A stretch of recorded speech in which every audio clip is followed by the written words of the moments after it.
An unknown voice in the dark night said that from today on his new name is Zero, and the embryo organization is his new home and new homeland, and he must also forget about his past. The guy must become the most devoted member of the organization. And to do everything in the interest of the organization, he has nothing to hide from them, and his only task is to carry out the orders of the organization. A guy who is confined to a chair must be ready to give his life for the sake of the organization. An unknown doctor told the subject that even if he became a scarecrow, he must carry out any order. The girl with red hair standing next to the doctor asked him to answer her question. She asked him to state her name. The experimental guy opened his eyes and thought about who he was. His name used to be Stan. Before he was transferred here, he was a game booster. In his past life, Stan was sitting at his computer and telling his boss on the phone that he would upgrade him to platinum without any problems. He was that godless booster, and on the one hand, he did it to feed himself. On the other hand, Stan did it because he loved to play and win.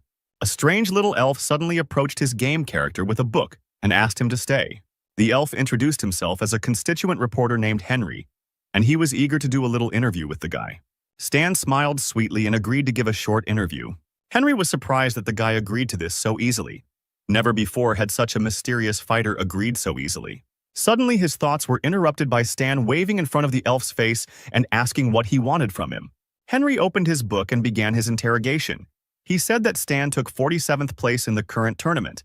And as is known, those who took the first 100 places are the strongest and most qualified participants, and he would like to know if he plans to join the military.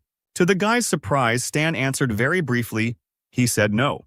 Henry was curious about the reason for the boy's refusal to join the military service. Stan replied that it was a secret and that he needed to talk about something completely different now, and only then talk about plans. The guy moved closer to the cameraman so that his face could be seen better in the frame. Suddenly, Stan greeted everyone and started advertising his booster services, saying that he could easily earn them currency and level them up. Before he could finish speaking, Henry shouted that boosters were prohibited by the moderators, and they could not show this on air. Stan was disappointed that he had failed to get free publicity again, and Henry understood why there had been no information about the player before. Stan from the real world took off his virtual reality glasses. He didn't understand what was wrong with boosting because he was better than any pro player. This year the guy boosted more than 10 accounts, and he even managed to get into the top players. The game he boosts is called Star Sea and has over 10 million players. You can get into space, the Earth, and other locations of the vast Star Sea using virtual reality gaming devices with which you are completely immersed. As one of the very first testers and later a fan of the game, Stan spent over 10 years playing it. Every task, every location, and even the location of the smallest crystals is more real to Stan than the dull world outside. The guy was distracted from his thoughts by the phone, in which the boss issued a new order. Stan saw that this was an order for a newbie and considered it easy. It's time to get to work and not complain about life. Then he thought that this new life would be simple and boring. Stan was transported into a virtual world where a voice was heard saying that this was the 24th test sample and that he was being injected with a serum called Valkyrie. The reaction occurred after 2 minutes and 46 seconds the sample came to life. Stan heard strange siren sounds, and for some reason the guy smelled something burning. His head was simply splitting, and the guy did not recognize the place he was in. It did not look like the usual place of resurrection. Suddenly, Stan saw a scientist who shouted that the sample had come to life and that it was necessary to immediately inform Mrs. Hell. The scientist took the radio and ordered the guards to come and immediately take control of the sample. Stan was surprised that security appeared. This was a slightly unusual start to the game. The guy didn't understand what was happening, but he knew for sure that it was better to run away from here as quickly as possible. However, the hero did not have time to escape because one of the guards hit him with his plastic sword. Stan blocked the blow, but something was wrong. For some reason, he felt 100% pain when the limit is 40%. In such a situation, it is worth disconnecting from the game as soon as possible. However, before he could switch off, he was hit again from behind, and this time the guy was taken under control. Stan woke up in a metal cell, his arm still itching from the previous blow. Stan was angry because he paid the developers $300, but apparently the game broke again. But since this is a new account, it is easier to start all over again. But when he called the system, the guy couldn't believe his eyes. It didn't have an exit button, only information on the player's characteristics. Stan was a commoner with light injuries who had the ability of focus, which allowed him to learn 10% faster and create items. It also said that Stan was a first-version NPC model, and there were 358 days left until the game opened, the guy was sent back 10 years. Behind the system, the guy saw a mirror in which was his game character, whose face was exactly like Stan's in the real world. And then he realized that he had moved. Stan had moved into the Star Sea completely. At that very moment, the door to his metal cell opened, and he saw the silhouettes of people. A red-haired girl stood in front of him and asked if the guy was the test subject. She introduced herself as Hell's leader and said that if he tried to escape again, he would die. Stan recognized her. It was the Scarlet Cobra Hell, the boss killer of the rookie version 1.0, nicknamed the Destroyer by Sister. Hell, meanwhile, gave the order to the soldier to send the hostage for a blood test. She wants to see the results right now. The hero was lifted from the floor and taken for tests, and he kept thinking about where he was. Hell was the mistress of the Aquamarine Star, and judging by the suits of the local security, Stan realized that this was the embryo organization of the initial versions of the Star Sea. Now he understood where he was. This was the Valkyrie Laboratory, where the plan for the development of super-strong warriors was created. A crazy organization whose goal is to destroy the government. The script calls for him to be brainwashed and then sent to the battlefield as mindless trash. That's a really shitty start. After some time, the scientist who was looking at Stan said that the blood test did not reveal any peculiarities, and it seemed that the period of irascibility was already over. The main effect of the essence is brain stimulation. The scientist wanted to open the guy's skull because he is sure that brain analysis will give more information. But Hell forbade this, because Stan is the first revived sample, and there is no point in destroying him yet. The scientist was disappointed but agreed, and said that in that case it was worth observing the subject. Hell bowed her head and told the doctor to send him for a brainwashing first. The security grabbed Stan and took him to be cleaned, at which point the guy realized he had played himself into trouble. After all, he is only level 1, a weakling. The guards around him are at least level 5, and some are even level 8. The worst part is that Boss Hell is here, so the guy simply has no chance of escaping. But Stan wasn't going to give up. He had to figure out how to avoid the cleaning, and then he saw the bookshelf. There was a list of literature for laboratory assistants on it, and then the hero came up with a plan. When the guards escorted him past the bookshelf, the guy immediately grabbed one of the books. At that very moment, machine guns were pointed at his head and he was ordered to stop. But the doctor stopped the soldiers, saying that he wanted to see what the subject would do. Stan realized that the plan had worked. Now the most important thing was not to seem dangerous to them. The guy opened the book he had borrowed and flipped through a few pages. These were the basics of mechanization, and the system window that appeared informed that the guy had begun to study the basic concepts of mechanization. Stan was surprised that the system worked. Even though he is now an NPC, he has a player system. This means that he can raise levels like a real player. No matter what he does, scientists will think that these are the learning characteristics of the test sample. The head teacher was surprised that the boy was reading a book. Apparently, the serum had enhanced his learning abilities. Hell was delighted with the unexpected success. If he became a brilliant fighter, then their cannon fodder would increase in value.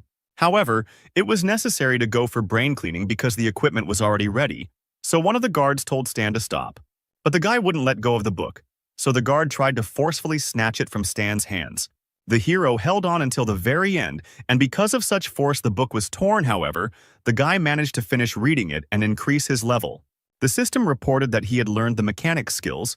The mechanics knowledge tree was open, and the guy received several characteristic points and received the profession of a novice mechanic.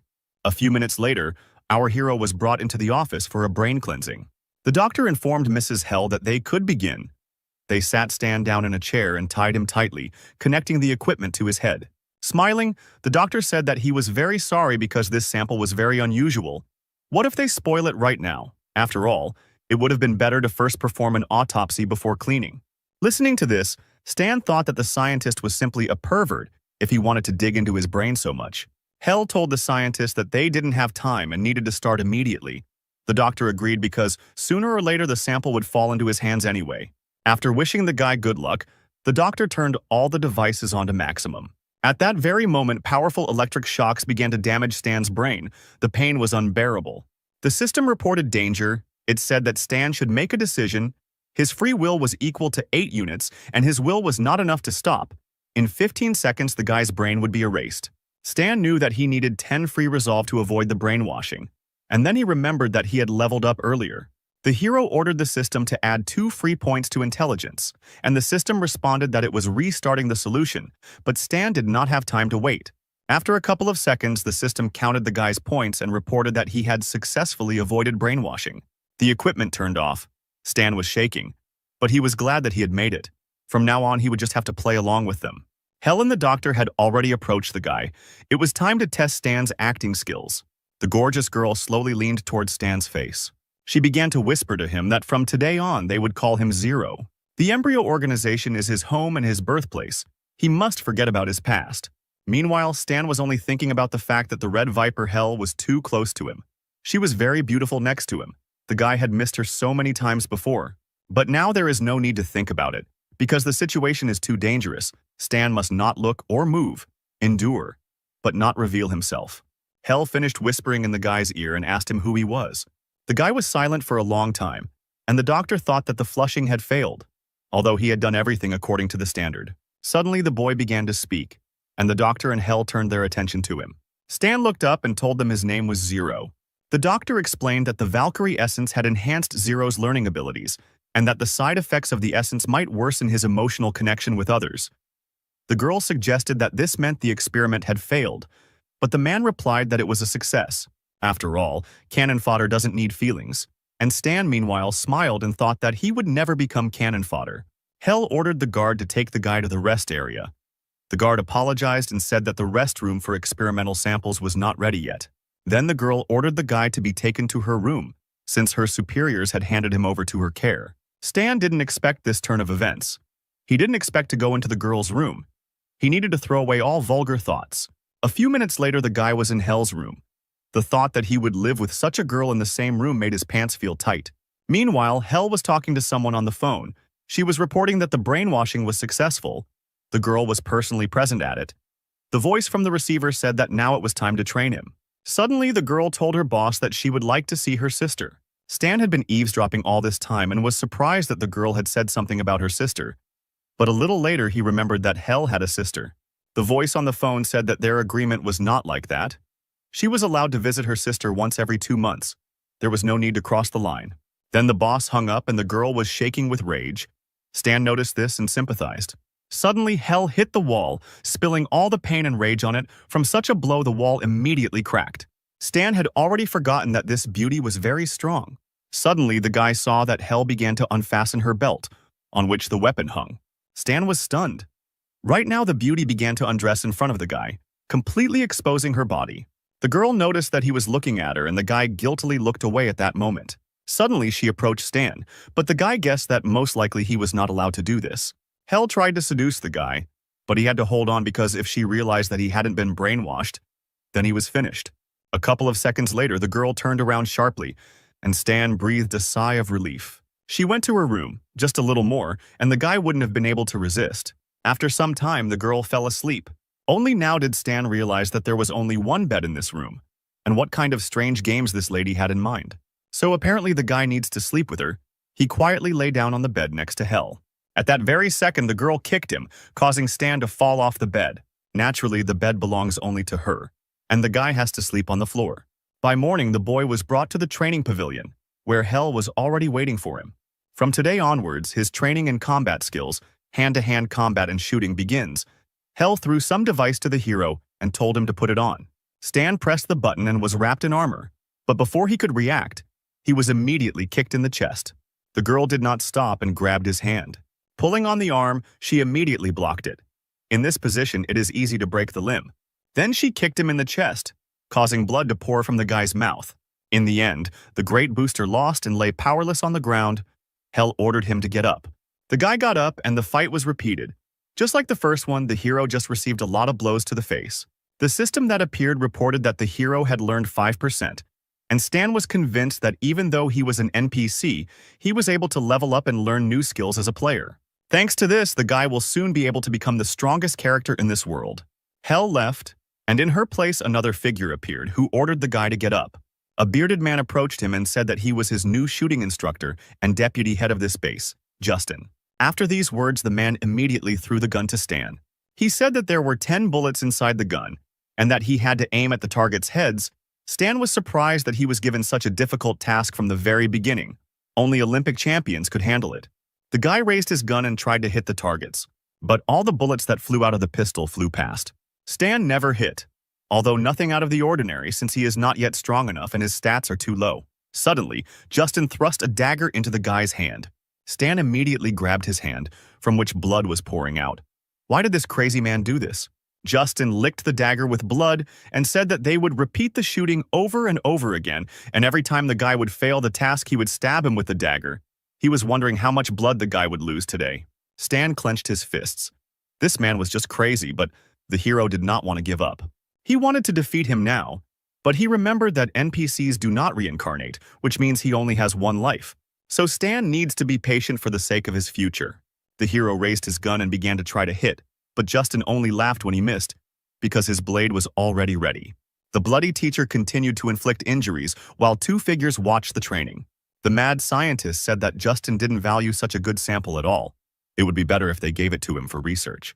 Hell said that the organization would not agree to his demands, to which the doctor replied that when the organization sucked all the value out of the guy, they themselves would bring him to him on a platter.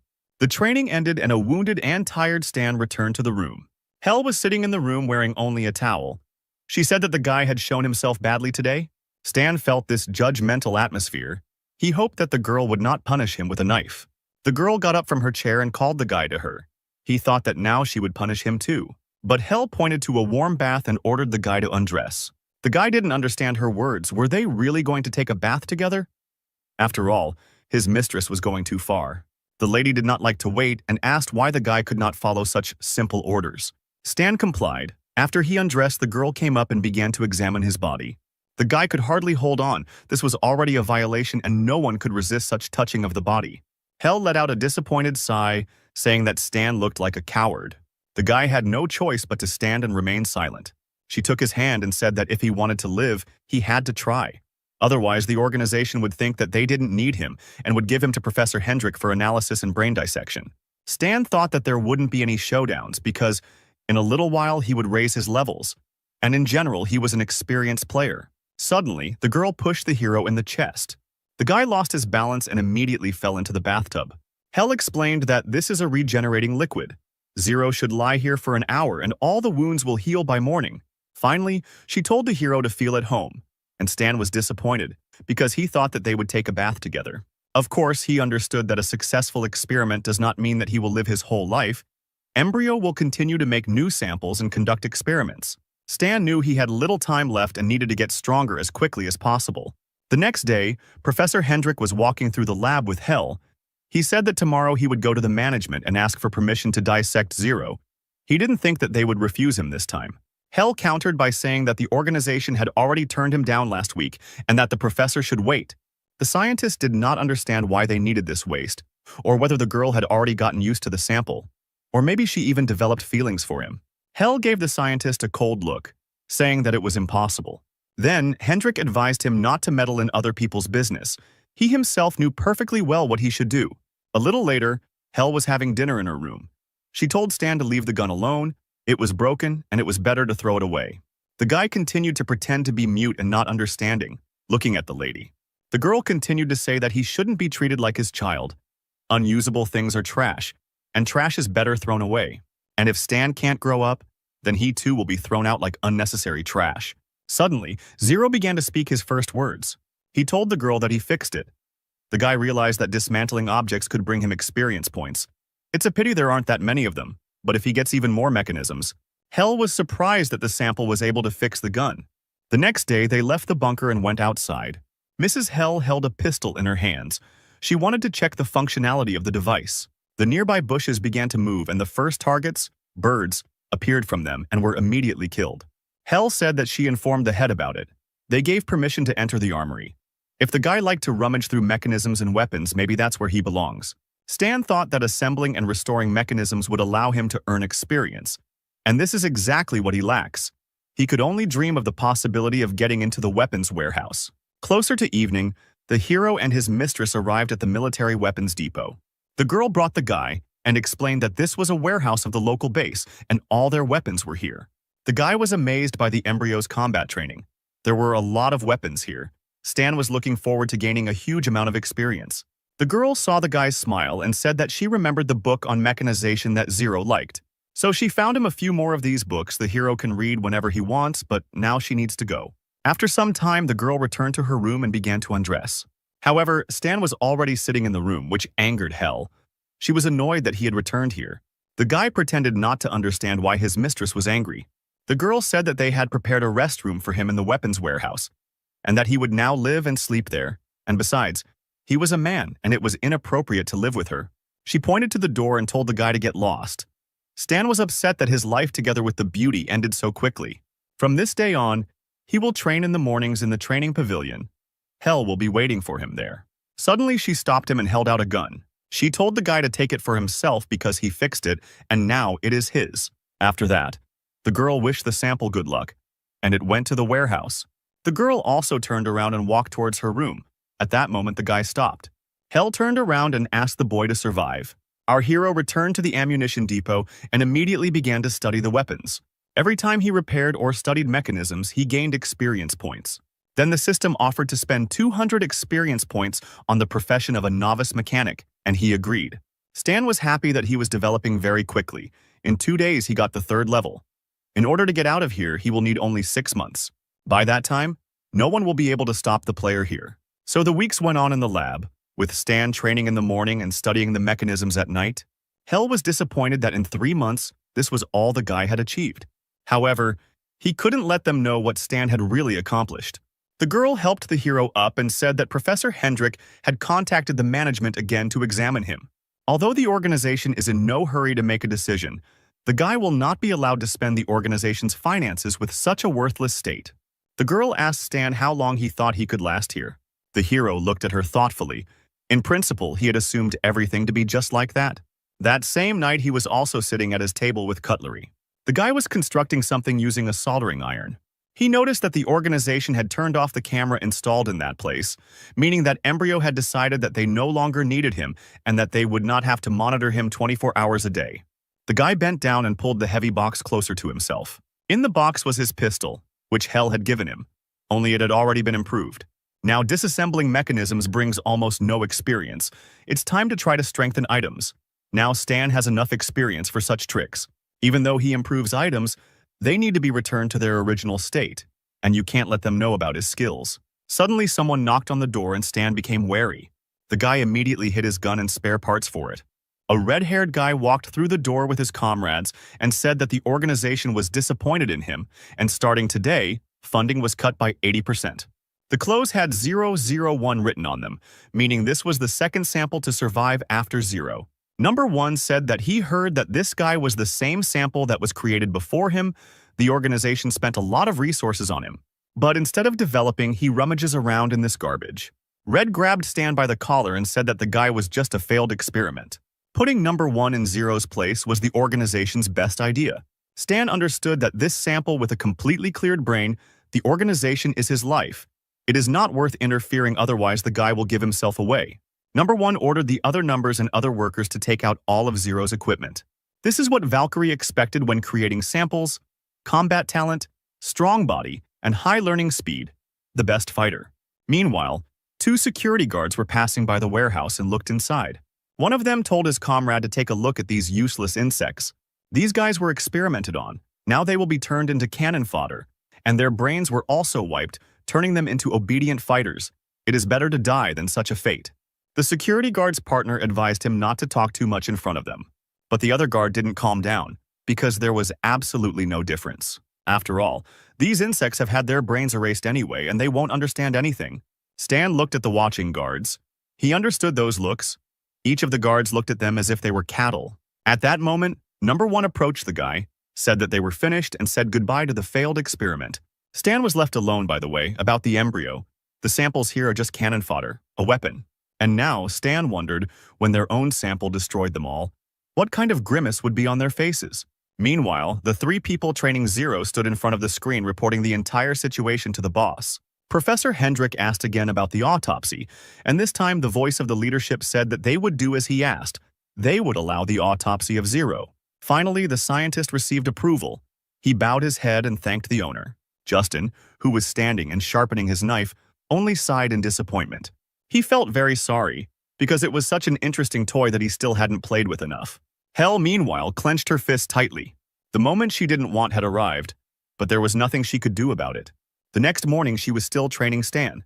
The guy standing in a fighting stance noticed that something was wrong today. Hell hit the body powerfully. The guy noticed that the girl was too aggressive today.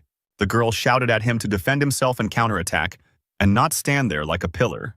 But the guy was still just as confused. The lady jumped into the air to deliver the next attack. With one powerful blow, she knocked Stan over, and the guy didn't understand what he did wrong that she was beating him so hard. Blood was pouring from his mouth, and Hell continued to scream at him to attack her. Usually everything went much easier. The girl even allowed him to rest a little. But there was no way out. Stan's legs began to tremble, and he got into a fighting stance. The guy sped up and jumped on Hell to attack her. But the girl dodged it very easily, moving her head to the side. Then she abruptly grabbed the guy's hand. Approaching him, she said that Zero's blows were too gentle.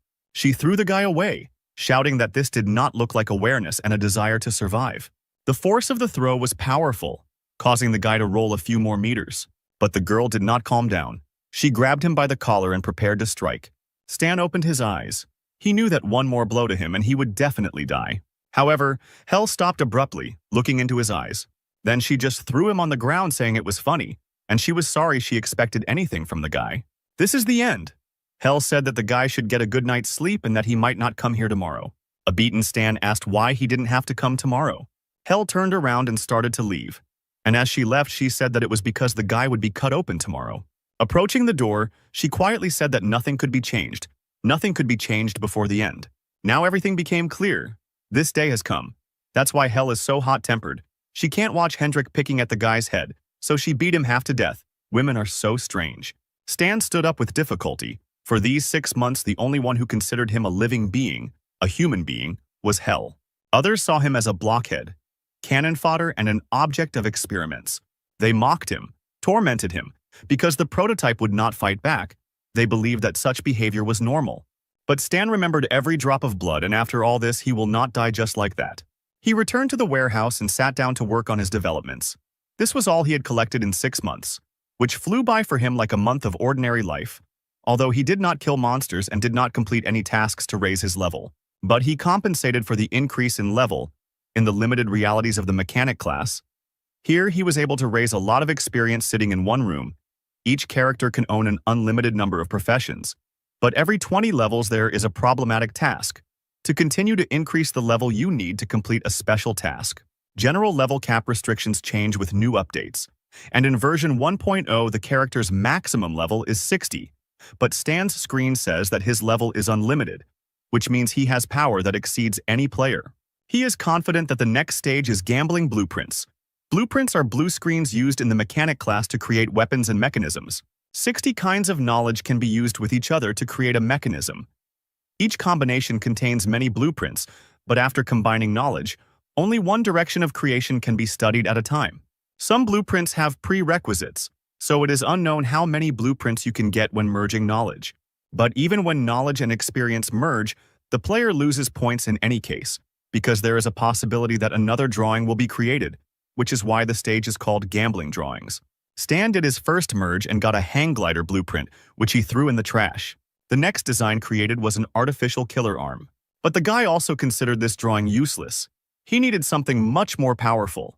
Stan was starting to get nervous because his experience points would soon run out, and he still hadn't received the necessary drawing. There was one more attempt left. The mechanic started the system to create the last drawing. The system said the merger was successful, and then Stan realized that this was what he needed. The guy created a lightweight exoskeleton that made him half robot.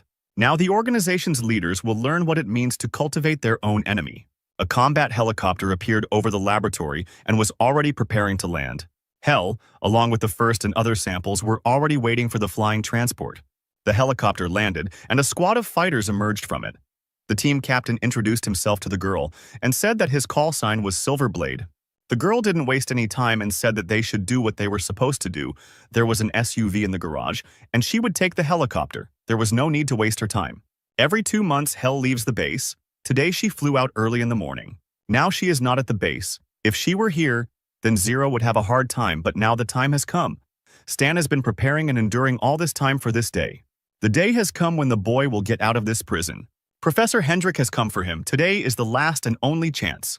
However, before going out into the corridor, the guy notices a strange piece of paper lying on the floor. He picked it up and saw a picture of 2 girls. This is Hell and her sister, Aurora.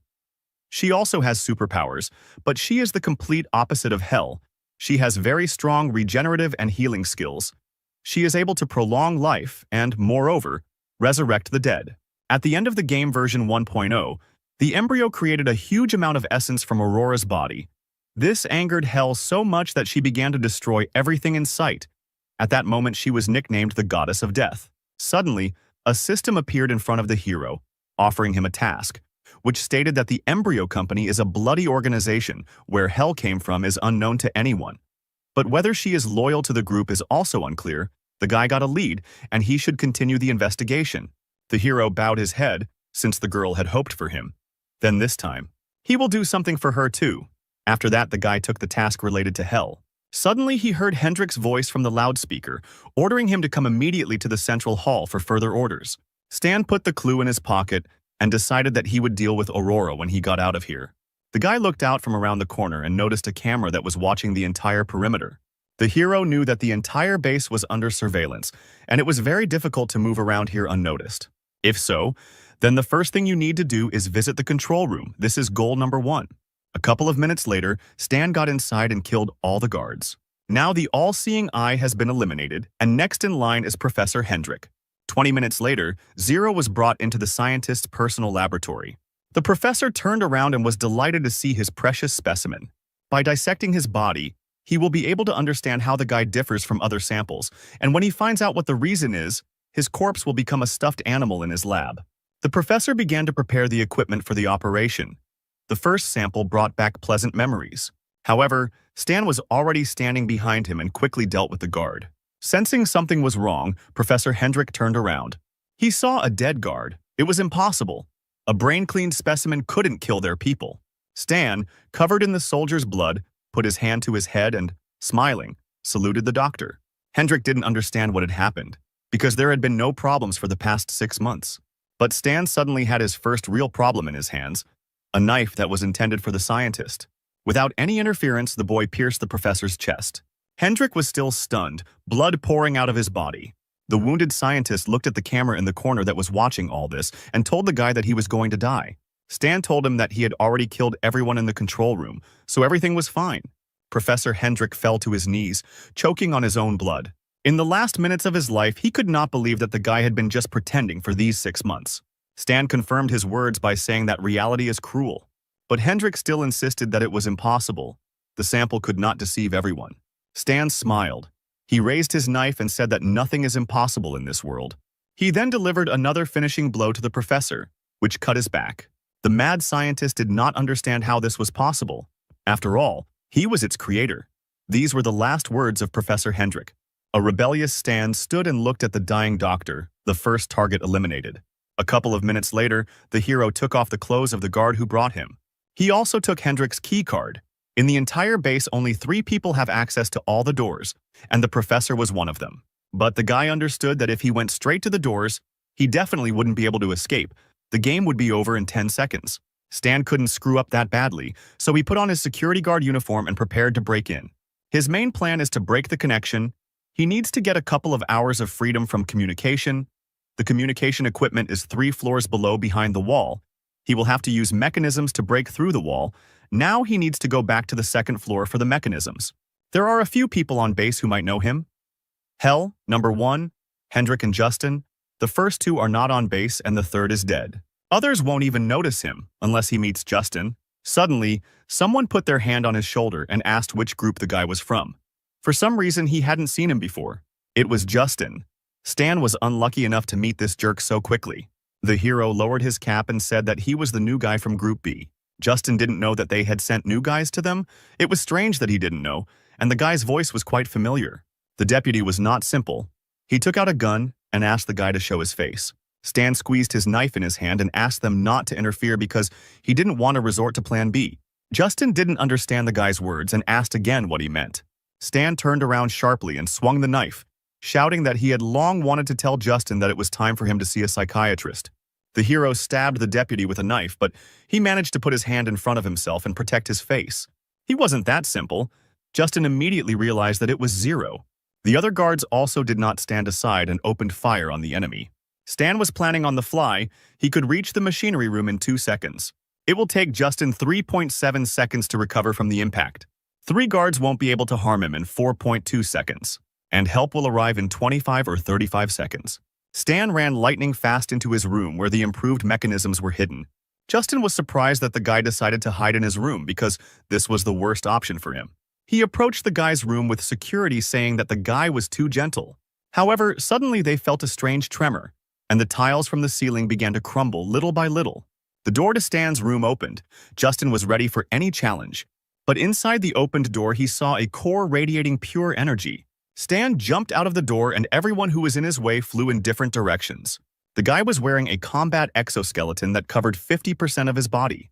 Justin didn't understand what kind of device was currently on Zero, and Stan was already approaching his sworn enemy. He told Justin that it was time to die. A powerful mechanical fist struck the laboratory deputy in the chest.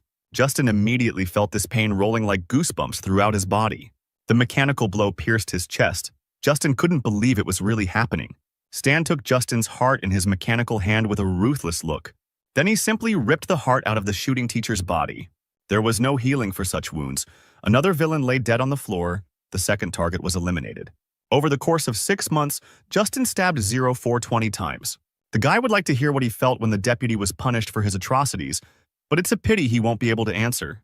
The guy left, and a few seconds later security arrived and found the deputy dead.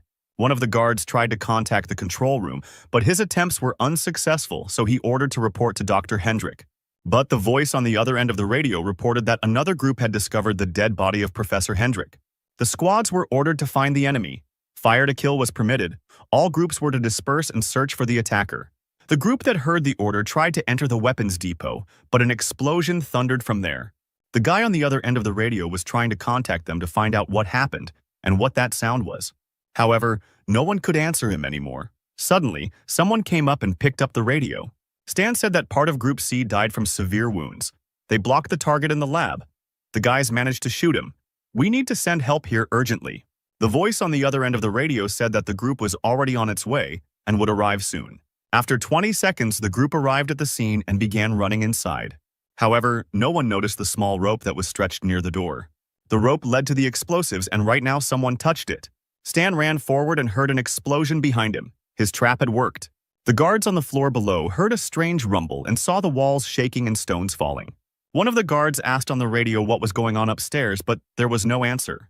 He ordered his subordinates to stay here. The rest will go with him on reconnaissance. Suddenly they saw someone opening the gate, but the strangest thing was that he could open the gate. Stan lifted his cap and, running out the gate, said goodbye to the guys who recognized him. The hero then applied the keycard to the lock and the doors closed again. The guards tried to break through the gates, but all was in vain, because they could not open them without a keycard. Stan finally did it. He escaped from that dark lab where they abused him. The guy was happy like a child and breathed in the clean air of freedom. Meanwhile, Hel was informed of what had happened in the laboratory. She said it was impossible, but the voice ordered her to return to base. The girl asked about her sister, but the voice on the phone told her that she had no right to bargain and the call ended. At that moment, Hel realized that Zero had been just pretending all this time. Soon night fell, and our hero remained unnoticed. The squad pursuing Stan stopped because the car couldn't go any further. They decided to go on foot knowing that the guy couldn't have gone far. One of the Falcon squad did not understand why they were sent for one sample. It seemed that they were not considered human. The commander answered him that the detachment had not had any missions for a long time. This was an excellent opportunity to warm up. Then he gave the order to catch this dog, and whoever did it first would get half a day of rest. The squad went to search, and Stan was nearby in the meantime. The guy was sitting behind a tree. He saw that 3 cars were going after him. Under the cover of night, it would be difficult to find him. But suddenly, a large caliber bullet flew towards the guy with lightning speed. The bullet immediately pierced the tree behind which he was sitting, miraculously not hitting him. She slightly touched the exoskeleton. The guy realized that he was detected with the help of night vision devices. He needed to somehow reduce the distance to his pursuers. The guy ran and dodged bullets and thought about how to get closer to the enemy, because the remaining experience points would have to be spent on close combat. Then he remembered one of the exoskeleton's functions. Stan pushed off and jumped towards the enemy. His speed was impressive, and he caught up with the enemy in a split second. The sniper from the Falcon squad was surprised to see the guy in front of him. Realizing that the sniper rifle was useless in close combat, The soldier tried to pull out a pistol and shoot the hero, but he was able to deftly dodge the bullet and hit him with his mechanical hand. The blow was so powerful that the soldier was thrown back and crashed into a wall. His ribs were broken, and he died on the spot. The system reported that Stan earned 1,500 points for killing a fighter from the Falcon Special Forces, and he also received 3 hand grenades for this. The special detachment, having discovered the enemy, opened fire to kill. Stan dodged and immediately decided to take advantage of his new acquisition by throwing a grenade at the enemy. There was an explosion, and the fighters who attacked the guy were immediately defeated. The system reported that the guy destroyed 2 more fighters and received 3,000 points for this. The other members of the squad decided to throw a grenade to the hero to blow him up on the spot. Another explosion thundered, but this time from the direction of the forest where Stan was standing. When the smoke cleared, they came closer to see if the target was hit, and it seems they succeeded. But that wasn't the end. Stan pulled his robotic arm out from behind the tree and fired it at the enemies. The commander shouted to the squad to go to shelter, but they could no longer move due to the wounds they had received. Sitting behind a tree, Stan was happy that he had destroyed 3 more fighters. The commander could hardly contain his anger because the guy was just an ordinary sample. But this ordinary sample, which was easy to deal with, laid waste to the commander's entire squad. The leader pulled out his knife and headed towards Stan. The guy killed the wrong people today. Meanwhile, Stan checked the system. There was almost no armor. No ammunition either. The strength would soon run out. This fight needed to be finished as soon as possible. Suddenly, he heard footsteps and saw the last surviving fighter approaching him. The commander swung his knife and jumped at the hero. But Stan dodged in time by crouching, then he placed his robotic leg on the tree and pushed off. The guy easily managed to knock the powerful opponent to the ground. Nobody wanted to retreat. The guys continued to fight lying on the ground. The commander then put his foot on Stan's chest and pushed him away. The hero stood up with difficulty. Leaning against a tree, he realized that it was difficult to fight with the commander. The commander said that because he underestimated Stan, his guys died, so he would not be able to live peacefully in this world. But before that, he is obliged to send this sample to hell with his own hands. The commander of the Falcon Squad accelerated and again jumped on the exhausted Stan, waving his knife. The guy had no choice but to block with his robotic arm, which had a knife in it. The mechanism began to spark, and the knife became stuck in his hand. The commander tugged at the knife and tried to pull it out of Stan's mechanism, but to no avail. Taking advantage of the pause, Stan punched the man in the face. The fighter fell to the ground along with the severed part of Stan's mechanical arm. However, the mechanical hand hit very powerfully and the resulting damage damaged the captain's brain, and he died. However, Stan's exoskeleton completely fell apart. But he still had the blueprint, and when he had the material, he would be able to create a new one. Embryo's help will arrive soon. We need to leave. This forest looks vast, and Stan didn't know where to go. First, we need to find a place where people live. Create a map and move on. A few days later, a meeting was held at the Embryon main base, where the leader scolded the people for the fact that just one sample was able to kill 30 armed guards, destroy the laboratory data, kill a special squad, and also take the life of Hendrik. In the end, he still managed to escape safe and sound. The leader did not want to listen to all these tales. The subordinate said that the Valkyrie serum injected into the body of Specimen Zero resulted in side effects they could not predict. He gained a talent for mechanization and an incredibly high level of intelligence. The leader guessed that the brainwashing had no effect on him, and the frightened subordinate confirmed his words. The Zero sample did not show any anomalies for the first 6 months. Perhaps he was pretending. But in fact, he was developing an escape plan. Hell said that she knows Zero's fighting power. He couldn't have become strong so quickly. The girl assumed that the guy awakened special abilities in himself. The leader ordered them to be quiet. He doesn't want to listen to any excuses until they completely eradicate the serum anomalies. No more samples are to be produced. And in addition, the brains of all other samples need to be cleaned again. The first number, who listened to all this, became angry because the leader doubted his loyalty to the organization. He stepped forward and said that he and his men were ready to lead the squad to destroy Zero. The leader slowly lit a cigarette and agreed to this proposal. He ordered to find Zero and return him to the base, dead or alive. Meanwhile, morning came over the wastelands. In the distance, a fire could be seen where Stan was roasting a fragrant chicken. He had already spent 7 days in this forest. Food and water were running out. But at least his wounds weren't inflamed. Apparently, the many points in endurance were making themselves felt. The guy didn't know when he would get out of this thicket. He needed to get to people as soon as possible and get himself in order. The hero had dinner, collected his things and went on. But on the way, he touched a strange rope. Stan immediately felt like he had stepped on something and braced himself. Instantly, a net descended on the guy. It was a prepared trap. Stan was caught. The man put the gun to the guy's face and ordered him not to move. The unknown hunter demanded that all valuables be taken out of the pockets and given to him immediately. Stan realized that it was a simple thief, and the man meanwhile began to shout at him to move. But our hero suddenly grabbed him by the throat and punched him in the stomach. The thief fell to his knees and began to beg the master, saying that he did not see a good fighter in him. Stan asked why he decided to confess only now. His barrel was crooked. If he fired from it, the thief would shoot himself in the face. The man raised his head and shouted that he was guilty. Stan looked at the guy and asked what he was guilty of. The man didn't know what to answer. He said that he should have acted differently. It was necessary to take a second gun. Stan laughed at these words and put the gun to the man's head. The thief turned around and said that if the gentleman was not angry, he would crawl further. That was what he did best. But Stan wasn't going to let the guy go just like that. He wanted to know where the nearest town was. In tears, the thief said that there was a town nearby, 1 kilometer to the east, where all sorts of vagabonds gathered. The thief then begged to let him go, but Stan swung his fist and the guy prepared to get hit on the head. But suddenly the hero took 2 fingers and lightly hit the blockhead on the head. A lump grew at the sight of the blow, and Stan said with a smile that he wasn't that strong, and now he should get lost and not do such things again. A couple of hours later, Stan reached a small camp of tramps. He passed a car in which a bald, bearded man was sitting. The man immediately jumped out of the car and asked to look at his goods. Today, there is a sale of high-quality products. You can also barter without cheating. This offer interested Stan because he didn't have any money with him. But he had something to exchange for. He said that he needed a map, 3 buckets of water, and 5 kilograms of food. Since he had no money, Stan handed over 7 bullets and said he could pay with these. The seller saw the bullets, a very valuable item these days. He smiled and said that these bullets would not be enough for everything. For all this, he wanted 150 rounds. Stan said that the merchant was overcharging, and he laughed, because he could do that because there was not a single camp within a 50-kilometer radius. Suddenly, someone hit the impudent merchant on the head with a smoking pipe. A man named Carl appeared and told the bald man that he couldn't deceive the people. It was already hard for people to live in the local forests. The merchant was angry that his deal had been ruined, but he did not argue with the leader. Carl explained to Stan that this guy was a local speculator and that it was not worth doing business with him.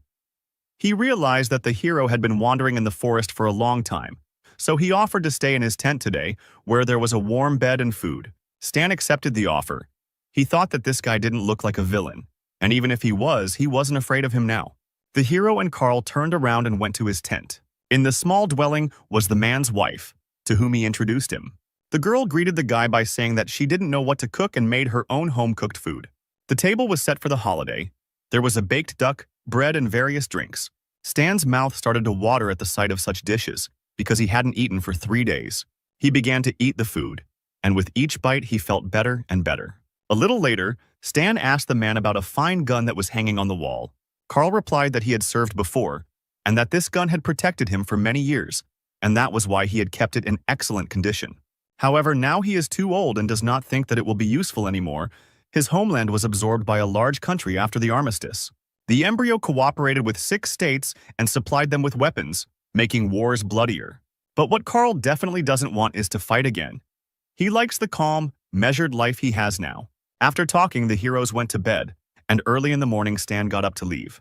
Stan noticed the thief and asked Carl if he was his son. He replied that he was just his nephew, whose parents died in the war. The hero told Carl that yesterday this guy came back late, and so he sent him to sleep in the car. After saying goodbye once more, Stan left the camp, hoping to meet Carl again. Carl also hoped to have a drink next time, and the residents of the small town watched the hero go. A few hours later, combat vehicles appeared in the vicinity. The subordinate reported that this was the only camp within a 50-kilometer radius. Obviously, Zero was here. Carl and the merchant were carrying boxes of supplies when suddenly they were called out to. In front of them stood the first number together with the embryo fighters. He asked if they had seen this guy and showed them a photo of Stan. Carl, who stood up to defend the town, replied that they had not seen it. Number 1 got angry when he realized that they were going in the wrong direction and ordered his men to get ready to leave. But then the first number noticed one very strange detail. One of the guys with purple hair stood and shook his head as if he was afraid of something. Number 1 ordered his fighters to take this guy. He also added that they should search him and quickly. The embryo fighters grabbed the boy and forced him to his knees while the number 1 guy examined him. Suddenly, he finds a gun in the guy's jacket. Number 1 knew him. This is the gun that Zero stole from the Nighthawks. If he didn't come here, then where did this guy get his gun? He pointed the gun at the guy's head and asked where he got it from. There was no point in hiding it anymore. If the thief doesn't tell, then everyone standing here will die. The merchant panicked and told Carl that he was the one who hid the guy in his tent. He should tell people about the guy. No one wants problems because of him. Number 1 pointed a gun at Carl and ordered him to tell everything he knew and not to deny that Zero was here. Carl had no choice but to point in the direction Zero went. The first number smiled and said that they should have told everything right away.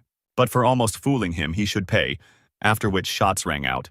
Meanwhile, Stan had already gone far away and was sitting resting on a rock. The guy had a strange feeling. His eye even started twitching. The guy thought that someone touched his backpack. All the equipment from the embryo was there. If at least something remained in the camp, then people would have trouble. 11 rifles are in place, 300 rounds of ammunition too. But 10 pistols are missing, 1 was missing. Now it's clear why Carl's nephew was so strange. He stole his pistol. An hour passed and our hero arrived at the camp where he had been earlier. But it was already too late. The bloody bodies of all the camp's inhabitants lay before him. Realizing that they had been killed because of him, the boy was horrified. His fist clenched with anger. He wanted to be on time, but he was late. Stan turned around and wanted to leave when suddenly someone grabbed his leg. The surviving merchant, sobbing, said that it was the embryo squad. They did not surrender him, so they killed everyone. On behalf of Carl and his hospitality, the man asked to avenge them. Stan stood and remained silent. He realized his guilt. Suddenly, the boy heard another voice. It was Carl's nephew, who asked him not to believe the merchant because it was he who had turned in his uncle. And his uncle, until his last breath, did not tell them where Stan was going. The guy stood next to the corpse of a once hospitable man, whom he wanted to see later, but not in such a setting. Stan fell to his knees. Carl, even dead, pointed in the opposite direction to where he was heading. The hero took off his jacket and covered the man's body with it. The nasty merchant realized the situation he was in and began to beg. He crawled away and asked to wait a little, and he would explain everything, but Stan was already reloading the pistol. The hero, filled with pain, said that Carl, until his death, did not give up on him, a guy he had known for less than 2 days. A real man died because of such a pathetic worm as this vile merchant. Stan pointed his gun and said that he could apologize to Carl in the afterlife. A shot rang out, and one person responsible for the destruction of the camp died. Stan knew that the path Carl had pointed out led to nowhere, which meant that they would soon be heading in the opposite direction, so they should set up an ambush here. Entering Carl's former house, the guy noticed something interesting. The man's gun, and at that moment, a system window appeared in front of him, which activated the revenge mission. His task is to destroy the sample squad, and the reward is 15,000 experience points. The guy threw all the weapons he had from his backpack onto the floor. It was time to prepare. Stan used his mechanic skills and took apart old weapons to build one improved one from Carl's old weapon. He upgraded the man's hunting rifle and turned it into a sniper rifle. Stan will make his attackers feel sorry for him. By evening, the combat vehicles had already begun to return. The guy was waiting in ambush. He noticed the enemy approaching. Number 1 realized that the guy wasn't here, which meant he was on the other side. Stan shot at the tire of the combat vehicle, and the damage caused it to burst immediately. The first number asked the driver what happened. He replied that most likely a tire exploded. But the first number was not stupid. He knew that a low-pressure tire cannot explode. Most likely it was an attack. He ordered everyone to duck and follow the armored vehicles. And as soon as they got close to the target, everyone had to transfer to the jeeps. Stan watched the cars drive away in the opposite direction and smiled because he knew that the first sample would do that. At that very second, the mines went off and the asphalt under the armored vehicles exploded. The wounded soldiers climbed out of the overturned vehicles, coughing from the smoke they had inhaled. But then bullets started flying at them, killing the squad one by one. The first number managed to dodge in time, jumping over a nearby rock. He shouted at the attacker to show his face and not hide like a coward. But Stan didn't hide. He went out to the first number and he immediately recognized Zero's face. The guy kept saying that it was impossible because he was weak and couldn't destroy an entire squad of special soldiers. Stan smiled and replied that he had heard that phrase somewhere before. However, the one who uttered it last time is already lying 2 meters underground. Suddenly, a voice from the first number's radio asked Stan to stop. A hologram of a man appeared from the radio, who said that he was the head of the embryo organization. He asked to return to the base And then the leader would guarantee the guy that his memories would be saved, and he would receive a high rank and would not be a model. Stan asked why the leader decided that he would work for them, and the leader replied that their organization is already all over the world. They are doing great things and working for them is natural. But if he refuses, then the world for Zero will no longer be so big and safe. The guy smiled and told the leader of the embryo organization that he would destroy them. Then he aimed his sniper rifle at the first number and pierced his chest with a powerful shot. All the people responsible for the death of the residents were killed. The system reported that the guy killed the first sample and received 900 points, and the task called Revenge was completed. Stan understood that his current strength was nothing compared to the strength of the organization. He would have to rely on his knowledge and unite with a force capable of resisting the entire organization. The guy left the rifle next to the tree under which he buried Carl and went to the Star Dragon Empire. A few days passed. Stan was heading straight to the Star Dragon Empire by train. He sat in the chicken car and thought about the fact that, apart from the embryo organization, there were only 6 nations that had advanced knowledge, which meant that joining the 6 nations was mandatory to complete the mission. The system that Stan was looking at notified the guy that he had started a factional relationship with the organization Embryo.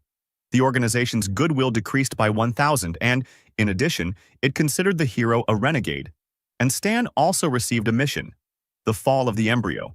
The mission surprised the guy because the reward for it would depend on the progress of the destruction of the organization, Embryo, directly or indirectly.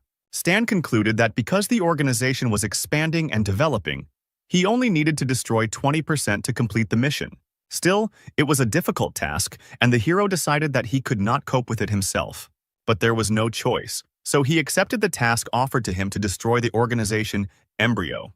The boy arrived in the western capital of the Star Dragon Empire. Looking at the cordon, Stan assumed that since he was wanted, the Empire should have already received information, so most likely he would not be able to pass through the checkpoint. The guy smiled because he knew that this wouldn't stop him anyway. Players from the red list who were wanted by their people in a past life could not pass the control until they find the hidden NPC responsible for the smuggling and give him some money, then he'll smuggle them into town. Stan approached the guy with a bag full of weapons and asked Buddy to take him into town in exchange for the bag. The male smuggler with a scar on his face looked at the boy with an indifferent gaze. After assessing the payment Stan had brought him, he walked over to his truck and told the boy to get in. The Star Dragon Empire is one of the 6 planets of the Aquamarine Nation. In the previous war, the Embryon organization signed a secret treaty with the rival Star Dragon Nation and carried out several major terrorist attacks in this territory. Thus, the Empire gave up its position among the 6 nations and began a feud with the organization. Stan knew that if he walked a few meters to the east, he would find an inconspicuous workshop at the end of the road. This was a hidden plot point, and he knew about it from the files of other people in his past life. Now he has no rivals and he can get ahead of anyone. In his past life, he didn't have such a chance, but this time the guy will take advantage of it. Approaching the workshop, he saw 2 men. One of them was just the one he needed. 2 men were playing checkers, and they did it with such enthusiasm as if they were playing for the whole city. Stan noticed the tension too, how fiercely the black checkers opposed the white ones. The man put his hand on the table, and Stan was disappointed to see that he had only got 5 in a row. Suddenly, his thoughts were interrupted by a sweet voice calling the guy. In front of him stood a beauty with short ash-blonde hair and a refined figure. The girl asked if the guy needed anything fixed. Stan was surprised that he saw a girl here, because he had never noticed her here before. And the hero also considered her quite cute. The guy asked the girl if they accept students. The sweet mechanic smiled and said that they certainly accept people willing to learn something new. She grabbed Stan by the hand and told him to come in or he would freeze. This phrase surprised the guy. Did this mean sunstroke in their dialect? The hero had no choice but to go inside. The girl took out a mobile terminal and said that it had been broken for a long time. It was a test. If Stan could fix it, he could stay with them and train. But suddenly the voice of the old man who was playing checkers asked the guy to stop. He asked the hero why he was applying to be a student. The old man's gaze was suspicious. Stan panicked, thinking that the old man knew who he was, but he needed to calm down and pull himself together. So the hero told him that he was just looking for a job. The girl supported the guy by telling her grandfather not to pick on Stan, because they would finally have a student. There was no need to scare him. She already had a lot of work. Interrupting his game of checkers, the grandfather slowly stood up from the table. The old man folded his arms and said that he was the owner of this workshop, and if the guy wanted to work here, he first had to pass his test. Stan became wary and asked what kind of test his grandpa had prepared for him. Grandfather smiled slightly, saying that at least the guy wasn't a coward. Well then, listen carefully. In 3 hours, you have to make a mechanical prosthesis for this man. If he likes you, you stay. The stranger was not happy about being dragged into this, but Stan, looking closer, recognized the man. Grandpa, just planning and drawing can take several hours. It's impossible, the sweet girl shouted.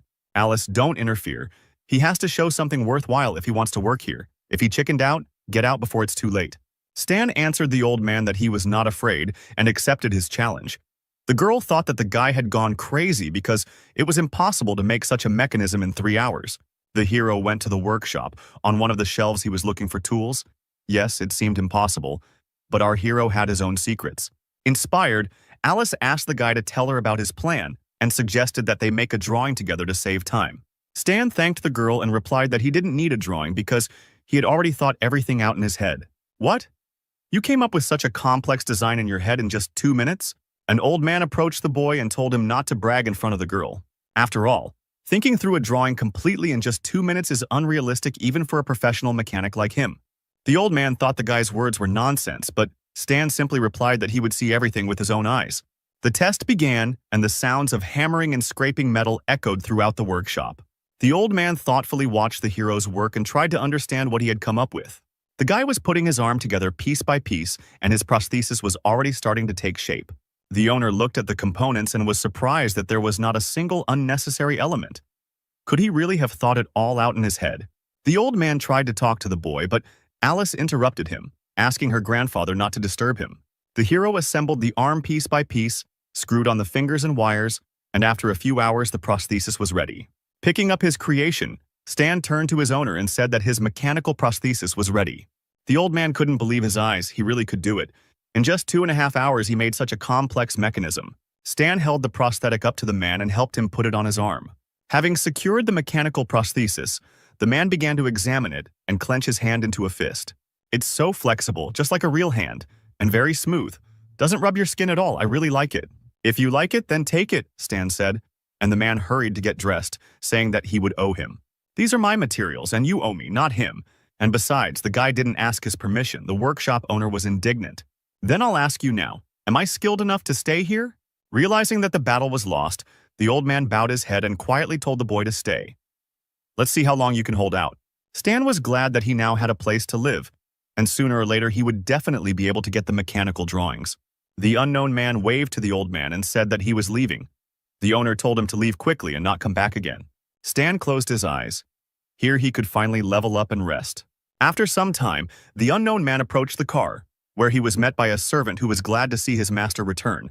He kindly handed the phone to the man and said that he had a call.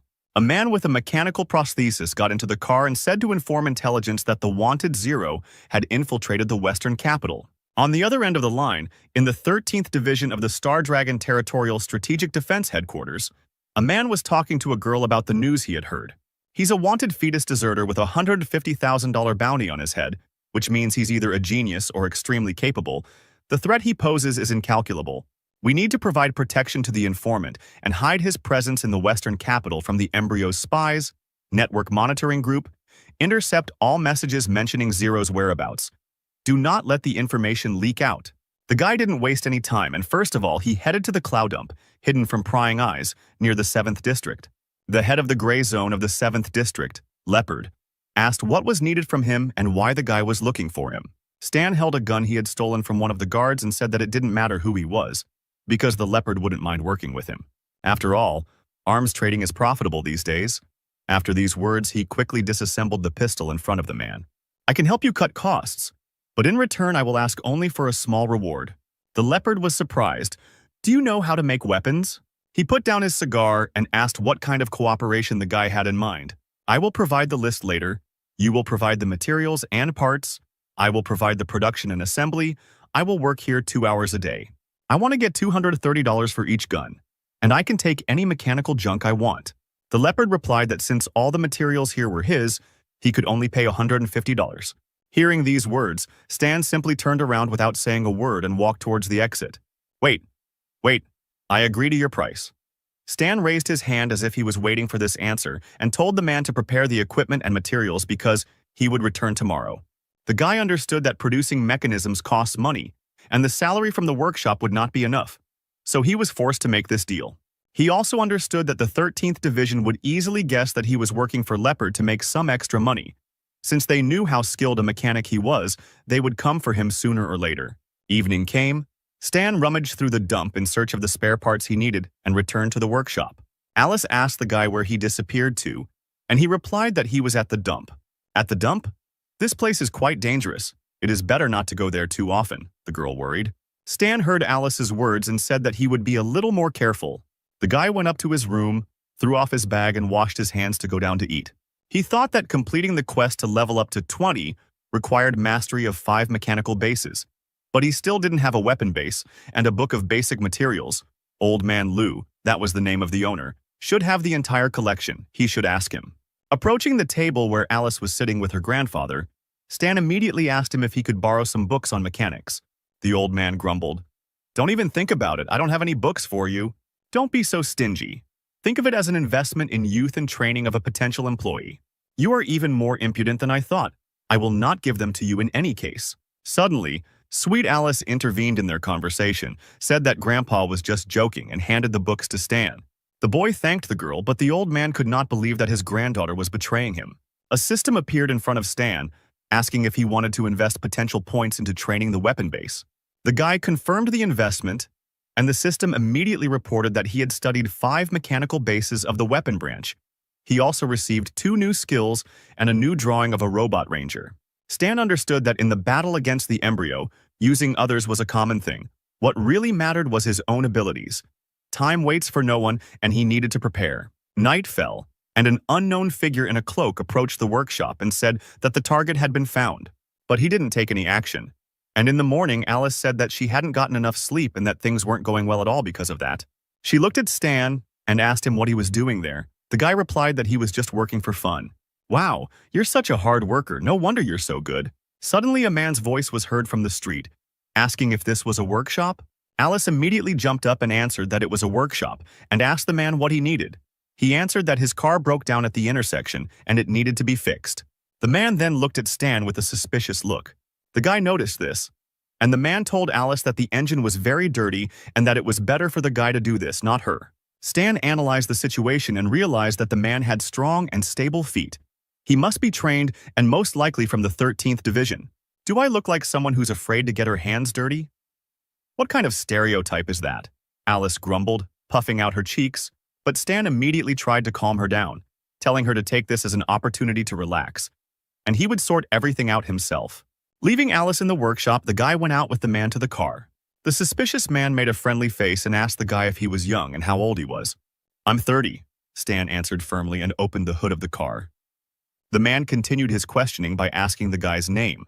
The hero replied that a stranger should show his respect before asking someone's name. The man didn't like the answers. He immediately realized that the guy didn't want to make contact with him. Then he said that his name was Carl. Stan put on a straight face and said it was a good name, but Carl misunderstood him because he was waiting for a cigarette. Stan's rudeness was beginning to bother the man, but he held on with all his might. He handed the guy a cigarette, and then the guy replied that his name was Stan. Carl smiled when he recognized the guy's name and assumed he wasn't from around here. He asked where Stan had come from, but at that moment the guy slammed the hood shut and said that he had fixed everything. The hydraulic pipe in the car broke, but he did everything. It will cost $9. Okay. You're a pretty capable guy. Where did you study? I am self-taught, Stan replied. There was tension in the air. Carl slowly took out his wallet. He tried to ask again where the guy came from. I came from the village. Do you expect me to give you a discount if we are from the same place? Carl took out the money and gave it to the guy, still not getting the answers he wanted. Stan said that apparently his wallet was in the deepest pocket he had ever seen. It seemed like Carl was taking forever to get it out. The disappointed stranger silently got into his car and drove away. While he was driving, he dialed someone's number on his phone. When he got through, he said that preliminary observations showed that the target was a mechanic whose danger was currently unknown, only that the target called himself Stan. The voice asked what kind of personality analysis of the target. Carl replied that the guy was rude. All day long, work in the workshop went on as usual, and Alice sent off yet more satisfied clients. She excitedly told Stan that customers keep coming to their store. If this continues, they will soon be able to expand their business. She does not understand why, but several customers often ask her about the guy who works here. Stan replied that it was because he was doing a good job and wasn't trying to sell them a membership card. But they are all men, Alice said in surprise and looked at the guy with bewilderment. A little embarrassed, she told Stan not to worry. She would not treat him differently because of this. Hearing these words, the guy replied that this was not what she thought. Alice went to continue working, and Stan, getting up from his chair, thought that girls these days are completely crazy. Returning to his invention, the hero completed the last element, and now all that remains is to assemble the robot. A couple of hours later, he finished the Ranger robot. Its legs were like tank tracks. Its body was made of strong metal, and instead of arms, it had machine guns. Stan appreciated his creation and decided to call it Ranger 1.0. Suddenly, a system appeared in front of him, which notified him of a new strange task. It said that some people were aiming to get a reward for the guy's head. Stan does not see them, but they are hostile. The guy needs to escape from them. How can I be pursued when the Western capital is heavily guarded? Was this really something the 13th Division planned to see how strong I am? He accepted the assignment and began to prepare. Meanwhile, it was already getting dark outside. After getting dressed and putting away his invention, Stan told Alice that he needed to go away and wanted to take a day off. The cute girl looked at the guy, who had a cold look as if he was plotting something. "If you have problems, I can help you," said Alice. Stan reassured her that he was fine and not to worry about him. The hero left the workshop and headed to the dump. Unknown guys were watching him, who were surprised that this guy was worth $1 million because he looked like an ordinary person. The boys then got into the car and followed him, and the observers reported that the stinging bee squad was pursuing the target. When they got to the dump, Stan thought that if they fought in the city, they could hurt ordinary people. But this was the perfect place for a fight. He went into Leopard's house and said that he came for materials. The mafioso answered him that it was already dinner time and offered to join him. Stan realized that this was not a proposal but an order, and agreed. The head of the criminal world smiled maliciously. A little later at the table, Leopard said that he had spent a huge amount of money to find out who this Stan was, but did not expect that he was an ordinary wanderer who had just arrived in the Western capital. Stan, who was having dinner, responded that sometimes sources can lie and the mafia should think about it. The Leopard ordered the boy to tell him everything he knew about making weapons for his own good. He hoped to cooperate with the hero in a good way. Otherwise, he would have to beat the information out by force. Suddenly, Stan's face became terrifying, and he asked Leopard if he was sure he could handle him. But the leader of the bandits didn't even twitch an eyelash because the guy was just a wanderer and couldn't do anything to him. Stan said that apparently his source did not have all the information about him. He advised Leopard to open the dark side of the internet and see how much is being offered for the mechanic's head. The man chuckled. "Do you know how many idiots have bluffed me like that? The last one didn't even get a funeral." Stan put his hand in his backpack and asked if they were done talking.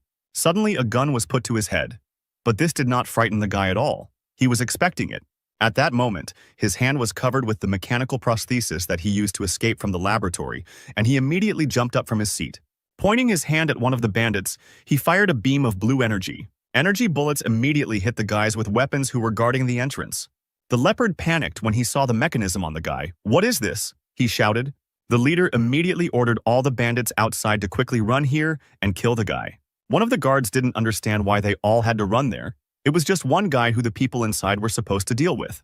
But suddenly, these bandits were hit by powerful bullets from rifles. It wasn't Stan, but a civilian mercenary organization. The stinging bee squad who ordered no one to move, and then everything would end quickly. But the guy was not going to stop. There was a commotion, and he was running away from two warring groups. They also didn't forget about him, trying to shoot him. But he moved too quickly and hid behind the containers. The Special Forces commander ordered Group A to open fire to contain the guy and get closer. Meanwhile, Group B was supposed to go around and pin him down from behind. Stan tried to hide behind one of the containers, but Team B quickly discovered him. They opened fire, and the guy leaned out from behind the container to fire a shot from his hand. The squad dodged and hid, and Stan took advantage of the delay to run away to another place. The bandits didn't understand where these mercenaries came from, but Leopard guessed that they came for this guy. Meanwhile, Stan had successfully run behind another container. He knelt down and began to look for something in his pocket. He took out the game console, opened it, and connected to the robot's controls. Smiling, Stan said that, in principle, he was prepared for this turn of events. His robot's eyes lit up. He was ready to storm. Suddenly, a huge robot appeared in front of the mercenaries and began to fire machine gun fire at them. The commander was surprised to see a combat robot and ordered to open fire to kill. Immediately, the clang of bullets hitting metal was heard. It seemed that the combat robot was immune to the mercenaries' bullets. The system informed Stan that he had 27% of his ammunition left and that one sensor was not working. The robot was damaged and required repair. The guy realized that his mechanism would not last any longer, but he had to finish off his pursuers here and now. The commander, seeing that the robot had stopped, thought that their attacks had worked, so he ordered the squad to continue shooting. The leopard noticed that this robot had turned the mercenaries' attention to itself, so now they had a great chance to catch the guy. But Stan had a plan for this case. The system window lit up red and reported that the guy had launched the self-destruct system. The hero hid behind the container and covered his head with his hands. The robot stopped functioning. The mercenaries ran closer, but suddenly they noticed that something was wrong with it. There was a loud explosion that shook the entire area and scattered the mercenaries in different directions. The leopard fell to the ground. He was shocked that Stan blew up the robot right in the city. Meanwhile, the man in the black car watching the battle began to swear. After all, his superiors had requested a covert operation. Now it would be on the front pages of the news. He needed to get out of here quickly. A few minutes later, the 13th Division was already on the scene. Hearing the explosion, one of the commanders ordered everyone to lie down on the ground and surrender. The surviving bandits raised their hands. No one wanted to compete with the 13th Division. The leopard was shocked that they came here. Stan couldn't have told the truth about his head then. He ordered his servants to give him a laptop, typed the guy's name into the internet, and saw that there was a 1 million reward on his head, and he was wanted by the Embryon organization for desertion. The laptop fell out of the bandit's hands. He couldn't believe his eyes. At that moment, the leopard decided that he had had enough. He came out with his bandits and voluntarily surrendered. The squad handcuffed them and led everyone into the car. One of the divisions saw the mercenary commander lift his soldier and order him not to move. Stan thought that his entire operation would be pointless if the 13th Division stole his skills after learning about them from the remaining mercenary. So he fired beams of energy at the commander. This shot was his last. The squad soldier shouted for the guy to raise his hands up and surrender. Stan did so because his mission was already completed. The system reported that the guy received 10,000 points, and he also fulfilled a secret condition: to kill all 6 attackers, for which he receives a skill upgrade card. Stan was taken to the headquarters of the 13th Division for interrogation. Carl introduced himself. He said that he was an intelligence officer of the National Strategic Defense Division of the Star Dragon, and that it was not the first time he had seen the guy. Stan replied that he remembered him, that same guy with deep pockets. The second man in glasses ordered the guy to stop joking because they were being interrogated. The man with glasses wanted to know why Embryo had put a $1 million reward on the hero's head. If he didn't know, then let him tell all the information he had. Stan said that he was not afraid of the scary uncle. If they wanted him to cooperate with them, then let them first show a little respect and let him talk to someone more competent. Looking at the two men, Stan said that the two of them were incompetent. The man who was observing the interrogation took the microphone in his hand and said that he was the head of intelligence and that he would now speak with the guy. Stan agreed, and the interrogation began. The chief asked if the offender was a member of the Embryo organization. The hero replied that he was. Then he was asked what position he held. Stan replied that he was a logistician studying mechanical weapons. Embryo would never charge $1 million for a logistician. Don't lie to us, we have plenty of ways to make you talk, the intelligence chief shouted. Stan smiled and spoke an incomprehensible phrase. He said, "Message log. June 4th, 687 galactic calendar year, signal location, planet Aquaria, destination, 8th base of the dark star planet, message content, top secret." Hearing this message, the chief of intelligence froze in place. The man with glasses and Carl looked at each other. They didn't understand anything of what Stan said. After a silent pause, the boss took the microphone in his hands and asked the guy if he was sure of his words. Stan replied that if he hadn't seen the message with his own eyes, he wouldn't have known about the dark star, but, in fact, according to the game's settings, the interstellar forces of the planet Aquaria are still a big secret. The interstellar forces that contacted the advanced civilization of Aquaria are called Cadolas. The Dark Star was originally part of Cadolas, but then fought them off, and now they are at odds. If the Embryo contacts the Dark Star, things will be bad for the Six Nations, so Stan can quickly get the attention of the Star Dragon if he just mentions this magazine. The guy asked the boss if they could now move on to discussing their cooperation, and the man answered him in the affirmative. After some time, Stan noted 3 secret Embryo bases in the Star Dragon, calling this tip a sign of respect for their cooperation. "You only know about 3?" the boss asked, and the guy replied that of course it wasn't. He would wait until they checked this information and then discuss the rest. The boss then asked Stan what his terms were. and he replied that he just wanted to work with them on the embryo case. The man said that he had to report their conversation to his superiors, so the guy would have to stay here, to which Stan replied that they shouldn't make him wait long since he only took 1 day off. After some time, the chiefs gathered in the office to discuss the situation. The chief of intelligence said that based on the information they had, they could trust Stan and cooperate with him. Another advisor countered by saying that this information could be false, but another man in a suit said that it was unlikely since he was a fugitive from the embryo and could only rely on them to survive. There was no reason to doubt his sincerity. One of the advisors spoke louder than anyone else, insisting that the guy be detained and tortured for all the information. The 13th Division did not need to negotiate with anyone. What nonsense. Stan showed us his honesty. We shouldn't push away someone who wants to help us. A quarrel broke out between the advisor and the chief of intelligence, one calling the opponent a coward and the other a fool who thinks unreasonably. Suddenly, they were interrupted by the director, who said that they could both cooperate and control the guy. It would be useful to introduce him to their division. The elderly advisor said that since the director insisted, it was worth sending the guy to the logistics department, so they could increase the benefit from him. And at the same time, it would be better to keep an eye on him, since no one from this department was allowed to go outside. But the director replied that they would benefit from him anyway since the guy had experience in combat, so it would be better to send him to the secret operations department and let him fight against the embryo. Thus, his true intentions would be clear. After some time, someone in another wing of the base shouted very loudly.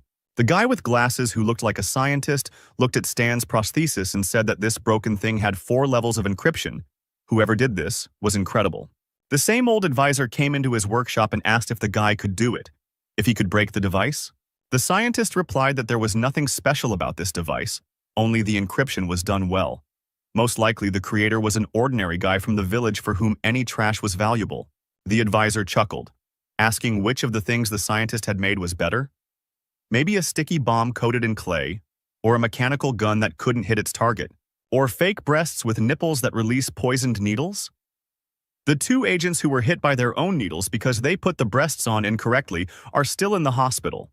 Meanwhile, the intelligence chief was talking to someone on the phone and said that he would make sure that Stan entered the covert operations department. Could this guy really be valuable? On the other end of the line was the same man who Stan had given the prosthetic. He said that the hero could offer them not only valuable information, he had a premonition that he would play an important role in their battle against the embryo. Stan was locked in the base, and the next night there was a noise in one of the abandoned cities. The tanks attacked the base. The authorities couldn't believe that the Embryon organization dared to set up a base in their country. Right now, they were attacking one of them. The embryo soldiers couldn't figure out where the Star Dragon came from, because their location was classified. Meanwhile, at the second base of the Embryon organization, there was also a noise due to the roar of the engines of tanks and armored vehicles. The blue-haired girl from the Star Dragon Special Agent Squad was outraged that they had to rest while their leader recovered from his injuries. Apparently, their superiors did not consider them human. Meanwhile, the guy was trying to break down the closed door, which realized that it was being broken into and reported that an intruder had been detected. Sirens immediately began to sound, warning that the main security system had been hacked and that all units should immediately head to the main room. Hearing the sound of approaching soldiers, the girl asked the hacker to hurry. The guy replied that he had logged in, but he needed 3 minutes, and a squad of fighters would be here in less than 1. The third member of the squad took the bag and said that their commander gave them a new device before the mission. The hacker doubted the new mechanism because their development department was full of idiots. The girl took out her mechanical arm and said that they had no choice. If the data was damaged, then all their efforts were in vain. She decided to believe in the new device, put on a mechanical prosthesis. The girl ran and hit the locked door. The door immediately broke down, and the girl was surprised that the new device was so powerful. The hacker said that he would hack the database and the other 2 members of the squad needed to cover him. The squad understood the order, and they immediately began to deal with the approaching fighters. After a few minutes, the system reported that formatting was complete and the self-destruction system was launched. It was time to run. The girl asked if he had managed to do everything, and the hacker confirmed that he had downloaded everything. A couple of minutes later, an explosion thundered, which marked the destruction of another embryo base. Meanwhile, at one of the embryo bases, everything was quiet and calm. The man in the suit reported to the boss that the 45th base had been destroyed by a Star Dragon. The head of the embryo couldn't believe his words. He asked how they knew about her. It is not yet known. Perhaps it was Zero. But the leader disagreed with this statement. A normal test subject could not know about something as secret as the location of the base. After sending the servant, the man placed his finger on the button, which said that it had recognized the identity and would connect him to the personal line. A hologram of an unknown guy appeared in front of the leader, and he ordered him to secretly check everyone who had access to information about the location of the base, and immediately inform him if he finds anything, it was time to cleanse the organization of rats. Meanwhile, the special squad of the Star Dragon reported on the completion of the mission. The chief praised them because this time they received a lot of valuable information. He also said that they should return the hand to headquarters and asked if they liked the device. The girl, her eyes shining with excitement, replied that thanks to her they were able to evacuate easily. She wanted to know what kind of genius made her. But unfortunately, the man couldn't tell this. Then the girl asked if they would get it again, and he replied that it all depended on his superiors. Meanwhile, in the workshop where Stan once studied, one girl was restless. Alice was worried that Stan had disappeared 3 days ago. Her grandfather advised her to be optimistic. Maybe he had died. Tears came to her eyes and she asked her grandfather to do his granddaughter a favor and asked someone to help her find him. Lou replied that when she stole his books, she didn't even think about the fact that he was her grandfather. If so, then I think I should sell all your wine that you hide under the floor in your bedroom. What are you talking about? Do you think your grandfather is that petty? If you just want to find him, then rely on me. After some time, the phone rang in the office of the man with the prosthetic arm. The old man asked what the boy was doing now. The man replied that everything was fine. He just wanted to work with them, that's all. Okay, send him back or my granddaughter will destroy my wine collection. The man replied that he couldn't because the rules didn't allow it. But Lou reminded him that he made the rules himself and let him send Stan back because he owed him for the last time. Closer to night, a tinted black car drove up to the workshop. The door opened and Stan calmly walked out and headed towards the workshop. At that very moment, a formidable Alice pounced on him and asked where he had been. They were actually very worried about him. You're not from this country. Something could have happened to you. We were about to call the police. Where the hell did you go? Stan got a little nervous and said he was just out for a walk. Alice grabbed him by the ear and asked if he could come up with a better excuse. The guy replied that he thought it was a good one. Suddenly, Alice calmed down and said that she saw the news on TV yesterday about the shootout at the dump. She was worried that something happened to Stan. Stan was surprised that the girl was worried about him. He should have called her after all. Suddenly, their conversation was interrupted by the grandfather, who said that he thought that the guy would not return alive. It was a pity that he returned. Alice turned to Stan and said that she would buy him a phone so that they would always be in touch. But Stan suddenly took his phone out of his pocket and said that he already had it. Grandfather, looking at the device, said that it was a coded telephone from the 13th Division and asked if the guy had joined them. Stan replied that he was a very important suspect. The 13th Division gave it to him to monitor and contact him, so he must wear this phone around the clock. The old man grabbed the guy and said that he was a fool. The 13th Division would not have told him if they wanted to keep an eye on him. There was no escape from joining the 13th Division, and he needed to leave immediately. But maybe Stan will still think about staying here because he is interested in his granddaughter? Alice immediately became embarrassed and shouted that they had misunderstood everything. Old man Lou told Stan that he doesn't really understand the feelings of young people. Not that Alice is a little girl, but the guy needs to try because Grandpa still wants to hold his great-grandchildren in his arms. Listening to these words, the sweet beauty burned with shame. He left, leaving them alone. A silent pause and awkwardness in the air. Stan decided to break the silence first and said that her girlfriend was just joking. He just misunderstood everything. Alice looked up and looked sheepishly at Stan, who looked away. Then she turned around and said that if a guy says so, then so it is. After these words, she left. A few minutes later, in his room, Stan was thinking about the fact that he most likely said the wrong thing and that in general, these old people who want grandchildren are so scary. Suddenly, he received a message from the system which he decided to check immediately. The system reported that the destruction of the embryo was completed by 2%. It seems it was not in vain that he provided the report to the 13th Division. Also, apparently, the connection to the reconnaissance was recognized by the system as an indirect penetration. It is better for Stan to fight the organization himself. He knew that embryo was definitely strengthening its powers, so he needed to take a risk to get new blueprints and improve his equipment. The next day, after conducting several experiments, he produced a successful fusion and invented huge exploding bullets. The guy decided that this would be enough, but this is an entry-level weapon, so you shouldn't rely on it too much. At that moment, the same Black Division car drove up to the workshop and honked its horn. Stan turned around when he heard the sound of the car and immediately recognized it. The 13th Division. Going outside, he asked a man he already knew why they were there. He reported that the report he provided had been verified. Now the division believed in the guy's sincerity and was ready to cooperate. The authorities decided to accept Stan into the 13th Division. The organization also decided to send him to the Secret Operations Department. He will be assigned to the squad later. They shook hands, and Stan decided that this way he could directly attack the embryo. Meanwhile, Alice sat on the couch hugging a pillow and thought about her feelings. She thought that she felt a little respect for the guy, not admiration. But what if Stan really felt something for her? Suddenly, a guy appeared in front of her and said that he wanted to talk to her. Alice was frightened by such a sudden appearance and began to apologize because Stan is a good person, but Stan smiled at her reaction and said that their country wanted him to become a civil servant and he couldn't refuse them. But he will help with the workshop when he can, because the guy doesn't want the business to go to waste. Alice leaned towards the hero and asked him to be careful. And Stan himself promised to help, so if he didn't keep his word, Alice threatened to cut his salary. The guy smiled and agreed with her words. Apparently, there was no more misunderstanding between them. Meanwhile, the logistics department of the 13th Division was in full swing. A girl with blue pigtails from a special squad came into the department and asked which of these guys was named Michael. The excellent students raised their eyes and began to look at each other enthusiastically. Seeing such a beauty in their workshop, Michael, who was the lead developer, hesitantly said that it was him and asked what the girl's name was. The girl said her name was Lilith. She also said that she heard that Michael was one of the best in the logistics department. Coming closer to the guy, the girl asked, "Did you create that mechanical hand? What's wrong with her?" "It's not surprising that something is wrong with her. A simpleton like him." "Not at all," Lilith answered. "The thing is that it was very useful to me, and I would like to make a personal order." Michael realized that he was in an awkward position and did not know what to answer. Then he was finally able to say that it was not he who created her.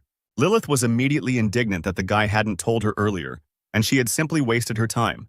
The girl angrily walked out of the office, and Michael's comrades began to quietly laugh at him. "What are you laughing at? The new guy will most likely be sent to us, and then I will take good care of him and teach him a few lessons." After some time, in the 13th district of the Star Dragon, that same hero appeared in the Secret Operations Department. Lilith sat with the special squad, and seeing the guy, she assumed that he was the one whom the director personally assigned to their squad. The guy introduced himself as Stan and told the guys that he was their new mechanic. The guy with the goggles and green hair introduced himself as Harry, and he was the hacker of this squad. A taciturn and sullen guy with a scar on his cheek briefly introduced himself as John. He was a sniper. Lilith asked why the guy had a mask on his face. Was he hiding his face because he didn't trust them? To which Stan replied that his identity was confidential. The girl thought about it. Mechanic, confidential person. It turns out that Stan created that hand. The guy confirmed the girl's guess and asked how she knew. But she quickly approached the guy, put her hand on his shoulder and immediately asked if he could create another such hand for her. Stan said that he could only do it if it was at her expense. The girl immediately called him a cheapskate, and the guy replied that he didn't even know her name. The beauty with blue pigtails introduced herself as Lilith, and she is the close combat of their squad. Stan asked how many of them were in the squad. Lilith said that there were only 4 of them. Their captain was currently in the hospital, and he was a master of fistfighting. Hearing that the captain was in the hospital, the hero assumed that their squad was assigned the most difficult and dangerous missions. But that wasn't true. Lilith said that he was in the hospital because he was poisoned. Suddenly, their acquaintance was interrupted by the sound of a notification. Hacker. Harry immediately sat down at the computer and saw that despite the newcomer joining, the management gave them a new task, to catch a black spider hiding in the western capital. Lilith recognized this name. It was a bounty hunter who had last escaped from their agents by blowing up 2 streets. At that moment, a system window appeared in front of Stan with a task to destroy the black spider. John asked when they were leaving. The girl said that there was no need to rush. The intelligence department had already discovered his location. They would leave at night. The detachment went to rest, and closer to night they arrived at the place indicated by reconnaissance. Harry told Stan that since this was his first assignment, he would be keeping an eye on the area. The guy would be the eyes and ears of the squad. His job was to report all the information he received. The hero understood his task. It should be easy, but he wanted to kill the monsters.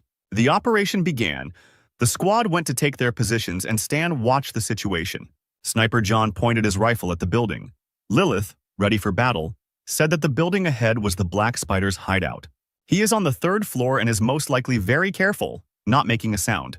But suddenly Stan said that there was no need to be careful because the black spider had already discovered them. Lilith was surprised and asked the guy how he knew this. Meanwhile, a dark figure of a man appeared above the special squad, standing on the roof of the house and watching them. At that moment, fire was immediately opened on the detachment, but they were able to successfully evade it. Lilith confirmed Stan's words. Now she sees that they really found them. A squad of masked men in bulletproof vests ran towards them, all of them armed with machine guns. Harry panicked. The intelligence information was somehow false. The Black Spider wasn't alone here. A fight ensued. John and Harry tried to shoot back at the enemies, and Lilith immediately knocked out those who came closer. A spider was watching all this and laughed at the fact that the dogs of the 13th Division dared to come here. An impressive hunk with a spider tattoo on his face said that since these kids decided to raise their paws against him, he would rip them off. The criminal ordered his subordinates to kill them, but Lilith called them simply a disgrace. The girl reached for her sword and told the boys that she was leaving these pawns to them. And in the meantime, she will personally take care of their goal. Lilith jumped quickly like a cat and covered a huge distance in a couple of seconds. She flew towards the criminal at great speed, swinging her sword. But the spider easily dodged it by simply jumping away. The man told the girl that he respected her courage, but would finish her off quickly. Such brazen confidence angered Lilith. The black spider said goodbye to the beauty and fired a burst of machine gun fire at her. But Lilith was still as fast and graceful as a cat, bending and dodging bullets. The girl quickly landed near the enemy, and the black spider ran out of ammo. The man had long since realized that the girl was good at close and fist fighting, and the fight would not be easy. Lilith tried to attack him with her sword, but the man defended himself with his machine gun, blocking the attack.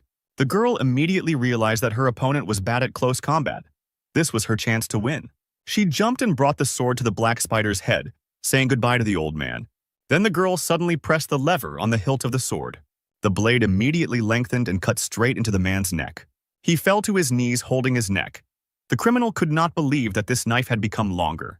But he suddenly laughed and said that this was not enough to kill him. Saying that she could not kill him, the black spider began to choke on his own blood, which was gushing out of his neck. He eventually fell down dead, and Lilith informed Stan that he had made a great blade for her.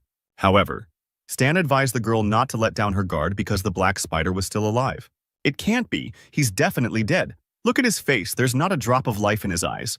He is a Superman, and his power is not so simple. Remove the mask from the defeated enemies and see everything for yourself. Lilith returned to the squad, which looked at the cut-up and killed fighters of the Black Spider. The girl started to laugh.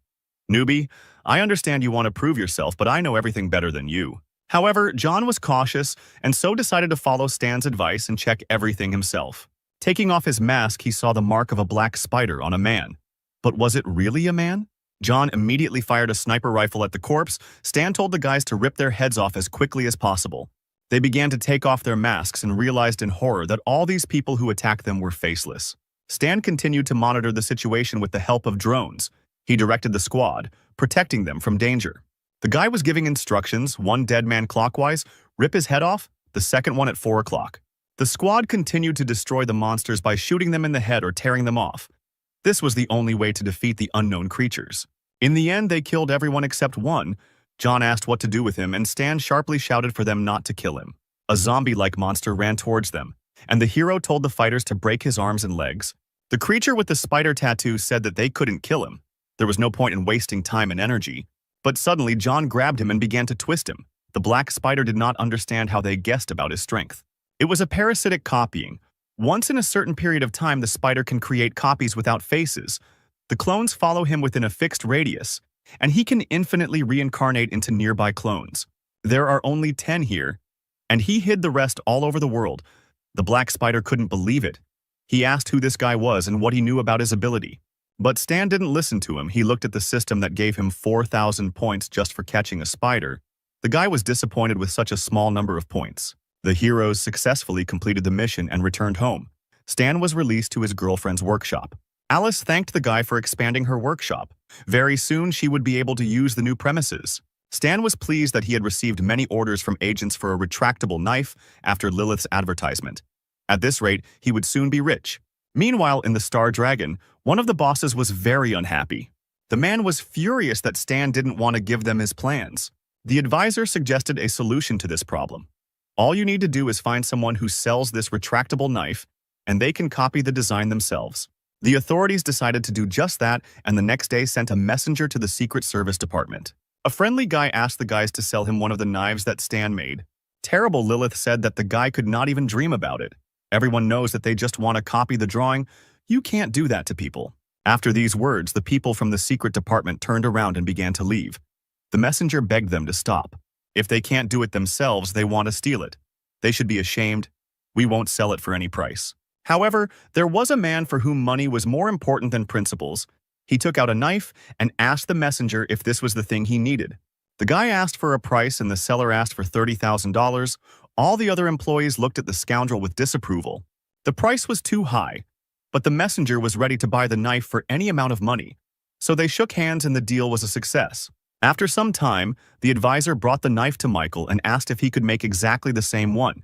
He replied that the work was done roughly and there was no code. He could easily recreate the drawing. The advisor promised that if the guy succeeded, he would no longer have to serve in this department. He would be promoted to the research and development department. Such a proposal suited Michael. Meanwhile, Stan was relaxing in the workshop when suddenly he received a call on the phone. What do you mean all the agents canceled their orders? How did that happen when everyone needed the guy's knife just recently? Lilith on the other end of the line said with displeasure that the development department had copied his design and was going to mass produce it. Stan looked at the knives he had already made. He was angry at his superiors for treating him like that. If that was the case, then let them not blame him for being rude now. The next day, the guy came to an underground weapons company, where they assessed his goods and asked if he could supply them on a regular basis. But Stan had another offer. He brought 1,000 knives and offered to sell each for $5,000. And he also wants to sell his drawing. Its price will be $1 million. The aristocrat in the chair was very interested. He asked the guy if he could lower the price and Stan refused. Then the aristocrat agreed. Later in the evening, one of the bosses reported that the development department had confirmed its report. And now the drawing of the retractable knife belonged to the director. The director leaned over and told the boy not to rejoice too soon. The man thought that these words were said because the director was worried about Stan's reaction. But the guy had no intention of joining the 13th Division. He wouldn't do anything to them. "Do you really think so?" the director said and began to take an envelope out from under the folders. "Well, of course I think so," answered the head of research and began to doubt his answers a little. "Is that why you took advantage of your opportunities and resold the division's weapons?" "I am extremely disappointed in you," the director said, handing him an envelope with the report. After this moment, checks began at the research headquarters. The entire department was buzzing. Everyone was alarmed. The workers were discussing the recent inspections of the research director. Rumors were that he was illegally reselling weapons. The second worker did not believe this and said that most likely it was Stan who set up the director. Apparently, the guy had secured the support of the top brass. After these words, the guys fell silent because Stan himself was coming here. He walked with the director, who was very friendly with him. The workers did not understand why even the executive director was so polite with him. Meanwhile, the director took the guy to his office to introduce him to someone. When the guy saw the one who called him, he was slightly surprised. It was the same man for whom he had made a prosthesis in the workshop. The old man asked if the guy was surprised by such a meeting. But Stan initially knew who this old man was, so it was time for acting. The guy asked the man who he was. He said that he was only taking an active part in the life of the 13th Division. He had no need to worry. The old man wanted to know how they could solve the problem. Stan immediately realized what was going on and demanded compensation for the damage caused to him. "You made money by selling the drawing and I was searched. Isn't that enough compensation?" Stan slammed his hand on the table in anger. "If you hadn't stolen my design, I would have earned more. It was my job to begin with. And you still dare call this compensation? If you tried to buy it from me, maybe I would have sold the division drawing. You just had to ask." The CEO offers to listen to Stan's terms, and they hope that this will not happen again in the future. The guy said that his condition would be that he wants to look at the knowledge of advanced mechanical engineering. The proposal alarmed the old man, but he did not say a word. Stan knew this was a great opportunity. The 6 nations and the embryo had different records. Only trusted and trusted people had access to them. This is definitely his future success. If he fails now, it will take him too long to get security clearance. "Okay, I give you permission," said the old man, after thinking about the boy's words. "Here it is. Access to the next stage." Stan was glad to hear the man's words. "Wait, I object," said the research director. "Advanced knowledge requires level 5 clearance. It's against the rules. He just wants to look at them, give him 1 hour, nothing will happen to them during that time." That's how their dispute was resolved, and soon the guy was sent to the underground headquarters of the 13th Division. Stan stood at the entrance with the old man and the executive director. Before entering, the director said that he had to read the rules. Surveillance is conducted around the clock. The guy may not even try to do anything. The entrance will automatically close in an hour. But that was enough, because Stan only needed to look for a couple of minutes to learn. The doors opened and the guy walked up to a huge computer. After digging through the system, he found advanced weapon knowledge. The Star Dragon only has one advanced material, but it is very good. The system reported that advanced knowledge, synthesis of advanced material, was detected and offered to study 2 talents. Stan confirmed the study, and the system informed him that he needed to wait a little. A couple of minutes later, she reported success. The advanced mission was completed, and now the guy could choose one of 3 options: gunsmith, mechanic, mechanical fighter. The guy, of course, chose the mechanic, because in his past life he was the best. At that moment, the hero felt his whole body fill with energy. The director did not understand why the guy was smiling like that while reading the knowledge about mechanics. The system, meanwhile, reported that the guy's energy attribute had changed to magnetism. A new specialization had been studied, geometric thinking, and new skills had been acquired. Energy training technique, immediate mechanical proximity, sliding, and titanium alloy. Now Stan's rank was E-class, a superhuman. He had finally taken a step towards his superiority, but he shouldn't get too cocky because he still had a long way to go. The next day, the guy returned to his native workshop. After leveling up, his aura began to emit magnetism, which is quite unusual for a mechanic class. Aura is the basis of superhumans. After learning aura leveling techniques, his strength will begin to grow unusually fast. It's a pity that training requires experience and stamina points, and since he still needs to make weapons, he can only train twice a day. Suddenly, his phone vibrated. The guy picked it up and saw that Lilith had reported that the captain had been discharged from the hospital and was asking everyone to gather. The next day, the hero went to the Secret Service department of the Star Dragon. The bastard who sold the knife told his colleagues that Stan said he would no longer sell him his weapons. So what if he's just a pathetic mechanic? If a man really needs the developments, he'll pay someone to resell them to him. But suddenly, his colleagues turned away from him, pretending that they were working. The guy did not understand their reaction, but it was all because Stan walked past them. A few minutes later, the guy came to the room where their squad was gathering. Lilith was already waiting for him inside. A muscular man with red hair and a sullen face asked the guy if he was that newcomer. Harry said that this is their captain. In general, they hire new people only if the captain agrees. But Stan's candidacy was taken care of by the authorities, since the captain was recovering at the time, so he could be a little unfriendly. The man took the tangerine in his hand and said that he had not introduced himself. He was the captain of a special squad, and his name was Wei. Stan thought it was a strange name because it was very popular in China, and they often joked that if he was called that, it meant his parents didn't care about him. The captain continued, "Including you. There will be 5 of us on the team. You will be in charge of logistics and supplies. I will be honest. You have no experience, and I do not believe in your abilities. I will remember all your instructions, and if you do not live up to my expectations, no matter who makes a mistake because of them, I will throw you out of here immediately. Did you really think that you can get everything for money? You can even get into the Secret Service department through connections now. No one thinks about the safety of their subordinates." The sullen captain left, and Stan was upset that he was simply perceived as a man with a lot of connections. Suddenly, a notification came on the laptop, and Harry noticed it. He sat down to check what was going on there and said that they had an urgent mission. The authorities wanted them to leave immediately. The captain asked what had happened, and Harry said that the division's squad had been ambushed while preparing to launch a surprise attack on the embryo base, and they were being asked to provide immediate support. Harry will fill you in on the rest of the details on the plane, but now it's time to get going. Suddenly, the commander ordered Harry to take care of the rear, and Stan will have to learn from him since he is still a newbie. Change is hard to come to terms with, so the guy will have to fight for a place in the sun to become useful.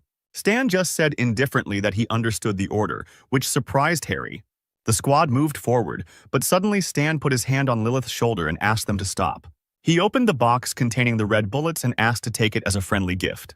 "Are these new developments?" Lilith asked excitedly. Starting to examine the bullets, Stan confirmed her guess, but asked not to use them much for now. The system notified the guy about the beginning of the E-class mission. He needs to help the secret operations squad pursued by the enemy. His role is to help the team complete the mission. The reward is 8,000 experience points. Harry decided to support the guy and said that their captain was not at all against him or anything like that. There was no need to take his words to heart. Meanwhile, military vehicles were driving at full speed in the desert. One of the members of the 13th Division looked into the broken mirror and saw that they were being chased. Where was this reinforcement? But a special squad was already moving forward. John and an unknown person in an iron suit were jumping from a helicopter. The special squad landed successfully and the robot's voice told the soldier to calm down. Wei pressed the button and his Iron Man suit mask opened. No need to worry, help has already arrived. Wei contacted intelligence, and they informed him that an allied detachment was 13 kilometers away from them, and that 15 armored SUVs and another helicopter were heading towards them right now. The meeting point is 3 kilometers away on a hill. Their goal is to stop the enemy and successfully rescue the squad. Harry has already sent them the coordinates. Stan looked at the screen and was surprised that they had a prototype of a combat armored suit. This is the only one of the basic copies in Aquaria version 1.0. The soldiers prepared for battle. Wei and the fighters watched from the hill as a truck moved towards them. As soon as the vehicles had reached a sufficient distance, the commander raised his hand and gave the order to open fire. Dozens of machine guns opened fire on the enemy, and a hail of bullets rained down on the convoy. The commander did not stand aside. Putting on his helmet, he took a heavy machine gun and also opened fire. John used his armor-piercing sniper rifle to aim at the tires of the trucks to immobilize them. The convoy of black cars that were pursuing the friendly truck began to slow down and stop, and a barrage of fire helped the truck break away from pursuit. The soldier sitting behind the wheel looked in the mirror and saw the enemy moving away. He was glad that the detachment arrived on time. As he approached our special squad of fighters, the soldier looked out of the truck and said that there were too many enemies and they needed to retreat immediately. At that very moment, the fighters heard the noise of the helicopter blades approaching them. Wei raised his head to the sky and saw an unfamiliar girl with red hair sitting in the helicopter.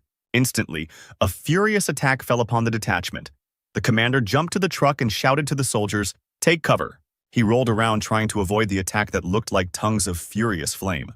The Special Forces fighters managed to hide behind the cars, but the soldiers were less lucky. They were subjected to a psychological attack, and at that moment Wei realized that they were being attacked by superhumans. It was hell. She used her power to attack. Flames engulfed her body, and on her forehead she had a mark that looked like a snake. Harry was shocked by what he saw, but Stan immediately recognized the girl and snatched the headphones from his friend. Taking command, he reported that the girl was the combat commander of the Embryo Squad. "You need to retreat immediately." Wei, hearing Stan's voice, was surprised and did not understand what the guy was doing and why he took command upon himself. However, he looked at the fighters of his squad and was surprised how they immediately obeyed the guy's order. But Hell was not going to let the witnesses go just like that and was already approaching the fighters. The commander of the combat squad was too fast, and her first target was Lilith. Hell immediately tried to attack her with her foot, but the girl blocked it with her hands and defended herself. Lilith then attempted to counterattack by raising her leg into the air and pointing it towards the enemy. However, Hell was not simple, she deftly dodged. Lilith was surprised that this girl was so good at fistfighting. But before she had time to come to her senses, Hell immediately attacked her in the face, breaking her lip with the help of her power, which enveloped her fist. Coughing up blood, Lilith thought that the difference between them was too great. Even close combat would not give her much of an advantage and she would lose in any case. Hell, meanwhile, prepared a new attack for her opponent, gathering Scarlet Aura in her hand. The psychic attack hit Lilith without any problems, and she fell to the ground, exhausted. With difficulty rising from her knees, Lilith begged Stan to come up with something quickly, otherwise it would be the end for them. Stan told Lilith to look for an opportunity to use her mechanical arm, and when the enemy briefly opened up, John was to shoot Hell. The fighting beauty followed the guy's order and took out a device from her pocket that activated the mechanical arm. John, meanwhile, knelt down, loaded his rifle, and prepared to attack. He kept Hell's face in his sights and was ready to shoot at any moment. The main thing was to wait for that moment. Hell saw a familiar mechanical hand and stopped for a second. Lilith took advantage of this moment and attacked her. The force of the blow was high, but Hell was struggling to contain the device. She then asked Lilith what her relationship was with Zero. "Zero? Who is Zero?" Lilith asked her. John thought this was the best moment and pulled the trigger. A shot rang out and Hell tried to react to the sudden attack by creating a scarlet shield around herself. Realizing that a sniper was working on her point, she immediately flew away to a safe distance. Hell analyzed the situation and held her hand, which was still hit by a sniper's bullet. Stan immediately ordered Wei to take Lilith and run. They needed to take advantage of the enemy's retreat. The commander in the iron suit understood the order and ran towards the girl. Lilith was barely standing on her feet. Wei picked her up and put her on his back to save her. The soldier who was in the very truck they were supposed to save shouted to the squad to get into their car. While the squad was climbing into the transport, Wei thought that the enemy vehicles were slower than theirs, and besides, the superhumans were injured. Now they would not be able to pursue them. If the entire squad can reach the plane, then consider the mission successfully completed. When they were in the car, Wei took off his helmet and breathed a sigh of relief. The worst was behind him. But they forgot about something, and Stan radioed for them to look up. The enemies still have a helicopter that is chasing them and can destroy the car at any moment. The helicopter was directly above the car, which was trying to escape at maximum speed. At this moment, the air transport attacked the enemy by firing 2 missiles at the truck. The large vehicle had no way to avoid the attack, and the explosive force of the missiles sent its rear end flying into the air. Trying to hold on to anything, Wei shouted at John to shoot them quickly. The sniper replied that he had run out of armored bullets, and that regular bullets would not be able to penetrate the target. The helicopter is already targeting the truck. Are they really all going to die here? But then Stan interrupted them and asked if they had forgotten about his gift. Indeed, before the mission he gave them a box of red cartridges. The squad remembered them and opened it. Having loaded the cartridges into the clip, John decided to try them out on the helicopter. The barrel of John's sniper rifle emerged from the truck window, and he took aim at the enemy. One armor-piercing shot and the helicopter circling above them immediately began to sparkle. The aircraft immediately caught fire, and no longer posing a threat to the fighters began to move away. The soldier who was driving was surprised that the enemies got scared and ran away. Harry reported that their plane was already there, and John meanwhile was asking over the radio what kind of bullets were these that could penetrate even an armored helicopter. Where did Stan get them? But the guy didn't hear him. He was looking at the system window which reported that the task was successfully completed, and he received 8,000 experience points. Meanwhile, Hell, watching the downed helicopter, reported over the radio that they were on Zero's trail. The mission ended, and our heroes calmly arrived at headquarters together with the rescued squad. Harry admired Stan's coolness. Thanks to him, this mission was completed easily. His admiration was interrupted by Wei coughing, who wanted to say something. He began to apologize for doubting the guy's abilities. The commander extended his hand and said that without Stan's leadership and new equipment, they would not have survived. So as the squad leader, he welcomed Stan into their ranks. Stan looked at the commander and replied that he shouldn't have apologized for such trifles, because he was a magnanimous man after all. They shook hands, and Wei thought it sounded sarcastic coming from the guy. The awkward silence was broken by the door opening, and a man's voice was heard from inside. Wei asked why the guy came because his squad was currently having a meeting. The same soldier who was driving said that he just wanted to ask if the same cartridges that were used to shoot down the helicopter were for sale. Wei put his hand on Stan's shoulder and whispered what he thought about it. Stan replied that he was selling his services. One cartridge would cost $50. The soldier said he wanted to pre-order 200 of them, 20 of them for the small caliber pistol, 150 of them for the submachine gun, and 30 of them for the sniper rifle. Lilith patted Stan on the back and said that from now on, she would attract customers to him for a discount for herself. The guy replied that he would give her 20%, no more. The hero thought that he could earn a lot by selling shells wholesale. Fortunately, he had experience in making them. And while there was demand, he could forget about the need for money for a while. A few days later, one cartridge fell into the hands of a scientist who knew that the boss had not allowed anyone to study flammable cartridges. But Michael believed that he was simply scared. He would find out that his equipment was actually being manufactured at a military plant far from the western capital. He would report it to the management, and then Stan would be in trouble. He separated the head of the cartridge. Now you can examine its components. If everything went according to his plan, then the bosses would look at him differently, the guy thought. Suddenly, a loud explosion was heard in the scientist's room, which blew out all the windows in the area. A flame appeared in the room, and a siren went off, alerting everyone that the fire had started in the workshop. A few seconds later, the boss was already standing at the door to the room and asked what the guy was doing here. Charred Michael, sitting on the floor, was sobbing. Because of the explosion, he lost all his hair and broke his glasses. At that moment, the guy realized what a mess he was in.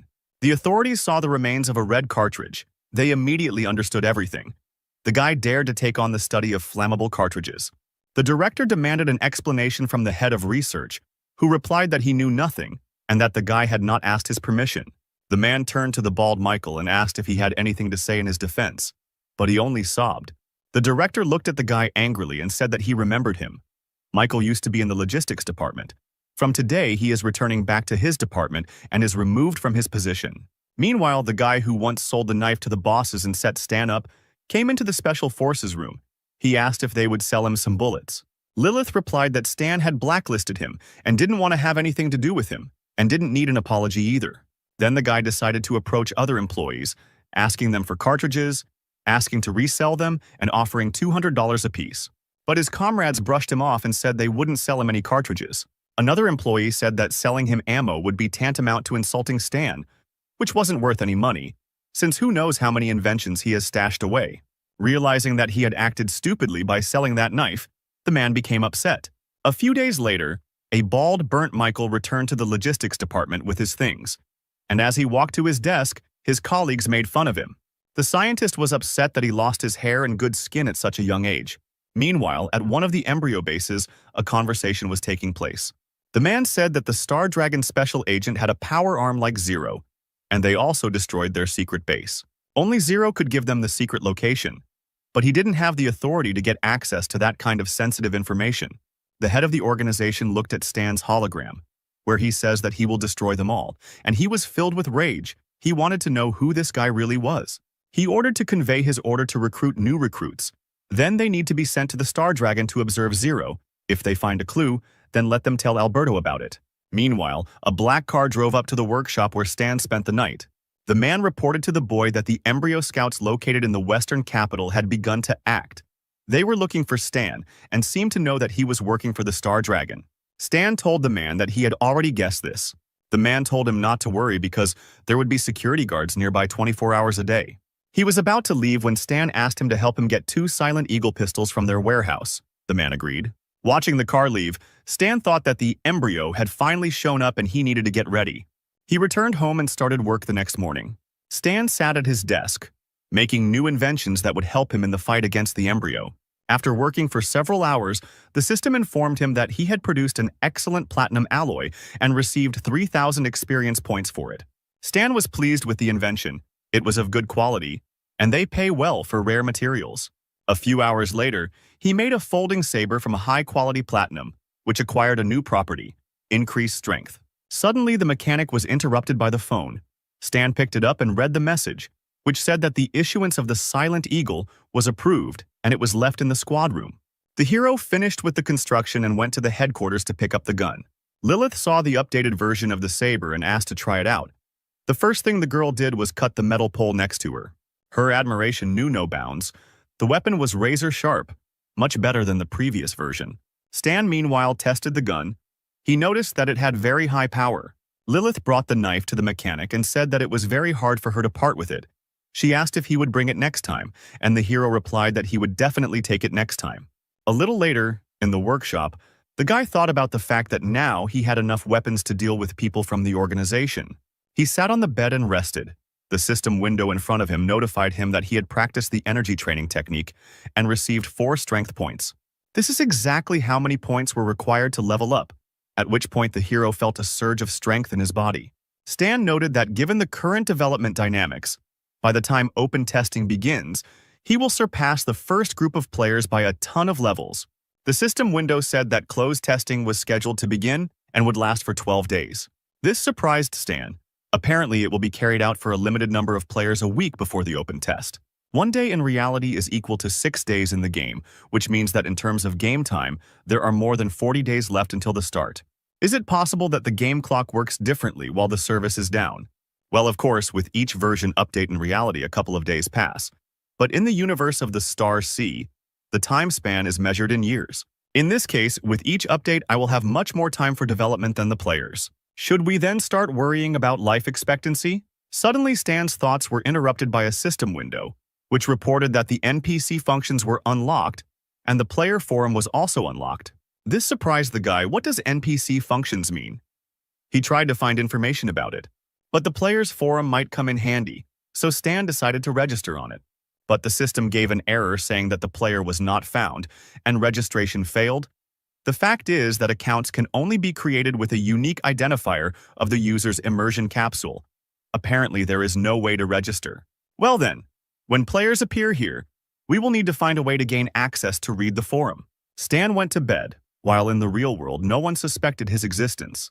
An unknown guy sat in front of 2 monitors in a non-standard chair with wires. The system reported that the character's name is Donald. The default settings are selected, the character creation is complete, and he will soon appear in the newbie zone.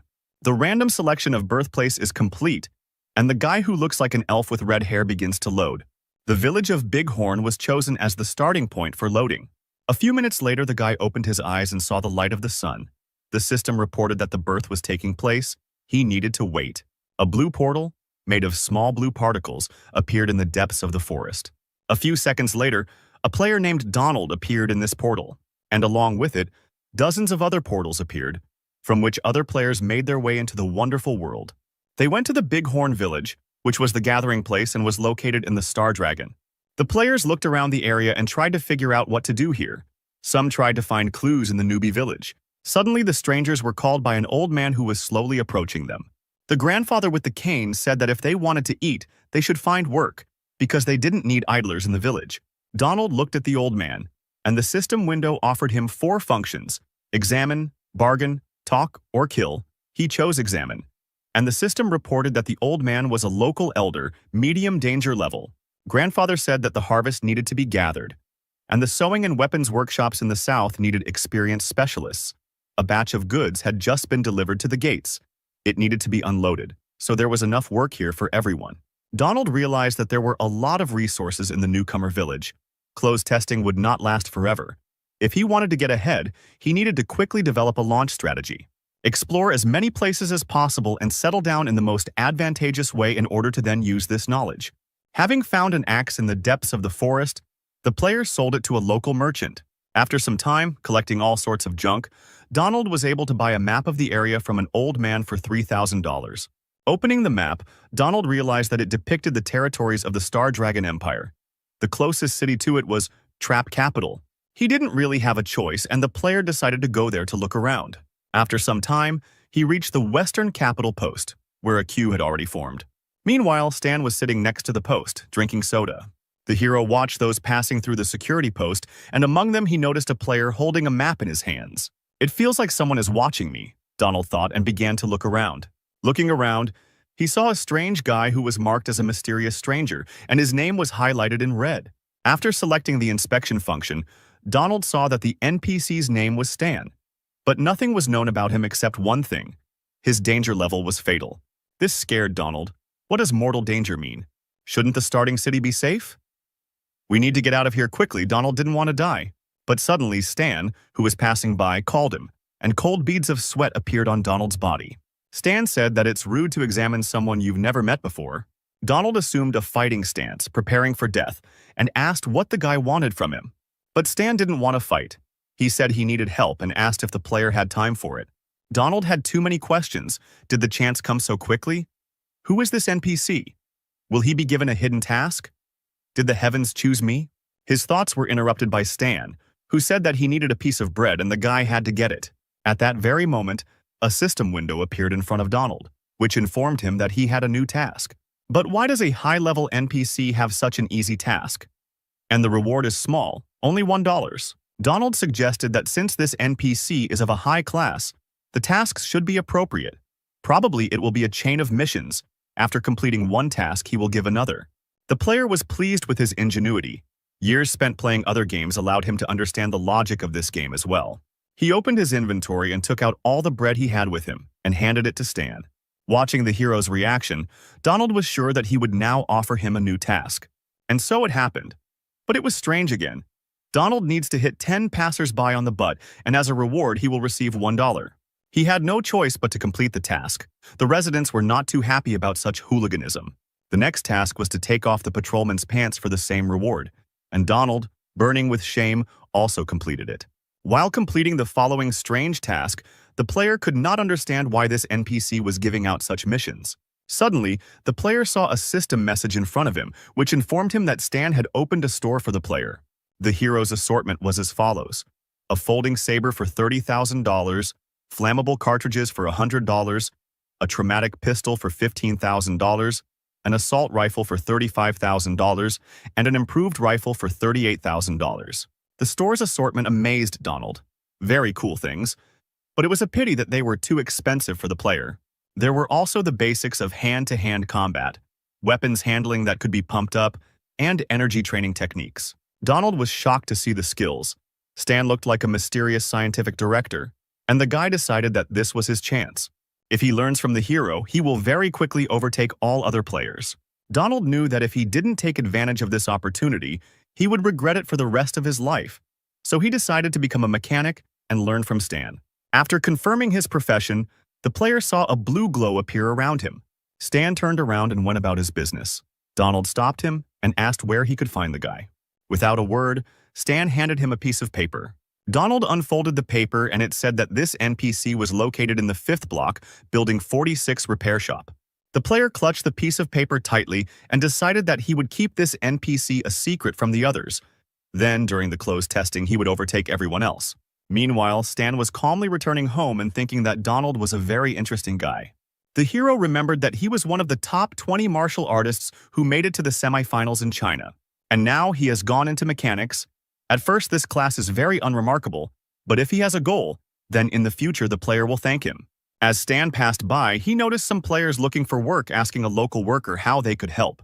It seems that many players have already completed the storyline of the newbie village. Stan looked at the homeless old man who was sitting next to him, and no one approached him. He realized that most players were obsessed with profit and had no interest in the game itself. These players will do anything for money if Stan asks them to. Who knows? Maybe they will even become his main support in the fight against the Embryo organization. Stan walked closer to the players and said that he needed help. The boys were happy when they saw the hero, because he looked like a high-level NPC. Stan looked at his system window and realized that there was a limit on the number of rewards he could earn, and he couldn't set a point total higher than that.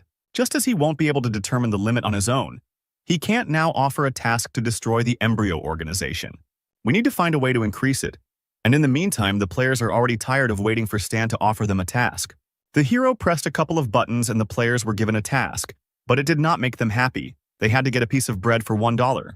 Disappointed in Stan, the players decided to continue hauling bricks rather than waste time on this guy.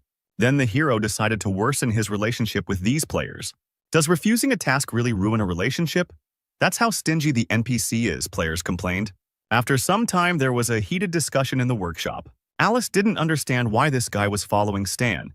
She considered him a good person and asked the hero to give him a chance. Stan meanwhile told Donald to go outside and pretend to sway like seaweed for 10 minutes. While Donald was doing the task, he read that the Gods Family Guild pays well, and Stan meanwhile noticed that the guy went to read the forum. Donald then said that he wanted to find Zero to make money. Having connected to the guy's system, Stan immediately began to look for any news about his identity, and among a pile of garbage he found one interesting one that said that the first B-class task had appeared in the game.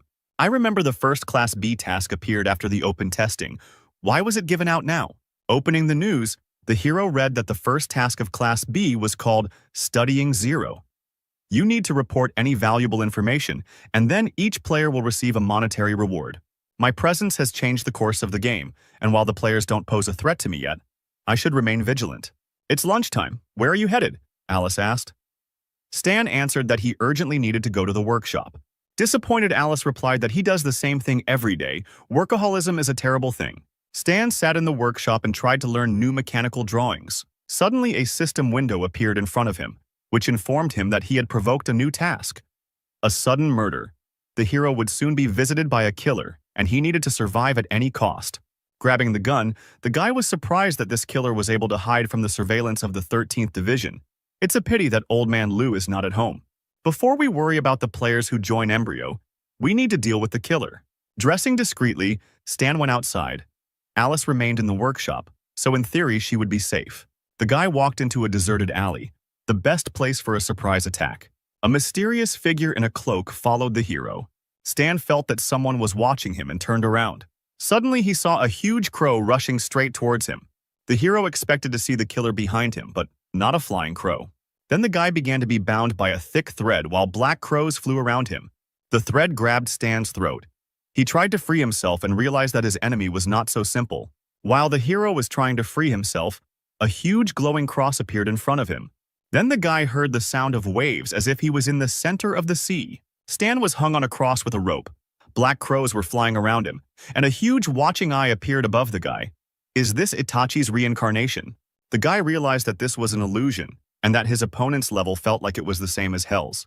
The more he resisted, the tighter the rope tied him. Stan didn't understand how he could get out of the trap. Would it really all end so stupidly? But suddenly the hero heard a notification sound from the system. She reported that the guy was under the influence of an illusion, and since his intelligence was above 50, he could resist these effects. Gathering his strength, Stan freed himself from the illusion, and the world created by his enemy shattered like glass. But not everything was so simple. At that very moment, a gun was put to the hero's head. In front of him stood a blond man with a revolver and a brown coat and a large hat, who said, "Goodbye, Zero." The man pulled the trigger, but Stan used a glancing shot and dodged the bullet. The killer didn't understand how the guy was able to dodge the shot at such a close distance.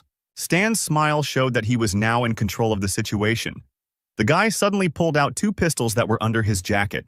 The hero began shooting at the enemy, activating the overload skill to deal more damage.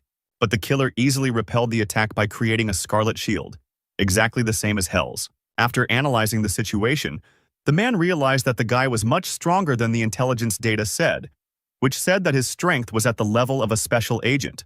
The information turned out to be inaccurate, so the killer decided to retreat and think over the plan of capture again. Making a seal with his hands, he tried to use the illusion on the hero again. Zero stopped and saw the sun setting again, black crows appearing and a scarlet thread enveloping him.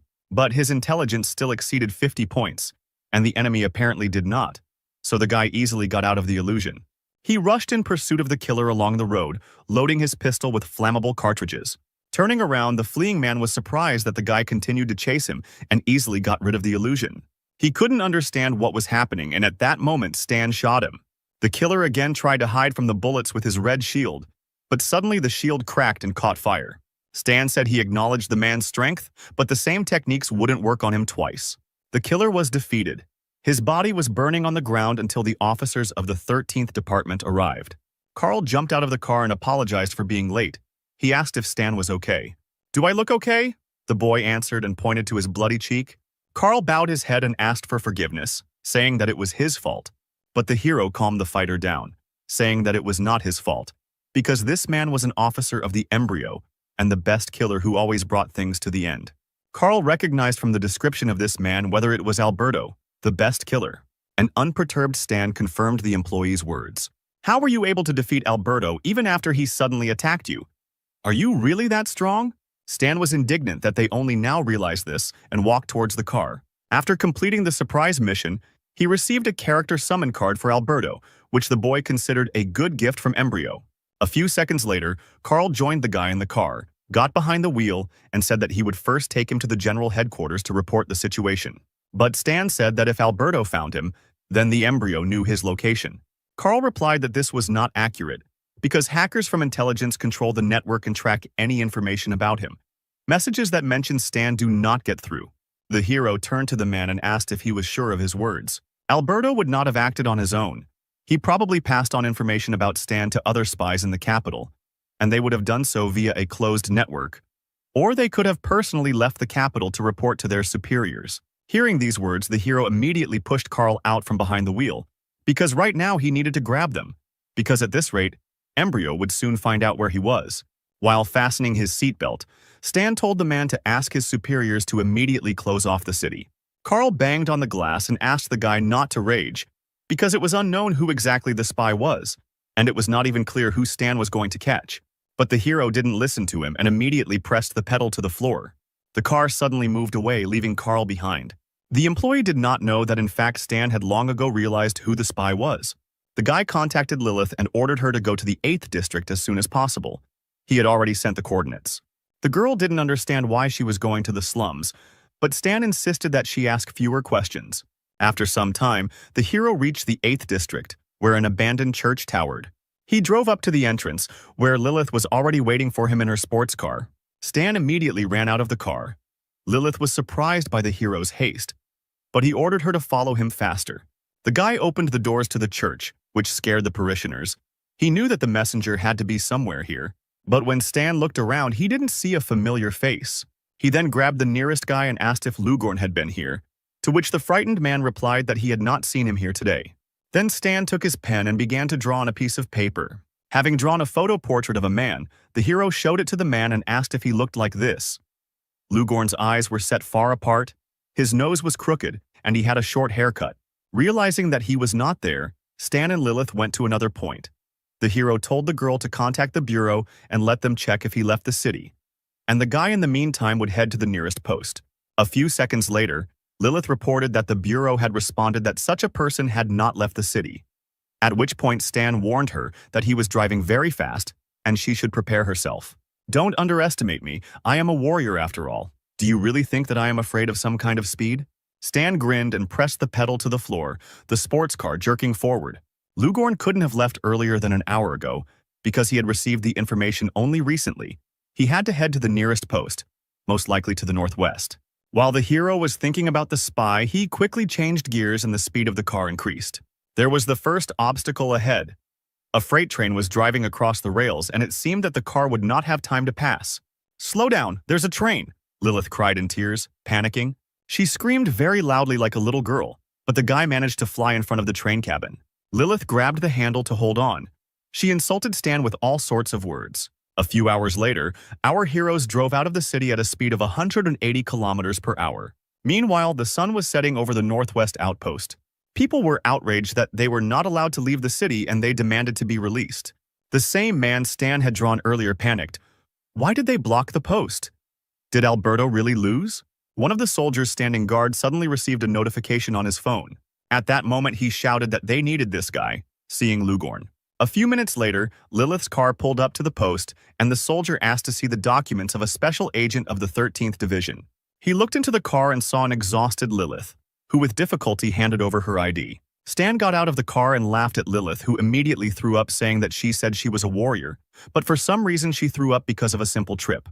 Meanwhile, the soldiers detained Lugorn and threw him to the ground, putting handcuffs on him. Stan realized he had arrived on time and pulled out his gun.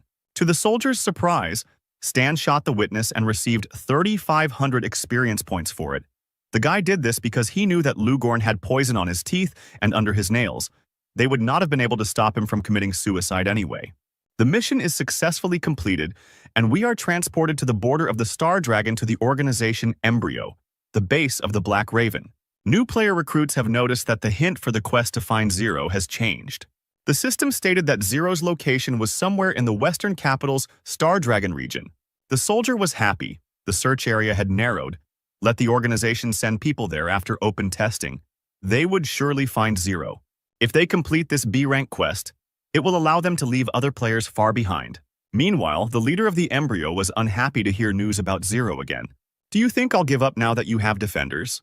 In a rage, the villain slammed the table with a powerful blow. Find out his exact location, even if he is hiding in the headquarters of the 13th Division. Send 200 Owl agents there, 5 commanders, and kill Zero.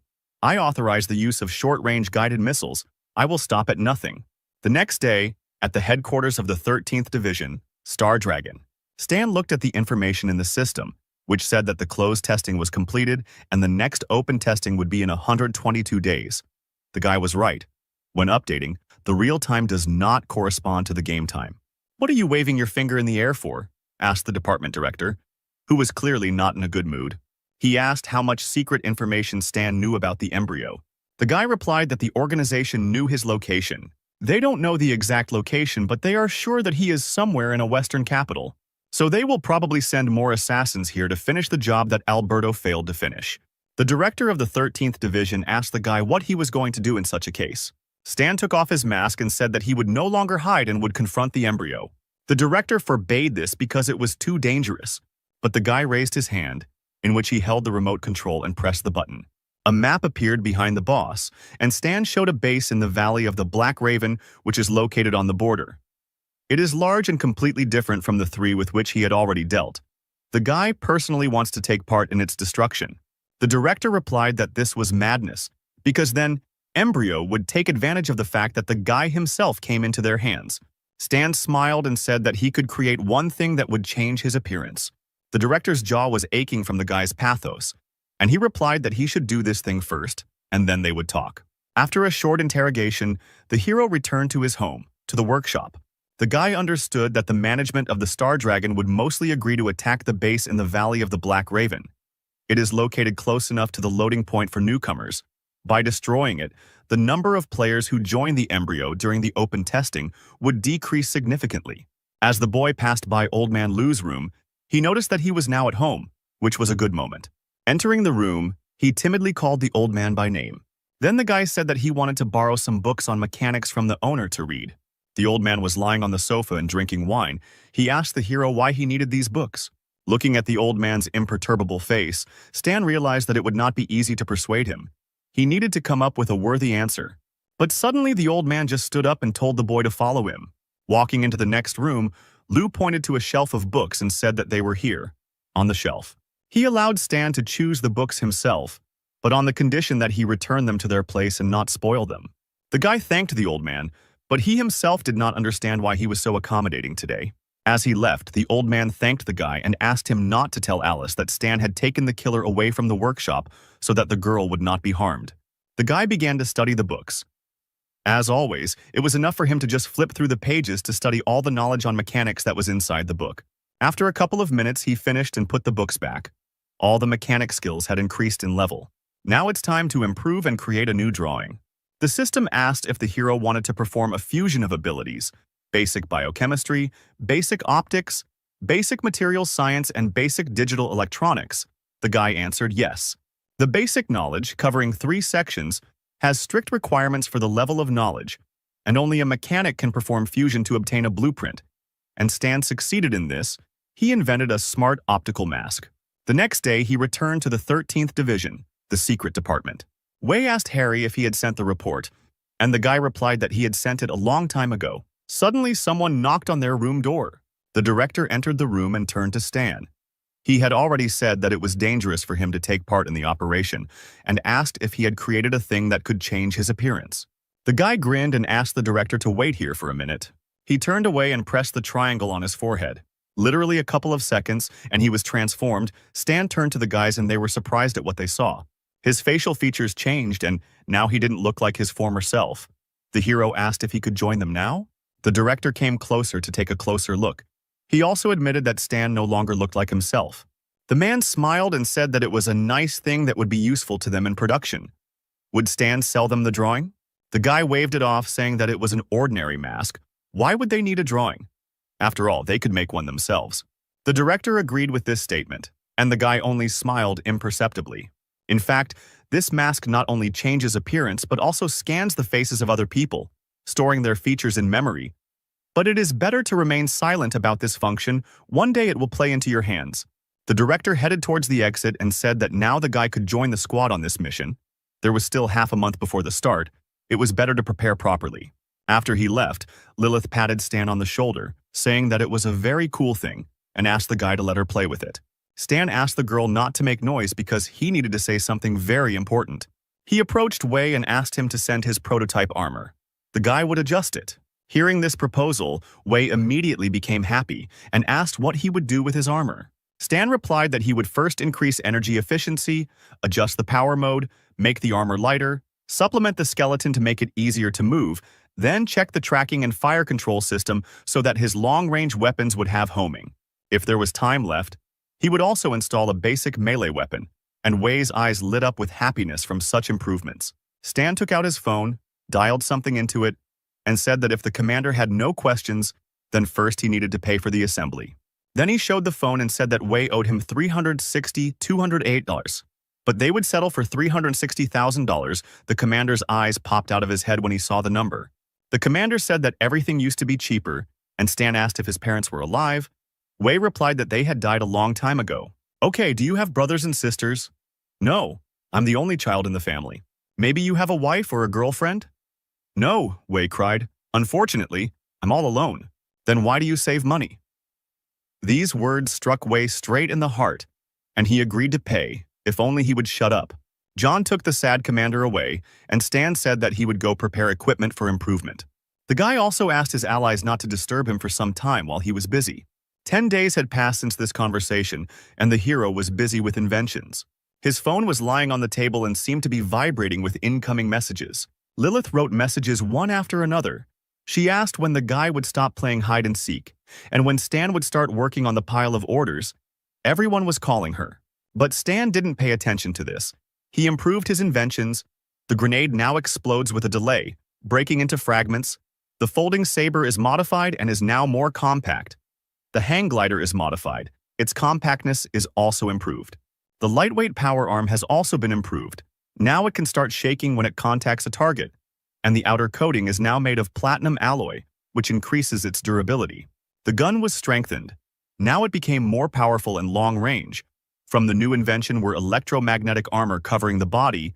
They could cover any part of the body by passing magnetic force, which increased the strength of the wearer's body, and they also withstood high temperatures and radiation.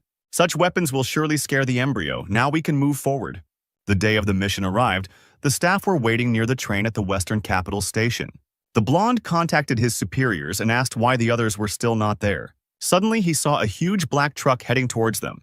The soldiers were surprised to see such a cool machine, which was in service with a special detachment.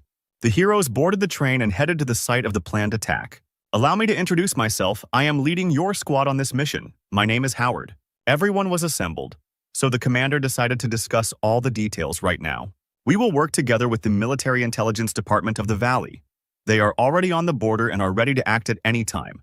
Our task is to quietly penetrate the enemy territory, determine the location of the guards, and report the information. Intelligence sent them a map. The relief of the Black Raven Valley makes it inaccessible, hiding it in a dense forest. The exact location of the base could not be determined through aerial photographs. Since we do not know the exact coordinates or the level of military power of the enemy, we will have to carry out a ground invasion. The unknown girl sipped her drink and noticed that, judging by the information provided, the enemy base was strictly guarded. It was the special agent of the 13th Division of the Star Dragon, Kira, who asked if the reconnaissance squad would be sufficient for the attack. Howard exhaled and said that the squad would not agree to this. Evil Lilith asked the girl why she was asking stupid questions. Did she have any other ideas? Howard said that near the Valley of the Black Raven there is a village, the Raven Forest, in which many wanderers live. Since it is located near the base, there are scouts of the embryo. It would be possible to find out the necessary information from them. These three candidates would be perfect as informants. Howard pinned the faces of the three guys to the board. The first target is the main leader, Mark. He is an E+ level martial artist and uses a blade called the Soul of the Blade. The second target is his deputy, Cedric, and their leadership has little information about him. And the last candidate is the head of security, Cody, who is an excellent user of various types of firearms and a very well-trained special agent.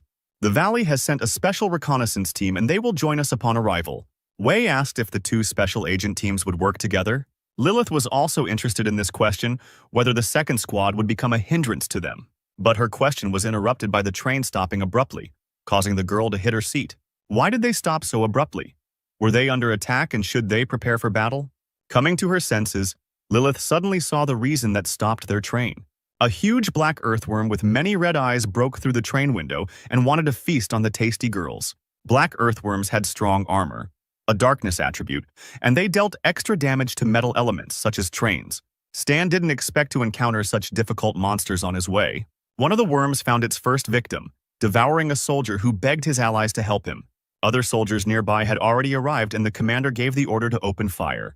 The boys looked out of the broken window and opened fire with assault rifles. A hail of bullets rained down on the giant worms, but the bullets seemed to simply bounce off their dark armor. The commander also noticed this and shouted that bullets could not penetrate them. The armor was too strong. At that moment, Lilith appeared, running to the window and asking everyone to get out of her way. The fiery girl pulled out her folding blade and jumped straight at the huge worm. She stabbed it with the blade and the worm growled, taking minor damage. Lilith shouted that they could somehow be penetrated in close combat. Let the squad urgently come up with something. Kira jumped out of the window and shouted that the worms were afraid of fire, and that they needed to be set on fire with something immediately. John got the hint. He just happened to have a couple of supplies that had set an entire helicopter on fire in the past. The man crouched, took aim with his sniper rifle and fired at the huge worm. The dark creatures immediately set themselves on fire and began to scream so loudly that the entire area shook. John continued to shoot, one bullet per worm, and the burning monsters returned to their holes in horror. Lilith breathed a sigh of relief. It was good that John was with them with the incendiary cartridges. Now they were saved. The train, although damaged, could still continue on its way. With difficulty, the damaged train reached the railway station by morning. The boys looked out the window and saw that the people here were dressed completely differently. Girls here wear bikinis and guys wear open tops. Morals here are clearly more relaxed. The guys were greeted by a man in a straw hat. He introduced himself as Patrick from the intelligence department. He escorted the guests to the command center because they had to provide a report upon arrival. Suddenly, Harry and Stan looked at the soldiers who were guarding the building. They clearly had an unfriendly look. One of them held his machine gun at the ready, and the other spat when he saw the guests. They went up to the office where Patrick reported to the colonel that agents from the Star Dragon had arrived. The colonel, as if not paying attention, said to take them to rest and make sure that they did not wander around the area. Patrick followed the commander's order and showed the boys where they would sleep. Harry asked the boys if they, too, had felt that the soldiers were looking at them unfriendly, and that the colonel was completely indifferent. The blonde explained that the thing is that in the past the Star Dragon had disagreements with the Valley, and now they don't like each other. Now everything was clear. Harry said that now all that was left was to focus on the task, so now they should take a rest. Stan stood up and told the guys that he was going to go have a smoke for now. A few minutes later, the hero was standing next to his truck and smoking a cigarette. Suddenly, he received a notification from the system. The guy opened it to read. The system informed him that he had received a group assignment. It was a small military operation. As a member of the 13th Division and a participant in the operation, Stan had to pay attention to what he could do. Looking through all the points that spoke about reconnaissance in different areas, the hero was glad that he finally received the first group assignment. At the end of such a task, a reward will be given based on individual statistics. It is often very generous, so you need to show yourself well and get more rewards. Suddenly, the guy heard the sound of women's heels approaching him. In front of the hero stood a girl of African appearance in a short skirt and a short top. She asked where the guy came from. Was he from the Star Dragon? Stan didn't even move and said that he was one of the squad that came from the Star Dragon. At that very second, the girl pulled out a knife from behind her back. Like a cobra, she quickly approached him and put a knife to his throat. The passionate stranger asked why he didn't dodge, to which Stan replied that he had no need to dodge. The girl smiled. "Do you think I won't dare cut you?" Stan grinned and his neck began to become covered in metal particles. He told her that she could try to attack. Suddenly, the girl heard the click of a shutter at the level of her waist. Stan held the gun against her stomach, ready to shoot at any moment. The girl introduced herself as Vinna, a special agent of the Valley's intelligence service, and Stan also gave his name.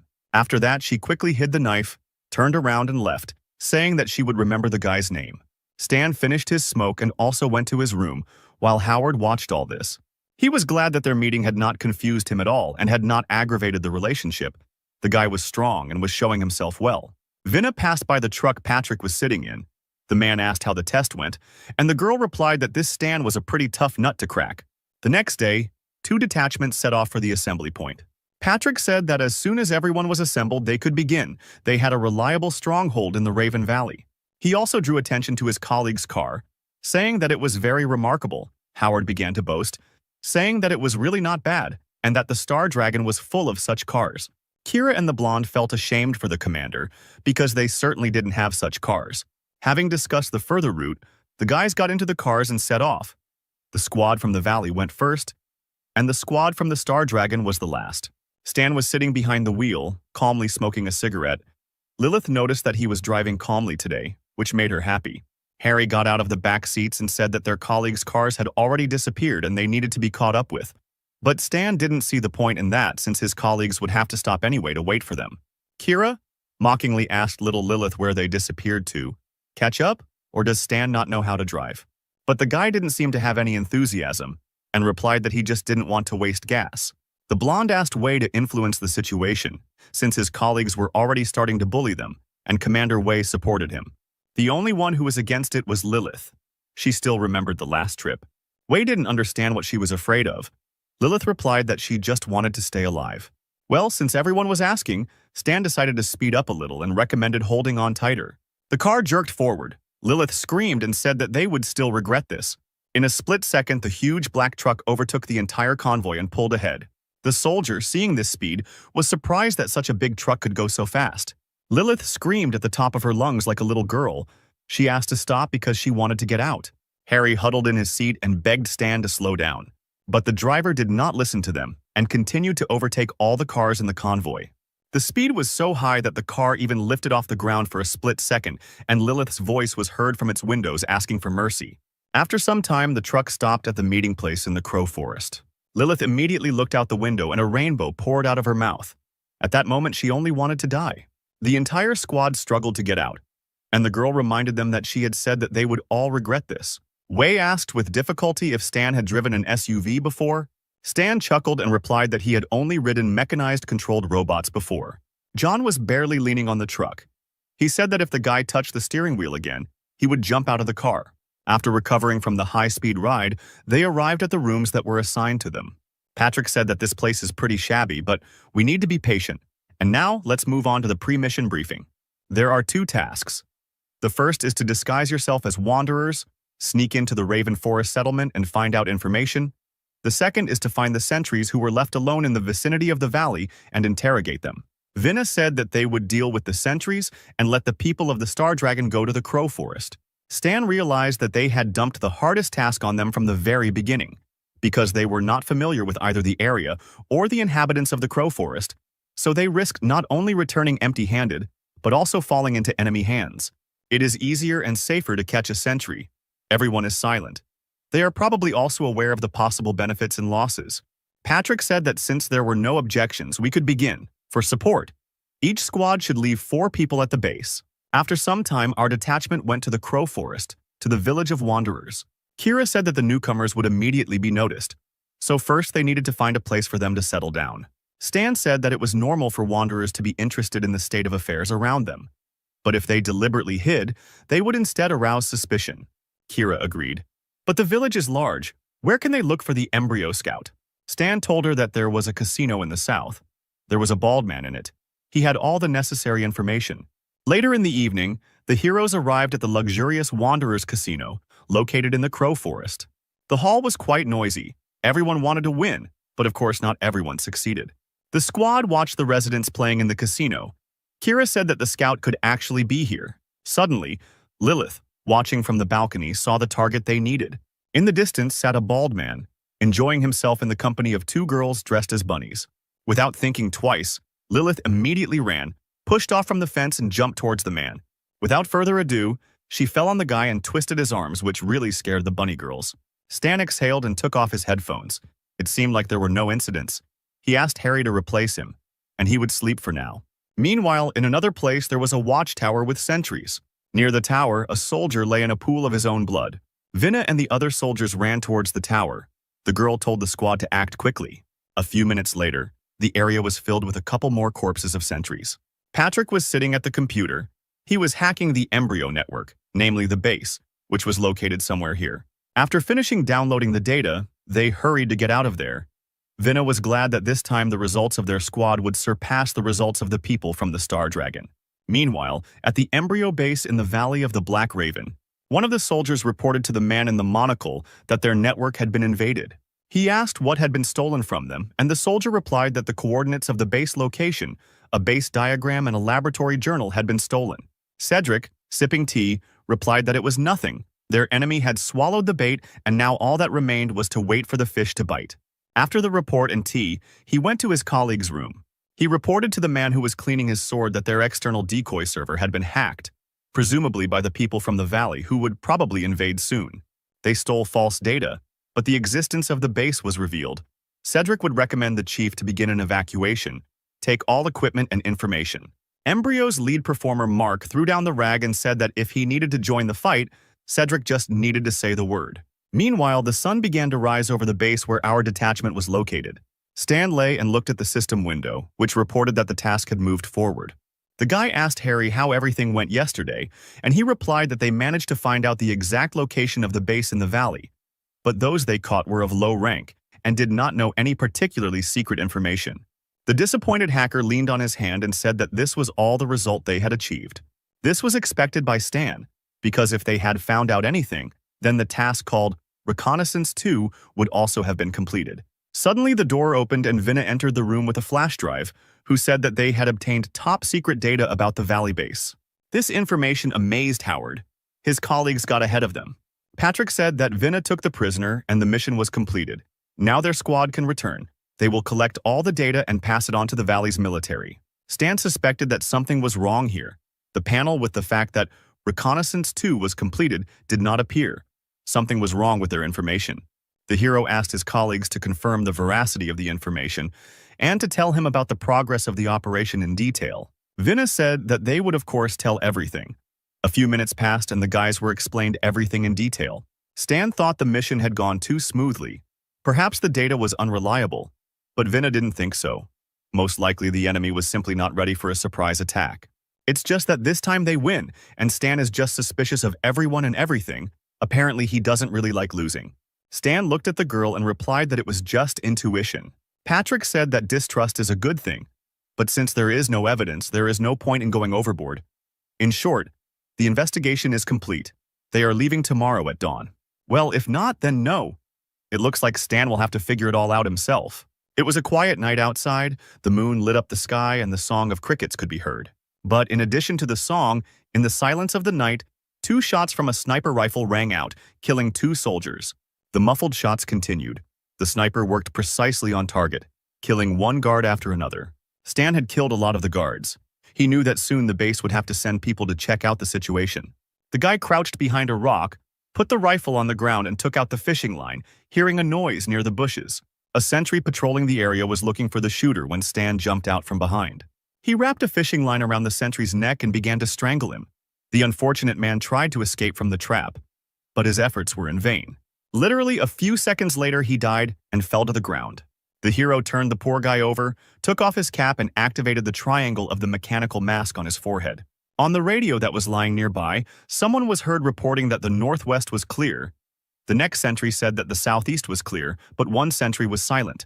Stan transformed into a sentry, picked up his radio, and reported that a dead sentry had been spotted at his position. A few minutes later, several trucks arrived at the scene, searching for traces of the enemy. They couldn't find anything, and then the commander ordered them to get into the car and return to base. Stan got into the car with them and drove to the enemy organization's base. Cedric walked down the corridor with his secretary. The girl told him that 13 guards were killed. The man was surprised that the enemies received the necessary data, but still remained and continued to try to find out more. But the secretary smirked and replied that no matter how vigilant their enemies were, they would not know which information was false and which was true. In any case, they would fall into a trap. The chief has already prepared for the evacuation. Reinforcements will arrive in 5 days, and then it will be possible to retreat. In the meantime, Cedric decided to prepare a huge surprise for their enemies. After some time, the car in which our spy was located arrived at the base. The guy suggested that if Reconnaissance 2 was not completed, then there must certainly be a secret place on the base. The civilians are collecting equipment, and the soldiers remained to provide cover. This is strange. The people of the valley invaded yesterday. This would have been enough time to evacuate, but why haven't they left yet? One of the workers asked if they had received an order to evacuate. Another guy replied that the authorities had said that contact with the scouts in the village of Voronoi Les had been lost. Apparently, everything was heading towards a battle. The worker turned to Stan and called him Terramand. The guy asked if they had found anything, since he had just arrived from reconnaissance. Terramand? That seemed to be the name of the man to whom this face belonged. Stan approached the worker and replied that there was no optimistic news. The enemy had killed all the sentries. The hero understood that the ordinary workers who were here most likely did not have secret information about the base. It was worth targeting the key figures in the leadership. The guys sat down to rest after hard work, and one of the fighters said that he envied the civilian personnel, because they would be able to evacuate first. Suddenly, a man with a tattoo on his face called out to them, asking why they were resting and ordering them to start carrying things. It was the base commandant named Cody. Stan recognized him immediately. This is one of the 3 people Howard spoke about. If the base has secrets, then important people like him should know them. The fighters got to work. Stan said that he would go to the toilet, and one of them was not happy about this, thinking that the guy did not want to work. The hero walked away from them and followed Cody to figure out where he was going. Cody didn't notice the hero and continued to go about his business. Stan carefully followed him. The man walked down another corridor and entered a door. Stan followed him and was suddenly surprised. Cody just disappeared. He definitely came in here. But there was nothing in this room except ammunition. Stan realized that there must be a secret door here, but where? You can't linger. At any moment, someone can come here and things will be bad. So the hero launched several mechanical beetles. He didn't even think that these trinkets made from improvised means would be useful to him. The bugs with cameras crawled around the room to hidden places. Stan came out from there, sat down on the stairs, and took out a tablet. While watching the cameras through his tablet, he saw a door open in the wall and 2 men in suits come out. Stan followed them carefully. These 2 must know something. It was time to reveal the mystery that surrounded this base. The men moved out of the building, Stan carefully following them. Suddenly, one of the fighters called him and threatened that he couldn't leave the base without an assignment. Stan showed the key and said that he had just run into those two men, they had dropped the map, he would now give it to them and be right back. The guard let the hero in. The men went outside the base. Stan caught up with them, showed the access card and said that they dropped it. One of the chiefs began to touch his pockets. Indeed, there was no card. He thanked the soldier for his work. But to the men's surprise, the soldier pulled a knife from behind his back. Stan tied the prisoners to a tree and threatened them with a knife. The superiors realized that the soldier was not from their base and began to call the guards for help. There are only mountains here. Scream as much as you want. No one will come. Tell me all the secret information you know. The guy burst into tears and replied that they were just employees and didn't know anything. Then Stan held a knife to his throat and said that he knew about a secret door in the pantry. The hero began the interrogation. The prisoners screamed so loudly that the local crows flew away in all directions. After a few minutes, they decided to tell everything. One of the men was unconscious, and the other was sobbing from the humiliation he had experienced, while Stan checked the system window.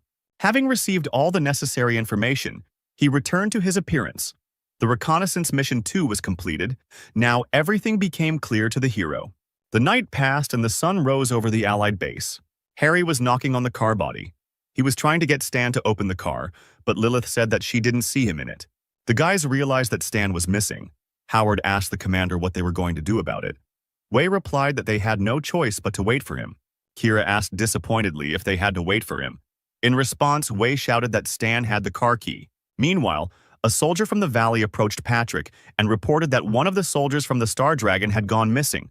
The squad wanted to stay and wait. Patrick asked who exactly had gone missing, since they had agreed to leave together, and they needed to return the missing person. The soldier thought for a moment and said that the agent who wears the mask has gone missing. His name is Stan. Vin found it suspicious that this guy had rejected the data he had obtained without any reason and had disappeared today. Maybe he was a spy. The Special Forces soldiers arrived at the base and headed straight to the Valley's operations center. They didn't wait for Stan to return. Arriving at the Commander-in-Chief's office, they reported that one agent from the 13th Division had disappeared for the entire night and had not returned. After we returned from the mission with the data about the Black Raven Valley, he left without saying anything. His behavior is extremely suspicious. The commander replied that he would ask the Star Dragon for information about him a little later, but for now, let them report what they had learned. Vinna said that their prisoner had already been tested on a lie detector, which meant he had not lied to them. They had stolen the data from the enemy network so they could guarantee its authenticity. The commander-in-chief shouted that in that case it was necessary to immediately attack the enemies while nothing had changed. Patrick was indignant. If we attack now the agents from the 13th Division, those remaining in the stronghold will be in danger. But he only grinned evilly and replied that in order to achieve the goal, it was quite possible to sacrifice a couple of people from the Star Dragon. They were not one of us. There was nothing to worry about them. The sun was already high in the sky where Stan was, and he realized that he was a little late. The guy grabbed two men by the rope and lifted them up. The bosses already guessed that this guy was the same escaped Zero. The hero climbed a small hill with the captives and placed the radio on the ground, tuning it. Taking out the phone, he tried to contact the base, asking them to answer if they could hear him. Wei grabbed the phone and started shouting into it, asking Stan where he had disappeared to all night. Everyone had already left, and they remained to wait for him at the stronghold. Howard intervened and took the phone from the captain. Stan reported that he had infiltrated the Valley base and obtained classified information. The base is divided into internal and external. The internal sector is its core, located deep in the mountains. Low-ranking personnel do not know about its existence. The communication route between the sectors can be closed at any time. The inner sector of the network has many escape routes that managers can use to escape unnoticed. Upon hearing the report, Howard immediately contacted the colonel by radio. The colonel cleared the connection and picked up the receiver, saying that he was listening. Howard said that one of his squad members had discovered important information that the colonel needed to know, so he needed to speak with him personally. He understood who they were talking about and decided to listen to the guy. After the report, the colonel, with a frowning face, asked the guy where he knew this information from. Stan replied that he had infiltrated the enemy base and captured 2 internal staff members, but the colonel shouted that he was lying. The hero also understood that they would not believe him, because the colonel's men were sure that he would never be able to pull off such a thing. They don't know that he can change his appearance. Copying facial features is his trump card, which should not be revealed so easily. Howard, listening to the conversation, began to panic and asked his soldier if he had evidence. The guy replied that he did. These were two prisoners. Then the colonel ordered them to be brought. Howard breathed a sigh of relief knowing that his subordinate had at least some evidence. But the colonel did not take into account the information received and said to order all troops to advance. Their goal was the Valley of the Black Raven. Hearing these words, Howard froze in place. He was amazed. Snatching up the phone, he shouted that he was against it. His people were still there. The colonel was deliberately putting them in danger. But the man firmly answered him that it was not Howard who made the decisions here and hung up. Stan, listening to the beeps on the phone, realized that the colonel was hungry for immediate results. This means there is little time left. We need to manage to leave the combat zone. Almost a whole day passed without news. It was already getting dark. Harry and Lilith were standing at the checkpoint near the car. Suddenly, the heroes were surprised to see a familiar guy approaching them. It was Stan, who was pretty exhausted. He was dragging a hostage in one hand and carrying the second one on his shoulder. With difficulty, the guy ordered the guys to take the boss's cards and penetrate the inner sector of the base. They needed to find out more about the embryo's plan regarding the evacuation. Harry said fearfully that he had no experience in espionage. Let someone else go. But Stan said that he was the only hacker, so no one else could handle this task. The heroes gathered their things, Stan created masks for them, and they successfully infiltrated the base in the Black Raven Valley. Harry, in the role of the boss, was nervous. John told him that the more nervous he was, the higher the chance that he would be exposed. The guys approached the base door and used the card key. The digital lock successfully read it and opened the door. The boys got inside calmly. Harry was glad that there were no adventures. After some time, 2 of the 13th squad penetrated into the very center of the base. Harry was surprised by this secret passage. It turns out the inner sector really does exist. Suddenly a siren went off. Harry was scared, but John reassured him by saying that the siren was not triggered because of them. Cedric told his secretary that he heard that the enemy had sent troops towards them. They were about to arrive. We have already sent an armed group to meet them. They will be able to hold off the enemy for long enough, and you prepare for evacuation. When Cedric and the secretary passed our fighters, Harry contacted Stan saying that the Valley Squad wanted to engage in combat with the embryo. They better get out. Wei was indignant. This was too much. You helped them get information, and they spat on your safety. Stan told the guys that they were close to the base, and they could get hurt in a fight, so they should get out of there quickly. Suddenly, the hero heard the sound of approaching cars. Harry shouted into the phone that his comrade's car had been found, but Stan had already seen the light of approaching headlights. One of the soldiers in the enemy vehicle shouted that they had spotted the enemy and ordered all the other jeeps to catch up with him. The chase began. Lilith stepped on the gas and tried to break away, but the organization's soldiers caught up with them. The fighters' machine gun fire covered the car. The girl panicked when she saw that the enemies were catching up with them. But Stan told her not to worry. Because he installed nitrogen acceleration, Lilith was shocked that he was able to install it on such a huge jeep. The guy tried to press the acceleration button, but the girl stopped him, saying that they were in the mountains and would most likely get into an accident at that speed. So we had to dodge at base speed, but the soldiers were getting closer with every kilometer. Stan then grabbed one of the suitcases and asked Wei to change into the mechanical armor. Just a few minutes later, Wei jumped out of the car in new armor. Taking out his machine gun, he began to shower the enemies with a barrage of fire. Several cars immediately stopped.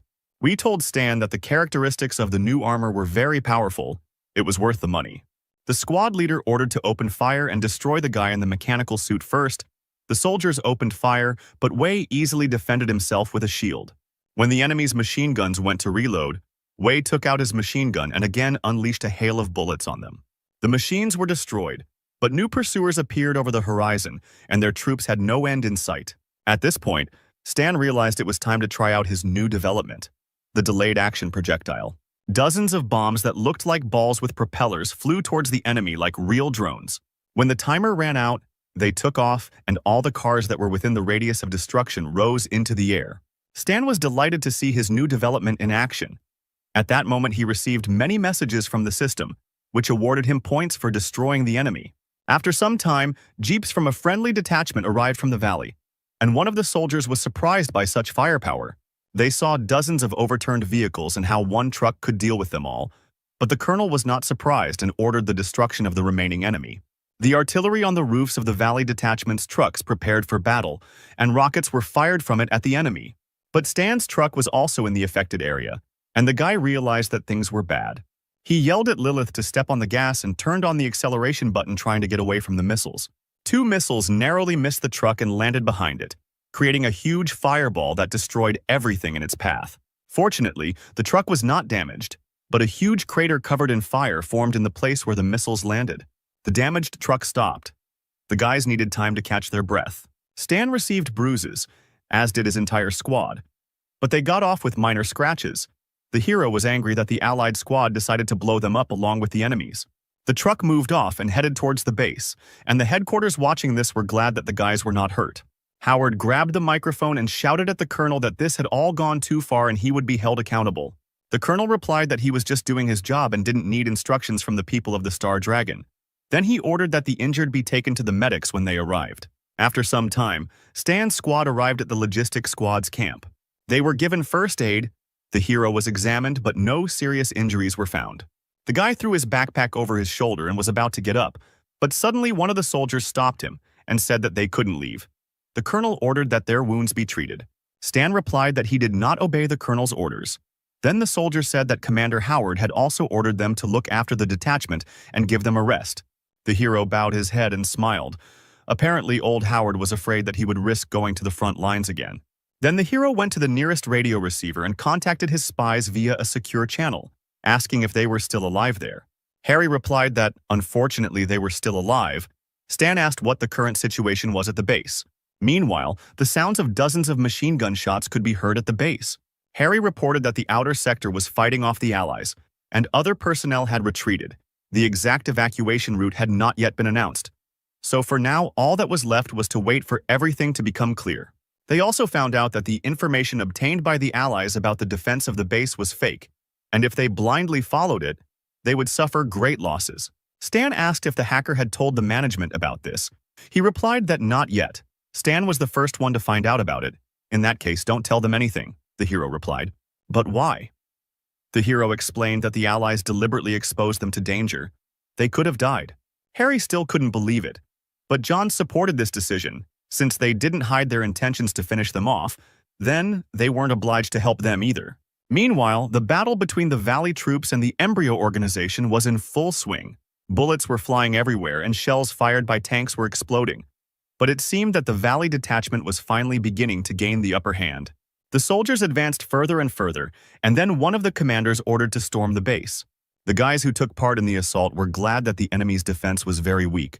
They were lucky that they got the information.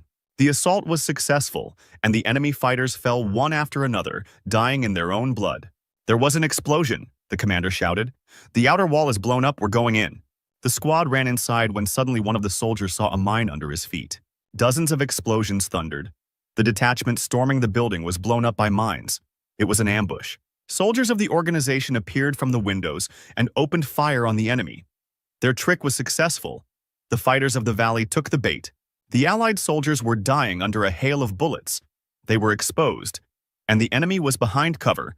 The commander shouted to his soldiers to continue the assault and not to be afraid. Covered in the blood of his soldiers, he shouted that he would avenge every fallen comrade. A soldier of the organization who was observing the battle informed the command that they were in trouble. The ambush had worked, but many opponents had invaded the base, and not all of their people had managed to evacuate yet. Mark, having heard the disappointing report, decided to go outside and stop the enemy. Meanwhile, the soldiers of the valley had already entered the building and were exchanging fire with the enemy. Suddenly, Mark appeared in front of them, preparing his sword for battle. There was a smile on his face. He had long wanted to warm up. One of the soldiers recognized the man and said that he was the main executor of Embryo named Mark. The commander realized what kind of enemy they would be facing and shouted to the squad to concentrate their fire on him.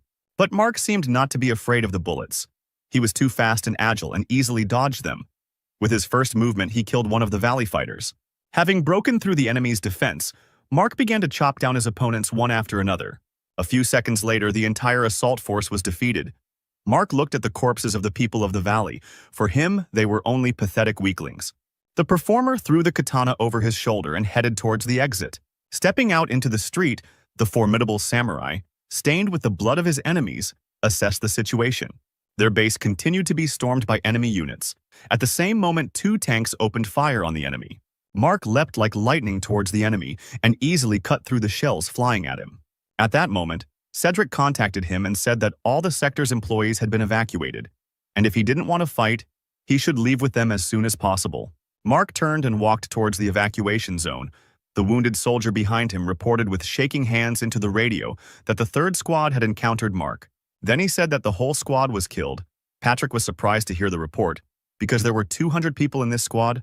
How could one man defeat them all? Observing the situation, Vinna noticed that the data on the location of the enemy's defenses diverged too much from reality. Patrick was forced to agree that their information was fake. Embryo used its own people as bait, cruel. The colonel was too radical. He should have listened to Stan, then they might have saved the people. After some time, he reported to the colonel about the losses incurred, and that the information they had received earlier was partially unreliable, and that it was worth listening to Stan. But the colonel didn't care. Because the result justified the losses, he said to order the soldiers to thoroughly check the base wall. If the internal sector exists, it should be destroyed. The surviving soldiers began to examine the premises in search of a secret passage. One of the soldiers was indignant, because they had been looking for him for 2 hours now, meter by meter. If he really existed, they would have found him by now. After some time, this information was also conveyed to the management. Having heard the report, the colonel ordered Stan to be brought to him, but there was one nuance. The thing is, the logistics squad reported that Stan had wounded 2 guards and was missing. The people from the Star Dragon who were there say they didn't see him leave. The colonel was furious, "You worthless ones, there are so many of you there." But you couldn't keep track of one person. Meanwhile, a lone military truck was driving towards its target.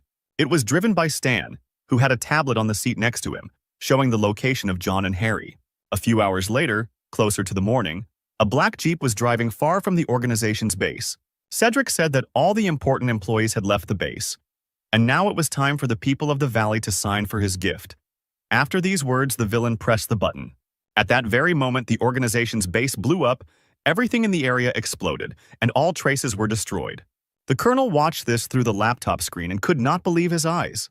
He tried to shout into Patrick's phone, asking what had happened and if the man was alive.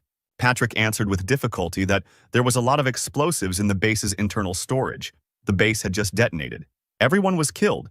His soldiers were buried alive. Huge losses. The colonel cursed the enemy. At the very last moment, they made all their losses meaningless.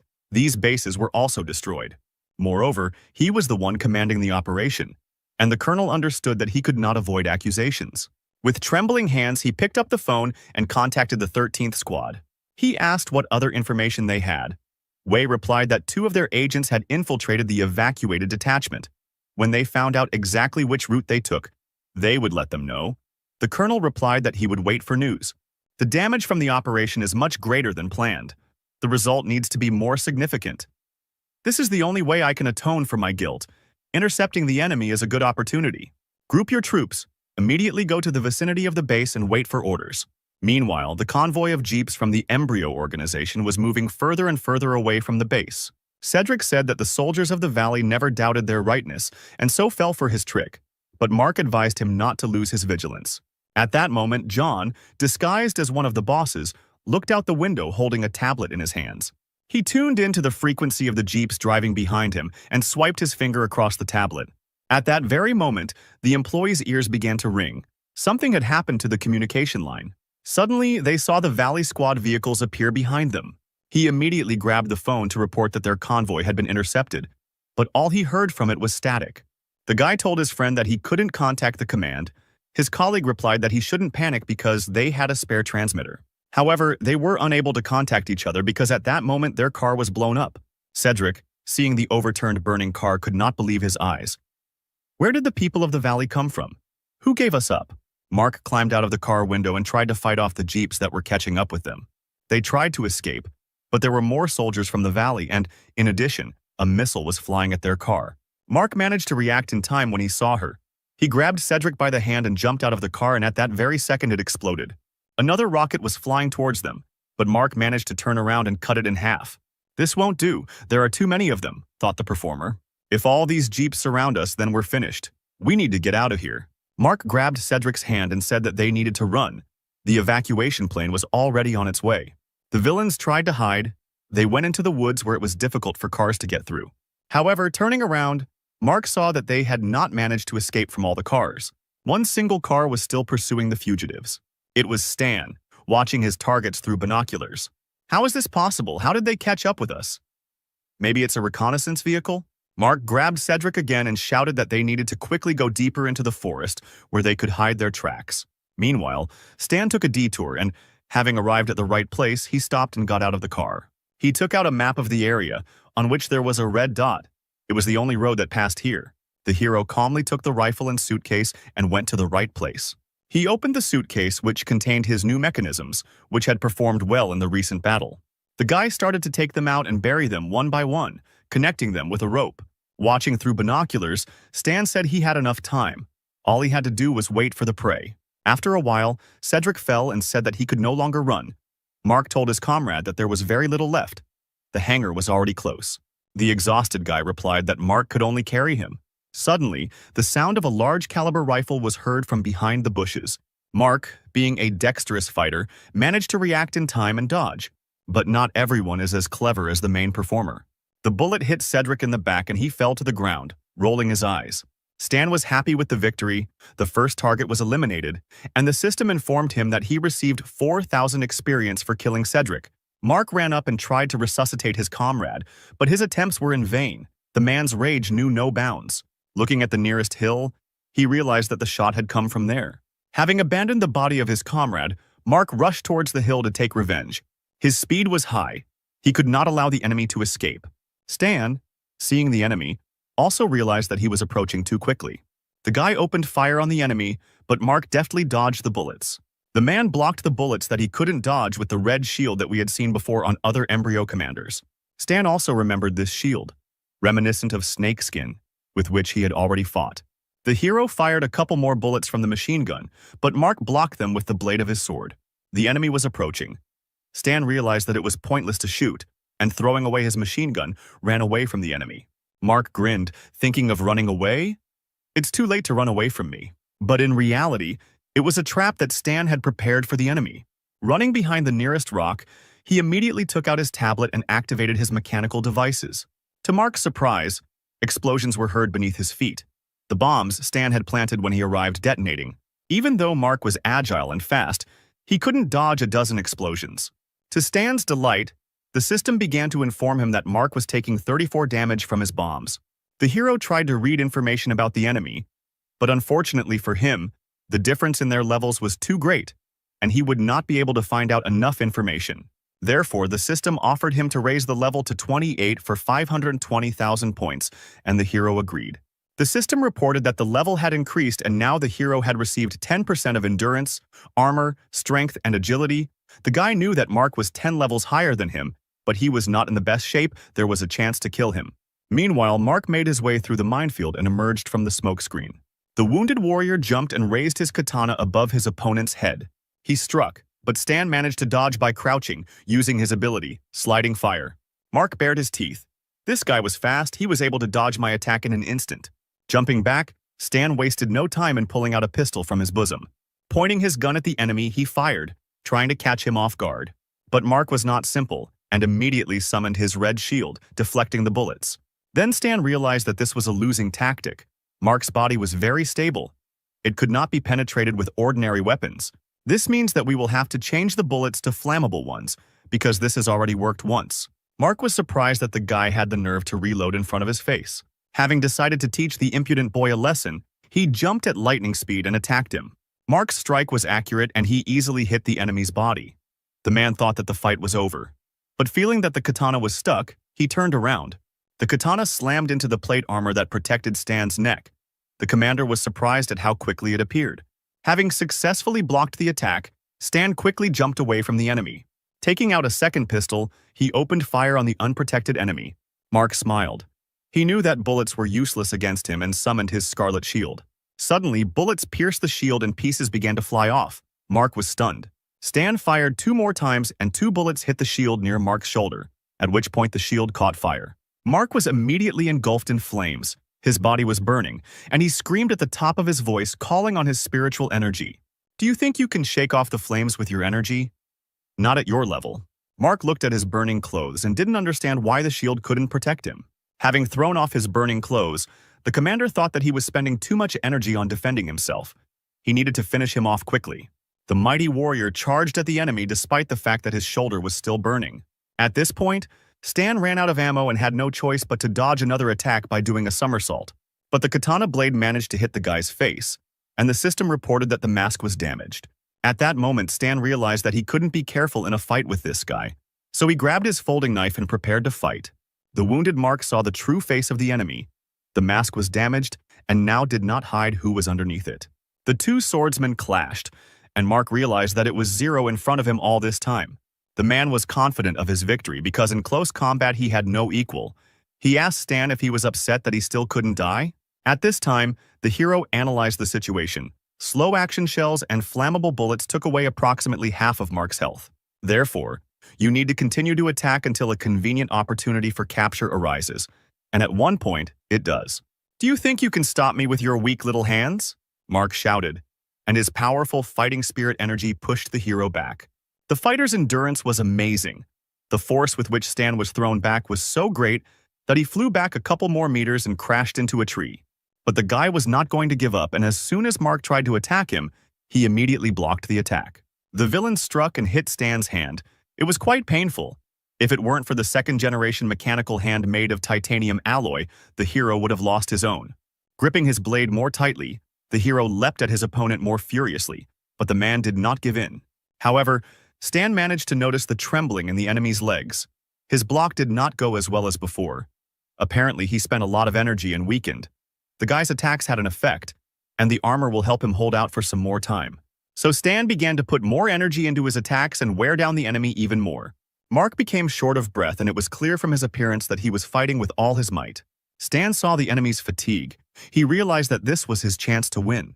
The hero called up a system window, which contained a card of a familiar man in a hat. A summoning card for Alberto appeared in the boy's hand, which he immediately activated. Crows appeared out of nowhere, and a cross with a red eye in the center appeared in front of Mark.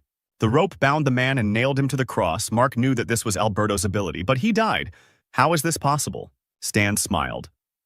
The guy used this ability because he knew that a martial artist of his level could not have more than 50 intelligence points because he only developed agility.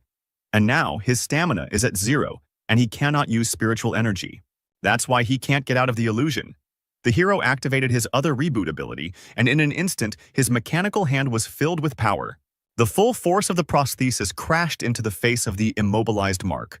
The force of the blow was so colossal that the villain flew out of the dome of illusion. Bleeding, he tried to rise with difficulty. He looked towards Stan and was surprised. At that moment, the hero was already flying towards the villain with his sharp blade. Mark would not have had time to dodge because he had no strength left. The hero pierced the villain's body right through. Finally, the grueling battle ended. The system reported that Stan killed Mark level 38 and received 21,000 points for this. In addition, he killed an enemy 10 levels higher than him, and for this he receives an additional 58,800 points. His individual contribution to the battle was also 99%, for which he received an additional 58,212 points. Suddenly, our hero saw a radio lying near Mark, and the main villain appeared in it, asking his subordinate whether they had evacuated or not. At that moment, the villain saw Zero and immediately recognized him. He asked if the guy killed Mark and Cedric. The man was also interested in where the hero got the data about the base. The guy didn't answer anything to this and told him to guess. "Do you think you can harm our organization with such methods? How naive. Just in case, I've already destroyed 4 of your bases. I could crush you with my hands. We have a lot of CEOs. You won't be able to live in bliss forever." 4 bases, 4 bases, Stan repeated over and over, laughing. The head of the organization was furious, and in a fit of anger he overturned the table along with the laptop. Then he called one of his subordinates and asked him to convey his order to everyone. Increase the cash reward for Zero's capture to 5 million. After some time, the hero collected his things and began to accept all the received rewards for a successful mission. He did almost all the tasks himself, so he gained quite a lot of experience points. Suddenly, the system reported that the statistics calculation was complete, and he did this task perfectly. This surprised the guy. After all, this time he was given a good reward for an excellent grade. There were 3 skills to choose from: Enhanced Spirit, Enhanced Body, or Fast Pace. Enhanced Body would increase health points, and Enhanced Spirit would be useful for magic or telekinesis, which he does not use. But Agility increases the range of attacks, as well as reaction speed. This is exactly what he needs, so the hero chose a Fast Pace. He also looked at what was going on with the main plot quest, and the hero saw that he had advanced by 2%. Not much, but the Valley base was an important supplier of new players for the embryo, and by destroying it, we slowed down the pace of the organization's expansion. After a while, trucks of people from the Valley appeared on the horizon. The colonel who sat in one of them thought that many people had died under his leadership. This would certainly affect the lowering of his rating. So he decided to report that the people of the Star Dragon were acting under his command. They won't know what he wrote in the report anyway, so his rating won't change, and might even increase. Suddenly, his thoughts were interrupted by the radio, which reported that 2 bodies had been discovered on the side of the road ahead. The soldiers of the Valley looked at the spectacle with their mouths open, and Stan's squad hurried to quickly see what kind of corpses were there. The colonel was also amazed to see such a picture. In front of him lay 2 commanders from the embryo base, Mark and Cedric, both with a large cut on their backs from a sword. Harry immediately realized that it was Stan's handiwork. Lilith also guessed because only he could deal with them in a one-on-one fight. It was his style. It's just not clear why he left them by the road. A feat is a feat. But the people of the Valley will take all the credit for their achievements. The colonel was already anticipating his reward. He was glad that the guy had left such a gift, which he would certainly accept. The man ordered his subordinates to take the bodies and load them into his car. The guys approached the corpses and began to lift them. But suddenly one of them was surprised and shouted for everyone to move away. After all, when they lifted Mark's body, they saw that there was an anti-personnel mine lying there. The soldiers immediately began to run away so as not to be caught in the explosion. But the mine did not work, and then the colonel ordered one of the soldiers to inspect the device. The trembling soldier began to carefully approach the mine, because an order is an order. He sat down slowly and extended a trembling hand towards the device. An interesting method of demining. Of course, he began to lift it up to check. Suddenly, he felt that the mine was too light. It should be much heavier, as if it was a fake. The guy calmly lifted her into the air and said that she was empty, which scared everyone in the area. Patrick, with his hand bandaged, laughed and asked who decided to play a joke on them. Stan's squad laughed at the colonel, because they realized that this gift was left by their squad member. The colonel got angry and shouted that there was nothing funny about it. Meanwhile, on a hill nearby, someone pulled the bolt of a sniper rifle. Stan raised his rifle, took good aim at his target, and pulled the trigger. The bullet flashed like lightning, tearing through the grass in its path, and the colonel turned around when he heard the shot. Before he could turn around, his skull was torn apart by a large caliber bullet like a ripe watermelon. The colonel fell dead, and his subordinates watched this terrible picture, frozen in place. Stan lit a cigarette, lowering his sniper rifle. Looking at the dead colonel, he said, "What goes around comes around." Having finished smoking, the guy threw away the cigarette. He thought about the fact that he hid in the Star Dragon from the pursuit of the embryo. He was able to successfully gain the trust of the authorities and obtain their advanced technologies. At first glance, you can tell that they trust me, but there is a bug hidden in the mobile phone they gave me. Now that the embryo's attention has been set on the Star Dragon, I have no reason to return there. The hero removed the bug from his phone and crushed it with his foot. There are still 3 months left before the testing opens. The Star Dragon quest is a goldmine. We need to quickly advance in it and accumulate more funds. The guy opened his bag and took out a glider that he had made in advance. Taking the glider, the hero thought that for a start, in principle, the available funds would be enough for him, so it was time to leave. After all, the world is huge and all roads are open. Opening his glider, the hero flew in an unknown direction. Congratulations. You have finished watching the first season. The big mission in the valley was over and the guys returned home, all except Stan, who was currently being discussed by his superiors in the conference room. Stan was going out of his way to get into trouble. It was a good thing he didn't leave any evidence or the people of the valley wouldn't have made peace, one of the bosses said. But the other guy thought Stan had done a good job. The director coughed loudly, hinting that it was time to shut up. Then he asked if Stan's location had become known. The gray-haired man nervously replied that they had traced the bug's signal to his phone. But it had been interrupted 24 hours ago. Stan must have found it and thrown it away. He decided to call and ask his partner again. The man dialed the number and asked Harry if the hero had contacted him. Harry replied that he had called him this morning. The man was shocked to hear this news and asked what Stan had told him. Harry said only one phrase. The hero conveyed that he had left to avoid sin. The silence in the hall was broken by one of the chiefs. Is it because of the murder of the colonel of the valley? Is he afraid that we will not be able to protect him? Another man suggested that the phrase sounded like an excuse to run away. Suddenly, one of them showed the director a laptop, in which he saw that the reward for Stan's head had suddenly increased 5 times and now it was $5 million. The increase in the reward is obviously related to the destruction of the base in the Valley of the Black Raven. But how did the embryo know about this? There is a spy among us? The director interrupted his colleagues. He suggested that if the reason for his escape was that the embryo would come to settle scores, then the fear was justified. Let's keep his identity a secret for now. Don't give out information about him to anyone and send a search team after him. Meanwhile, far from the Star Dragon, there was the resort town of Morrowind. Stan changed his appearance. He carefully thought about the huge amount of work that needs to be done before the start of open testing in 3 months. First, it is worth getting ahead of the players by completing special tasks, for which rare skills and abilities are often given. Fortunately, I haven't forgotten them yet, as the hero thought while pouring wine. How to get through. Afterwards, I'll need to strengthen the supply lines with parts so that I can complete missions while on the go, thereby automatically earning experience. And for selling the drawing of the folding saber, you can get a black and gold card of the Feish group, which will cover the material issue for a while, in addition to finding time to create chaos in the embryon. The most important thing is to increase the reward limits for published tasks so that I can use players from the start of open testing.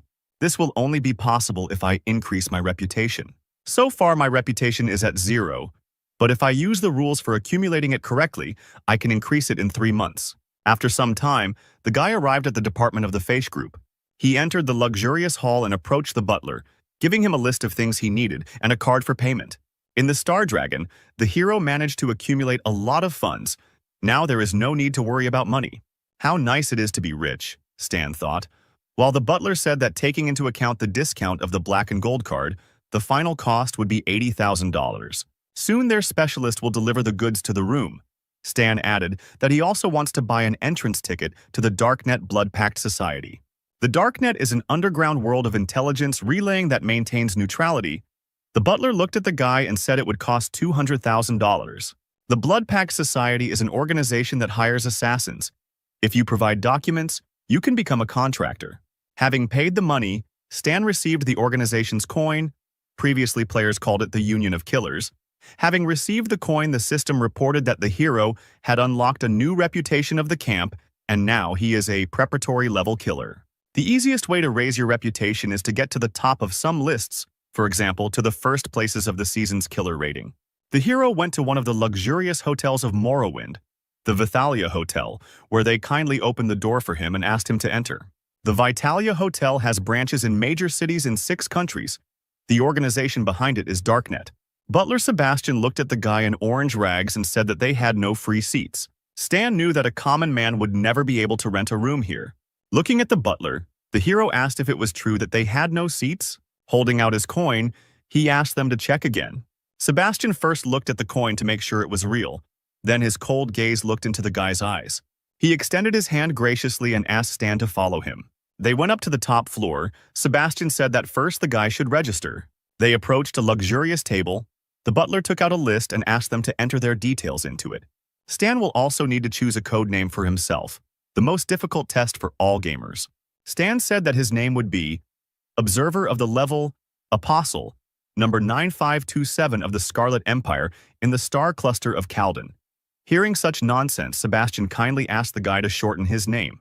The hero thought for a moment and replied that then his name would be Black. Unfortunately, this option is taken. What about Mr. Black? This option also suited our hero. Okay, Mr. Black, now you are a prep level killer. Complete the task and get to the Scorpion level. Private work is also allowed, but in this case we will charge 5% of the earnings. Before you take on the task, you can read the conditions. Sebastian handed the tablet to Stan, and he was surprised by what he saw. His name was the first on the assassination order list and was marked with a hot offer icon. The coordinates indicated that 0 was in the Western capital, in the Star Dragon. I didn't know that they were offering so much for me. Embryo is still prowling around the Western capital, wasting time and effort. Sebastian reported that Mr. Black received a task. The reward for it is 100,000. Very few. Apparently someone is unable to hire an expensive killer and decided to try their luck with a newbie. Okay. Since they pay little, it means the task won't be difficult. Stan said that he accepted the task. The butler replied that the employer wished to discuss the details in person. The meeting was scheduled in one of the city's restaurants, where the hero soon arrived. My target, Eugene, is in Morrowind. He has 12 to 20 bodyguards with him, in which case this payment is not enough. Stan's client was Shui, a middle-aged man who looked worn out from frequent stress and said he had little money. Stan stood up from his seat and said that he would take on the task, and he also asked to wait for him here. Shui was delighted with this news. He asked the guy how many days he needed to wait. The hero turned around and coldly said that by the time Shui finished his lunch, his target would already be dead. The guy left the restaurant not believing what he heard. Shui ran out after him. This guy is too self-confident. Maybe we shouldn't trust him. Suddenly, a male voice called Shuya, and someone touched his shoulder. The frightened businessman turned around. In front of him stood a pumped-up guy whose body was covered in scars.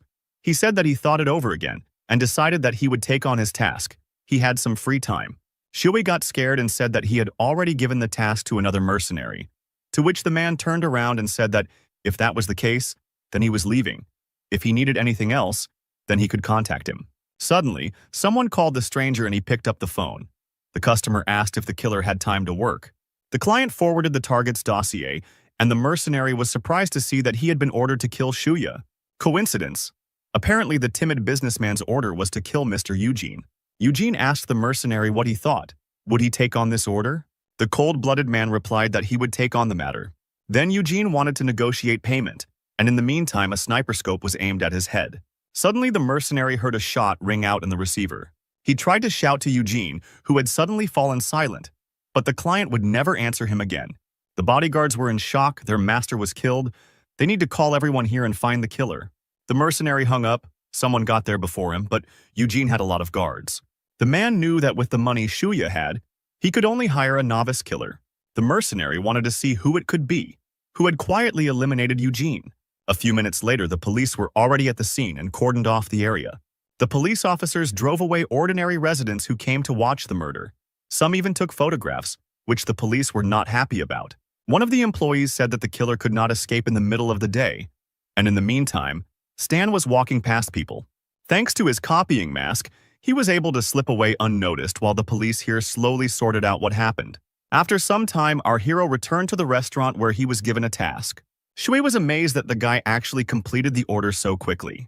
He quickly took out a case with money and asked if the guy would count it. In addition to the money, the hero also received 25,000 experience points for successfully completing the task.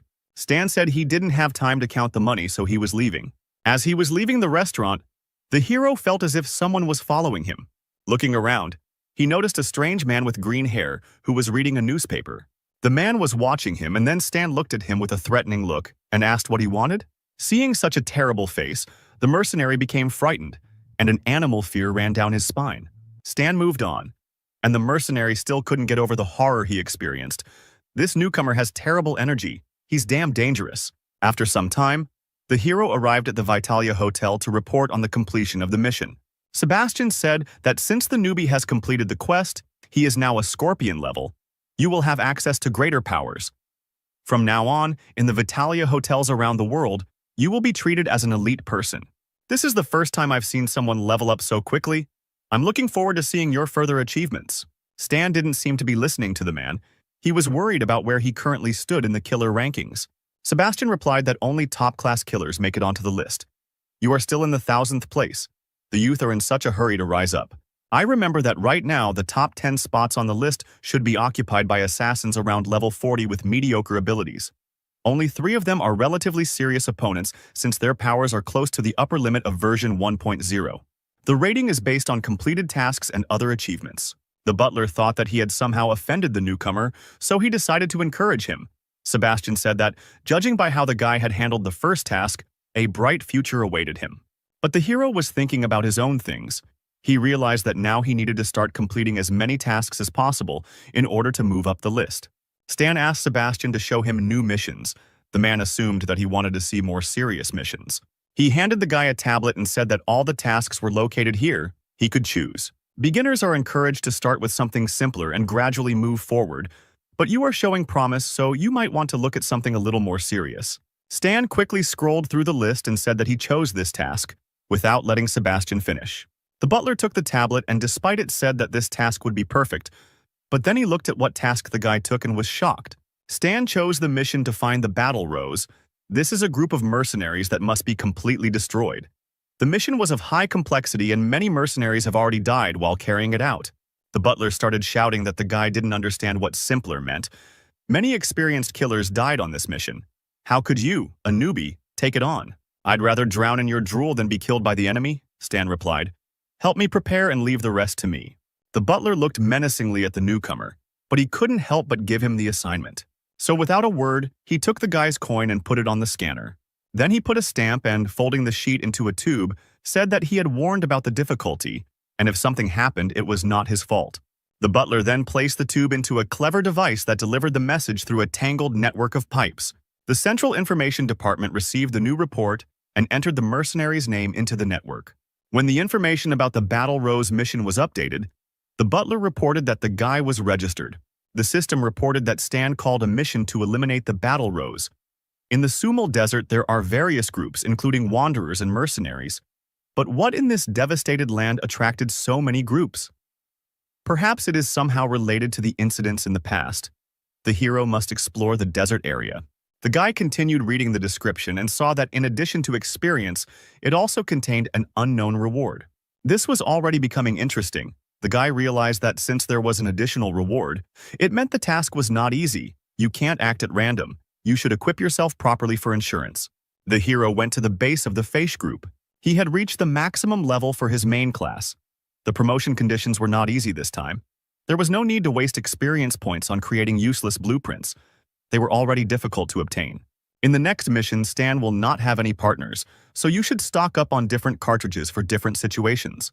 In parallel with the development of new devices, the guy studied intelligence data on the Combat Rose group, in which all the personnel are women. The base is located in the depths of the Sumal Desert. There are a lot of enemies there and they have their own mechanics, so the guy decided that he should create a directional weapon. The system asked if the hero wanted to combine abilities, basic electromagnetism, basic spatial probing, and mechanism theory. The guy chose the affirmative answer. The combination was successful and he created electromagnetic combat scanning goggles. This is not what he wanted, but still useful for a sniper. Stan launched the combination again. The system reported that the combination was successful and the mechanic opened the electromagnetic pulse interference equipment. And this is already an interesting device that is perfect for countering enemies in the desert. The hero thought that he could also use mines. He could try to create their blueprint himself. In order to create a homemade drawing, you need to take your knowledge and the basics of creating drawings and make a new one. The guy worked hard, trying to create a mechanism, but the system reported time and again that the creation of a homemade drawing had failed. But after a few hours, he succeeded and created a flaming poison mine. This is exactly the drawing that the hero needed. From now on, he can create others specifically for his needs. Here, we can go our separate ways. Having collected all his equipment in one place, the guy decided that the preparations were almost complete, and now he could go on a mission. He packed his suitcase and called Antonio from the Feish group, saying he needed a cargo plane. Antonio replied that they only use them for large-scale operations, even though Stan is an elite person and the costs will have to be covered. The hero said that he knew about it. Then Antonio asked how many people should be transported and what time the plane should arrive. The guy said that he would be alone and would go now. This is a huge expense. A one-time rent will cost $50,000. Are you sure about this? Stan responded without hesitation that he was sure and sent the money to the organization. After some time, our hero was already flying over the desert in a cargo helicopter. Looking out of the helicopter cabin, the guy observed the situation through binoculars. The data is correct. The Combat Rose base is strictly guarded. It is impregnable. It will be difficult to get there by storm. But you can set up an ambush and lure them out of hiding. Stan ordered to get down at the designated place and then prepare an SUV for him. Antonio understood the order. Their base was nearby and he needed to go about his business. Meanwhile, 4 jeeps were driving through the desert, in which a female voice asked if Dorothy had any results, or if it was the same this time. The girl, whose name was Dorothy, replied that they had searched 3 sectors. There was no sign of Felonia. 2 of her squad had died with the Gadong people. Her ally with pink cat ears cried, saying that they had lost many during the search. What was this felony anyway? Was it worth the lives of the dead? An elderly woman with long ears like elves looked at the girl with a cold gaze. She realized that the girl was not a local and told me that there used to be an oasis here. We lived in abundance, but the war changed everything. The legend of my homeland says that in the depths of the desert are hidden traces of an ancient civilization and its treasures, which have the ability to control the desert. Many soldiers came here in search of traces of felony, and we, who lost our homeland during the war, became mercenaries for them. We give our lives to seek felony for them. And in return, we receive resources for existence and shelter for our families. Felony is our hope for further life. At the same time, Stan was digging holes in the sand and placing his new homemade mines in them. Having finished immersing the mechanisms, he took out his binoculars to assess the situation. The guy saw 4 jeeps on the horizon and realized that his prey had already arrived. The hero quickly hid behind the nearest rock. The trucks passed by a strange device that looked like a lamp, and at that moment the mechanism began to spark. There was an electromagnetic explosion, and lightning from the mechanism swept across the area in a large dome. All equipment was immediately turned off and radios were no longer available. Could this really be Gedong? Dorothy thought. Strange, they hadn't done any stalking before. The girl grabbed her axe and jumped out of the car, ordering her fighters to get out and prepare for battle. Stan reloaded his machine gun and opened fire on the devices. The new mines he created immediately detonated, taking damage and filling the air with gas and ash. The entire surrounding area began to be covered in purple clouds of smoke. The girls began to cough. Some of them managed to cover their noses, realizing that they were being attacked with toxic gas. But not everyone had time to react. Those who inhaled a lot of toxic gas felt their heads spinning. One of the girls fell to the ground unconscious after feeling dizzy. Her friend saw her fall and tried to call her, but she herself was getting worse and worse. Soon, many of the girls from Dorothy's squad were lying unconscious on the ground, and only the commander and a few fighters remained combat-ready. Suddenly, she heard someone open fire, shooting 1 bullet at a time at the immobilized targets. Dorothy was scared. She needed to quickly understand where the sounds of gunshots were coming from, and looking at the nearest hill she saw a dark figure. Dorothy understood that they couldn't stand still. They had to kill the sniper immediately, otherwise he would kill them all. The girl and the survivors rushed to attack, but Stan stopped some of them with a barrage of bullets. But this didn't stop Dorothy. She ran with all her might and screamed that the boy was going to die now. Stan realized that she was too close to him, and the machine gun was out of bullets, so the hero quickly pulled out a pistol. Dorothy, taking advantage of the guy's hesitation, quickly jumped and swung her axe. But Stan managed to use sliding fire and avoid the girl's attack. The guy then shot her with his gun. Dorothy dodged the bullets, but one still grazed her arm, and she reached for her shotgun, which was hanging on her back. They froze in the same pose. Stan pointed his pistols at the girl's body, and Dorothy pointed her shotgun at his head. Neither the boy nor the girl would have time to dodge, and they both understood this. Dorothy said that whoever the guy was, he wouldn't survive a shot from that distance. The girl had nothing to lose, so she pulled the trigger and shot the enemy. But suddenly she heard the clang of metal, as if bullets had hit a metal wall, and the figure of the guy in front of her did not waver. The girl was shocked. She was sure that she had defeated the enemy. The smoke from the shot cleared and she saw bullet holes on the hero that had hit the plate armor. The plates, like a multitude of small beetles, ran over all of the hero's clothes and removed the holes, as if the clothes had regenerative properties. Stan pointed the gun at the stunned girl who had nowhere to run. Most warriors blindly believe that it is easy to defeat a sniper in close combat. The shot struck Dorothy's head, her blood pouring like rose petals onto the cruel desert sand.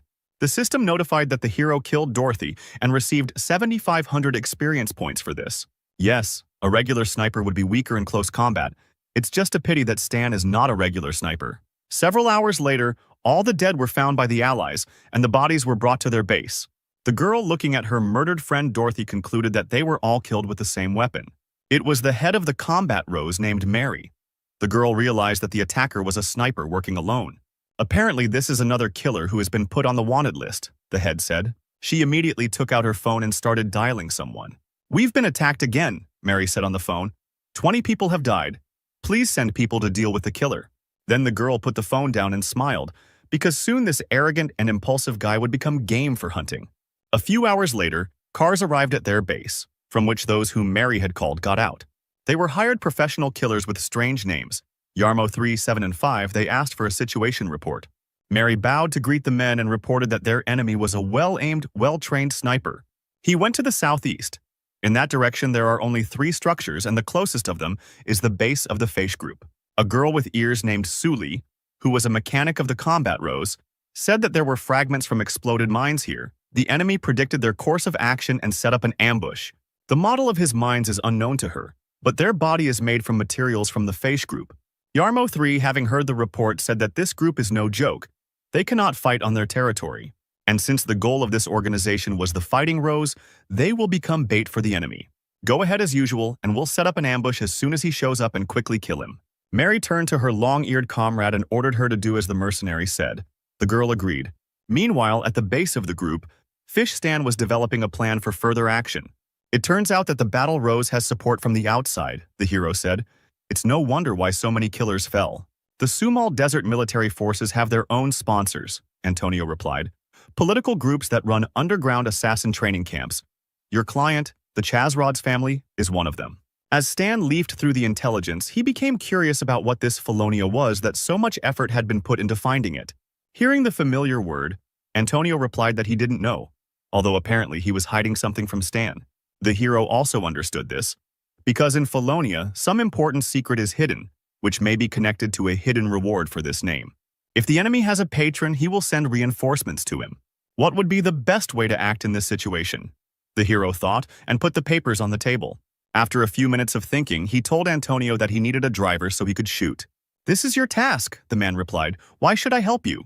Traveling is not easy. Why don't you come with me and enjoy the beautiful scenery? What other landscapes? Antonio said and angrily pointed to the window, beyond which there was only a dead desert where there was nothing but sand. Look deeper, Stan said. In these places you can find mirages, and in the mountains you can find water. The desert is an amazing place. I don't think we're close enough to travel together. Stan chuckled and replied that they could very well become friends right now. The cunning man stirred his coffee and, taking a sip, offered to split the reward if Stan wanted him to participate in the mission so badly. Great offer, the guy replied. I'll give you 5%. This is very little. The driver is the very first target for the enemy. 20% is still not bad. Why don't you go rob someone? Stan replied indignantly. Antonio smiled and replied that he was doing just that now. And the hero had no choice but to accept the greedy agent's offer. A few hours later, the mission began, and a signal was heard at the Battle Rose base about a detected threat. The girl informed the commanders that their target was currently in Zone C. The lead mercenary came closer to look at the radar screen. Then he smiled. After all their guest had arrived, they didn't have to wait long. Besides, he apparently wasn't too smart since he decided to repeat the ambush he used earlier. The man commanded the elf to send a small decoy squad. The girl understood the order. A few minutes later, the cars appeared on the horizon and Stan, observing the situation through binoculars, noticed them. Climbing back into the car, he ordered Antonio to drive southwest. The mercenaries, seeing that the hero's car had started moving, laughed. He had taken their bait. It was time to destroy him. Stan continued driving in the given direction with Antonio. Seeing that he was being chased, the guy climbed out of the car window and opened fire from a sniper rifle. The shot hit the pursuer's windshield directly, but did not hit the passengers. The elf shouted that he only had one car, they needed to catch up with him urgently. Stan's car entered a narrow passage, and at that very moment, enemy vehicles began to surround him from different sides. The hero looked through the binoculars and noticed it too. However, he considered the enemies funny since they decided to surround him. But suddenly he saw something flying towards him. A bullet from a sniper rifle hit him right in the head. Fortunately, he had a protective suit that softened the blow. Otherwise, his story would have ended there. Although the mechanical suit softened the blow, it was not without consequences. Stan began to bleed from his forehead. The hero realized that the enemy had set up an ambush and ordered Antonio to urgently go to the designated place. Antonio stepped on the gas, but after driving a couple of meters, he saw something unexpected. Right in front of them were enemy vehicles. They surrounded them from all sides. One of the mercenaries, who was sitting on the roof of the car and holding a machine gun, shouted that it was time for the murderers to go to hell. The shooting began. Machine gun fire and rockets flew at Stan's car. Antonio tried to dodge as best he could. It seemed that it was difficult to get out of this situation alive. The launched missile flew ahead to blow up the enemy, but the agent reacted in time and stopped the car. The stop was so abrupt that the car reared up. Stan and Antonio barely managed to stay in their seats, but thank God they were saved from the explosion. The man then stepped on the gas again, and the mercenaries saw their enemy gradually moving away from them. He did not take any action because he knew that their enemy would not leave, since there was nowhere to go. Cold sweat was running down Antonio's face. There was nowhere to go. They were surrounded on all sides. An enraged Stan looked out the window to quickly figure out what to do next. Seeing that there were only 2 cars on the south side, the guy realized that the threat there was minimal. The enemy deliberately avoids the area where the hero has set traps, but they can break through from this side. The slightest explosion will detonate the mines. If that happens, it will definitely be the end for Stan. Suddenly, the hero's thoughts were interrupted by a loud roar. At that moment, he saw a huge car with spikes on the front bumper rushing towards them. "What the hell is this?" Antonio said in surprise. "We need to get out of here immediately." Stan shouted that he had a plan. It was very risky, but they had no other choice. They needed to go south. "I hope you know what you're doing," Antonio replied, turning the steering wheel in the right direction and pressing the gas. To the enemy's surprise, the hero's car began to quickly turn around and drive away. The mercenaries on board laughed at Stan because he wouldn't escape from them anyway. At that moment, the hero suddenly looked out of the window and shot at the laughing guy. The mercenary's laughter turned to surprise as he saw a projectile flying towards him. There was an explosion, and the dark night was illuminated by a bright light and a loud, irritating sound. The mercenary's eyes began to water. It was a flashbang grenade that stunned the opponents for a while. The mercenary got angry, quickly rubbed his eyes and opened machine gun fire at Stan's car. Antonio rode as fast as he could, while at that moment they were being fired upon from all sides by enemies. The pursuit continued, and from the large number of attacks, Stan's car began to catch fire. The hero realized that their car would quickly break down this way and told Antonio to press the accelerator. The man silently followed the order and pressed the red button on the panel. At that moment, the hero's car moved at the speed of a storm, breaking away from pursuit. It seemed that the worst was over. But suddenly that same huge machine with spikes appeared behind them. Stan smiled and pulled out one of his prepared surprises. He threw the device at the enemy, and immediately there was an electrical explosion, the dome of which covered the area. The enemy's car stopped. The guy sitting on the roof did not understand what had just happened. The girl took out her radio and shouted into it that their cars had stalled. But then she realized that the communication devices were also out of order, all because of the electromagnetic grenade. The driver told the girl not to be afraid because the enemy only had one car and she needed to prepare for an attack. But at that moment, the elf remembered that all the electronics in Dorothy's car had burned out. Apparently, they had fallen into a trap. She ran out into the street, turned around, and suddenly saw a familiar mine on the ground. Having noticed the enemy's device in time, the girl became frightened. She shouted to her subordinates that they needed to run away immediately and be careful. But at that moment, a single shot rang out, the bullet flying straight into the detonating device. The elf heard the shot and, realizing in a split second that things were going badly, tried to hide. The shot detonated the device and set all the mines on fire in a chain reaction. There was a deafening explosion, but the girl managed to jump into the sand and bury herself in it. Stan watched this spectacle from the highlands. The explosion was so powerful as if an atomic bomb had exploded. At that moment, the system informed him about multiple poison damage to the enemies. Lighting a cigarette, Stan asked Antonio if he was surprised or shocked. The man replied that he had not seen such a beautiful landscape for a long time. Stan said that in that case, one should enjoy it to the fullest. The system reported the killing of mercenaries and members of the Rose Gang, which gave a large amount of experience. Watching the system, Stan became interested in what kind of strange names the guys had. Yarmo 357. But then he was surprised because one name was missing from the list of the dead. Stan turned around and reached for his gun. As he prepared his weapon for battle, he heard something approaching, like a worm under the sand. Suddenly a knife appeared from the sand and an elf jumped out of the sand. The enraged girl jumped on Antonio's back because of the death of her comrades. She swung her knife to cut off the head of at least one enemy. However, although the attack was sudden, Antonio was not so simple and immediately grabbed the girl by the hand. The elf was surprised because she was sure that the enemy would be defeated. Her knife fell from her hands, and Antonio swung it away from himself. The girl was flying, and at that moment she saw Stan aiming at her. Two well-aimed shots hit the elf in the chest. Unfortunately, she couldn't dodge in flight. The lifeless body fell onto the bloody sand, and the system reported that Stan received 9,400 experience for the kill. The guy grinned, and here was the same fish that had gotten away. The hero stood next to his car, surrounded by burning enemy equipment, in which the mission targets were burning out. The guy was fixing his transport. Antonio asked the hero what they would do next. "We will pursue the defeated enemy to the base of the battle rose. Now they have huge losses. Surely the enemy forces will want to take advantage of the chance to attack. All we have to do is wait for the task to complete itself." Hearing such an answer, Antonio was surprised and asked the hero how long ago he had planned this. Was it possible to predict everything? Stan replied, "They thought there was only one trap, but I prefer to be on the safe side." Antonio chuckled and told the boy that he had fought brilliantly and had come out unscathed. But it was time for him to go.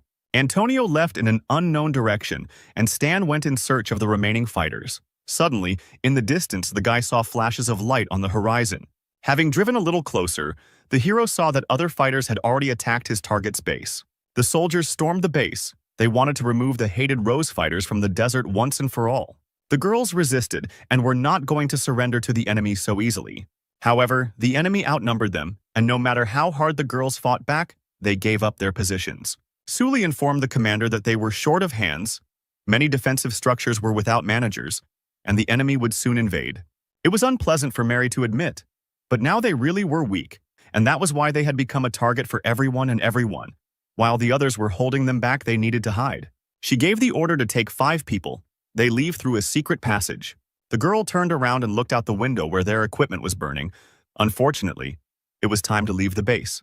Stan stopped next to the destroyed gate. He got out of the car and decided to look around. The notification about the mission completion has not arrived yet. The main team must have managed to escape. It was time to do some reconnaissance. Stan took out the constructed drone and sent it forward. A few minutes later, the drone noticed the truck leaving the base. The guy found his target and went in pursuit. The car with the girls on board was moving towards the helicopter.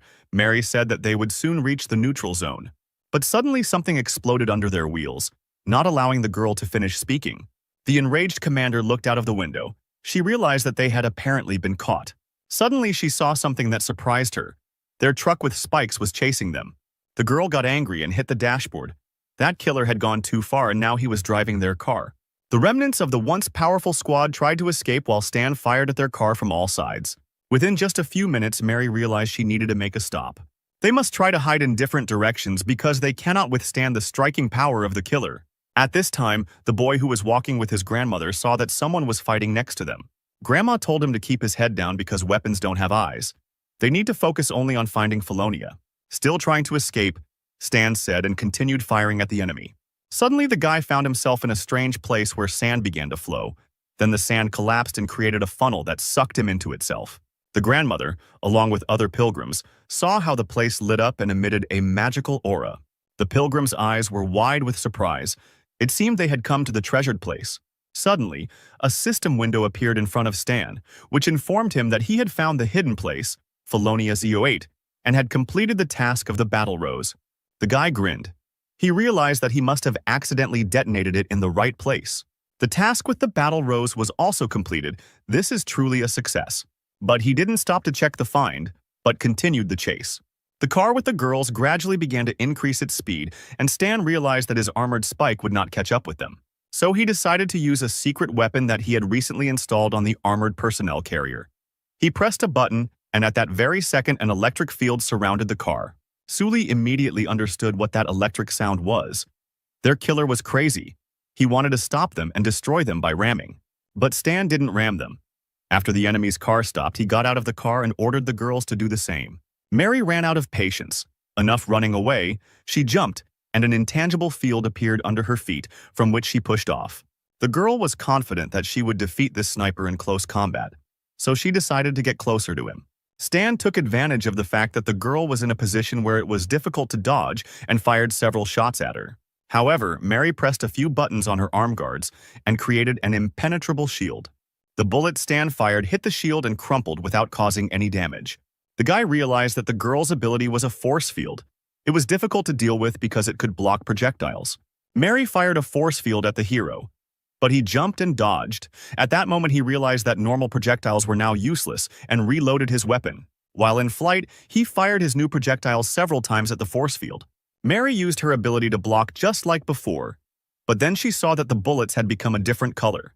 At that very second, poisonous gas began to come out of the projectile that the guy fired. The hero opened the battle log, which said that Mary was taking damage from poison. Her ability did not protect against it in any way. She would die. But Mary kept fighting. She knew she had to close the distance and kept running towards the hero with all her might. Her ability allowed her to jump through the air, allowing her to easily dodge the boy's attacks. Once she got close enough, she used her force field ability, Push. A beam of energy flew at Stan, but he managed to pull out his sword and block the blow. However, the force of the impact was great, and therefore the hero moved away from the blow several meters. The girl's spirits perked up. She decided that now it would be easy to deal with the hesitant killer. She used the force field and it became sharp like steel. It was one of her abilities. But Stan used glancing fire, shooting from his hands and escaping execution. The guy realized that he had no choice and it was time to use his strength. Concentrating energy into his combat glove, he struck Mary's force field. The girl smiled and told the hero that he was very weak in close combat. Then she shot from her hand into the guy's body. From such force, he immediately flew away.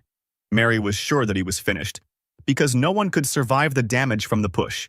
But Stan stood up safe and sound thanks to his armor. He grinned and told the girl to repeat what she said. Otherwise, he didn't hear. Mary was surprised to see the living hero, and in the meantime, he prepared his saber for battle.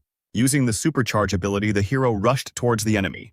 The saber, filled with energy, pierced the force field, which began to crack from such a powerful blow. Eventually, the force field cracked and Mary was injured.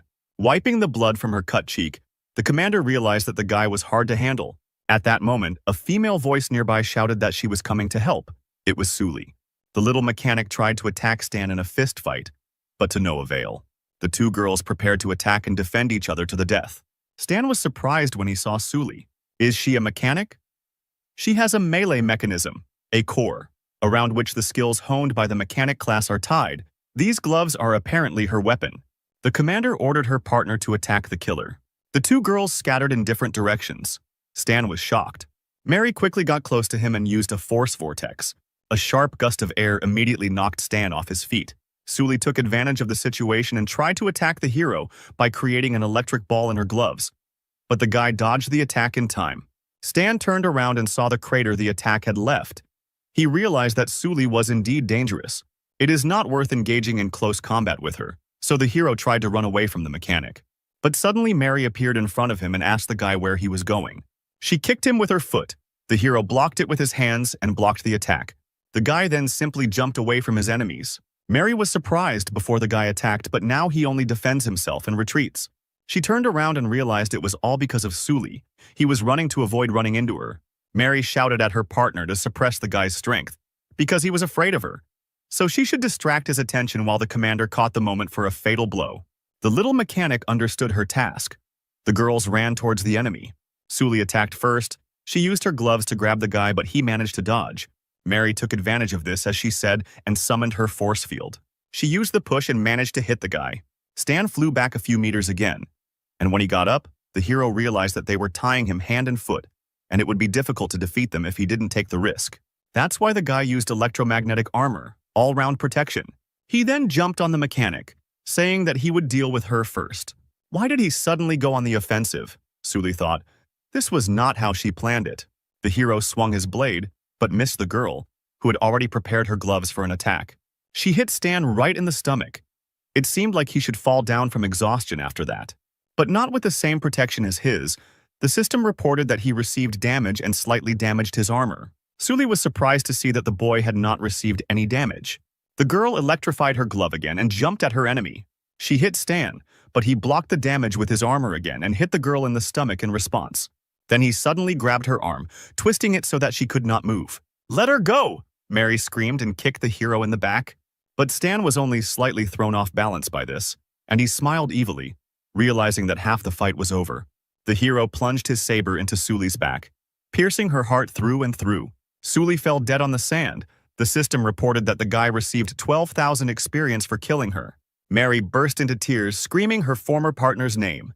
Stan, meanwhile, was smiling. He was tightly clutching his bloody blade and was ready to attack the last enemy. The killer grinned and told Mary not to worry because he would soon be coming for her. The enraged commander jumped on the enemy, replying that she would not spare her life and kill Stan. Stan ducked to avoid the force field. Then the girl raised her hands and summoned another one. She launched a furious attack at the enemy, but the hero jumped up and avoided her. Mary continued to attack furiously without stopping for a second. Stan tried to shoot, but to no avail. It seemed like he was losing this fight. Mary hit the hero again and he hit the ground. He continued shooting at her. At that moment, he realized that the girl had no control over her powers. Now they would find out what would happen faster. Her powers would leave her or she would die. Mary jumped into the air and summoned a large force field, directing it towards the boy. The force storm rolled across the ground like a worm, but Stan dodged it. "Don't think about running away," Mary shouted, and prepared to make another force field. But suddenly, while creating it, it dissolved into thin air. Seeing this, Stan realized that this was his chance to win. He fired from his hand and the projectile immediately pierced the girl's leg. She could no longer create force fields. Mary realized that this was the end, and mentally apologized to Suli for not being able to avenge her. At that very second, several projectiles flew towards her and pierced her body. The former commander of the battle rose, fell dead on the sand. The system reported that Stan received 12,000 experience for killing Mary. Finally, the fight was over. The hero stood on his feet with difficulty and tried to catch his breath. Then the guy looked at the first girl's corpse and her electromagnetic gloves.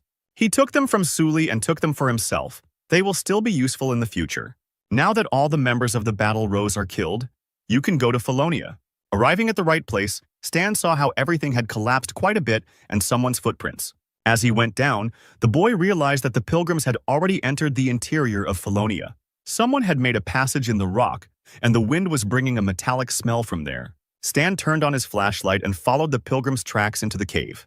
He saw strange wires going inside and realized that there was something there. The guy went deeper into the cave. The light became less and less, but it was good that he had a flashlight. Stopping, he saw a fork in the road surrounded by blue crystals. The hero stopped and thought about which road he should take when suddenly he heard footsteps coming from one of the forks. The pilgrims were running, their eyes filled with horror. They were shouting that there was a monster in this cave. Someone growled loudly from the cave where the boys were running from. The pilgrims, having run a sufficient distance, turned around and were surprised that this monster did not chase after them. "Such a vile place cannot be a felony," said the old man. But the pilgrims suggested that perhaps this was the very treasure of the desert that everyone was looking for. "It's impossible," the old man replied. "The treasures are magical. There shouldn't be any monsters near them." Grandpa turned to Stan and told him to leave with them, because Felonia wasn't here. However, the guy didn't move from his place because the system told him that Felonia was right here. According to the game description, there are no magical things on the planet Aquamarine. There must be magical treasures, which he said are technologies. From Stan's experience, the pilgrims act as underground guides who inform the player of which direction the monster is located. It turns out that he should go to the right, where they came from. Or maybe they, on the contrary, wanted him to go left. The unknown is more frightening than the monster. The guy put on night vision goggles and decided to go right anyway. After walking a little inside, the guy found himself in a room that looked like a laboratory, in which parts of people's bodies lay. A sharp smell hit the hero in the face, so he covered his nose with his hand, feeling this disgusting stench. Lowering his head, Stan noticed a huge paw print from the monster. At that very second, the bloodthirsty monster noticed its prey. Hearing the growl, Stan immediately turned around. In front of him stood a huge monster, 2-3 meters tall. He had red eyes and fangs with horns. Outwardly, he looked like a demon. The hero dodged and prepared his blade to attack. But suddenly, the demon did not attack the guy, but began to turn his head as if he was looking for him. Stan covered his face with his hand to keep quiet. After all, he realized that the monster had night blindness and could not see anything in pitch darkness. But Stan, on the contrary, put on night vision goggles, so he was able to easily hide behind a column. Suddenly, the hero felt something crawling underneath him. He lowered his gaze and was shocked. Directly below him were dozens of monsters that were unable to escape from the mesh cage. The hero panicked, realizing that there were monsters there too, and it was very dangerous to be here. So Stan ran forward. There were monsters under the floor and he was getting deeper and deeper into the lab. Running into one of the rooms, he saw another shock. In front of him was the corpse of a long-dead man who had already turned into a skeleton. It seemed as if he had fallen asleep on the table, and next to this corpse was a diary. The hero opened the diary. It was written that the professor modified the Felonium serum for the 67th time and introduced it into a laboratory rat, and if everything goes well, then it will be possible to conduct an experiment on people. But the rat then died. However, the professor insisted on conducting tests on people, with which the officials agreed. The next page said that the base had issued a new set of rules. All researchers must hand over their electronic devices and not connect to external networks. The man assumed that they would be overpowered. However, the man who was injected with the serum behaved calmly. On the last page, it was written that the doctor hates this place because there is no life here. Tomorrow, they are retreating and heading to Base 3 in search of shelter. They created backup copies of all data related to the Felonia serum. The guards want to blow up the entire facility. The professor took several serums with him, and they destroyed the rest. After finishing reading the diary, Stan realized that Felonia is a blood serum, and that it is not here because the professor took it with him. It seems that this time he has no chance. But suddenly, the guy noticed something glowing in a box not far from him. The hero took out the glowing object and tried to open it. It wasn't difficult to break the lock, and when the guy opened the box, he smiled. He didn't even have to look for long. The box contained 3 unfinished Felonia serums. The system reported that this serum had the medicinal ability to improve the body's physical performance. The current formula was not ideal. After use, a mutation may occur. However, the hero was interrupted by a monster who found him. The monster jumped on Stan and tried to attack him. The monster swung his huge hand, but at that moment the guy pulled out a gun. Using sliding fire, he dodged the clumsy monster's attack and fired at it several times. The system reported that the hero dealt 57 damage to the monster, and due to the fact that he entered into battle with it, the following information is available to him. Taking a quick glance at the system window, the hero realized that the monster's level was higher than his, but it was in very bad condition, which meant that there was a chance of winning. The hero jumped further and further away from the monster, but hearing the guy, the monster prepared to jump. The demon then pushed off and jumped towards Stan, hitting him with a massive hand. From such a blow, the hero immediately staggered and spat out a stream of blood. However, he realized that this was his chance because the monster opened up and jumped into the air. Pushing off from the wall, the hero found himself behind the monster. Taking out his blade, he struck the monster in the neck, wounding it. But the monster wasn't that weak. He grabbed Stan by the clothes and threw him. The hero was surprised that the monster continued to move even despite the cut on his head. Then he put on the gloves he had recently borrowed from the little mechanic. "Let's see how you can stand up to this," Stan said, and jumped on the enraged monster. The monster tried to counterattack him, but the hero dodged and dived under his feet. He then took advantage of the monster's clumsiness and struck it straight in the stomach with his electric glove. The monster flew away and fell to the ground with a crash, but it still did not give up. Trembling with difficulty, the monster tried to rise to its feet. Stan then reloaded his pistol and fired several shots at the enemy. He fired the entire clip at the monster and then it fell, since it was already greatly weakened by the blow to the stomach. Stan tried to catch his breath. The system reported that he received 32,000 experience, and for killing a monster 10 levels higher than him, he additionally received another 50,000 experience. The hero was exhausted. So many battles during the day had taken their toll. He could hardly stand on his feet. Suddenly, he saw a new threat. A claw appeared from under the floor and knocked out the bars. Then, huge insects that looked like beetles began to crawl out from there. Stan realized that he definitely wouldn't be able to fight them and decided to run away. A few hours later, people from one of the organizations arrived at the legendary Felonia. The commander asked for a report on the situation inside, and the man said on the radio that there were footprints and blood everywhere. The guy who was exploring the cave asked the commander to send some reinforcements there. It was quite creepy here. Not a single soul. No one understood where the staff could have gone. Suddenly, the fighters saw those same huge beetle monsters in front of them. The soldiers immediately opened fire on the terrible threat. However, the beetle's shell was too strong and the bullets were no match for it. The soldiers realized that they could do nothing against the monster and decided to quickly retreat. One of the soldiers even shed a tear when suddenly the monster grabbed him by the legs. He begged to be saved, but of course no one stopped. So the soldier became dinner for the beetles. Other soldiers also could not hide from the monsters. Screams were heard from the cave. The commander tried to find out what was happening there. The monsters were not satisfied and their appetite was whetted, so they soon appeared on the surface. The commander, not hearing his soldiers, ordered the squad to attack the laboratory. Whoever found the thing first would receive a reward. But suddenly he saw in front of him those who had dealt with his fighters. These were desert termites that made this laboratory their lair. The commander knew that these nasty bugs were afraid of fire, so he immediately ordered one of the soldiers to prepare the flamethrower for battle. The soldier followed the order and released a stream of fire at the beetles, dealing with them like pathetic cockroaches. Some termites, seeing the fire, began to retreat. The commander noticed this and ordered the detachment to continue the offensive. As he went deeper into the laboratory and killed termites along the way, one of the soldiers said that he had found some kind of room. Entering the room, the commander felt something wet dripping onto his shoulders. Raising their heads, they saw the same monster that looked like a demon. Apparently, the experiment was carried out on more than one person.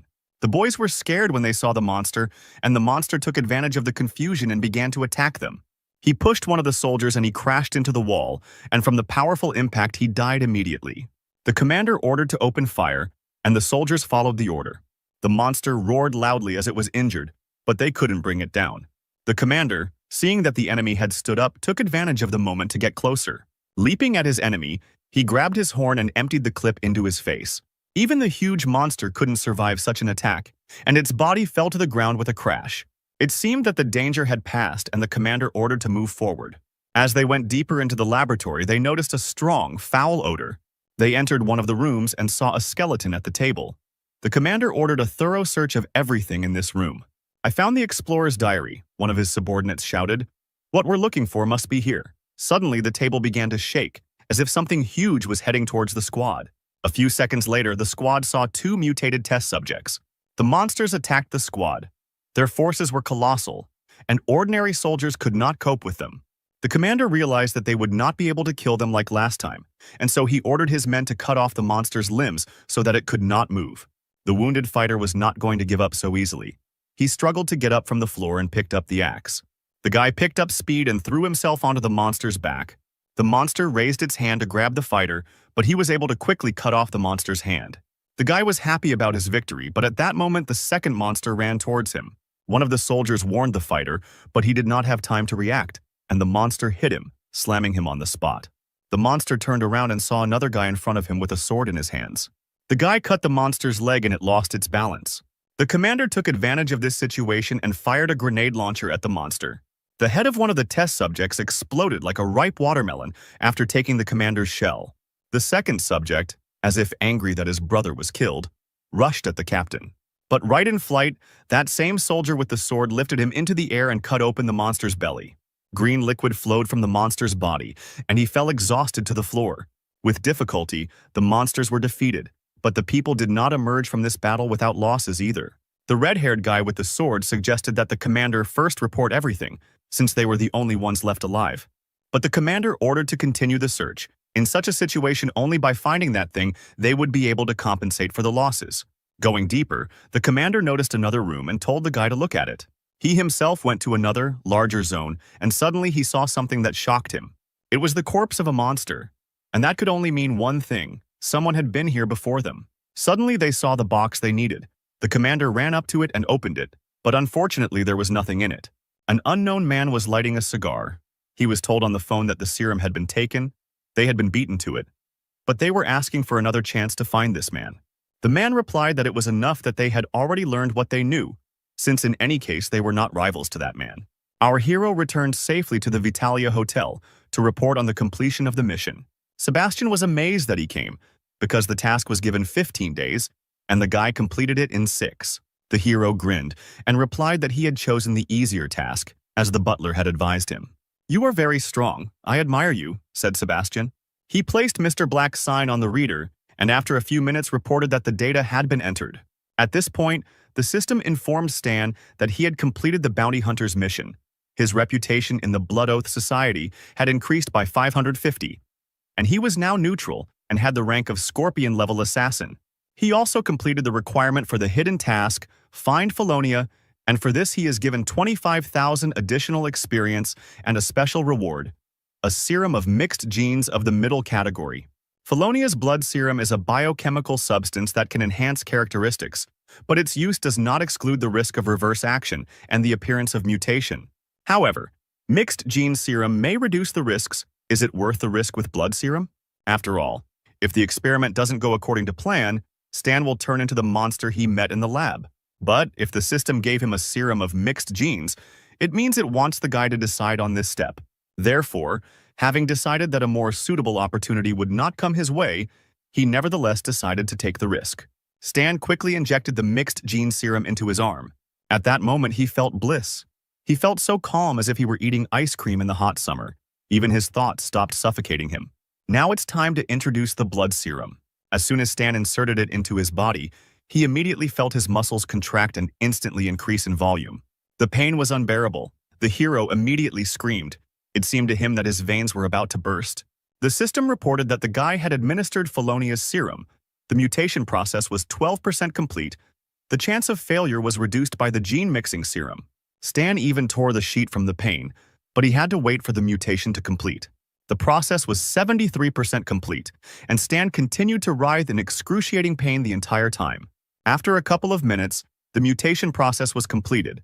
The system reported that Stan received the ability of Basic Life Enhancement. This ability converts stamina into additional health points at a rate of 1 to 15. Transformation. A useful thing. I gained a lot from the task this time.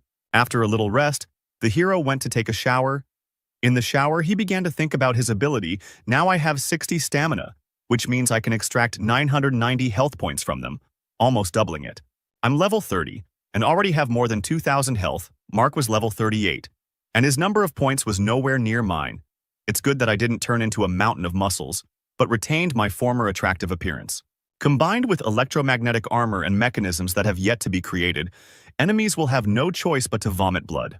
As soon as the guy got out of the shower, his phone rang, and the hero, wiping his head, picked it up. The voice on the phone said that an emissary from the Chazrod's family wanted to meet with Mr. Black. A few hours later, our hero went to the house of the Chazrod's family. The man introduced himself as a fan and said that they were the ones who announced the award for the War Rose. Stan, smoking a cigarette, said that Afan had clearly called him for a different task. The man looked at the hero with a serious look. Apparently, it was better to get straight to the point. "Okay, I'll ask you straight," said Afan. "Were you the one who visited the abandoned base in the Sumal Desert?" The reward money for the mission remained untouched for 3 years. Many of the killers returned home empty-handed. The fact that you, Mr. Black, managed to do it alone is astonishing.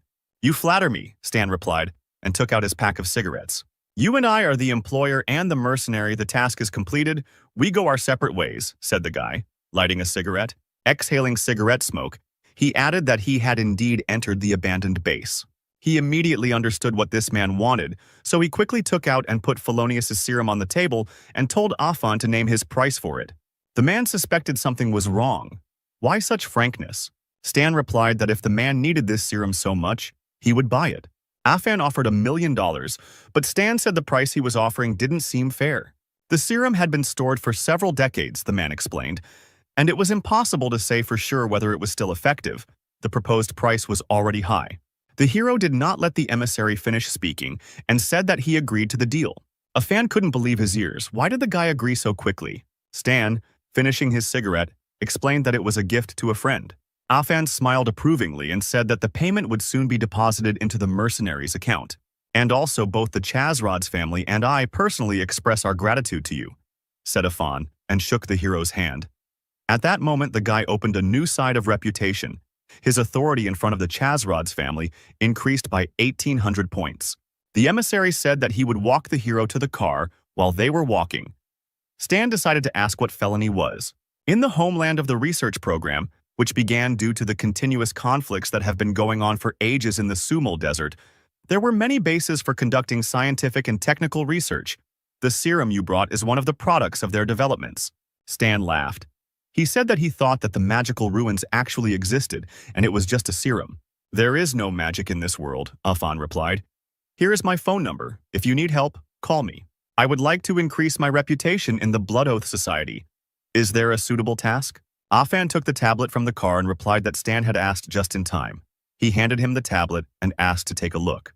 Taking the tablet in his hands, Stan saw a system window that said it was top secret and unauthorized access was prohibited.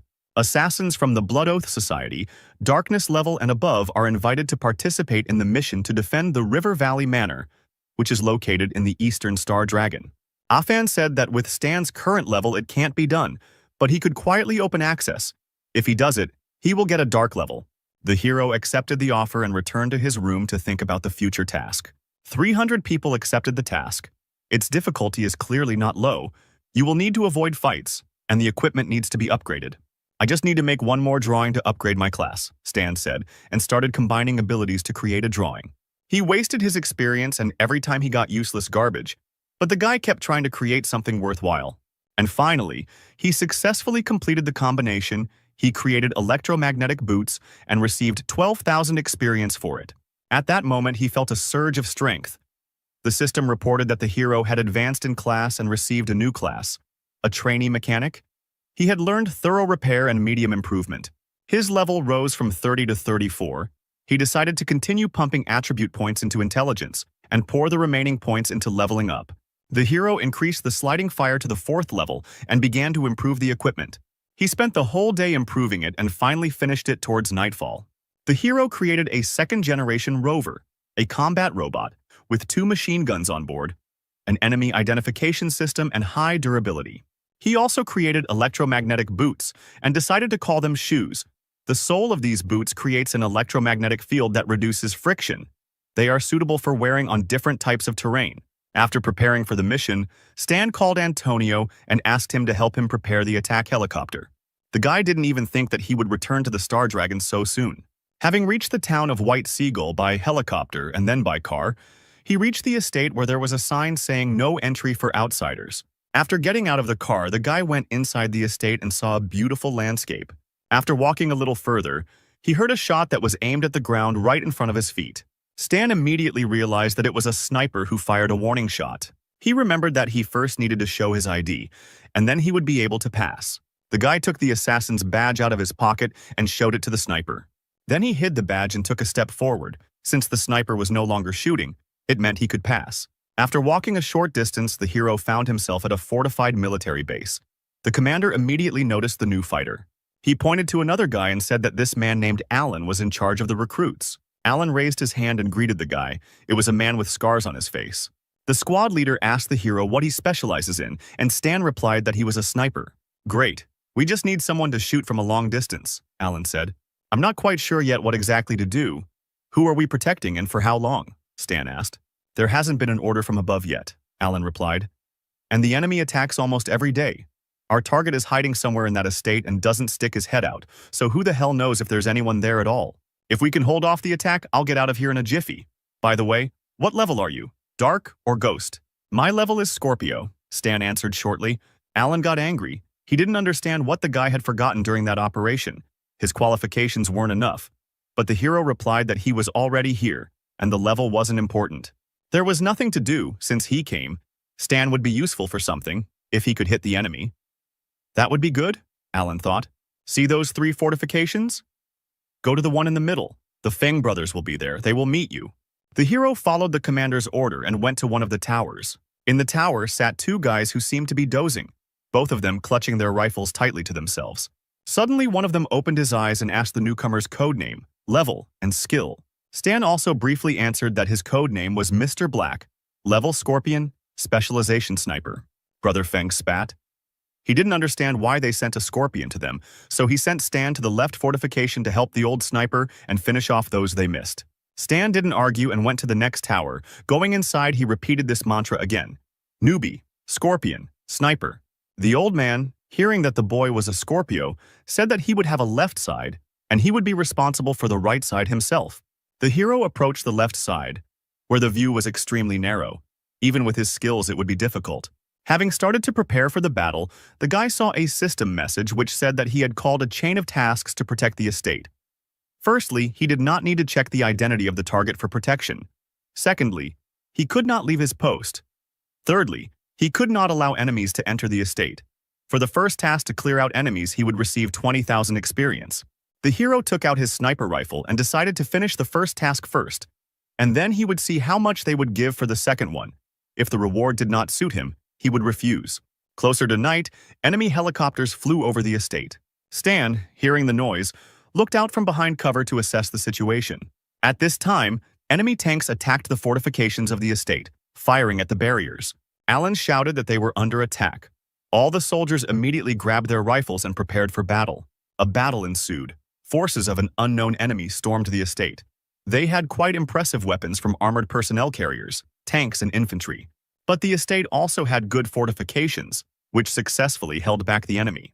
Stan also did not stand aside and purposefully mowed down one enemy after another.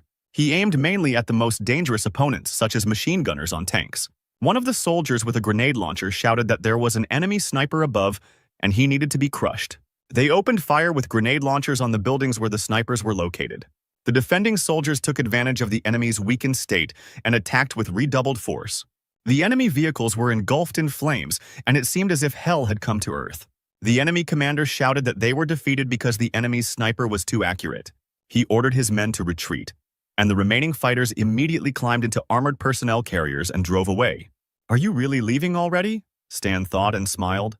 After firing a few more shots, he killed the retreating enemy fighters, but some still managed to escape. The old man who was Stan's partner praised the newcomer. A system window appeared in front of the guy, which informed him that he had completed the first part of the task and received 20,000 experience. This amount did not suit Stan, but the next defense task was supposed to give 80,000 experience. For the first wave, they gave 20,000. For the second, 80,000. Based on the growth proportion for the third wave, they will give 320,000 experience. These figures already suited him, and while there was nothing else to do, he decided to go to the supply department. Maybe he could earn some experience there. A few minutes later, the guy arrived at the River Valley estate in the supply department. The soldier brought a machine gun to the old man and asked him to fix it, but he said that he would fix it tomorrow as soon as he woke up. At that moment, Stan came through the door and said that if it was urgent, he could fix it because he worked quickly. The soldier was surprised by such a proposal, but the old man did not believe that the hero could cope so quickly. "Whether I can handle it or not, you'll find out when I finish," Stan said, and took the machine gun from the soldier. Having brought the weapon to the workbench, the hero immediately began to quickly repair it. The soldier was surprised. The mechanic's movements were progressive. He really is a master. Literally a few minutes and the repair is complete. The system reported that the hero received 2,000 experience for his first repair. The soldier couldn't believe his eyes. The guy really did it very quickly. Several guys approached Stan. They were also mechanics who recognized one of their own. They had a lot of things that needed repair, but unfortunately they lacked specialization, so they didn't have time to fix everything. Stan took the hint and said he would be happy to help with the repairs. The hero began to repair all the soldiers' weapons. His specialization was enough to repair them one by one in a matter of seconds. The mechanic was shocked by what he saw. The guy was repairing and upgrading their weapons at an incredible speed. Within minutes, a crowd of fighters had gathered around Stan, watching him work with amazement. Suddenly, a soldier came to the window and said that the enemy was attacking and they needed to prepare for battle. But the guys didn't want to leave. They wanted to watch the master's work for a few more minutes. After some time, a siren sounded, warning of an enemy attack. Stan ran to his position to prepare for battle. "Where have you been?" the old man shouted. "The left side is behind you." The hero took his sniper rifle in his hand and told the old man that he could rely on him. The enemy was advancing, and he still had impressive firepower from tanks, helicopters, and armored vehicles. This time, the defending forces were inferior in firepower, and the first flank was immediately broken. Snipers opened fire on their targets to support allied fighters. Thanks to the fine work of Stan and the other snipers, they were able to take the initiative into their own hands. Even the enemy soldiers who stormed the estate noticed that the enemy had a great sniper. While shooting at the soldiers, Stan realized that this wave was more powerful than the previous one. But for him, any enemy was a mere trifle, so he easily eliminated one fighter after another. The battle with an unknown enemy continued until the morning. The estate managed to hold out again, and the commanders of the attackers ordered a retreat. The system informed the hero that he had completed the second task and received 80,000 points. In the third round, he would receive 150,000. These numbers were already impressive, but the guy understood that the next wave would be harsh. After all, judging by those who died in this wave, the chance that they will cope is 10%. Night fell. Thunderclouds covered the clouds and pouring rain began. The commander shouted to his subordinates to quickly bring the supplies inside, otherwise they would all get wet. Stan sat in his sniper's position and looked out the window at the rain. "The weather is perfect for an attack. If the enemy comes in the evening," the boy said. The old man got a little angry. He hoped that the hero was wrong. But suddenly a siren blared over the camp. The old man jumped up abruptly. "We need to prepare for battle. The enemy is coming." A few seconds later, the guys heard the roar of the engines of combat vehicles. The captain saw the enemy through his binoculars and ordered his squad to duck. At that moment, the cannon of one of the vehicles fired. Before the detachment could even move, their fortification was immediately covered by an explosion. "The first squad reports, 'We have a lot to lose,'" Alan shouted into the radio. Suddenly, he heard an approaching noise. Combat helicopters were approaching the boys. This time, the enemy was much better armed. The helicopters opened fire. Alan shouted into the radio to the snipers to shoot down the warbirds. The Fung brothers replied that they would take on the job and began targeting the pilots. "The glass on these helicopters is shatterproof," Stan thought. "They don't give a damn about ordinary projectiles." And indeed, the brothers hit the glass of the helicopters, but it only cracked, and the bullets did not harm the pilots in any way. But now the pilots could see where the snipers were sitting. They immediately opened fire on the building, blowing it up at its foundations. Stan realized that he had to run, otherwise he too would be covered by enemy fire. The guy ran out of the building. The old man didn't understand where Stan went. It seemed to him that the sniper simply decided to run away. But Stan made it in time, and at the very moment of his jump, the building exploded. The siege of the fortified estate continued, and the sounds of explosions could be heard everywhere. "They can't cope," said an unknown bald old man watching the battle from the estate. There was another man standing with him, a man with a scar on his face, flexing his arms.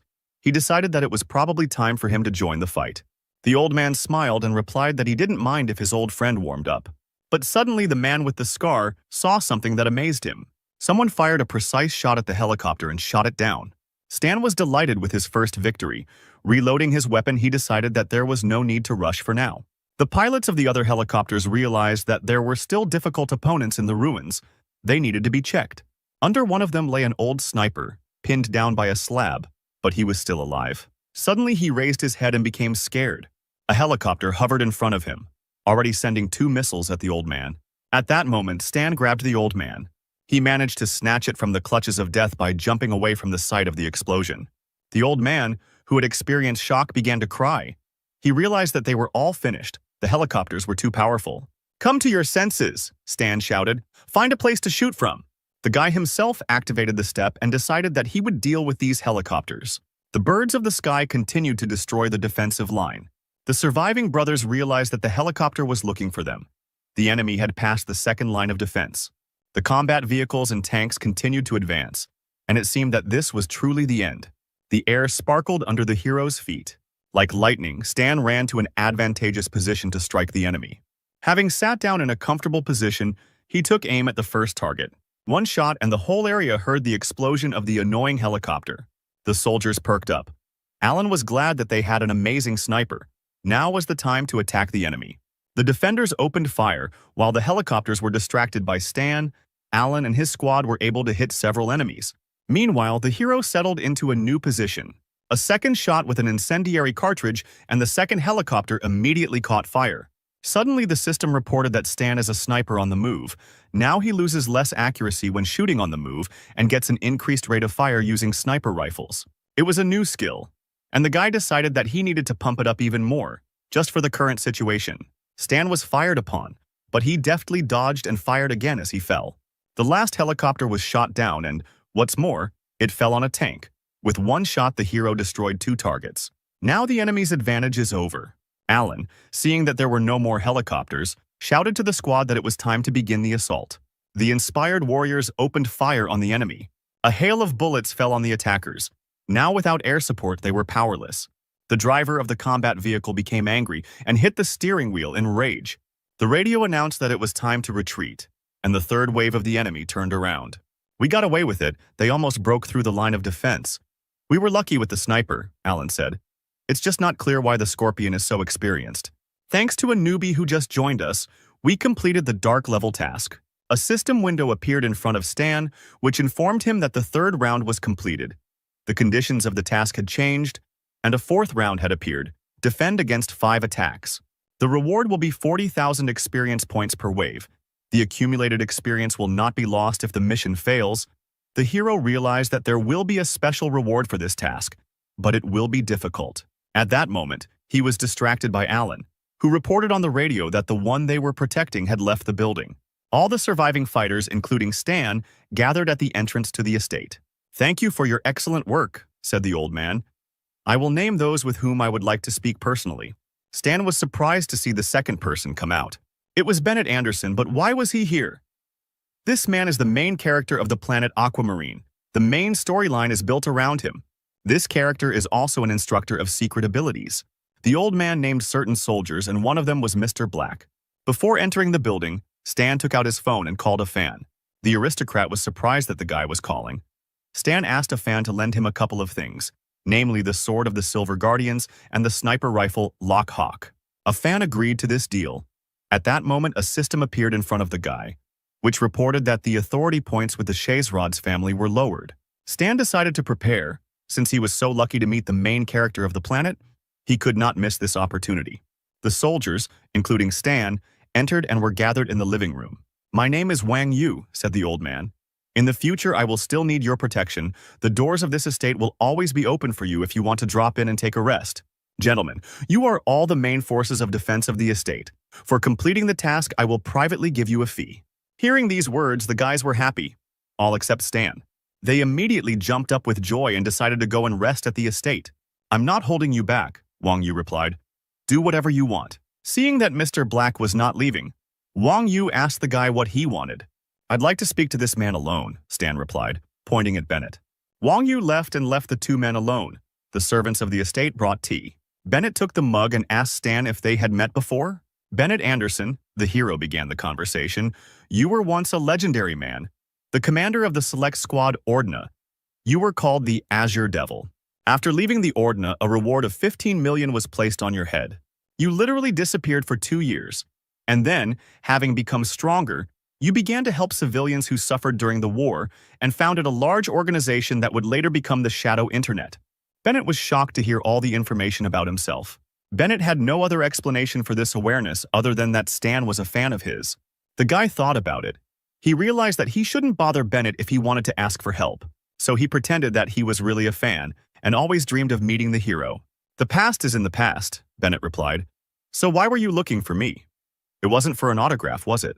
No, of course not, Stan replied, thinking that Bennett had too high an opinion of himself. I heard that you are one of the strongest people on the planet. Do you want to challenge me? No, of course not. I would just like you to teach me a couple of tricks. It's interesting, Bennett said, raising the cup to his mouth. You're the first one who's asked to be my apprentice, but the sniper doesn't need my appointments. That's how it is. Then I won't bother you anymore. Same thing again, Stan thought. Until I fulfill the prerequisite, my request will be rejected. In order to study with him, I need to give a special gift. Fortunately, I already have everything ready. Some time passed, and fighting began again on the front lines. One of the soldiers greeted the new beauty and asked her to join her. It was a mercenary with the pseudonym Golden Fox. The girl asked the soldier what was going on here. The number of enemies increases with each offensive, the guy replied. But we are not giving up our positions. The north, south, and northeastern lines of defense are under the personal command of Mr. Black, so everything is under control there. Mr. Black? Who is he? The girl asked. He is a scorpion-level killer but as accurate as the devil, the guy answered. Scorpio? It seems somehow imprudent to leave command to him. Real strength speaks for itself on the battlefield. Don't take liberties, the guy answered the girl, switching to a serious tone. The girl was surprised to think that she did not dispute their choice, but this soldier reacted very sharply. I wonder where this Mr. Black got such authority from.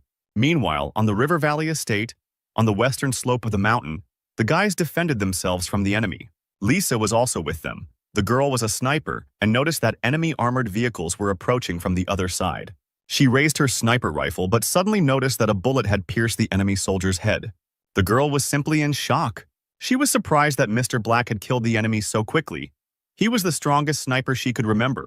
Another shot rang out, and this time the shot shot down the enemy helicopter. The system reported that the 4th wave out of 5 had been repelled. Stan understood that the difficulty was increasing, but he could handle the waves. But what to do to get the secret reward was still unclear. Suddenly, the guy was contacted by radio and informed that some person from the Chisrod's family was looking for Stan. The guy was surprised that the family worked so quickly. He met with the man and took the suitcase. Stan knew that in the game, Bennett liked to collect old things that were no longer in production. Depending on the gift, he teaches different techniques. The total number of gifts is limited, as is the number of players who can learn from him.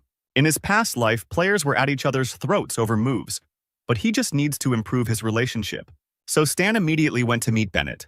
What do you want? The man asked. And at that moment, Stan opened the suitcase and said that he wanted to learn fighting techniques. Bennett smiled and just wanted to say that he had already spoken about the techniques, when suddenly he stopped, seeing what was inside.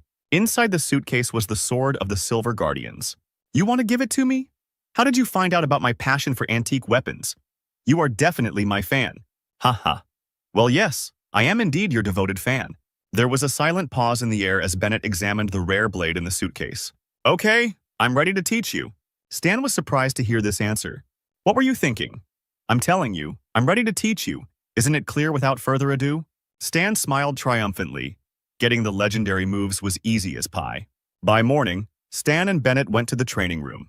In the old days, I myself, through trial and error, learned many techniques to get rid of my weakness, said the man with the scar, one of which I nicknamed a flash of will, did not give in to me at all. Here it is, that very technique. Stan was delighted to hear about the legendary ability. Our body has a power that it does not use due to the guardianship of the brain. If you break through the brain's limitations, a person will be overwhelmed with power. However, this method also has serious consequences. After searching for a long time, Bennett found a way to remove the restrictions in combat without harm to health. A system appeared in front of the hero, which informed him that Bennett had taught him the flash of will technique. and since Stan's intelligence exceeded 100 points, he had fulfilled the necessary condition for learning the technique. But the current progress was only 3%. The boys sat in the lotus position, and Bennett said to concentrate on their breathing. The main character spent the whole day teaching Stan the technique. And then, evening came. The system reported that Flash of Will has been studied 100%. The technique has passive and active abilities. Active ability, after spending 10% of energy and stamina, the next attack will deal 150% to 500% damage. Cooldown 30 minutes, and the passive ability is the activation of the active one when health is less than 20%. Stan laughed a little. Bennett didn't understand why and asked the guy if he had learned. The hero replied that yes. Hearing these words, the teacher stood up and asked to show what the boy had learned. Stan just smirked slightly. He clenched his fist and immediately it began to become covered in blue energy. The mechanic attacked the teacher. The system reported that the hero dealt damage equal to 136% of his normal attack. But Bennett easily blocked it, and the guy was able to see the characteristics of the main character. Stan was shocked. It's not for nothing that he is called the main character of the planet now, although he has the status of internal damage, but even so, Stan's energy level is lower. Not bad. You actually managed to master this ability. Stan bowed his head and thanked the teacher. Towards evening, he went on patrol to one of the points. While the guy was observing the area, he suddenly heard someone calling him. It was the Golden Fox who asked if the guy would have time to teach her marksmanship. "Everyone here practically worships you," the girl said, and leaned closer to the guy, revealing her lush breasts to his gaze. "Behave yourself, lady," Stan replied, turning away indifferently. "I just wanted to ask for advice and nothing more." I took the fox guy by the shoulder, but Stan replied that she shouldn't even try, because he doesn't like girls. Could he really be one of these? The fox thought. No, I don't like guys either. I'm not interested in people in principle, living beings included. The girl got scared when she heard these words and immediately ran away. Stan thought it was too naive to try to hook him with something like that. Today the enemy did not attack, and closer to night the hero returned to the estate to rest. Lying on the bed, the guy wondered if the enemy would attack tomorrow. Suddenly he heard a strange noise outside the window. The hero came closer to take a closer look, and in the window he saw a familiar car. And suddenly he was surprised. Kira was getting out of the car. What is a man from the 13th unit doing here? Outside, the leadership of the 13th Division greeted Wang Yu. More than 10 years have passed, the old man said. You are one of the trump cards of the 13th Division, and I am the head of the dark internet. If not for this situation, fate would hardly have brought us together again. There have been military actions in the Star Dragon territory for more than 10 years, which has a negative impact on it. What are you doing in the end? Our leadership is all for maintaining neutrality, Wang Yu replied. But there are some miserly careerists who are ready to exchange it, and we, the conservatives, are an obstacle for them, which they have decided to eliminate. I have sent people to take action against them. Many have already died. In the next 2 days, we expect a counterattack. Kira, who was standing silently, suddenly turned her attention to the second floor. She noticed a dark silhouette in the window. Someone was peeping. Damn, Kira might recognize me. I need to be careful. Suddenly, the girl was distracted by her superior, who told her to take a couple of people under her command and monitor the situation in the battle. Then she needed to report everything. Closer to the morning, the battle began, and combat helicopters attacked the area again. This time, in addition to equipment, there were also special fighters with superpowers. Experienced mercenaries skillfully killed ordinary soldiers. Damn, these enemies are too strong, one of the soldiers shouted. Suddenly, a shot from a sniper rifle rang out. At that very second, the head of one of the fighters was blown to pieces. They're not that strong, Stan said with a grin. After some time, the last fifth wave was successfully repelled. The system reported that Stan had successfully completed the mission and received 200,000 experience points. However, the hidden condition was not met. The hidden condition was to prevent the 13th unit from appearing if the hero had finished each battle quickly without causing any disturbances. Then perhaps the unit would not have arrived. At this moment, Wang Yu called the hero over the radio. While the hero was walking towards the estate, he was thinking about the task. Initially, he had only 4 segments, but the failure of the hidden condition activated another one. What will it be? I will need some guards to go to the White Seagull to meet with the 13th Division, Wang Yu said to the assembled fighters. Moonlight, Volcano, Hunter, Golden Fox, and Mr. Black. I ask the 5 of you to guard me. The reward will be increased, and if you refuse, I will not insist. No problem, one of the mercenaries with a big mustache answered. Stan also agreed because if he refused, the mission would fail. there was no choice. A system window appeared in front of the hero, which reported the details of the task. It was necessary to cope with the impending danger. The condition of failure would be the death of the hero. At that moment, Stan realized that a rather difficult enemy awaited them. The mercenaries, along with the head of the dark web, boarded the bus and went to the Star Dragon. Stan, sitting on the bus, watched the others carefully. Suddenly, he looked sharply at the golden fox, who immediately became frightened by the dangerous guy's gaze. Are you kidding? Stan thought. How can there be so many shadows? The team soon arrived at the 13th Division in the city of White Seagull. I will be safe here, Wang Yu said. You can take a walk around the city. We will meet at this same place tomorrow. Usagi asked if the guys had any plans. One of the guys said that he wanted to have fun at the club and invited the golden fox to go with him. No, I won't go. I'm only interested in handsome guys. Then the mustachioed man decided to ask Mr. Black and another young mercenary, but they also refused. The young mercenary said that he would go patrol the area. Meanwhile, in a hut far from the city, an unknown man was lighting a cigarette.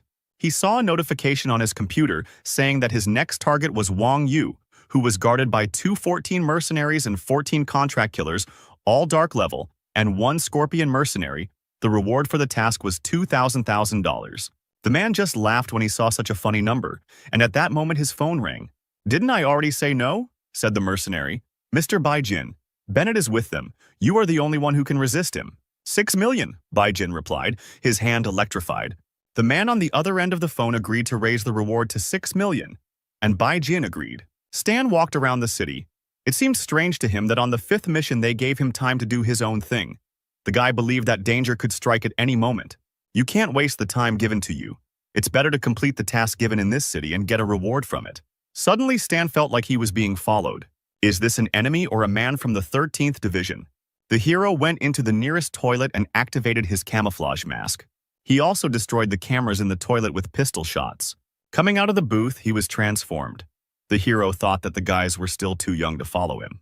Meanwhile, in the control room of the 13th Division, the man who was following Mr. Black reported that he went into the restroom and then disappeared. The surveillance cameras are out of order. I collected data from other cameras around the city, but he is nowhere to be found. Suddenly, Kira realized that this man was Stan. No, why would I mistake everyone for Stan? I must have been working too hard. Meanwhile, the hero arrived at the ancient street of the city of White Seagull. The pink-haired girl heard someone knocking on the window and came closer. There was a man with white hair outside the window. It was Stan. God, what a handsome guy. The girl thought and asked the guy what he came for.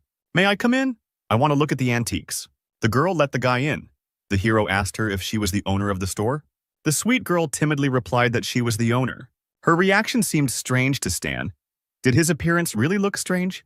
The owner decided to show the antiques to the guy when suddenly he asked, "Where is Tang Shu?" Hearing this name, the girl became frightened and dropped one of the vases. Stan's face turned stern and he pulled out his gun. The hero pointed the gun at her and ordered her to take it to him. The girl did not resist and led the guy into a small house. Looking at Stan with fear, she tapped out the password. The door was opened by a small man, a robber known as Tang Shu. Stan immediately recognized him. He is a seller of unique things from another world. So elusive that the only opportunity to meet him comes during a mission with a prize fund in this city. Tang Shu tried to run away, but suddenly he heard a gunshot and the bullet landed right at his feet. Stop. One more step and the next shot will not be on the ground, Stan threatened.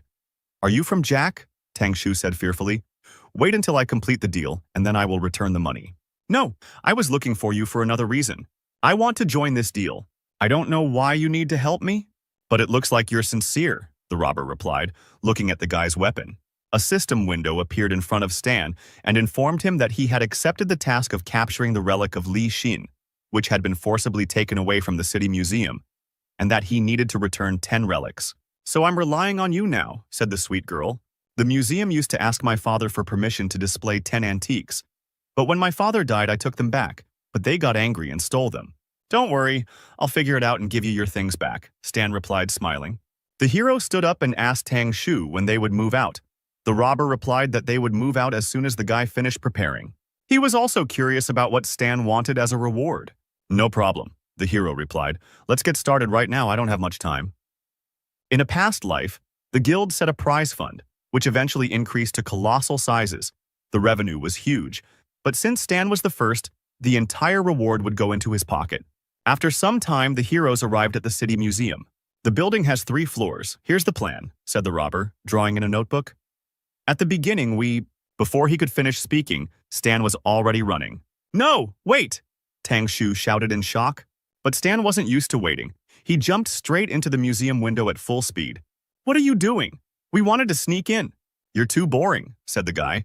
Come in quickly. The siren rang and the guards took up their batons when they saw the thieves. Stan, without wasting any time, quickly smashed the display cases and collected all the valuables. The boys quickly started running away. But suddenly Stan stopped. A group of guards were already running towards them, ready to receive the guests. Stan turned to Tang Shu and said that it was time for him to prove himself. Hey, do I look like a warrior? Stan decided to help him believe in himself a little. Here's a boost of confidence for you, the hero said, kicking Tang Shu in the ass. Hit him! The guards shouted when they saw the guy flying towards them. The crooked-toothed robber burst into tears when he saw the clubs above his face. Tang Shu was unable to dodge the first blow. Realizing that he was not a warrior after all, Tang Shu crawled on his knees to Stan and said that he couldn't handle it. Then the hero offered to show him one spell that doubles combat power. Sniffling, the robber decided to look at him. Now repeat after me. With a light movement of his foot, Stan sent the robber straight into the guards' clutches for the second time. The guards began to beat Tang Shu. But the spell worked, and the robber rose from his knees and grabbed the guard by the baton. He snatched the weapon from their hands and put one of them down. But his confidence did not last long, and the guards began beating the robber again. Well, I can't, bro. I beg you. You have a gun. Finish them off. No need to beg me, Stan replied, hitting Tang Shu on the ass for the third time. I can only support you morally and motivate you again if you want. This situation irritated the robber more and more. He stood up and picked up one of the valuable vases. He then hit the guard in the face with the vase. Hey, what are you doing? This is a cultural monument, the guard shouted, worried about the vase. Shut up, Tang Shu shouted and threw the vase at the guy. The relic shattered into small pieces from such a powerful blow. Soon the robbers came out onto the street. Tang Shu was greedily gulping air. Suddenly he heard the sounds of a police siren. The robbery was not over yet. Tang Shu was scared. Time to run, Stan said to his partner and activated the speed boost. But suddenly more police cars stopped in front of the heroes. Don't move, the policeman shouted, pointing his gun at the boys. Stan grabbed Tang Shu abruptly and held a knife to his throat. He ordered the officers to drop their weapons or he would kill the hostage. What? The law enforcement officers looked at him in surprise. He's your accomplice. Who are you trying to fool? Oh damn, it didn't work, Stan said disappointedly, letting go of his partner. What did you expect? That it would work? The robber shouted. Well, it was worth a try, Stan replied. It wouldn't have made things worse. Tang Shu wanted to ask what they would do now, but Stan got ahead of him, sharply grabbing his partner's hand. His sneakers became electrified. Stan said that they had already done their job. All that was left was to hide. With these words, the hero rushed past the police using his special boots. Meanwhile, we are transported to a bar where other mercenaries have gone to relax. 2 of them got very drunk. The guy said that he wanted to get some sleep because tomorrow he was going to the 13th unit. Suddenly, light footsteps were heard behind them. The mercenary raised his head and asked his comrade if he thought someone was following them. Usadi replied that he didn't think so. His partner had simply had too much to drink. A few hours later, in the 13th division of the city, White Seagull. 3 of your guards were killed, Kira said. The wounds were identical. They were inflicted quickly with a sharp weapon, piercing either the heart or the throat. The evidence suggests they did not resist. The killer was incredibly strong. Is there any footage from the cameras? Kevin asked. There were no cameras in that area, Kira answered. So that's where they were attacked. Wang Yu's fist clenched. He realized who it was. The ability to hide and extraordinary speed can only be possessed by a hidden demon. He's a killer with an extraordinary talent for becoming invisible, Kevin thought. The demon might want to eliminate all of your guards first, Bennett noted. He asked Kevin to order the guards watching to inform them of an immediate gathering. The Golden Fox was resting in the hotel, and Mr. Black had escaped surveillance. The hidden demon is a direct enemy of the sniper. Bennett was afraid that Mr. Black might have problems this time. Wang Yu frowned and fell silent. Then he gave the order, send people to look for him. Do everything to find him. Meanwhile, Stan and his partner safely reached the shelter. The guy was happy about completing the task for which he received 102,000 experience. In the corner of the house lay a frightened Tang Shu, who told the guy that he never wanted to see him again under any circumstances. The hero returned to the city and thought about the mission. He was glad that during these days he had already managed to accumulate 700,000 experience. Suddenly, he sensed danger. Two blades struck the hero's neck, but his protective suit activated in time and blocked the blows. Stan turned around abruptly and crouched down, but he didn't see anyone behind him. That's strange. The hero assumed that his enemy was invisible. The mechanic suddenly pulled out his pistol and fired a couple of shots towards the enemy. In the cloud of smoke, he barely noticed the fast figure that was heading towards him. The unknown person delivered lightning-fast blows that were difficult to dodge. What speed? I can't detect it. Damn, it's a hidden demon. The hero crouched, and another blow of the blades passed over his head. There is no way back. We must fight back quickly. The guy used his new mechanisms. He summoned a swarm of electric bees. There were too many bees, and as soon as the unknown hit them, the bees immediately released a lightning discharge. Thanks to this, it was possible to at least somehow notice his movements. Stan took out his gun and tried to hit the enemy. After a few shots, the guy realized that it was useless. The demon had excellent reactions and easily dodged the projectiles. Meanwhile, the demon began to destroy the insects so that they would not bother him. He then took on Stan, landing multiple blows that were blocked by the hero's suit. Stan was irritated by this and loaded a special clip. Then the hero fired one shot. The shot spread a cloud of toxic smoke across the area. The system reported that the guy had been slightly poisoned and was losing 3 health points every second. Stan decided to see which of them would last longer in the poisonous smoke. After all, he believed that he was better protected, and the situation played into his hands, so it was impossible to get close to him. The hero was confident that he could lure out the hidden demon with such tactics, but he still can't hit the hidden demon. The situation is stalemate, but the enemy can escape. This cannot be allowed. The hero decided that if he pretended that the poisonous fog had really hurt him, the demon would rush after him. So he made a dash and jumped out of the poisonous cloud of smoke. Running forward, Stan turned around to see if his enemy was catching up with him. The demon did not lag behind. He chased after the prey. Pushing off the building, the demon jumped onto Stan's back and inflicted some more damage.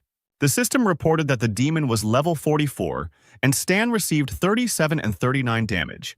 The blows are strong and fast.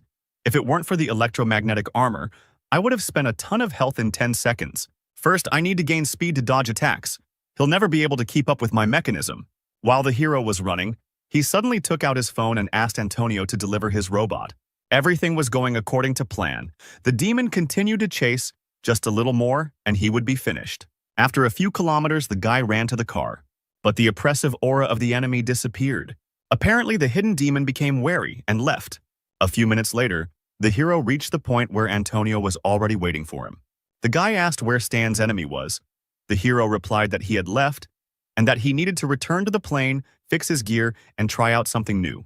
"Am I your driver or something?" Antonio shouted. Meanwhile, the news reached the 13th Division.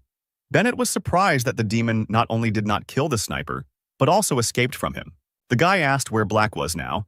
Kira replied that something connected him with Fan's group. He was now on their transport plane. "Probably fixing the equipment," Wang Yu suggested. "Don't call him, Kevin. Can I ask you to send someone to tell Mr. Black to come to the River Valley estate tomorrow morning?" "Yes, of course. I will send people." Stan was actually sitting there fixing his gear the whole time. He thought that now, the power of small arms was clearly insufficient in a battle against an enemy with a level higher than 40. Electromagnetic weapons would work, but you need to increase your electromagnetism generation skill. You can try to create mediocre drawings and get by with prototypes for the time being. The hero decided to first upgrade his existing skills. The system reported that the hero received a new drawing of the energy battery. "It's a Rubik's Cube. Perfect. Just the portable battery I needed." Then the hero pumped up the basic theory of energy, the basic theory of weapons, and the theory of electromagnetism to the maximum. Now the preparation is complete. Antonio entered the room and reported that people from the 13th had come and said that his employer had changed the meeting time. In the morning, Stan needed to get to the River Valley estate. The hero thanked the man. This arrangement suited him. This evening, the guy decided, he needed to get down to work and finish upgrading the weapon. The system window repeated the word failure many times as the guy tried to upgrade the weapon. "Apparently, I'll have to sit not only in the evening but also at night." Meanwhile, a heated discussion was taking place in the building of the 13th Division. "Senna captured all the traitors," Wang Yu said. This time the operation was successful. Not only were the rebels disposed of, but the organization also began to implement its plan. "I have a feeling that the war will start earlier," Bennett replied. "We need to prepare in advance. The help of the dark web alone will not be enough. We need to cooperate with other forces and organizations. A good plan, Wang Yu replied. I think the Six Nations will help us, but I'm afraid that the side interested in self-interest will look at our resources. This plan should save many lives, Bennett said. If anyone dares to interfere, I will deal with them personally. Suddenly, they heard electrical flashes in the sky. Wang Yu and Bennett ran to the window. They had met them before. Lightning struck the ground and destroyed everything in its path. And along with it, a stranger with burning hair descended to the ground. This stranger was Bai Jin. The lightning god gathered his power and his chest began to glow. Then the lightning passed into his hands, and he fired a discharge into the barrier grill. Now nothing prevented him from penetrating the enemy base. The soldiers were surprised by such impudence. This guy is not even afraid. They immediately opened fire on the enemy. But Bai Jin was immune to bullets because he could create an impenetrable shield out of lightning. Now it's time for him to show his strength. One bolt of lightning and the soldiers' fortification exploded, scattering everyone in different directions. Mr. Black is not here. We can't handle a man who is many times superior to us in level. Don't stand there like a pillar, shoot! The commander of the second line of defense shouted. Shots were fired at the killer from all the windows of the estate. I'm beyond your capabilities, Bai Jin answered calmly, covering himself with lightning. Bullets that hit him instantly melted. The soldiers couldn't believe their eyes. The killer came closer to the fortifications and raised his hand, collecting the current. Some tried to run away, but others realized that it was pointless. The chain lightning pierced all the soldiers and this discharge was fatal for them. Controlling electricity, it must be smoke lightning, Wang Yu said. Apparently the rebels decided to hire even a high-level criminal. Don't exaggerate, he's a simple young man, Bennett replied. I'll deal with him since the guys outside can't. Bennett jumped out of the window and rushed towards the enemy. Bai Jin was happy to see Bennett. He was the only one he had been waiting for. All of this was observed from the car by cameras. Kira, seeing the monitor, could not contain her emotions. This is Bai Jin. He has destructive ability. We need to report to White Seagull. Meanwhile, the criminal was preparing for battle. He said that no matter how many weaklings he killed, it would not compare to killing a strong opponent. This feeling gave him complete delight, so the criminal jumped towards Bennett. Kira picked up the phone and shouted that Bai Jin had arrived and that Bennett was fighting him right now. But suddenly she heard a loud shot. A bullet pierced the legendary criminal's chest. Bennett didn't understand what just happened. He looked at the hill. Could it really be that sniper? Kira couldn't believe what she was seeing. Kevin was asking on the phone what had happened. And the girl, in shock, replied that Bai Jin had been killed with one shot. Kevin was in shock, and at that moment smoke was coming out of the barrel of the sniper rifle. The system reported that Stan dealt 200% critical damage to Bai Jin's weak spot, and the shot was also enhanced by the flash of will, and Stan dealt a total of 1368 damage to the enemy. In his hands was a new Ghost electromagnetic sniper rifle, and although it was still unfinished, it already had excellent characteristics. Bai Jin was bleeding but still alive. He couldn't believe that he would die here, clutching his shot chest. The criminal tried to get up. The situation was not the best. A shot through the chest, cover from an ambush, and Bennett was here. The best solution would be to try to escape. Bai Jin activated his abilities, and although he was wounded, he still had some strength left. However, the criminal did not know that he was already in the sniper's sights. A shot rang out and a bullet pierced the criminal's head. Stan just smiled slightly as he reloaded his rifle. Bennett, who was chasing after Bai Jin, couldn't believe his eyes. Just like everyone else watching, Kevin wanted to know why everyone went silent. What happened there? Kira was speechless. She barely managed to say that Bai Jin was killed. And besides, he was killed with only 2 shots. After some time, a crowd of soldiers gathered at the estate. The soldiers carried Bai Jin's body, and the crowd was whispering, but everyone understood that Mr. Black had done it. Suddenly, the boys heard the sound of approaching footsteps. They immediately fell silent when they saw who was coming. It was Mr. Black, the most accurate and rapid-fire sniper. The boys started shouting and cheering, congratulating Mr. Black and telling him that he was an outstanding person. Nicely done, Bennett told him. As easy as pie, Stan replied, smiling slightly. Not only the soldiers applauded, old man Wang Yu also started clapping. You are smart beyond your years. You shoot so well even I, an old man, was taken aback. You flatter me, replied the hero, while he was nearby. Your life was not in danger. Thank you for saving me, Mr. Black. Now you can rest. Inside the manor, Wang Yu decided to talk to Stan over a cup of tea. The old man said that he had studied the documents and saw that he was sent on this mission by the Chisrod's family. Your level is much higher than the Scorpion's ability, Wang Yu said. I could raise it to the ghost level. Finally, Stan heard what he wanted. Raising the tea to his mouth, he thanked the old man. The system reported that the 5th round was completed, and in addition, the hidden condition was fulfilled. Not to let Bennett enter the battle. For this task, the hero received 300,000 experience. They didn't give him a new task. Apparently, that's all. Taking into account the 300,000 experience for killing Bai Jin, Stan has more than 1,000,000 points. It's time to give him a second gift. The sun rose over the estate, announcing the beginning of a new day. The door to Bennett's room opened, and the man recognized the guest. Stan walked into the room with a suitcase and announced from the doorway that he would like to learn one more skill. Again? You don't have any other reasons to contact me? At that moment, the hero opened the suitcase, which contained an antique rifle. It's a Lockhawk sniper rifle, Bennett said, surprised. He quickly closed the suitcase and took it for himself. Okay, you've convinced me. Follow me. A few minutes later, our heroes were already in the training room. Bennett said that once upon a time he perfectly mastered the silent gait of an assassin. Perhaps this skill will be useful to Stan. The system reported that a level D task had started. Night Stalker, class change. Bennett taught the hero the necessary skills, but he needs to improve them. And as a reward, he will receive the class Night Stalker. The hero was delighted. In version 1.0, this class was extremely rare. With its help, it will be possible to improve combat tactics. I have told the theory, the rest is a matter of practice. Bennett finished his story. Here's my number. If you have any problems, call me. Bennett also added that perhaps in the future he would need Stan's help. Having heard these words, the guy was pleasantly surprised because this would be Bennett's main plot task in the future. Taking the phone number, Stan said that he would help the man if he needed it. A few days later, in the Star Dragon, the base of the 13th Division.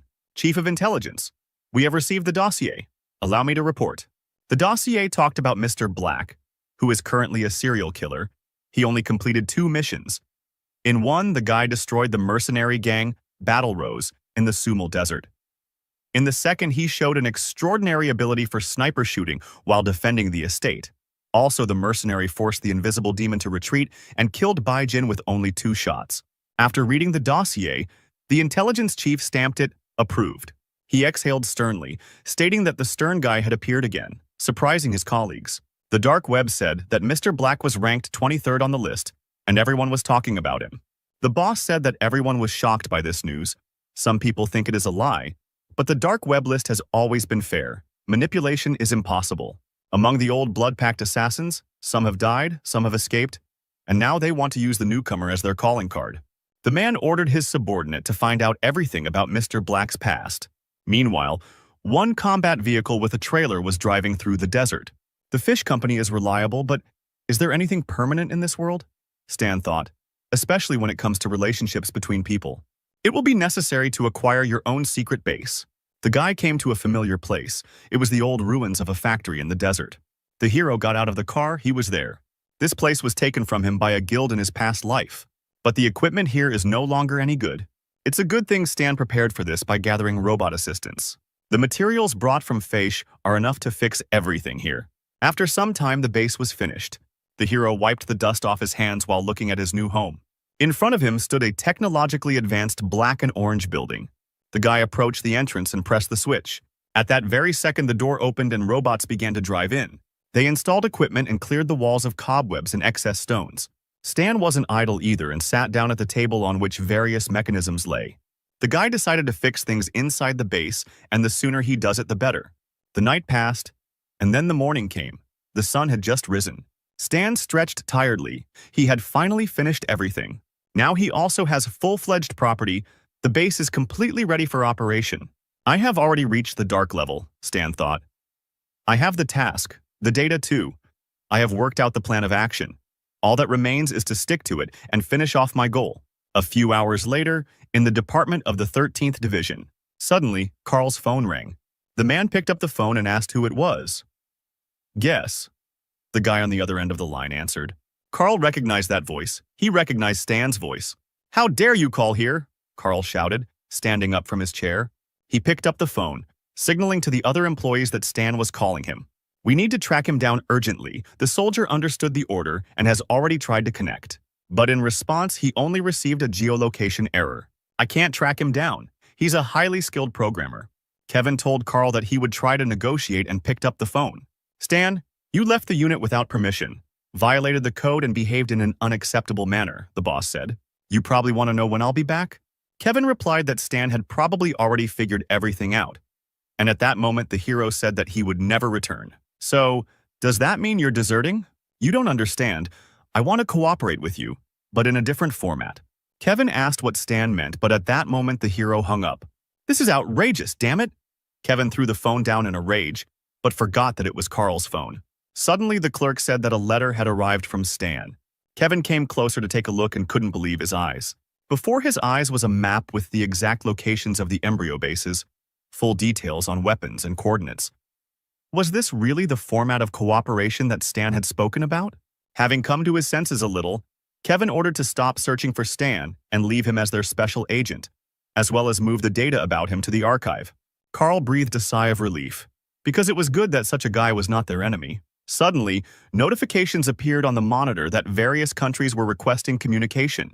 The guys couldn't understand why 5 countries decided to call at the same time. However, they could not refuse the call, and the leaders of the countries immediately appeared on the screen. The strict leaders greeted the head of the 13th Division. One of them asked if Kevin knew who Zero was, for whom Embryo had put a bounty. This question shocked the head of the 13th Division. The man explained that they had all received data from Zero about the locations of Embryo's secret bases in various parts of the continent. They were wary of information from unknown sources, but this guy had added a note at the end of the message, that the 13th Division of the Star Dragon can testify to the veracity of his data. Kevin's fist clenched in rage. So you shared the information with everyone and you still want us to act as your guarantors? Go to hell, Stan! Kevin shouted across the department. Night fell over the hero's secret base. The robot assistant was already carrying a tray with a cool drink and cake for the owner. Stan relaxed while the robots were serving him. He also thought why he was being discussed in popular posts on the dark web. One of the articles said that Mr. Black is who he claims to be. He is a black ghost. The hero didn't like this news. After all, the Black Ghost is a legend of the planet Aquamarine. The legend says that he appears from the darkness of the night, each time in a new guise. No one knows when he will come. No one knows when he will leave. If you saw him turn away, it means death has already left its mark on you in the form of a fresh bullet hole. He pays with a bullet and takes life. The new nickname sounds strange, the hero thought. A black ghost. Why not a white sheep? Meanwhile, in the Hexia region, at the gathering place of the Wanderers, a dog was sleeping peacefully. Suddenly, she heard a noise. The dog immediately jumped to his paws and began to whine. Dozens of military planes flew over the dog's head. In the same region, at the 22nd Embryo base, patrolmen were on the lookout for enemies. One of the soldiers froze in place when he saw what was coming towards them. He shouted to his comrade to sound the alarm because a Hexia fighter was flying towards them. But before they could do anything, planes flew over them and dropped missiles on the enemy. And along with the fighters, military equipment also appeared. All this was observed by Wang Yu and Bennett, who were sitting in the restaurant. They heard the roar of the explosions in the distance. The war had begun again, the old man said. This time 6 nations had united to destroy the secret embryo base. The sudden turmoil forced people to flee. The little girl was crying and asking her mother how much longer they had to go. She wanted to go home. We can't go back, Mom answered, because Dad and brother were taken away to fight. Nobody wanted war, but here it is again in this world. Why are the 6 nations acting decisively this time? Bennett asked, having failed to track down the embryo in the past. The Star Dragon has information from Zero. Apparently it's time to develop a cover plan. But we still haven't had time to prepare so much. Bennett drank another glass of wine. He looked down and thought, okay, we'll never be able to fully prepare, the hero replied. Contact our allies and independent fighters. We need to gather all our forces together. At the same time, at the main base of the embryo, powerful blows crumpled the metal, and the roar from the impact echoed throughout the room. The leader of the embryo organization cursed Zero. He didn't understand how much he knew, and most importantly, where did he know all this from? Unless it's a matter of awakened foresight. Then it's clear how you got the information. Escaped from the lab and hid from surveillance. You absolutely must be eliminated. You are very dangerous. If we leave you alive, we ourselves will not be able to escape. The leader took the loudspeaker and started talking. Move all the bases. Don't be afraid to go into the red. Get rid of as many things as you need. We are executing the hibernation plan. Go underground, scouts. Carefully check Zero's tracks. Don't miss anything. No matter how much he knows, he won't take any risks. Until we find Zero, the full-scale war plan must be halted indefinitely. Morning came. Our hero was in no hurry and just waited. He was monitoring the progress of the mission to destroy the embryo, and it was now at 13%. The percentage is no longer moving so quickly, which means that the chaos has died down. Stan decided that it was time to go and eliminate the evacuating forces of the organization himself in order to advance on the mission. The system reported that Stan became a legend of the planet Aquamarine because he became the mysterious Zero who betrayed the organization Embryo, and with his own efforts undermined its solid foundation. No one expected such an outcome of events, and the guy became the main enemy of the organization. So that's what started the rumors. The guy stood up from his chair and stretched. One thing Stan knew for sure, he knew how to create problems. After some time, the countdown to the start of the Star Sea game was launched on Earth. As soon as the right time came, players from all over the world entered the planet Aquamarine, the former location of the Black Raven Valley base. A level 10 player named Jupiter, dressed as an embryo soldier, logged into the server, just like hundreds of other players.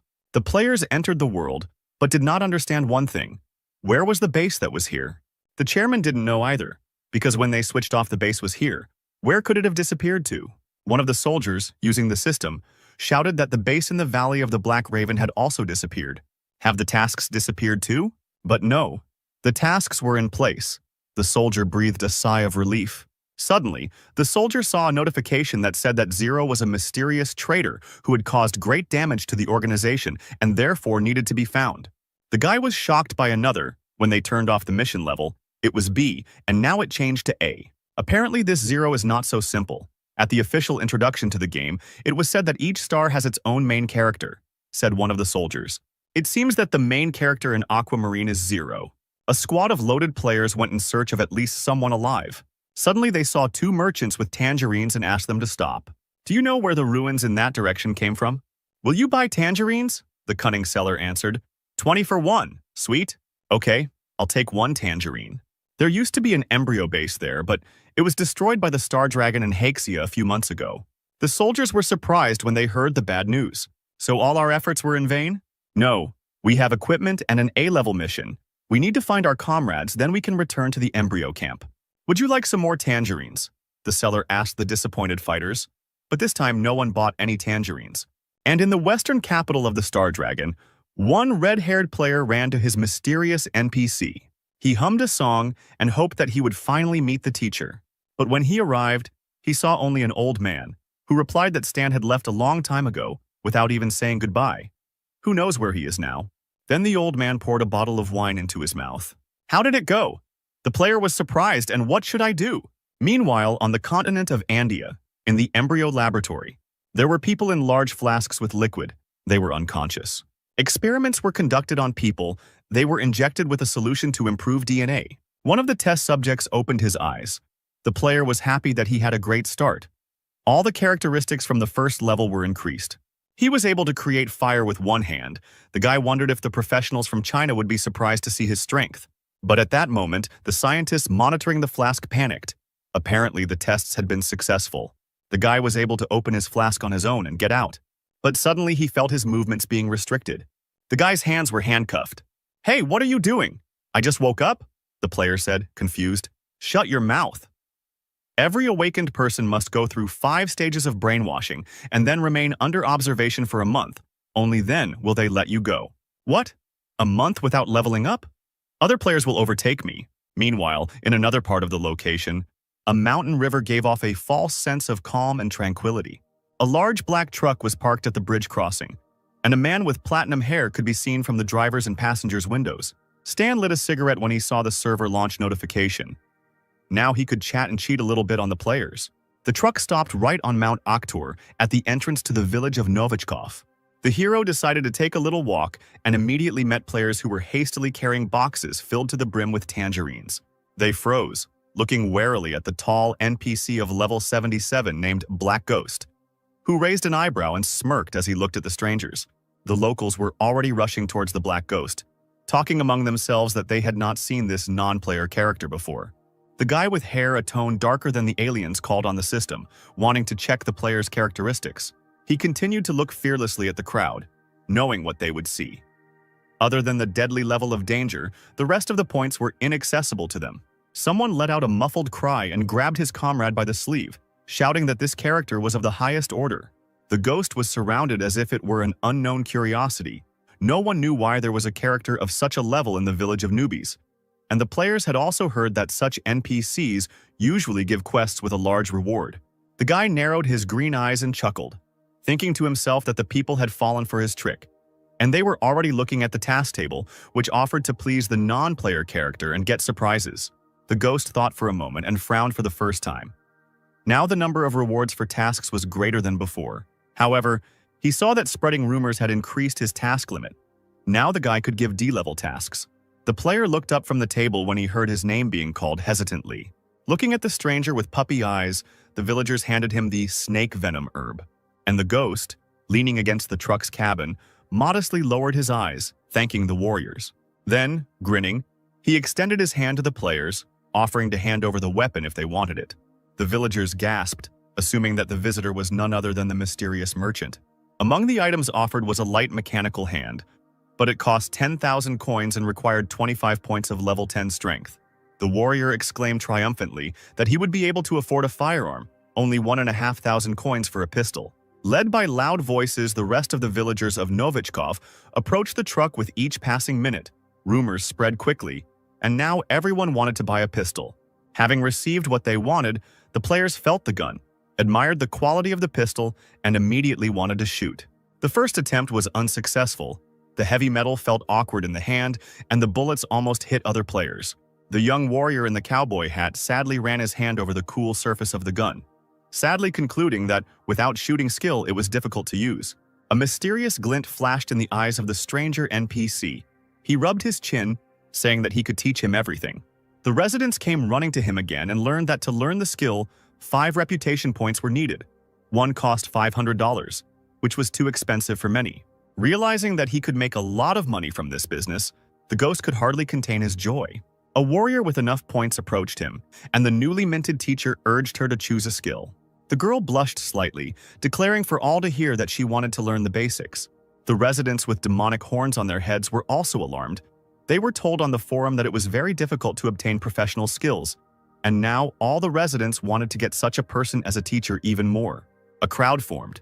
People pushed each other, declaring that everyone urgently needed to buy training. The sun set as the last of the residents walked away from the half-empty truck.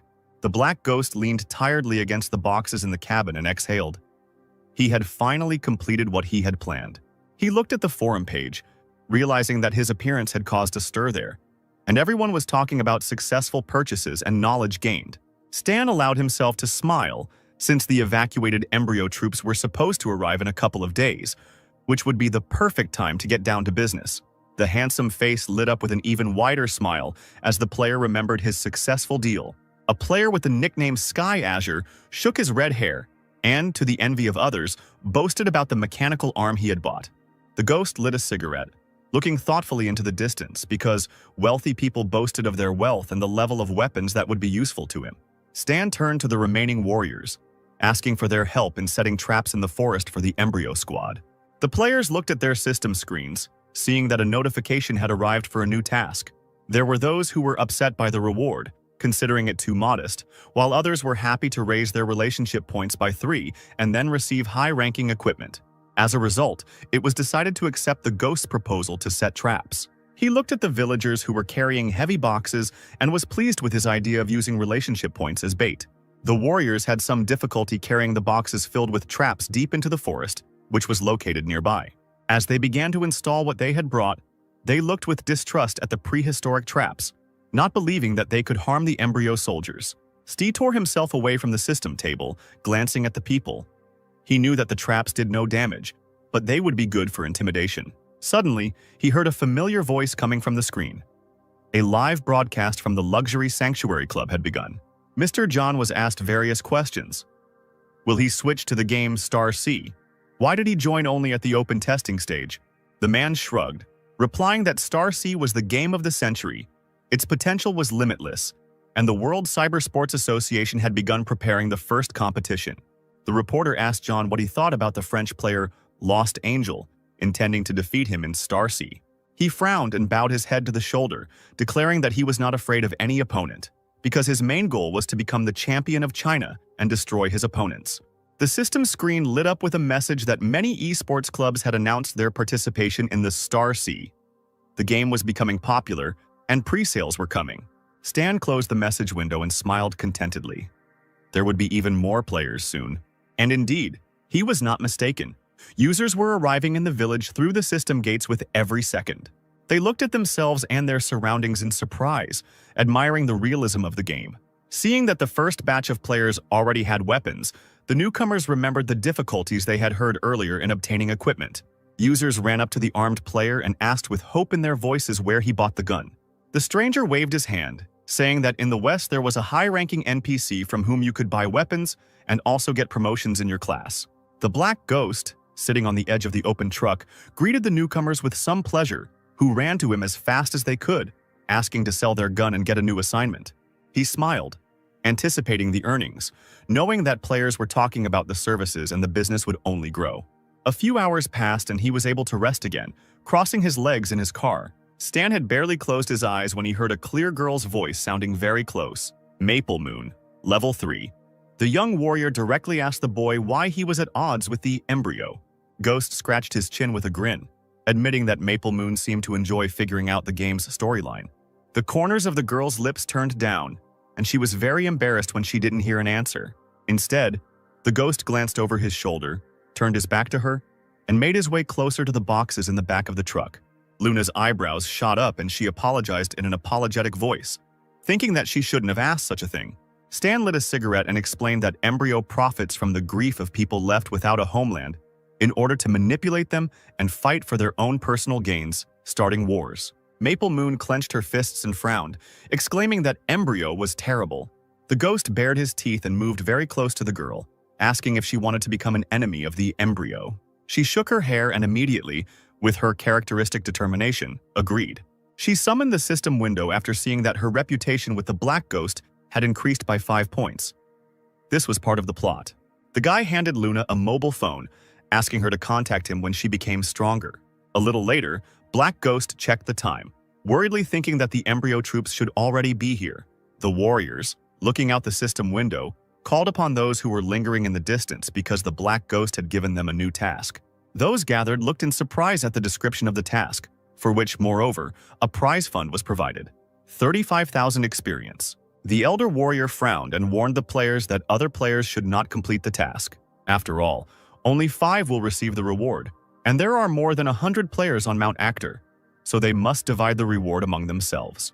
Therefore, it was decided not to allow other warriors to approach the Black Ghost for 2 hours. He was waiting for the players to arrive and suddenly heard strange shouts and swearing. Not far from the truck stood warriors who forbade the newcomers from approaching the ghost, aggressively pushing the strangers back. Stan understood everything immediately, and he didn't like the impudent people who decided to single-handedly appropriate the prize fund. Then the guy called the system window and made changes to the relationship of the vile users. Those had to face unpleasant news. The system immediately indicated a decrease in reputation. The warriors turned to the boss, who had started all this, in frustration. Now the players did not have enough relationship points. Now the other users could get close to the car and immediately notify others about it. The newcomers immediately rushed to the ghost, begging him to accept their experience points so they could participate. Stan, rolling a cigarette between his lips, smiled smugly. He would not allow anyone to appropriate the fund single-handedly. Meanwhile, one of the teams was looking for high-level players to join their group. Maple Moon also decided to try her luck, timidly offering her candidacy, but she was told that they were just catching the last participant. The girl was upset, but then she felt a touch on her shoulder. It was the Black Ghost. He said that the warrior would be next to him. The guy even allowed her to use more powerful weapons than the others. Luna carefully picked up the sniper rifle, finding that it required a level 1 sniper skill to use it. The girl shrugged and sighed in disappointment. She didn't know how to use such a weapon. Then Stan summoned the system window and immediately transferred a new skill to Luna. The girl jumped up and down and clapped her hands, not believing her luck. The rival team, the Kill-All Guild, was under surveillance as they laid siege to the Black Ghost. The warrior leaned against a tree and lowered his head in disappointment because he had worked so hard to accumulate those reputation points. The boss urged him not to think about it. Their first priority was to finish what they started and not let the heavenly territory get ahead of them. Night fell on the dense forest. Black Ghost and Maple Moon hid among the greenery and stones. Stan activated stealth, increased attack efficiency and agility, and used new skills. Luna cast admiring glances at the guy, catching herself not even hearing his breathing. He just grinned, remembering how he had once been such a weakling. But now everything had changed. The enemy vehicles moved along the narrow mountain path, and it was difficult not to hear them. One of the drivers gasped as soon as the embryo squad entered the forest, and the bright light of the headlights illuminated the ground. There were many traps lying everywhere. The warriors could not understand where they came from and why they were located so strangely. One of the players rightly noted that this could puncture all the tires. His interlocutor suggested that they could have been ambushed and needed to check the area for mines. A few minutes later, several sappers emerged from their vehicles with special equipment. One of the soldiers ran the device along the ground, and it immediately began to beep. The man immediately warned his teammates, shouting that there were mines hidden in the ground. Players who failed to collect the prize fund on their own have already noticed the embryo soldiers. They didn't waste time and immediately pointed their pistols at the enemies. The boss ordered to shoot. The soldiers reacted with lightning speed, and immediately the order was given for everyone to lie down on the ground. But the players got ahead of them, and the next second shots rang out, and thin, deadly stripes of beam weapons cut through the air. The soldiers lying on the ground looked at each other in bewilderment and stood up, realizing that they were not being harmed. The commander, sitting in the car, gave the order to counterattack over the radio. Then much more powerful weapons came into play, many tanks and machine guns. The soldiers hit the players with precise shots, and they fell on their backs at once. And although users immediately used healing, they were dissatisfied to note that death resulted in penalties and loss of experience. The bravest of the team, clutching a pistol in his hand, rushed straight at the embryo soldiers with a war cry. They even recoiled for a moment, frowning. They did not understand why the enemies were going to certain death. The commander was ruthless. He was sure that the players were not equal to his soldiers, and therefore again gave the order to kill everyone. They did not dare to disobey the commander, and therefore zealously continued to shoot. The players fell to the ground once again, wounded, but were immediately healed, groaning as they did so, regretting that they didn't choose a ranged weapon. One of the soldiers, a brunette with an eye patch, chuckled, considering the users to be brave guys.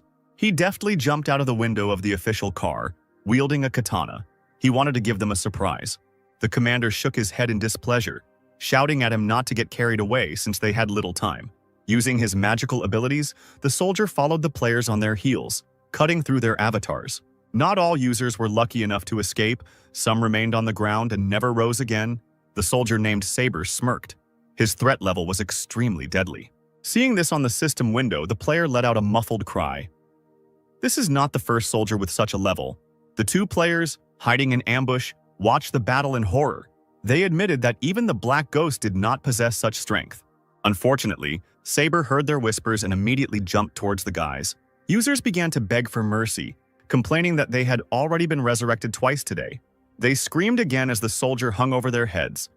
But at that very moment, a deadly beam crossed his head. The bloodied man fell down like a stone. The players crawled closer, seeing that he was not even moving. Both guys started looking around, thinking that the Black Ghost was the one shooting. They breathed a sigh of relief, deciding that now they didn't have to worry about their own lives. Meanwhile, news of Saber's death reached the embryo soldiers sitting in the car. One of them shouted into the radio after learning that the strongest member of the organization had been killed in one shot. The commander hid in the passenger seat, shaking slightly from the realization that such a high-level sniper was so close. Something told him that it was time to retreat, and the man immediately gave the order to all teams. All the cars suddenly turned around to drive away along the thin forest path, but they were unable to escape. The cars were immediately covered by a thin dome made of lightning. The once self-confident people's faces began to sweat from the tension. Stan watched the others panic with a grin. The soldiers were still hoping to escape. He pressed the control button and iron hatches hidden in the ground opened next to the machine. From there, like toys, combat installations emerged. They were specially aimed at enemy figures and began to shoot. Before anyone could blink, cars were lifted into the air, and the force of the explosion sent people falling to the ground like dolls.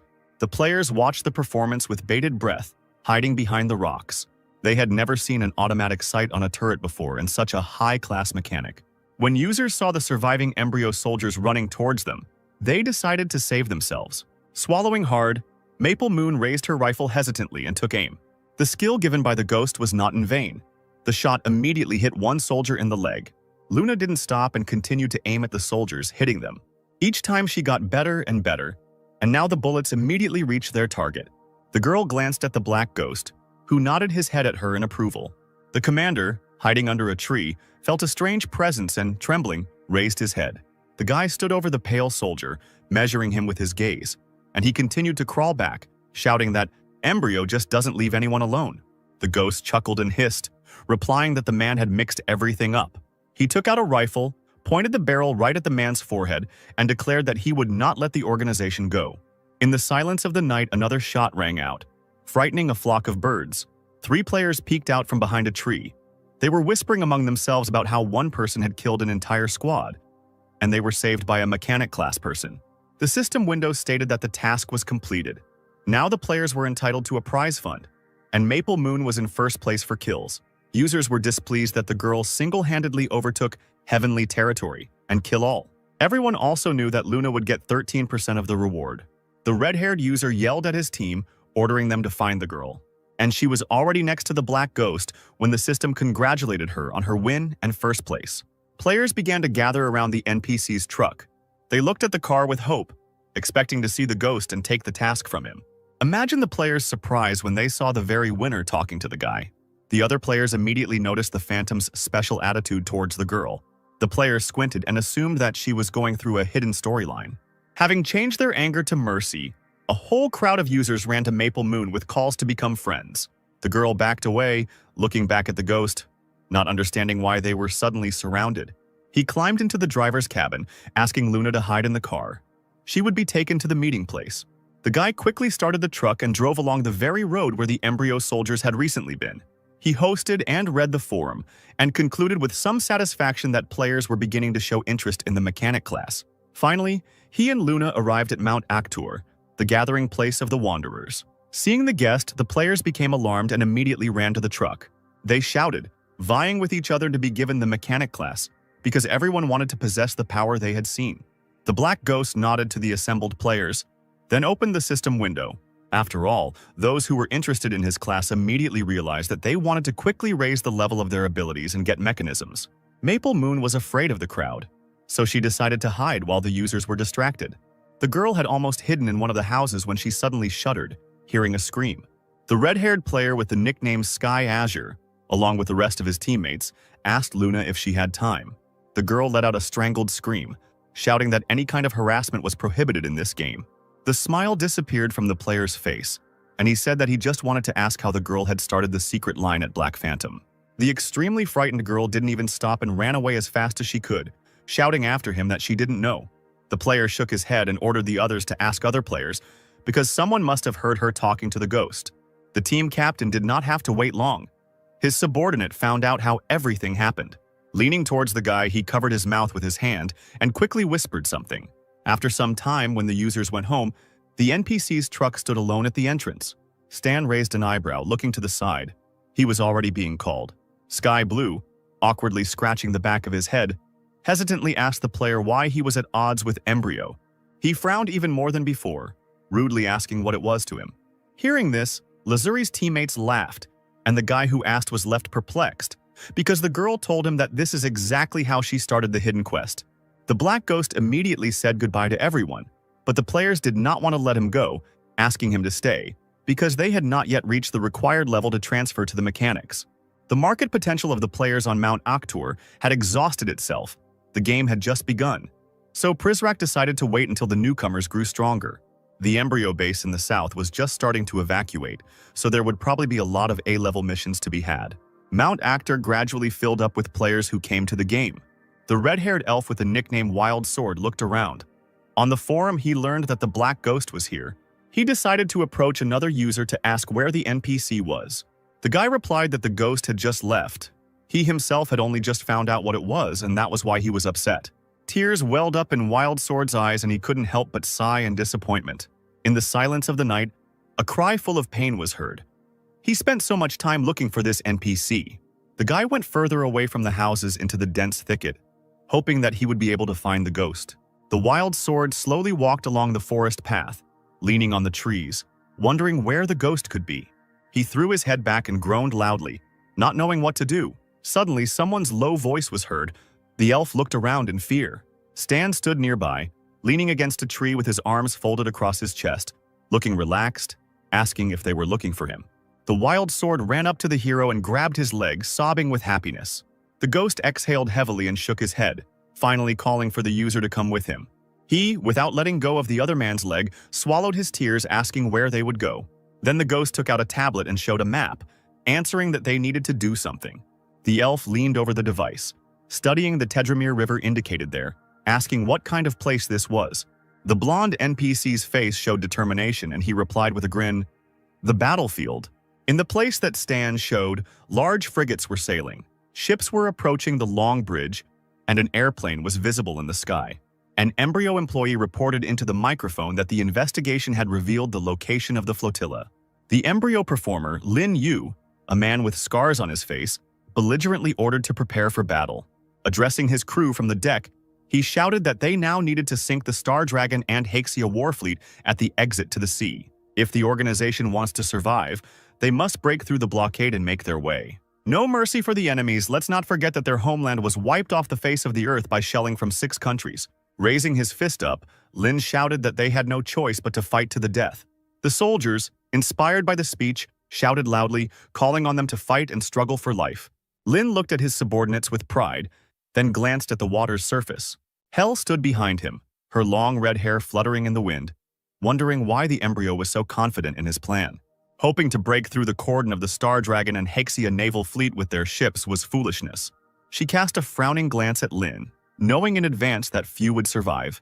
The woman remembered her funny little sister. For her sake, she had to be among the survivors. At the mouth of the Tedramir River was the blockade line of the allied forces of the Star Dragon and Haxia. One of the flotilla's soldiers saluted the commander, reporting that underwater mines had already been installed at the exit to the sea. He looked forward confidently, saying that the cordon was complete. The embryo was now nothing more than a cornered beast. On the riverbank, there was a small settlement of soldiers, small houses hidden in the thicket of trees. The soldiers said that Lilith would take part in the battle and that she needed to be found, especially since the warrior had not returned the money for the self-igniting shells. The burly man addressed Soldier Hank, saying that in a mission of special importance, mistakes were unacceptable. He laughed, shaking his blue hair, saying that the commander was worrying too much since he hadn't made a single mistake in his assignments over the past month. At that moment, Lilith emerged from behind the bushes, sighing with relief that she had not been discovered. Hank, seeing the girl, called her beautiful and asked what she was thinking about, but Lilith only snapped. The guy scratched the back of his head, smiling as a reminder that there was no point in getting angry, since they were partners. The girl rolled her eyes and walked forward, demanding that he stop bothering her. But Hank didn't let up, offering to chat. Lilith turned around and looked at the guy in such a way that he immediately stepped back. Hank immediately hid behind Harry, who had just approached. He shook his head, calling Hank a timid monkey, but Brother Stan was an example of courage.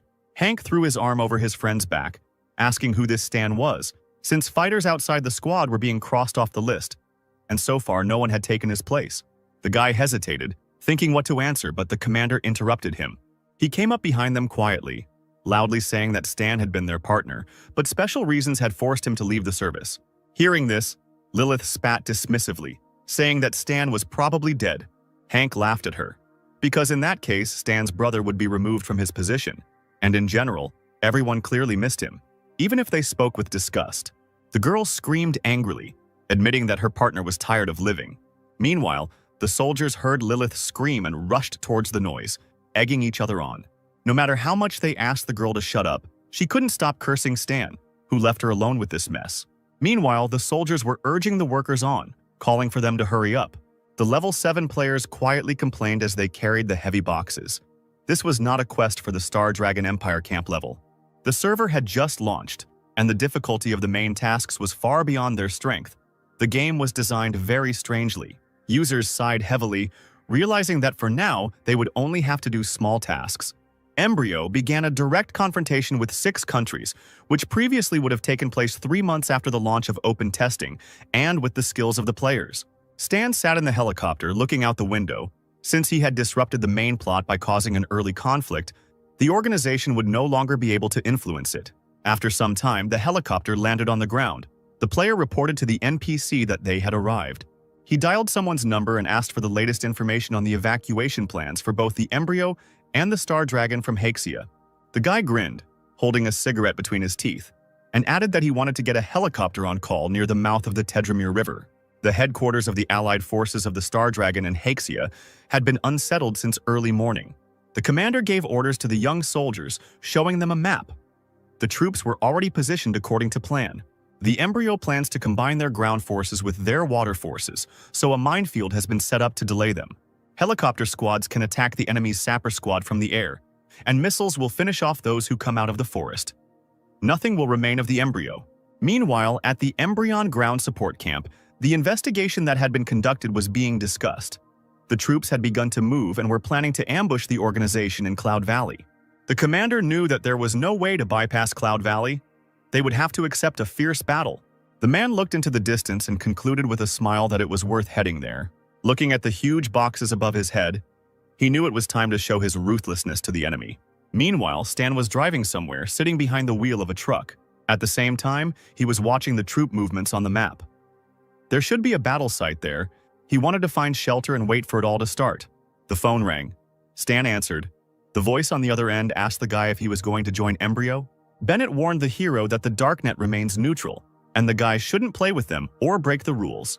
Stan rolled his eyes and waved his hand, replying that he didn't deceive his partners. Then, a few seconds later, he added more seriously that he would soon need help. The guys arrived and Stan quickly got out of the car. The wild sword also tried to get out, but he got a car disease, which reduced his stats, and therefore the player could not keep up with his mentor.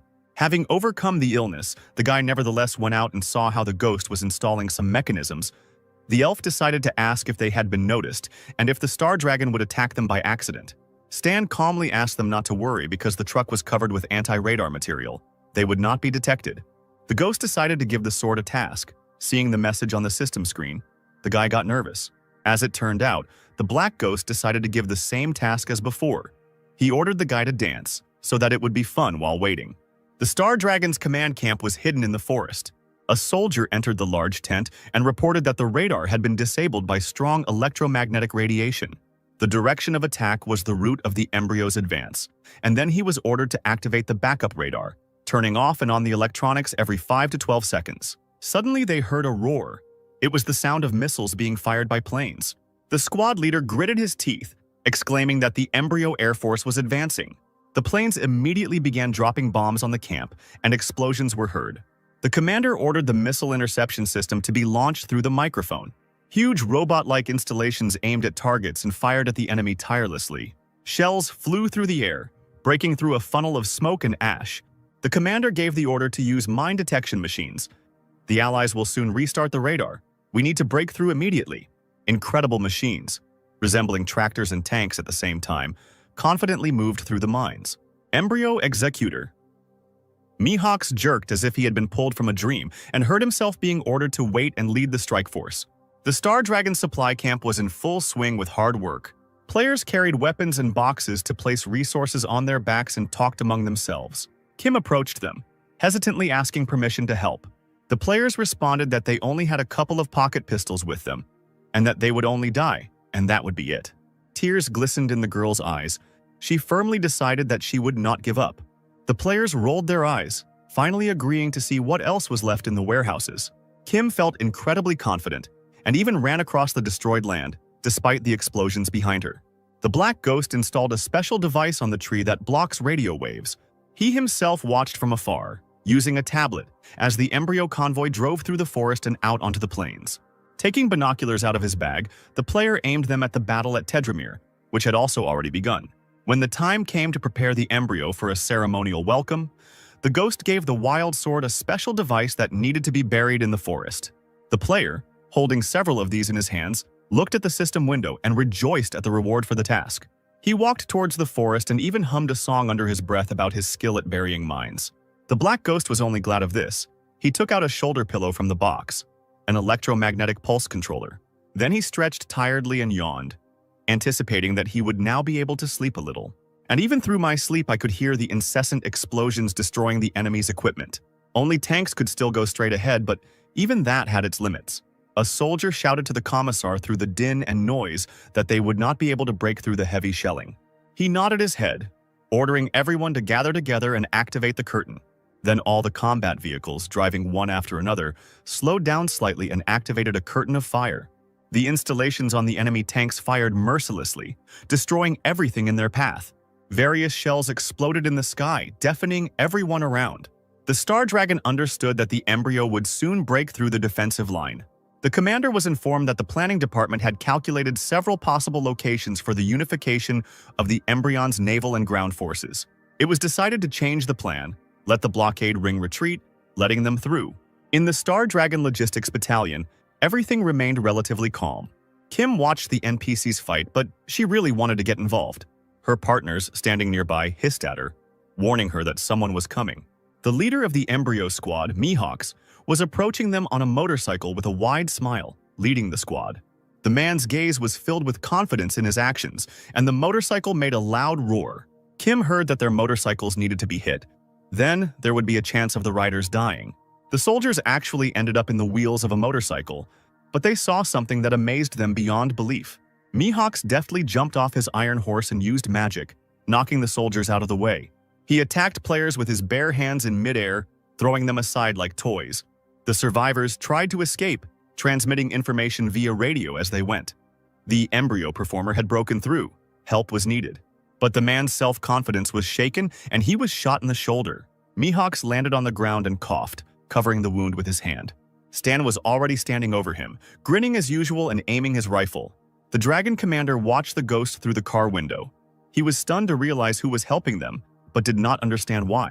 The warrior sitting next to him asked what to do, and the commander ordered to concentrate only on the embryo. Meanwhile, the commander-in-chief of the embryo detachment was informed that Mihawks was wounded. He gave the order to the second squad to immediately deal with the sniper. They should also have brought along a couple of test subjects for training. So far, the forest was quiet, and no traces of strangers were visible on the green grass. But the Black Ghost did not lose his vigilance, tirelessly monitoring the situation. Finally, the player called up the system window, which informed him that he had entered a battle between the Star Dragon and the embryo. Returning to observation, the Ghost concluded with satisfaction that they could give less than 300,000 experience for completing the task. Finally, he saw what he was waiting for: the military equipment of the embryo. The boy shouted at Wild Sword, urging him to come back. He set the last mine and rushed towards the Ghost as fast as he could, responding to the call. Meanwhile, the aliens' tanks were slowly approaching the dangerous territory. The Ghost pressed the button, and immediately special weapon installations appeared from the mines. The force of the explosion was so strong that huge machines literally rose into the air. Even the Wild Sword let out a muffled cry as he saw the armored vehicles rise up. The surviving tank stopped. Other transport was already ablaze. Immediately, something began to jump out of the tanks at great speed, falling to the ground. These were figures of identical Cybermen, experimental super soldiers. Looking at them through binoculars, Wild Sword was amazed. These monsters looked very strong. Without letting go of the rifle, Dark Ghost also did not expect to see the experimental soldiers of the embryo. Apparently, the enemy studied the mechanical arm he left in the lab when he escaped, which sped up the plot and sped up the creation of super soldiers. But looking through the scope at the monster's face, the guy realized that the modification had not yet affected the entire body. His mine installations continued to fire at the enemy, producing powerful volleys of fire every second. The soldiers seemed invincible, covering themselves with steel shields. When the attack stopped for a moment, the Cybermen immediately jumped from their positions, moving closer. They pounced on the installations and destroyed them with just blows of their hands, with crazy smiles on their faces. Stan grabbed the tablet, noticing that the soldiers had excellent defenses. The player decided to get even with the enemy with the help of his new invention. Thick smoke began to pour out of the back of his car, and powerful robots began to jump out of it, creaking with mechanical parts. An installation was pulled from one of the hands, and a volley of fire poured straight at the Cybermen. They jumped high into the air, trying to dodge, but the robots were aimed straight at the enemy. Enemy soldiers could not predict defeat, having covered themselves with steel shields. Previously, they successfully held the defense, but now they broke down like plastic. Blood gushed from the half-human bodies, and fire shot away the iron parts, exposing the flesh. But still, these injuries could not kill such creatures, and the robots rushed forward again. Stan noted their survivability with displeasure. Apparently, the defense capability and durability of the exoskeletons significantly reduced injuries. The guy grabbed the rifle, reloading it. As it turned out, the experimental soldiers still had shields in reserve. One volley knocked out a fifth of their health. It was time to ask for help. The Black Ghost shouted to the Wild Sword, asking him to get the suitcase with the red triangular marking from the back of the truck. He seemed not to hear, seeing the large reward for the completed task. The system read, "Brave victim. Gather all your unfulfilled dreams and light up the sky with a brilliant explosion. Meanwhile, the Cybermen successfully broke through the mines, destroying the installations. The wild sword hesitated and saw a creature flying straight towards him. The player trembled, clutching the suitcase in his hands, and dropped to one knee. Closing his eyes tightly, he screamed that it was time to fight to the death and ran towards the soldier. Guided by his hearing, he leaned forward with his back, knocking the puzzled soldier off his feet. The suitcase slipped from his hands, the sword fell to the ground, and the Cyberman was torn into tiny pieces by the explosion. Chunks of human flesh and iron fell onto the green grass. The soulless machines stepped on the body parts of their slain comrade and ran towards the wild sword. Black Ghost came to the rescue, firing his fiery will rifle. The volley of fire easily destroyed the soldiers' strong heads, shattering them into pieces. Another warrior fell. It seems that the last one remains who has not yet been affected. Seeing the ghost, he ran even faster, wishing for him to die. The Cyberman's body shook in the air as the rifle fire hit its target. The lifeless, bloody body lay on the ground. Stan had killed test subject 044 and received 24,388 experience points. The guy lit a cigarette. He knew that he could easily deal with the conveyor soldiers. He just needed to kill 2 more of a higher level to increase his rank. At that moment, Wild Sword was healed, slowly rising to his feet. He was glad to look at the system window, because it was not unprofitable to die here. The guy rushed to hug the ghost, asking for more such suicide missions. He kicked the annoying boy away, demanding that he keep his distance. The dragon's soldiers watched them through binoculars and immediately recognized the players. Bright Moon, Flash Risotto, and Kim decided to head for the users at the Tedramere River. And at this time, a fierce battle between the flotillas was already taking place there. The commander of the embryo was giving orders with all his might, demanding that the enemy shells be shot down. Their opponents demanded that their soldiers scan the area with sonar and ordered them to prepare torpedoes, firing at the embryo when it entered the sea zone. The commander asked where the fighters were and asked the battleships to hurry them up.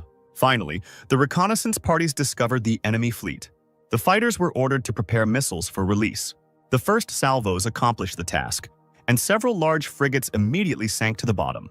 Inspired by this, the soldiers demanded over the radio that they continue pursuing the enemy. The soldier looked down in confusion and saw a thick red fog beneath the fighter. But then a human figure emerged from it with daggers in both hands. It was Renee, the executive director of Embryo. Having easily broken the fighter's window, the man burst into the cockpit and cut the pilot's throat. Several fighters immediately flew into the water like stones. Renee quickly killed the pilots. Hell was watching this from the deck. She too was in full combat readiness. There was complete chaos in the sky, and fighter planes were exploding while flying. Renee moved like lightning, striking enemy vehicles and laughing at his opponents. He jumped onto the deck and put his hand on Hell's shoulder, telling her it was her turn now. She threw off the stranger's hand with disgust, demanding that Renee remove his dirty paws if he didn't plan to die right then and there. Then she flew into the air, gathering magical power in her palms. She took a deep breath and screamed, her voice possessing an incredible ultrasound quality. Like a volley of fire, it descended on the enemy flotilla, covering the ships with a fiery dome. The people standing there covered their ears with their hands in horror.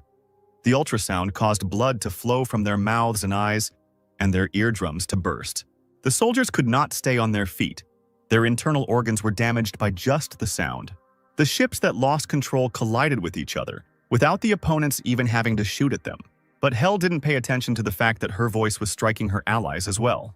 Renee also ended up on the floor, unable to withstand the attack, angrily asking the woman if she was trying to kill him too. Hearing this, Hell turned sharply towards him, staring at him with a murderous gaze. Renee immediately turned away and realized that it was better not to anger this woman.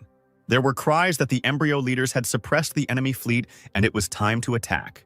Every second counted. Squads A and B had to go to help the ground forces. Squad C remained on guard. The troops got out of the cars and began to climb onto the ships across the bridge, some holding weapons in their hands. They helped each other to get on the ship quickly and not to delay. Part of the embryo ground forces broke through the blockade line and boarded the ship. Now they are unable to resist. This is a chance to attack. The opposing commander ordered the soldier to tell the destroyer to prepare to launch a guided missile and fire. Finally, the launch preparations were completed, but the players shouted that the radar had detected several objects moving quickly underwater. The commander asked if these were submarines. The answer was streams of water rushing overboard. It is unknown why the ships did not notice them earlier. At that very moment, the frigate was flooded by a blast wave and broke into pieces. The leader of the embryo flotilla watched this with satisfaction through binoculars, since the enemy had no idea about the submarine attack. The soldier reported that ground forces had already boarded the ship and were expected to join in 30 minutes. Enemy boats were sailing towards the shore, and it was necessary to prepare for evacuation. At this time, in the Star Dragon command camp, the soldiers were observing the situation. A player ran into the chief's tent, reporting that Haxia's fleet was still in place, and if they waited any longer, the embryo would escape. The man replied that there was no need to wait any longer. It was necessary to gather special agents from the 13th Division and elite soldiers to attack the embryo. A man in an iron suit Wei flew out of the dragon ships. He ordered a strike force to sow panic aboard the embryo and delay their evacuation. While the embryo soldiers were evacuating, an attack was already being prepared against them. Looking through binoculars, the player warned his teammates that an enemy fleet was visible ahead. Loud cries were heard as the flotilla accepted the battle. The strongest players and dragon warriors were about to attack. The three flew out of the boat. Lilith and Hank jumped onto the enemy evacuation boat. Volleys of bullets immediately flew at her from all sides, but the girl deftly dodged them. She had no weapons, but the warrior moved so quickly that she dealt with her enemy with her bare hands. Wei, finding himself on deck, opened fire from the installation on his palm. The huge blast wave knocked down many enemy soldiers, destroying their boats. Hank, laughing, jumped deftly around the deck, shooting his pistols at the soldiers. Finding himself close to some of them, he opened fire. It seemed like this was real entertainment for the guy. Finally, he dealt with all the surviving enemies, raising a pile of dust. Wei even praised the guy for his skills, and he didn't take offense at the caustic comment. But suddenly Lilith, examining the territory, saw something unusual. A laughing chimera made of fire was approaching them. Hell flew after her with a menacing look, not seeing any obstacles in front of her. Seeing the enemy, Lilith fearlessly rushed forward, raising her weapon in front of her. The sword fell on Hell, but she immediately created a protective dome above herself. The woman chuckled, recognizing the special agent who was related to Zero. She couldn't let her escape. The magical attack hit the warrior painfully in the stomach. She grimaced, unable to hold back a painful cry. Seeing this, Hank screamed hysterically and began to save his friend, pointing the gun at Hell. She created a protective dome again, without even flinching. Such an attack was not scary for her. Finally, she got tired of it, and the woman directed her forces at the guy, snorting dismissively. Hank was thrown far back. The warrior didn't even have time to get his bearings. He coughed, but bought time for Lilith, who had already managed to come to her senses. She wanted to draw attention to herself by demanding that Hell fight her. She only raised an eyebrow, defending herself with the dome for the umpteenth time. She did not consider the girl a worthy opponent. The woman spread her arms out to the sides and a powerful stream of fire burst from her body. Lilith barely managed to dodge such a lightning-fast and previously unseen attack. She suddenly realized that she was in a disadvantageous position and only managed to cover herself with her hands from the stream of flame. But suddenly, a blue volley flew towards Hell, piercing the woman's stomach. Lilith's figure was engulfed in the remnants of the flame, but she closed her eyes and did not understand what had happened. Hell was wounded. The strike team had a powerful sniper, but there was no time to waste. We had to continue to put pressure on the warrior. Stan, who attacked Hell, looked at the system window. The future wounded boss has more abilities than Bennett, but the only difference between them is simple luck. Then the ghost aimed his rifle at the woman, intending to help his former comrades. Stunned, Hell fell to the ground, disoriented in space. But the next moment, the future boss quickly rose to her feet, generating an attack. Her wounds gradually healed, the woman cursed, calling the sniper an unkind word. Distracted, she didn't notice Wei appearing next to her, blue light shining from his hand. The warrior pounced on Hell, but she managed to create a protective dome and bend down to the ground. The woman exclaimed that these attacks were completely trivial and was about to shoot. The warrior's eyes flew open, and from somewhere above she was hit in the shoulder again and was thrown to the side. Hell managed to stay on her feet at the cost of incredible pain in her forearm. Then Wei called for them to move forward again. Lilith nodded, swinging her blade. She hit the weakened Hell's protective dome with all her might, and she could barely hold back the attacks. Then Wei used a huge cannon, which struck with several volleys of fire at once. Hell jumped back, saving herself from the enemy's powerful attack. Having created a dome in front of herself, she flew forward. The woman could not allow herself to be driven into a corner in this way. Having passed the fire, she found herself very close to the enemy, and immediately generated streams of fire. Stan came to the rescue, already aiming his rifle with all his usual attention. A blue, deadly glow pierced Hell's entire body, and the woman gritted her teeth in pain. Wei was dumbfounded, realizing that Ghost had saved him, and Lilith admitted that the sniper understood their fighting style. However, the Ghost's attack allowed Hell to continue fighting, but the opposing team did not stop either, giving other fighters an opportunity to attack. The woman egged on her enemies that their attacks were boring, then Lilith attacked her with a dagger. Hell was incredibly irritated by the attacks of the unknown and invisible sniper. At this time, the fleet of the head of the embryo received a new message from the battlefield. Hell was defeated, and the ship was approaching the exit to the sea. The warrior's ability to inflict damage in an area would be required. She needed to be freed. The commander ordered Urgel, the best warrior, to finally get rid of the Black Ghost. He grinned and nodded. For a man, there was no better reward than a good fight. The green haze around his body moved tightly behind its owner, as Urgel rushed towards the enemy like lightning. The body of the Black Ghost's car was visible on the shore. The man immediately noticed it. He chuckled contentedly, realizing that he had found out the sniper's location and was about to grab him. But Urgel was called out, distracted. He did not see the strong player who threw a car at him. Having stopped the car flying towards him, the man threw it away from himself with some difficulty. A henchman of the 13th Division, a powerful soldier, stands in his way. He exclaimed that he would not let Urgel go any further. But the man only laughed at such a statement. Two magical forces collided. The blue and green haze became powerful weapons. The commander noticed this, concluding that Urgel had been detained, so he sent Renee on the mission. The Ghost had a wild sword in his car, and the guy saw a black haze approaching him. Renee, brandishing daggers, hid in it, preparing to come very close. Sword wanted to warn the boss, but he himself was wounded. Ghost only turned away slightly, holding onto the steering wheel. A few seconds later, Renee was no longer around, and the guy admitted with displeasure that he had teleported. A blue electrical discharge appeared on his hand. Stan continued to hold onto the steering wheel with one hand. He raised his hand with all his might, hitting Renee with a blast of electric current.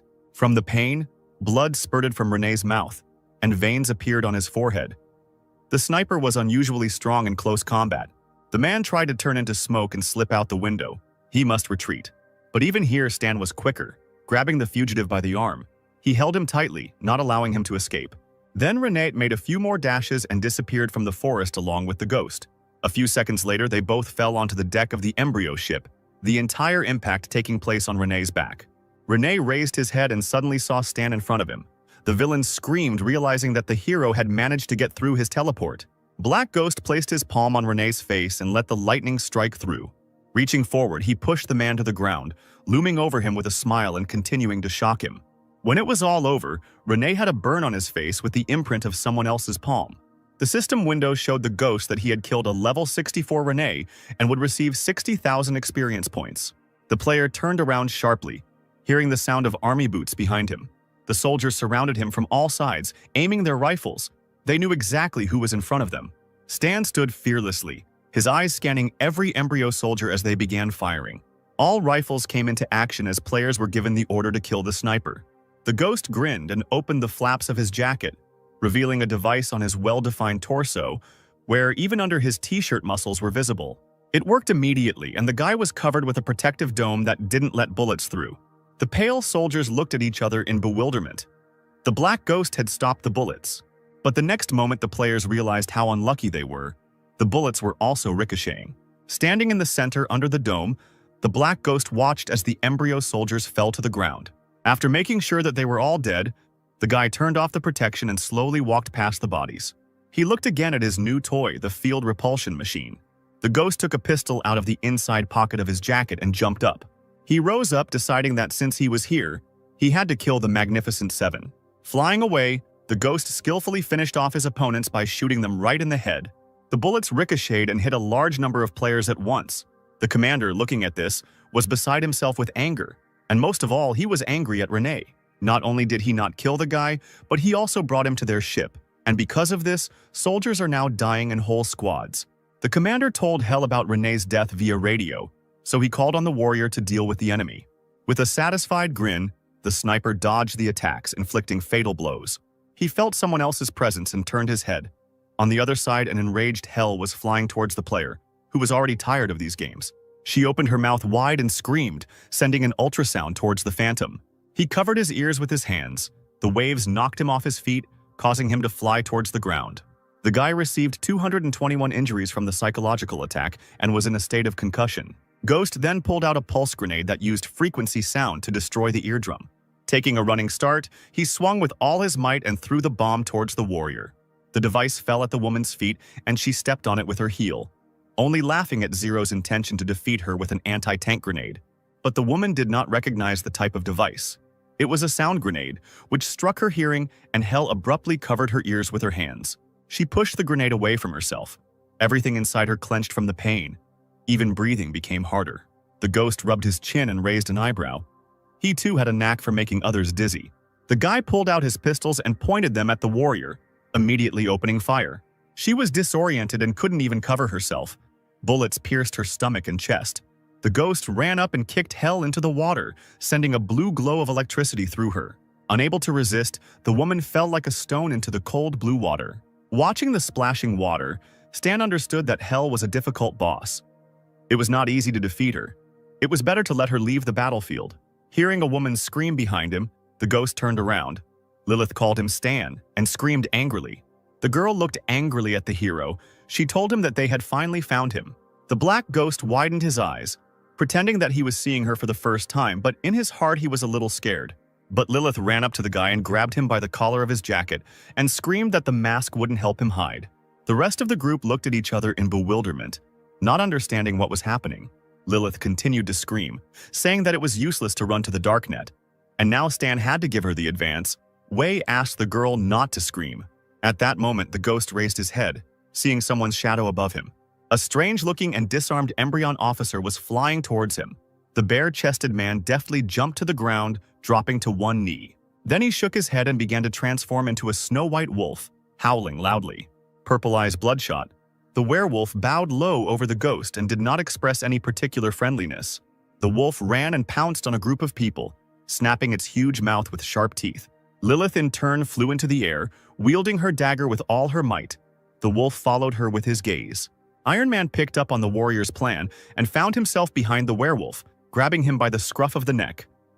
The wolf's huge mouth did not frighten the man. He fearlessly tried to dodge. The black ghost realized that this was his chance and immediately aimed his gun at the werewolf. Several bullets passed through the monster's head, and it howled in pain. Lilith saw this and praised the ghost through her curses, still angry at him. Taking advantage of the monster's hesitation, she also ran a sharp blade across his back. Now that the wolf was surrounded on all sides, the warriors immediately began to attack him. Hank, watching his partners, admired their coordinated work. They didn't even talk to each other. The attack was so powerful that the wolf didn't even have the energy to strike back. The wounded beast began to whine, limping to the side and trying to escape from its opponents.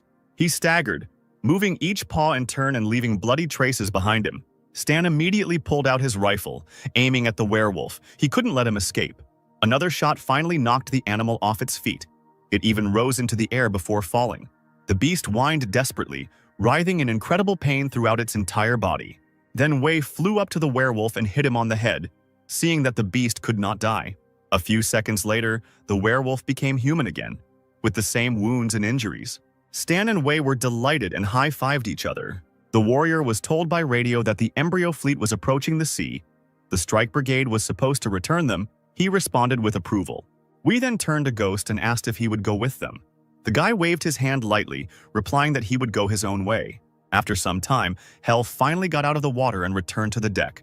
She clenched her teeth tightly, burning with rage, and hissed that she remembered the black ghost well. Every now and then, bullets hit the water, creating small craters. Huge combat installations fired tirelessly at the ships. The dragons kept shouting furiously that they would force the embryo to leave. The commander put his hand on the shoulder of one of the soldiers, saying that the embryo had lost 70% of its troops, and their losses were less than 10%. Black Ghost returned to the truck where Wild Sword was waiting for him.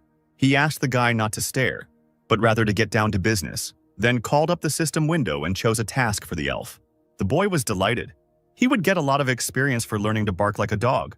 Ghost smirked back, calling it a reward for defending against an attack. Sword saw that the supply helicopter had arrived and told the mentor that it was time for them to change their means of transportation. After some time, they moved to the helicopter. The progress in destroying the embryo had advanced by 2%, and the overall increase was 21. In recent days, other continents had also struck at the evacuated enemy forces. After the embryo has completed the evacuation, you will need to head to its main base on the Andrea continent to earn even more experience. Suddenly, Stan took out a detonator and blew up his car. Wild Sword looked at this and asked Ghost in shock why he did it. The player smirked, replying that he couldn't leave any traces to track. Meanwhile, at the closed embryo base, the leader calculated the losses during the blockade breakthrough. 70% of the executors alone died. The subordinate asked if it was worth dealing with the black ghost that had killed 3 of them. The masked man replied that there was no point in wasting time on the insignificant killer. He needed to be kept under surveillance first. Embryo has lost all bases on 3 continents. 6 nations that are fine with internal conflicts can attack the main base on the continent of Andrea at any time. The subordinate reminded that the embryo still had an intercontinental nuclear bomb in stock. The leader of the organization shook his head. It was not the time yet. It was important to shift the focus of attention of the 6 states so that they did not have free time to start a war for resources. A soldier ran into the office, relaying a message from Base 13. It concerned a recent successful research subject from the Genetic Enhancement Plan. The boss read the document, asking what happened to the subjects and why they were having trouble every day. The soldier explained that cases like this did not happen to just one person. It spreads like a disease. The masked man was still confident that luck was on their side. It was time for the 6 states to worry. Night fell, and a brief calm descended upon the frigates of the embryo. The entire shower floor was covered in bullet holes. Hell pulled them out of her body with her bare hands because, no matter how many wounds there were, they would heal. She went to the window, dreaming only of it all finally ending. Then maybe she can go far away from here with her sister. Meanwhile, several helicopters were leaving the temporary shelter. Harry was dumbfounded and asked his friends if it was true that Stan was the Black Ghost. Lilith responded in amazement that she would recognize the guy even if he turned to ashes.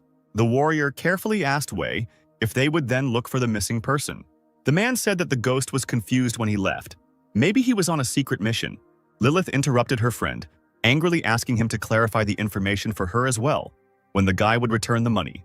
The trio exited the plane as soon as they landed at their base. Kira ran up to Lilith and began to hug the warrior, who immediately began to break free. The girl said that she had also met the Black Ghost before, the same one that the guys had fought today. Lilith turned around and asked irritably what he was doing when they met. As it turned out, at that time the ghost's name was Mr. Black.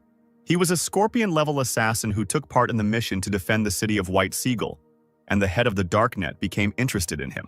Lilith immediately ran up to the girl, hotly asking if she had any more information. Her interlocutor was surprised by such interest. Lilith's face sank and she turned away, mumbling that she was just curious. Then the girl leaned towards her, whispering secret information in her ear from the killer girl with the nickname Golden Fox. Rumor has it that the Black Ghost likes men. This news shocked the team. The girl covered her mouth with her hand and giggled, urging the boys to be careful the next time they met him. Wee scratched the back of his head, seriously saying that there was no point in judging his partner. Soldiers were walking quickly along the corridor of the secret department of the Star Dragon organization.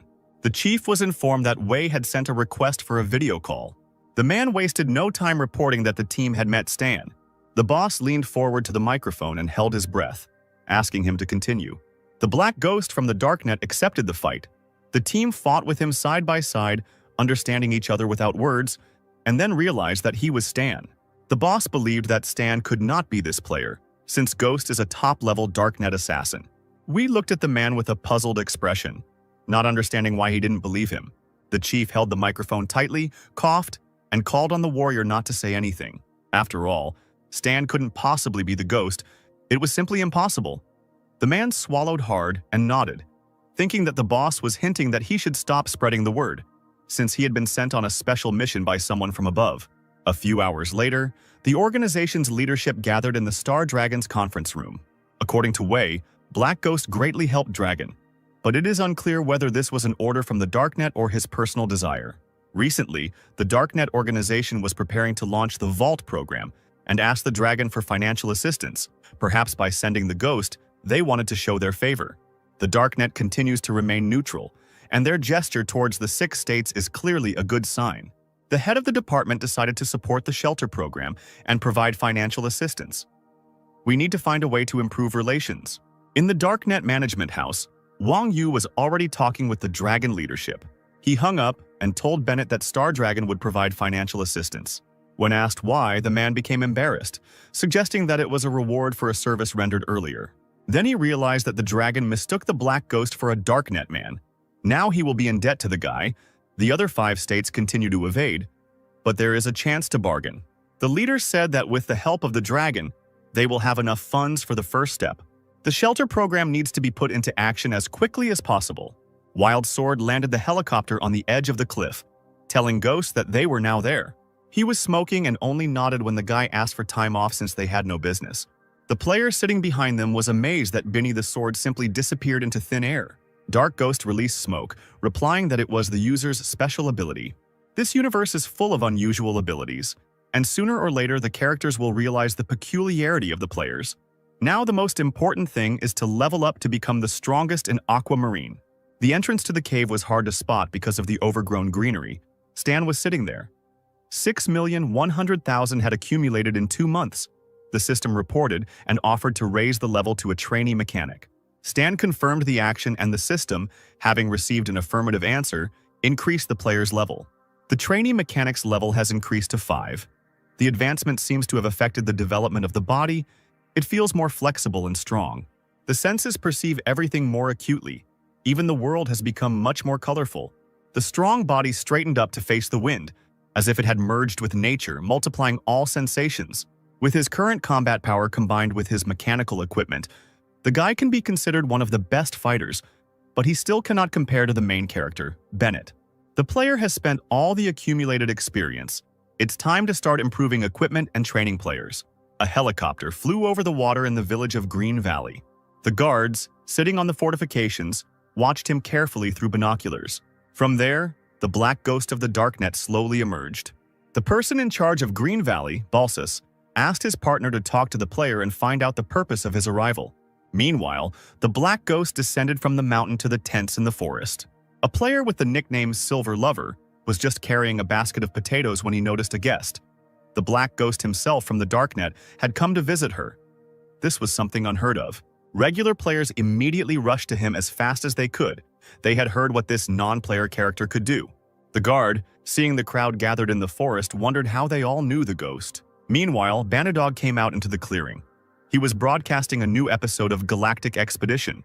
The ghost almost recognized this boy. One of the residents asked in frustration why the Black Ghost does not sell items, but only teaches skills, but requires reputation points for this. Then Banadog also looked uncertainly into his system window, wondering where to find money. The opportunity to move to the mechanic class costs 500 aquamarine dollars. Whether to agree or not is up to the players. The guard bashfully approached the ghost and introduced himself. He wanted to know why he had come to the village. The guy noticed that the man was shaking with fear, so he kindly replied that he was just passing through and wouldn't cause any trouble. The guard breathed a sigh of relief, realizing that he could return with good news. As he left, he told the ghost that Alamera was welcoming him and that Balsas was inviting him to the city to throw a dinner in his honor. But the player declined the invitation. Balsas, hearing this, was surprised and did not believe the words of the phantom. He ordered the guard to keep an eye on him and send someone to find out about the character. Someone asked Bunnydog how the regular NPCs knew about him. Is he really so famous on this star that everyone knows him? The guy clapped his hands. He understood. The ghost is a hidden element of the world. His personality can be used as a background in the prologue of this world. The Star Dragon had a base, a multi-story building called Dragonhorn. In a secret meeting room, the fate of one of the operations was being decided. Theseus, Raylan, and Star Dragon were in favor of sending troops. Hacia and Maple were against, and Ordina refrained from answering. It was then proposed to discuss a detailed plan for a further expedition to the mainland of Andria. 3 for, 2 against, 1 remained silent.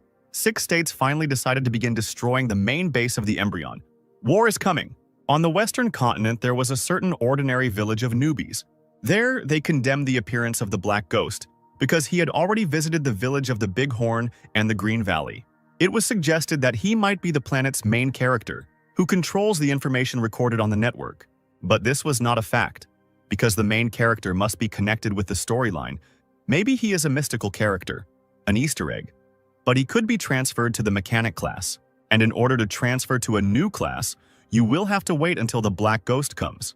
Meanwhile, In the village of newbies of Green Valley, where the ghost stayed, the rich imagination of the players never ceased to amaze him. The guy was considered both a mysterious merchant and one called to lead newcomers to prosperity, and the leader of the mechanic class. Stan became a legendary character, capable of revealing hidden plot lines, and was constantly approached by players who wanted to fight against the embryo. The guy was annoyed that no one perceived him as a skilled trader when he suddenly received a notification about the start of the broadcast. The Galaxy Times began airing its next episode, and Stan wondered if the program's content would change after his intervention in the game's plot. The 10th day of testing turned out to be difficult.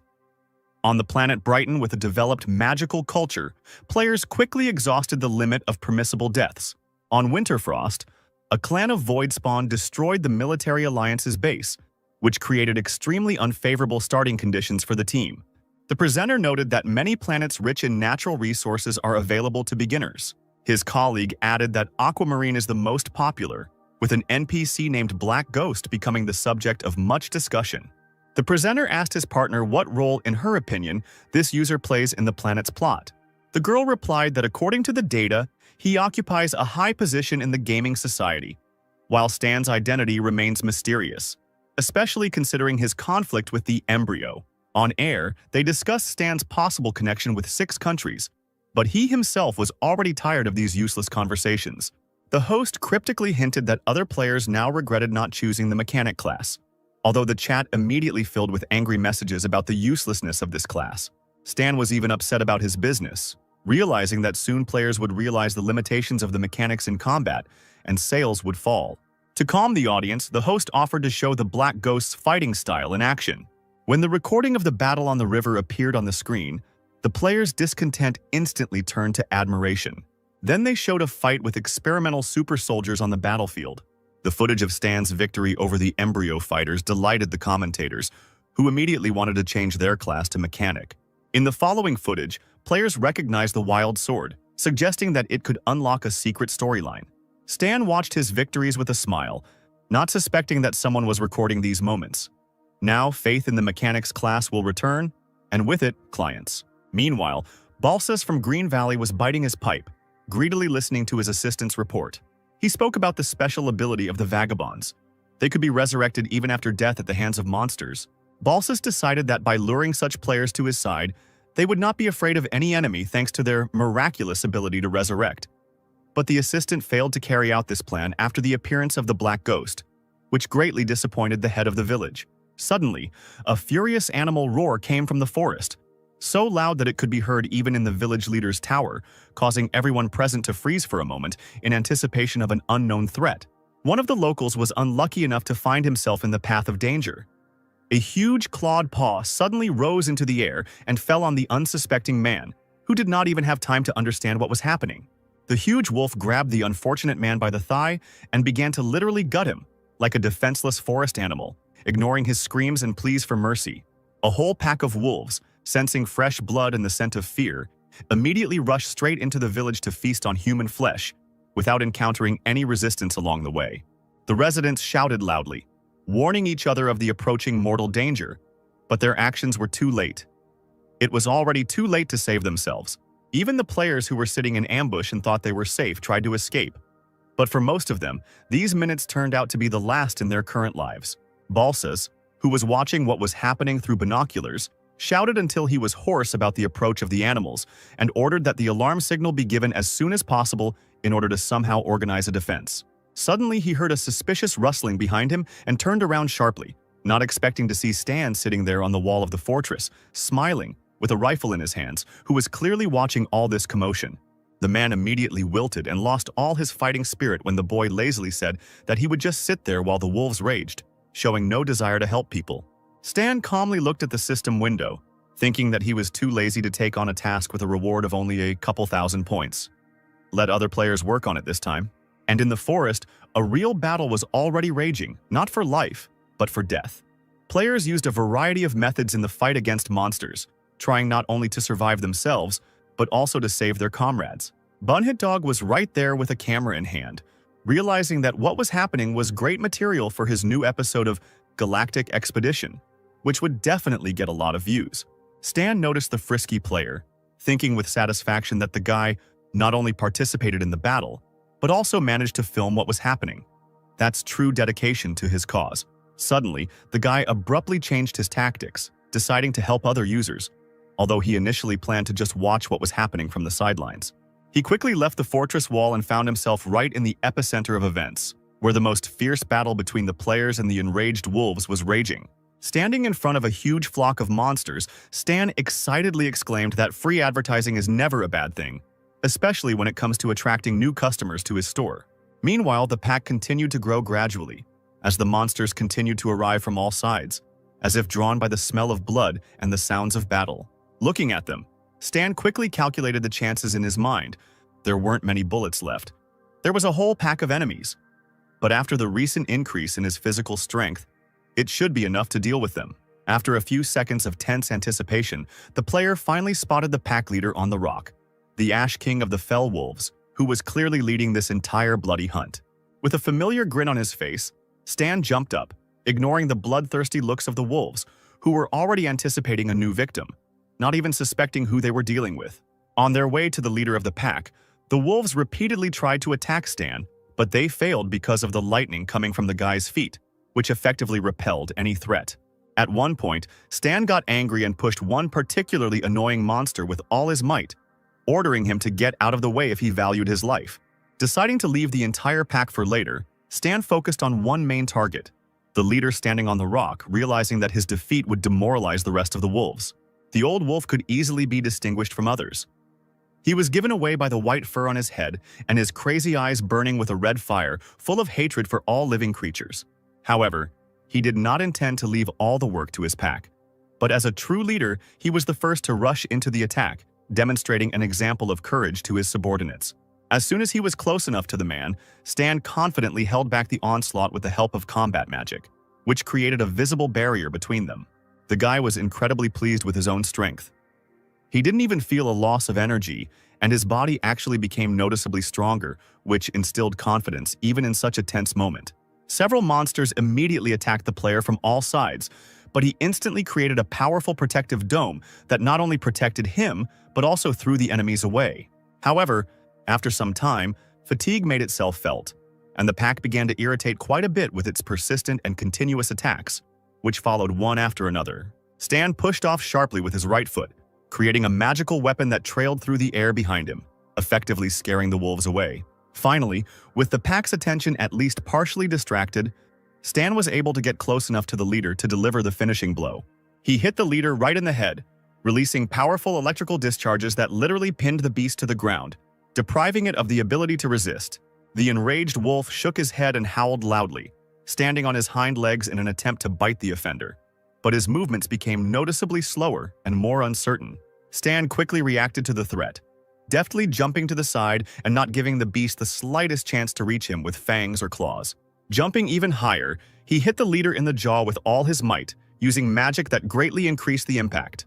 Then, taking advantage of the moment, Stan grabbed the wolf's scruff with both hands, deftly straddling him and preventing him from moving freely. Sitting directly on the leader, he continued to methodically deliver blow after blow, gradually exhausting the strength of the huge beast. Finally, when the monster was convulsing unconscious on the ground, Stan delivered the final crushing blow that was supposed to put an end to this fight. The wolf lay on the ground, lifeless, having breathed his last, and a large pool of blood slowly spread under his head, indicating the end of the battle.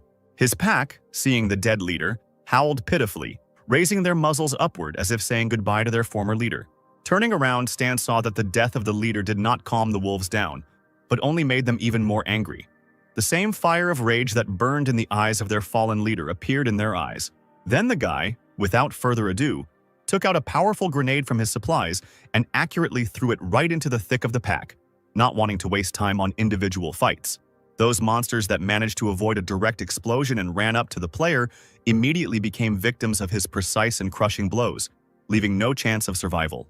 All the players, including Stan's loyal Wildzord, gasped in amazement when they saw one NPC destroy 100 wolves at once, demonstrating incredible skill. The red-haired elf's eyes literally sparkled with admiration as he exclaimed that the mechanic class was not only good at range, but was also no less effective in close combat. Stan knocked the wind out of the last wolf with one precise blow to the chest, And this style of fighting definitely appealed to the watching users, who began actively discussing what they saw. Wild Sword didn't hide his delight, shouting loudly that choosing the mechanic class was the right decision. And now he knew exactly what to strive for in character development. When the battle was finally over, Stan immediately checked out the forums, where a video of his impressive wolf kill had already been uploaded by players. But among the enthusiastic comments there was also an opponent, Luzman, who spoke quite harshly about the mechanics throughout each day, trying to denigrate the class. This stranger commented on every post about the mechanic class, which could have a negative impact on Stan's business, since he could not openly declare that he himself is a player, and the NPC status is just a cover. An excited Wild Sword ran up to the guy, trembling with joy at meeting such a cool boss, not hiding his admiration for what he saw. But Stan was clearly upset by the situation and abruptly pushed the elf away, ordering him to pick some sage instead of empty enthusiasm. The despondent player reluctantly wandered into the forest, clearly not liking gathering, because even dancing seemed to him a more fun and interesting activity compared to this. The player with the nickname Laughing Blade recognized the Wild Sword, reminding everyone that he was in the top 3 in the game, Knight, and won the championship twice, although now almost no one plays this game. The elf also immediately recognized his former partner, who had started playing Star Sea because Knight had become completely boring to him and no longer brought him any pleasure. The Laughing Blade noticed that they were of almost identical levels and offered to exchange experiences in a friendly competition, although he secretly hoped to defeat his former partner. His interlocutor stated his current class, but said that he first needed to complete some work before he could accept the challenge. The Laughing Blade took this as a challenge and shamed the sword, saying that he did not respect him and deliberately refused a duel, although he had always been ready for fights before. The elf gritted his teeth and rolled his eyes, finding his former partner unbearably boring and fixated on his own superiority, which was long gone. Stan unexpectedly approached the players and urged his loyal assistant not to refuse an interesting offer, seeing it as an opportunity for development. He immediately handed the guy a pair of his combat gloves, which were supposed to significantly enhance his capabilities in the upcoming duel and give him an advantage. Grabbing them like the greatest treasure in the world, Wild Sword looked at the boss with adoration, not believing his luck in obtaining such a powerful artifact. Stan, with a smile on his face, told his assistant that if he lost, he might never come back, making it clear how serious the upcoming test was. The Laughing Blade, watching their conversation, impatiently asked again whether the players would finally fight or continue their endless preparations. Wild Sword quickly donned the borrowed gloves, showing full readiness for battle and confidence in his abilities thanks to his new equipment. Other users, noticing the start of the competition between professional players, also wanted to see the spectacle, recalling how the Galaxy Times called these guys the best in their field. The first to speak was Wild Sword, who quickly pulled out a pistol and fired several bullets at his former partner, demonstrating increased reaction speed. Laughing Blade's left hand instantly turned to stone, but he knew that his pistol only had 5 bullets, and his rock would easily reflect the remaining shots, giving him an advantage. The man was clearly surprised by such a swift attack, not expecting at all that the Wild Sword would show off its updated skills so quickly and effectively. He really moved with incredible agility and speed, almost never staying in one place and constantly moving through the air, which made it difficult to counterattack. Stan's gloves had a hidden ability. Red electrical discharges multiplied by the power of the Wild Sword and struck the Laughing Blade straight in the chest, causing numbness. Wild Sword, sweating from the effort, was delighted to hear that he had defeated a level 20 player and would receive 632 experience points for this victory. The other players immediately ran to the defeated enemy, amazed at the one-hit kill, and now it became clear to them why the elf ended up in the Galaxy Times. Users were particularly interested in the gloves, high-end equipment that clearly demonstrated that mechanics are capable of incredible things with the right approach. The Laughing Blade soon appeared on the battlefield, healed and groaned hoarsely that the agreement was for a friendly duel, not a mortal fight. Wild Sword scratched behind his ear and said with a slight mockery that he did not expect such weakness from such an experienced opponent, clearly enjoying the moment of triumph.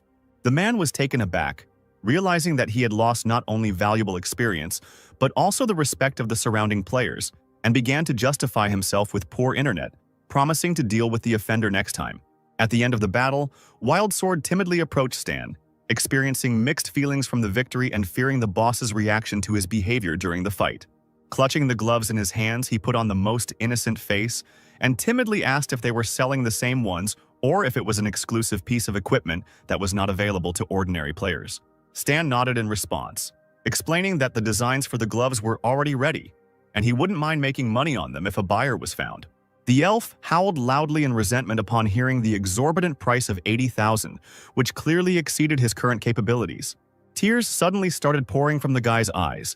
He pressed his hand to his heart, muttering that now he would have to save up for a long time, but he would definitely collect the required amount. As Stan was about to leave, he was called out by Laughing Blade, who had heard about the character's feud with the embryo and expressed a desire to join the team. In response, Stan coldly noted that fighting the organization requires not only strength, but also intelligence, so the player should first work on his skills. The wild sword began to actively wave his arms, driving away his former partner and shouting that the boss actually said no, because there could be no other chosen one. Stan checked the forums and saw that the video of the fight had already been uploaded, and the outrage among users had quickly died down thanks to the sensible comments of other players. Suddenly, the silence was broken by the noise of engines. SUVs with Alamer identification marks were approaching the village, which the guy did not expect at all. The village leaders greeted the man who emerged from the car with marked respect, although their eyes showed wariness. Messenger Illumer Ray was clearly unhappy with Stan's disappearance, as well as the fact that he had been unable to find Zero for 6 months, for whom Embryon had offered a substantial reward. Balsas bowed deeply, inviting Ray to make himself at home in Green Valley and to seek help if needed. The guests were treated to a lavish dinner with plenty of expensive alcoholic drinks, creating the appearance of hospitality. By the middle of the banquet, Ray had become quite drunk and began to mumble incoherently about his business, losing the thread of the conversation. Balsas tried to change the subject, noting that the family would hardly search forever for the missing person, since everyone understood that Stan was not Zero. Ray waved his hand, refusing to discuss Stan, and asked if anything unusual had happened in the village lately. While pouring wine for his guest, Balsas told him about the refugees with an amazing ability to resurrect but weak fighting power. Ray asked if these people were really that unusual, to which he received confirmation. The family already knew about this phenomenon. Balsas did not forget to mention the Darknet mercenary, the Black Ghost, who was currently in the village. The interlocutor noticeably perked up, admitting that he had already heard about the famous user and assumed that he had arrived with murderous intentions. But the village chief looked away, relaying Stan's words about the accidental visit and warning that it was better not to anger this NPC without reason. Ray's bodyguard, Luke, demonstratively slammed his fist into his palm, declaring that he would personally protect his master from any threat. Meanwhile, Stan sat not far from the fortress, knowing full well that the Alumera family was just a small military oligarchy from a secondary plotline. He had already decided to head to the next newcomer village as soon as the locals finished harvesting and cleared the roads. At this time, soldiers in tents on the outskirts were preparing for battle, calling on everyone to be on guard because of the approaching Black Pine army. Players on the spot immediately received various tasks from the system related to the impending conflict. To Stan's surprise, the system gave him a task as well, offering rewards for participating in the events, which he did not expect at all. It was necessary to choose a side, the Illumer or Chester families, and the boy was glad of the opportunity to participate in the entertainment, planning to receive the task through the son of Old Man Lou. Balsas slammed his fist on the table with all his might, cursing the scoundrels from the Black Pine, even spilling wine from his glass in his rage. Ray was amused by this, and he calmed the owner down, reminding him that they had cannon fodder in the form of those very refugees. These words really calmed Balsas, who immediately imagined how the refugees would compensate for Chester's military advantage. He ordered the guard to inform the refugees that they must delay Chester's army and that they would receive a good reward for success. Taking a sip of wine, Ray added with a grin that there was no point in promising too much, because the lives of these people were worth nothing. While the high-ranking officials were calmly discussing the fate of the people over dinner, combat vehicles with enemy soldiers were already approaching the village. Southern Continent Commander-in-Chief Chester muttered to himself that this time, Green Valley needed to be completely destroyed. The man shuddered when he saw a huge crowd of armed refugees at the entrance to the fortification, and immediately understood the village head's plan. Chester leaned out of the window and shouted into a megaphone, calling out to Balsas and shaming him for using civilians as human shields. The person in charge appeared at the wall of the fortification with a guard, who only shrugged his shoulders and said that Chester could shoot if he dared. The man growled in anger, but the war machines did not stop, although he warned the people that they could still be saved if they left. The players looked at each other, surprised by the strange behavior of this NPC, and did not know how to complete the task with experience as a reward if they had to retreat. The commander-in-chief watched in bewilderment in the car as the refugees stood in place. Were they really not afraid of death at all? He gritted his teeth, realizing that this conflict had nothing to do with these people, and he could not open fire on the innocent. Balsus laughed loudly at Chester's hesitation and ordered the men to prepare to fire, confident of his impunity. At the fortified positions of the Green Valley Tower, soldiers with weapons appeared, having received orders to open fire, without worrying about the fate of the refugees. The situation was suddenly changed by the appearance of Stan, who stood between the cars and the refugees, politely asking to listen to his request. The guy calmly looked into the distance and suggested postponing the battle until tomorrow, as if he were discussing postponing a business meeting. Hearing this, Balsus cried out in confusion as to why this character was even interfering in the battle. Chester also did not expect to see the Black Ghost here and immediately ordered his troops to lay down their arms.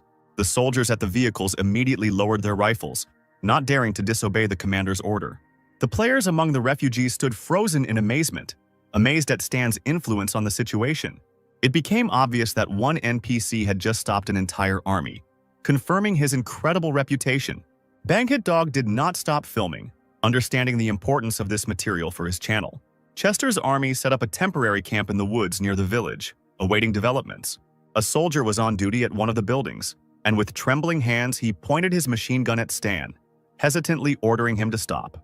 The guy told him to calm down, explaining that he was looking for his boss to talk to, when suddenly a voice came from behind the curtain, allowing entry. Chester greeted his guest with caution, asking why such a famous character had intervened in someone else's conflict. Stan shrugged, saying he just wanted to help the man out of his difficult situation. He raised an eyebrow in disbelief, certain that they were seeing each other for the first time, and not understanding the motives for such kindness. Stan scratched his ear in disappointment, expecting that Chester would be smarter than Balsus, but apparently he was wrong. Chester pursed his lips, agreeing that Balsus was a vile man using the refugees as a shield, but the players themselves seemed strange to him in their fearlessness. Stan spread his hands, offering to help defeat the enemies since it was not difficult for him. As the boy turned to leave, Chester asked what he wanted in return, but Stan just waved his hand, not deigning to answer. Chester wondered about the stranger's ulterior motives, fearing that he might find himself indebted to such a mysterious character. But he had no choice, and the commander-in-chief had to agree to the proposal, albeit with apprehension. Stan found Wild Sword and, touching him on the shoulder, informed him that an important task had been found for him. The system has instructed them to spread the word about Stan joining Chester's camp, using reputation as a form of reward. The guy smiled, looking at his assistant. Now his reputation would work for him. Wild Sword ran from house to house and players came out into the street, asking again about Stan joining Chester. They didn't know what to do. If they stayed with the Green Valley, they could become enemies of the Black Ghost. As he passed, Bunhidog noticed one player scolding himself for choosing the losing side. The guy was glad that he had not made a hasty choice and decided to meet with Stan as soon as possible to gain support and information. Out of breath, he ran up to Stan and immediately blurted out his desire to join his camp. Stan stood with his back to him, spreading his arms, sensing the potential in this player. The next words struck the young reporter. He was offered to become a temporary assistant. Swallowing hard, the boy thought about the hidden plotline and shouted loudly that he agreed. Other players witnessed the scene, assuming he had activated a unique branch. One of the refugees exclaimed that the solution was obvious. They had to go over to Stan's side. But the guy cooled his ardor, declaring that he didn't need any more assistance. The player almost cried from resentment, deciding that only the first one would have a chance. While he was worried, Stan watched his associates, understanding the benefit of having a reporter on the team to manage public opinion. So far, he liked 3, Wild Sword, Maple Moon, and Bunhit Dog, but he needed to expand the circle of reserve participants. Stan thought wistfully of other newcomer villages where new opportunities awaited him. Balsus, watching from the forest, became angry when he saw Stan luring away the refugees. They were even given a place to live in the Chester camp, which seemed like a mockery. The man scolded Stan, who claimed that he was just passing by and was now helping the enemy. Balsus's hand trembled at the thought of escape, but Ray seemed to read his thoughts and grabbed his wrist. Ray's brows furrowed menacingly, and he painfully twisted his interlocutor's arm, reminding him of Alumera's assignment. Balsus stuttered as he explained that half of the refugees had gone over to the enemy, and that the Black Ghost himself was now against them. Ray coldly replied that Alumera was not afraid of battle and ordered them to prepare for battle while his guard dealt with Sten. Luke immediately approached and Ray informed him that he was leaving the famous user with him. Balsas hissed that the guard would actually have to fight this monster. Ray smirked, noting that not all of the refugees had betrayed them, and Balsas had to mobilize the rest. At the same time, the messenger ordered the machine to be prepared in case of defeat, although he pretended to be confident of success. Even at night, the fighters in Chester's camp remained on guard, expecting a trick. The commander-in-chief realized that a battle could not be avoided and ordered preparations for an offensive in 20 minutes. He turned to Stan, thanking him for helping with the refugees, to which the guy only nodded. Chester could not believe that such an influential character was interested in him, and he feared a riot among the refugees.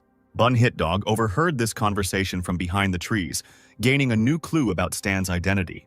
The guy smiled and put his hand on the commander-in-chief's shoulder, calming him down. When the fighting between the camps began, Stan watched it through binoculars, staying on the sidelines.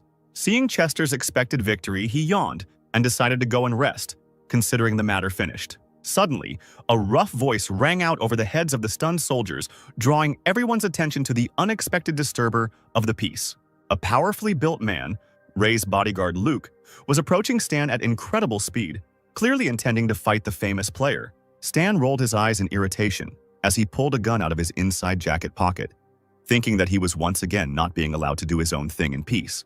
Pointing his gun at the intruder, he fired several accurate shots, expecting the killer to at least slow down his run.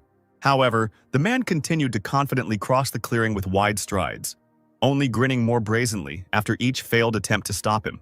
Stan gritted his teeth, realizing that he was dealing with a serious opponent, one that could absorb kinetic energy, making regular bullets useless. This rare ability allowed one to absorb any physical impacts, transforming them into one's own power if they did not exceed a certain limit. If the attack power cannot break through the ability limit, it will be absorbed and converted into gravity power. Luke loudly stated that Stan should not have interfered in matters that were not his business if he was not prepared for the consequences of such behavior. The guy just smirked in response, advising the annoying guard to leave him alone and not to meddle where he shouldn't. He spat, calling the honored killer of the Darknet a weakling, whom those around him feared in vain, although he himself was definitely not one of them. Bunit Dog continued filming, happy to finally learn more about the mysterious Black Ghost, including his connections to the Darknet. Stan reloaded the pistol with special Heim bullets, realizing that regular ammunition would not cope with such unusual protection. Leaping high into the air, he took aim and fired point blank, trying to hit the most vulnerable spots. The bullets left behind a neon green trail, creating a strange sight in the night air. Luke suddenly felt himself losing consciousness, and a strange fog appeared before his eyes. It seemed that the bullets contained poisonous gas. However, he quickly gathered his strength and broke free from the toxic cloud, demonstrating impressive endurance. Stan saw the fist of the approaching enemy begin to glow with an unusual light, signaling that a powerful attack was about to occur. It was as if a small flame appeared on his hand, and Luke hit Stan in the chest with all his might, leaving no chance to dodge. The blow was incredibly strong. The guy was thrown back several meters. He broke through a small tree and only then stopped. At the final point, Stan hit his back painfully against the trunk of an old oak tree, barely managing to soften the blow. He rose to one knee and wiped the blood from his lips with his sleeve, analyzing the situation. The enemy was absorbing kinetic energy and moving quickly, rendering the bullets useless. Then Stan put on the same gloves that he had previously given to the wild sword and rushed into the attack, deciding to change tactics. Lightning bolts lit up the night, scaring the birds, and the boy finally realized that Luke could absorb thermal energy too. He managed to knock his opponent to the ground and cover his face with his gloved hand, firing bolts straight into his head. The guard's face was left with a clear mark from the glove, and his skin was burning intensely, causing unbearable pain. Luke pretended to be more shocked than he actually was, and the next moment he rallied, kicking Stan in the stomach. While the guy was coming to his senses, the guard deftly turned around and started running, changing his strategy. Stan straightened up, raising an eyebrow in surprise. It was strange that the enemy retreated after the first successful blow. Luke ran straight towards the enemy camp, where the Black Pine soldiers were in full combat readiness. Seeing a man approaching, they assumed it was an attack by Green Valley and were ordered to open fire. Stan shouted a warning, but it was too late. He realized that Luke was deliberately exposing himself to the shots in order to absorb the energy. And indeed, the guard spread his arms wide, standing directly in front of the shooting soldiers, and the bullets seemed to dissolve into his body. The bullets, hitting the man's body, seemed to dissolve, and he himself stood motionless and smiled insolently. The soldiers retreated in horror, seeing that their attacks were completely ineffective against this man. Stan ran out into the clearing, shouting for them to stop shooting as it only strengthened the enemy. Luke turned sharply, full of energy from the absorbed shots, and rushed towards Stan, ready for the finishing blow. A deadly energy dome of gathered energy formed around his figure, making the attack truly dangerous. He literally flew at Stan, trying to grab him in a deadly embrace, and the guy coughed up blood, falling under the influence. The silence of the night was shattered by a powerful explosion, and blue and red lights flashed in the air from the released energy. When the smoke cleared, Stan was lying in the crater, arms outstretched, his armor showing a 132-point reduction in durability. Luke stood above him, unharmed, clearly pleased with the result of his attack. Stan quickly stood up, assessing the situation. On the battlefield, the enemy had an unlimited source of energy due to the soldiers' shots. Then he decided to trick Luke into going to the valley camp, where the soldiers wouldn't shoot at their own. Approaching the enemy camp, Stan decided to provoke the guards by taking out his pistol. Having deftly grouped himself in the air, he began to shoot at the guards, aiming at their most vulnerable spots. He killed several on the spot, and the rest only managed to shout about the Black Ghost's attack before disappearing. When the soldiers had rifles in their hands, they began shooting at Stan, who was still followed by Luke. The soldiers began to talk among themselves, demanding that they stop firing so as not to hit the master, but it was too late. Luke stopped hearing the gunshots and realized that his energy was running out, but he still tried to catch up with Stan. Luke tried to strike again. The guy began to dodge the attacks while simultaneously shooting sliding shots at the floor, creating a smokescreen. Several times this trick worked, and Luke's fist missed as he spent the last of his energy reserves. Stan began to run away again, hoping to tire out his opponent. He ran towards the tower where Ray and Balsas were, feeling that the enemy was almost exhausted. Luke missed again, wasting precious energy, and began to slow down noticeably.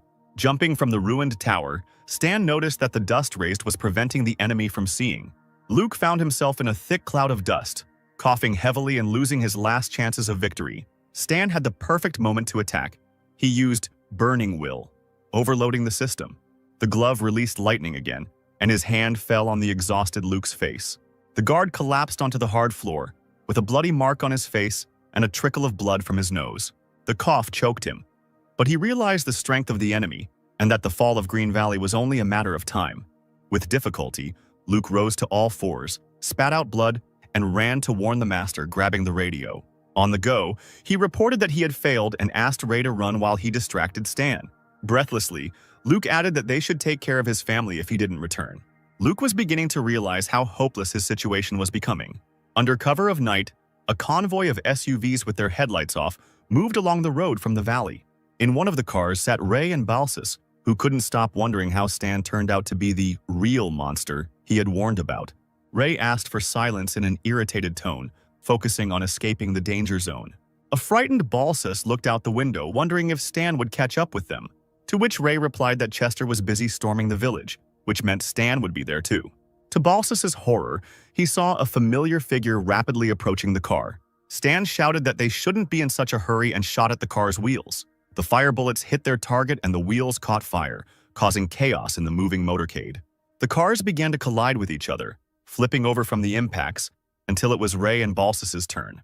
The driver immediately lost consciousness after the impact, remaining in the damaged car, and Balsas clung to the window, coughing from the smoke and trying to hold on. He froze when he heard the voice above him and slowly looked up at the barrel of the gun. Balsas began to accuse Stan of lying about the accidental visit, but the guy called it a coincidence. Realizing he would not survive, Balsas asked to be killed, showing unexpected courage in his final moments. Stan shrugged and pulled the trigger, leaving the lifeless body, and then heard a rustling sound. Ray, having gotten out of the car, tried to hide in the forest, but Stan turned the gun on him, forcing him to raise his hands and scream for mercy. The guy lazily asked for a reason to keep Ray alive. He bent over in horror, pressing his hat to his head, and babbled that he would give the player a lot of money and recommend him to the Alamer family. At that moment, Stan noticed a piece of paper sticking out of his pocket and demanded that he give it to him. Ray held out the crumpled leaflet with trembling hands. It was a wanted poster for the embryo, with a reward for information on its location. Stan asked him angrily why he was carrying it around with him, To which Ray, swallowing tears, explained that the wanted Zero was Alumera's second son. He said that Zero had died long ago, but they were still looking for him, and now Ray was forced to take part in this pointless mission. Stan paused, processing the information, and then abruptly pointed the gun at Ray's forehead. The player suppressed his excitement when he realized that he had a father and siblings. Then, looking at Ray's tear-stained face, he assumed that this guy was his family too. With his status, the ghost could receive assistance from the commander-in-chief of Alumera of the northern continent. He swore that he was telling the truth, but it didn't save him. The shot rang out, leaving a hole in his forehead. Stan chuckled, realizing that he had a family in this world, but decided that in his position there was no point in counting on it. Meanwhile, Chester came out to his soldiers with a speech, trying to calm the people down after the battle. The people looked at the man tensely, and he called on them to calm down, because the fight was already over. He guaranteed the safety of lives and property in the future. Players were devastated by the failed missions and regretted their choice of side. Bunhit Dog ran up to Wild Sword, introducing himself as the creator of the game's cutscenes, and asked him to tell him about Stan's past. The elf glanced at the boss smoking nearby and called his name, noticing that he didn't mind talking about himself. Wild Sword scratched his chin, remembering that Stan had served under the Star Dragon and was acquainted with someone from the Strategic Defense Department. Banhit Dog was delighted with the valuable information, confirming the correctness of his choice of interlocutor. When the Black Pine warriors were sure that there was no one left on the enemy side, Chester approached the Black Ghost. The commander-in-chief thanked Stan for his help, admitting that he would not have been able to cope with the Green Gulch without him. He also said he didn't know what to do with the refugees who were acting strangely and weren't afraid of death until he realized they could be resurrected. Stan blew out smoke from his cigarette and offered to use them as mercenaries for a good fee. Chester considered the proposal, acknowledging its reasonableness. He invited Stan to Black Pine for rest and reward. The boy agreed and pointed to Wild Sword and Bunhit Dog, which he planned to take with him. After spending the night in Green Valley, the group set off in SUVs to the Black Pine settlement. Chester showed Stan from the balcony the building of the military factory where rifles and ammunition were produced. Wild Sword exclaimed that there was no place for newcomers there, and Bunhit Dog continued filming, delighted with his new discoveries. The elf's attention was drawn to the fenced area, and he asked the commander-in-chief with interest what was there. Chester explained sadly that this was an isolation ward for those infected with acute grouper disease to prevent an epidemic. Stan asked if this was a highly contagious genetic mutation, to which he received an affirmative answer. Through the fine mesh, one could see what had once been a man, a gray body with flayed skin. People in protective suits essentially fired rifles. The zombie, tearing through the other side of the net, wheezed, and the remains of blood spurted from his stomach. The infected man next to him glanced wearily at the lying body. He knew that the same fate awaited him. The disease is difficult to treat, and to suppress its spread, the only way to do it is to isolate the sick. The dead patient was immediately carried away on a stretcher. Bunadog shuddered as he looked at this picture. He said that the sight was very frightening, and the soldiers' actions were cold-blooded. The commander-in-chief reported that at first there were 10 people, but one of them knew that he would not be cured and escaped from quarantine. Then the number of infected increased to 300. Stan was given the task of stopping the source of the plague, but he didn't want to do the task for newbies. It was better to pass it on to someone else. The ghost looked at his assistants, who were already anticipating the reward for victory, and decided that if they completed the task, he himself could claim the reward. Chester distracted those present by announcing that his men had already set the table. The dear guests were invited to the fortified castle, the Lord's Chamber. At a long table with sumptuous dishes sat Stan and his assistants in a row. Opposite them was the commander-in-chief. Wild Sword and Bunhit Dog pounced on the chicken, admiring the flavor conveyed in this game. Chester turned to Stan, embarrassed, saying that he still felt awkward not giving something in return.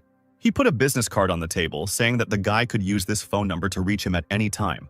The ghost was delighted with this opportunity and immediately said that he wanted to borrow the Black Pine workshop and some materials for a while. The man breathed a sigh of relief, replying that he would have no problem ordering everything to be prepared. Black Ghost was unhappy about the epidemic, but his friends would stay and help when he left. After these words, he patted Wild Sword on the back as he choked on his wine from what he heard. Tears appeared on the elf's face, and he exclaimed that the boss wanted to part with him. Black Ghost rolled his eyes. It sounded too intimate. He promised that he would return, and he would not leave his assistants without benefit. Looking at the screen of the Bannet Dog system, he persuaded his friend to stay, because solving the epidemic problem gives a lot of experience. For the ghost, this was only to his advantage. It was better for the guys to stay, otherwise they could ruin his effectiveness. Early the next morning, the NPC went straight to the workshop. He worked for several hours at a special machine, making the necessary item. Finally, wiping the sweat from his forehead, Black Ghost smiled contentedly. It's done! In front of him lay a portable, high-damage solar flamethrower with integration that was easy to carry. Stan was surprised by the strange note. On the system screen, it was indicated that the dancing flame was warmth, akin to romance. The guy mounted the flamethrower right on his forearm with a force of 69. You can ignore the load. Lost in thought, the guy didn't immediately hear someone else's footsteps. An old man in a lab coat praised the flamethrower, asking if he could buy a gun for 1,000,000 coins. Black Ghost crossed his arms over his chest and asked who was bothering him, not hiding his disdain. The man introduced himself with a smile as a chief technical advisor named Lane, who had been invited by Chester. The ghost remembered the master mechanic from the time of Old Man Lou. Chester then abandoned his daughter and became the commander-in-chief, and the old man sent his old friend to help his son. Lane said outright that he liked the electromagnetic rifle and asked for a price. Stan, who had a personal warehouse of expensive materials behind him, said mockingly that he had no need for money. The old man shrugged, saying that then he could teach the boy the skills because he would definitely need such a master to become better. Stan noticed the resemblance to Old Man Lou. Both were just as annoying. However, this man was a key figure in Old Man Lou's 4 missions. It was necessary to establish a relationship with him. He had advanced knowledge. Players could not just learn from him. The scientist asked why the ghost was silent, and he immediately said that he would give up the rifle, but in return, he would ask for advanced information. Now Lane himself has thought about it. The device of electromagnetic kinetic weapons is interesting to him, but it is not valuable enough to share advanced knowledge. The old man waved his hands, grimaced, and said that he would not teach the boy, but would be able to build mechanisms based on his knowledge, which he would give away. The ghost shook his head, realizing that advanced knowledge was not so easy to obtain, and so he promised the old man to make a new weapon. The scientist leaned forward and asked in shock if the guy had made the rifle himself. He scratched his nose and shrugged, saying it was true. A security guard approached Lane. The man wiped the sweat from his forehead, realizing that the man's conversational skills were quite high. The guard leaned over and whispered that he was not only a mechanic, but also a famous darknet assassin, the Black Ghost. The scientist immediately lost all his arrogance and bowed low, asking for forgiveness. Stan smiled, thinking that if a person is good at something, then they immediately begin to take him seriously. Black Pine housed a residential advanced research area that was off-limits to outsiders and was guarded by armed guards. Lane led Stan into his territory and into the wine storage area. There, the man pressed a button under a special bottle, and a passage to a secret storage room appeared in the wall. The man showed the Phantom a room where 4 items created using advanced knowledge were kept. The guy could choose one of them for himself. The flask contained a nurse of the first type, a living organism in granules. When introduced into the body, it quickly removes negative effects, cleanses from poisons, and quickly coagulates the blood. Fermi condensate is used to cool the mechanisms from the inside, thereby reducing their recharge time. The colloidal bulletproof membrane, after receiving an impact, becomes elastic for a short time to absorb the kinetic energy, and then hardens to grip the object. PO nanosynthetic fiber is similar to biological tendons of a living organism. The guy noted that all 4 things are good, but 2 of them are consumables, and his titanium alloy is also quite durable. The guy decided to choose the PO nanosynthetic fiber. The scientist shook his hand, agreeing to the deal. He also believed that this item had the greatest potential. He pointed to the suitcase with the fiber, allowing him to take all his supplies. The ghost was pleased because there was enough material for the tendons of the skeletal system of the light fur. Now he was one step closer to creating it. The guy said he was owed another thing, but he had no connections to get it, so he was hoping Lane would help him buy a mini reaction furnace called Coster. The scientist said that Bonfire is the center of the energy source of the light fur. It will not be easy for him to get such a thing himself, but the man will try. It will take months to complete the order, and the price is not small. The Black Ghost waved his hand, stating that money would not be a problem. The next morning, Stan stretched and called his assistants to him. He informed Wild Sword and Bunhit Dog that he would be leaving Black Pine today and that they would stay and contact the boss. Bunhit Dog was surprised that the boss was leaving them so quickly. He smiled and said that the guys would need to find a way to deal with the epidemic, and that the Wild Sword would probably be able to show its full potential. He handed his subordinate a suitcase containing a weapon that was superior in characteristics to what the elf had. Wild Sword's eyes lit up with anticipation of possessing such a treasure. Bunhidog suggested that the weapon is a bonus from a secret storyline, and that the Black Phantom rewards the effort well. The ghost noted Sword's potential, saying that he would improve his melee skills and become a mechanic fighter in the future. He was pleased with such an assessment, because he himself had thought a lot about such a future.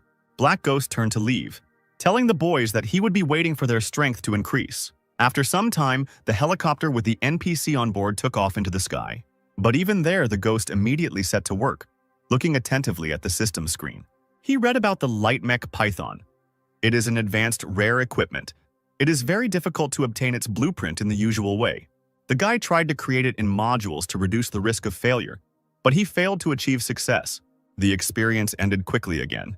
Stan needed to quickly go to the next newbie village. Meanwhile, a few days ago, the Black Ghost was already awaited in the southern continent's newcomer village. One player asked his friend if he would go look for the Black Ghost to learn skills and buy equipment.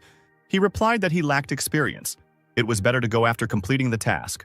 Black Ghost was already sitting on the gearboxes in his truck. The 3 newbie villages brought him 9,023,000 experience, which helped him level up. The players were a real goldmine. Now it was possible to move on. Perhaps this time the guy would receive a simple game task. The next moment, he saw the system window and almost lost consciousness. He had reached level 15, and the task to advance required creating 5 mechanisms with an energy rating of at least 60 of exquisite quality. The requirement of not lower than 60 meant that low-level mechanisms would not work. It was necessary to create purple ones, which was extremely difficult now. The guy realized that for now, all he had to do was upgrade his skills, and he could temporarily forget about moving to a new level. The system showed that it was impossible to improve skills now. Experience came and went quickly. He was done with the newcomer village on the southern continent. Now he needed to move on. There seemed to be a hidden mission on the western continent. At the Fajuan Union airfield, he watched as baggage handlers loaded his luggage onto the plane. He called out to them sharply, reminding them that the boxes contained valuable materials. A strong man in a suit approached him and asked if he was flying to the western continent. The man warned that Maple and the Order's operatives would want to meet with a killer like Dark Spectre, so he advised them to remain quiet. Stan waved his hands, saying as he walked that everything was fine and he would behave decently. At this time, the Darknet stronghold was in full swing discussing his departure. Bennett was going to put him in charge of implementing the Vault plan on the southern continent. But he left again and turned off his phone. Maple was a bunch of bureaucrats who refused to provide financial assistance, but you could ask the Black Ghost to talk to them. On the plane, the guy sneezed loudly. Someone was clearly thinking about him. Looking at the screen with messages from the forum, he grinned. He couldn't have caught a cold. Based on the current situation, NPCs should have already noticed that players are unusual people, and the foreigner case will soon begin. At this time, various experiments were carried out at the Embryon testing ground. A naked blonde man with the nickname Electrolux was lying on the couch, thinking that the other players had already reached level 8, and that he was being held in the laboratory. Scientist Cyberlos reread his notes on the experiments on the subject. Suddenly, the system table lit up, and a forced task mark appeared above the character, Transfer Operation. Cyberlos methodically put on a surgical mask and picked up shiny medical instruments. His movements practiced to the point of automatism. A sharp scalpel made a neat cut on Electrolux's abdomen, and the scientist immersed himself in his work as if he were performing a routine procedure. In a monotonous voice, he dictated to the observation assistant, "Ideal condition of organs, no anomalies, but complete inability to use the resurrection mechanism." After 37 seconds, the monitors recorded the death of the test subject. The system coldly stated, "Unforeseen situation." But before the assistant could make a note, Electrolux's body materialized again on the operating table. Cyberlos took off his bloody gloves, his eyes shining with excitement. Before him was a real scientific miracle. The scientist ran his finger over the still warm blood on the metal surface, completely unaware of the nature of the creature in front of him. He ran his gloved fingers across the couch and rubbed away the blood, mesmerized. The user chuckled, imagining how stupid this fool's reaction would look when he found out the truth. He pointed his finger at himself and said that this world is just a game and he is just a player here, controlling a character. However, the biologist did not understand his words, hearing only incoherent sounds. The old man rolled his eyes, remembering that this strange guy had been talking the same nonsense before. The user was shocked to realize that the system was deliberately distorting his words, not allowing him to reveal the truth. The developers clearly wanted the players to become part of this world, and therefore forbade them to talk about their true origins. At that moment, the head of the embryo called the old man via video link, coldly inquiring how the experiment was progressing. Cyberloss admitted that he still could not understand the nature of the subject's anomaly. Perhaps he came from another highly developed civilization or belonged to an unknown race, after which he demanded that more biomaterial be provided for research. The head of the embryo replied that if the biologist's assumptions were correct, the 6 nations, in accordance with the Intergalactic Contact Treaty, would begin negotiations with extraterrestrial civilizations to find out why they had sent this player here. He then added that he would send operatives to capture new samples, while Stan was already flying to another newcomer village. The guy sat by the porthole, lazily watching the landscapes floating below, a smile playing on his lips. He was looking forward to fooling the new players. Looking down, Ghost noticed a new message from the darknet and immediately dialed Bennett to find out the details of the mission.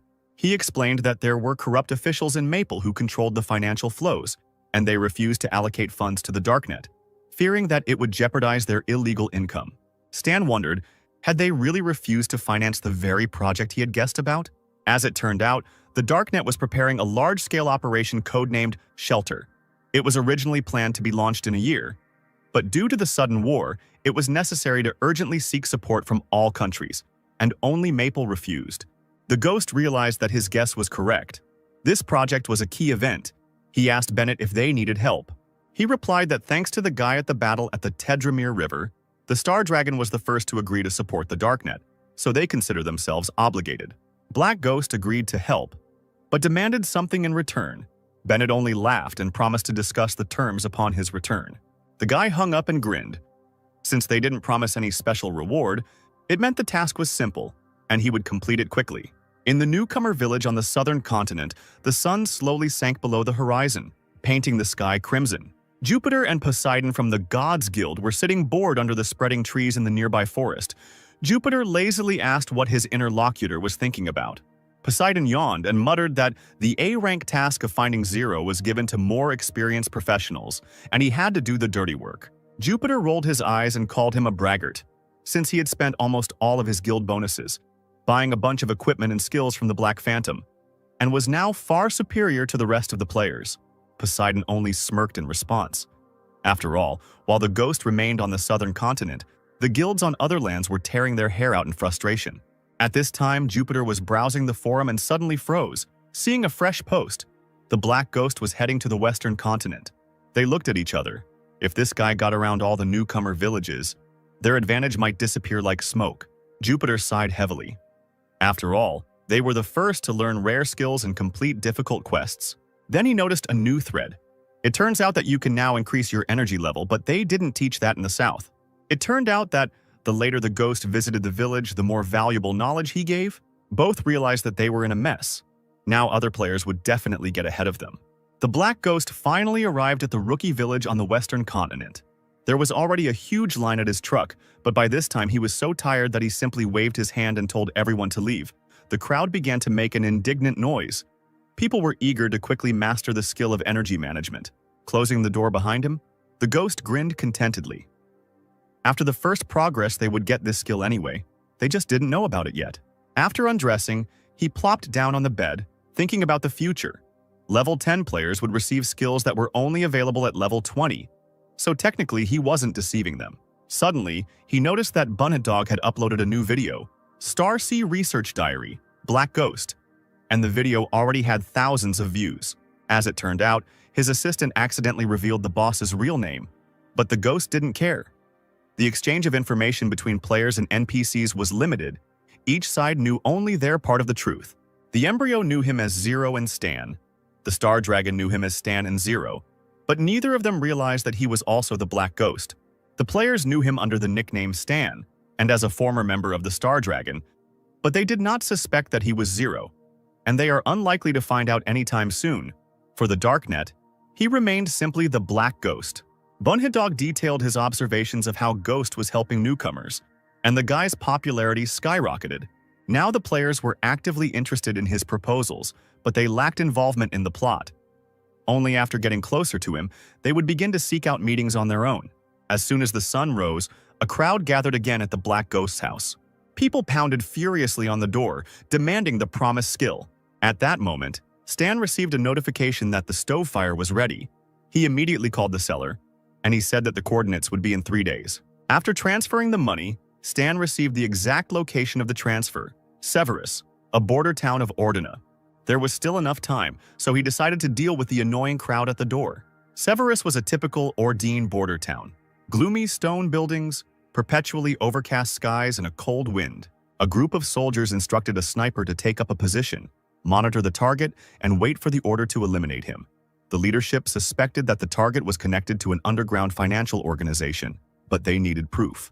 Meg, an elite Ordine agent, has been given orders to shoot on sight. Vigilant border guards were on duty at the entrance to the city. Having stopped another truck, they demanded documents from the driver. He held out his passport, inside which lay several large bills. The guard deftly hid the money in his pocket and waved his hand. "Go ahead." Players in wet raincoats, which did not protect them from the incessant rain, scurried through the streets. The Black Ghost changed his avatar for disguise, lit a cigarette, and thought he should quickly find a hotel and take a hot bath. Soon it was time to head to the coffee shop where the transfer of the stove was to take place. The guy slowly sipped his coffee, carefully looking at the visitors. He was alarmed by the unnatural tension in the air. For example, at the next table, some guy was staring at the newspaper, but the whole time he didn't turn the page. Suddenly, the system issued a warning. The mission was D rank. The merchant turned out to be a dangerous criminal, and now the ghost was caught up in someone else's showdown. The best solution would be to leave immediately. However, he couldn't just abandon the stove. It was a key device for his mechanics. He would have to improvise. A man in a dark raincoat approached his table, his face hidden by a scarf and a wide-brimmed hat, and he was holding a metal suitcase in his hands. Stan opened the case and examined the contents. The quality is up to par. The battery should last a long time. He confirmed the transfer of money and added with a hint, "I advise you to run away quickly." At that moment, all the cafe patrons stood up and began to slowly approach them. The ghost suddenly grabbed the suitcase, shouted, "We've been betrayed!" and rushed towards the exit. The merchant looked around in bewilderment, but the only escape route was the window. He crouched down, jumped, broke the glass, and rolled out onto the street. Gritting his teeth, the man started running, trying to escape his pursuers. The soldiers cursed when they saw that the targets were separated and opened fire. The rest of the players ducked in panic, not understanding why NPCs were shooting in the middle of the city. The Black Ghost ran a few meters, turned around, and started shooting back. The bullets found their targets. The soldiers fell one after another, cursing this impudent upstart. Suddenly, an icy grip gripped his leg. He immediately recognized Esper. For some reason, the organization sent him, although it was just a deal to purchase equipment. The ghost fired into a puddle at his feet, shouting, "Get lost!" A man emerged from the water, writhing in pain. The hit was accurate. The chase didn't end with Esper alone. An irritated Stan threw lightning bolts at his pursuers, which exploded on contact. He seemed to have managed to escape the police officers on foot, but at that very moment, 3 black SUVs with flashing lights suddenly came around the corner, their shrill sirens tearing through the air, mixing with the roar of their engines. The Black Ghost climbed higher up the building's facade, continuing to spray the street with electrical discharges as an entire special forces unit with body armor and assault rifles fired at him non-stop, bullets leaving holes in the brickwork. At the Ordina headquarters, the operator, with shaking hands, was forced to report the escape of the seller, after which the commander-in-chief angrily ordered all patrols within a 20-kilometer radius to block the roads and under no circumstances let the buyer escape. Meg heard a new order through his earpiece, to eliminate the buyer at any cost, to which he calmly responded with confirmation, not even paying attention to the streams of rain. The Black Ghost raced as fast as he could through the narrow alleys, periodically discharging lightning at his pursuers and pushing off the walls of houses with special magnetic gloves that left dents on the surface. He urgently needed to cover his tracks and find a secluded place to activate the appearance-changing module that he had acquired just a week ago from one of the darknet traders. Clutching the precious suitcase with the stove fire tightly, he was distracted for a second by the system message and did not notice how the shadow of a sniper emerged from the fog of the rain. 2 powerful shots with explosive bullets almost sent him into oblivion, but thanks to his reflexes, they only knocked him off his feet, throwing him into a store window. Waking up among broken glass and feeling warm blood running down his chin from a cut lip, Stan mentally acknowledged that the shots had been fired by a true master of his craft. As the scanning system showed, standing in front of him was not just a sniper, but an elite level 56 artilleryman with a unique set of skills. And now, the man clearly intended to take him alive. Without giving him time to come to his senses, the stranger began methodically firing from a modified rifle, while Stan, clinging to the protruding reinforcement with one hand, hung over an abyss several stories high. Desperately pushing off the wall, he tried to hide in the labyrinth of alleys, realizing that he needed to urgently get out of the range of this sniper, whose bullets pierced even reinforced armor. Mag just laughed hoarsely as he watched his victim try to escape using his speed boots. The naive guy clearly overestimated his chances against the Ordina's best marksman. With his left hand, he took out an experimental weapon that fired several shots at once at great speed. By aiming the first charge right at the fugitive's legs, Mag intended to completely deprive him of the ability to move, so that he could then slowly finish him off from a safe distance. When it became clear that the boots had additional protection, the sniper switched to the RPG without a trace of irritation. Stan barely had time to hear the distinctive whistle before the explosion, and instinctively jumped up, while the section of road under his feet turned into a pile of debris flying in all directions. The shockwave hit him hard in the stomach, throwing him into the air like a rag doll and causing him to lose his bearings for a moment. Landing on the roof, he coughed violently, feeling his ribs hurt, but quickly assessed the situation. The damage was not critical, and he could still continue the fight. Mag spat to the side in irritation, seeing that the target was slipping away again, and with a smooth movement he pulled out two large-caliber rifles with a modified cooling system from behind his back. His lips stretched into a cruel grin as he loudly announced that the ghost had only seconds left to live, and then began methodically pouring lead rain onto the roof. Tracer lines from the gunshots flashed brightly in the night air, creating a bizarre pattern of red marks, all converging at one point, where the wounded Stan stood. Suddenly, the sniper grimaced, remembering his last order. The management demanded to take the buyer alive for interrogation, but damn it, couldn't a corpse be just as much of a witness? At the moment when it seemed that there was no salvation, the point where all the bullets were flying was illuminated by a bright blue glow. Someone activated the latest generation field repulsion machine. Using the emergency revival system, the Black Ghost literally materialized out of nowhere and, without wasting a second, soared into the air at maximum speed. Meg froze with his mouth open, his professional composure cracking. How the hell did this guy manage to survive after all this? A heavy plasma gun with an overheated barrel materialized in Stan's hands, and looking straight into the eyes of the stunned sniper through the scope, he calmly said, "I think it's my turn now." The sniper instinctively threw his head back, his mouth contorted into a silent scream as the deadly beam burned through his body armor and passed through his chest, leaving a charred hole. Looking at the pop-up system window, Stan hissed in irritation. The enemy was still alive, although he had received critical damage. Pressing himself against the far wall, he quickly looked around. He needed to leave immediately, before the entire Ordina Special Forces unit came running to the noise. Having activated the magic boots at full power, Stan developed incredible speed and in literally 2 jumps found himself on the opposite side of the street.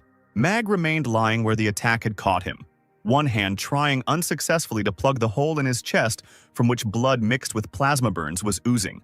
With difficulty, he pulled the radio out of his pocket, hoarsely reported that the target had escaped, and demanded immediate evacuation before losing the last drops of blood. There was indignation in the Ordina Intelligence Bureau. Reinforcements had arrived too late, and now there was no one to pursue. The operator, with trembling hands, brought up the blind spot where the buyer had disappeared onto the screen, and when comparing the fighting style with the database, a striking resemblance to the Black Ghost was discovered, although the appearance was completely different. The commander-in-chief grinned grimly. The defeat of even their best sniper now did not seem surprising, because only the legendary Ghost could emerge victorious from such a mess.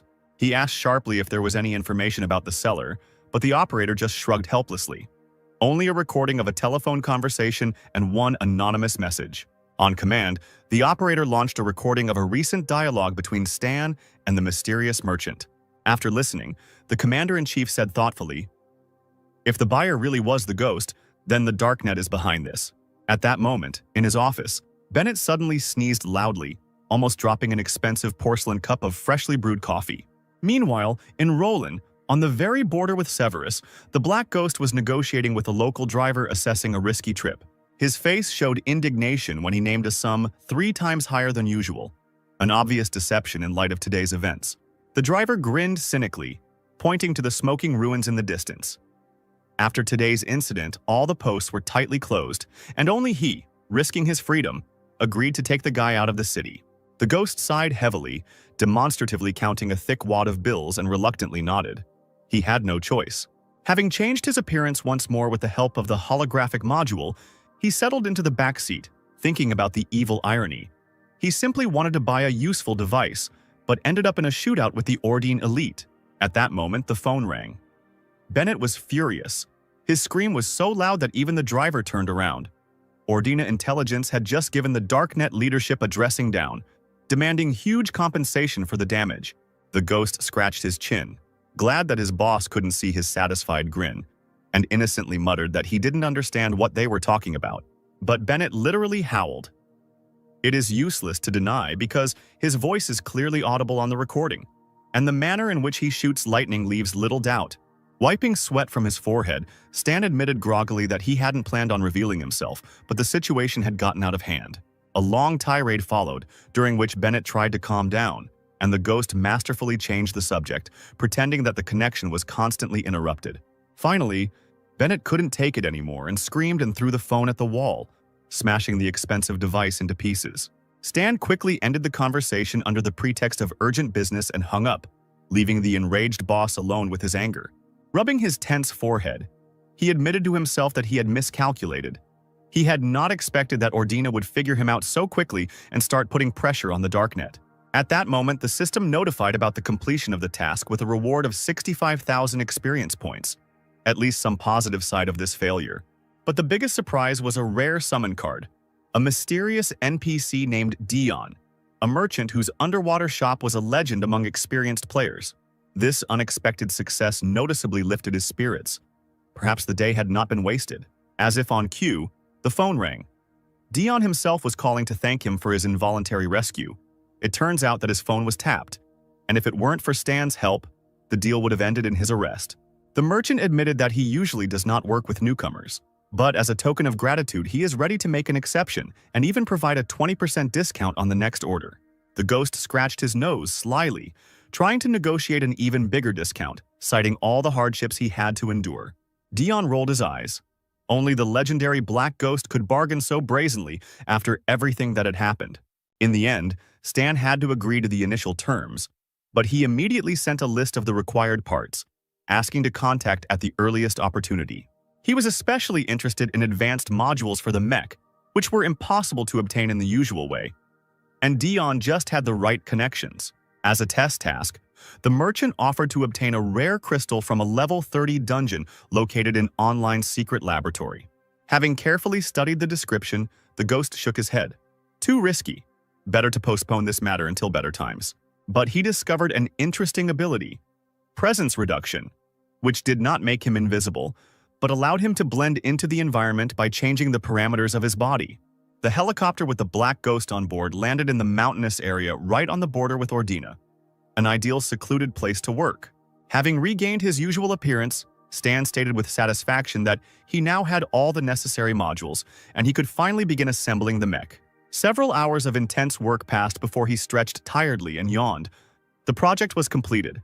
The system completed the scan and created a blueprint for an entirely new type of suit, the Viper Light Mechanical Suit, which he immediately activated. A complex modification process began. The system changed the structure of the bones, weaving nanotechnological amplifiers into them. The muscles became denser, covered with a layer of artificial fibers, and armor made of a special titanium alloy formed on top of them. Next, a Kevlar lining was added, optical camouflage on the outer layer, and even the eye module was upgraded. The palms were covered with thermoelectric gloves, and compact flamethrowers appeared on the wrists. A field repulsion machine was attached to the left wrist, and the legs were dressed in electromagnetic boots with a shock-absorbing function. When the process was complete, Black Ghost opened his eyes. They were now covered by a stylish mask with blue backlighting. His body was completely transformed, hidden under a high-tech suit that perfectly emphasized his muscles. Now he had everything he needed to fight at any distance. A sniper rifle for long-range attacks, and an improved mech for close combat, which significantly increased his combat effectiveness. Meanwhile, in the La Porter area, a desert area with rare patches of vegetation, another mission was unfolding. Plato and Poseidon, armed with the latest model binoculars, observed the strange behavior of animals that were clearly infected with a deadly virus. The situation was becoming critical. If an antidote was not found soon, the epidemic would become irreversible, and the research team sent to these lands had not been in contact for 2 days. The two players looked at each other. There was no time to think. They had to act immediately. At that moment, the black ghost landed somewhere nearby, its new sensors immediately detecting toxic impurities in the local air. Without thinking, he activated the suit's protective systems. Now there was no need to fear poisoning. The Viper not only neutralized poisons but also increased movement speed, which was extremely useful in such conditions. Built-in analyzers made it possible to immediately determine the degree of infection of the animals, and the thermoregulation and air filtration worked flawlessly. Landing near the herd, Stan deliberately made noise to test their reaction. The animals turned their heads sharply in his direction. Their cloudy eyes immediately revealed a strong infection. By activating his stealth mode, he became virtually invisible to normal creatures, although it worked less well against high-level opponents. Over the next half hour, the Black Ghost dealt with several level 40 mutated creatures without much difficulty. Even in their normal state, they did not pose a serious threat to him. While he was checking the suit's systems, the ground suddenly began to shake, as if something huge was approaching. It would have been better to prepare in advance. Stan activated combat mode and prepared to meet the unknown threat. The further he went, the more dangerous creatures he encountered along the way, a clear sign that he was getting closer to the source of the infection. Suddenly, a roar was heard in the distance, which made even the air shake, and all the local deer raised their heads in horror. The next moment, the entire herd rushed away, trampling bushes and small trees in their path. Stan immediately released reconnaissance bugs, which immediately latched onto the fur of the running animals. Now he could see everything through their eyes in real time, an extremely useful feature. It became clear that the animals were running in panic from a single creature, which spoke of its exceptional strength. And then, on the top of the nearest cliff, illuminated by the moonlight, the real king of these lands appeared. Poseidon, who was nearby, immediately accused Plato of having attracted the monster through his careless actions. He, fighting off a pack of infected wolves, rudely replied that if it weren't for the carelessness of Poseidon himself, they would have passed this section long ago without problems. The Black Ghost heard their squabble, which genuinely surprised him. Who else could have ended up in this god-forsaken area? The gods, as they called themselves, were clearly unable to cope with the onslaught of the creatures and tried to retreat to the nearest shelter. Meanwhile, the king of beasts, a huge mutated lion with a glowing mane and burning eyes, was almost catching up with the fugitives. Plato, gathering his last strength, tried to hold back the monster with a magical barrier, shouting to Poseidon to jump into the nearest crevice. But the monster only growled contemptuously and tore apart the protective spell with one paw, knocking Plato off his feet with a blow to the chest. Poseidon barely managed to grab his comrade by the hand and drag him into the crack, where they both fell helplessly down. The enraged lion furiously scratched his claws along the edge of the crevice, trying to reach the hidden prey. Each blow of his paws brought down chunks of rock, but the gods continued to slip away, which angered the monster even more. Plato, losing his strength, whispered to Poseidon to run alone, but at that moment a shot rang out. A well-aimed bullet hit the lion right in the eye, causing it to roar in pain and turn away from its prey. The monster shook its head furiously, trying to make out its offender in the darkness. But Stan was already beckoning him with a gesture, preparing for a real fight. The system immediately gave out the information. Mutated White Lion King, level 56, former boss for group raids. Black blood flowed from the lion's wounded eye, and his roar shook the surrounding rocks as he slashed at the ground in rage. Stan understood that he had to act carefully against such an opponent alone. First, he had to reduce his health. Taking precise aim, he fired a burst of special armor-piercing bullets. The bullets penetrated the mane into the monster's head and neck. Even wounded, the lion remained incredibly strong. He suddenly jumped up, trying to reach the man who was bothering him. Stan barely managed to jump to the side, continuing to fire, now aiming at the unprotected stomach. Each shot reached its target, and from such treatment the beast began to slow down. His paws wobbled and his breathing became hoarse and ragged. Below, Poseidon supported the weakened Plato and offered to take advantage of the moment to escape while the stranger distracted the monster. But what happened next surprised them both. Instead of retreating, the mysterious fighter himself went on the offensive. Poseidon could not resist shouting a warning. Fighting in close combat with such an opponent was pure madness. The enraged lion made a swift leap straight at the daredevil, and the gods, covering their eyes with their hands, were already preparing to see the bloody outcome. But the black ghost knew exactly what he was doing. At the last moment, he activated a protective dome, which took the full force of the blow. Plato and Poseidon were dumbfounded to see the stranger withstand an attack that could crush a tank. Taking advantage of the fact that the lion was exhausted after an unsuccessful jump, Stan ran up and delivered a powerful kick to the monster's head. The lion's huge body staggered and fell on its back with a crash, raising a cloud of dust. The gods could not believe their eyes. Before them was a warrior in unprecedented armor, who alone dealt with what usually took entire groups to defeat. Without wasting any time, the ghost approached the defeated but still living lion, preparing to deliver the final blow. The monster weakly tried to fight back with its paw, but Stan deftly dodged, choosing the moment to attack. Finally, he activated his thermal gloves and accelerated even more.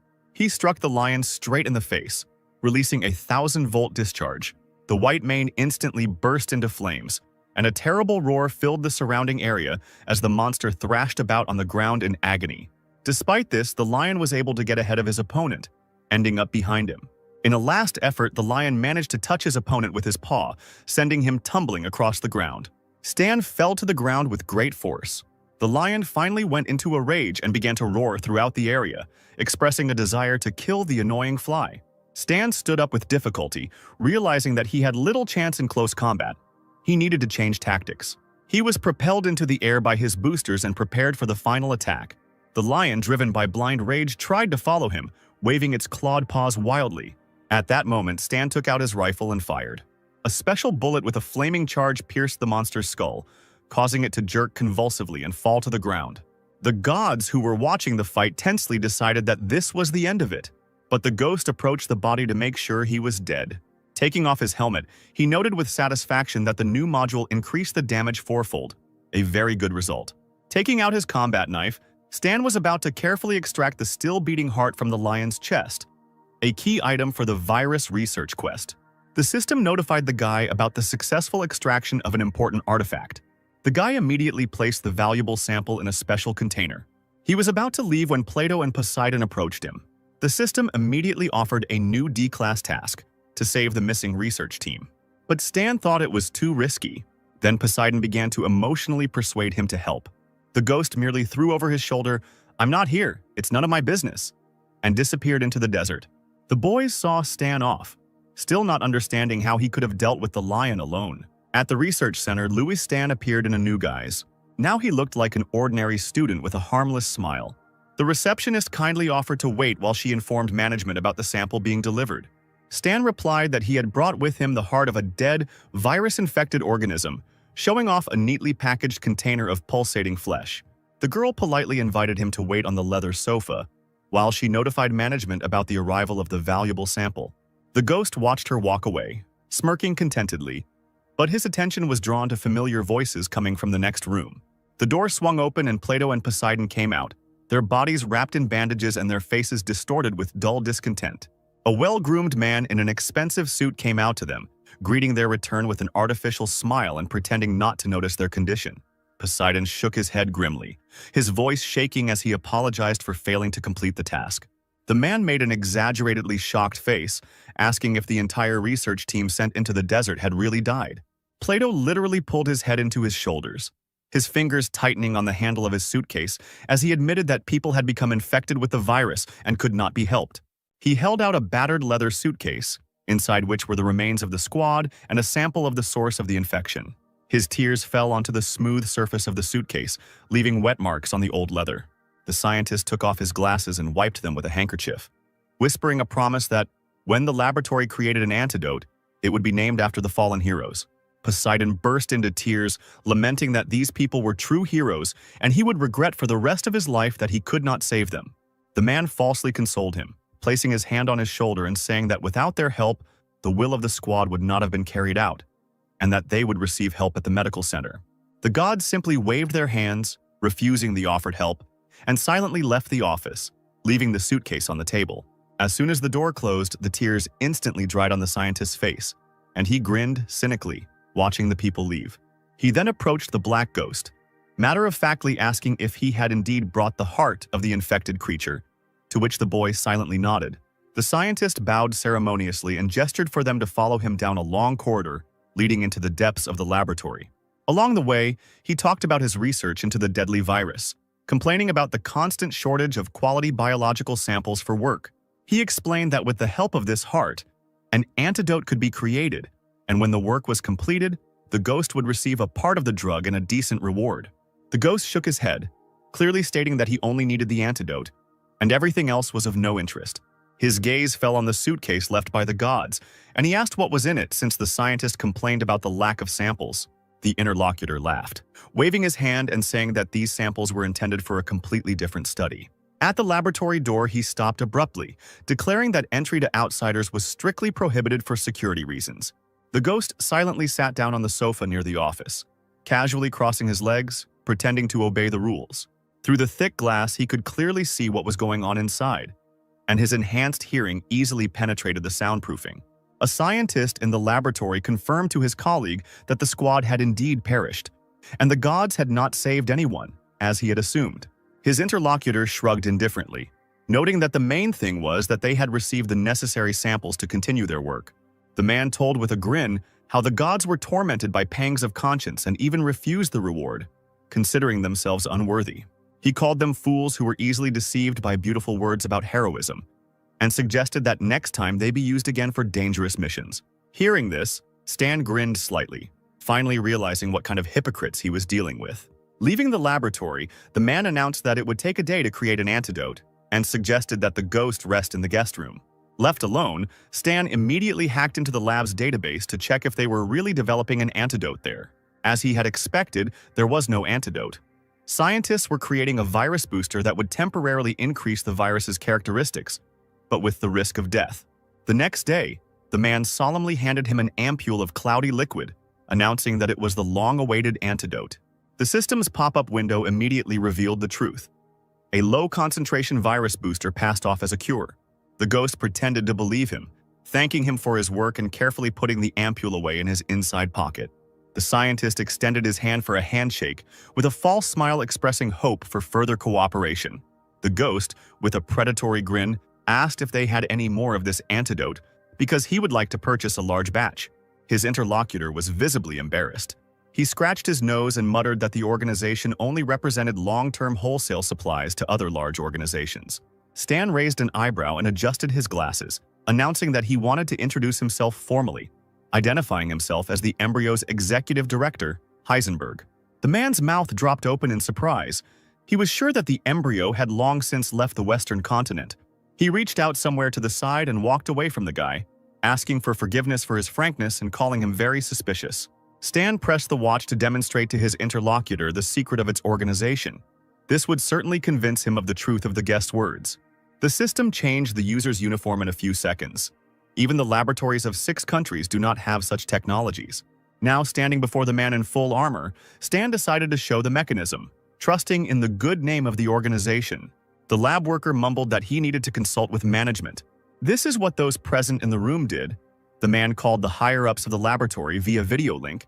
They looked with suspicion at the mechanism, which did not prove involvement with the embryo. Stan said that his organization conducts business secretly. Don't expect any shouts from him from the embryo. The men nodded, and their employee who had dealt with Stan exclaimed that it was dangerous to cooperate with the embryo. The player threw up his hands, saying that he would keep the cooperation a secret, and that embryo would even provide some financial support for the creation of new divisions in Andrea. Both bosses whispered to each other, saying that it was full of mutated animals. Embryo was too generous, the offer was very profitable. The younger man straightened up and, with a fake smile, ordered that the guest be taken to the room with the research samples. The subordinate obeyed and led him to the password-protected door, and authentication was soon completed. He was casual with the guy, gesturing to a row of shelves along the wall of the exhibition hall with medicines, asking what the guest needed. Stan walked up to the shelf, his hands in his pockets, the surveillance cameras installed everywhere, not hiding from him. The player said he wanted to take a little bit of everything. Money was not an issue, and he would also like to see the ingredients stored in the warehouse. The bosses watched them, exclaiming that a big order was brewing right before their eyes. One of them told his subordinate into the microphone to complete the deal as quickly as possible.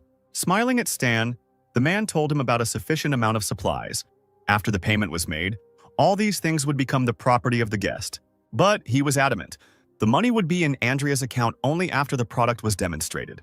Approaching the shelf hidden under the password, the employee shook his head and entered the password. He asked not to worry, because he vouches for the quality of the organization's products. He handed Stan a flask with red glass, asking him to check what he had, since they wouldn't let him into the warehouse anyway. The player immediately read on the system window that it was an amplifier that gave 3 points of strength and duration. The man smiled ingratiatingly, admitting that the client was satisfied. In response to this, Stan immediately changed into a mechanism and pointed a gun at the man, declaring that this was his payment. He was stunned that the guy was pretending. The man stepped back and bumped into the shelf. He closed his eyes for a few moments as the bullets hit him directly behind his back, cracking the glass. The man was shaking all over, looking at the destruction centimeters from his face. He was ordered to open the supply cabinet if he wanted to stay alive. Looking at the surveillance screen, the boss shouted to his subordinate that he should immediately sound the alarm. The man accepted the order and quickly pressed the emergency alarm button. Bright red lights came on in the ceiling and started to blink, and a siren sounded in the corridor. A mechanical voice came from the speakers on the wall, saying that the criminal would not escape. The officer chuckled, thinking that the situation was now under control, and ordered Stan to lay down his arms and state his name and position. Otherwise, the guy was in danger of turning into a sieve. At that moment, a multitude of barrels of various weapons appeared from the ceiling. Looking straight at the criminal, the man exclaimed irritably that it would not be difficult for the organization to capture him. He warned again about the possibility of being killed, and therefore it was necessary to surrender without resistance. Stan just laughed and immediately launched a special program. Andrea's team of technicians were at a loss as they had lost control of the security system. Taking advantage of the general confusion, Stan began to grab jars and flasks from the shelves, throwing them into a large bag. The boss ran up to one of the employees, ordering him to quickly regain control of the controls. But he exclaimed that the virus was spreading too quickly. It was impossible to fix everything. Most likely the guy had uploaded it into the system yesterday. Meanwhile, the man who tried to intimidate the unexpected guest slid to the floor in fear, begging not to kill him. Stan approached the employee sitting on the floor and demanded that he not interfere if he wanted to live. He added that he was not a psychopath who killed for no reason. He was ready to cooperate with Andrea, but this time the organization behaved incorrectly. The guy tied the bag tightly, filled to the brim, saying that those two heroes, although stupid, were worthy and brave people. There are fewer and fewer good people, and that is why society is rotting. Stan threw the bag over his shoulders, adding as he left that all this was revenge on the villains. The bosses at Andrea could only watch as their materials were carried out. The technicians could do nothing, and were asked to at least block the doors. Stan saw the steel gates slowly begin to close. They wanted to block his way. However, this was not a problem for the suit. Electrical discharges appeared on the hero's boots, and he successfully left the room through the ceiling, having made a huge hole in it with his own body. There wasn't a single scratch left on the uniform. That's how good the player's invention was. Trying to break out, he ran into a whole team of local guards who surrounded the fugitive, pointing batons at him. But Stan, without even saying anything to them, simply ran forward, knocking down men like bowling pins. Clutching the bag tightly in his hand, the guy just laughed, calling the guards a bunch of losers. The boss barked that the guards were simply worthless and asked when Maple's backup would arrive. As it turned out, in at least 10 minutes. The man exclaimed that it was taking too long and asked Kate to contact 10 heroes in the city. Plato and Poseidon were just lying in hospital beds. Poseidon, having heard the latest news, could not hold back a shocked cry. He did not believe that the entire institute, including the antidote to the death virus, could be robbed by one person. He could not allow the sacrifice of the institute's research group to be in vain, and immediately broke the plaster cast on his own hand. Both heroes rushed out into the street, ignoring their own health. Poseidon shouted into the phone that he would help. The employee who had greeted them earlier with a grin informed them that Andrea was relying on them and would send them the coordinates soon. Stan, meanwhile, eluded pursuit and climbed onto the roof of a tall building. He patted the bag with his palm, noting how many reagents he had taken. They could be drunk every day instead of water. The mechanism in the suit told him that 2 trackers of approximately level 30 were approaching him, and the guy turned around sharply. Behind him were Plato and Poseidon. They recognized the guy and remembered that he saved them, but they could not let him take the antidote. The system launched the task Test of the Hero, and Stan realized that Andrea continues to deceive the heroes and they help the vile organization. Not hearing an answer, Poseidon let out a loud scream and released the destructive power of water from his body. It rushed towards Stan, but he managed to rise up and was not hit by the huge pieces of stone. He turned around in the air and headed straight for the hero, his fist concentrating his power. The two players collided, their abilities combining to create a huge explosion, sending Poseidon flying backwards. Unable to get his bearings, he hit the wall hard, creating a crack in it. Blood gushed from the hero's mouth from the blow. He coughed violently and closed his eyes. Falling to his knees, Poseidon clutched his stomach, amazed at the terrifying strength of his opponent. At this time, Plato flew up to Stan, who was going to teach the thief a lesson. But the player, still silently, swung and hit the second hero in the stomach, throwing him aside as well. Poseidon cried out in concern and quickly crawled towards his friend, who also found himself near the wall. He began to examine Plato, but he waved him off, demanding that he stop the fugitive and not let him escape. Poseidon slowly rose up. Despite his body shaking from the damage, he intended to stop his opponent. Stan asked what a heroic death would give him besides cut flowers, empty praise, and fake tears. The hero shouted that he didn't care about the opinions of others. If he was happy with himself, then that was enough. The ghost put the barrel of the gun to the guy's forehead. Poseidon closed his eyes tightly and began to sob silently, precious memories flashing through his mind. Parents, wife, little daughter. He imagined with horror what would happen if his life were cut short. Something inside snapped into tense fragments, and the guy fell to his knees.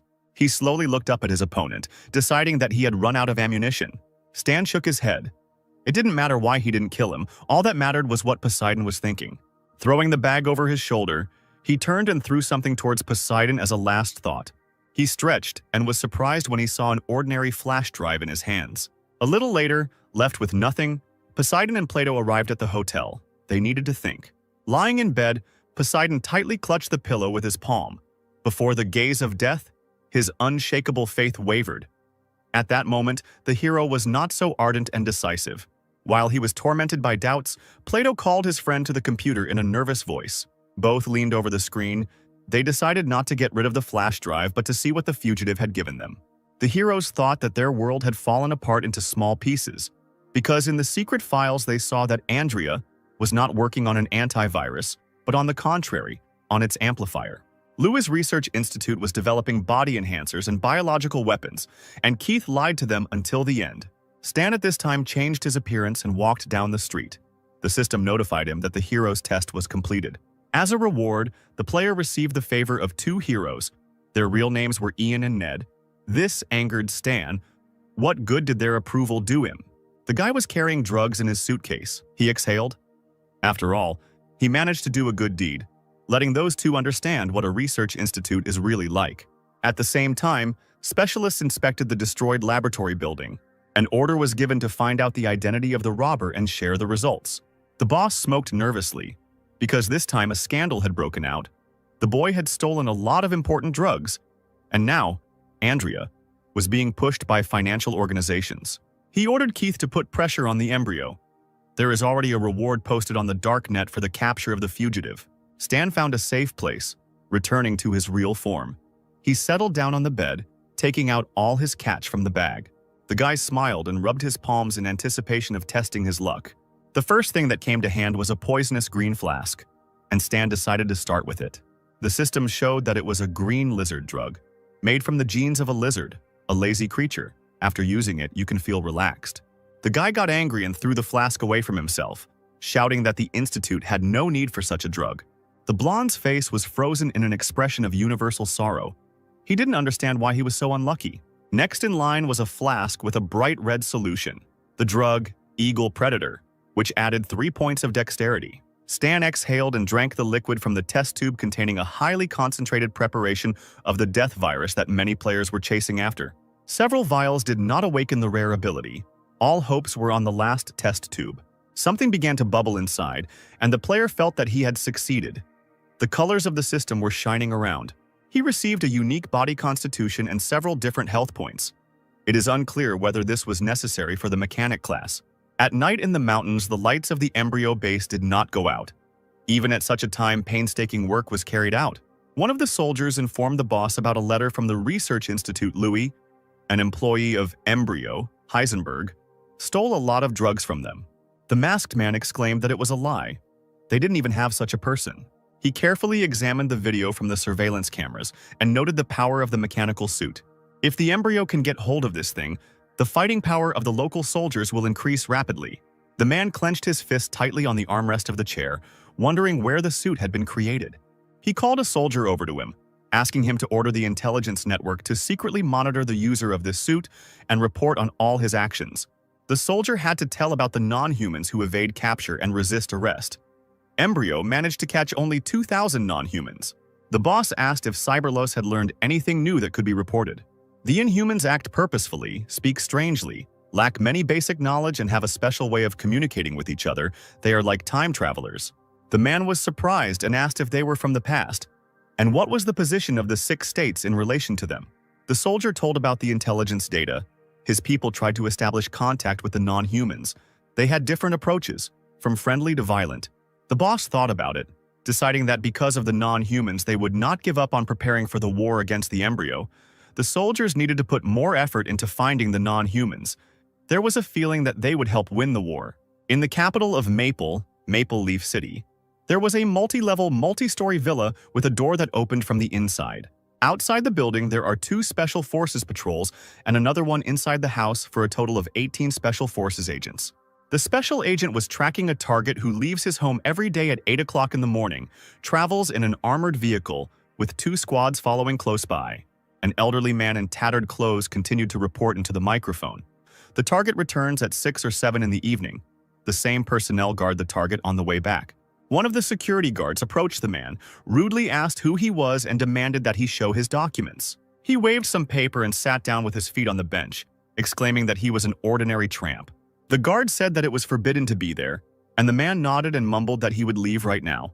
Hannes left the house and swore loudly into his headphones, saying that he was crazy to be working even after retirement. In the office, Vernina rolled her eyes, asking Hannes not to complain, or to go to the dacha to weed the beds. Garion, a stern man, when asked why they did not find Bennett themselves, said that they did not get along with him, and asked Hannes to return to discuss the plan. The Darknet safe house Maple was located far from the city in the mountains. Scorpion-level assassin. Ben took a drag on his cigarette, asking why Stan had suddenly become the Darknet's trump card. Emily, the blonde elf, bit her finger, acknowledging the boy's strength despite his oddities.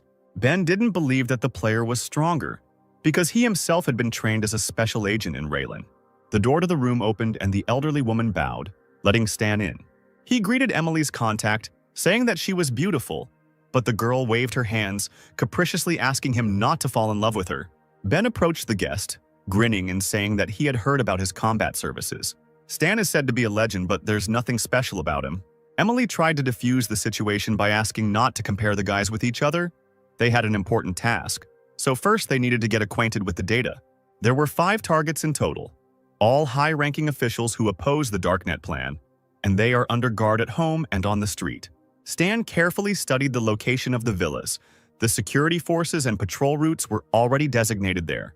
Ben yawned, stating that he had come up with a plan. He just needed to stick to it and everything would go smoothly. He leaned on the disgruntled Stan's shoulder, asking if he could see the special symbols, and if there was anything he didn't understand, he would kindly explain. The player decided to ignore his colleague's attacks and seriously asked what the specific goal was. As it turned out, these documents had to be placed in a visible place in the house so that the targets could find them. They contained data that could cause harm. Stan nodded, saying he would do that, and then asked what the boys would do. Ben waved his hand, saying that he was only responsible for providing intelligence, and that it was up to the others to carry out the mission. Emily was embarrassed and looked down, quietly saying that she would help if necessary. Stan shook his head and rolled his eyes, exclaiming that the task was simple and he could handle it alone. Ben repeated in a businesslike tone that if he followed his plan, his colleague would definitely succeed. Stan threw the papers on the table, declaring that the plan was too complicated and he would figure it out as he went along. Ben was offended by this statement because he had been working for 10 years, and Stan knew nothing. He opened the door to leave and said over his shoulder that this task was a piece of cake for him.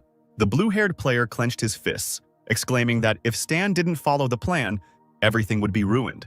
Maple official Edward was under surveillance. The target left the building.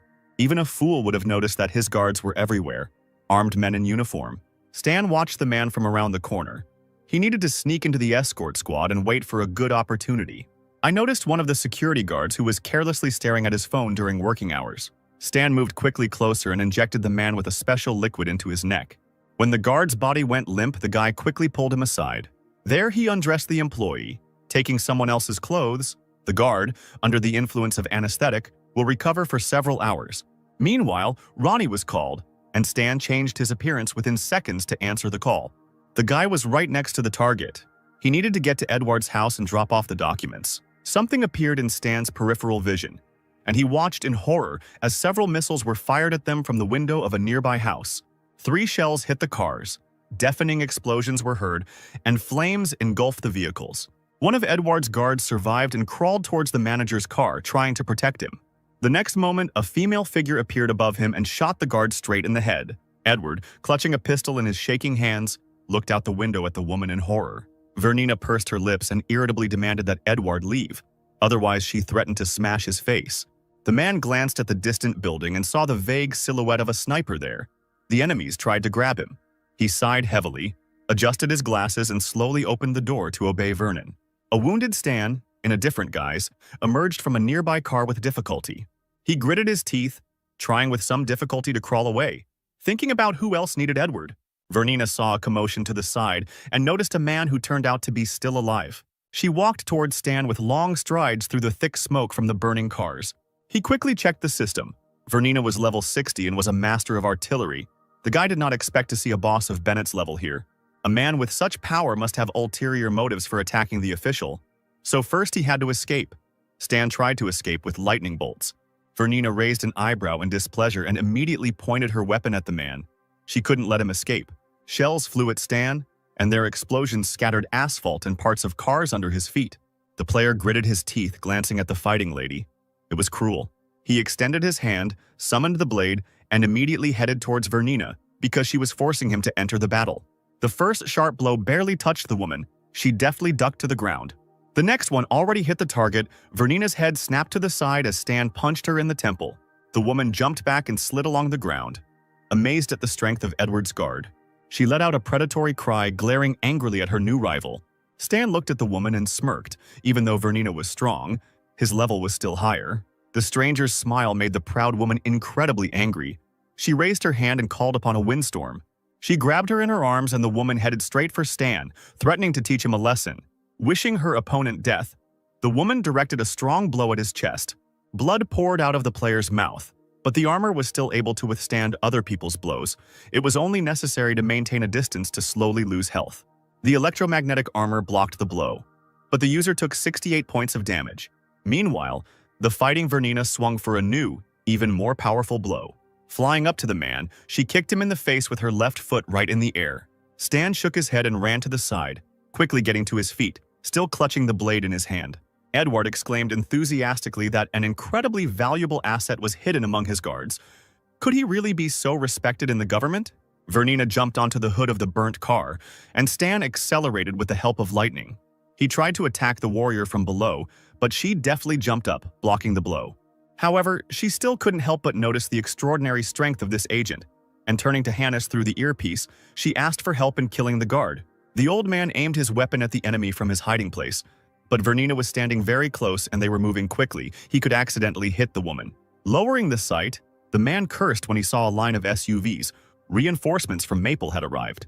He immediately ordered his colleague to retreat immediately, realizing that she might not be able to cope with such a number of opponents.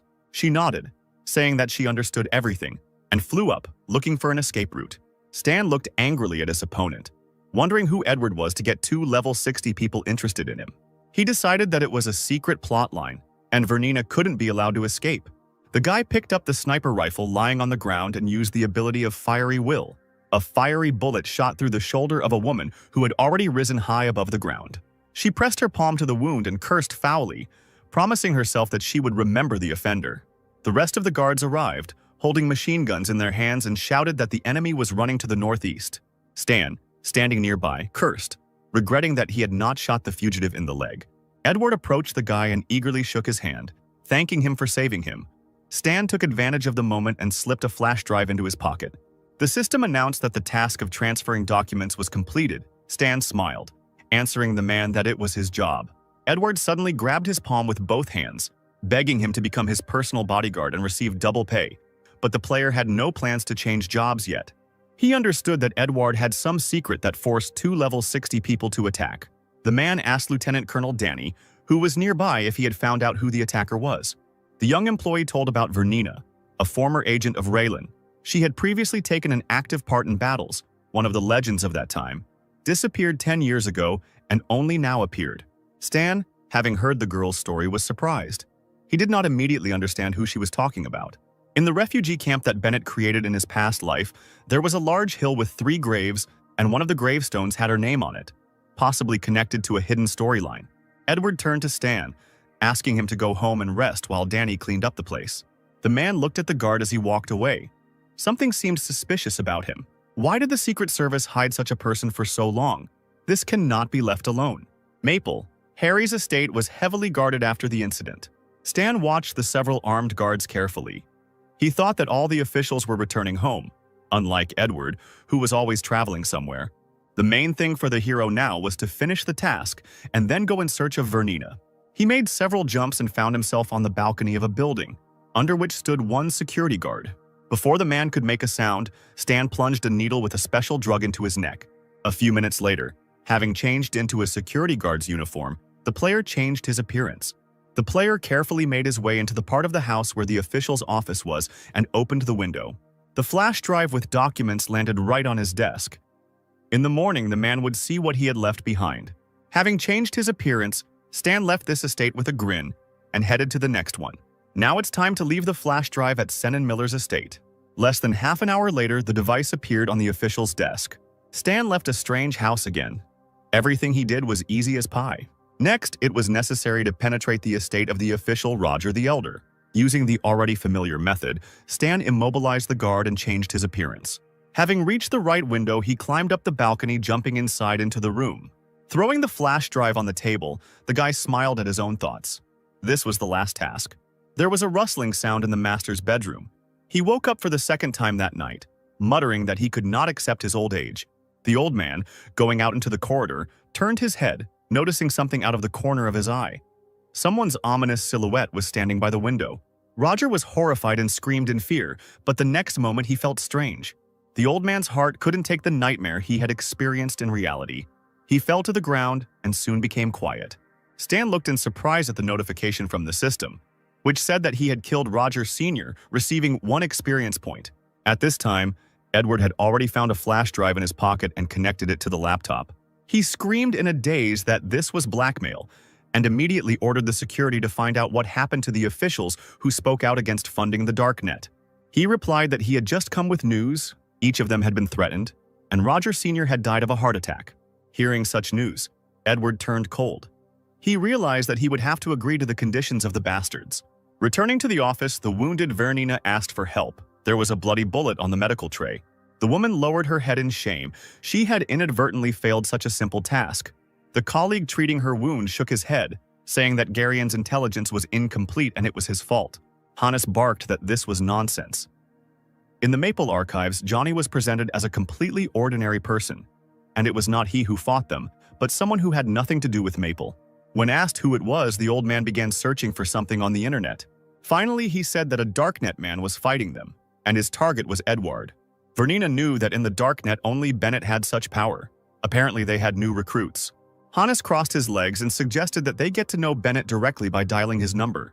The man admitted that he did not expect a call from Hennis, thinking that he had already resigned. He told him about Garion and the mission, and then asked if Bennett had sent anyone on a mission to Maple.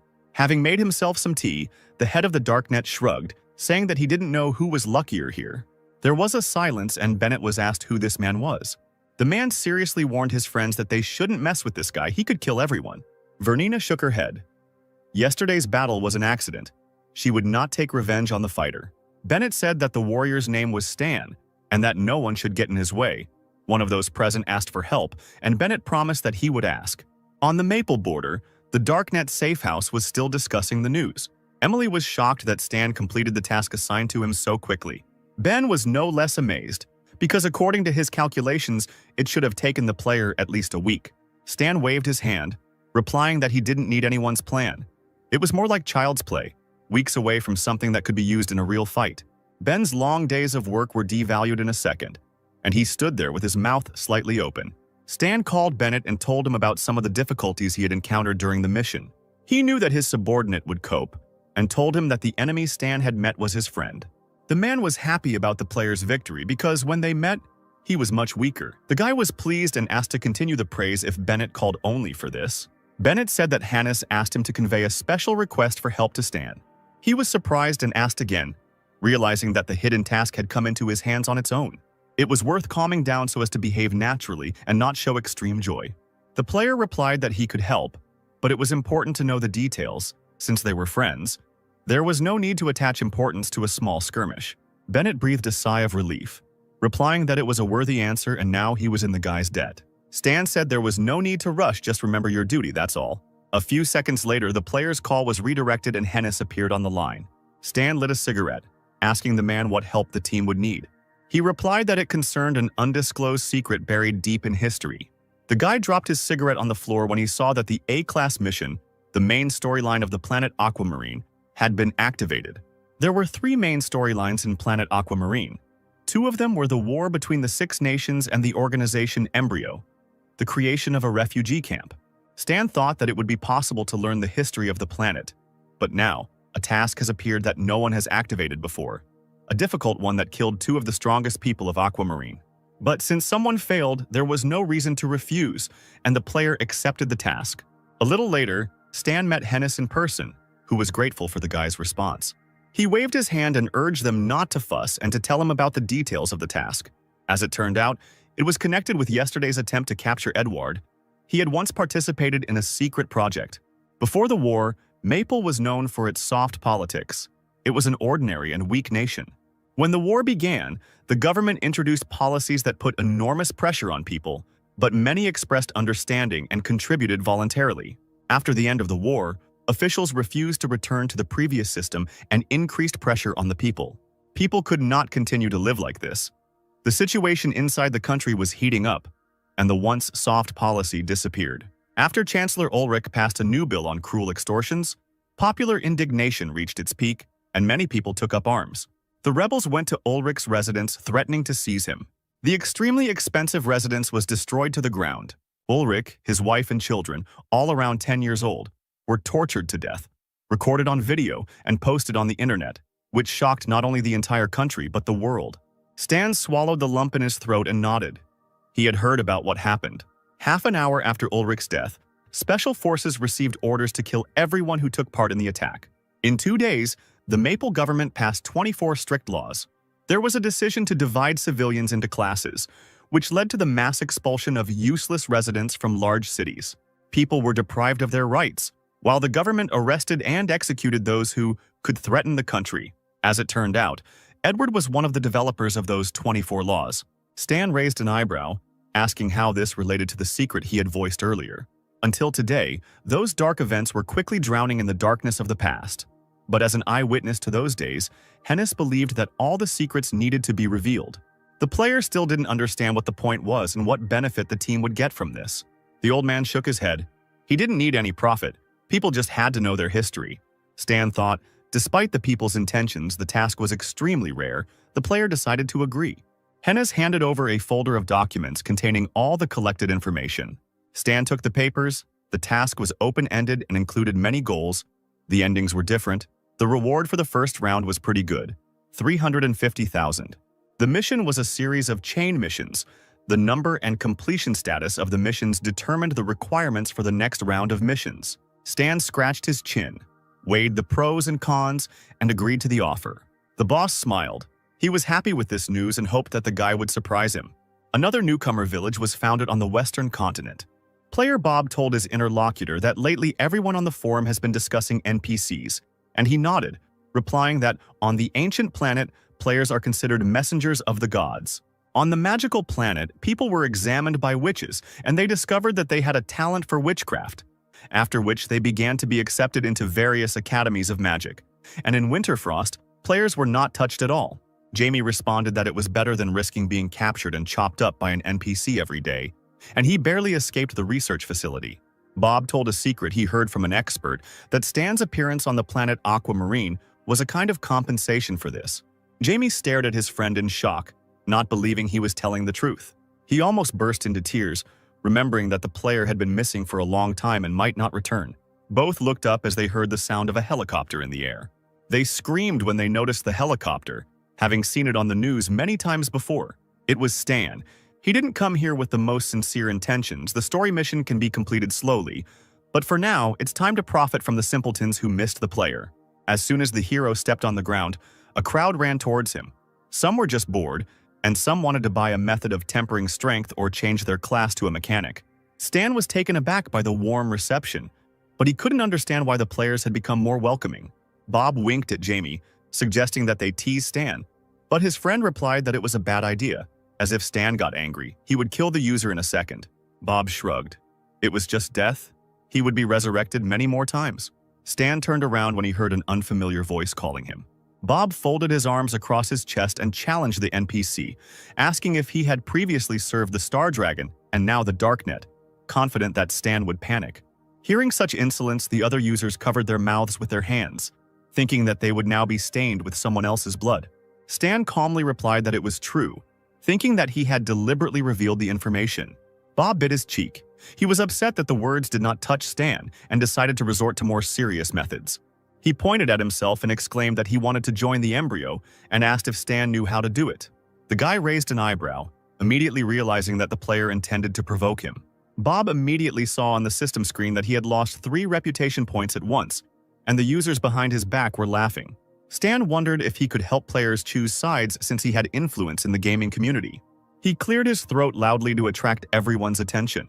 The guy said that a war is coming. The nations are gathering an expedition. Embryo will probably lose. If the players want to join the Darknet, he can write a letter of recommendation. In the forest, at another gathering place for players, someone noticed that there was news on the forum. Stan was selling a letter of recommendation for the Blood Pact. They told him that this was no longer fresh news. The letter would cost a whopping $250,000. Stan said that the 6 nations will fight the embryo, who will definitely lose, so it is worth joining the 6 nations. Another user knew about the Blood Pact Society. He had a task to join them. It is very difficult and confusing. This society is positioned as an organization of murders. Another player thought that spending $250,000 to skip the pre-missions was a waste of money. Finding himself in a cozy bed, Stan decided to check how many people had requested letters of recommendation. His jaw dropped at the sight of the 0 applications for the Blood Pact letter. For players, $250,000 was a lot. Stan thought that guilds would be interested in buying the letter. He noticed that the task assigned to John and Leo was completed. The guys did it quickly, and Stan himself was entitled to a reward for this. The guy remembered something and got dressed again to go outside for a smoke. The players noticed Stan and rushed towards him again. One of the users was eager to change class. He looked mysterious and said that he needed a few reliable people to help him. The players stopped to look at the system window, where a new task with a high reward was waiting for them. Everyone was shocked when they realized that this was a main story quest and could not be missed. But no one could accept it, because the system reported each time that the condition was not met. The assignment had a prerequisite, and that was purchasing a letter of recommendation. Players accused Stan of cheating. How can you spend money to complete tasks according to the story? Especially since no one has that amount. Stina divided the first mission of the Era of Passage into 5 separate ones, so that although not every player but many could complete the task, he only needs those whose guilds can pay such a sum. Meanwhile, the 9 Gates Guild was in full swing discussing the possibility of purchase. The guys said that this was a good chance for them to buy a letter from Stan and join the story mission. But there was also a risk of losing. And losing a lot of money, someone suggested uniting with other guilds. One of the 9 Gates players decided to ask the Rogue Guild. Stan lay down on a lounger in the yard, deciding to stay in the newbie village for a couple of days until the guilds collected the necessary amount. Finally, several level 15 players came to him. They wanted to buy a letter of recommendation. Stan remembered these highly skilled players. Luck was finally on his side. He handed the boys the letters, asking them to show them to whoever needed them, and then they would have the opportunity to join the Blood Pact Society. He took another good look at the boys and said they could be trusted, and asked if they would help him with a couple of tasks. They all exclaimed in unison that, of course they would help because that was what they were waiting for. But they were soon disappointed when they saw on the system window that with one letter, they could only accept one task. Stan coughed, saying that if the boys did well, he might find some more assignments for them. Players have admitted that after completing this, Stan's hidden storyline will be activated. After talking, both users rushed to pass on the letter, also planning to finish it faster than others. Other players with more modest means looked with envy at the lucky ones, since they had support from the guild. Stan thought he had enough blood for the first task, but the next ones would be more difficult, and there wouldn't be enough. A notification about the start of the news broadcast from Galaxy Times appeared on the system screen. The presenter talked about how people perceive non-player characters. On different planets, people were called differently, which created the impression of a flexible mind of NPCs. If every NPC were given sentience, then a huge amount of computation could be seen every second, and the Star Sea uses the latest computers with super powerful processors. The host announced that their guest today was professional player Robert Lee. The guy said that in his opinion this is part of the game's plot, so that players feel like they are in reality. When he himself played, he sometimes forgot that he was in a game. The presenter said that the International Cybersport Association confirmed the creation of the first professional league in the history of the Star Sea. Robert hoped for support if he was invited to participate in the new professional league. Watching this, Stan thought that all the big guilds were preparing for the league, and his number of clients should increase. Moreover, the guy had an idea to select trusted people for himself. One of the Star Dragon employees was going up the elevator to the corridor of the 13th Division. After exiting the elevator, the man headed forward to the desired section. He placed his palm on the device. The system successfully completed authorization. The man walked up to the railing and looked at something for a long time before lowering the cold metal. He ordered the opening of the Gorodarn communication window with Star Zone Number 9, Planet Aquamarine. Symbols appeared on the screen. The writing of another planet. The system translated the question. Why did the inhabitant of the planet Aquamarine contact him? A man wrote a request to a friend from Ghidorah to communicate. Due to an anomalous phenomenon on the planet, details are given below. Since the planet's technology was unable to solve the mystery, the inhabitants turned to Godor, hoping for help. The Star Dragon will always support Godor. The interlocutor said that he would send a researcher to another planet. The request was accepted. The man exhaled heavily. He would have to wait a year. The only thing left to do was to use the non-humans as mercenaries because they like it. The sound of women's heels clicked in the embryo base. Hell's tall figure walked quickly through the corridor. She was clearly worried about something. In front of the wide, heavily armored door stood two guards armed to the teeth. The doors slowly opened and a dark corridor appeared, along which Hell walked, with dark windows of cells visible on the sides. Suddenly, the woman pressed herself against one of the glasses. Tears flowed from her eyes and her hands slowly began to tremble. A smiling child's face appeared there. The blue-eyed child was happy to see his sister. The little girl continued to smile. She pressed her small palm to the glass, thus greeting Hell. The woman could hardly restrain herself from crying even more. She asked how the girl was doing. The one whose skin was covered in bandages replied that people in white coats were coming less and less often. Her last injection had been 13 days ago. Hell knew that this was a bad sign for Aurora, because every time they took blood and bone marrow from her, she needed more time to recover. The little girl sat on his knees on the hospital bed and asked to be told a story. The beeping of the equipment almost drowned out the girl's weak voice. Hell swallowed the heavy lump in her throat and asked to be reminded where they had left off. Aurora smiled and told how Uncle Zero escaped from the base, then asked what happened next. The head of the embryo cursed, because Zero, like a rat, hid somewhere deep. If someone had the ability to foresee, the boy must be destroyed before the war begins. Otherwise, the organization's strategy will be revealed. The boss walked further down the corridor and found himself in front of a large, round mechanical door. Approaching the device, he placed his palm on a special mechanism to unlock the door. With a hissing sound, the mechanical jaws of the gate opened, letting the man inside. The head of the embryo found himself in a laboratory, a room with gray tiles on the walls and floor. Before him was the child of destiny. An unclear silhouette appeared in a huge flask. There was a naked man in the greenish, turbid liquid, with hoses attached to his body that supplied oxygen. The boy with snow-white hair obediently opened his blue eyes when the man ordered him to wake up. He showed the creature a photograph of Zero, demanding that it use its ability to influence the future and make the boy appear. At first, nothing happened. The laboratory became quiet again. Only the squeak of mechanisms could be heard. Then everything went dark before the creature's eyes, and he saw a blurry image of the wanted man. The subject said that Zero would soon fall into a trap, and the organization needed to head there.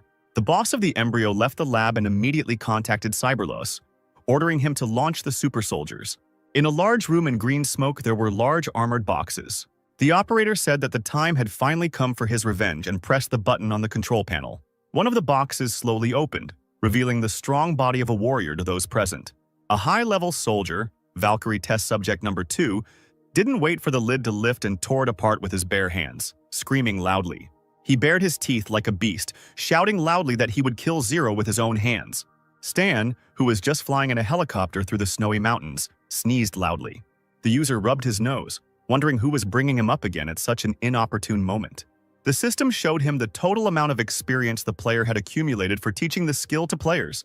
Now it was time to decide on changing the class and increasing the rank. His fingers quickly ran across the screen. Stan planned to first pump up his existing skills to the fullest. He sat in front of the screen for a long time, wondering how to correctly construct the required blueprints for the purple class. After a few hours, fatigue made itself known and Stan let out a long sigh, but he couldn't stop. And now, as if he were mad, he pressed the screen. In a short time, he spent experience points. It turned out to be an incredibly tedious task. Images of 3 mechanisms appeared on the screens. They were better suited to the class change tasks than the others, and could also enhance the suit in battle and allow for combinations of attack types. The materials on the plane were not enough. It was necessary to go to the northern continent to replenish supplies. A certain newcomer village on the northern continent was characterized by cold weather and endless snow. Not far from the forest lay 3 gutted bodies of wolves, their blood still not cold, visible on the snow. Someone, wrapped up to the neck in a warm cloak, slowly walked forward, leaving large footprints behind him. The man adjusted his hood, revealing a masculine face with pursed lips. Oliver was puzzled by something when Oscar called him.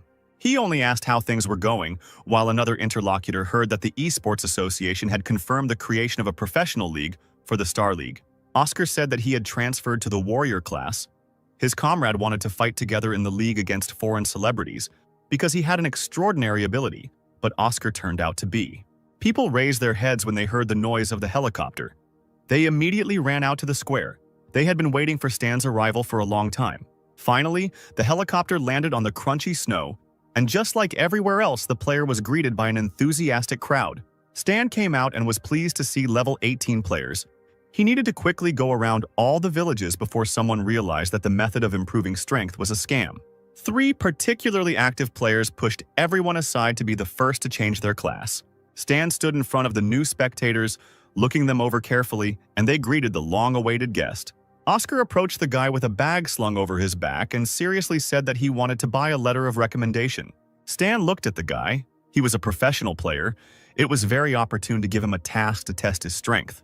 Several players gathered in the winter cliff for battle. The leader said that the battle plan was known to everyone. They could not fail under any circumstances. The gray clothes set the users off among the trees. They encouraged each other that there was no need to worry about the non-humans. They could easily be dealt with. On the outside, they looked like ordinary people, and no one wanted to grab the wrong one. The men looked closely. It seemed that someone was walking in the distance. Perhaps it was a non-human, because in this forest only animals and non-humans walk alone. They ran out into the forest clearing to attack together and not let the alien escape.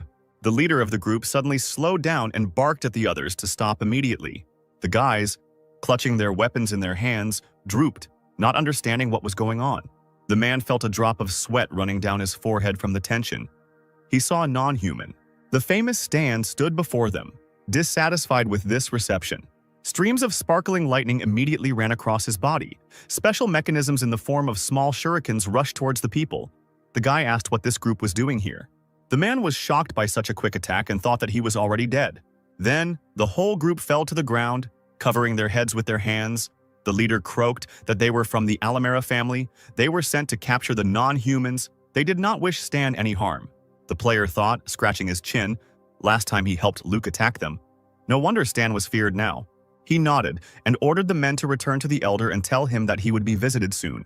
In the northern continent, there stood a luxurious palace, the home of the Alumera family. The leader of Alamer, Daryl, a tall, stately man with braids, was indignant that Stan had killed his people and now dared to come here. This was complete disrespect. Third Commander Alumera Martin warned the leader that Stan was not to be trifled with. Since he dared to come without an invitation, it meant that someone was behind him. Second Commander Alumera Zachary added that if the player wanted to attack, he would not have given a warning, but rather needed to see what he wanted first. The leader frowned, but still agreed to listen to Stan and how he would justify the murder of Ray. Stan stood a short distance away from the Alamer family's hideout.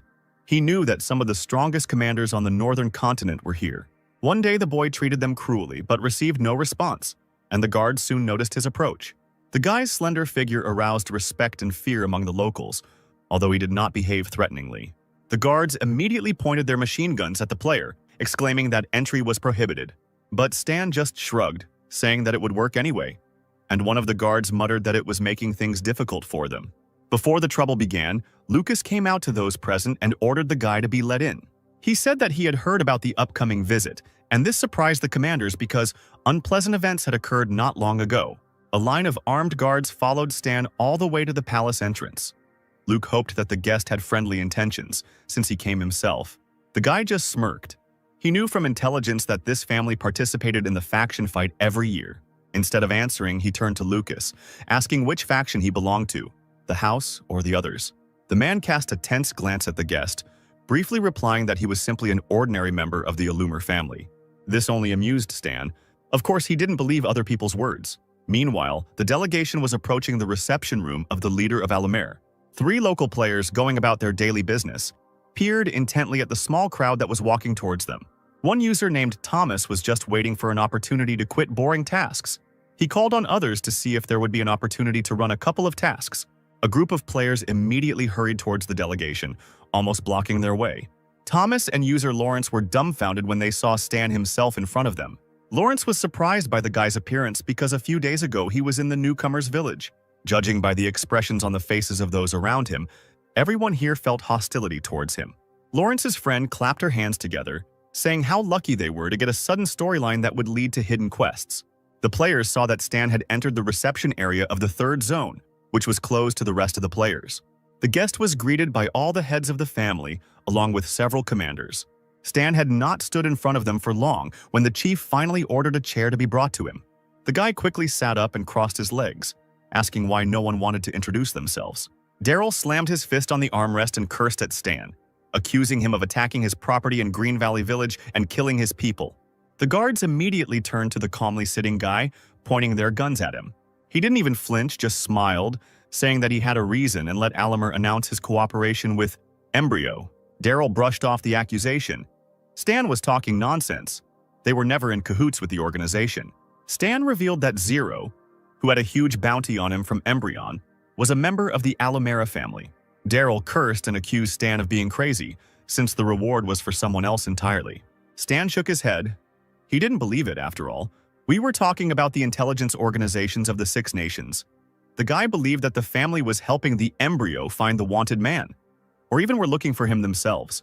The man leaned forward, gripping the arms of the chair, exclaiming that they had circumstances. Stan raised an eyebrow, saying he would very much like to hear about them. Daryl knew he had to make his hostility towards the Embryo clear. The war between the 6 nations and the Embryo was coming. There couldn't be any misunderstanding at such a key moment. The man glanced sideways at the man standing next to him, saying that he could tell him everything in detail. The second leader of Alumera, Zakari, stood silently with a serious look. He handed the floor over to his eldest son, Sebastian, to tell the truth. The young man said that more than a year ago he was guarding a convoy with supplies, and halfway through the group was suddenly attacked. The attackers moved towards Sebastian and he ordered Zero to change into his clothes to distract them and try to escape. But when they returned with reinforcements, the guy was no longer there. Looking at the guy, Stan smirked, asking if Sebastian's younger brother wanted to die for him. He grimaced and hissed, asking in response what Stan thought about this. The rest of those present did not miss the chance to report that the people from the Zero faction were indeed soulless. Daryl got fed up with this conversation and shouted, ordering everyone to shut up. He concluded that this was how it was, and it didn't matter if Stan didn't believe it. But the family wasn't cooperating with Embryo. Stan thought about it. He really thought what happened to Zero was terrible. However, Zachary wasn't going to let it go that easily, knowing that his son had died at Stan's hands. He turned his head and looked at the man and said that it was better to discuss personal matters in private. The man smiled unkindly, agreeing with this opinion. Looking at them, the head of Alamer Daryl muttered something discontentedly under his breath. Stan leaned back in his chair, casually asking if he could stay the night since it was getting late. The leader, without saying goodbye, stood up from his throne and left, asking Zachary to take care of the boy as he went. Stan saw another member of the Alumera family and smirked. The young man bowed and introduced himself as Simon, the adopted son of the leader Zachary, and he would take care of Stan during his stay here. The player followed the young man, realizing that Zachary's men were now on him. Apparently, the internal conflict in Alumera was really serious. Simon led Stan out through the corridors, and they were immediately met by a crowd of players. Lawrence, Thomas, and the other users wanted to learn the abilities, so they immediately surrounded Stan. Simon scratched the back of his head and asked if the guest knew the guys, but he shook his head. The two left, and the players looked after them in surprise, wondering why there was no quest in the sudden storyline. Simon, meanwhile, brought Stan to relax at the Zachary family estate. Warming his hands over a cup of tea, Stan asked the owner of the estate how he could compensate for Ray's death. He threw up his hands, replying that Ray was just his son, and that his death was the result of his bad luck. Stan asked why he was invited. As it turned out, there was nothing wrong with meeting a famous killer. Stan made no secret of his interest in Zero, so he asked to return to this conversation.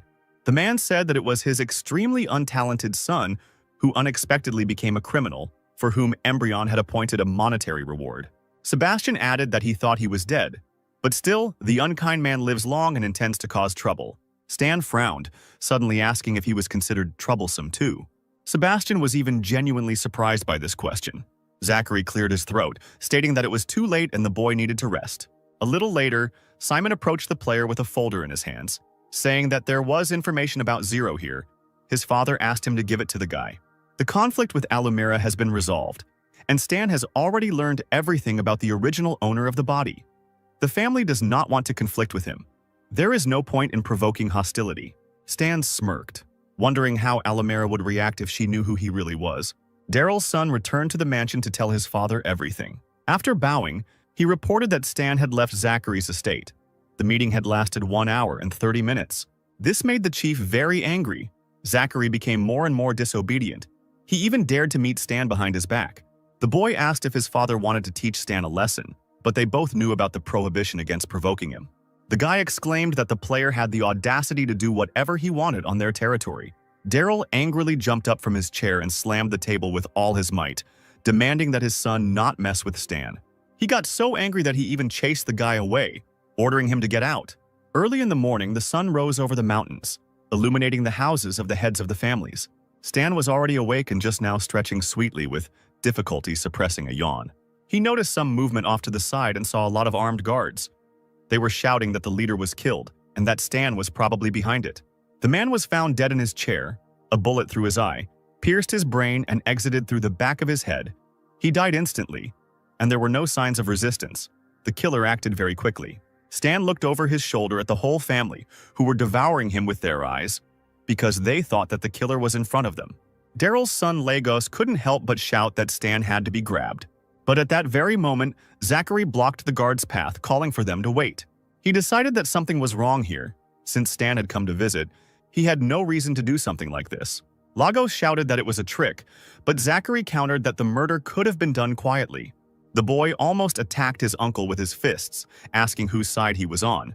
But the third commander, Oswald, stopped him, urging him to calm down, since Stan had no motive to do so. Lagos squealed that there should be no motive. His father was dead, and his high post was now vacant. Zachary shook his head confidently, saying that the guy was making it up. Oswald whispered to the young man that he should interrogate Stan first, but Lagos didn't want to listen to anyone. Looking at the screams and fights around him, Stan lit a cigarette, shaming the men who were acting like children. He took a drag and suddenly noticed that a bunch of strong soldiers became wary. He looked at each one carefully, thinking that there was a murderer among these people. If he suddenly starts a fight now, it will be difficult to clear himself of suspicion.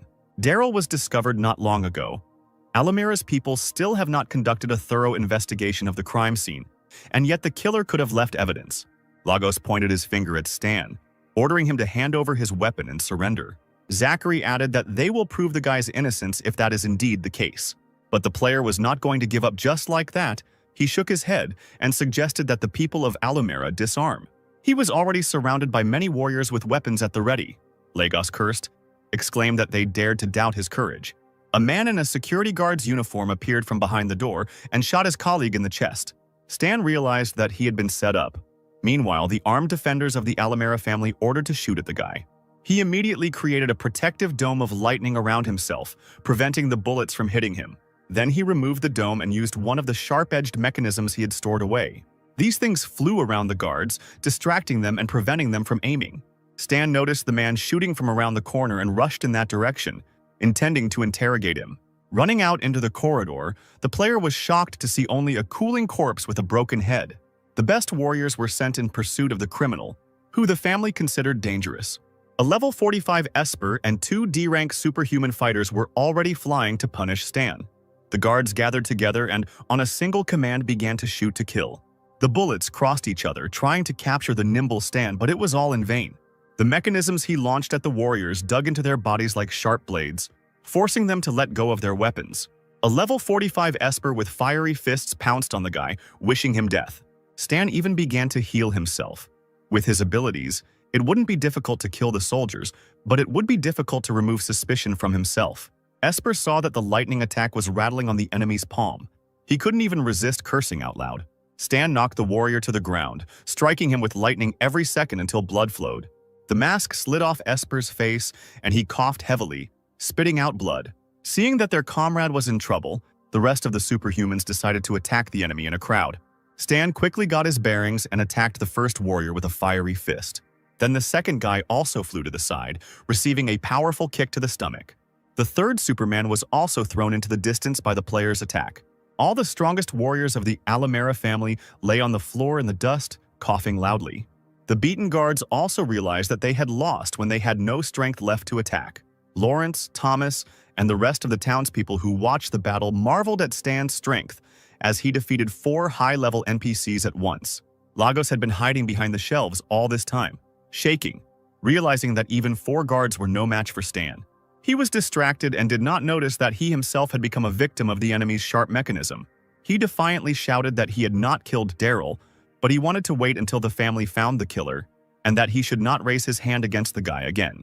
Lagos was about to pounce on his worst enemy with his bare hands, but then Zachary blocked his way. The man stated that the family accepts other people's conditions, they believe that the guy is not involved in the murder. It is a conspiracy needed to provoke a conflict. Zachary gathered around him all the guards present who had attacked Stan. Then he loudly and authoritatively ordered them to lay down their arms. Stan immediately smiled, saying that he was hoping for a loomer, and quickly summoned the mechanisms to him. Putting his hands in his pockets, he turned and walked past the guard.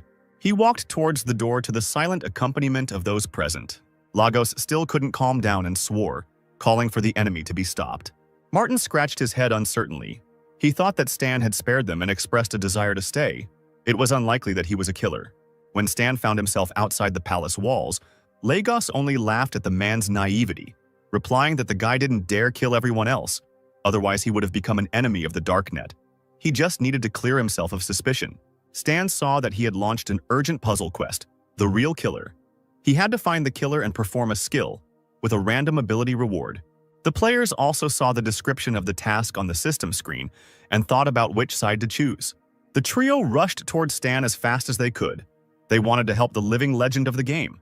Deciding that the players would help him keep an eye on everyone, he simply motioned for them to follow him and headed off somewhere. 2 figures in dark cloaks secretly watched the guy's movements. One of the strangers quietly informed that the conflict did not take place. The family man died for nothing. Intelligence reports that Stan is a serial killer, but fortunately, all evidence against the real killer has been destroyed. The truth cannot be revealed, and the guy will still be the prime suspect. Meanwhile, Alamer's family gathered to discuss who would take over as leader after his death. Lagos was the first to speak, pointing at himself, believing that he would be the best candidate. Daryl's younger brother looked at the boy and said he wasn't suitable. When Lagos asked what was wrong, the man reprimanded him, demanding that he address him with more respect, and informed him that since his older brother had died, he, by virtue of seniority, should take the place of leader. Lagos exclaimed that this had happened only recently, and his uncle was already trying to seize power and was acting too impatiently. Father suddenly suffered a misfortune, and Zachary and the others are already making plans. They are now discussing the seizure of power, and the uncle is arguing with a relative. The man didn't think these words were fair. The guy was young and inexperienced. He just didn't care if Lagos made a mistake and was ready to give up his place. Lagos nodded, stating that it was important to find the killer now. Stan was the most suspicious, and they needed to find killers for him too. Some boy admitted the player's innocence, but he was immediately interrupted. Lagos decided to shift the blame onto Zachary, calling him a power-hungry scoundrel who had been a reluctant confidant of his father for years. The uncle said that on the night of the murder, Stan visited his mansion and stayed there for an hour. Maybe Zachary paid him money to kill him, and then put on a show to fool everyone. A little later, Zachary asked his son in his castle what was going on in the faction of the house. He replied that Lagos was responsible for everything. Investigating Daryl's death, there was no evidence in the mansion. Zachary asked who gave the order to bring Stan to the scene. He was told that the team leader had come to capture the guy and died during the fight that same day. When asked what Stan was doing now, his son replied that he was doing nothing. Zachary scratched his chin. After the truth about Daryl's murder came out, no faction would want to deal with him. The people who did would become a common target for the rest. In his office, Martin was thinking hard about what to do next. He called the Major General asking what to do. With Daryl dead, the leadership position vacant, and a new successor to be appointed, Martin wanted to put himself forward as a candidate. The general uses his network to help secure votes from high-ranking officials when Martin takes over Alamera. Let him remember how he got there. The man agreed and laughed quietly. Within a few hours, the atmosphere among the family leaders had become quite tense. The players ran to Stan, shouting that they had completed the task. After the funeral, the family remained in their house, and Martin called on the phone. Stan knew that the family suspected him and did not allow him to freely conduct his investigation. Fortunately, these players can find out everything. The goal of the real killer is to seize power. The guy's path was blocked by Lagos, who exclaimed that he suspected him of conspiring with Zachary and killing Daryl. The player simply rolled his eyes at these accusations, replying that the guy's life teaches him nothing. Behind the dead leader's son stood the legendary mercenaries Luan and Vanessa. Stan grinned when he saw them and said that Lagos had spent a lot of money. Even an invisible demon arrived at the scene and greeted Stan. Lagos screamed that the mercenaries would beat all the information out of Stan when they captured him. He just scratched his ear and laughed, admitting that he was tired of living. The players following Stan huddled together in fear, scared by the three high-level enemies. Lagos chuckled, admitting that Stan was scared and calling for him to lay down his arms. But he was not going to give up, and released his sharp mechanisms into the air. Stan frowned, looking for enemies nearby. He felt a sharp gust of wind, and it turned out that an invisible demon was attacking him. The guy tried to fight off the enemy by calling on lightning for help. The ghost howled, blood spurting as the sharp blades of the machines lashed out at him. The invisible demon had fled the city then. Stan didn't expect that he would again run into death. The second mercenary screamed, calling on Stan not to get cocky, and attacked the guy with his fists. He started hitting him on the head. The player covered his face with his hands, defending himself. Stan didn't even expect to receive so much damage from the mercenary, who jumped back after a few moments. The guy coughed up blood. He couldn't fight a level 60 warrior. Then the mercenary decided to teach the enemy a lesson and launched a huge fire dragon into the air. The warrior swung and aimed the monster straight at Stan, who came closer, snapping his teeth. The player flew back, hitting his back painfully on the hard stone, and columns of dust rose up. Stan got up with difficulty and cursed, realizing that the warrior had pumped up his abilities. The guy rose up and pointed the gun at Vanessa and fired several bullets. She quickly deflected the attack with the help of her ability, saying that it was nothing. Moreover, she swung and sent all the bullets back with a stream of powerful wind. Stan realized again that another pumped-up ability had appeared and crouched lower to the ground, avoiding attacks. The battle was like a game of tennis in the open. The mechs had to be activated. Luan and Vanessa saw that the enemy had hidden in the house to set a trap there. Then the warrior gathered a huge sphere of fire next to him, grinning. With all his might, he aimed it towards the tower where Stan was hiding, and it collapsed in an instant. But after a few moments, someone's figure began to appear vaguely through the smoke and dust. It was Stan in his uniform. He immediately turned on durability mode. Luan roared and rushed towards the guy with a fiery fist, shouting that he was not afraid of him. With each subsequent blow, he wondered what Stan's armor was made of. The warrior's eyes widened. The enemy activated the Iron Fist, a heavy mechanical hand.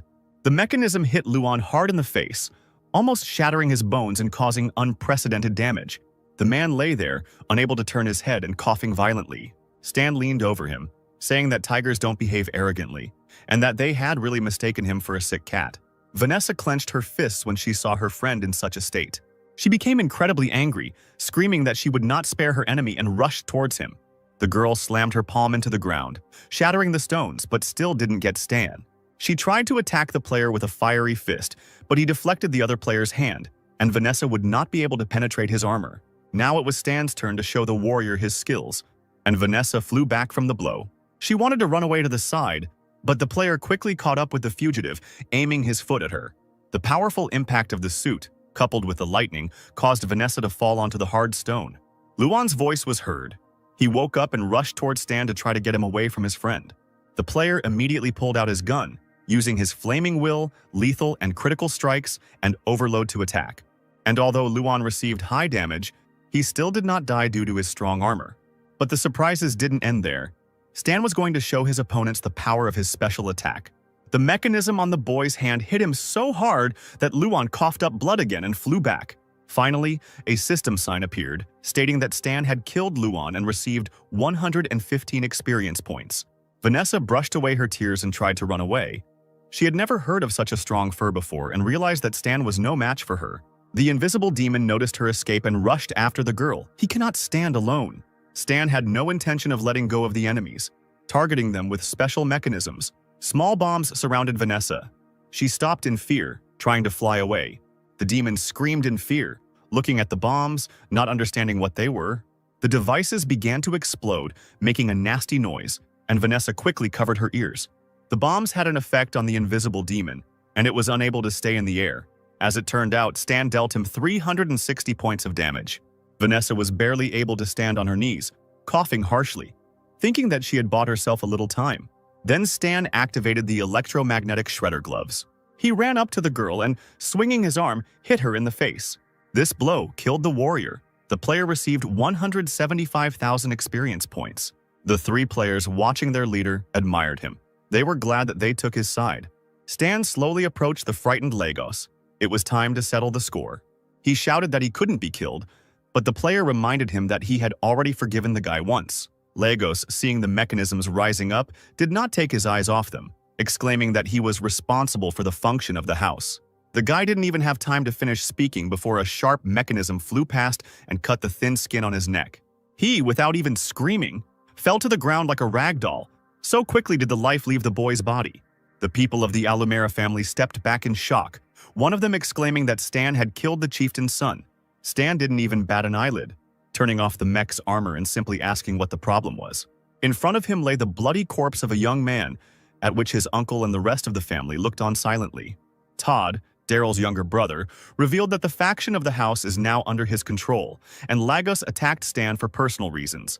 Someone exclaimed that in any case the vile guest must pay for the murder of Lagos. Todd immediately ordered the guy to shut up, repeating once again that Lagos got what he deserved and the faction would not avenge him. To everyone's surprise, he bowed to Stan and invited him to the new house he had kindly prepared for the guest. Sebastian was surprised that the player would simply be released, but Zachary was sure that he had cleared himself of suspicion. It was worth waiting for the end of the investigation, and for now there was no reason to provoke Stan. A little later, Stan stood in front of the invisible demon, tied up and sitting on the floor, who asked what the guy was going to do. Stan grinned as he shared his thoughts. He hoped that the demon's skin could be sold profitably, since the man had become invisible after a lab experiment gone wrong. The demon jerked in fear, unable to free himself from the rope. He did not want to die. Stan rudely exclaimed that the man was his prisoner and had no right to vote. The warrior did not believe until the very end that the player would carry out his plan, and stared in amazement at the syringe that appeared in his hands. He just wanted to scream in horror when a sharp needle pierced his neck. A few moments later, the blue watery eyes turned black, and the warrior fell to the ground with a crash. Stan knew that today his enemies had tried to aggravate his conflict with Alumera.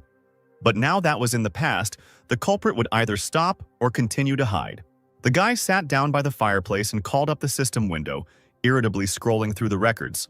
The players in the darknet did not learn anything useful. That's why Stan decided to do nothing for now and just watch from the sidelines. Zachary walked down the stone corridor to the guest's room to tell the news. As soon as the door was opened, the man blurted out from the doorway that the investigation had progressed, and that important evidence had been found. During his investigation, he discovered that an assistant to a high-ranking official of the Northern faction had left his home and disappeared for 27 minutes on the night of the murder. His name is Shane, originally from the Northern continent, a spy sent by Zachary to the Northern faction. discovered that Shane is in conspiracy with Raylan. Stan studied the documents and asked a very reasonable question. Why isn't the killer arrested? Zachary took a sip of tea, saying that he hoped for the guy's help in catching the culprit, since Raylan himself sent him to search. Especially since for Stan, this was a great opportunity to remove suspicion from himself. The player crossed his legs, saying he would do anything, but only if there was payment. When there was silence, he smiled and told Zachary that he would help him at market rate. When night fell, Stan was planning to sneak into Shane's mansion. He activated his suit, throwing a dark cloak over it. First, the guy wanted to figure out the video surveillance and security system. Just a few minutes later, a mechanical voice on the control panel announced that the program had been successfully hacked. Stan, like a cat, deftly made his way to the second floor and, carefully opening the window, entered the room. The suit helped him better navigate in unfamiliar surroundings, and the computer quickly searched for and calculated information. There was a safe behind the painting, and the drawers were locked. The player opened the desk drawers, thinking that a mechanic could handle such locks in no time. The guy was very surprised that the secret documents were hidden so simply, literally in the open. He quickly went through the papers, finding all of Alamera's internal data and reports in general, useless information. Suddenly, the player's gaze fell upon something more valuable: the key to the safe and the password. But it was all too obvious. The safe was probably bait or a trap. Stan turned to leave, deciding to take care of the arrest, leaving Alamar to deal with the safe. He touched the helmet, starting a vitals scan. In the main room, behind a long table, there were guards. Most likely they were not ordinary but well-trained. There could be even stronger ones inside. Something was wrong. The security they had installed was too serious for a simple assistant. Finally, the guy decided to act. Stan broke down the door to the room with one precise kick. The warriors, led by Shane, seemed to be waiting for the guy. They were eager to shoot him on the spot, pointing their guns. The bullets that hit Stan's body immediately flew back into the sides. So powerful was the suit's protection. One of the guards cried out in bewilderment when he saw that shooting against the enemy was not working. While he was wasting time on surprise, Stan appeared next to him and knocked the wind out of the man with one blow. Then, without giving me time to wake up, he attacked again, but this time with electric discharges. Raylan's special agent, a level 40 firemaster, shouted that the guy would get it now and formed a wall of fire in his hands. Stan chuckled to himself, convinced that Shane was indeed in cahoots with Raylan. The man launched a stream of fire at the guest, which coiled like a snake around the stranger's figure. Stan deftly jumped up, avoiding the attack. He shouted that for a level 40 non-entity, the mage thought too much of himself. He suddenly approached the man and launched heavy bolts at him, knocking him off his feet. The system reported that Stan killed a special agent and received 24,000 experience points. Shane looked at his comrade's body with bitter regret and clenched his fists, looking at Stan, asking why a stranger broke into someone else's house and killed everyone. The guy immediately asked not to pretend to be an innocent lamb, because his plan had already been exposed long ago. At that moment, Zachary entered the room with his son and the rest of his retinue. Shane looked at the man in amazement and exclaimed that it was his doing. The man fell to his knees, suddenly exhausted by the revelation. Looking at how his judges crowded over him, the traitor only asked in a low voice how Alamera had found out. Zachary revealed that Shane had been in secret contact with Raylan for a long time and had replaced all of his guards with special agents over the past few years. When Stan appeared, the man decided to put all the blame for the murder of the head on him, bribed the guards to grab the player, tried to provoke him into a conflict. Shane had no choice but to admit his guilt. He closed his eyes tightly, telling the truth. A few seconds later, he screamed loudly, pointing his finger at the dead agent, saying that he had been following him and that Raylan had been ordered to do the whole thing. Sebastian took out the shackles, irritably saying that the man could save his words for prison, where he would explain everything. Stan waved his hand and turned towards the exit, saying that the killer had been captured, and he didn't care about the rest. Already in his room, the guy looked dejectedly at the system window. He had completed the task ahead of schedule. All the troubles in Alamera were due to their internal conflicts. The general task would not end until they chose a new leader. Stan heard familiar footsteps outside the door and grinned. He was expecting these guests. Zachary entered the room without knocking along with Sebastian. The man sternly asked the guy why he hadn't left Alamera after his acquittal. Stan lit a cigarette and said that he had come for a visit and with pure intentions. But as a result, all the troubles had been dumped on him, and now he could ask for compensation for it. Sebastian couldn't help but shout that all of this was planned by Raylan, and besides, the player killed their people, so what kind of compensation could there be? His interlocutor blew out a stream of smoke, saying that Raylan was far away from here, so he would first ask Alumera for money. Sebastian screamed, outraged by the guest's behavior. He considered his demands to be robbery. The player shook his head and rolled his eyes, asking what the heir could do. Zachary pulled his enraged son back, hiding him behind his body, and asked him to leave. He picked up a pen and wrote down the amount on paper and asked if it was enough, but Stan shook his head, generally agreeing. He sat down in the chair, asking, since Zachary had parted with the money, what business had he come for now? The man spoke about the empty post of head of a loomer. Internal elections would be held in 2 days. Competitors were secretly luring high-ranking officials to their side, and this tied the speaker's hands. He asked Stan, who wasn't even a resident of Alamera, for help, and offered him to join the family, where he would be equal in status to Zachary, and his children would become his stepsons. Hearing this, Sebastian almost jumped up in his seat, his eyes wide open at those present. Stan rolled his eyes, dismissing it as a bit of a joke, and wondering if this method would work. Zachary just chuckled, saying that sometimes politics really does seem like child's play. He turned to his still shocked son, asking him to greet his godfather, Stan. They both stood in front of Stan, who said that he saw no benefit in this and why should he join. Zachary promised in all seriousness that when he became the leader, Alamera would be an ally for Stan. The guy looked at the man with interest. It seemed that he was ready to do anything for the sake of the post of the leader, and agreed to join the faction and reluctantly become the godfather for his children. Stan decided to tease Sebastian and encouraged him to address him as father. The guy clenched his hands into fists. Shaking with anger, he quietly hissed, "Godfather!" Stan scratched his ear, pretending he hadn't heard Sebastian's words. The guy, taking a deep breath with all the anger inherent in the situation, shouted at the top of his voice what he had said earlier. Stan shook his head, wondering what the guy would say when he found out he was the older brother of the previous owner of this body. The player called Sebastian an obedient child and shook Zachary's hand, who hoped for fruitful cooperation. Sebastian couldn't understand why his father did this and started asking about it. The man replied seriously that Stan had turned out to be much stingier than they had expected. It seemed that if Zachary helped him get rid of suspicions, the guy would be grateful. But when the man became the head, it would cover all the losses. Sebastian instantly calmed down, thinking that then his father would no longer have to worry about Stan. But Zachary suddenly began to deny his son's words, firmly disagreeing. Having become the leader, he will have to fulfill his promise. If he refuses, he will not be able to live in peace.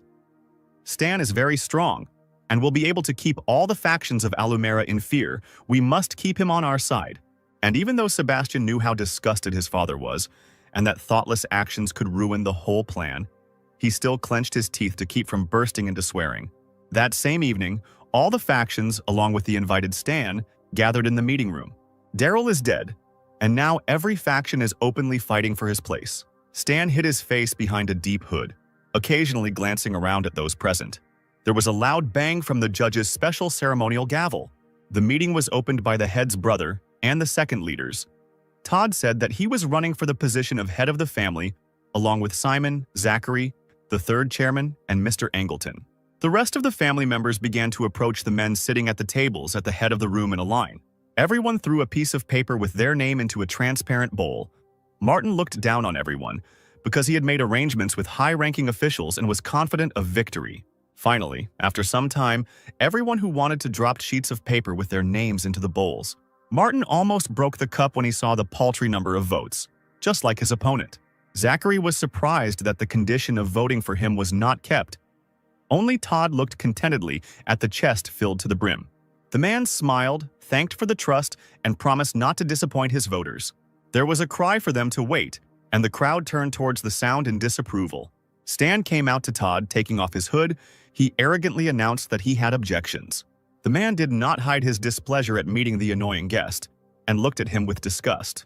The guy leaned back in his chair and looked at those present with a smile, saying that he considered Zachary the best candidate for the position of head of the family.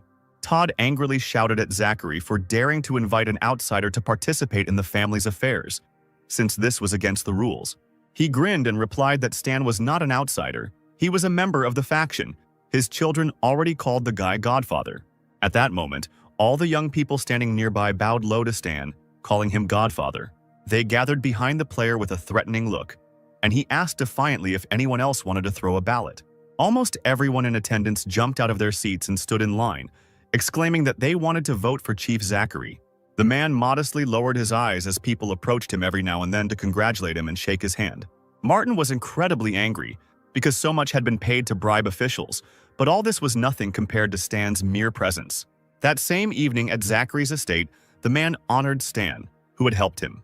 Zachary poured the tart red wine into glasses with a satisfied look, promising his savior help from Alamera. Stan thought a lot and realized that Zachary knew about Shane's intentions and allowed it to happen in order to become the head of the family.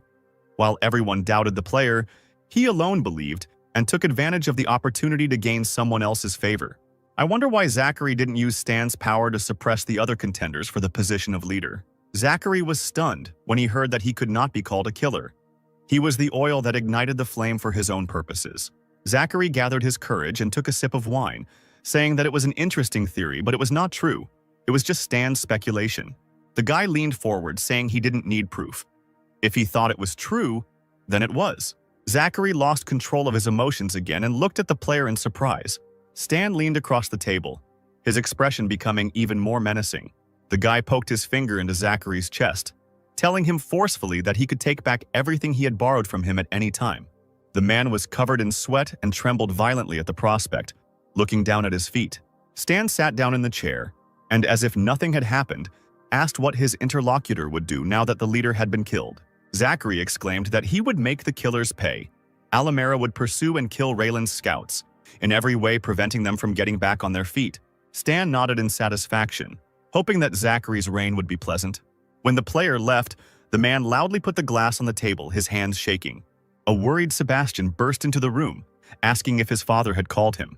He demanded that his order be conveyed, that the units outside the city launch a full-scale attack on Raylan's troops in the desert. This idea seemed dubious to the guy. He noted that the most important thing now was to strengthen his position. The new head did not even look at his son, demanding that he say nothing and do as he was told. While in his room, Stan opened the system window. The initial sympathy was replaced by respect.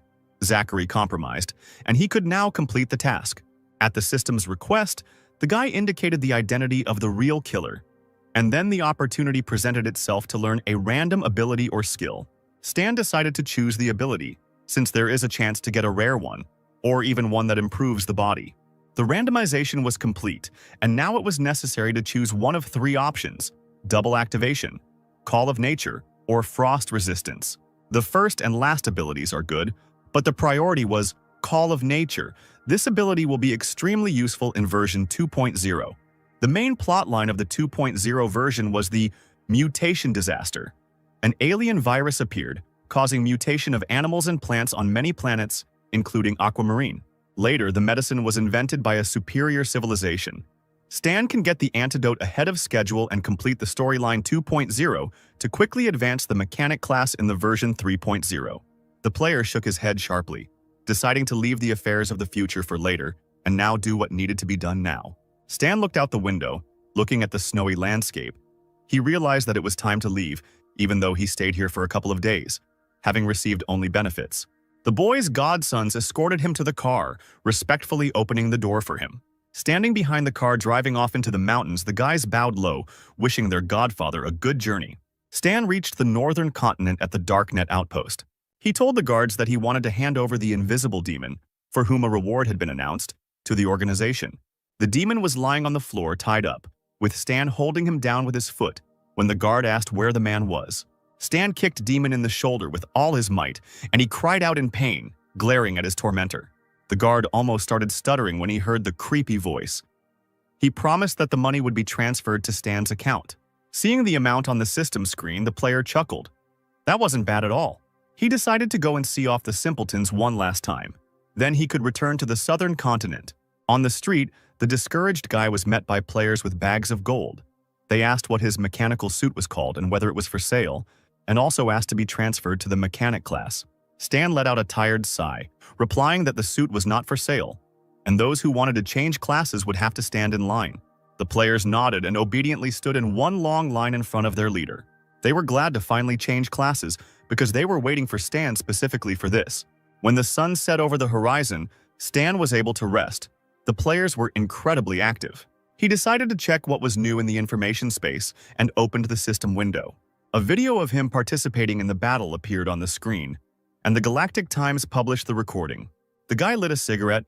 Now he understood the friendliness of the players and why there were more people wanting to change their class. Oliver sent Stan a message that he had completed the task. Stan thought the guy had done a pretty good job and forwarded his message to Hannes. It turned out that there was important information attached to the document, and Stan thought that Oliver was not bad and should be taken with him. After this thought, the guy wrote to the player to wait for him at the border with Raylan, sending the coordinates. Stan headed to the northern continent's ice field, clutching a weapon in his hands. There were still a couple of hours before the Darknet plane arrived. He decided to shoot the animals to fulfill the requirements for the kill shot. The bullet mark passed through the head of a huge polar bear like a blue arrow. The system announced that the user had killed a level 52 ice bear. Ice bears above level 50 do not respond to the call of nature at all. They remain as aggressive as ever. Although the ability did work partly, a small cub of a level 12 ice bear fell at the guy's feet. The kid began to climb up the boy's leg as if he were climbing a tree. Stan shook his leg to throw off the unexpected animal. The bear cub flew to the side and hit his head on the snowy, icy surface. He shook his head and was instantly at Stan's feet, hugging him with a contented expression. The call of nature was influenced not only by charisma, but also by the difference in level with the beast. Apparently, beasts also have a concept of charisma. Stan picked up the baby and placed him on his shoulder, deciding that he would now be his pet. At this time, a Darknet plane was approaching the border with Raylan. Stan met with Oliver, saying that he was returning to the southern continent and the guy would fly with him. As soon as the player entered the salon, he immediately dropped the ice bear cub onto the floor. He opened a system window with a task for Oliver, asking for help if he had nothing else to do. Oliver was surprised to see that he now had to take care of the bear cub. He sat down in the chair and the baby immediately climbed onto his neck, helping himself with his little paws. The next moment, something unexpected happened. The bear cub's droppings remained on the warrior's pants. Oliver let out a cry of shock when he saw this picture. Stan giggled as he watched Oliver try to put a diaper on the bear. Finally, the plane arrived on the southern continent, at Hasherfield Airfield. The guy who came out was hugged by a Darknet employee who congratulated him on his return. He patted the player on the shoulder. Only a month had passed and he had already done so much. Stan took an incoming call. He told Bennett that he was back and asked if he needed help with the Sanctuary plan. The Darknet leader's helicopter gradually descended into the densely built-up area. Bennett and Stan exited the helicopter, the man showing his subordinate the construction of the first shelter. The guy saw that Bennett named the shelter after himself. He didn't think that the man was so shameless. He changed the subject, inviting Stan to an official meeting, who was surprised by such an honor. Bennett approached the tightly closed gate, saying that Stan was one of the high-ranking members.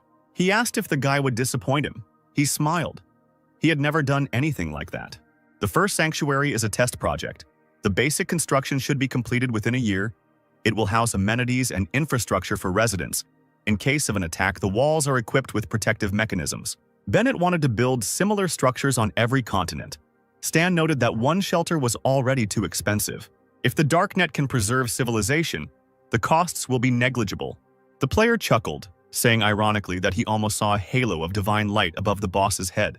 Bennett led the employee into the first safe house, the conference room. The man introduced Stan to those present, announcing the start of the meeting. He sat down at the table, explaining that it was better to build shelters in advance. He decided to immediately begin construction of the second and third. The older man asked if he was in too much of a hurry. Perhaps it would be better to wait until the first one was finished. Bennett shook his head. Because the war was about to break out, there was too little time. It was imperative to speed up construction.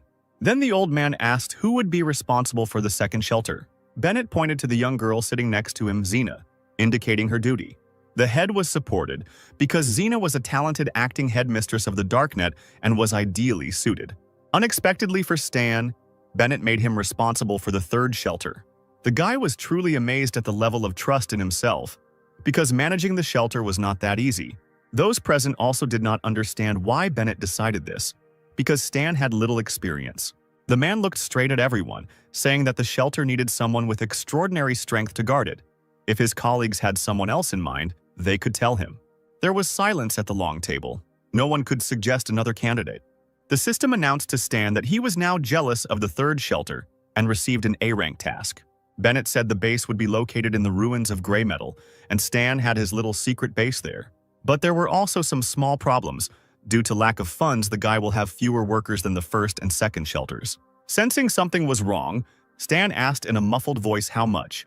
Bennett paused for a moment, then exhaled and said a number, about 1,000. The others began to whisper, saying that it was too little. It would be difficult to create something good, but it was quite logical to load a newbie with difficult work. Stan smiled and asked not to worry.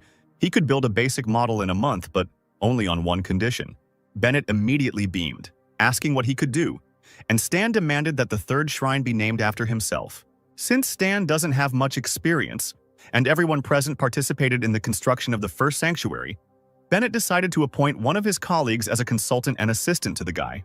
The choice fell on young Winston, and he was not happy about it, especially since the others were whispering, saying that this task was akin to exile, and nothing would work out for this team.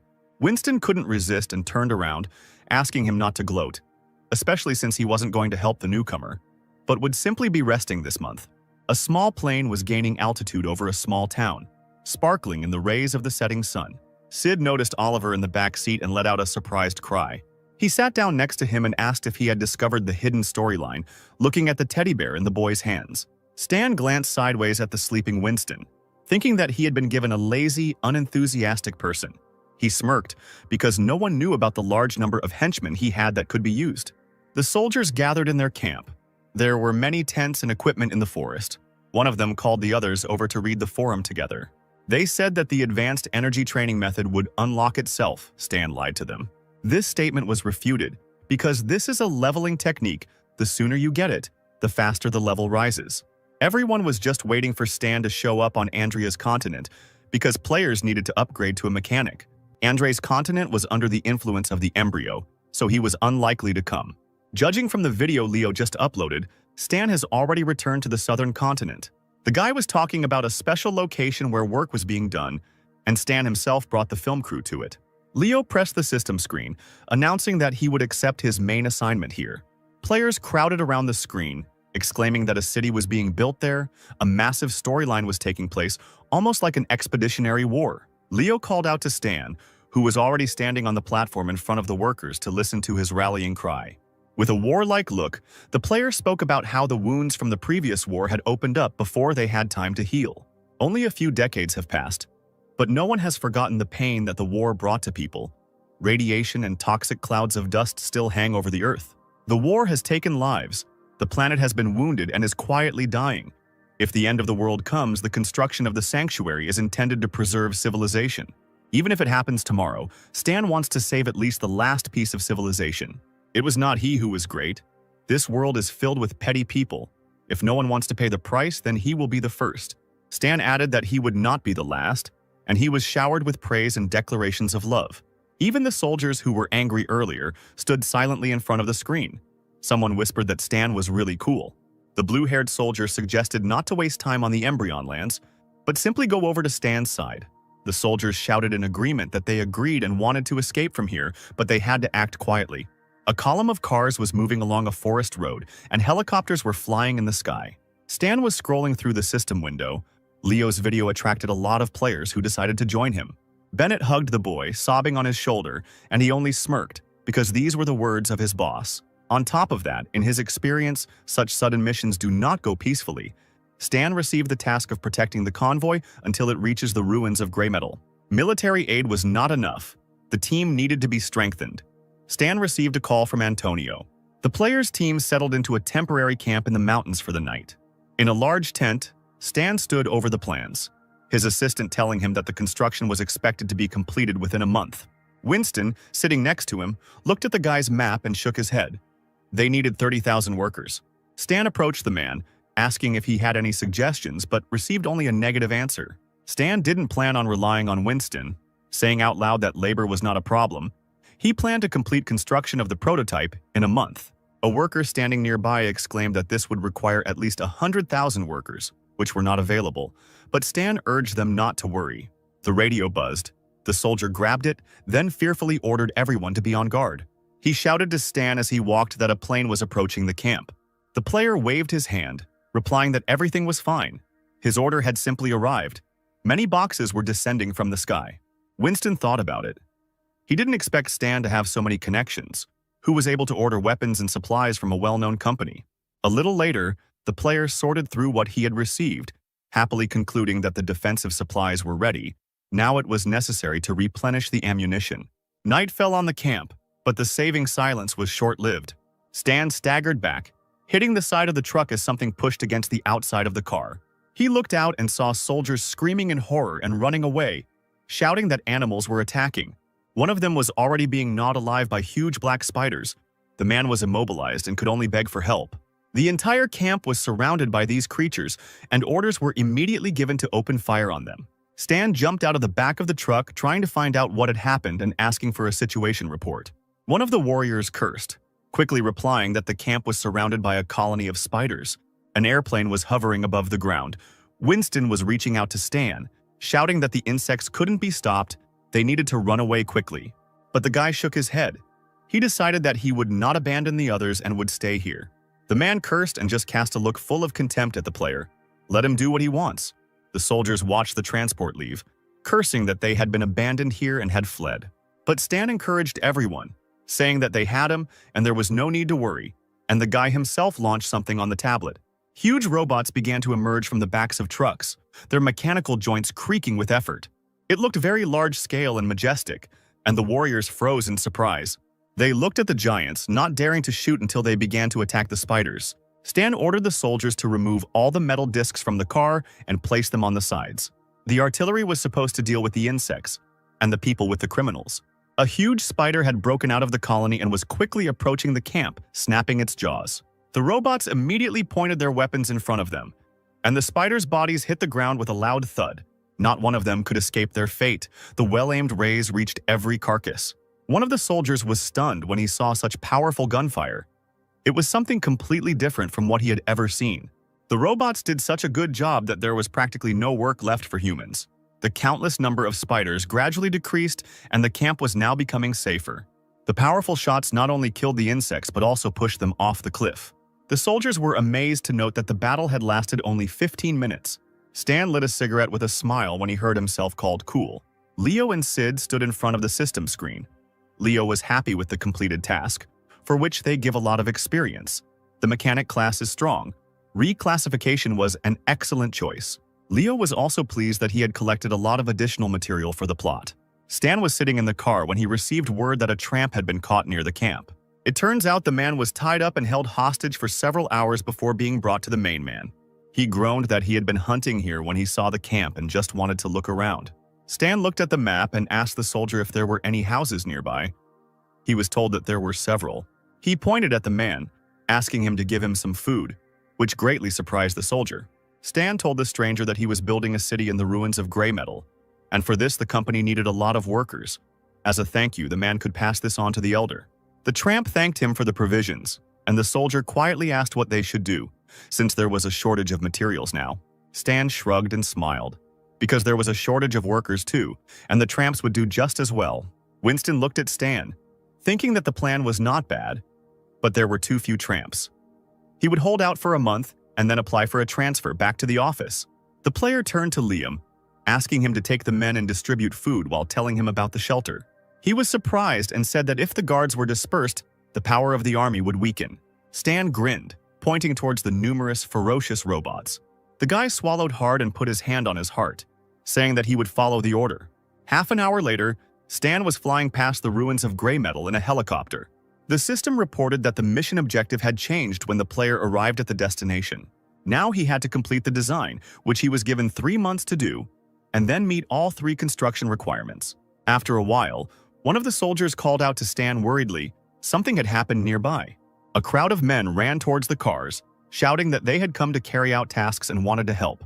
The soldiers immediately took out their machine guns. They did not understand what all these people wanted to do.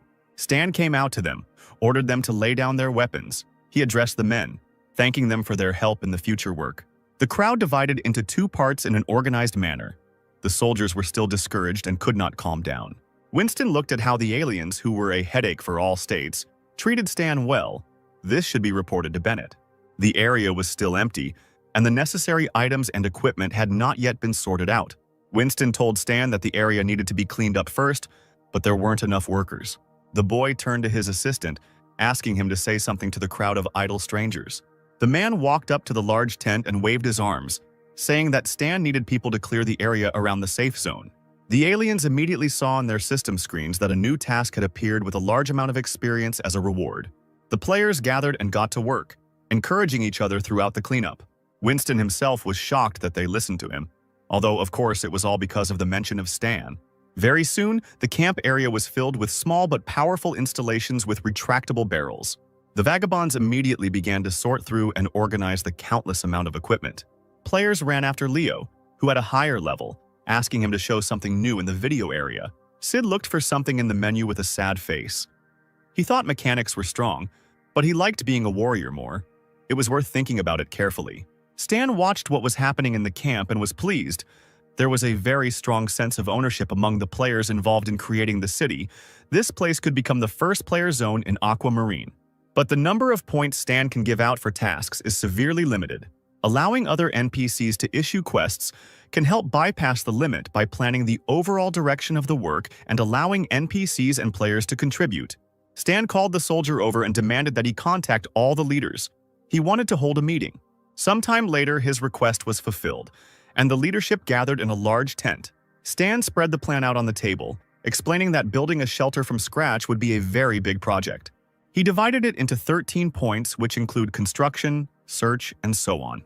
Each item on the plan will have someone responsible for it, and Stan's goal is to complete the construction quickly, ideally within a month. Thinking that he would only need to manage the responsible persons in order to coordinate the entire work as a whole, the guy let the men go about their business. Finally, he stopped them, asking them to listen to something else. With a smile on his face, Stan reminded them that before they wrote down the name of the school, they should remember whose name it should contain. He also saw on the broadcast that Lily had reached level 20 and had reached the ruins of Grey Metal. Previously, she was a mechanic, and just watching her play raised Stan's spirits. But Lily was only good in the third and fourth parts, and then changed her class. At first, the guy remembered Lily's battles with boredom, and then he grinned, wondering if their meeting would change anything. A moment later, the fabric door leading into the tent opened and Lily herself appeared on the threshold.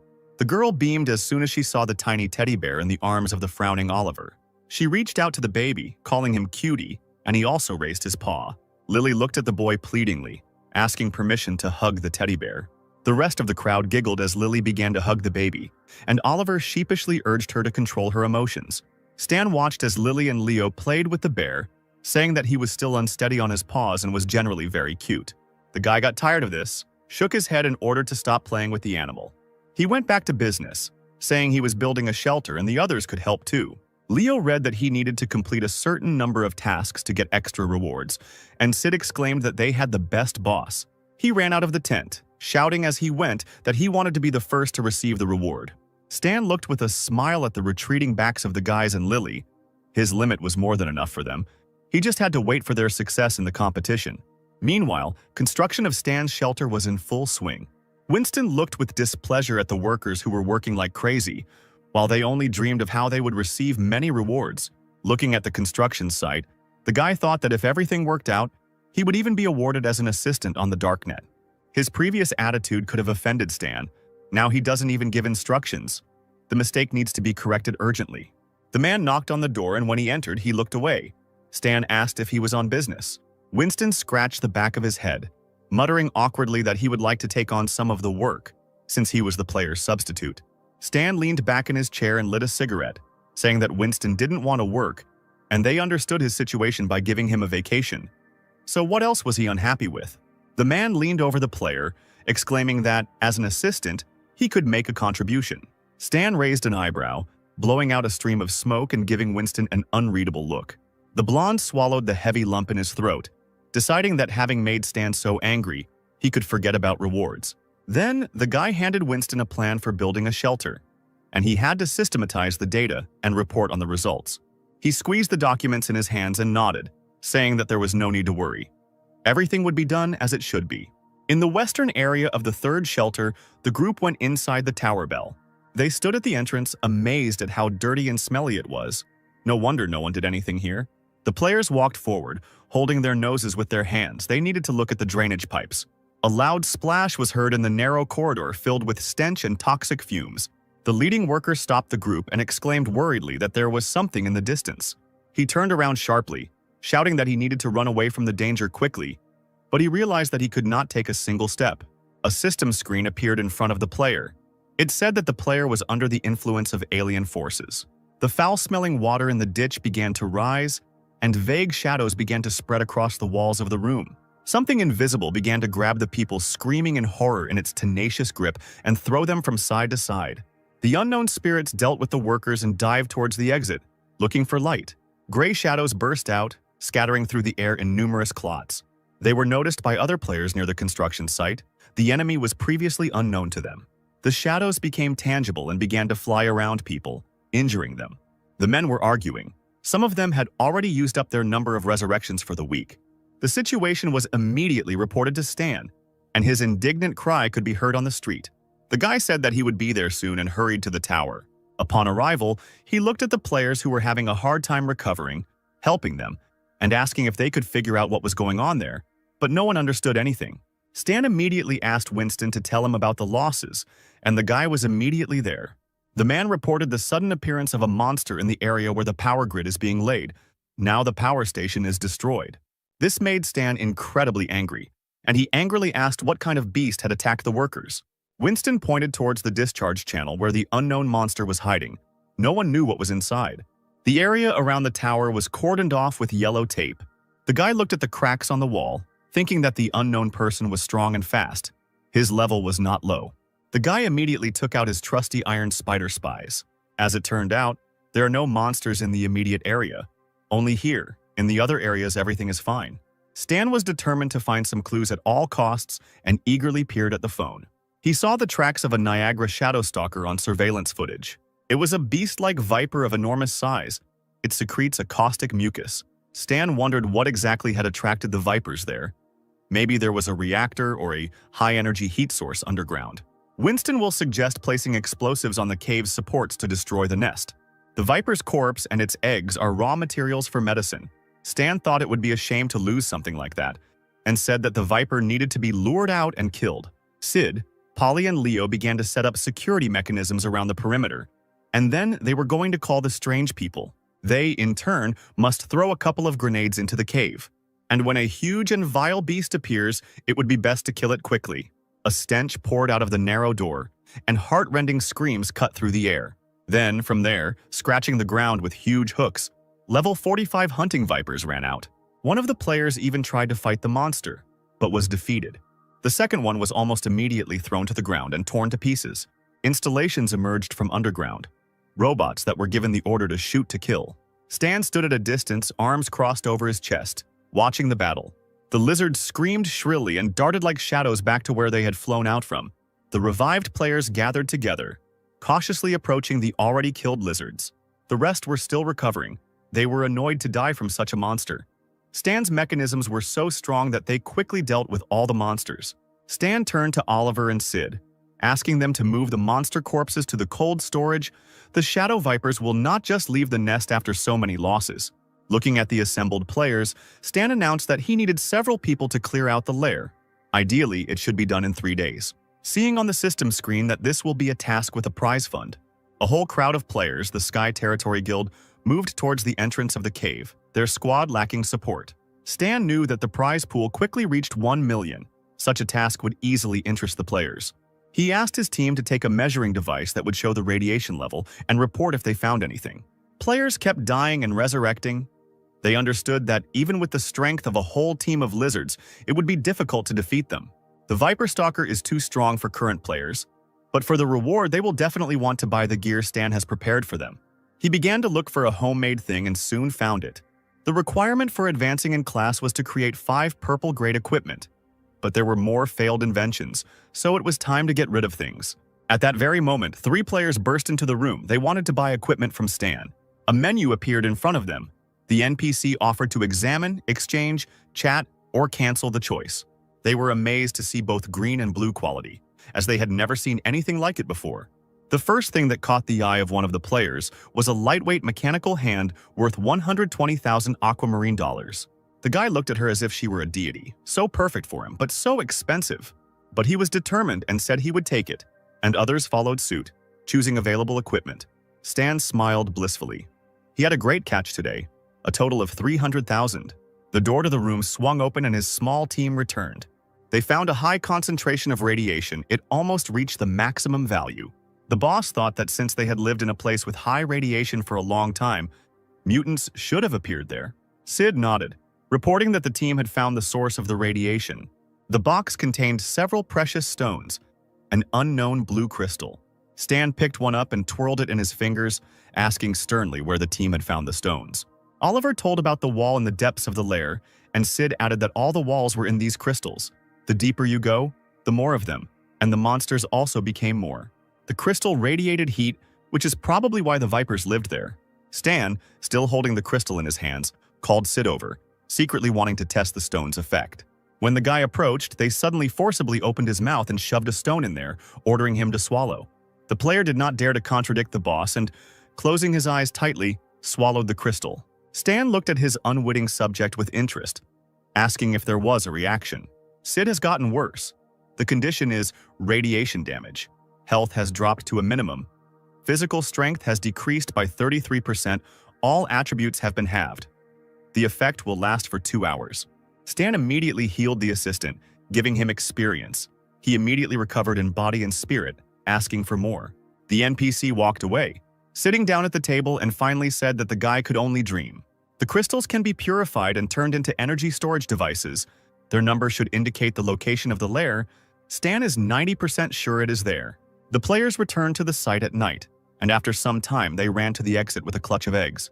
The rest were at that moment fighting with the adults, luring them out of the cave. The warriors were called upon to attack from close range, and various spells were constantly flying at the lizards. The magicians had to hold out a little longer. If their strength ran out, they were ordered to step aside to rest. The mechanics shouldn't get too close. They had to strike from a distance. The level 40 hunting viper screamed loudly, its health falling from massive attacks. The leader player saw this and called on the others to attack the boss viper together. The monster grabbed one person and began to chew on him, and at that moment all the weapons flew at her at once. The same warrior jumped high into the air and attacked the monster with a heavy mechanical hand. The viper fell dead from the blow. The guy was pleased with the damage done to his new equipment. It was not for nothing that he paid so much for it.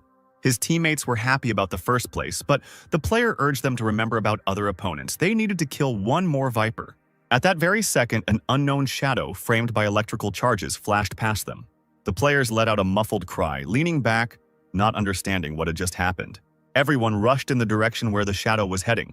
From the outside, it seemed as if it was some kind of master. After running a little, the players were stunned and stopped dead in their tracks. On the ground near the cliff lay the corpse of a viper in a pool of blood. It was very fresh. Apparently, that silhouette had finished it off. The players looked at each other, because they had been beating him for half a day, and the shadow dealt with him in a second. Someone suggested that it was Stan, only he has so much power. The leader of the group pointed straight ahead, suggesting that they go and look deeper into the cave.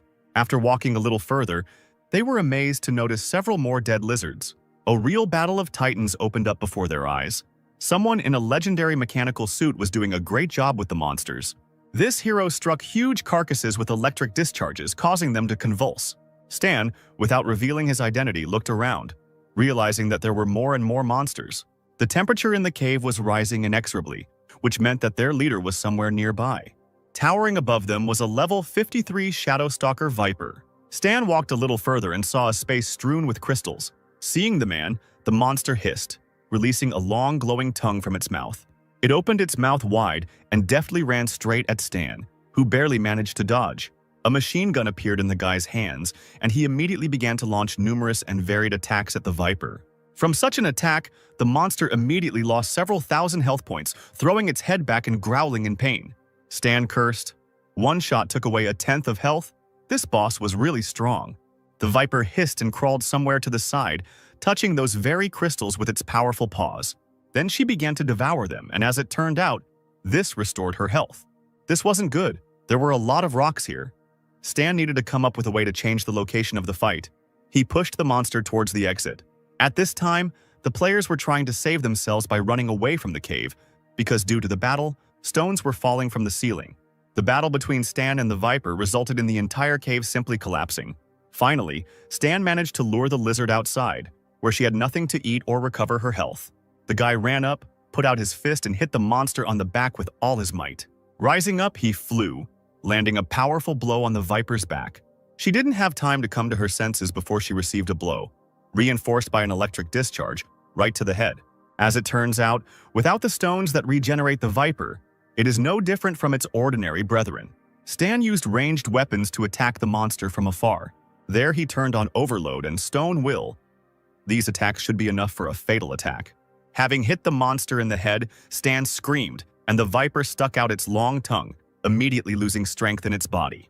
The carcass fell heavily to the ground, raising clouds of dust. Stan had killed the king of the shadow-hunting vipers and received 132,000 experience points. Stepping over the long tail, the guy hurried back to the cave. There, he encountered the fact that after the death of the king, all the little vipers began to attack. Stan collected in his hands a magical sphere filled with incredible power. It grew to a large size, completely covering Stan, who flew forward, thus attacking the small monsters. There was an explosion, and a wave passed along the entire perimeter of the construction site, touching it. The team of players covered their faces with their hands.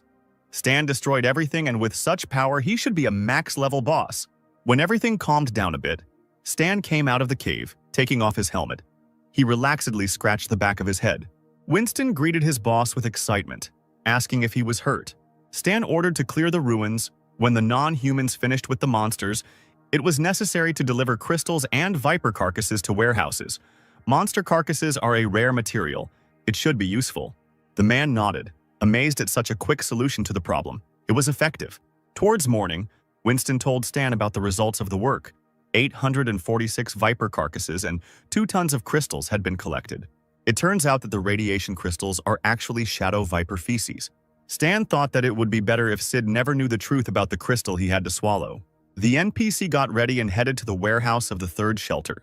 The room was filled with boxes of radiation crystals, and after looking around the warehouse, Stan concluded that he had collected quite a catch this time. The radiation crystal can be turned into an energy block, and the corpses and masonry in the refrigerated warehouse can be used to make medicine. Stan scratched his chin thoughtfully. They really needed a pharmacist right now.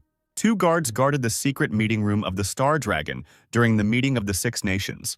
Inside, a man who received an emergency call rushed from his seat. His partners were outraged that they had not turned off their phones during a serious incident. The man came out and answered the phone, asking what had happened this time.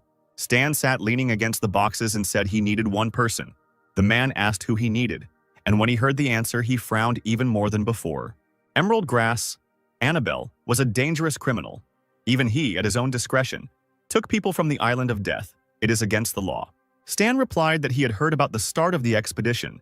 6 nations would unite to attack the continent of Andria from different directions. Did the man really hope that the embryo would surrender? He, having heard valuable and secret information from someone else's lips, stopped in amazement, shouting and asking how Stan knew about this. The guy sighed boredly, saying that he knew a lot of things, including the location of the embryo base and its battle formation and defense. Finally, the man, with a heavy heart, promised that he would bring the girl, in exchange for information about the embryo. The player hung up, looking thoughtfully at the furnace with crystals. He fulfilled his promise by sending the data to someone else's phone. Annabelle will help in the study of the cure, and also develop an antidote that will suppress the virus that spread in version 2.0. If it is created first in Stan's shelter, the guy's reputation will instantly increase. But if Star Dragon finds out that Annabelle works here, they'll find out that Zero and Stan are the same person. This will unite 2 people. Now the guy is supported by the Darknet and he himself is strong enough. There is no need to hide anymore. But if they send a secret department to him, then it's worth waiting. Especially since Lilith will be there, and she still needs to return the money.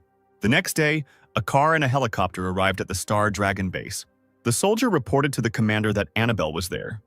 Next to him sat a girl with her limbs and eyes tightly bandaged.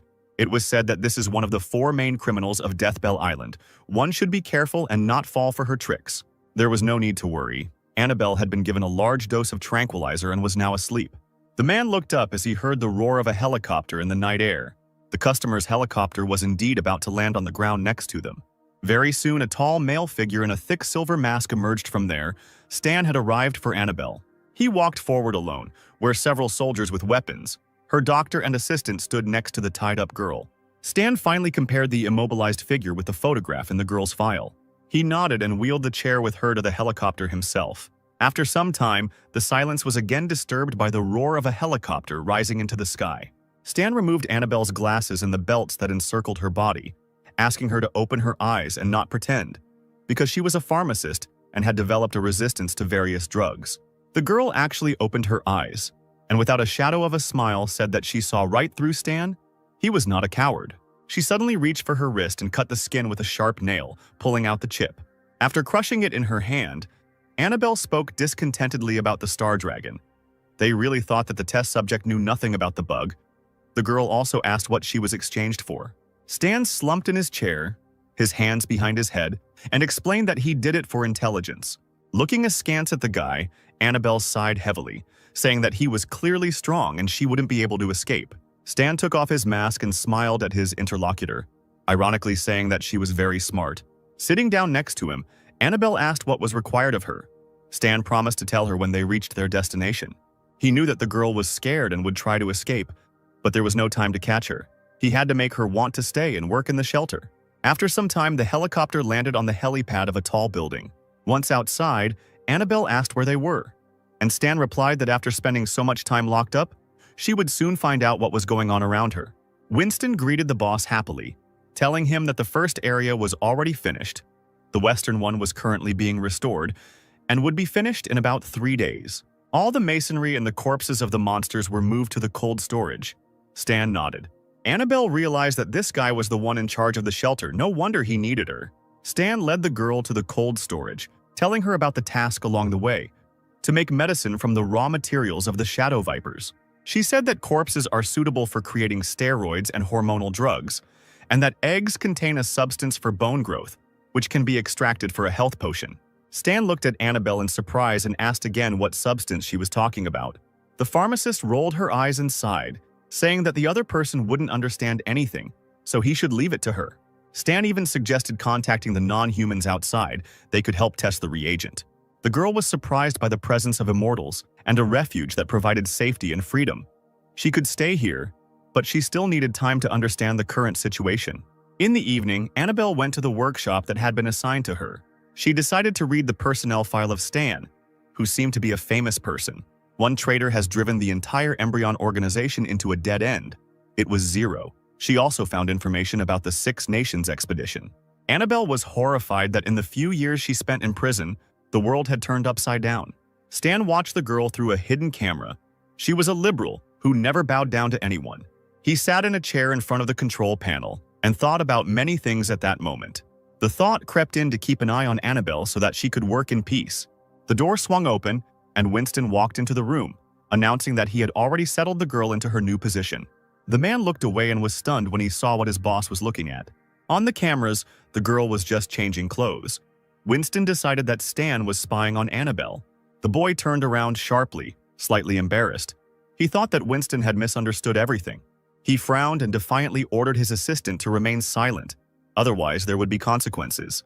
He nodded sharply, closing his eyes tightly, explaining that he realized and understood everything. The next morning, Annabelle left the house and, right at the door, announced with a smile that she needed one volunteer for an experiment with the drug. In response, she heard cries of agreement, and a whole crowd of immortals began to offer their candidacy to her. These non-humans are really very interesting. Who else would argue with others for the right to be a test subject? She beckoned the cheerful, strong blonde man to follow her, thinking that the third shelter was a good place. A brunette just approached the pharmacist's house, surprised that the place where you can buy medicine was closed. She was explained that the pharmacy opens only in the evening, and during the day you need to complete tasks to test medicines for a reward. The new girl was called by a man in armor, who accused her of tripping him up and of him not being the first to ask to join the class. Hearing that the man was demanding payment for this, the girl became indignant because it was he who pushed her. The man jumped to his feet, calling on the new girl to fight if she argued, and she agreed, exclaiming that she was not afraid of the warrior. The battle that had just begun was stopped by Stan. He ordered to stop destroying the shelters that everyone was so diligently building. Henceforth, fighting was prohibited. He pointed to the abandoned city, saying that they could fight there if anyone wanted to. The man sighed heavily and the new girl scratched the back of her head but still agreed. After a few seconds, they finally rushed in that direction, and the other players ran after them to see. Stan thought about building a safe zone into the hideout that prohibited fighting. This would keep the players safe, but it was still not enough. In the mountains, there was a secret embryo base, securely hidden in the forests. In the organization's secret meeting room, it was discussed that all ports on the Andrea continent had been lost, and 6 nations were blockading the surrounding waters. Their ground forces prepared to land and move inland. Raiden and Theseus sent elite troops to the missile base in the east. The embryo's plan has been exposed, and there must certainly be traitors among the organization's members. The head of the embryo cursed. They couldn't let themselves be confused. Zero was definitely behind everything. The man, to whose body the wires were attached, sat in the flask and smiled. The embryo leader tapped his fingers on the armrest of his chair. He knew that there was only a chance of winning if Zero died. Stan's third shelter was gradually built because the guy attracted a lot of people. Stan received a call from Bennett, who was shocked that he had already completed the initial phase of construction. The player sipped his coffee in a relaxed manner, chewed on a straw, and ordered the man to praise him. Bennett really thought Stan was a good guy. His speed exceeded the speed of building other shelters. He had high hopes for this team. The 6 nations have launched an expedition, and since the Darknet is neutral, Stan should not join them. At this time, the guy was watching the progress of the conflict, but still promised not to do anything. When Bennett hung up, Stan chuckled, still looking thoughtfully at the screen. The construction has been established, and he doesn't need to be there. Now he can concentrate on something else. The fall of the embryo task. The war has begun, and Embryo has plenty of his own things to do, so it's time to visit them. Stan headed to the workshop in the 3rd shelter, his favorite room. He was incredibly pleased because he managed to create another thing of purple quality. The guy's figure rose into the air. His body was enveloped in lightning. The advance was complete. The system announced that the user had learned high-level mechanisms, impact mechanical force, also extraction of electromagnetic energy and modification of energy. When the changes in his body took place, Stan felt it and suddenly opened his eyes. He finally got the specialty of a mechanic with a magnetic sphere. His level increased to 60. Having smoked contentedly, the guy barely realized that he had reached the maximum level in version 1.0. As expected, he is not limited to the level-up version. Since he is not a player in the conventional sense, the embryo's den is full of strong opponents, which is good for finishing the quest. At the same time, there is even an opportunity to save Hel and her sister, thereby rewriting history. The soldiers ran towards one of the planes at the Star Dragonstone port base. They were surprised that not only mercenaries from their large associations were participating in the war, but also killers from the Blood Pact Society. Other soldiers of higher level only smirked, because on the front line there is no small slaughter. There is no need to risk lives for money. When the time comes, the elders will give the younger soldiers an assignment, and all they have to do is follow the orders. Suddenly, those present were stunned and began pointing their fingers somewhere into the distance. Stan himself was confidently approaching the planes. They immediately straightened up, asking the guy to pass. It was a great honor to join him on a mission. The senior soldiers looked askance at the national hero. They didn't like this kind of company. Stan walked onto the plane and walked through the rows of seats to his seat. 6 nations blocked all approaches to Andrea. If he joined the battle as a third party, the warrior would be mistaken for an enemy and attacked. It would be better to join the Star Dragon Mercenary Corps. Bennett called and started yelling into the phone, demanding that Stan come back immediately. The man was furious because his subordinate had not discussed anything with him, since Stan was a representative of the Darknet, and his participation in the war meant that the organization was no longer neutral. The guy said with a smile that it was personal, but Bennett started swearing again, because it wasn't the business of the entire Darknet. The embryo is not even able to take care of itself now, so why not take advantage of the situation? Bennett shouted angrily that Stan hadn't listened to anything he'd just said. Stan got tired of being lectured, so he lied that the plane was landing and the signal became bad. Near the end of version 1.0, the 6 nations have expressed their intention to suppress the Darknet, and it doesn't matter now whether it remains neutral. The commander reported that they would arrive at Andrea in 8 hours.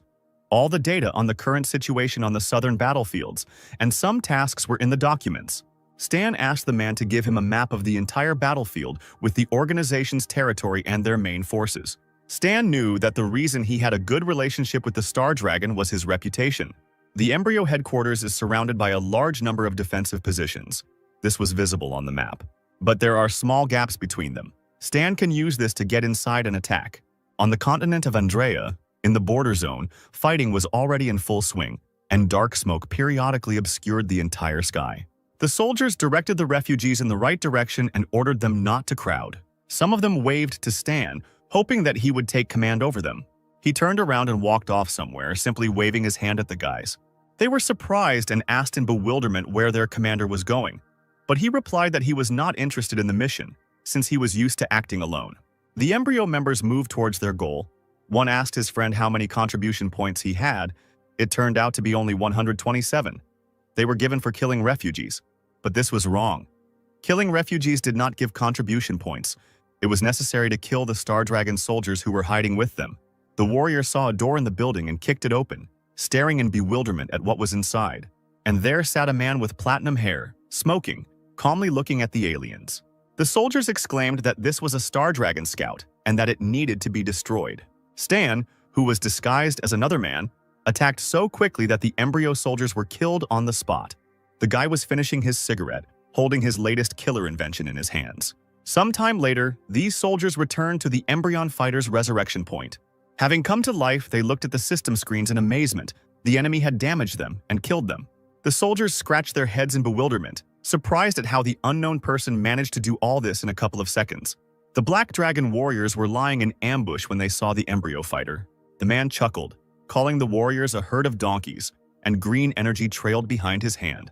He flew over the men's heads and waved his hand. Bags of earth immediately exploded under the warriors' feet. The force of the explosions was incredible, and soon all the soldiers lay dead on the ground with their bodies scattered. One of them managed to hide. He sat in horror behind the fortification, praying that the enemy would not notice him. But the enemy still found the missing item and was about to attack, generating a clot of energy in his hand. The guy closed his eyes tightly, thinking that his end had come. But the next second, hot blood splashed on his face. The powerful magician came to an end. Behind him stood a tall man with platinum hair. The embryo soldier fell with a thud on his stomach right next to the fear-crazed soldier. He mistook Stan for a refugee who had dealt with a strong embryon fighter in a second when he left. One of the embryo soldiers reported to his comrades that reinforcements from the Star Dragon would soon arrive, and they needed to prepare to retreat. Stan, who was disguised as an embryon fighter, infiltrated their ranks and found the squad. One of the soldiers called out to Carius, asking where he had been hanging around. At this time, the Star Dragon fighter noticed Stan in someone else's body and intended to get even with him. The man flew up to his opponent and quickly pulled a powerful blade from its sheath. He swung but failed to hit the enemy. Stan quickly dodged the attacks. Stan had nothing to do. He used his invention and killed the man in a few seconds. Now the Star Dragon has been joined by numerous tanks. Seeing this, the embryo soldiers began to retreat, loading all their equipment into trucks. Stan was also helped into one of the trucks. He grinned, knowing that with the field in such chaos, no one would suspect him. When the vehicles arrived at the location, the soldiers quickly unloaded the goods, because in 10 minutes, they had to return to the main office. Stan snuck into the truck and quickly snapped the neck of the driver sitting there. He dragged the soldier's body outside into the bushes, deciding to then give him the assignment. Sometime later, two members of the embryo looked into the same bushes, finding a corpse there. They were surprised by the task of hiding the body from the mysterious man, but some did not care, because the reward was a lot of experience. By this time, Stan had already taken the driver's seat and changed his appearance again. Letting the players deal with the corpse was a smart move. Their boss would never have thought that Stan could get into the headquarters so easily.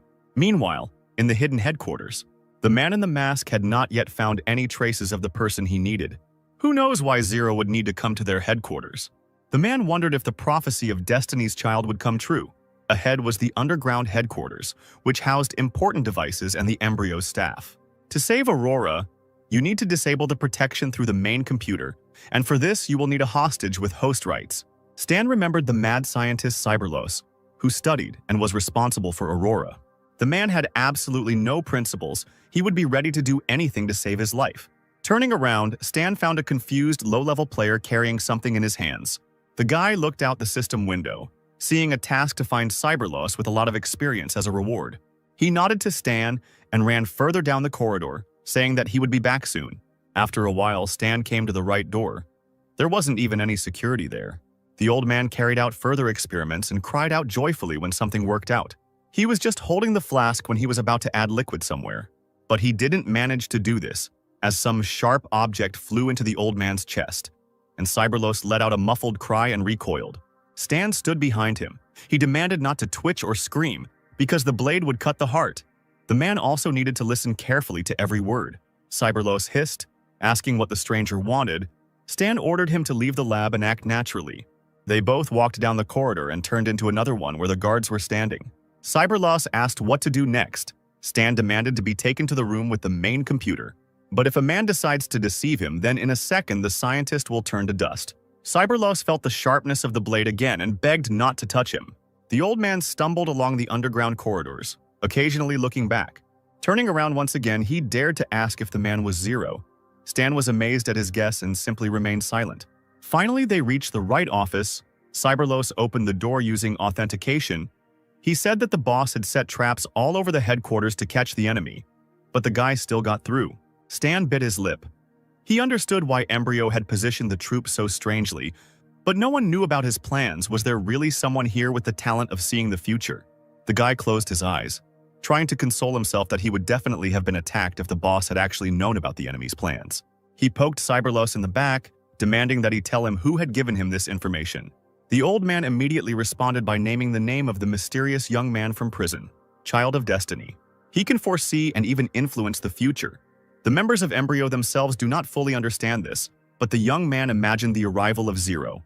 Stan wondered if it was possible that his ability had caused him to come here. When he saw Hell more than a year ago, he was already thinking about saving Aurora. Cyberlos said that the headquarters is full of officers who are just waiting to deal with Zero. Stan knew it was logical. Their boss knew he was coming, but not when or why. There was no more delay. They had to save Aurora and get out of here. Finally, the old man led Stan into the central room where the prisoners were kept. Cyberlos was noticeably nervous when he asked Stan what he wanted to see. The guy needed to see a full map of the headquarters. Without objecting, the scientist quickly typed something on the control panel near the large screens. Then he placed his palm on another panel that read the fingerprints of employees. But that wasn't all. The old man approached the device that scanned the retina of his eye. When the mechanical voice announced that authentication was complete, the scientist and the disguised Stan walked up to what looked like a computer. The player raised his palm and a helmet made of mechs began to levitate above his hand. The system's voice was heard from the helmet, announcing the start of data copying. The owner of the suit leaned both hands on the panel, peering closely at the screens. Only a few minutes passed when the system completed the copying. Stan turned to Cyberlos and sternly ordered him to open the confidential information database. In response, he nodded his head in agreement. The Super Soldier project appeared on the screen. The organization actually used the light mechanical arm technology to create them, which the guy left behind when he escaped. Stan chuckled when he saw the sign indicating last deadly weapons. We need to send all the data to the 6 nations so that the Embryo cannot retreat. Stan, without turning around, ordered the knowledge base to be opened for him. Cyberlos only swallowed hard. The guy grinned, because the Embryo had some advanced information that he needed to take with him, and what he didn't need could be sold profitably to the players. The system on the screen asked if the user would spend 2 ability points on training, and he answered yes. A few seconds later, Stan's face lit up with pixels. The training was complete. He had mastered the neural connection. Feeling this, the guy opened his eyes and frowned. He had no lack of determination. Cyberlos screamed when he saw his companion using the accelerated connection skill. Wasn't he an ordinary person? Stan turned to the old man and winked mockingly, asking if he didn't understand it himself. And then the scientist realized what a terrible mistake he had made. This was an enemy of the organization, an unkillable person. It was impossible to mess with him. Slowly turning around with a shaking voice, Cyberlos noticed that he had appeared much earlier than the other Inhumans. Stan just looked meaningfully at his interlocutor when he continued to say that the guy was the first and created the phenomenon of non-humans. From the mech's helmet, a system was heard announcing the end of the data transfer. Stan looked away strangely, asking if the main computer had a self-destruct program. Cyberlos scratched the back of his head and, stuttering, objected. Who would do such a stupid thing? Stan raised an eyebrow in regret and ordered the old man to shut down all security cameras in Area A4 and all surveillance cameras. The scientist obeyed and leaned over the monitor, wondering if the little girl with the life force was there. As if to confirm his thoughts, Stan said that he had come to pick up that girl and called the old man to follow him. Thoughts were seething in the scientist's head. How did Zero find out about her? Because Aurora is a secret of the organization, and he received access to classified information 5 minutes ago and would not have been able to read it all. Cyberlos even grabbed his head, pulling the rest of his hair in different directions. The guy took him hostage because he knew about complete obedience, but the old man had no choice but to obediently lead Stan down the corridor. On the way, they met one of the soldiers who asked in confusion why the scientist had come there. Cyberlos put on a serious look and, scratching his chin, gave the reason. They needed to take blood again. The mechanical door opened. There were several scientists in the office. The cruel staff were going to withhold anesthesia from the child before the procedure.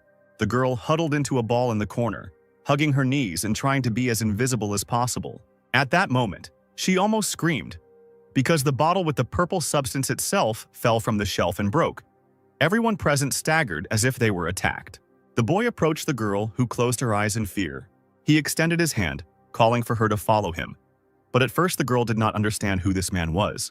Aurora's emotions suddenly changed and she greeted the already familiar Uncle Zero.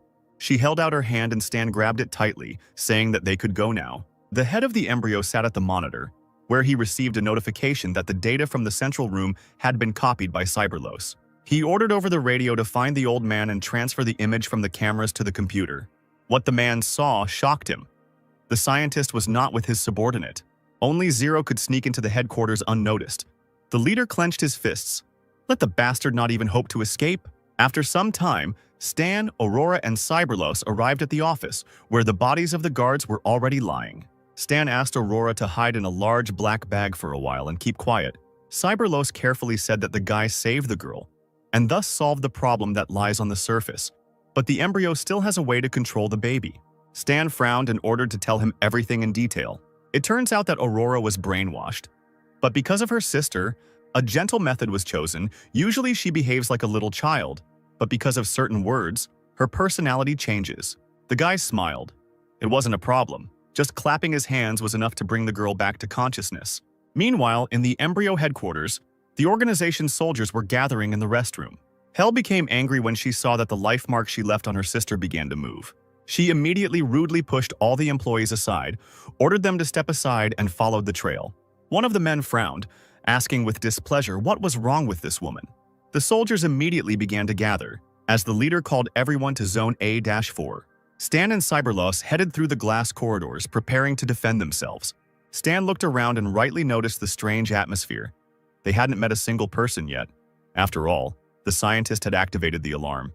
He shrugged, admitting that the boss had noticed his subordinate looking through the data in the central room and had become suspicious. Cyberlos was right. Soldiers were already waiting for their prey up the corridor. They gave the command and the best warriors of the organization immediately took their places.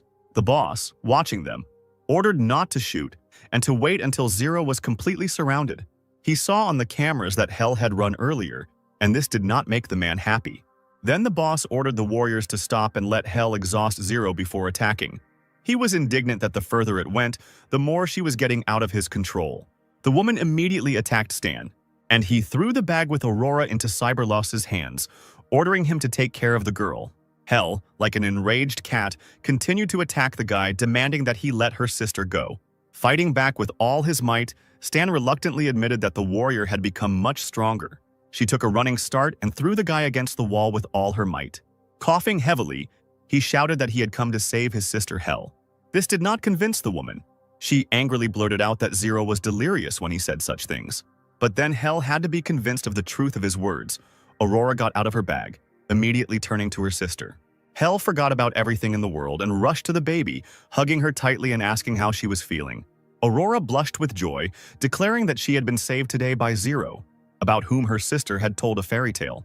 Hel's gentle expression immediately changed to angry bewilderment. Stan, watching them, decided that there was no longer any reason to hide his identity and showed his true face, asking not to ask questions. Now he would help Hel too. Not knowing what to say, the woman hugged Aurora tighter, saying only that the guy was being chased. Stan didn't respond to this, but warned that they needed to escape now while they could, so that the organization wouldn't use Aurora again. Hel became nervous. She had a difficult choice before her. She lowered her eyes to the girl, and there were already tears in her eyes. She pulled her sister by the hand, begging her to take her away from here. That look brought back memories that were unspeakably sharp and painful to Hel, like a film strip. But not so long ago, she herself was held back, taking away her beloved sister, who screamed and cried. Breaking free from the tenacious hands of the guards, they cut her hair and placed her in a ward for their vile experiments. The woman patted the girl's hair, which had begun to grow back, and nodded. She was glad that Aurora had been saved, even though she didn't know what awaited them next. Hell gritted her teeth, didn't say it out loud, but thought that at worst they would die together. Having collected her thoughts, she firmly took her sister's hand and resolutely commanded her to leave. Aurora was hidden in the bag again, and everyone had to run to the exit, shooting at the surveillance cameras along the way. Cyberlos had it the hardest of all. The old man couldn't run fast and begged the others to do it more slowly. Hell rolled her eyes, whispering to Stan that the scientist had been exposed and had already been temporarily stripped of his powers, and was only holding up the team. The guy turned to Cyberlos and said with a grin that he wouldn't kill him, because he would still be useful. The next moment, the old man didn't even have time to squeak before Stan knocked him unconscious with one precise blow. The couple ran on. Hell said that she knew a secret passage to escape from the general staff on the 4th floor. They would have to break through the guards. But Stan did not want Hell to be suspected, so he suggested that she pretend that she was chasing him. The head of the organization watched the fugitives in the cells and was angry. He would have to intervene if they continued to act like this. He informed the executive directors that Zero was last seen in Area A3. If they can't capture him alive, then let them kill him. The soldiers immediately found their target. Hell warned the guy that executive directors have unusual abilities, but he asked not to think about it, but to protect his sister. When Stan was blocked by one of the soldiers, he took out several bombs, which immediately knocked the enemy off his feet. Then, using his unusual suit, he knocked out the soldier with electricity. The boss asked over the radio if Zero had been finished off, but he moved lightning fast, giving no chance to be caught. He gracefully flew over the soldiers, hitting them, and they huddled awkwardly together. Then another soldier was very unlucky. Stan fatally wounded him on the move. He again and again successfully attacked the ever-increasing number of soldiers. Finally, leaving behind mountains of bodies, the guy landed on the ground, calling on the system, which announced that the player had killed several embryo executives and received 5 challenge points. The radio hissed incessantly next to the dead men. The boss kept demanding that the situation be reported immediately. Hearing the words of the system, Stan exhaled. If for executive directors above the 40th level they gave 1 point, then at the base where there are many of them, he will be able to score the maximum. Hell was genuinely amazed by Zero's incredible strength. He had never shown such skills before. Seconds later, the radio came alive again. But now it was the wounded soldier speaking, begging for help. The head of the embryo stared at the cameras with intense intensity. He had clearly underestimated Zero, and now he would have to deal with him personally. Stan and Hell, who was clutching her sister's bag in her hands, ran, getting closer and closer to the exit.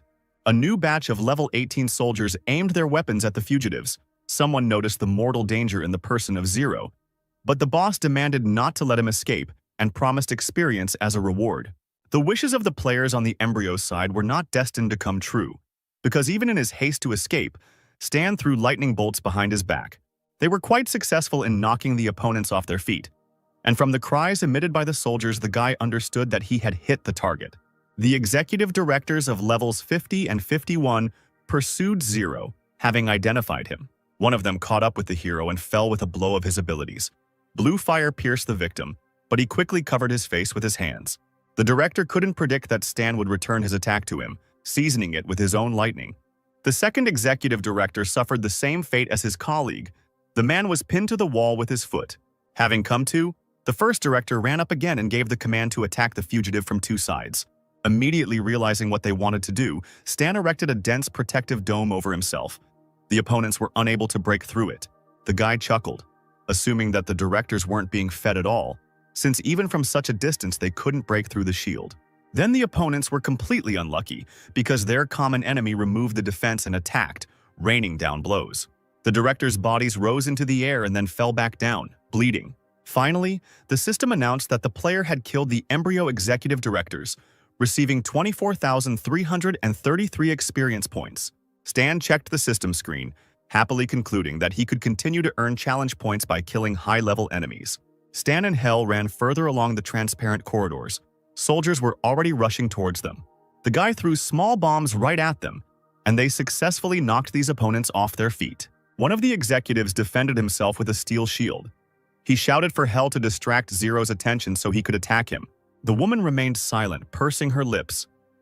This idiot still hadn't realized that she was in cahoots with Zero. Stan hit the man in the stomach, screaming that he couldn't win on his own and was asking for help.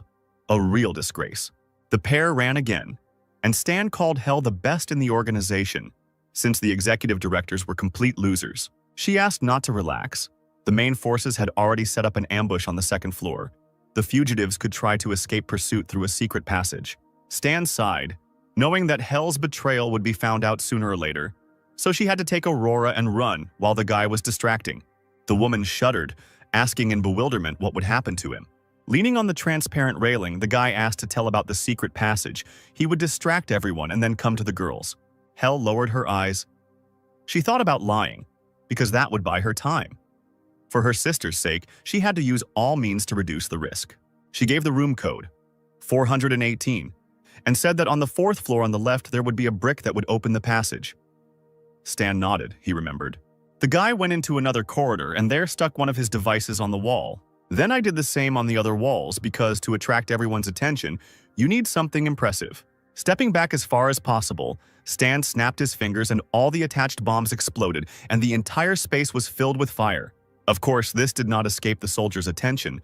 They were glued to the surveillance screen, asking what had happened.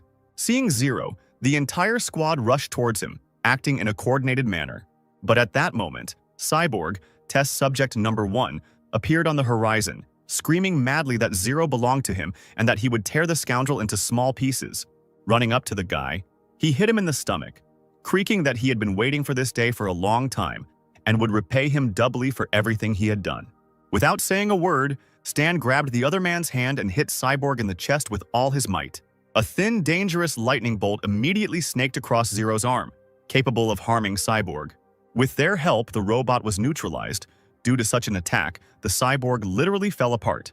Having lost one arm, he screamed hysterically, and wires were sticking out of his empty forearm. Meanwhile, more and more soldiers were running along the corridors. They had to prevent Zero from escaping at any cost. He shook his head in displeasure, realizing that the boss was sending more and more reinforcements. He didn't want to face such a force. Then, Stan took out and activated Dion's character card, which caused distortion of the perception of objects in those around him. But it did not have a permanent effect. Only from 3 to 8 minutes, the invisibility was revealed when attacked or damaged. Now he could easily maneuver between streams of large groups of soldiers without fear of being noticed. People ran without noticing the guy. Stan smiled, because thanks to this ability they did not see him. Meanwhile, Hell and Aurora managed to break away from the chase and find the right exit. The girl worriedly asked her sister if they had escaped, and she replied that there was still a little left. The girl looked back and blinked her eyes, asking where Uncle Zero had gone. Hell felt ashamed and had to lie that the guy would come in 5 minutes and he was already close. Aurora hugged her sister, childishly asking why Zero saved her. Thinking that the guy had the ability to see the future since Aurora became known, Hell honestly answered that she didn't know. The girl stared at her sister with huge eyes, about to say something about Zero. But she patted her sister on the head, asking her to stop praising the guy. Aurora, hugging her knees with her hands, reminded her sister that she herself admired him when she told him fairy tales. As soon as the woman asked them not to say stupid things, a familiar voice was heard behind them. Zero entered the room, scratching his ear. Did he really just hear the woman admiring him? A squad of soldiers arrived to see the boss. One of them, sweating from excitement, asked permission to report that Zero was not found. The man angrily slammed his fist against the wall, breaking it and cursing everything in the world. And how can such a quantity the soldier manage to miss him? The employee, becoming even more nervous, reported the discovery of deactivated protective measures in Zone A4. The guards were killed, and the girl had disappeared. The head of the embryo did not expect that Hell was in league with Zero, since Aurora could not have been taken away just like that. He recalled what he saw on the surveillance cameras. The couple was fighting all along the way, but Aurora was not hurt at all. At that moment, the soldier brought in Cyberlos, supporting him by the shoulder. The old man could barely stand on his feet. Despite the scientist's weakness, the boss grabbed him by the collar and shook him, asking if he had taken Zero to the room with the main computer and allowed him to take Aurora. Cyberlos justified himself by saying that he had fished out a lot of information. The guy was able to sneak into the base completely unnoticed. It is likely that he is most likely an inhuman. What he heard amazed the head of the embryo, because in that case, this information would change the course of events. Clenching his fists, the man declared that he would find out about this when he killed Zero. But for now, let the soldiers expand the search area so that the fugitives would definitely not leave the continent. The subject of his conversation, together with Hell and Aurora, was walking through the underground passages. Stan said with a smile that he hadn't expected the woman to give him the correct answer to the location of the secret door. Hell looked away and said nothing. Aurora looked at the guy in surprise. The woman said that there used to be an underground tunnel here, but it was abandoned after the headquarters was expanded. The exit is on the edge of the base, a 4-hour walk away. As they continued walking, Stan took the opportunity to tease Hell by asking if she had ever considered becoming a tour guide, as she was such a good storyteller. Aurora spoke up, loudly asking what the name of their uncle, their companion, was. He, without stopping installing devices on the wall, called out one of his names, Stan. The girl said with a smile that Hell thought he was cool because he was able to escape after being brainwashed. The woman's eyes widened in embarrassment. Stan just chuckled, replying that such was his fate. He fell silent and glanced sideways at Hell, who still hadn't recovered from the shock of such frankness. The guy asked why she was always silent. She did not remain silent this time and, lowering her eyes, quietly thanked her sister's savior. Stan frowned and said that it sounded insincere, judging by the tone. He wanted a little politeness after saving his sister. Shaking her head, the woman changed the subject, asking how Stan knew about Aurora and what his plan was. The guy lit a cigarette, asked if Hell doubted his good intentions, and joked that he might keep the girl for himself. Hell rolled her eyes. It was good that her companion had time for jokes. When asked what he was trying to achieve, Stan replied that peace in the whole world. The woman was not satisfied with this answer, and she called on Stan to be serious. He approached a section illuminated by daylight and realized that there was no road further. The Trinity found themselves at a dead end, but the exit was right above. The cave ended there. Stan was the first to climb the ladder. He grabbed Aurora, who was handed to him by Hell. Then, the woman climbed in herself, saying that there was a warehouse here that no one was inspecting, and that there was a protected area to the south, and that when they got past it, they would be safe. Stan looked at the system screen. His mines killed the organization's soldier. The player received 1 experience point. He hurried the girls, telling them about the explosion of ground bombs, and that soon the embryo people would catch up with them. The southern part of the embryo headquarters was in disrepair, but it was a good place to watch. The soldiers were already ready with massive guns. The commander ordered them to quickly cooperate and be on the alert. The boss said that Zero would probably head their way if the soldiers encountered a suspicious comrade. Let them open fire and not let him get out of the headquarters. Executive Director Whitman of Level 55 assured the boss that Zero would not leave his zone alive. But things were different with Hell and her sister. After a short silence, the boss announced the betrayal. It would be okay if they were killed. Arriving at the southern part of the embryo headquarters, Hell and Stan lay low. The woman peeked out from behind the rubble, discovering that security had increased. There were fortifications and an enemy camp here, but the fugitives had no other way out. The trio, being careful, moved further away from the camp, hiding behind a large rock. Stan reported that the search party was tightening the encirclement. The longer they dragged out the time, the higher the risk. When Hell asked the guy if he had any ideas, he sighed and said that he would have to go straight ahead. Hell knew that there were too many enemies. Even if she managed to kill 100, their company would be washed away by a wave of reinforcements, and fighting one-on-one was not an option. Besides, she needed to protect her sister. Stan adjusted the special watch on his wrist and confidently announced that he would deal with them, and the girls would follow. At that moment, a mechanical suit appeared on Stan's body in the blink of an eye, which had already managed to be seen even on television. While Hell was greedily examining the guy, he, waving his cloak, rushed into the distance. Of course, the people of Embryo couldn't help but notice him. Everyone knew about the Black Ghost, and they didn't understand why he appeared here. And since Hell and Aurora were hurrying behind her, everyone realized that the woman was in league with Zero, who was the Black Ghost. The commander-in-chief went after the fugitives, calling for reinforcements. The main forces should arrive soon. While they were running, Stan had already risen into the air and the dark sky was illuminated by a bright flash from the glowing net. The frightened people began to run in different directions. They fell from the attack. There was swearing and shouting everywhere. The guy asked with a laugh if they really wanted to stop him. The soldiers hid behind the barricades and now began to fire from the installed cannons. The bullets bounced off Stan's special suit, falling off of it as if it were a bulletproof vest. He waited until the opponents were distracted by reloading their guns and attacked them, destroying the weapon installations. He grabbed one of the surviving machine guns and looked around at the soldiers, declaring that it was now their turn. Stan placed one foot on a small elevation and began shooting at the enemies. Those soldiers who did not manage to take cover behind the barricades were mortally wounded. Then tanks came into play, and they actively arrived in the southern part of the Embryo headquarters. The commander-in-chief of this detachment gave orders to the tankers. urging them not to allow Stan to break through the encirclement. The guy found himself surrounded by blazing fire, but he still had the machine gun in his hands that he no longer needed. Throwing it somewhere to the side, he opened his palm, and a small glowing device appeared on the suit, from which streams of power gushed in different directions. The guy waved his hand around his axis, and a powerful protective dome appeared above him. Noticing a multitude of tanks in the distance, Stan hissed, considering it an insignificant event. He flew up to the large machines with redoubled force and began to destroy them. Still, Mecha was an unusual suit, and allowed him to do things that ordinary weapons couldn't. When the entire area was engulfed in smoke from the broken tanks, Stan landed not far from them. A huge fighter jet appeared in the sky in the distance, and Embryo decided to use all means to defeat the guy. As soon as he thought about it, aerial bombs flew out of the Iron Bird, aimed at only one person. This could not go unpunished. Stan turned sharply and simply sent the bombs back with one kick. The bomb made a circle and flew straight into the surviving tanks, scattering human bodies and pieces of iron. Stan watched this for a moment and made a casual motion with his hand, summoning another remedy. A powerful weapon appeared in the guy's hands, and he immediately took aim, intending to shoot down the fighters.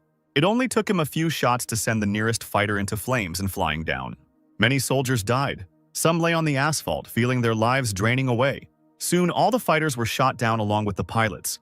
Stan was very strong. It is not surprising that he acted alone, because this is a man whose power is comparable to an entire army. Hell was shocked by what she saw. Zero had been extremely weak before. What had happened to him in a year? Next to the destroyed houses now lay the bodies of players who had died in the unequal battle. Players watching Stan couldn't believe that Zero was the Black Ghost, the main character on the planet. Another player filmed the battle. It was supposed to go viral on the forum. Stan was only happy about this, especially since the players would find out the truth. His popularity would only increase. The soldiers were almost in tears. Minus 30 reputation with the Black Ghost, it would take an incredibly long time to raise it to 0. But Mech's energy was quickly running out. It was not in Stan's interest to drag out the fight. He needed to find a car and get out of here. Trucks with new troops began to arrive at the scene. Embryo level 55.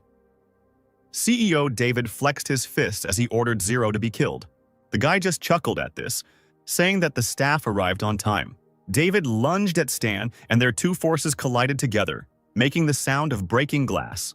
The guy deftly intercepted the stranger's hand and threw the man to the ground. Then he rose a little higher and swooped down like a bird of prey. The blow of the steel fist, thanks to the mechs, hit the target exactly, and David's face recoiled to the side. Stan continued to punch, looming over his opponent, pinning him firmly to the ground with his knee. Seeing this, the rest of the soldiers rushed to help their comrade, commanding them to attack together. Stan looked up to see many of the Embryo's minions, some with swords, some using their abilities. He flew up into the air and launched an attack at his opponents, releasing a stream of lightning at them. A wave of deadly attack from the mech suit poured out onto the soldiers, knocking them off their feet. Flying to the side, the guy had a weapon in his hands that he had already used earlier. He dropped to one knee and took aim to kill the Embryo employees who were in his way. The guy immediately hit the target, killing the important executive director in the head. Opening the system window, Stan saw that a person of level 55 was given a lot of challenge points, which could not but please.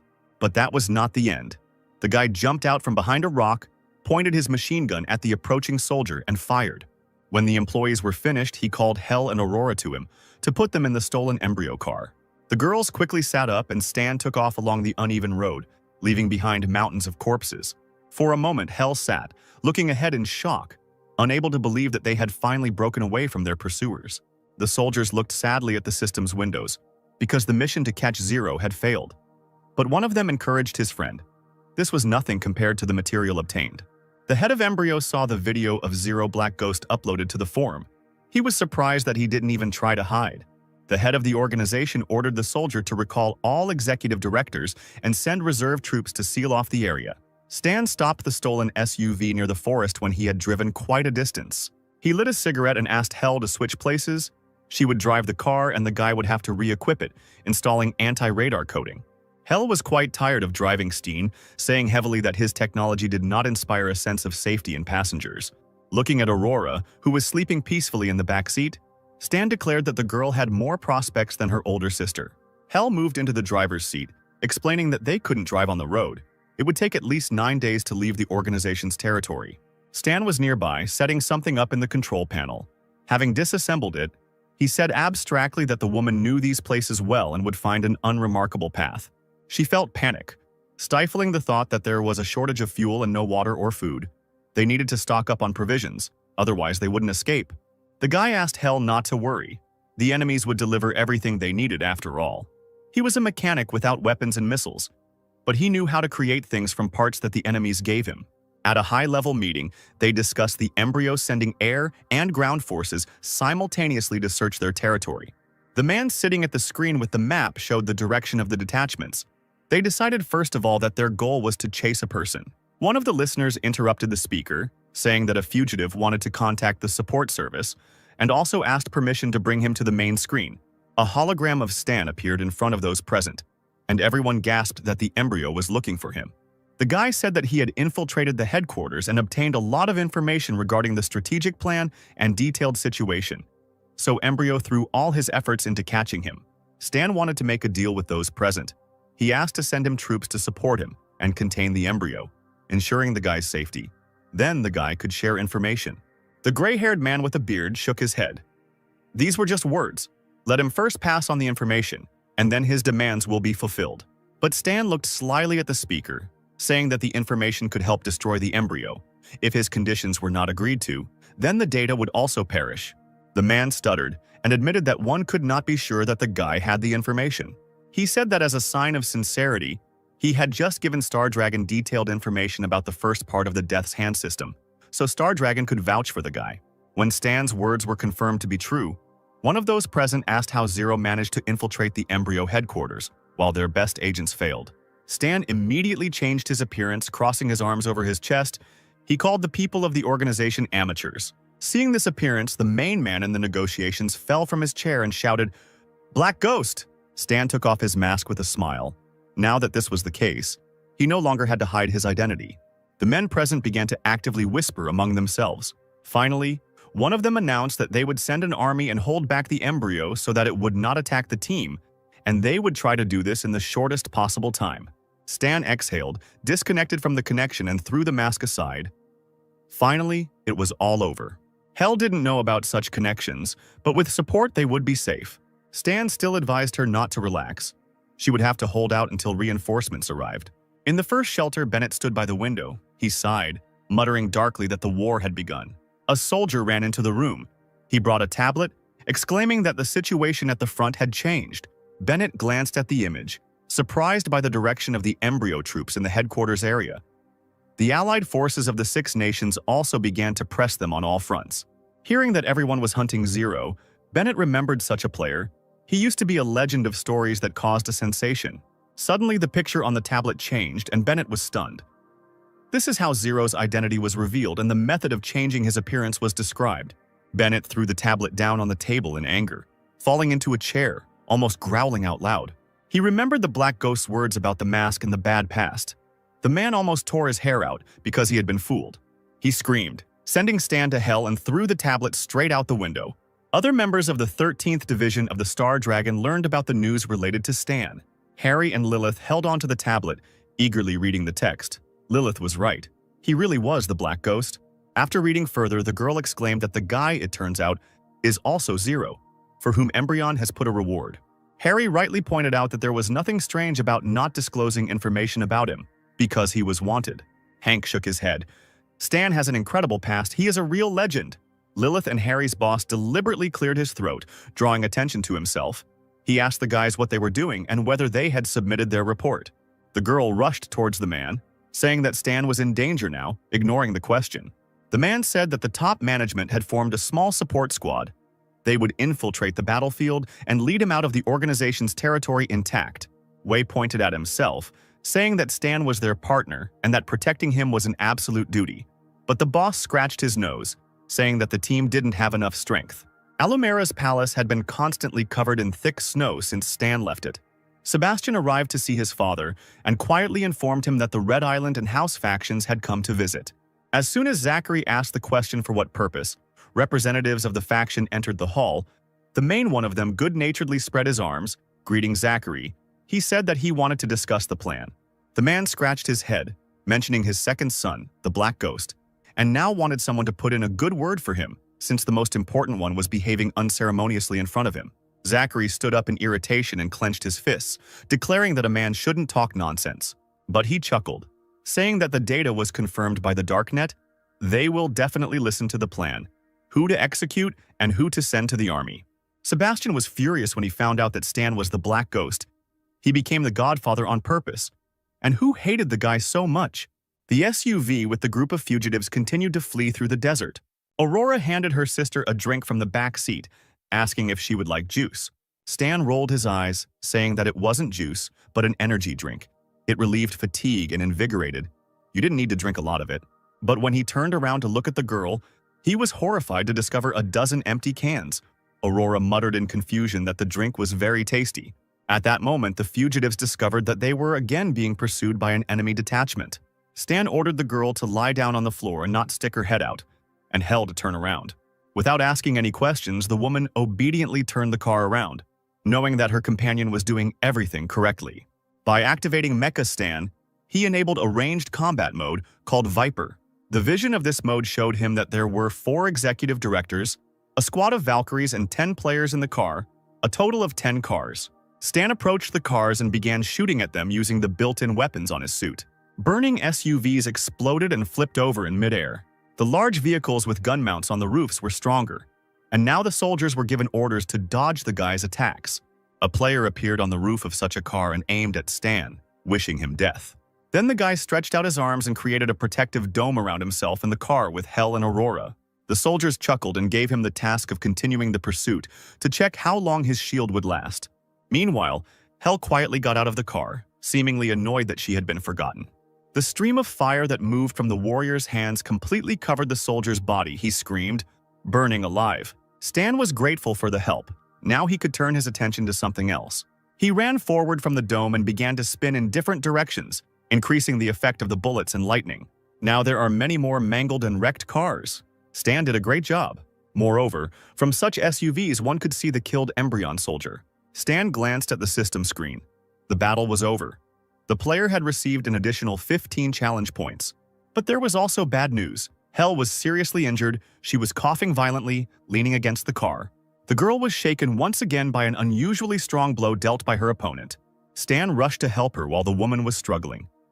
After all, Hell had been driving the car and fighting against her pursuers for several days. Her body could not withstand such a load. They returned to the car, where little Aurora was obediently waiting for her nannies. Stan read that Embryo posted a new pursuit mission, requiring 2 more participants, leaving in 20 minutes. The guy drank an energy drink, thinking contentedly that, thanks to the player's forum, he would be able to immediately learn the Embryo strategy. It was very convenient.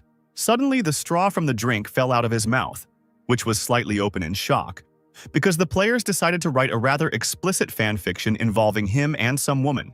The energy drank out of his mouth in surprise, amazed by the players' overly rich imagination and what they wrote on the forum. Hell raised an eyebrow at the strange sounds coming from her companion's passenger seat and asked what was wrong with him. He wiped his face and replied that everything was fine, inwardly glad that Hell didn't know about the forum. But after a few seconds, Stan suddenly became serious when he saw a flashing message about a call for help. People were needed for a task. The soldier players sent photos, and someone reported that an encirclement operation was underway and asked the group members to gather together. An Embryo employee reported to the boss about the encirclement of a new stone wasteland. According to intelligence, they would meet 0 in 16 hours. The boss immediately asked about the number of people. In total, there are 80 executive officers, 600 super soldiers, and several thousand armored infantrymen. There are also over 300 tanks and 30 attack helicopters, and the 6 nations are putting pressure on all fronts. The boss frowned and slammed his fist on the table. He was very angry. If it weren't for the bastards from the 6 nations, Embryo would have surrounded 0 from all sides long ago. Most likely he made some kind of deal with them. They have already tried to hit the guy with missiles 4 times, establishing his coordinates, but they were all intercepted by 6 nations. The head of the Embryo thought about it. He wanted to see if 0 would dare to fight his army. The soldier then showed a tablet with photographs of several people and their details. Looking at the list, the boss was satisfied because even he had a hard time standing up to them in battle. The man folded his hands and laughed, thinking that the guy's end was near. The fugitives drove on, cutting through the night road with the bright headlights of the car. Suddenly, Stan asked to stop. Hel noticed that she could barely break away from the pursuit. If they stopped, they would be caught again. The embryo has already surrounded the new stone wasteland. They have nowhere to go, unfortunately. The woman was amazed that Stan knew about this. Could he really be a prophet as well? In that case, the warrior agreed to stop and follow her companion's plan. The company had two options. The first was to continue driving and break through the encirclement. The second was to wait for a convenient opportunity. But the longer they waited, the closer the enemies were, and the less chance they had of surviving, and whether they would be able to break through it all. According to the forum, this time Embryo has gathered a lot of fighters. They may not cope. Stan admitted that they will not be able to protect Aurora. Hel lowered her head and thought. It seemed to her that the situation was taking on dark shades again. The woman asked Stan with concern if he had a plan for what they should do. The guy pressed the button on the panel, deciding to first contact the embryo boss and find out the situation. The boss of the organization was sitting at his desk in his office and received a notification that someone wanted to connect via communication. The man was surprised who could call him at such a time. A hologram of Zero appeared in front of him. He was smoking relaxedly, saying that they hadn't seen each other for a long time. The boss approached the hologram, asking in a wheedling tone if it was too late to ask for mercy. Stan smirked, asking if the man had forgotten their little secret when he said he would destroy the organization, even though he didn't trust him to do what he said. The head of the organization did not understand why Stan decided to contact him instead of running away. Even if the guy could predict the future, Stan raised an eyebrow, laughing at the man's arrogance and thinking his army could stop the boy. Zero could fool the embryo since he has the ability to predict the future, but this time he can't escape. Stan smirked, asking why the boss was sending others to deal with him and why he wasn't going himself. The man dismissively said that Zero was not yet mature enough to compete with him. On that note, the connection was cut off and the embryo boss disconnected, ending the conversation. Stan sighed heavily, saying that the man was very confident, which meant that the troops were already fully prepared just in case. They could first contact the reinforcements of the 6 nations. Hel nodded. She understood what her companion was talking about and did not ask any more questions. A few seconds later, the atmosphere changed dramatically, and the woman asked what had happened. As it turned out, the embryo had not yet discovered the 6 nations, so tomorrow they would help. In the afternoon, the operation could begin, but they would not be able to take Aurora with them. They would not have the strength to look after the girl. Hel lowered her head, nodding. As much as she didn't want to leave the baby alone, she understood that they had no choice. Aurora heard this and immediately asked if she really had to stay. The woman assured that it was only for a while. It would be safer. The sister did not argue. Even though being little, she understood everything and only answered with agreement, sadly lowering her eyes.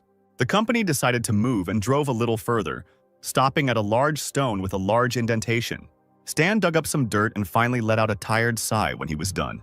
Having hidden the girl behind a rock, Stan told her that she had enough supplies to stay here for 5 days, and if she heard that the embryo search party was approaching, she should remain silent. The girl nodded and turned to Hel, saying that she would wait for her sister to pick her up. And although the woman was unbearably sad to leave Aurora, she returned to the car with Stan, asking if he was sure about what he had planned. He buckled up and firmly stated that, as always, he knew what he was doing. He lit a cigarette, and Hel gritted her teeth in irritation. Shaking her head, she was still unsure. Hel seriously said that if she died, Stan should take care of the girl because he was strong and had a better chance of surviving. Surprised, he looked at the woman, advising her not to waste words because, in that case, death would really come for her. Taking a drag on his cigarette, he reassured Hel that even if things were difficult, reinforcements would join them, and if everything went according to his plan, they wouldn't be needed. Stan reminded them that they had to start acting in 10 hours. The guy handed the woman the watch in which the mecha was stored. She would have to put it on and master all types of its weapons and controls as quickly as possible. The system announced that the owner had changed, and Hel asked what about Stan, since the enemies were prepared for his camouflage ability. He replied that he would use invisibility, get to their transport and ammunition, and cause chaos. Hel realized what the companion meant. She would pretend to be him, because Stan was the embryo's target. Executive Director Dennis, level 55, sat thoughtfully in the camp. He knew that if he met the ghost, he would not survive. At that moment, an observer, surveying the surrounding area on a high tower, shouted that there was something in the northwest. As it turned out, someone's car was moving in their direction and everyone already knew exactly who was in it. Dennis jumped up from his seat and pointed his hand in that direction, ordering them to quickly prepare to finish off Zero. The SUV with the fugitive stopped, and Hell ran out of the car in the black ghost costume. No one knew that it was her, because the company decided to deceive its pursuers. The soldiers were already ready and opened fire, operating from large gun mounts. Hell rushed forward fearlessly, and the bullets bounced off the furs as if they were toys. Then the woman did not leave such an attack unanswered, but struck back. Most of the soldiers literally flew from their places. The head of the embryo was watching what was happening on the cameras, and was now giving the order over the radio to capture the black ghost. Hell walked towards the group of soldiers and fired, the power of the mech's weapons allowing them to kill several people at once. Dennis understood that ordinary soldiers would not be able to hold back such a warrior. It seemed that only he could do something. But he wanted to pretend to fight and then slip away. The man himself was dressed in a special armor suit that covered his entire body. So Hell, who wanted to hit him in the stomach, did not achieve her goal. Dennis's fist intercepted the other's hand, and he realized with surprise that he was able to stop the Phantom's blow and then throw him away from himself. The soldiers watched the man from afar and shouted encouraging words, and he again thought that the hero in the suit seemed to have become weaker. Having flexed his fists, Dennis concluded that Zero had been running for so long that he was completely exhausted. He summoned several people from the squad to follow him in order to take advantage of the Black Ghost's state and attack together. Meanwhile, Stan watched the carnage and pulled out a character summon card that had already been used and was about to disappear. He once again became invisible to others, crossing the enemy camp unnoticed, wishing for only one thing: for Hell to hold out. Along the way, he attached special devices to various surfaces. They had extremely high power and also came in different colors. The soldiers were so engrossed in hunting the Black Ghost that they didn't even notice the noise the invisible creature made as it jumped across the roofs of the SUVs. Meanwhile, a real hunt was underway for Hell. Dennis was seriously determined to drive the enemy into a corner. He kept attacking the ghost with his fists, and the other directors helped him using the power of the elements. It was clear that Hell was not coping, and the enemies managed to wear her out. The woman was taking hits. For a second, she landed on all fours on the ground, trying to catch her breath a little. In her head, she heard Stan's voice telling her to come back to him, because he had stolen an SUV and set off explosives that would go off in 10 seconds. At that moment, Dennis attacked the hero with a scream, wishing death on the Black Ghost. But the time has come for the bombs installed by Stan to be activated. Many large explosions created real chaos in the enemy camp. Dennis covered his face with his hands from the intense heat, not understanding what had happened. He immediately began to look around, realizing that the Black Ghost had escaped, and called on the others to give chase. Hell was in her usual clothes by then, running through the smokescreen. Having reached Stan, the first thing she did was throw the watch that activated the mechs into his hands. The guy immediately put on the suit, and Hell desperately called him into the SUV, getting into it. A huge executive appeared in front of Stan and shouted that the guy had no right to run away from him. Remembering the hero's weakness, Dennis confidently hit him in the fist, chuckled and laughed at the guy. But everything didn't go according to plan. The man didn't even have time to understand what happened, as the skin under the suit burst and blood spurted in all directions. Stan took advantage of his opponent's hesitation and, turning around, rushed at him from the other side. He then activated the lightning mode in his suit and struck Dennis, hitting him with a high-precision discharge. Holding his hand to the man's stomach, he hissed through his teeth that he could hurt him, but not Hell. Stan's blow destroyed the armor on Dennis's chest, and he stretched out his hand in fear, begging for mercy. He did not understand when the enemy became so strong. But Stan heard the others' pleas. He swung again and hit the man in the head with a deadly blow. Finally, the system announced that Dennis was killed. The user received 114 experience points and 1 challenge point. The soldiers ran up to the commander, looking in shock at the mutilated body. He had died in 1 blow. A second of silence, and the embryo staff ran around like frightened children, screaming that the Black Ghost would simply kill them.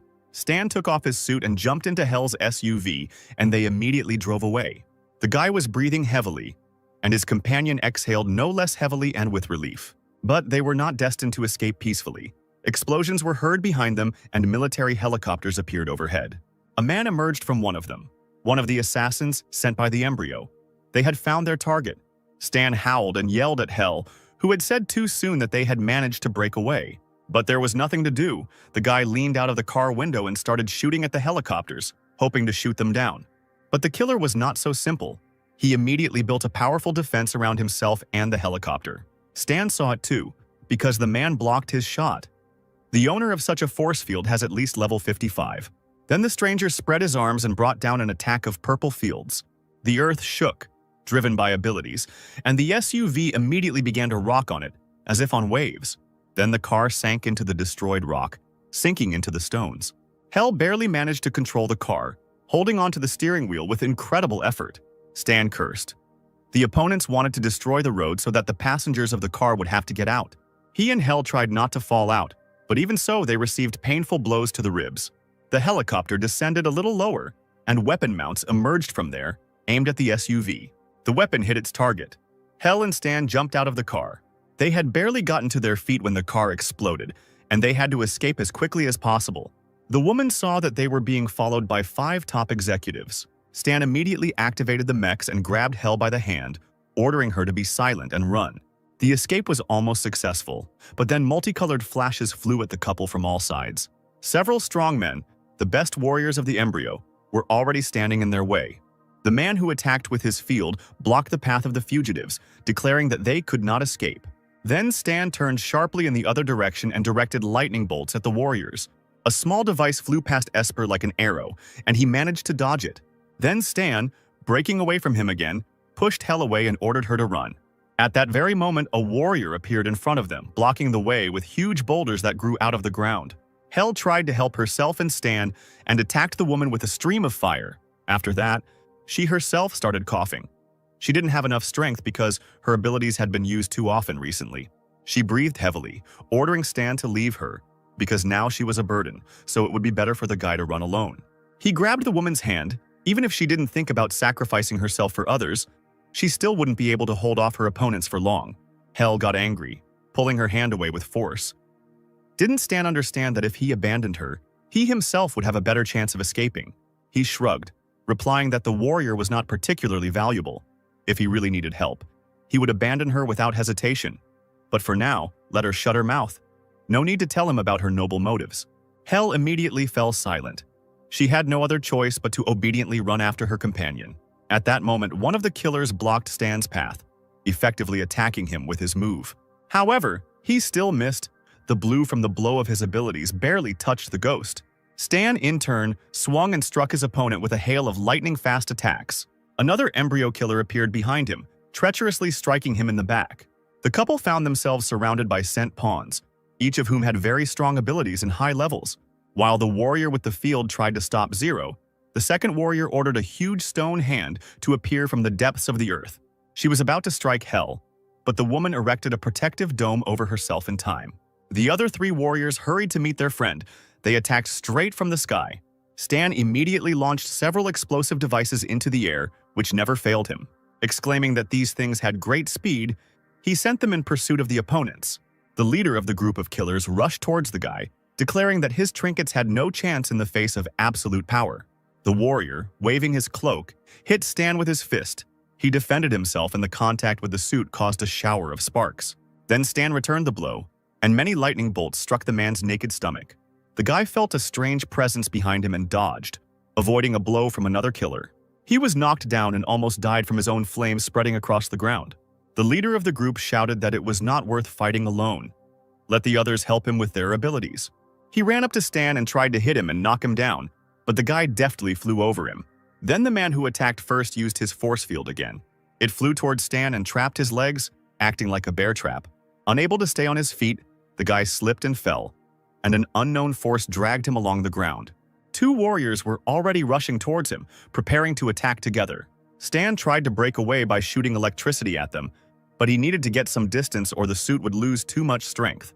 The boy cried out in frustration when a huge stone hand grew in front of him, intending to grab the man. She blocked the escape route, and 2 mercenaries took advantage of this and simultaneously hit Stan in the stomach. He exhaled heavily, and frequent wheezing sounds could be heard from the guy's mouth, and this distracted the opponents. The next moment, he threw back everyone who harmed him with the help of the mech's force field. The woman who controls the land and restricts his movements was named Vanessa. She needs to be dealt with first. You can try to defeat her with Burning Will, but when Jerry notices that Stan has opened fire, he will protect her with a force field. Stan asked Hell if she could weaken the force field with her blow, as it was necessary to prevent Jerry from using his ability. The woman nodded to her companion and gathered her strength to release her own abilities. The killers noticed that she was about to use some strange ability, so they needed to prepare to defend themselves. When bloody energy gathered around Hell, she suddenly froze and opened her eyes. Jerry noticed this and threw a force field towards Vanessa, warning her that an attack was being prepared for her. Hell's gaze was clouded with red. She was indeed preparing a special attack for the enemies. Only now, with great regret, did Vanessa realize that the warrior had been aiming at her. Left without protection, Jerry screamed hysterically. He was literally burning alive. His girlfriend immediately destroyed the dome, preparing to protect the man from attack. Stan yelled that she was looking in the wrong direction and aimed his burning will at Vanessa. A blue beam passed through the thickness of the stone, summoned by the mistress, destroying it. Then he penetrated further and pierced Vanessa's chest. Stan activated the skill Deadly Critical Strikes. The damage increased by almost 200%. The enemy received pure damage, ignoring physical resistance. And so Stan killed Vanessa. Almost a year had passed since he learned this ability, and now for the first time he managed to deal critical damage. The squad of killers slowly approached their dead partner, under whom a bloody stain was spreading. One of the warriors cried out that it was impossible, because they attacked with 5 of them, and Zero managed to kill Vanessa.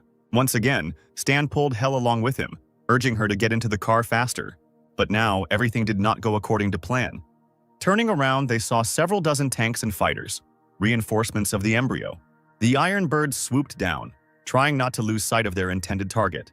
The pilots fired every now and then, almost hitting Stan and Hell, who were forced to fall to the ground to escape the fire. Jerry sought to avenge his dead partner and attacked the guy with particular fury. The force field had trapped the ghost's legs again, which was incredibly infuriating.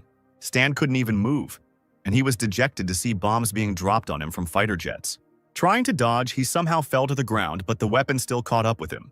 Unfortunately, Black Ghost was unlucky, as the bomb hit both his suit and injured him at the same time. The squad of killers, seeing this, rushed towards the victim. They could not miss the chance to finish him off. They shouted to each other that they could not spare their strength. It was necessary to avenge Vanessa. Hell winced as she saw the crowd about to attack her companion and warned him. She herself stood between them and spread her arms to the sides, trying to use her abilities to drive away the enemies. But her defense did not last long, and the woman herself found herself thrown back. The assassins cursed as they were unable to hit their target due to Hell's protection. Stan had already managed to get up and now noticed with horror that Hell had lost consciousness. Not caring about anything, he flew up to her, picked her up in his arms, and ran away from the battlefield. He leaned the bleeding woman against a large stone and called on the system for help.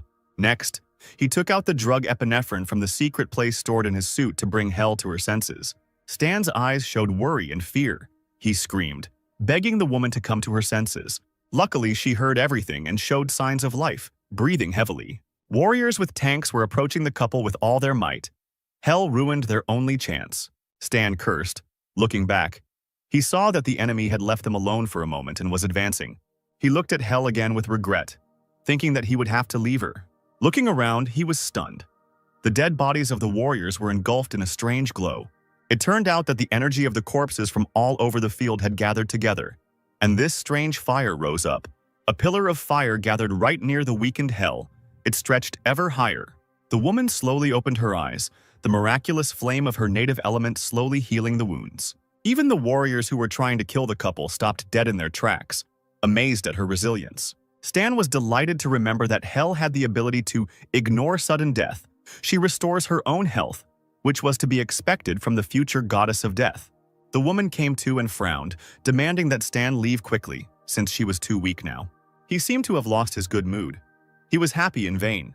It was not a flow of some special energy. Both looked up to see many fighters above them and tanks on the road. Hell was angry because Stan had promised to leave her if necessary to look after Aurora. Suddenly, Stan heard someone trying to call him through his headphones. Several new SUVs appeared on the road, and a lively girl leaned out of the window of one of them. She had arrived to help the couple evacuate. Stan threw Hell's arm over his shoulder, urging her to hold on and wait for the rescue team. They were already met by a whole army. They were shooting at the enemy and asking the couple to get into the car quickly. Finally, Stan turned over his shoulder and threw several small bombs at the enemy vehicles. As it turned out, it was tear gas that briefly incapacitated the embryo soldiers. Tanks and SUVs exploded and were constantly attacked by the enemy. Once in the car, Hell sighed heavily, whispering that they were safe now. Stan quickly covered her mouth with his hand, asking her not to bring trouble again.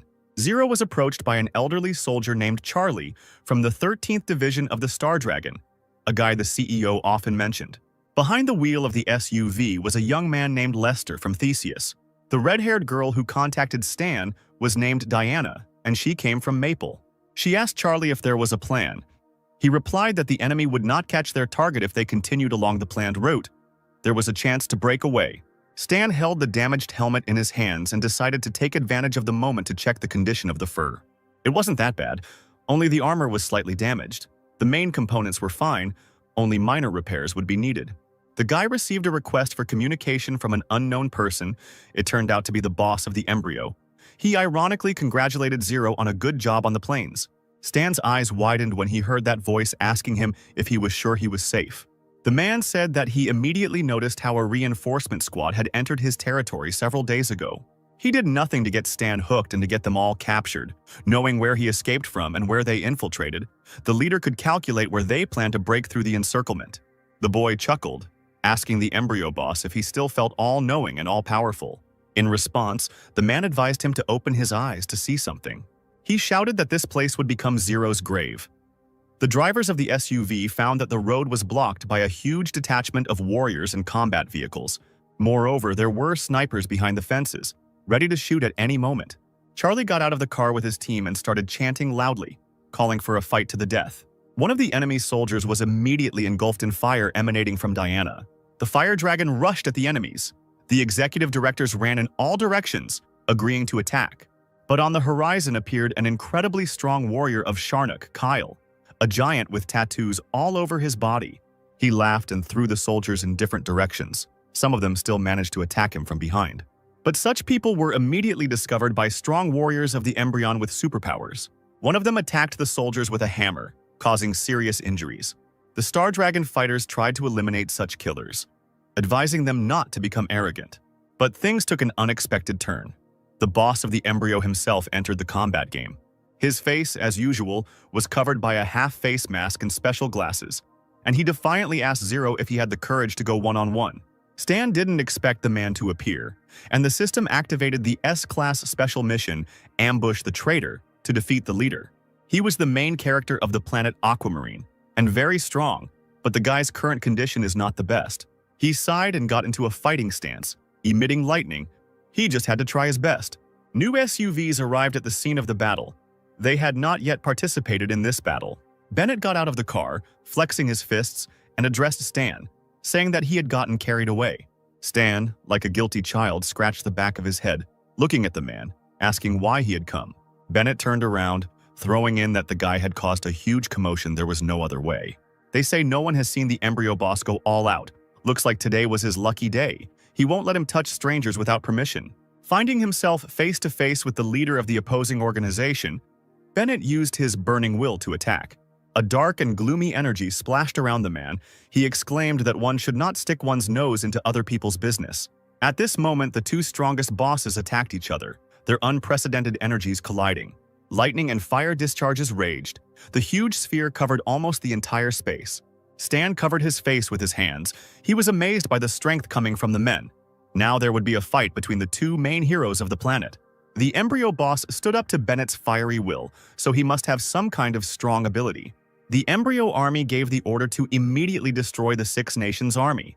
Louis, the patron of violet radiation, directed his power at the enemy. The entire clearing was covered in a bright glow, which slowly destroyed the enemy. Charlie exclaimed that the embryo boss was too strong. Only Bennett could counter him. Louis believed that both were legends and that they did not need to interfere in this battle. Instead, they took advantage of the moment to destroy the enemy troops in ambush and get out of the deadlock. Stan thought it was a great opportunity.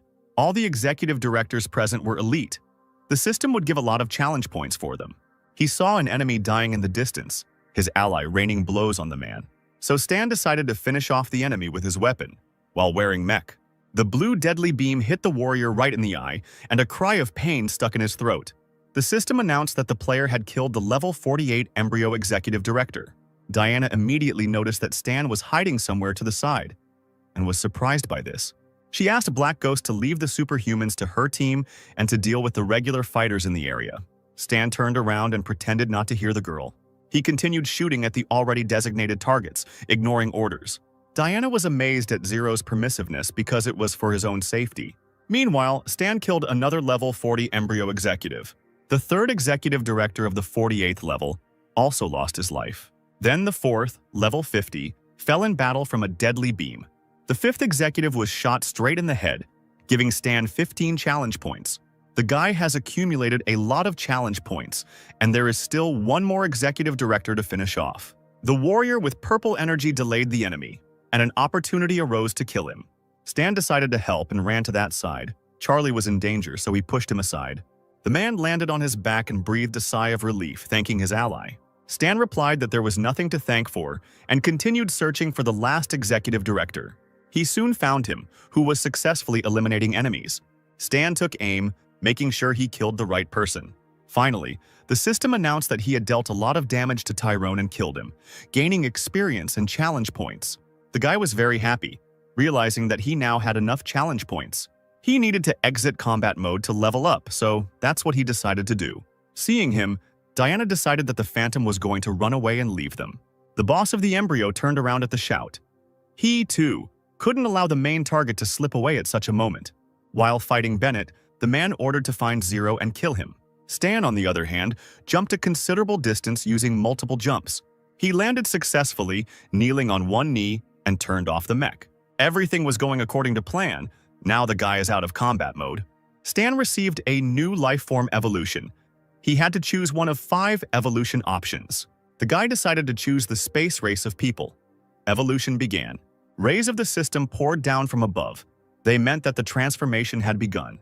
All human joints were pierced by lightning discharges. Stan felt something inside him rapidly changing, giving way to something new. It was incredibly painful, but this sensation should soon pass. The boy screamed loudly, unable to contain himself. In the area where he was, something incredible was happening, as if the storm itself had descended upon the earth. Finally, the evolution was complete. Stan's entire body glowed with a bright white light. He opened his eyes. It worked. The player was able to overcome the limitations of this version of the game. The opponents of the 6 nations could not help but notice the strange phenomenon as they looked in that direction. Jerry shouted that there was no time for this. Zero was running out of strength. He needed to act quickly. The huge blue sphere that covered the forest gradually disappeared. Stan stood in front of the system window. Now all he had to do was use the accumulated experience points and attributes to become the strongest being on the planet. His class was raised to S, now qualifying the participant as a space explorer. The enemy squad noticed Zero and gathered to attack him together. But now Stan was stronger than all of them and released special devices on the men. They flew around each participant, striking them with lightning, causing unbearable pain. Within moments, Jerry was dead, a pool of blood forming beneath his body. The man's companions crowded over him, amazed that he had been killed with one blow. The soldier felt a shadow fall on him and looked up in fear. It was Zero. Stronger than ever, the enemy immediately asked for mercy. But Stan couldn't allow any of them to survive, and so after a while he left the clearing, strewn with a mountain of corpses. Meanwhile, on the battlefield, the Star Dragon team was in full force against the embryo. Charlie froze when he saw the Black Ghost, not expecting him to return. Diana hissed, suggesting that he had met a strong enemy that he could not overcome. Hell saw the changes. Stan's health and strength seemed to have changed. The guy really looked completely different and fought differently. With one movement of his hand, he created spheres of lightning discharges, throwing opponents far back. Charlie and Diana couldn't take their eyes off the ghost, who had become different. Now the guy was crossing huge distances in a matter of seconds, leaving destruction in his wake. The embryo boss growled, realizing that Zero had the nerve to return. He immediately gave the order to his troops to fire only at him. There were countless bombs clustered around Stan. They surrounded him, exploding so close that the fire engulfed the entire nearby area. Stan let out a loud cry, straightening up and brushing the bombs away from him like annoying flies. The huge sphere he created sent the bombs back to where they came from. After making sure that they all exploded, the guy flew on. Now he found himself above numerous tanks, about to finish them off too. Raising his hand up, he created a sphere with a ball of electricity inside. Then, he directed it towards the huge machines, destroying them. The soldiers of the embryo trembled in horror, realizing that they could not stop the warrior. But Stan passed them by, demanding only that they get out of the way if they did not want to die. The guy approached Bennett, saying that he had done a good job and now it was his turn. The man smiled and patted his employee on the back, giving the go-ahead for the fight. Stan turned and walked towards the embryo boss, stronger than ever before. The man chuckled, saying that Bennett had protected him, and now he was voluntarily asking for it. Did he really think he could handle such an opponent? The head of the embryo stated that one blow would be enough for him to deal with Zero. Without answering, Stan took out his special weapon. He pointed it at the enemy, pulling the trigger. A yellow flash filled the entire space. The embryo boss just chuckled, saying that it was a mere trifle for him. He began to dodge the deadly yellow rays by jumping over them. Then, gathering his energy into a fist, he rushed towards his target. He hit Stan, who quickly covered his face with his hands, preventing himself from being hurt. The guy found himself several meters away, but managed to get his bearings. The warrior ran to attack the head of the embryo. He jumped up and grouped himself to hit the boss on the head, and this time Stan managed to knock the head of the embryo off his feet. He couldn't even counterattack the enemy. The system announced that in combat mode, it is possible to obtain information about the enemy. Stan saw that the head of the organization had 81% of his health left, which meant he could still take 60% from the enemy for the mission. Ominous threads were spreading out from the man's entire figure in different directions. He hissed, exclaiming that he had underestimated Zero. The head of the embryo quickly jumped to his feet, punching the ground and raising clouds of dust. It was time to show this impudent fellow the true power of a warrior. The man jumped high and raised his hand back, gathering a thick ball of his dark blue power in the air. Swinging his arm, he threw the sphere at the guy with all his might, pushing him far back. It's no wonder that the blow caused Mech's helmet to split, revealing the lower half of Stan's face. Taking advantage of the enemy's hesitation, the head of the organization made a sharp turn around his axis. Then, still spreading dark threads, he hit the guy in the stomach, thereby directing a black sphere at him. Stan shot backwards like a starburst and hit the hard rock. He spat out the blood that had collected in his mouth, thinking that the enemy was dealing a lot of damage in close combat. It would be better to use mechanisms first to wear him out. Deciding that this would be the best option, Stan pulled out his rifle and pointed it at the head of the embryo. But all the deadly rays missed. The man only deftly dodged them, mocking the enemy who thought he could defeat him with shooting. He chuckled, mocking Zero's naivety, since he was too exhausted to fight at full strength. The man hit Stan again, causing the gun to fall out of his hands and him to fly towards the sharp rocks. The guy hit his back hard, Mech's helmet was completely shattered, and the player was left without protection. Broke the machine gun with one hand, shouting that a mechanic without a weapon was like a dog without teeth. At this, Stan jumped to his feet. Although he was now unarmed, he exclaimed that he still had plenty of weapons. After these words, he, in confirmation, threw a multitude of sharp flying mechanisms towards the enemy. The enemy must experience this for himself, and indeed, the blades cut into the man's body. A health bar appeared above his head, which immediately decreased by half. Coughing up blood through his mask, he laughed hoarsely, asking how many more toys Zero had hidden away. Stan knew that at level 70 he had more health, and he also had mech armor. So if he exchanged his blow for 3 or 4 opponents, he would still be in the black. Stan rushed forward and again threw several mechanisms forward at once. The head of the embryo chuckled again as he watched the enemy weapon approach him. Having activated the blue flame, the man smashed the mechanisms with his fist, shouting that the same techniques would not work on him. Stan flew up again, activating the light thrower, his hand wrapped in bright fire. He deliberately approached the head of the embryo, unleashing his attack on him, who immediately retreated. As his opponent hit the rocks, Stan realized that the impact had put him into rigor mortis, and this was his chance. There was no time to waste. It was necessary to take advantage of this immediately, which is what the guy did. He dived down sharply and leaned over his enemy, preparing his fist for the next blow. But he immediately intercepted the other man's hand, shouting that the mechanic dared to resort to hand-to-hand combat. Did he really want to die quickly? He tricked Zero into coming closer to him and pulled him closer, bending his head down. The man first struck with his fist, then turned sharply and attacked with his foot in the chest. Stan groaned and flew helplessly into the distance, unable to quickly regroup. But the head of the embryo had no intention of finishing. His entire body was engulfed in blue flames. A blue, ominous aura appeared around the man, which helped strengthen the blow. Stan clenched his teeth in pain to keep from screaming. The system reported that the Viper's durability was exhausted and the equipment would soon fail. At that moment, the armor crumbled into pieces, revealing the boy's wounded body. The head of the embryo laughed when he saw this. Without a shield, he would crush Zero and torment him as he pleased. He straightened up and clenched his fists, gathering an even stronger aura around himself. The man was incredibly happy that he had managed to disarm his opponent, and now he intended to finish him off. Stan was once again bombarded with someone else's attack, and he flew back onto the sharp rocks. The enemy leaned over him, deciding that enough of these games was enough. It was time to end. But he opened his eyes in shock, seeing something he hadn't expected at all. Zero's armor was being restored on him right before the enemy's eyes. When the equipment's durability is less than 10%, 500 energy points can be used to temporarily restore the equipment to almost full durability. The head of the embryo was so taken aback that he could only mumble something as he looked at this. Now it was Stan's turn to take advantage of his opponent's condition. He hit the leader with renewed vigor. The man slid across the sharp rocks, the attack almost breaking his spirit. Lying on his stomach, he tried to get up, but still could not believe what had happened. Stan turned to one of his comrades, a warrior who had been fighting the embryo soldiers, calling him over. He was distracted, holding a huge hammer in his hands. Zero asked to lend him the weapon. The man agreed to help the black ghost without further ado and threw a hammer in his direction, wanting to finish off his enemy. And now Stan was ready for new attacks, holding his newfound hammer tightly in his hands. Moreover, he was able to activate additional protection for himself and strengthen the hammer's attack. The head of the embryo was still kneeling, exhausted by failure, and looking at the approaching punishment. The hammer fell with a crash on the enemy's head, destroying the mask on his face. Stan immediately followed up with a second blow, then swung again.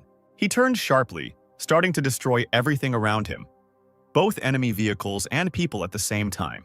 The guy then returned to the head of the embryo, knocking him off the top of the rocks. The man flew down and hit a hard surface, destroying it. He quickly rolled over onto his stomach, weakly rising to his knees, and, resting his hands on the ground, began to cough harshly. Charlie stared at the hunched figure in surprise, amazed that he was able to see the true face of the embryo boss. A rather young man with blonde hair and a scarred, sickly gray face looked at them. Zero had managed to pleasantly surprise him. However, once the enemy has managed to restore his armor, he will break it again. The leader's face twisted ugly with anger, and he flew towards Stan, attacking with his aura. But the player managed to resist. He defended himself with the weapon he received from his comrade. Stan tried to hit the head with the hammer again, but he held back, crossing his arms in front of him. At that moment, he gathered his strength and struck Zero with all his might. This caused the armor to fall. The durability dropped to 0 again, and the reload time was 18 minutes. The head of the embryo rushed after the enemy who had lost his armor, wishing him death. He managed to create a deadly beam with which he intended to finish off Zero once and for all. A cloud of smoke descended on the place where Zero had been, but it soon cleared, and a whole and unharmed guy came out to the leader with only a mark from the blow on his chest. Once again, the enemy was stunned that Zero did not die from the deadly beam. He stood up slowly, looking the guy in the eyes, wondering if he had managed to raise his level. Stan smirked, not looking away, promising to tell his opponent about it after a few blows. He jumped up and swung his hammer, exclaiming that it was time to try the air hammer technique. Once again, the embryo's leader raised his hand weakly as the heavy metal fell on his chest. The player bared his teeth, preparing to fly even closer to strike again with all his anger. The new attack was stronger than the previous ones, pushing the enemy back with shockwaves. Stan added his signature lightning bolts to the strike to enhance the hammer's effectiveness. Charlie and Diana's mouths dropped open in shock. Charlie couldn't be wrong. The guy really had overcome his limit during the fight. The guy's figure was illuminated by a bright light from lightning, shining in the sky. He swung his hammer vigorously. The head of the embryo coughed up blood as he twisted in mid-flight onto the sharp rocks. Meanwhile, Zero was not going to be distracted and continued to rain down new blows on his enemy. Sparing no effort and despite fatigue, he crushed his main enemy. From such pressure, the head of the embryo became completely weakened and now lay face down, with his face buried in the ground. The surviving soldiers of his army looked at the unconscious boss, realizing that if he couldn't handle it, then they had better leave too. But still, the man was not so weak. Staggering, he rose to his feet and began to scream at the top of his voice. An aura with dark threads rose into the air. Bright lightning flashed on Stan's hands, and he clutched his hammer even tighter. But at that moment, a bright blue and black flash appeared in front of him. The head of the embryo escaped. But Stan wasn't upset by this. It would be up to the 6 nations from now on. The enemy had 14% of health left. The guy only needed to take off 60%. At that moment, Charlie called out to Black Ghost, inviting him into the military vehicle.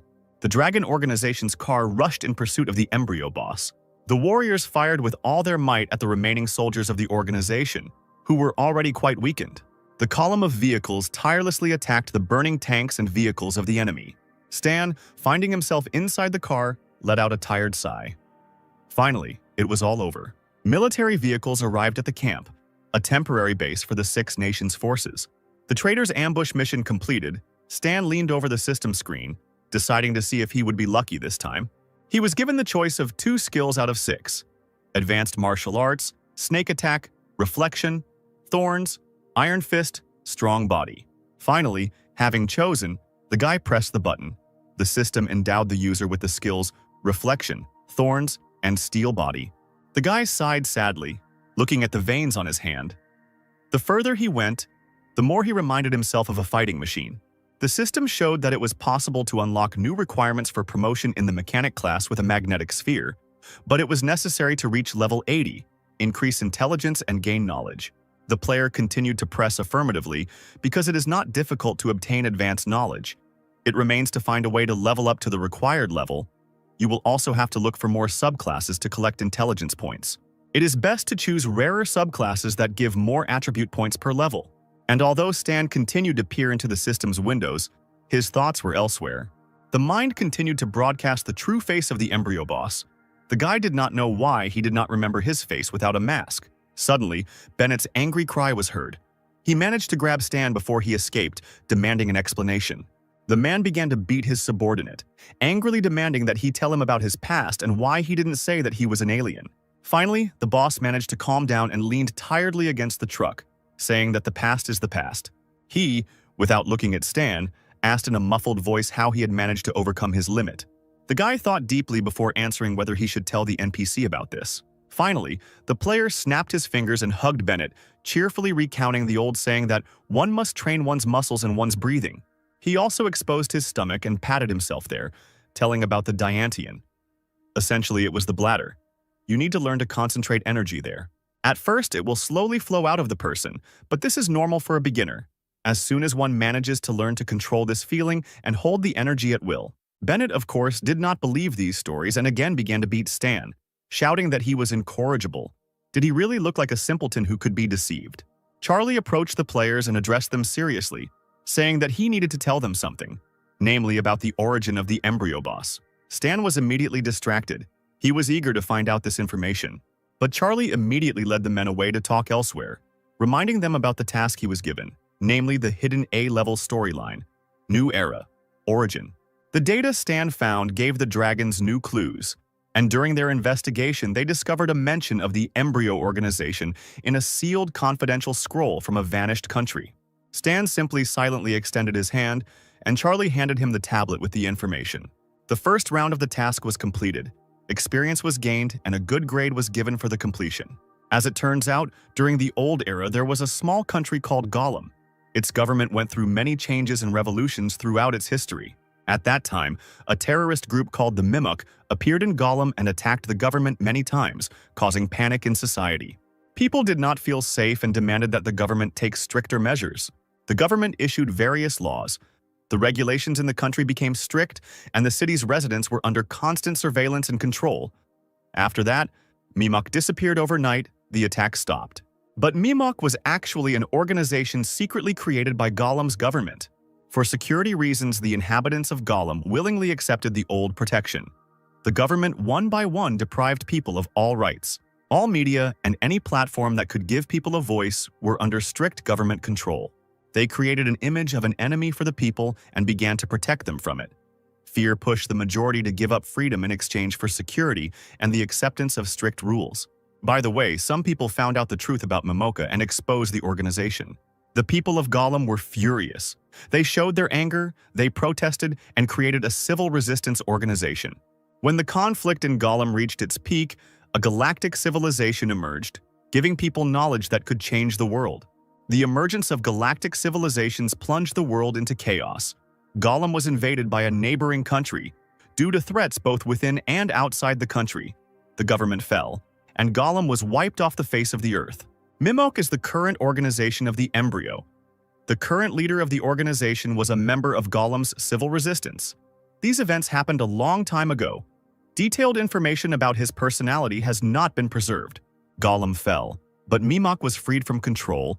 The organization was active during the War of the Old Era, but then disappeared. When it reappeared, it was already called the Embryo Organization.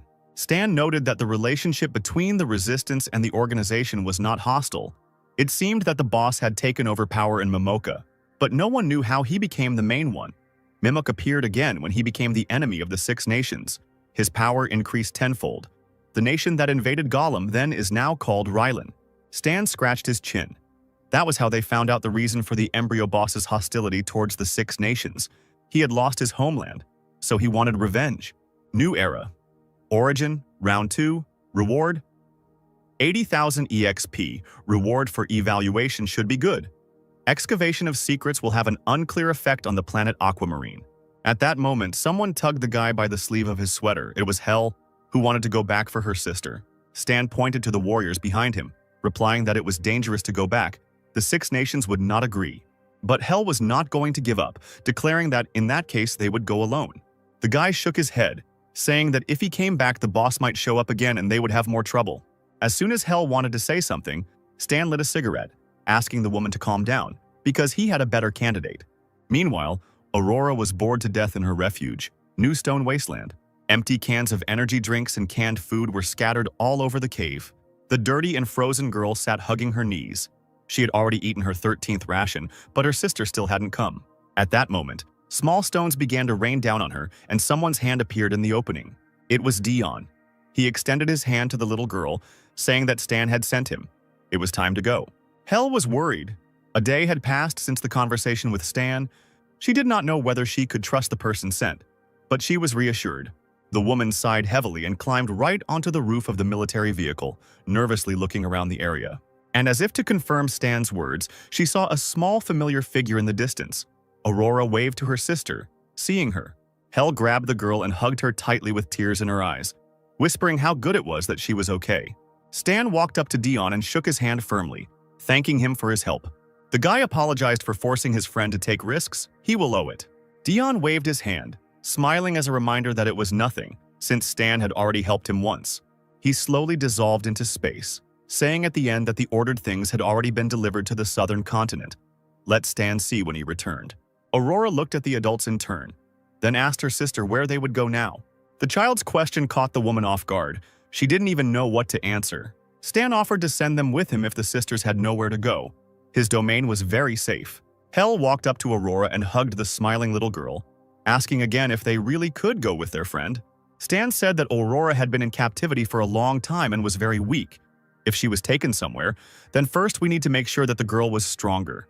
Hell couldn't help but agree, and the girl happily waved her hand, agreeing to go to Uncle Stan's house. At this time, an important meeting was taking place at the temporary base of the Six Nations. Several businessmen in formal suits looked ahead with displeasure. Stan sat down on the table in a childish manner, greeting his interlocutors, asking how they were doing. He was especially interested in the affairs of the head of the Six Nations. The man was furious and angrily demanded to speak faster and to the point. The guy scratched his nose, sighed, and said that now no one was interested in everyday issues. Everyone was completely immersed in work and plans for the future. But the boss again ordered Stan to keep quiet, because they had a deal, so let him do his part. Stan tossed the man a portable drive, who immediately connected it to his laptop. Completely confidential information appeared on the projector. The location of bases, troops, experimental data.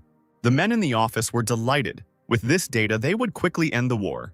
Stan picked at his ear, dismissively saying that he could go now, and the rest was up to the nation.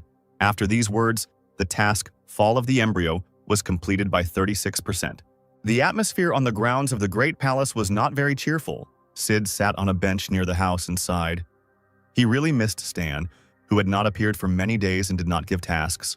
Leo read dissatisfied comments from viewers who were not receiving new content because there was no material for the video. But the guys were lucky.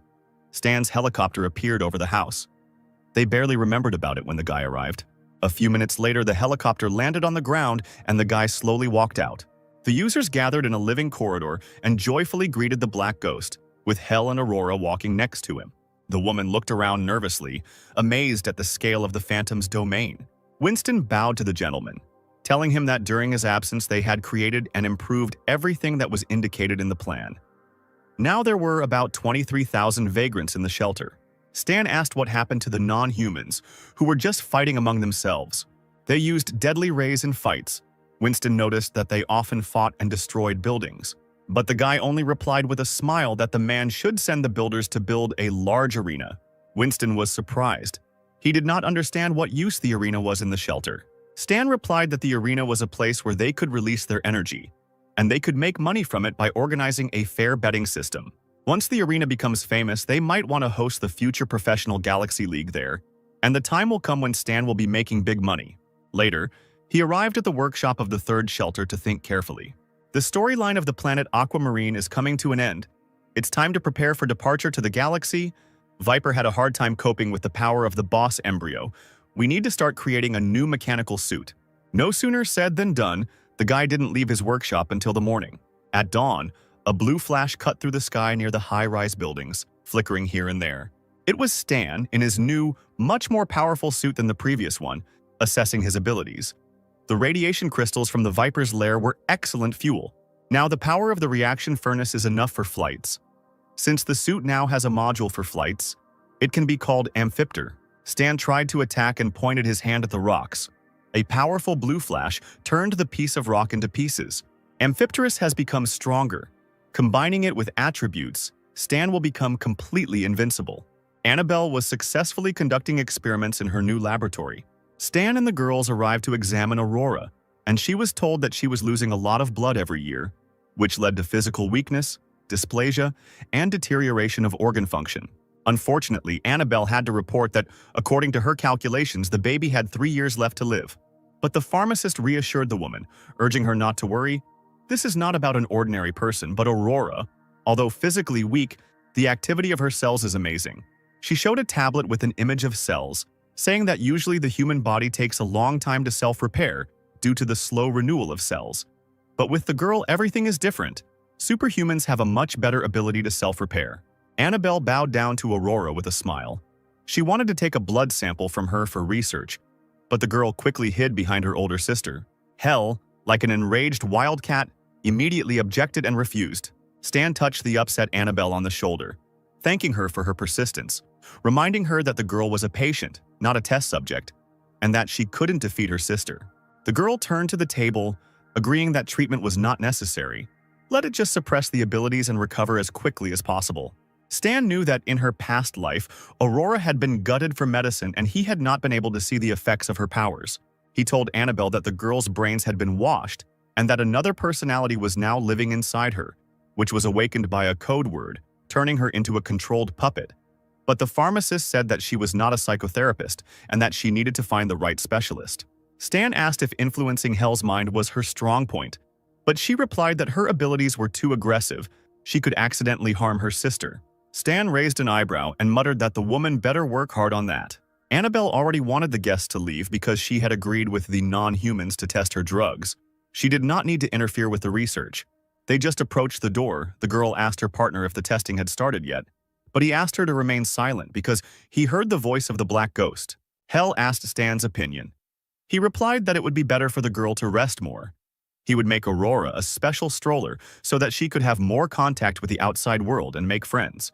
Hell sighed heavily, promising that she was now indebted to the guy. Stan scratched his nose, as if casually noting that the woman's debt to him was growing. However, Hell, without looking Stan in the eye, asked why he was helping his sister. He replied that he foresaw Aurora's abilities that would save him in the future. Hearing this, the girl put her hand on her heart and said that she would definitely save Uncle Stan. After a while, the guy pointed out a wonderful stroller made of genuine leather and cotton. It is controlled by pedals, and next to it, there is a mini-engine and a gear shift lever. Hell fell silent, her mouth slightly open. She didn't even know what to answer to this. Aurora was happy. She was very comfortable in the wheelchair, but Stan said that for a mechanic this was a mere trifle. He pointed to his subordinate players, stating that these four were now Aurora's new friends. The boys took the baby away, even giving her a teddy bear from one of the players. Hell smiled with relief, watching the noisy company go. Winston approached Stan with a folder, telling him that the arena had been built, but the non-humans preferred to fight in the free city square. As soon as he reported how much money had been spent on the construction, the guy interrupted the man, saying that everything was fine and he knew what to do. Since the arena is not yet in demand among players, Stan decided that he would create this demand himself. Later he went to the third shelter, right to the built arena. He watched the players as they walked around the arena, discussing one of the guilds and its advantages. Stan decided to draw attention to himself and coughed, loudly saying how unlucky he was. When an NPC talks to themselves, it means a quest is coming. The player heard the black ghost and rushed to ask how they could help him. Stan shook his head, waving his finger. He stated that he needed at least 10 people. The blonde guild leader called the rest of the guys, shouting that he had activated the group quest at the Black Phantom. Having gathered a crowd around him, Stan told them that one of his robots was malfunctioning and could not be controlled, and he hoped that the guild would be able to return his chip. The blonde looked at the system screen to check all the conditions of the new group task. He exclaimed that this was a chain quest. The first reward was a relationship point with the Black Ghost, but you couldn't get more than 10 even for money. But by completing this quest, you could. The guild immediately ran to the place. One of the participants had long wanted to buy equipment from the ghost, for which you need to have more than 10 relationship points. The other players looked at the company with sadness. They regretted that they had not managed to activate the task. Stan noticed 2 players from the Gods Guild and pulled the same trick as he did to the previous guild. And this time, a crowd came running to the guy, assuring him that they would definitely help. The players arrived at the northern part of the shelter, on a wide deserted street. They were in a hurry to improve their relations with the Black Ghost. Meanwhile, a small, malfunctioning robot was running away from its pursuers. The blonde cursed, cursing how fast the robot was. Was it really more familiar with the area than the players? Finally, the robot turned the corner and seemed to slow down, which the guild immediately noticed. Stan watched the chase from his office with a smile. It was he who controlled the robot using radio control.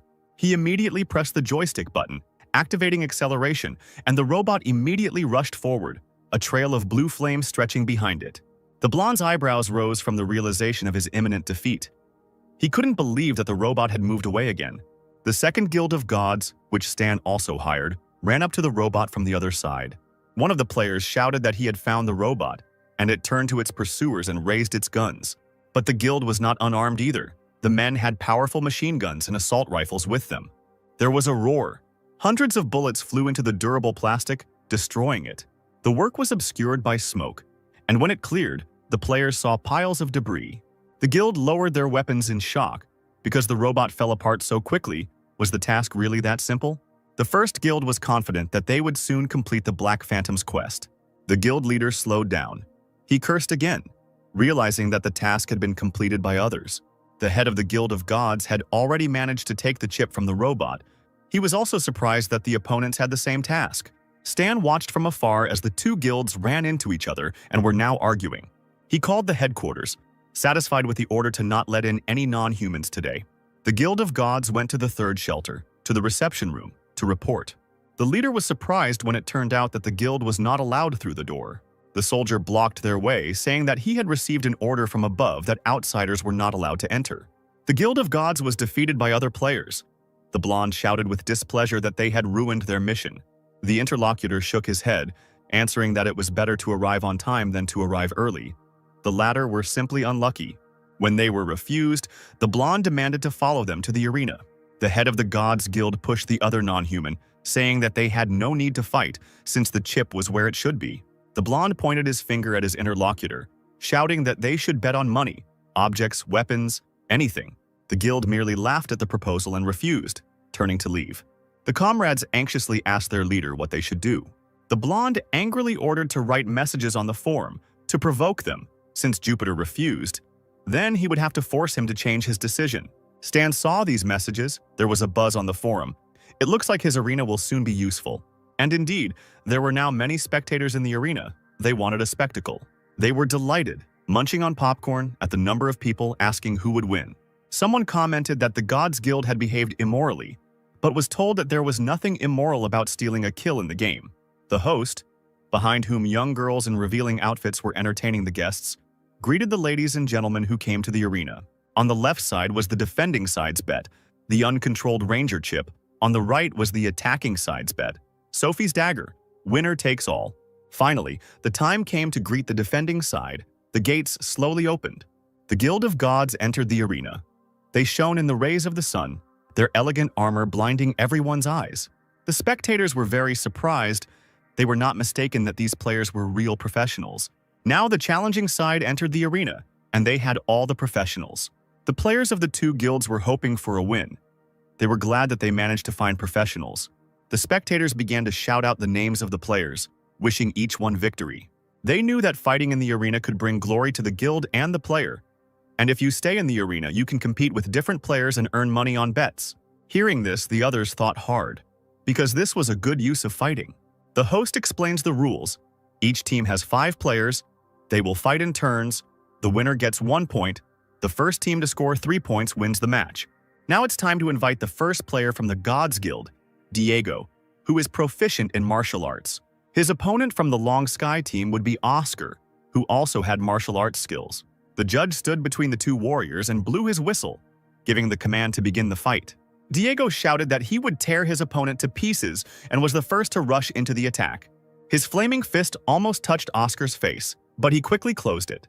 A second later, Diego received his first punch to the face from a silent opponent. Oscar then punched his opponent in the stomach with all his might, the red mark from his foot shining in the air. When Diego found himself lying on the ground, Oscar directed a stream of flame at him. A few more hits and Diego's health bar was empty in a few seconds. The host waved his hand, loudly declaring that Oscar had earned his team 1 point. He asked the next player from the Gods Guild, Marlene, to enter the arena. Some spectators continued to support the Gods Guild, believing that they would definitely win. And yet, the real handsome Oscar professionally dodged all the enemy's attacks. He dove gracefully backwards through the air, just clenching his teeth tightly. Distracting the enemy, the man would sneak up from behind and direct crushing blows. Another member of the Gods Guild found himself lying on the ground with an empty health bar. The host was shouting excitedly that another member of the Gods Guild had been defeated, while Oscar had not even spent 20% of his health. The rest of the Gods Guild members sighed in dismay, because that guy was so strong that it seemed like he couldn't be defeated. Only one girl, a member of the guild, got angry and promised to go into the arena, calling her comrades pathetic. Oscar stood at one end of the arena and watched the warrior approaching him. She ordered him to advance. Oscar nodded, braced himself, and rushed forward, preparing to attack his opponent. But he didn't even expect that the girl would be able to dodge the incoming attack so skillfully. The warrior screamed that Oscar was a complete wretch as she prepared to attack. She managed to do what her teammates couldn't, hit Oscar hard in the chest. But the girl, too carried away by her own superiority, did not have time to react and flew to the side. Oscar screamed, raising circles of his powerful aura into the air. He really did give in on purpose in order to stun his opponent later. She lay on the ground trying to get up, but nothing worked. It was the end. The center of the arena shook from the explosion, and for a moment the spectators could no longer see what was happening. The presenter surveyed the battle site and approached the battle site, shaking his head. When the smoke cleared, everyone saw the unconscious warrior lying there, and Oscar earned 3 points at once and won without spending even half his health. There were shouts of admiration, and Long Sky was greeted by everyone, calling him a fine fellow. The member of the Gods Guild hissed, if their boss were here, Oscar would never have won. Oscar was surrounded by his comrades, who thanked him for winning the necessary item from the mission. The boy looked at the Black Ghost, realizing that the hidden storyline had led him very far. It was worth continuing to follow this man. Stan thought that the arena was one of the factors that would attract people to the city. Another one was holding various events to involve players in this. You need to show them an obvious benefit. The third shelter, the Karst Desert, was still under construction. The workers were noticeably in a hurry. Some of them were standing on the scaffolding without safety equipment. One of them was warned by his partner to be careful. It didn't help. The man stepped unsuccessfully on a particularly dangerous area and fell down, reaching out to his partner in the hope of grabbing hold. A few seconds later, the worker was already lying on the ground and showed no signs of life. He was slowly resurrecting. Everyday players fall and crash to their deaths. They were warned that if they died multiple times, the rewards for the quest would go to deduct the penalty for deaths. The revived player shrugged wearily. The easy tasks were taken by the big guilds, and only the dangerous ones were left for the simple players. They were at a loss from the very beginning. They tried to get close to the guilds, but they were shamefully driven away from the gates. The revived player was called out by his fellow player, who pointed his finger somewhere into the distance. A lot of people gathered in the square. Most likely the Black Ghost came there. The guys started to climb down from the scaffolding, in case they had a good chance and wouldn't have to work on the construction site anymore. A large crowd had already gathered around Stan. Everyone wanted to take a photo with the guy. 2 builders made their way through the crowd, their mouths slightly open, looking there in amazement. Stan stood at a distance, saying that he had a lot of unnecessary things accumulated in his warehouse, each one already packed, so he didn't know if they would be taken. A strong level 28 player hit his chest, demanding that he be given 10 suitcases. The big guilds had a lot of money. Stan said with a smile that one box cost 3,000 aquamarine dollars. The guy opened his mouth in shock. Black Ghost probably has useful things, he definitely won't be at a loss. The red-haired warrior covered his eyes with his hand and held out a bag filled to the brim with money. When Stan handed him the suitcase, the player opened it in front of his guild with bated breath. Everyone was stunned to see only a few broken parts there. Then the guy began to open the mountain of suitcases one by one, and the spectators whispered that there might be nothing but junk in there. The two builders shook their heads and turned away, deciding that only an idiot would spend money on such things. But one of the men's friends patted him on the shoulder, urging him to look at another open suitcase. Having barely opened one of the suitcases, the warrior opened his mouth in shock, seeing a glow coming from inside. Inside was a purple-quality folding knife. The player cursed in admiration. The builders also gasped. They were seeing something like this for the first time. The guy took the weapon in his hands, exclaiming that it was a good exchange.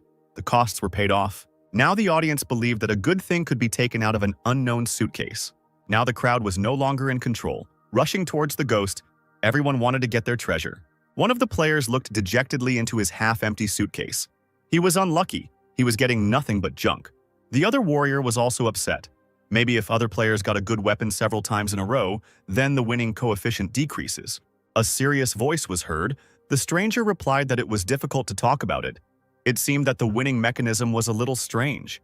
The guy with glasses first wanted to find out if the Black Ghost gets rid of things. For some reason, Star Sea is a very realistic game. Each character here has an individual mind. The player said with a smile that this was an interesting idea. How could they find out the Phantom's goals? The man asked Stan how many suitcases he had left at the moment. He shrugged his shoulders, replying that there were 785 in total, and 530 remained. The man slammed his fist into his palm, saying that since there was a limited number of them, the ghost was essentially secretly giving away useful items.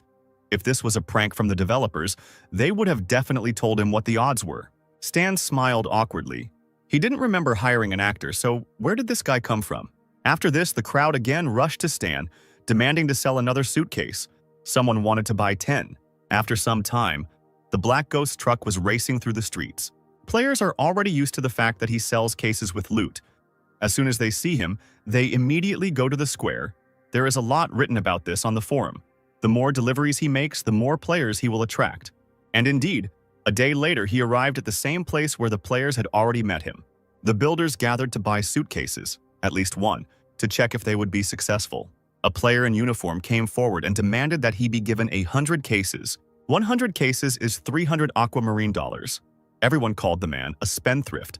Before, only large guilds took 10 boxes. As it turned out, everything in the last boxes was quite sad. Out of 100 boxes, there was only blue equipment.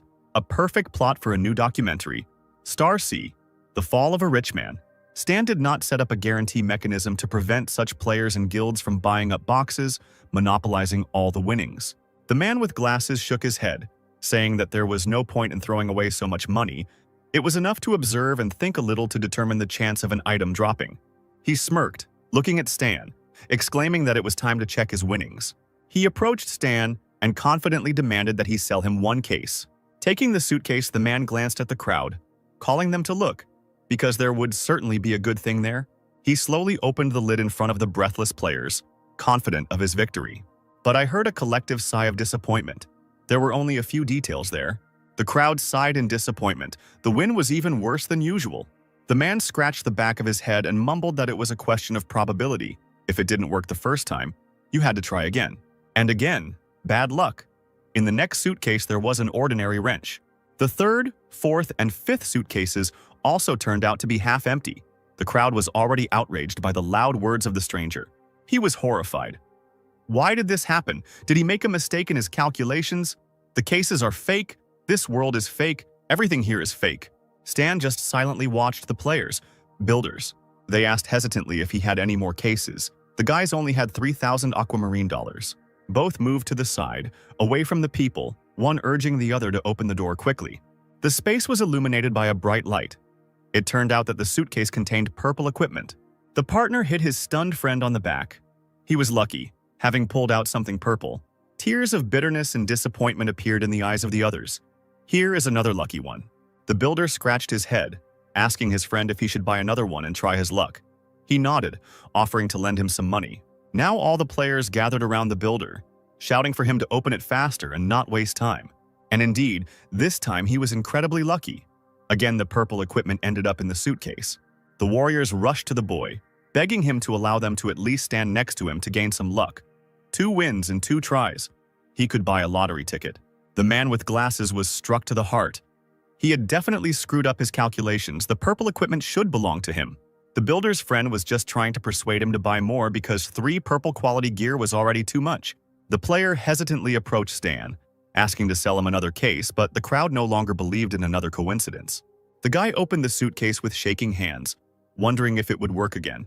He was shocked and just stood there with his mouth slightly open as he held the purple quality folding saber in his hands.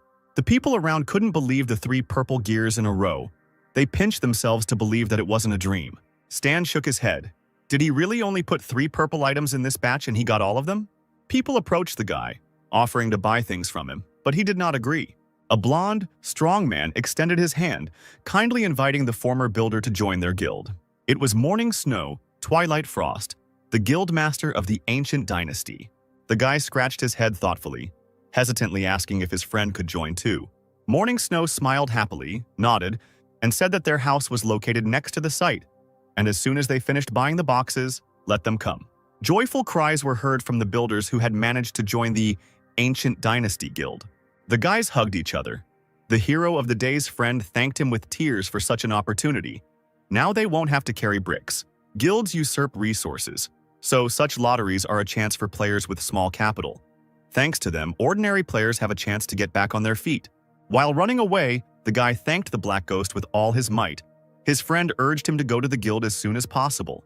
Bright midday light shone through the transparent panoramic windows of the high-rise buildings. Stan sat at the round table, his feet up on the table, watching the news as a new episode of the Galaxy Times came out. On the screen behind the presenters, in large letters, there was a message about the war on the planet Aquamarine.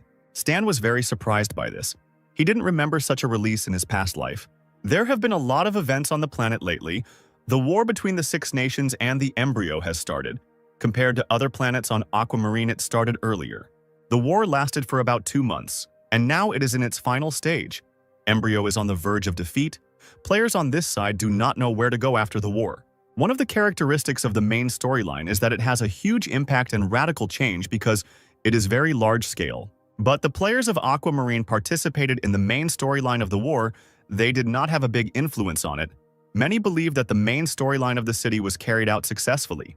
The host believed that the war could drag on to give players time to level up to a high level, and only then would the decisive battle take place. The events marked in red are indeed key turning points, such as the escape from the embryo, the information leak, which is what caused the war. The key to it all is someone all players on planet Aquamarine are familiar with: the Black Ghost. Stan stared in shock at the screen, which talked about his wild imagination, which helps him anticipate what will happen next. It is safe to say that the Ghost played a major role in the storyline. Every major storyline will have a key character like the Ghost, otherwise known as the main character of the planet. Stan rolled his eyes and sighed heavily. Actually, the original main character of the plot was the boss embryo. The main characters of the storyline are limited to the map they are based on. Only those NPCs who have the greatest potential and will be able to influence the future development of the plot.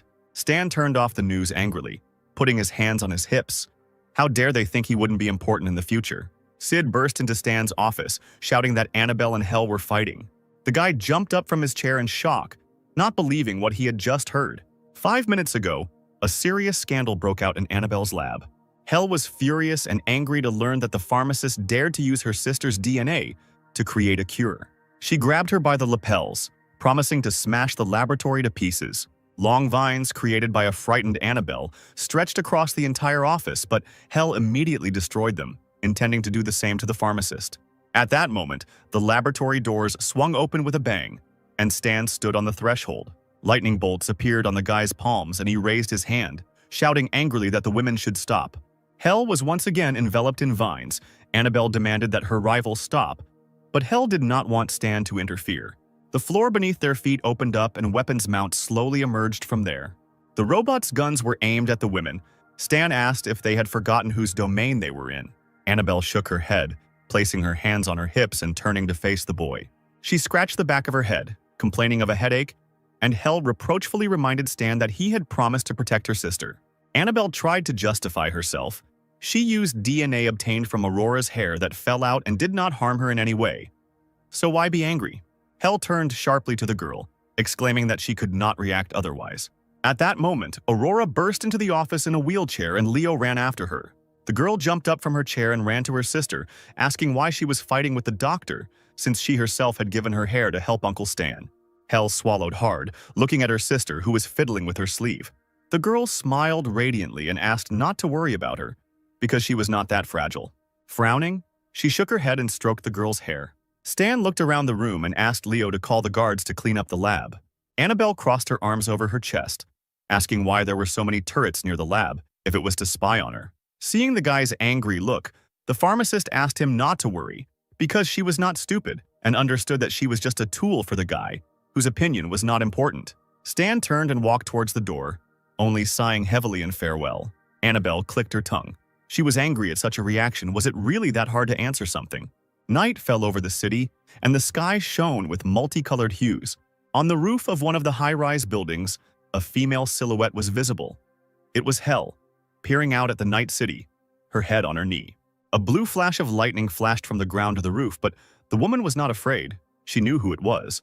She turned her head and calmly asked why this man came here. Stan sat down more comfortably next to the warrior, saying that she was not sleeping anyway and decided to talk.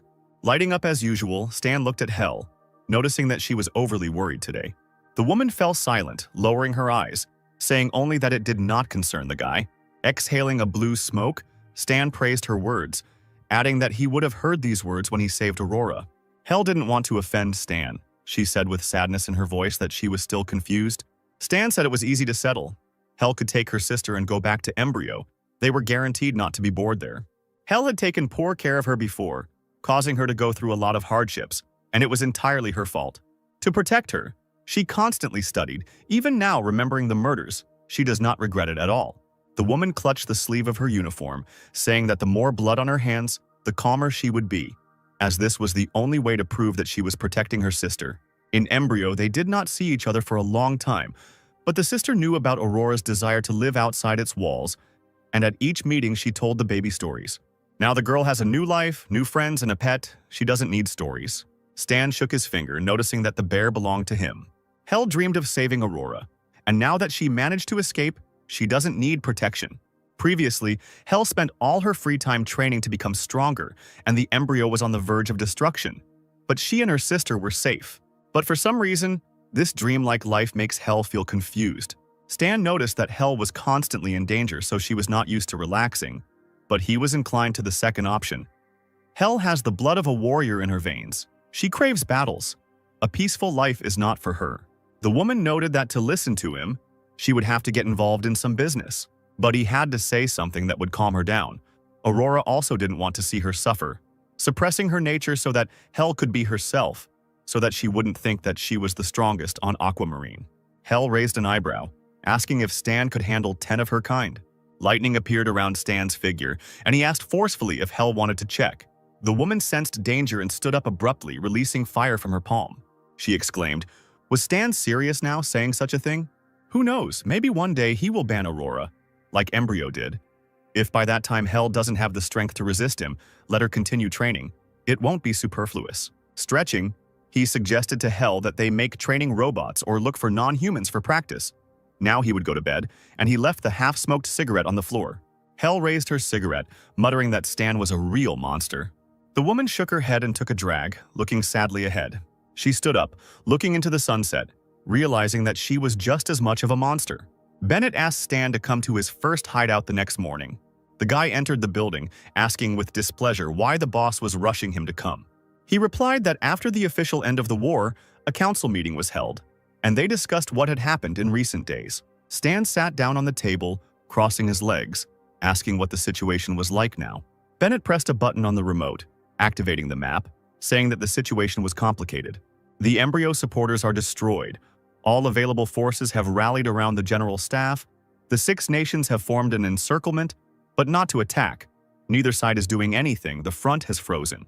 Since the embryo only has the general staff left, the 6 nations can bombard it. Several hundred missiles should be enough. Bennett looked at Stan strangely as if he were a fool and asked if they hadn't thought about it.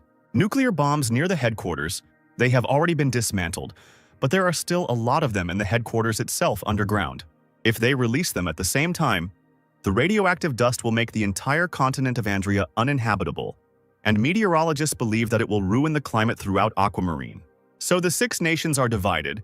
Raylan and Theseus suggest ignoring the consequences and the lives of the hostages and directly attacking the headquarters to get rid of the embryo once and for all. Stardragon has remained silent for now. Maple wants to force the organization to surrender, and Hesla suggests attacking with ground forces. As for the Order, they are concerned about the threat to the climate, so they are against the attack. Bennett spoke about the last year of the Order leader's term. There are many parties in their political sphere, and he has a lot of competitors. If he can drag out the war until the next elections, he will use the reason for national security and war to automatically be re-elected for the next term. Stan exclaimed that it was so stupid what the 6 nations were getting into then. Bennett replied that they would only surround them and try to force their surrender, since he had already sent an ultimatum to the embryo. On the continent of Andria, only ruins remained at the embryo general staff. Everyone, led by the head of the Order, arrived at the secret meeting room of the embryo. He was informed that the 6 nations were already targeting them, and that nuclear bombs could not be launched. The leader asked ironically if they were being asked to beg for mercy. The soldiers bowed their heads in shame, not daring to object. But one of the warriors still dared to raise his head, exclaiming that he did not agree. Asked slowly, "Only one disagrees. In agreement with this man?" The guy said that to launch a nuclear weapon, 2 keys are required, and the leader only has 1. The second is with the vice leader, who is on their side. The head of the embryo raised an eyebrow again, asking where the key was. The boy straightened up and shouted that the man would never find him. The chief put his hands in his pockets and concluded that the soldiers had already decided everything long ago. The guy urged them not to be reckless. They still had a chance to rise up as a nation, but the next moment he suddenly fell silent. The head of the embryo silently took the keys out of his pants pocket and began tossing them in the air. The warriors cried out at once, stretching out their hands as if trying to grab the keys. They did not understand why the leader had 2 of them at once. He looked at the men with a terrible look. Did they really think that he wouldn't find out about anything? Magal, who had been exposed as having secretly contacted Maple 5 days earlier, was stunned on the spot. Samuel, who had agreed on a compromise with Ordina, was also exposed. He immediately lowered his eyes in shame. And Raiden promised to take Jacob, another scoundrel, under his protection. The guy even screamed in surprise. The head of the embryo looked angrily at the men and ordered them not to pretend to be righteous. If necessary, let them take the keys. There was no need to repeat it twice. The squad immediately jumped up and ran towards the man. They hurried towards him, surrounding him from several sides and quickly climbing the stairs. The warriors drew their swords from their sheaths, and the order was given to kill the leader to prevent him from launching the nuclear weapon. He looked around the crowd and activated the deadly mana, calmly saying that he would send the squad to the same place where he sent their leader. And indeed, not much time passed before almost all the soldiers were dead, lying on the floor in a pool of their own blood. The head was also injured but still stood on his feet, only coughing hoarsely. He walked up to the main panel, first placing his hand to scan his fingerprints, then bringing his face closer to the camera. The iris scan was completed. Finally, the encryption keys were inserted and the launch was expected. Thin fingers in a black glove reached for the red button. The head almost pressed it. But what happened was not quite what the man expected. A request to contact Zero appeared on the screen. The head of the embryo opened his eyes wide, not expecting this but still decided to contact the guy. A shoulder-length hologram of Stan appeared in front of him, and he silently looked around at the bodies scattered everywhere. Then he turned his gaze to the man and seriously noted that, apparently, he had already made up his mind. The leader was breathing heavily after the recent battle. However, he smiled, asking if Zero wanted to convince him. But he immediately demanded not to waste his time because the guy had taken everything from him, and no one would curry favor with him. He should have been killed even earlier. Stan smiled slightly, saying that he would not interfere with other people's decisions, but would only ask a few questions. The head of the embryo seemed surprised but agreed to answer questions. Stan asked what happened to the child of fate, to which the leader chuckled hoarsely, calling the boy a non-entity who can see fates but does not control his own.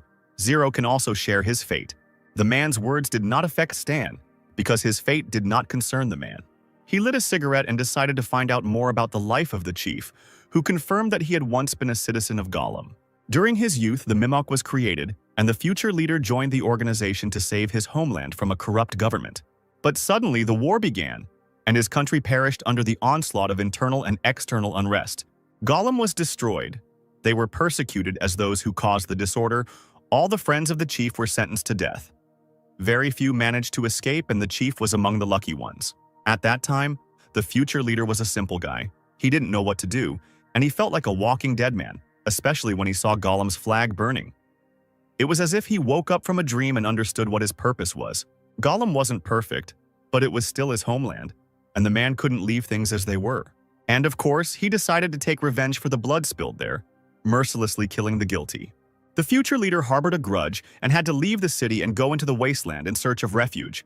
He knew that without strength he could not take revenge and began to live in the wild, fighting with animals to temper himself like indestructible steel. A dark aura was already gathering in the man. 176 scars. That was the price of his strength. Stan paused in his story, surprised that the leader had actually once been an ordinary person. He raised an eyebrow, surprised in response. What was so unusual about this? The future leader killed the leader of Mimoka, renamed the organization Embryo, and slowly increased its power. Because of the war, many lost their home, so he gathered together those who felt hatred for the enslavers. Embryo drew strength from the war and quickly grew, like a tree. Well, Stan himself knows what happened next. The guy rolled his eyes. The head of the Embryo looked closely into the eyes of Zero, who cut down this tree. Stan scratched his nose, saying that he had assessed the damage the chief could cause in the future, and decided that it would be environmentally safe to cut down the tree. The man admitted that he had underestimated his interlocutor, since he had been created experimentally. Defeat was death, and the Six Nations would not receive the secret knowledge that the Embryo had been accumulating for years. Stan replied that a nuclear explosion would worsen the condition of the entire planet. It was completely unprofitable. Did the leader really want this? He raised an eyebrow, asking if Stan really wanted to convince him otherwise. He shrugged, glancing sideways at Bennett with the sign that said, "Convince him to give up quickly," saying that the man across from him was asking him to try. The leader frowned, hissing that he would take all the people with him to the grave, so that this world would feel the same pain that he once felt when he lost his homeland. He hates this world so much, why should he care about it? Even though the Six Nations won, they will have to pay a big price. Stan lit up again, saying that the deadline for the Six Nations proposal was still some time away, so why shouldn't the leader wait a little longer? The leader chuckled and shook his head. He would rather choose when to die himself. Suddenly, Stan blew out a stream of smoke and asked the man's name. He smiled again, replying that it didn't matter at all. The guy nodded, saying so be it, and said goodbye. Bennett rushed towards him, whispering that they should try again to make the villain surrender. The head of the Embryo also said goodbye and disconnected the connection with Stan. At this moment, the enemy side of the Embryo system announced the takeoff of high-speed mobile objects from the direction of the Embryo headquarters. The warriors huddled around the monitors, horrified to realize that the Embryo had launched nuclear missiles.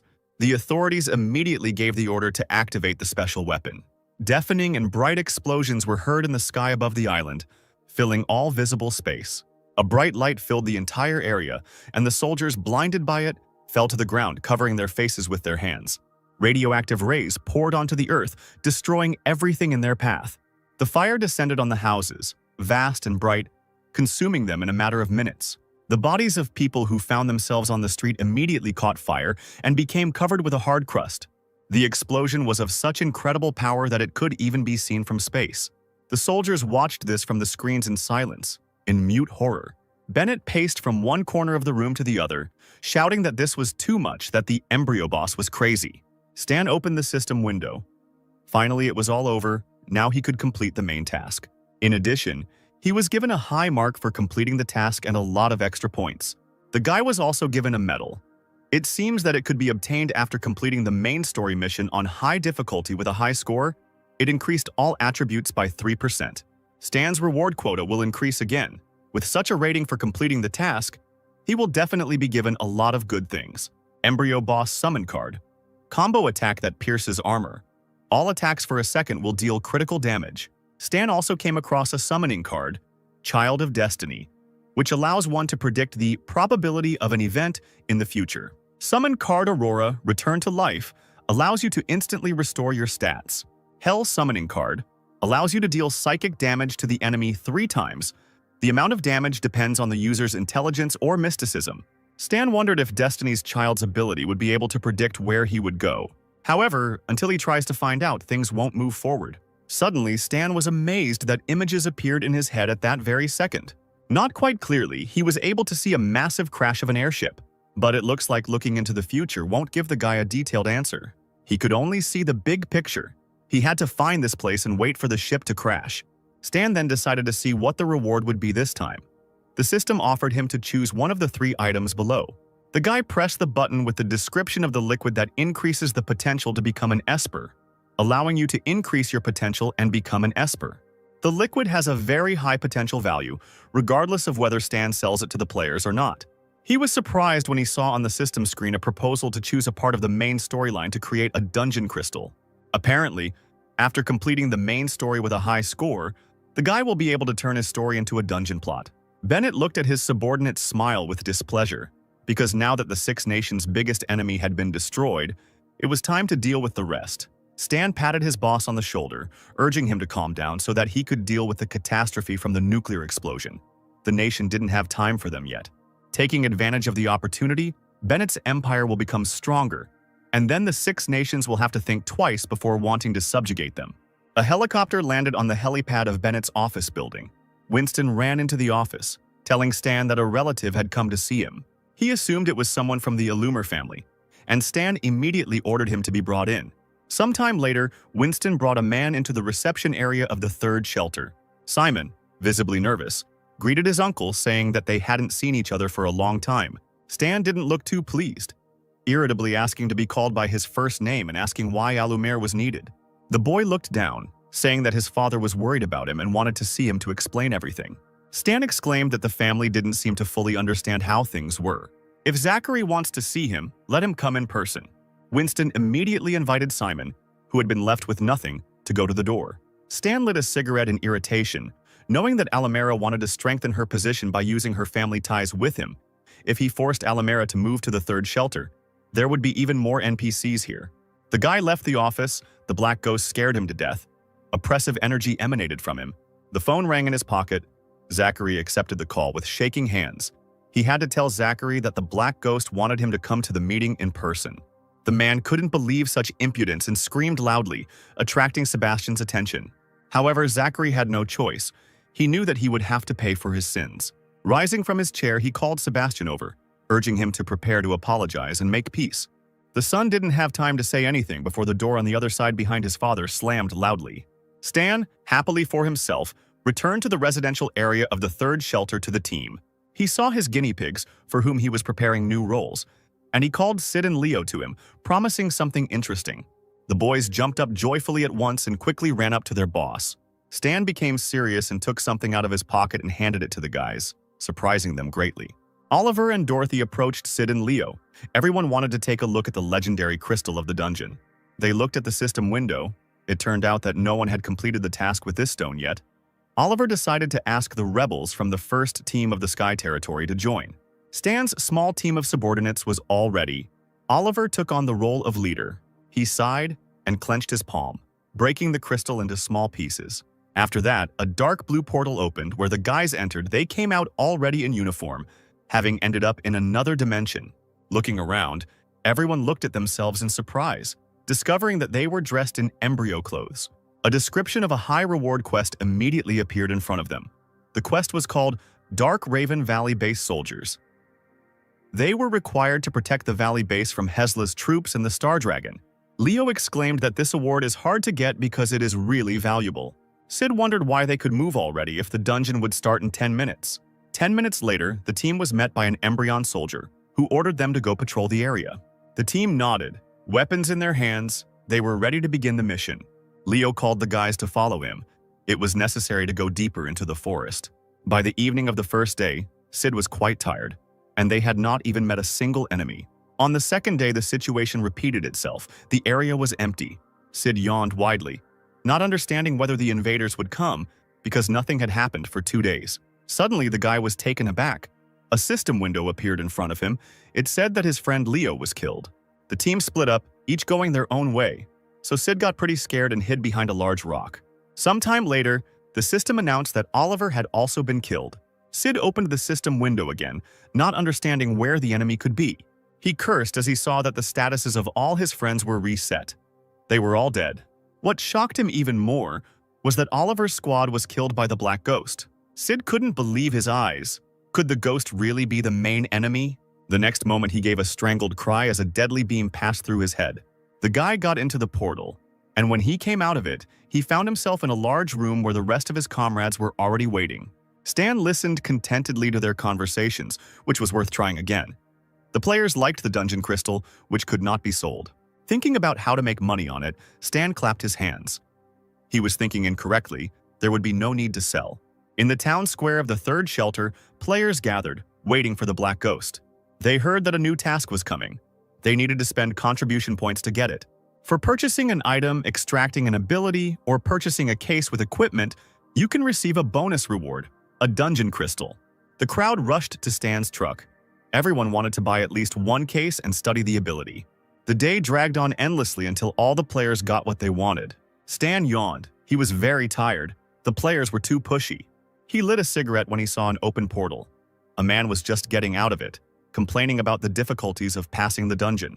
He groaned that on the second day of patrol, Black Ghost shot him in a second. Someone started talking about the fact that there is no need to follow orders and go on patrol. You can just find a room and sit there. Ideally, you can complete the main task, but there were also bonus ones. Stan smoked and said nothing, just listening to the players' conversations. This time they failed. He will definitely make good money if he earns special equipment for sale. In the truck, he found a helmet that protected against long-range shots, boots that made walking through the woods faster, and a disposable helmet. This gear was perfect for a dungeon quest and could be used to make some great money. The phone rang, and Stan was told that people from the Alomera family had arrived at the gates of the shelter. Hearing this, the guy smiled and ordered them to let them in inside. Winston helpfully pointed to the open gates and invited the crowd inside. Zachary, his sons, and retinue greeted the Black Ghost. Stan was busy with other things, pretending not to notice anyone. Zachary nodded to the others. Sebastian turned to his godfather in a trembling voice. And then Stan raised his head as if he noticed them for the first time, and smiled, asking why they had come. Sebastian hesitated under the menacing gaze, thinking about what to say. Suddenly, Stan raised his hand and snapped his fingers. A blue lightning bolt flew under the guy's feet. Very frightened, he screamed and covered himself with his hands, jumping back. Stan was angry at this delay. If there was something to say, let his godson speak and not waste his time.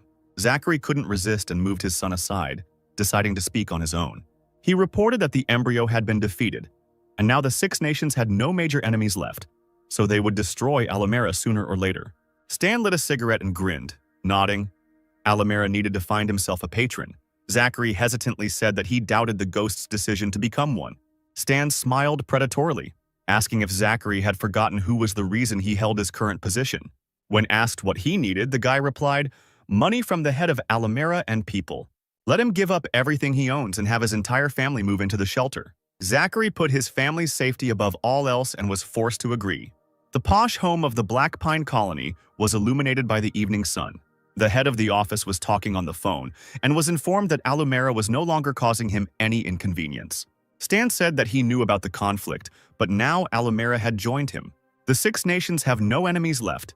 In the future, there will be fewer wanderers, and all the warlords will be destroyed. The man hesitantly said he would think about it. Stan grinned. Now that he had helped the old man, he could count on 4 valuable blueprints. A little later, Stan, having changed his appearance, arrived at the Star Dragon base. A pretty girl mechanic met him and asked what he needed. The guy in the suit handed her a diagram and said he wanted to order one small mechanical statue. The girl studied the technical specifications and concluded that she would do it without any problems. There was still an hour left before the end of the working day. She didn't want to be late, so she asked to come tomorrow. Stan said sadly that he was leaving town tomorrow and the statue was needed this evening. The girl thoughtfully said that it would take about 2 hours to create the statue, and by then it would be dark. Stan turned and sighed heavily, saying that he would come look for another workshop and whether anyone would agree to make something for 30,000. The girl could not resist such a sum and exclaimed that she would do everything. The client could wait here. Stan sat down on the sofa. He knew that Alice loved money. How easy it was to change her mind. A tall man in a suit entered the building.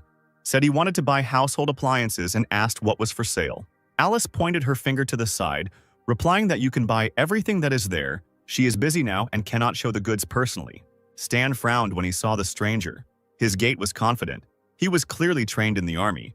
Was the man really from the 13th Division? He also noticed Stan and pretended to look at the goods, but Stan knew that he was being watched. He couldn't openly search for the blueprint, so he sent a small spider robot to the stranger. The guy himself continued to sit on the couch and look at something on the tablet. After some time, he found what he was looking for in a room on the second floor. He stretched, asking Alice where the restroom was. She replied that it was on the second floor and offered to show the buyer, but he refused. Stan had barely started to climb the stairs when he told the man that he needed to go there too. Stan smiled and said nothing, continuing to walk. Once on the second floor, he hid behind the corner, ready for a fight. As soon as the stranger approached, he immediately received a deafening blow to the jaw. He fell flat, his eyes rolling back. The unconscious state was ensured to the enemy for a long time. Stan flexed his fist, mentally wishing his pursuer sweet dreams. He went into the right room and sat down in front of the right drawer. Stan remembered the password to the safe well. The opened box delighted me with a find. The 4 necessary drawings were inside. Stan deftly pulled out of his pocket the usual pre-prepared drawings as a distraction in order to replace the papers he needed. Even if some player tries to complete this task, at least he won't be left empty-handed. At this time, Alice, suspecting nothing, continued to work on the mechanism the ghost needed. She heard a rustling sound behind her, turned around, and immediately screamed in surprise. Her first client carried a clearly beaten guest who had come to the workshop on his shoulder, and when asked what was wrong with him, Stan irritably replied that he found him disgusting and had to deal with the unpleasant guest. In response to this, Alice for some reason became embarrassed and looked away, muttering something incoherently. Meanwhile, the soldiers were watching the workshop windows through binoculars, and when they didn't see the agent there, they began to worry. One of the soldiers began calling a colleague with the call sign S156 on the radio, but it was all in vain. The soldiers looked at each other, hearing only the hissing sound. This was a bad sign. The older warrior cursed, exclaiming that they had lost contact, which meant something had happened in the workshop. It was decided to gather the rest of the armed detachment and go to the workshop. Stan decided to talk to Alice, watching her work. He asked how things were going in the family workshop. The girl answered that the location was not very good and the business was not developing well.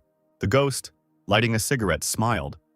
Whenever he came in, there was a lot of work in the workshop. Alice shrugged, saying that she was the only one working and that she had a lot of orders piled up, so there was always something to do. Stan blew out a puff of blue smoke and thoughtfully suggested hiring an assistant. Alice looked down at the floor, replying that she had already hired him, but he had left. The ghost hinted quite obscurely that the assistant was probably underpaid. The girl did not deny the fact, but only asked in surprise whether this could have been the reason. Stan shrugged, suggesting they move somewhere else if things weren't going well. But Alice didn't want to hear about such things because this was her home. While the couple was talking, the soldiers were already rushing to the workshop. Running up to the entrance, they took aim, ordering everyone to raise their hands and not move, shouting that they had arrived from the Star Dragon Strategic Defense Unit to take the visitors with them for identification. Looking at this performance, Stan only grinned without answering. A few sharp movements on his part, and the soldiers stared in amazement at their weapons. They had simply been cut by something sharp. Then, before the squad had time to split up, Stan struck them with lightning bolts, hoping that what happened would force the 13th Division to strengthen its security. The guy walked confidently towards the pile of bodies in protective suits lying on the ground. It would have been better if they hadn't even let the players in. Alice ran after him, asking if they had met the client before. She noticed how strong he was and how unscathed he was. Stan turned around and quickly put his hands in his pockets, shaking his head. But the girl still wondered if it was the legendary Black Ghost, her old acquaintance. Stan didn't answer and just walked away, waving goodbye to the technician. It took the guy quite a long time to leave the workshop. Almost at dawn, he returned to his base and now yawned from lack of sleep. He had some trinket cubes at his disposal, made according to the designs of Old Man Lou. They looked unsightly, but now Stan had a unique fighting style. He ran up and swung with all his might, throwing sound spheres into the air, activating the stun. The sound sphere creates a high-frequency sound that causes dizziness, disorientation, deafness, and so on. This even affected the training robots, who froze, struck by the action of the cubes, and became dizzy for 18 seconds. The next step towards the destruction of the enemy was an attack with a sound sphere. Splitting, an explosion was heard. All that remained of the robots were parts scattered across the ground. Stan chuckled contentedly, appreciating the attack as he watched the explosion with his arms folded across his chest. He heard someone's voices. A group of players sat to the side, watching the start of the first season of the professional league on the screen. The location on the planet Winterfrost is a canyon rift, and in Aquamarine is the third hideout of the Black Phantom. The tall guy was faking punches, cheerfully offering to try his luck in the qualifying round, where all players were welcome, while his friend, confused, reminded him of Oliver's proximity. He stood nearby next to the soldier, saying that the club had already selected its members and sent a team to practice tactics. There are no problems with the lineup. They have been playing for a long time, and after a little training, they will work well together. His friend asked if Oliver had registered for the singles event, and reminded him that Sid had joined the Rivervale Club, and that his strength should not be underestimated. Meanwhile, in the majestic building where the Rivervale Club was located, real passions were raging. Sid was indignant that he had already been refused registration several times and could not register for the singles. The lone Crane, the club's leader, reminded them that the boy was their trump card. If he showed what he was capable of in singles, the others would develop their own tactics against the team. Listening to Sid's indignation, Crane raised an eyebrow. After all, he joined the team to show off and could not disobey the leader's order. The man opened the door to the room and immediately bumped into the director. Almost bowing to him, he asked him in confusion why he had come. The tall brunette shook his head, saying that Sid could participate in singles. Rivervale accepted him to make a good name for the team, as the head of Crane should focus on the main goals. His interlocutor scratched the back of his head. He was very nervous, and in turn, he could not disobey the director's orders. The man clenched his fists and almost growled out loud as he watched the director, who supported Sid in his endeavors. It seemed like the city was celebrating something, as large, multicolored balloons were rising up from the central tower. There was also a fair in the town square selling combat equipment, with vendors vying to offer it at excellent prices to prove themselves in the competition. Two players were looking at the system screens. They had arrived early because the Black Ghost would be selling cases before the competition that could drop a great item. The rumble of a car was heard near the fair, and the players immediately recognized the sound.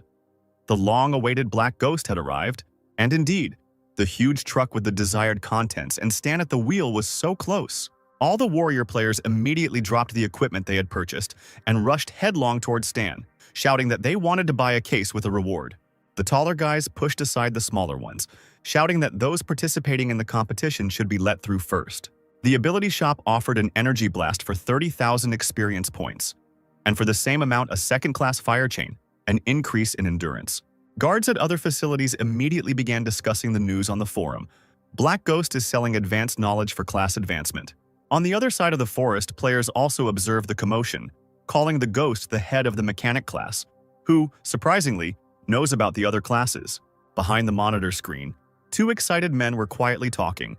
One of them asked to direct the contestants to the Ghost. Several black cars headed to the scene at that very moment.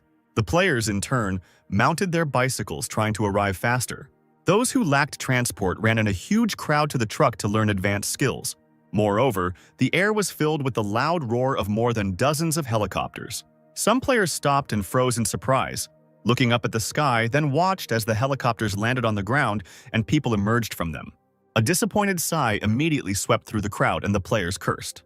The experts in their classes were heading towards the Black Ghost truck, confidently walking through the crowd that was letting them through for their first purchases. A rising star named Scott, a handsome brunette, happily signed autographs for his adoring fans. Led by Oliver, the best of the best approached the truck. Oliver announced that he wanted to buy an energy blast. Scott stepped back and watched his brother with displeasure. He didn't understand why Black Ghost started selling his abilities. As a parishioner of the Temple of God, he looked down and felt sad because he knew that the Temple Guild had exhausted all its resources to help him. And now, everyone had the upper hand in the competition. Next to Scott stood the second prince of the dynasty, a strong-looking young man happily chatting with the other participants. He was still quite self-confident, pointing his finger at himself and saying that the dynasty would easily reach the final. But no one believed him, because everyone knows that the center of the dynasty is King Admiral. Scott patted the prince on the shoulder, praising his confidence and hoping for the competitor's honed skills, as he would need an assistant at the competition to defend China's honor. Oliver immediately turned to Scott, directly saying that it annoyed him that the guy was constantly standing out at the expense of others. Let him speak for himself. The The player glared at Oliver, then smirked, mockingly asking him not to let him win the competition too easily. The King Admiral of the dynasty, standing nearby, rolled his eyes and called the second-rate prince to training, who immediately demanded that he not call himself that. The king nodded, but continued to call the young man second-rate, and dragged the participant who was bursting with threats away. Scott smirked, calling the prince stupid, while another participant shook his head sadly, suggesting that the prince would take first place this time. The boy waved his hand, urging everyone to return to training. In this competition, he had to defeat the King Admiral and take first place. But while the group was talking, Scott turned to the truck and was stunned. A line had already formed there, and everyone was looking at him with displeasure. The first couple of players, looking at the queue of elite participants, chatted enviously, their leagues buying expensive abilities for the favorites. The lively guy shook his friend by the shoulder, asking him for a loan, and he held out a bag of money just to get them to leave him alone. Then the player, shaking a bag of money, ran up to the ghost, shouting that he wanted to buy knowledge to advance in class. At the same time, Loyal Leo was broadcasting, saying that what the forum was saying was true. You can actually buy an ability from Black Ghost now, and he'll be leaving information about the full content of the update. Stan looked at Leo with undisguised pride. The guy quickly reacted, so even more players would come to the shelter. By evening, the ghost was holding gold coins in his hands. He had earned 300 million in one day, thanks to the Embryon, which stored advanced knowledge on its server. Early in the morning, the sounds of fireworks could be heard over the city's skyscrapers, and they did not stop for a minute. Stan woke up and threw the blanket off his knees, realizing that the professional league had started. The host spoke loudly into the microphone under a hail of confetti, inviting everyone to begin the opening singles battle and to welcome the participants. Viewers are familiar with Oliver, a veteran who has been fighting in the esports ring for 9 years, a holder of numerous combat achievements, and the head of the Long Sky Club. The player on the left may not be as familiar. He is also a veteran of esports, once belonging to the Temple of God. Now he has returned for his former glory and victory, and has again signed a contract with the Temple of God, Rick. The men met in the ring, and the host asked the audience what they thought of the two players chosen for the opening battle. Rick beamed, as he said he was in good shape and confident he could take on any opponent, returning to the professional arena to find new promising players, and as a veteran, he would try to pass on his experience to others. The audience didn't really like Rick because he praised himself, having previously lost all his money after retiring and now hoping to earn it again. The presenters exclaimed that it seemed like both players were ready and that we should expect a fair fight from them. He walked up to the big bell and rang it, thus starting the game. Oliver and Rick were left alone in the arena, ready to fight to the end. Rick was the first to start the fight, rushing forward at the speed of light, his long dark cloak fluttering from his sudden movements. Oliver didn't stand by and wait to be attacked, so he too rose into the air. Both of them, being at a height, collided with each other, directing their own magic at the opponent. After the collision, Rick parried the attack and jumped to the side. Then he ran up to Oliver again and began to hit his face with frequent blows. The opponent counterattacked and then twisted to hit Rick with a deft kick. He deftly flew back and then attacked Oliver again, but the enemy quickly built a protective field around himself. The commentators reported that since both players are fighters, things are going smoothly, with each player using A-level abilities to probe the opponent. Both of them are still above 80% health. It seems like they want to find each other's weak spot to use a combo attack on it. The commentators did not miss the fact that Oliver was in an unstable position, probably backing away when he was dodging. Rick smirked at his shaky opponent, knowing this was his chance. He kicked the ground and activated his Fire Step, his striking ability. The impact left a crust on the ground. The boy himself was burning with an icy fire, and Oliver cried out in pain, falling on his back. The commentators could hardly sit still either, admiring Rick. He was really well prepared, and Oliver was in the air. He had no strength to resist. Scott, as if it cost him nothing, continued to hit the enemy with all his might. The enemy's health rapidly depleted, as if Scott wanted to kill the enemy in one combo. Scott had a truly bloodthirsty expression on his face as he now hit Oliver on the head. The announcer announced that before the fight, Oliver had learned an energy blast that could push back an enemy, interrupt a combo, and enter a rage state, but that the ability consumed a lot of energy. Was the fighter not going to use the move, or was he trying to provoke this combo wave? Rick had already taken away 60% of his health. Stan chuckled approvingly, because the commentators didn't understand that even though Oliver was in the air, he was still maintaining a defensive posture. Rick would stumble and the situation would change. The player has not yet made any attempts to attack, but has only defended himself. At that moment, the latter was confident of his victory and headed once again towards the enemy to teach him a lesson. Oliver, who was thought to have lost all his positions, suddenly rushed straight towards Rick using the return from behind the clouds ability. The commentator sat with his mouth slightly open, not believing that Oliver had mastered such a rare aerial dodging technique. It all happened so quickly that Rick didn't have time to cover up, and his opponent started raining down attacks. Oliver used cloud retrieval to get past his opponent, whose health points were rapidly depleting. Another blow, and the overconfident Rick received another big damage. Both sides at first glance were at the same level. But Oliver invested the experience gained in leveling up his abilities, and that is why his combos are so powerful. The next moment, Oliver finally used the energy blast. It seemed like he wanted to finish off his opponent with a blow. After using this attack, Rick believed that the opponent should only have enough strength for one ability. While he has 40% health, it will be difficult to win. Oliver's body was engulfed in flames. He quickly ran to Rick, who was lying on the ground. He didn't even try to get up, confident in his victory. The powerful blow that Oliver delivered to his opponent sent him flying far and painfully. Rick, having hit the hard ground and not having the strength to get up, was perplexed as to how this could have happened. A few more seconds passed and he went limp. The player simply had 0 health points left. Fireworks flashed across the sky and a fanfare sounded. Oliver had won. It was decided to hold the team qualifications in a large desert location. Rivervale's leader, Lewis, nicknamed Lone Crane, was lying in wait, and he informed Sid, who was sitting next to him, that in this terrain they had fewer advantages against long-range players. Sid nevertheless reminded the participants that they need to hold on, because this is the last round of qualification, and if they cope, they will qualify. He glared at Lewis, who insisted that their chances of winning were too low. Such words from the team captain lowered morale. The lonely Crane chuckled dismissively, asking if the boy had any ideas. Since the enemy is strong at long range, and you can lose if you run forward, Sid suggested using the terrain flexibly and luring the enemy into an ambush by pretending to run away. The guy has 2 oxygen masks. He suggested that one fighter hide with him in the sand. When the enemies take the bait, he could attack from behind and surround them. Lewis waved his hand in agreement, but finally said that it was Sill's idea, and if they lost, the boy would be the one to blame. The opposing team watched 3 travelers crossing the desert. Electrolux team. Captain Isaac chuckled as he informed the others that Rivervale was trying to hide. Electrolux believed that the opposing team was a small club with close-range players and terrible teamwork, so the leader suggested that the others shoot them from afar. Lewis and his other 2 comrades pretended to be slow and did not run at full speed. Isaac, looking closely, warned his team not to chase after visible opponents, since 2 from Rivervale were missing. It could be a trap. A warrior running behind the leader, Lewis, asked if they should slow down, but he ordered them to keep running. They had already done their job as decoys, and it was no longer their business whether the opponent was fooled or not.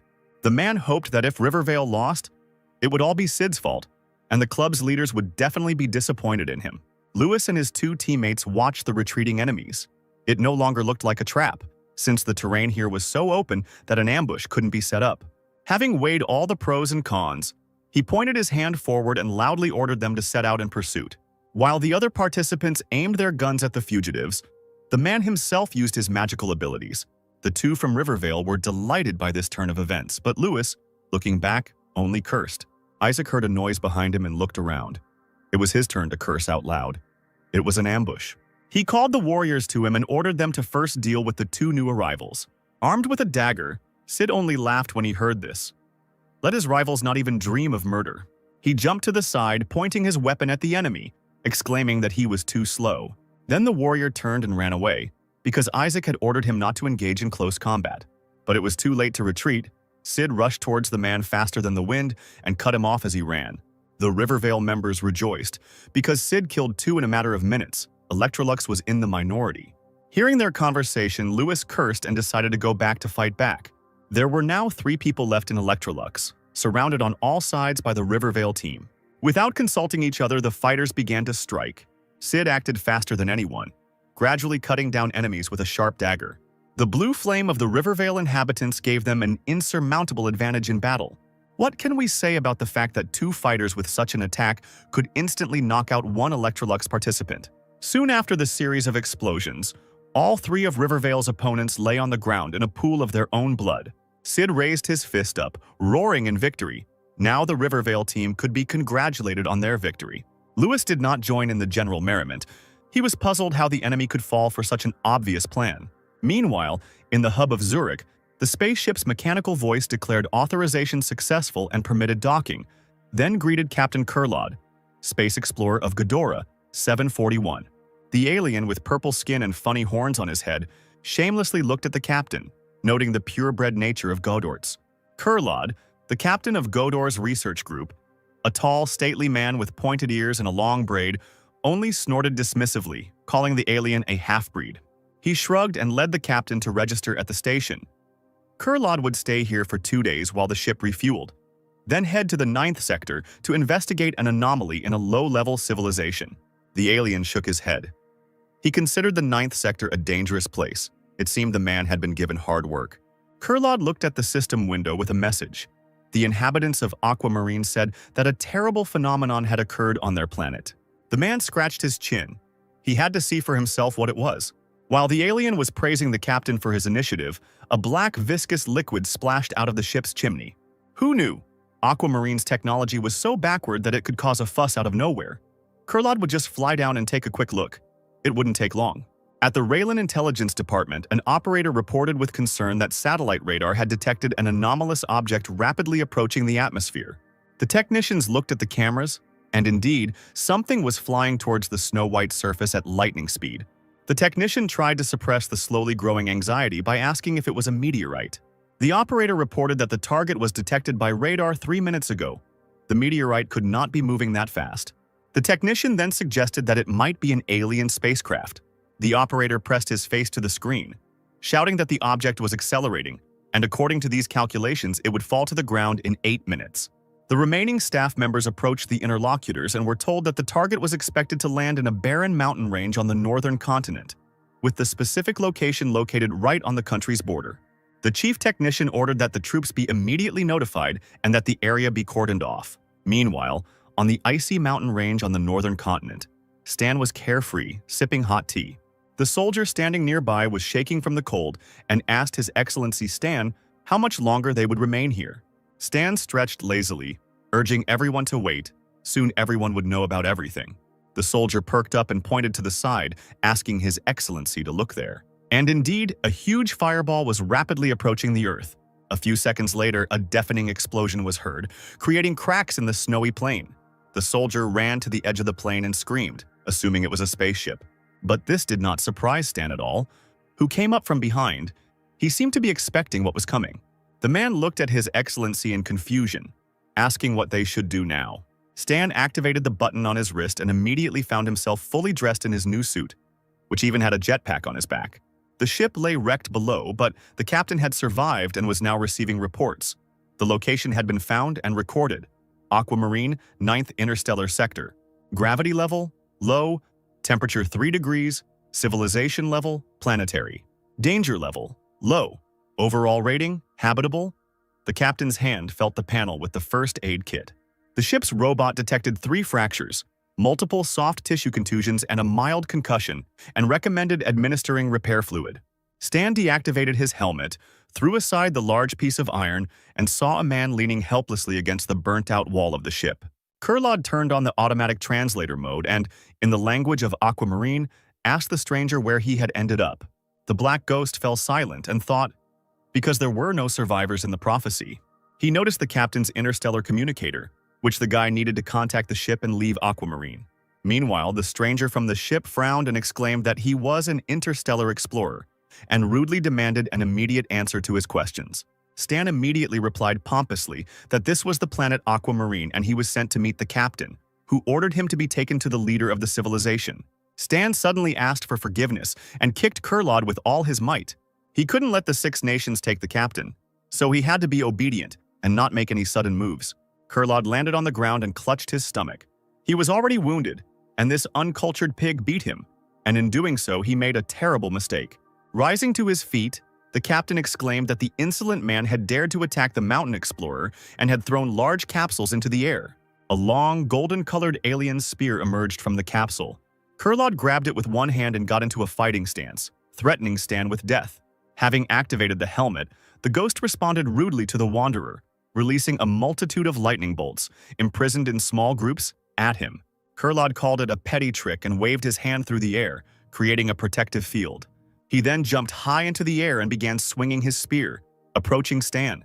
Having taken an advantageous position, he aimed his spear at the enemy, but he deftly dodged it, finding yourself on the sidelines. Kurlod then detached a part from the spear, turning the weapon into a firearm. Pointing the golden machine gun at Stan, he laughed, asking if he really thought he was the only one who could shoot from a distance. At that moment, the captain fired, and a beam of fire passed straight along Stan's side. Amphipterus's armor value immediately dropped sharply.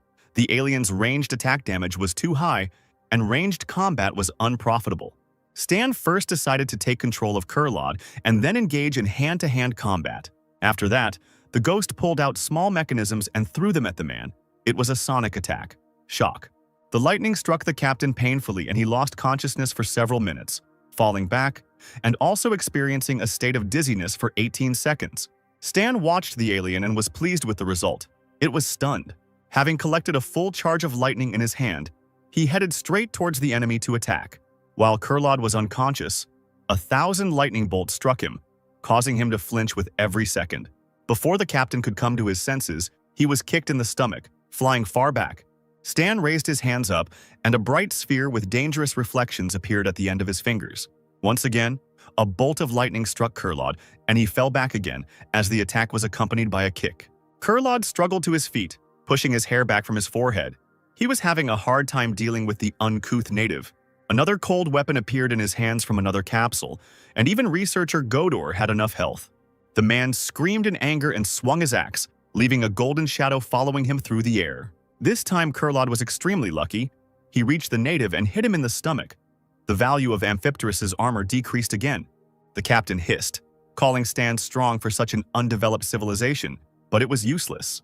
With a victorious smile on his face, Kurlod swung his axe, shouting that his opponent would pay for his actions.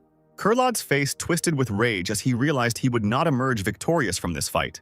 And all because Stan activated the ability Activation. Thorns and dark entities slowly crawled towards the opponent. The captain coughed violently, dropped the axe from his hands and was thrown back several meters. Stan then used his Burning Will to approach the alien.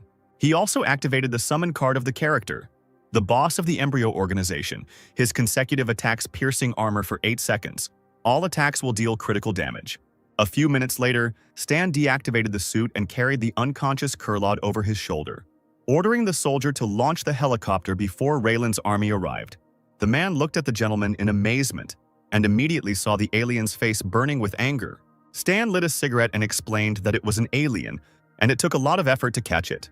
A little later, Stan, the soldier, and the alien left in a helicopter. Kurlod was tied up and placed in the back seat, and the soldier carefully asked the gentleman if the wanderer bites. Hearing this, Kurlod let out an indignant grunt when Stan suggested that the man looked fierce and probably had a hobby like that. Suddenly, the soldier bit his lip and licked his lips, asking if Kurlod was edible. He shook his head and twitched when they said that his skin was quite smooth to the touch, and his meat was dense and should be tasty. At this time, government services arrived at the crash site of the alien ship. The researchers carefully moved between the wreckage of the ship, realizing immediately that this must be Godor's ship, which had been invited by the higher-ups to deal with the current situation. An employee ran up to the commander-in-chief to report that the ship was empty inside and there were no bodies, but traces of a battle had been discovered outside. There were 2 superhumans fighting. One of them used a weapon unknown to scientists. The marks on the trees looked like they were burned with a laser. The radiation level was also high. It must have been someone very strong made of aquamarine. The attacker was supposed to catch and take Godorts away, so the soldiers should start their investigation with him. They need to verify his identity using the remains of the armor and the shell casings. A little later, on the orders of the commander, all traces and debris were removed from the area in large vehicles covered with tarpaulin. The remains of the dark liquid from the alien ship's tank flowed out like a living creature. The soldiers didn't notice it, and the puddle remained in the snowy clearing. Arriving at the base, Stan left Kurlod tied up, stripped him of his clothes, and took Godora's combat spear, checking its characteristics. He also managed to get hold of a capsule, a ball in which Godor's equipment was compressed for better transportation. But what pleased the guy most was that he was able to take a closer look at the interstellar communicator. The captain had been watching Stan all this time. He was sure that the locals didn't know how to use these things, and this ignoramus would definitely ask what to do. Then he could trick him into sending an SOS signal to headquarters. Stan didn't pay any attention to Kurlod, twirling the communicator in his hands. But suddenly, he turned around and, without hesitation, asked the captain for his personal account number. He stared at the ghost in amazement, shocked that he knew how to use a communicator and even knew about his personal account and account. The man asked Stan who he was and received such a look in response that he involuntarily trembled with fear. The interlocutor only gave his name and did not say anything more. The black ghost then told Kurlod what he had learned about him and the wreck of his ship. The captain exclaimed in amazement that Stan was a prophet and could read minds. Then the guy shrugged, asking if it was true or not. He squatted down in front of the frightened Kurlod, asking him not to be afraid. Stan brought the communicator closer to his face, saying that he needed to contact the Galactic Travel Bureau and that the captain only needed to give them some money, and he would be free to fly away with his interlocutor. Kurlod looked at the native with distrust, asking if he was ready to let him go. Stan scratched his nose. He saw no reason not to do this and feud with Ghidorah. He needed money, not the captain's corpse. And so the deal was concluded. The guy received the funds into his personal account and carried out the request on the communicator. Seeing the amount, he called the captain a poor man, and he sheepishly replied that he was an explorer and did not know how to save money. But suddenly the captain, who had his clothes returned and was released, became angry. Why was he even making excuses to this native? Stan glanced at the communicator again and sighed, realizing that he would have to be patient and call a regular spaceship. When the Travel Bureau responded and asked key questions, Stan asked for a regular class ship with a capacity of 50 people. They agreed on everything for him, informing him that the spaceship would pass by the 9th sector in 20 days and pick up the customers. Kurlod had been watching Stan tensely the whole time and immediately jumped up to him as soon as he finished the conversation. The man asked when the native was going to leave because he himself wanted to get home faster. Black Ghost looked out the window. He just wanted to wait for the players to finish the tournament so they could go on an interstellar journey. At the third sanctuary the next day, Bennett appeared, leaning against the window, waiting for Stan. He came out to the man with a smile and asked why he suddenly came to him, whether he really missed him. But Bennett didn't join in the joke, ordering him not to talk nonsense and asking where the guy had put the alien. Stan rolled his eyes as he escorted his boss into a separate room. What Bennett saw shocked him. Kurlod happily ate ordinary food from local cafes and exclaimed that the food on this planet was incredibly delicious. Stan told Bennett that they had reached an agreement and were now partners, then asked who had told the man about the aliens. As it turns out, Raylan determined this from the debris of equipment left at the scene and is now asking Stan to hand the captain over to them.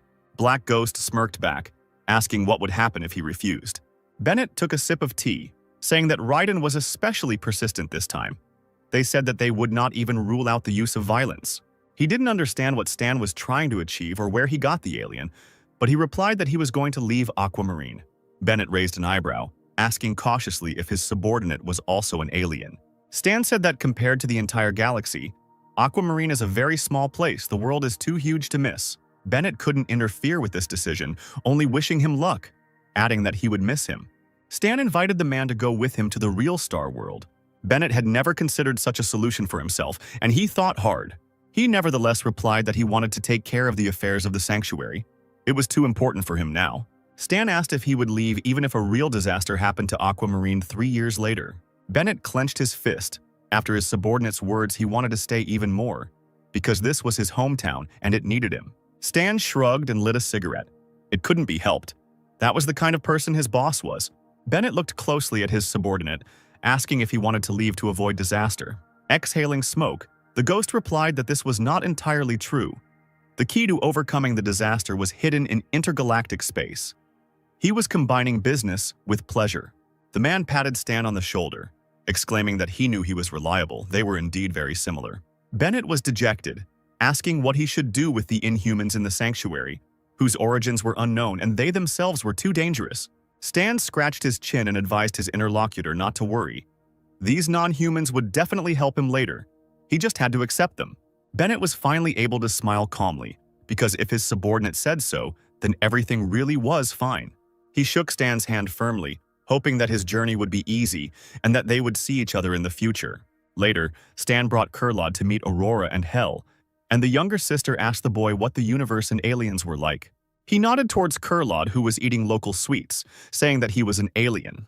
The girl gasped, asking if this alien bites since it looks so much like humans. This caused a fit of rage in the man.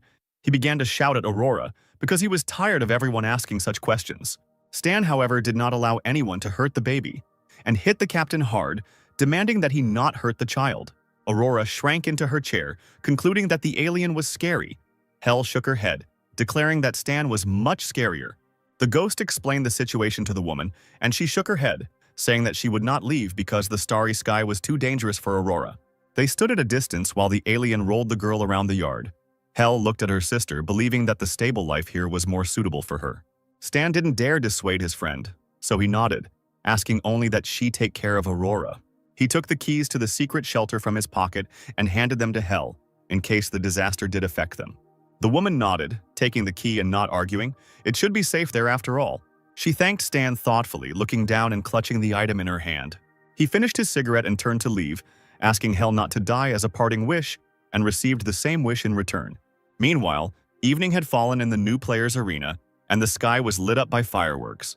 The presenter announced that after a long competition, the qualifying rounds had finally concluded, and congratulations could be given to the top 3 who had won the individual and team competitions.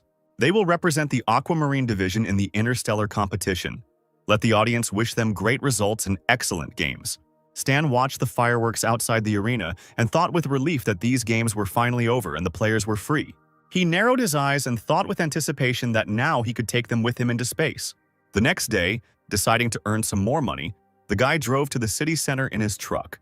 Players met their hero as usual. They saved up a lot of money to buy a couple of cases today.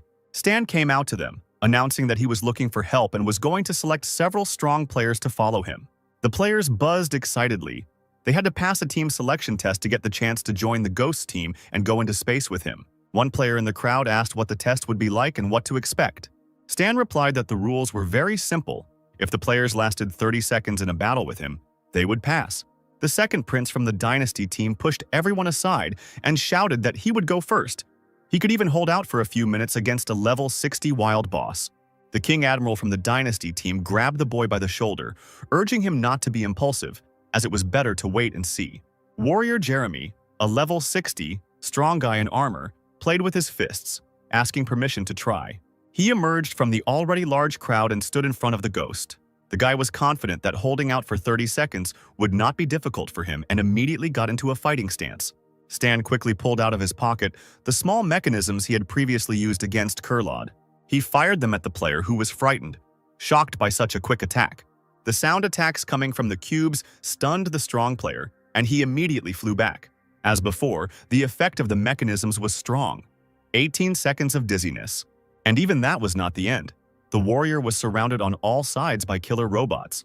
Light attack beams immediately flew out of the long muzzles, piercing the player's body. He arched in the air and then fell to the ground, where Stan informed him that he had failed the test. The crowd began to whisper, puzzled by such a short fight. The whole thing had lasted 5 minutes. But not everyone despaired. Another self-confident player stepped forward, determined to pass the test. This time, only 3 seconds passed and he fell to the ground unconscious. Another guy in a suit got a dose of light rays after losing the competition. The other players immediately booed him. The next player lasted a little longer but also couldn't win.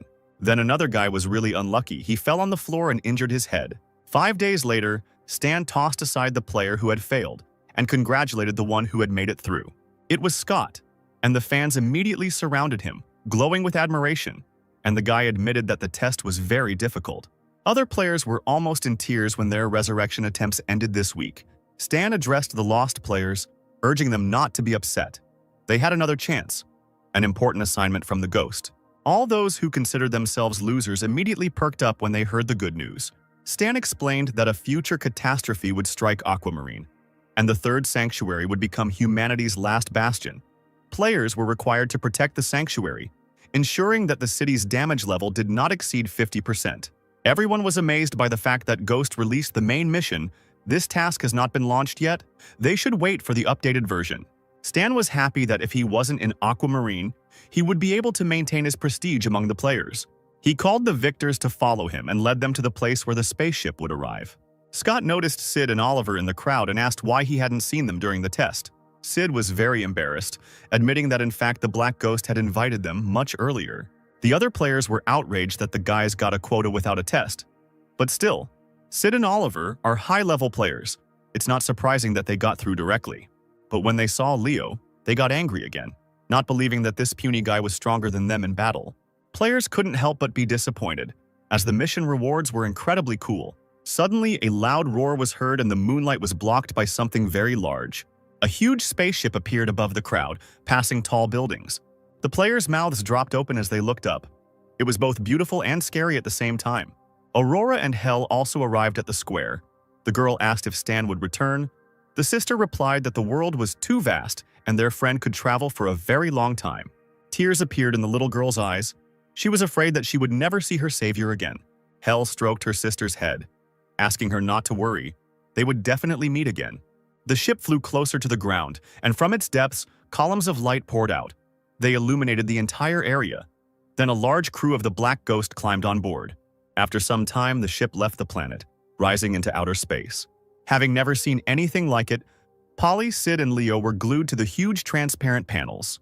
The kids were amazed by space and how aquamarine looks from the ship. Stan watched them, turning his gaze to the planet. He thought that he would definitely return. Kurlod ran up to the guy, asking if he could contact headquarters since the deal was completed. But Stan replied that as soon as they got to Jubilee, he would immediately let him go. The captain became embarrassed and scratched his nose, as if casually saying that he would like a drink. The ghost generously transferred money to his account, allowing him to have some fun. He also addressed his crew, saying that as long as they were on board, they could move freely. Kurlod's first step was to go to the bar, which was located right on the ship. He ordered himself a glass of wine and now admired its wonderful taste. A stranger approached the man and handed the bartender a gold coin. He wanted to treat the noble Ghidorah. The alien asked if he had boarded with a group of low-level natives from Aquamarine, but was told rudely that it was none of his business. The stranger just chuckled, lowering his voice. He offered Kurlod to make a deal, giving his name. Sazoli said that this was his job. The captain again rudely ordered him to leave, noticing a tattoo of a bird in chains on the alien's arm, a sign of a slave trade organization. He saluted, agreeing not to impose himself, and his presence did not go unnoticed by Stan. He gave Sazoli a displeased look, noting that he looked ominous. The captain revealed that he was a slaver broker, responsible for finding targets, and belonged to the Boneless Bird Scavenger Group, a brutal criminal group sought by many civilizations. Sazoli walked away from the group and started typing something on his communicator. It turned out that the employer ordered Godorets to be found on the Shorthorn Star, and a group of low-level natives were also with him. So another day passed. The ghost crew entertained themselves with a game of cards. The second prince took a closer look and exclaimed indignantly that there were 2 extra cards in the deck. Suddenly, the ship jerked sharply to the side, and Leo fell on his back, dropping his deck. Sid grabbed his bewildered teammate by the hand and pulled him along. They needed to find Stan. Their ship was already under a protective sphere while approaching hostile ships fired at it. The captain of the Shorthorn Star announced to passengers that the ship was under attack by scavengers. In the transparent panels, Stan and Kurlod saw the emblem of the boneless bird. Sazoli led them here. The alien was scared, asking Stan what they should do now. He broke free and ran, shouting that it was only a matter of time before the ship's shield was breached and that they needed to take up arms and fight. The guy saw a new mission on the system screen: Defense of the Shorthorn Star. The scavengers were trying to seize the ship and attack all the passengers. The ghost crew finally found him and waited for orders to be given. Sid shouted that the ship was under attack and asked the chief what their plan was. First, they needed to get weapons, then split into 3 groups. The first would go to the main control center, the second would search for the captain and crew of the ship, and the third would look for rescue shuttles. Without further ado, the warriors nodded and scattered to different parts of the ship. Unfortunately, the alien invaders had already managed to penetrate the ship and were shooting at the crew. The entire squad was ordered to hurry and kill the guards. Gazer went to clear out the main control room, and the Beast Hooves would take the hostages. The leader of the Boneless Bird Gang, Foster, a tough alien, gave the order to the others to look for the guy from Ghidorah. At the control center of the Shorthorn Star, the crew members were in a desperate situation.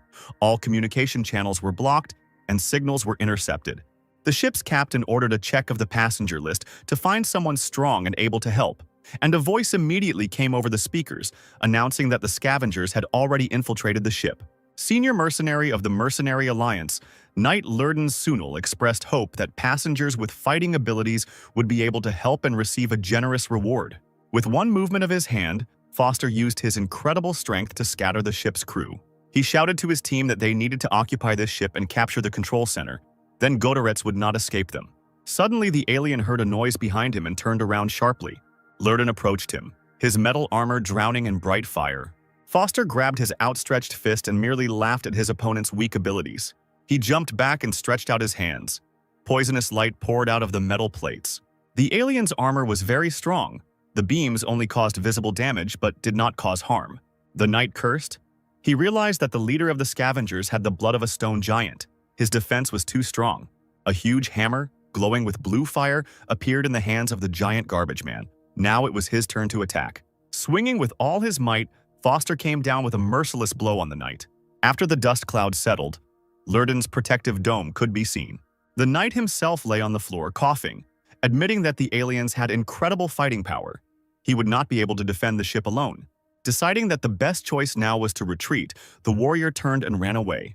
Foster burst out laughing when he saw this, shouting that these were all the abilities of the famous Green Knight. The next moment, an explosion was heard in the main control room, and the leader of the scavengers appeared in the opening with his warriors. Foster ordered the crew to stop resisting. Hearing someone's voice from outside, the head of the garbage collectors looked around in surprise. A huge, shining ball of lightning was flying towards him, reaching for the hand of an unknown warrior. Foster was taken by surprise and had no time to react, and fell on his back from the blow. Even his mighty hammer had melted, and now red streams of hot metal were flowing down. The alien roared from the pain in his body and hand from the hot metal. He threw away the weapon and hit the opposite wall with a dull sound. Brushing himself off and rising, Foster ordered his warriors to hurry to capture the control room. But at that moment, turning his gaze, he saw a huge ghostly figure. It was Stan, who had used Gila's character summon card. And although the woman herself was not here, her abilities still worked. All the aliens fell to their knees, covering their ears with their hands. The captain, sitting on the floor, backed away from the bodies of the attackers. He did not know who had come to the rescue. Stan deactivated the helmet, and the captain was amazed, because he thought the guy was just an ordinary assistant to a researcher from Ghidorah. He laughed at these words, and defiantly said that he had heard about the reward. The captain, clutching his chest, nodded, promising to pay a lot of money if the garbage collectors were stopped. Warriors ran to Foster, informing the boss that the ship was approaching the Ghidorah guard patrol zone, and time was running out. He ordered to inform everyone that the plan had changed. The main thing was to capture Godorets. While he was with them, the employer would pay. At that moment, an explosion was heard, and Kurlod ran into the room with an axe in his hands. He was rushing to help Stan. Foster chuckled when he saw Ghidorahs. Now the prize fell into their hands. All they had to do was grab the man. The alien led the rest of Stan's team, shouting that their leader was fighting and they needed to support him. Godorets was amazed that among a group of underdeveloped aborigines there were so many strong warriors. Meanwhile, the Green Knight ran along the long corridors. There were no signs of battle yet. The scavengers had not reached the escape pods. He had to survive for the sake of his clan. He was stunned when he saw some of the heroes from Stan's squad next to the capsules. They were calmly playing cards. He exclaimed that the spaceship was about to explode, not understanding why the boys were so slow, and urged them to run with him. One of them shrugged, replying that the leader and other comrades were fighting with the scavengers on board. The situation was under control. Why run anywhere? Lurden was shocked by what he heard. He couldn't believe that they were talking seriously. At that moment, one of the players received a message from the ghost, who ordered them to return and gather together. The guys got ready in a few seconds and hurried to Stan, because they were already tired of guarding the escape pods. The knight realized that the situation had changed and the snake scythe would lose. He would get nothing if he ran away. But if he stayed, he could earn a reward. While Lurden was pondering what to do, a fierce battle continued in the control room. Stan, in his tough suit, continued to beat the living daylights out of Foster. He couldn't even stand on his feet, leaning against the wall from another blow. The ghost leaned over him, demanding to know why they had hired the scavengers and why they wanted to kidnap Godorets. The alien growled, flatly refusing to answer and betray their employer. Stan smiled and said that he knew a dealer who dealt in stone slabs.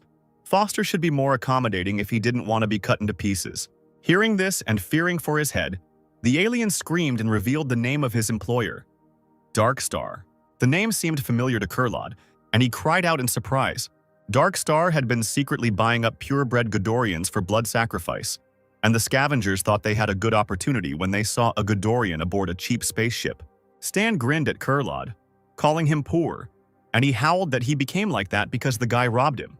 At that moment, players from the Black Ghost team ran into the control room, asking what they could do. Stan waved his hand towards Foster, ordering him to be tied up tightly and not to be let out of sight. The Dark Star organization was involved in the mutation disaster, and Stan never thought he would encounter them so soon. The scavenger ships were gradually receiving orders to retreat, as the enemy was too strong and impossible to deal with. Now the Shorthorn's ship was littered with the bodies of dead scavengers. The ship's captain cautiously peered out from his hiding place, realizing that the enemy had retreated. He walked out of the control room, heading towards Stan, with Lurden standing next to him. The captain promised the boy a reward and, solemnly shaking his hand, asked his name. Stan glanced at the system screen and was pleased.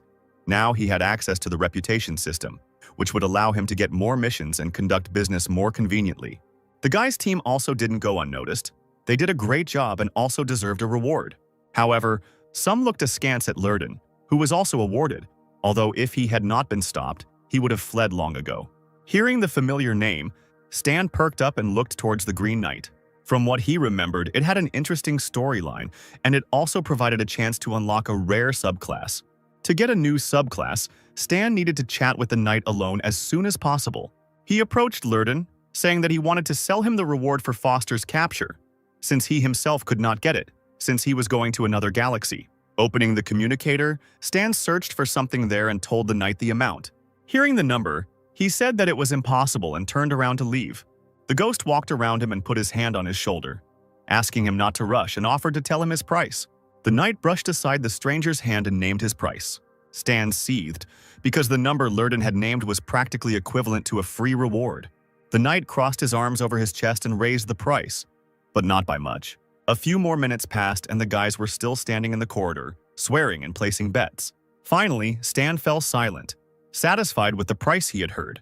He immediately transferred the required amount, as if casually saying that he had heard from Foster that Dark Star had hired scavengers to catch the Godorian. Lurden seriously, saying that there seemed to be some kind of conspiracy brewing on Dark Star. Hiding his face behind his helmet, the knight stopped in shock, realizing what he had heard. The next moment he bowed, thanking her for the reminder. Stan could thus begin the Sunil storyline, and it will be much easier for him to carry out his future plans. Shorthorn's ship, having escaped the clutches of the scavengers, was approaching the desired point. The captain announced that the ship was about to enter and dock at Dock 273 of the Jubilee hub, and passengers should remain in the holding area near the ship's bridge and await boarding. The crew admired the space station and did not listen to the crew's apologies for the incident. Stan reported that the first step in their interstellar journey was the Jubilee hub, the Colton star cluster, and can be thought of as the main city in space, where many forces have their offices and divisions. Kurlod ran out of the ship, shouting that he was now free. Stan shrugged, saying that he had not offended the alien. He asked the guy not to worry. He would write his report in such a way as not to attract unnecessary attention. Stan asked for one thing to be included in the report, but Kurlod shook his head. He was a conscientious researcher and would not give false information. Stan said that he foresaw a catastrophe from space in Aquamarine, and this must be reported to the Godorian department. Let the wanderers in Aquamarine look for clues. Kurlod waved his hand, agreeing to include this information in his report. Stan approached the large tower right inside the room, where a line of aliens had already formed. He told his team that they first needed to register and rent a room as a temporary base. Leo sighed heavily when he saw the crowd. They would definitely be in this line for several hours. Sid was glad to have his own place to rest, and he could also use it as a save point when going offline. He saw several aliens who approached the window out of turn and asked who they were. Stan replied that they were a group of free mercenaries from the Shattered Sky Ring. They had privileges, and even the fact that Stan himself was from Aquamarine did not give him such opportunities. Finally, it was the Ghost team's turn. The employee invited them to the window. Stan booked a mid-level room, was asked to confirm the information, and then successfully checked in. The guy turned to the team with the papers, saying that they would be staying in the Jubilee hub for a while, and that they needed to familiarize themselves with the local rules and not break them. Sid opened the booklet and Leo ran up to him to read it together. Stan asked the guys not to crowd around, but to head to the rented restroom and wait for him there. Next, the Ghost went to the exchange center, where he stopped at special machines. Advanced mechanical power and energy theories came at a very high price, and Stan couldn't help but sigh in disappointment. As a result, he could only afford advanced radar technology. The guy almost cried when he looked at the remaining bill. Now he was a poor man again. Stan turned and looked at his team, wondering where he could get more money. It's a shame that players don't have much money on hand right now. It seems like his primary goal is to make them rich, so he can then have a stable income from these guys. A little later, Stan joined his team, who were located in the break room. Sid, seeing the leader, joyfully exclaimed that the black ghost had returned. He began to look around, realizing that someone was missing, asking where they had gone. Leo said that these players said they wanted to walk around the area to get acquainted with the environment and would return soon. Stan scratched his chin, realizing that this group of guys had simply run ahead of everyone else to explore the Jubilee hub, unable to resist the temptation of the interstellar world. Throwing his hands behind his back, he said easily that he would not wait for the others, and invited the remaining ones to follow him. The first thing the company did was head to the Jubilee Mercenary Alliance hub. The team walked through the huge building, looking around in confusion, examining the strange creatures around them. Sid noticed that everyone around him looked like good fighters and clearly knew how to fight. Stan explained that the Mercenary Alliance is a powerful neutral organization that conducts business in all corners of the universe, resolving issues between mercenaries and clients. A small golden capsule appeared on the guy's palm. It was an automatic control system for mercenaries. The system window that appeared prompted you to enter a username or register to continue. Stan connected the capsule to his handheld device via a long cord. He thought that Black Ghost didn't sound powerful enough anymore. He changed his code name to freshen up the impression of Black Star players. Now, his mercenary code was called exactly that. The file creation was completed. The data was entered into the system. The voice from the capsule welcomed Black Star to the Mercenary Alliance. Being a mercenary is an extremely dangerous profession, but players can be resurrected, so you don't have to worry about losses. You just need to use the player's innate advantages and develop your base. Stan spread his arms and addressed the players, saying that they had requirements to register as a mercenary so the boys could join his mercenary group. Leo exclaimed that since Stan was taking care of them, then they should join.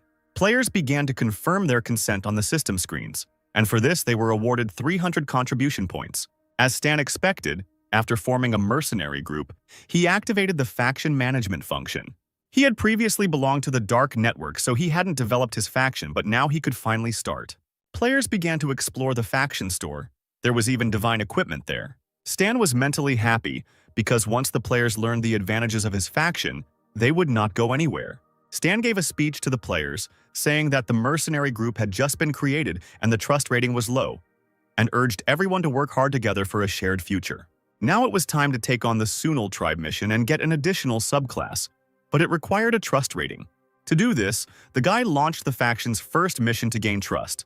Players were required to complete daily missions and tasks in the center of the hub. Sid exclaimed that there were special rewards for the top 3. The Black Ghost reward must be a good thing.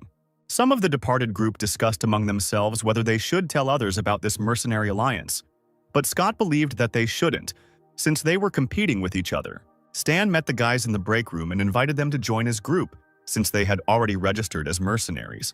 Scott was amazed at Ghost's knowledge, while others encouraged each other to join the well-looking group. They also saw that the faction store was open, and there was even a faction mission going on. Scott looked at the system window and commented with dissatisfaction that, due to the delay, there was now a huge difference in contribution points. Moreover, he saw that the first group of people who joined the mercenary group received a bonus. He slapped himself on the forehead, realizing that his group was far behind the others in points. This upset the guys quite a bit. If they had known about this in advance, they would not have run around, but would have waited for the Black Ghost. Stan couldn't help the guys in any way, so he headed to the equipment modification room. There, he put on a new helmet, finding out that the life support system was working normally and that air was being filtered. The radar was turned on and scanning for signs of life within a range of 5 kilometers. This helmet, developed using new technologies, is perfect for selling to players, as it is a must-have for space missions. His team began performing simple daily tasks, which, although they provided few trust rating points, were a good thing. But there were many mercenaries in the group. Half of the job was done in just a few hours. The current trust rating was 64 points. While Stan waited, he had the opportunity to check out what was going on the forum. He was glad that Leo's video about traveling through the galaxy was on the front page. It showed the team facing an evil slaver organization on a spaceship, Black Ghost showed his help and led the players to victory. After they arrived at the space station, Jubilee Hub, Leo said how stunned he was. Stan then organized a group of Black Star mercenaries, and the entire team joined him. Now the players have their own faction and a shop with community equipment. Stan realized that space was a desirable destination for all players. So popular was the video. Even the new issue of the Galaxy Times was also about Stan, with the hosts discussing how they were wrong in their judgments about him. The presenter said that the guy's story does not end with one plotline. Now he has become a space explorer and has opened the way to exploring new territory. Now Black Star Stan will continue his story in space, and the only question is how far he can go. Stan shook his head. He didn't care about other people's ratings, but the fact that the presenters admitted their mistakes was very commendable. He just thought that everyone should watch his achievements. After a fruitful day, the players ran into the break room, boasting that they had collected 120 trust points. The guys sincerely thanked the guys for their hard work for the benefit of the mercenary group. Oliver, the King Admiral, and Leah were particularly notable for their contributions. Stan decided to reward the distinguished players and brought out new helmets. They significantly improve players' visibility and can operate in extreme conditions, making them indispensable for interstellar battles. Oliver put on the helmet and was immediately amazed by its extensive functionality. Sid immediately ran up and, hearing the delighted cries, asked to borrow some so he could try it too. Having put the thing on, he also could not contain his admiration, exclaiming that it was an irreplaceable thing. The other players were incredibly jealous. They wanted a helmet like that too. But it was probably a high-end and expensive product. Someone called on his brothers to look at the faction store. The helmet was already on display there. As it turned out, it could be purchased for 800 treasure points, while the players had already collected 600 points, and this was more profitable than money. The players raced to Stan, trying to exchange glasses for a helmet. Afterwards, the guy looked at his account and was glad that he had money again. Stan approached the terminal for accepting combat missions. Now the team could accept the mission of the Sunal tribes. An alien approached the guy and asked how long ago he had formed his group of mercenaries. Stan nodded and suggested looking at his group's top-notch resume. The alien glanced at the list of simple missions and raised an eyebrow. This guy's team must have a lot of free time. The ghost ignored the stranger's skepticism and accepted the terms of the new tasks. Now the mercenaries were going to carry out a combat mission and show their strength. The players were overjoyed. They finally had a combat mission. The spaceship carrying mercenaries departed from the hub. Polly wondered if the Green Knight belonged to the Sunal tribe, and if he was so strong, why were they looking for help from other mercenaries? Stan responded that the question was actually related to the conflict between Darkstar and Ghidorah. Sunil has always been a peaceful civilization, indifferent to the outside world. Darkstar was a mortal enemy of Ghidorah and actively fought against them in the Garten Galaxy. They discovered a weakness in Ghidorah's control and attacked planets under its rule. Sunil had no chance to fight back. The Dark Star fleet frequently fired at them from space. With the help of Ghidorah, the few survivors resettled on another planet. But no one suspected that on this planet, beast tides were constantly occurring. The Sunils did not want to ask Ghidorah for help, but decided to deal with the monsters themselves. The second prince clapped his hands, exclaiming that their company were heroes who would have to save the entire planet. Polly glanced sideways at Stan, hearing that Black Ghost was such a courageous hero. Finally, the ship with the mercenaries on board landed on the Sunal star. Stan's team exited the craft cautiously, genuine surprise written on their faces. There was an incredible amount of various mechanical equipment around them. Stan breathed in the local air. He loved the smell of machine oil and the sounds of running engines. This place was truly a mechanic's paradise. The travelers were met by the captain of the Yermbarn 12 defense team, Neville. On behalf of the Sunal tribe, he welcomed the group of Black Star mercenaries. The disaster had not yet begun, so he invited the guys to follow them to the mercenaries' rest area. The team agreed, and soon they found themselves in an open area similar to the one they had originally flown to. Neville showed the guests the stones of prophecy, which can influence the souls of those around them. The mineral veins of the planet were changed by the stones. This is the reason for the aggressive nature of the animals. The real problem is the energy released by the stones. 2 months ago, observers discovered traces of monster activity. A specialized planetary observation department predicts that a wave of catastrophe will begin in 7 days. During the first 3 to 6 days, mercenaries will encounter only small animals. Closer to the 10th day, the frequency will increase, and the last days will be the most dangerous. One of the mercenaries asked why the planet's inhabitants don't fight with tanks, planes, and helicopters. Neville replied that the mercenary would understand everything himself when the tide came in. Stan went to the main city of the Sunal tribe, Forest City, where he was met at the entrance by local guards. He said that he had come on a personal matter. A friend lived there and the guy wanted to visit. The stranger shook his head. It was forbidden to let outsiders into the city without good reason. Let the friend himself go out and visit the traveler in the mercenary camp. Stan thought, since the key character in the plot doesn't know him yet, maybe he should sneak in secretly at night. Hearing the roar, the ghost looked at the sky. A spaceship was flying there. The gangway almost sagged under the tread of heavy armor. The guards immediately saluted the arriving supers. The warriors in protective suits looked impressive. The Sunil tribe's supers had returned to also fight the tide of beasts. Stan looked closer. It seemed the Green Knight was in this crowd. Lurden, who was walking into the city, he looked back, asking why his friend was here. The guard reported that Black Star was a group of mercenaries recruited by the tribe. Stan told Lurden that shortly after registering, he heard that his race was facing a crisis, so he rushed to accept the mission.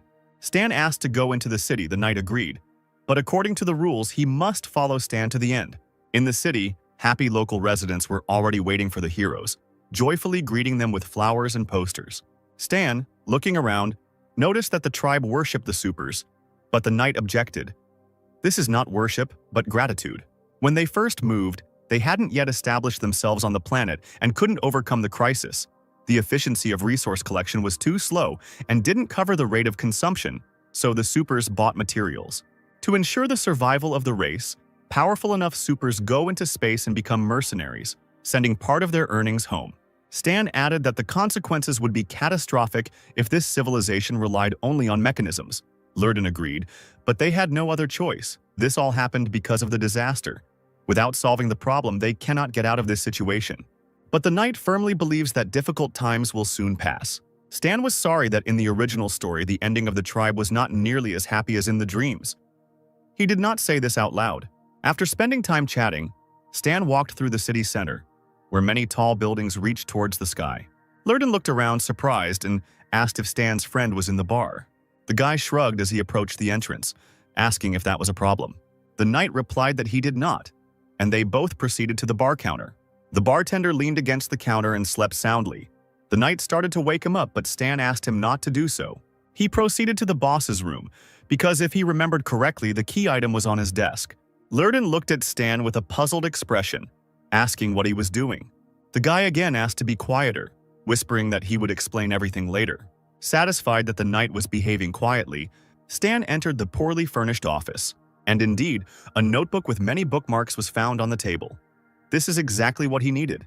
The system announced that the player had received Davis's diary, and Stan immediately opened it.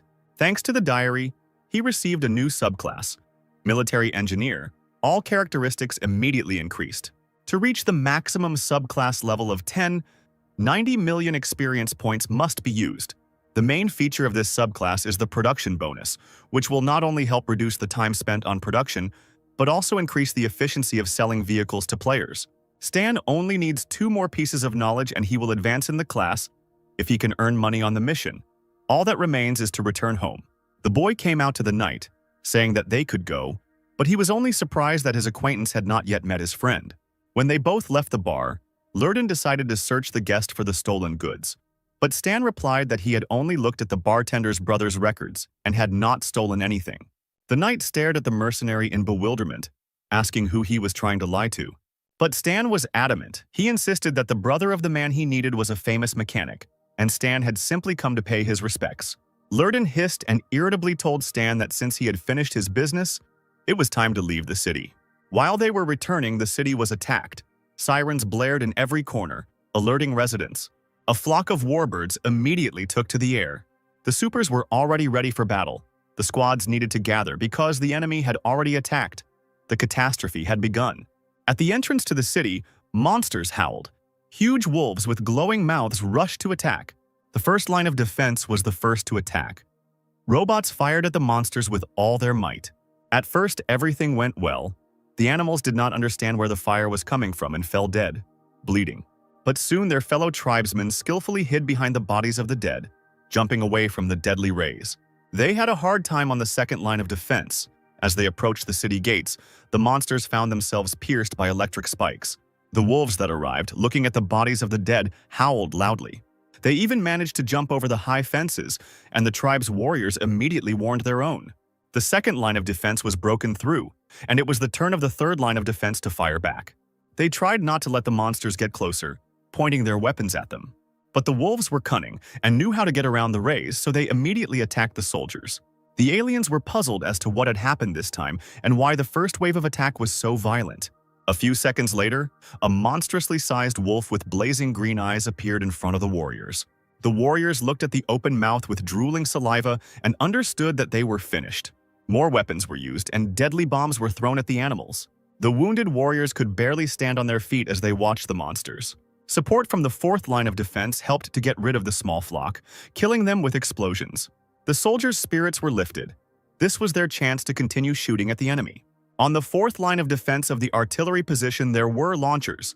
The mercenaries did not understand the full scale of the attack. They playfully pointed their guns at their opponents. However, they managed to destroy the monsters. As they ran closer, they were blown up by mines. The second prince chuckled, considering the disaster not as terrible as the Sunils described it, since the wolves could easily be shot with cannons. Stan exhaled. He understood that it was not so easy for Sunil to maintain such a high pace of battle. Combat aircraft entered the battle, countless numbers of them flying from the city to the edge. The pilots were ordered to prepare to fire at ground targets. But suddenly the devices detected something other than ordinary wolves. The planes were surrounded. One of the pilots screamed in terror to warn the others. These were huge flying beasts that pounced on the iron birds. Moreover, they were not ordinary, but even spewed fire from the depths of their bodies. Flying monsters swooped down on the planes like vultures, tearing them apart and incinerating them with flames. It turned out that these flying creatures also appeared earlier than usual. Neville ordered the guns to switch to anti-aircraft shells and adjust the sights, then fire into the sky. The soldiers heard the command, and now the ground installations were aiming at the dragons. But the monsters didn't seem to care. They deftly dodged the attacks. The mercenaries shook their heads. These monsters were too maneuverable. It was difficult to hit them. Stan ran up and stood behind the large installation himself, pointing it towards the sky. He actually managed to hit one huge dragon. One of the mercenaries was amazed by such a sight, not immediately realizing that it was the leader of the Black Star. The huge flying creatures continued to fall, struck by fire. Now their place was taken by a herd of running, angry boars. They were incredibly strong, and with their horns they knocked down people and weapons. The soldiers motioned to each other to hold the line and not let the new monsters break through even at the cost of their lives. The bullets hit the thick skin of the boars, but some of them continued to run. The mercenaries cursed, amazed that the boar's skin was thicker than a steel plate. Stan immediately took aim with the huge installation at the fleeing flock, and this time he managed to blow up several of them, thereby saving nearby soldiers. They didn't even think that they would survive, covering their hands with their hands, and desperately thanked their savior. Explosions continued to be heard in the area where the monsters were influxing until the evening. When the stars shone in the sky, the earth was strewn with the corpses of monsters. When the mercenaries decided that they had held back the first wave, they noticeably relaxed, deciding to take a rest. But as soon as the guys relaxed, the ground beneath their feet began to shake, and deep furrows began to cut through it. Judging by the fact that the ground opened up at a furious speed, something was breaking through from underground. People, scared to death, screamed that they would definitely die, because at that moment a huge insect, the height of a multi-story building, appeared in front of them, spraying poison. Snapping its huge teeth and piercing the mercenaries with its red eyes, it moved its many paws, catching up with its victims and simultaneously devouring some of them on the go. The supers rushed forward to take the monster by surprise and called on the Sunil tribe soldiers to follow them. The fighters in their armored suits ordered each other to maintain formation, while the monster, hearing them, sprayed saliva in all directions. One of the supers fearlessly pressed himself against the insect's belly, plunging a knife into the strong chitin. The mercenaries, seeing this, immediately took up their machine guns because they needed to support Sunil's fighters no matter what the outcome. Throughout the area, calls were heard to contain the monster that seemed impossible to destroy. Seconds later, huge praying mantises joined his massive attacks right through the furrows in the ground. The beasts grew in number, crawling, flying, and jumping, easily devouring human flesh. One of the mercenaries, no matter how strong he was thrown aside like a rag doll when the insect began to persistently throw him off its body. The second warrior suffered the same fate. He screamed loudly and arched his back, trying to somehow group himself in flight. But the mercenaries had to protect the settlement at any cost, so they continued shooting, despite the cries of their comrades above their heads. At this time, Stan approached the largest installation, which shot a real stream of flame. Strong guys fought off numerous insects, several times larger than them, with practically their bare hands. The mercenary noticed how accurately his comrade aimed and immediately praised him, raising his fighting spirit. He himself, with all his accumulated rage, attacked the insect running next to him, hitting it with all his might with the butt of his weapon. The monsters were constantly blown up by explosives placed everywhere. On the other side of the gate, the influx of insects was held back by supers, who were already fighting without weapons. It seemed that it was they who were destined to defeat the last of the monsters. There were no more living enemies to be seen. Neville looked around carefully and allowed the soldiers to rest for a while. Stan approached the man and, with a smile, offered to help repair the damaged equipment, telling him about his skills as a mechanic. The alien spread his hands and easily replied that the guy could take it on if he really wanted to. Stan, however, had personal goals. He could obtain new blueprints after repairing their equipment. He also added that his group would like to join the scout squad, which surprised the guys. Stan knew that only high risks paid big money, since they were here. It would be stupid to pass up such an opportunity to work, and Neville did not understand why the mercenary agreed to accept a dangerous reconnaissance mission. The interlocutor said that the members of his group have very special abilities, and she is the best suited for this job. Green Knight Lurden has already fought in the group once and knows what they are capable of. Sunil's soldiers noticed a new group of mercenaries calling themselves the Black Star, calling them hard-working, but noting that it wasn't worth their lives. At the Dark Star mercenary camp, the guys discovered a new mission in the system with a payout of 8,000 coins. They were pretty tired of hanging around here and just shooting guns. Some were resting after a tough fight, but most were overjoyed at the new opportunity to kill monsters right on the battlefield. Meanwhile, in the forest, a squad of Sunil's flame scouts were fleeing from the remnants of the insects. They still didn't know why the creatures had appeared so early this time. One of the aliens urged his comrade to run faster so as not to be eaten by night moths. But one of the scouts was unlucky. He hesitated and turned around to realize that the monster had almost caught up with him. And it was indeed so. The next moment, the huge bat released a stream of substance from its mouth, which covered the poor guy completely. His comrade, with tears in his eyes, called out to his friend, and stopping, began to mindlessly shoot towards the monsters, the flame of revenge blazing within him. Realizing that he could no longer escape, the scout found himself face to face with the terrible monster and ordered his comrades to flee, leaving him behind. On Sunil's palm lay the bloody army dog tags of his fallen comrades. Franz and Hild, they gave their lives for their friends. The surviving scouts sat on the bare ground, their heads in their hands. One of them did not understand why they had to work as mercenaries, give all the money to the tribe, and after returning, sacrifice their lives for protection. He was silent for a moment, clenching his fists tightly, feeling the universal injustice. His friend was also silent. Finally, unable to bear it any longer, he exclaimed that he could no longer live like this. If he survived this catastrophe, he would leave the planet and never return. The monsters that were hiding in the forest crossed it very quickly, getting closer to the city.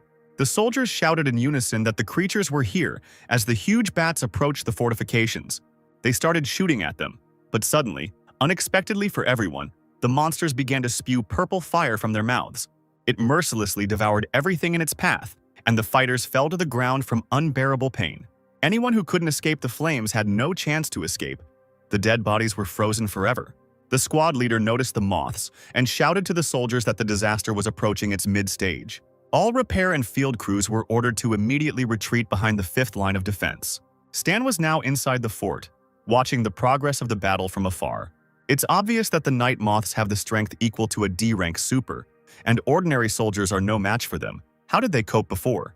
To catch all the monsters, one of the fighters turned on the headlights and turned them to the southeast. As it turns out, nocturnal moths are afraid of bright light, and powerful light beams can deter them. The creatures were blinded and moved slower, which is why the soldiers were able to shoot them effectively. The carnage continued until the morning, and when the influx of monsters died down a little, it was time to find all the dead. Mothers tore the covers from their sons' bodies and sobbed inconsolably, while the surviving soldiers supported them as best they could. The boys could not come to terms with the death of their brothers, and their bitterness could not be hidden. Stan, hearing all this, sighed heavily. No matter what corner of the universe, the suffering brought by war is the same everywhere. The leader of the scout group is a mercenary. Super rank Furnace arrived at the infirmary. He reported that his team tried to bring back all the corpses of the fallen. The agents in formal suits bowed respectfully, promising to properly organize the funeral. Furnace didn't pay any attention to this and walked past, angrily throwing out as a parting word that he hoped for action, not empty words. Medics ran from one wounded man to another, and there were requests to bring medicine and adrenaline. Stan walked up to the bed where Lurden was lying. He had lost his arm but was still alive. The ghost nodded towards the stump, noting that the man could use the help of an excellent mechanic. The knight rolled his eyes, understanding what Stan was hinting at, and asked how much he wanted for his services, as Lurden couldn't afford much expense. The guy immediately leaned over his hand, muttering that they could just buy him a drink. Later, after the successful operation, both went to a bar, and the savior received as many bottles of alcohol as he wanted. He held one of the many in his hands, asking the knight why he decided to add implants to himself, since they weaken the super's powers. Lurden sighed heavily and drank the wine in one gulp, wincing slightly. Although the addition of implants will weaken him, it will also help preserve his life in a dangerous situation. The man also had a happy family as a child. When the Black Star attacked the knight's planet with a laser, his parents turned to ashes before their eyes. The surviving orphans were given to veterans to raise, who say that when a race faces destruction, it is necessary to take up arms, and only then can one save oneself and others. Stan nodded slightly, calling the veteran a good guy, and asked where he was now. Lurden leaned his forehead tiredly against the glass, the words coming out of his mouth with difficulty. When the first disaster happened, volunteers were needed, and his protege fought valiantly on the battlefield. But their next meeting did not happen. The man arrived home in a burial shroud, and Lurden grieved over his body for a long time. Stan asked how he died, but after not hearing an answer for a long time, he turned to the knight. He was already asleep, his head resting on his hands. The guy tried to shake him awake, irritated by such a quick intoxication. Truly, you shouldn't drink if you don't know how. Stan sighed and spoke loudly to someone, asking if the stranger had heard enough. Davis, standing behind the counter but not visible in the room, jumped when he realized he was being addressed. He shook his head as he wiped the glasses, replying that he was just a bar owner who didn't have time to listen to stupid stories. Stan shrugged, saying he knew a lot of things about him, about his strength, about what his older brother left for him. The man froze when he heard the stranger offer to talk about Sunil's future, since Davis was the main hero of this planet. The bar owner immediately perked up and ran up to the stranger, asking if he was a prophet, which the mysterious visitor did not deny. Davis raised an eyebrow in disbelief, asking ironically what he would have for breakfast tomorrow then. But Stan wasn't going to prove anything. The man might not believe him, because only time would ultimately show that he was right. Soon, most of the supers, tired of their unpaid service for the good of their homeland, will leave the planet forever. Sunil will have to ask other civilizations for help, losing her independence because of this. Davis asked irritably why they were telling him this, since the bar owner didn't care about the rise and fall of civilizations. Stan, trying to lift Lurden, replied that the end of a man was tied to the fate of his race. The boy threw the knight over his shoulder, saying that he would tell him everything only when Davis believed that he was a prophet. Davis watched the strange stranger go and said nothing. Meanwhile, in the bar, an argument broke out between the warriors and a townsman. The fighter smashed a bottle on the floor, shouting that this was all Ghidorah's intrigues, that he had sent them to such a terrible planet on purpose. The townsman slammed his fist on the table, shouting that they should then beg for help. What is racial honor if they are all going to die here? So many people are dying. Resistance is useless. We need to accept Ghidorah's help. All these supers are useless. Otherwise, everyone would have been saved from the disaster long ago. The fighter grabbed the man by the collar, shouting that everything he was enjoying now was achieved thanks to the sacrifices of the supers, and the man had no right to insult them. But he threw the stranger's hand away, sarcastically replying that this is the duty of warriors. The greater the strength, the greater the responsibility. They would be ordinary people if not for the efforts of the entire race. They called the man a disgusting person and wanted him out of town. But he replied that he pays his taxes and works, so the supers are obliged to protect him. Listening to these words, the warrior became more and more inflamed, and the veins on his forehead bulged. The interlocutor continued to laugh, saying that he, as a civilian, had the right to be the first to enter the shelter. He was immediately thrown to the floor by another warrior, who, unable to contain his anger, shouted that the city dweller did not deserve protection. The guy hit the man in the face, blinded by resentment. It was blatant ingratitude. Seeing the fight, Davis ran up to both of them and ordered the waiter to calm down. He could kill a townsman if he continued to fight, The bar owner ordered everyone to go home and get out of his bar. The man scratched the back of his head, bitterly admitting that the weirdo in his bar really was a prophet. A coin appeared on the counter and a familiar voice asked for a glass of wine. The bar owner greeted Furnace, reminding him that he had given up drinking. The leader of the scout group removed his hood, grimly announcing that he was celebrating his return alive. Pouring wine into a glass, Davis asked what had happened to such a reasonable and sensible man. The man threw his head back and drank a whole glass of red wine in a few gulps. He loudly placed the empty glass on the table, whispering that he missed his brother. Davis winced and opened his mouth in shock when he heard that Furnace couldn't take it anymore and wanted to leave. The universe holds an unlimited number of possibilities. Only by casting aside the past can one move forward. Furnace no longer wants to drag the entire race down with him. His team will never return. The warriors have given so much for their race, laid down all their strength, money, and lives, but many don't even appreciate it. Every patience has its limits. It seems the best solution is to ask Ghidorah for help. Davis and Furnace grew up together, and even as a child, Furnace promised that he would definitely become a hero who would protect the tribe. Davis cursed loudly, exclaiming that even such a warrior gives up. What will happen next? His interlocutor pulled his hood over his head, getting ready to leave. He replied that life is the most important thing. As long as people are alive, their hopes will not die. Davis challenged why the leader of the scout group had come here and told him all this. Deep down, Furnace hated his friend because he hid his strength and was content with protection. But he told him out loud not to take anything to his mind. He had only come to tell him about his decision. It was up to Davis whether he would continue to avoid everything or take action. After a fierce battle, the mercenaries rested in the logistics zone. A local soldier ran up to Stan's team, saying that it was time for shift change and Darkstar could now rest. He was just studying the received blueprints, repairing the suit of one of the supers. Now the mercenaries had a blueprint for the mechanical suit of the corporal of the Sunal tribe. Stan looked at the diagram with a triumphant smile. Finally, after repairing the equipment for several days, he was able to get the drawing. Super examined the suit, admiringly calling Stan the best repairman he had ever met. Not far from this place, two mercenaries were sitting hunched over, discussing the possibility of leaving, since they were the only ones left alive in their group. At that moment, sirens began to sound, and the dark sky suddenly filled with luminous dots. Millions of tiny glowing flies appeared out of nowhere, flying towards the warmth of human bodies. They began to attack ordinary people, devouring them alive in huge groups. The soldiers rushed into the vulnerable area with flamethrowers, ordered to protect civilians. The small bodies melted under the hot flames, and the soldiers needed to buy time before releasing the poisonous gas. One of the warriors shouted loudly, passing gas masks to the squads, that the insects were here. Poisonous gas would soon be released in order to identify them. It was necessary to send everyone to the shelter. The soldiers, who had received gas masks, rushed down to the shelter with all their might. At that moment, a boy was grabbed by a huge wasp, and he twitched in terror, calling for his mother. Neville came to the rescue, snatching the child from the deadly clutches and covering him with his body. He managed to run to the shelter and gave the boy to his mother. She warmly thanked the captain and begged him not to go outside. The man smiled. He couldn't, because a warrior's duty is to protect people. The huge, heavy metal door was almost closed, but Neville managed to slip under it. Finally, what the warriors had planned was done. Poisonous gas was released into the air from special taps. Everyone was glad that he easily killed these insects. This wave of enemies was very light.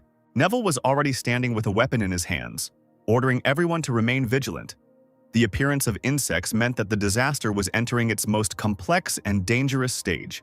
And indeed, as the man had warned, leopards appeared on the horizon. None of them were ordinary, and the animals' bodies were permeated with electricity. The warriors laughed when the first shots caused the animals to fall to the ground. Apparently, the poisonous gas they had inhaled weakened the animals. But things only got worse. Huge elephants in bone armor were advancing on the city. The supers fired tirelessly at the monsters because their homes and families were behind them, and it was impossible to let the elephants break through. But the bullets did not harm the elephant's bony skin. The hide remained just as strong, and the animals continued to advance. With their paws, they easily crushed the supers who tried to get closer. At the cost of their own lives, they had to at least try not to let the elephants pass. The monsters threw the soldiers away from themselves like annoying little animals. It seemed like nothing could stop them. Captain Neville, in armor, flew very close, activating the current in his body. The man ordered the others to retreat while he blocked this elephant. Flying up to the animal's trunk, the super struck it with lightning, pushing off with his foot from the huge horn. The enraged monster suddenly raised its head, knocking the super off of itself with its trunk. The man immediately flew into a boulder, and the soldiers immediately began to check his condition over the radio. The enraged monster, enraged by the man's attack, rushed at him, destroying everything in its path. While he was running, Neville, fortunately, managed to get out from under the rubble and fly away. He moved close to the protective gate and created a huge protective dome, shouting that the monster would never pass. Super, who came running to help, saw a huge panther running towards him. Flashing with lightning, she took advantage of the man's slowdown and knocked him to the ground, wanting to bite him. But the warrior miraculously managed to regain his balance, turning the monster's face away from himself. He crouched and twisted to strike the panther in the stomach, sending it flying. Neville, who was holding the barrier, began to cough violently. He knew that soon he would have no strength left. The elephant tirelessly continued to beat the dome of the barrier with its huge horns. Neville would never allow any beast to break through the defenses. He requested the ship's command center, indicating the coordinates and target, demanding that they fire. At that moment, help appeared in the sky. Ships from which light poured. Deadly beams were directed at the monster, mixed with electricity. They attacked it. The supers who had fought off the panthers turned their heads towards the captain, desperately shouting his name. Now they, along with tanks and combat installations, attacked the dragons flying in the sky. Unfortunately, the mercenaries who were helping them began to flee the front line. The supers ordered them not to leave the territory without orders. But they no longer listened to the supers. They did not want to die. Many had children and pregnant wives left at home. The warriors cursed. As it turned out, the mercenaries were too unreliable. But not all of them. A group of immortals from the Dark Star made a great contribution to the battle. They had no intention of running away, heading closer to the supers. They argued about who contributed how much. Super exhaled. He was wrong to think the guys were too frivolous and stupid. Tired of the flow of customers, Davis, cursing, closed his bar, hanging up a sign. A presenter was broadcasting from the switched-on television, saying that the intensity of the influx of wild animals and their ferocity had far exceeded all forecasts. The man sat surrounded by half-empty bottles, listening to calls to honor the brave heroes and pay tribute to the soldiers who were still fighting bloody battles on the front lines.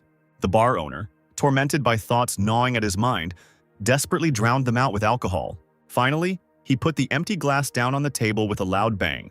Deciding that this could not go on any longer, he got ready and went out into the night into the empty streets, where the wind carried leaflets about the impending disaster. The intoxication gradually wore off. The man exhaled loudly, gradually coming to his senses. Davis heard swearing in one of the windows where his mother was preventing his friend from leaving the bar to go to the fight, shouting that it was suicide. He didn't understand how anyone could say something like that. Protecting the race was an honorable thing, and he wanted to dedicate his life to it. The woman replied that her son was still very young. How many people go into the army every year? There are enough soldiers there even without a boyfriend. Listening to his friend feel ashamed to just sit there, Davis picked up a crumpled recruitment leaflet from the ground. The woman slapped her son across the face, screaming that his captain Neville had died in battle, and that little remained of his body. The head of the family pulled his wife's hand away, but she continued to say that Neville's family was left with an orphan and a widow, who would now live on a small allowance from the state. The man put his hand on his wife's shoulder, consoling her that at least the child was a hope in life. But the woman cried bitterly. She could not imagine what she would do if her child died. Father patted Lan on the head, calling the soldiers and Neville heroes. But still, civilians would continue to work to contribute to the race. Their place was not on the battlefield. Davis lit a cigarette and walked on when the boy bowed his head, asking the mat not to cry, promising that he would not leave. The man himself, as a child, often asked his older brother if he would play with him. He replied that he had homework to do and begged his brother to learn from others and study harder instead of wasting time on games. He rolled his eyes, clutching a toy airplane, saying he liked to have fun, not sit around studying. Furnace, lifting the barbell, called on his friend to wrestle with him, shouting that this time he would not lose to him. The mischievous boy made a face and stuck his tongue out at his friend, declaring that he would never do that. And now, as adults, one of them, having achieved success in the military field, hated the other for his carelessness. Even being stronger, he continued to hide his strength, content with the protection of others. Long ago, a teenager named Davis shouted at his older brother to run quickly to the Ghidorah rescue ship. He leaned over a large computer and did not turn around, answering that now the race needed weapons developers and mechanics. He could not leave, and let his brother go and live well. He turned around and smiled his warmest smile, asking why the brat had tried to crack the password to his room, and promptly told him the password, as he had left something there. Remembering all this on a cold, empty night, the adult Davis could not hold back angry and prickly tears. The wind blew recruitment leaflets into his face, and the man clenched his fists and roared, cursing everything in the world. He turned sharply and ran into his father's house to enter that very room. He was breathing heavily, leaning against the display case. There was something his brother had left behind, and after using it once, Davis never dared touch it again. This was probably the last functioning commander-level mecha suit on the entire planet Sunil. Its time to shine had come. At this time, monsters continued to attack the city, and now it was the turn of huge beetles. The warriors immediately determined that these were acidic flying beetles, and the people needed to hide quickly. The monsters descended lower, and acidic liquid poured from their mouths right between the snapping appendages. It poured down on those who did not have time to hide, and people were immediately burned alive, their skin literally melting in a matter of seconds. Immediately, the spaceships hovering in the skies were asked to fire targeted shots at the monsters. Light fiery rays poured straight onto the bellies of the dangerous beetles, piercing the chitin. Those of them that were flying chaotically and did not come under fire continued to release poisonous mucus. It poured onto the iron of the tanks, shooting at the monsters, and they melted just like people. Residents looked in horror at the exploding equipment, not understanding what those beetles ate that could shoot down ships. Sid pointed at the explosions, asking Ghost if he would help them. But the guy shrugged. The Sunilians would still have to solve their own problems. The mercenaries were outsiders here. He knew that their help would disrupt the storyline and all plans would fail.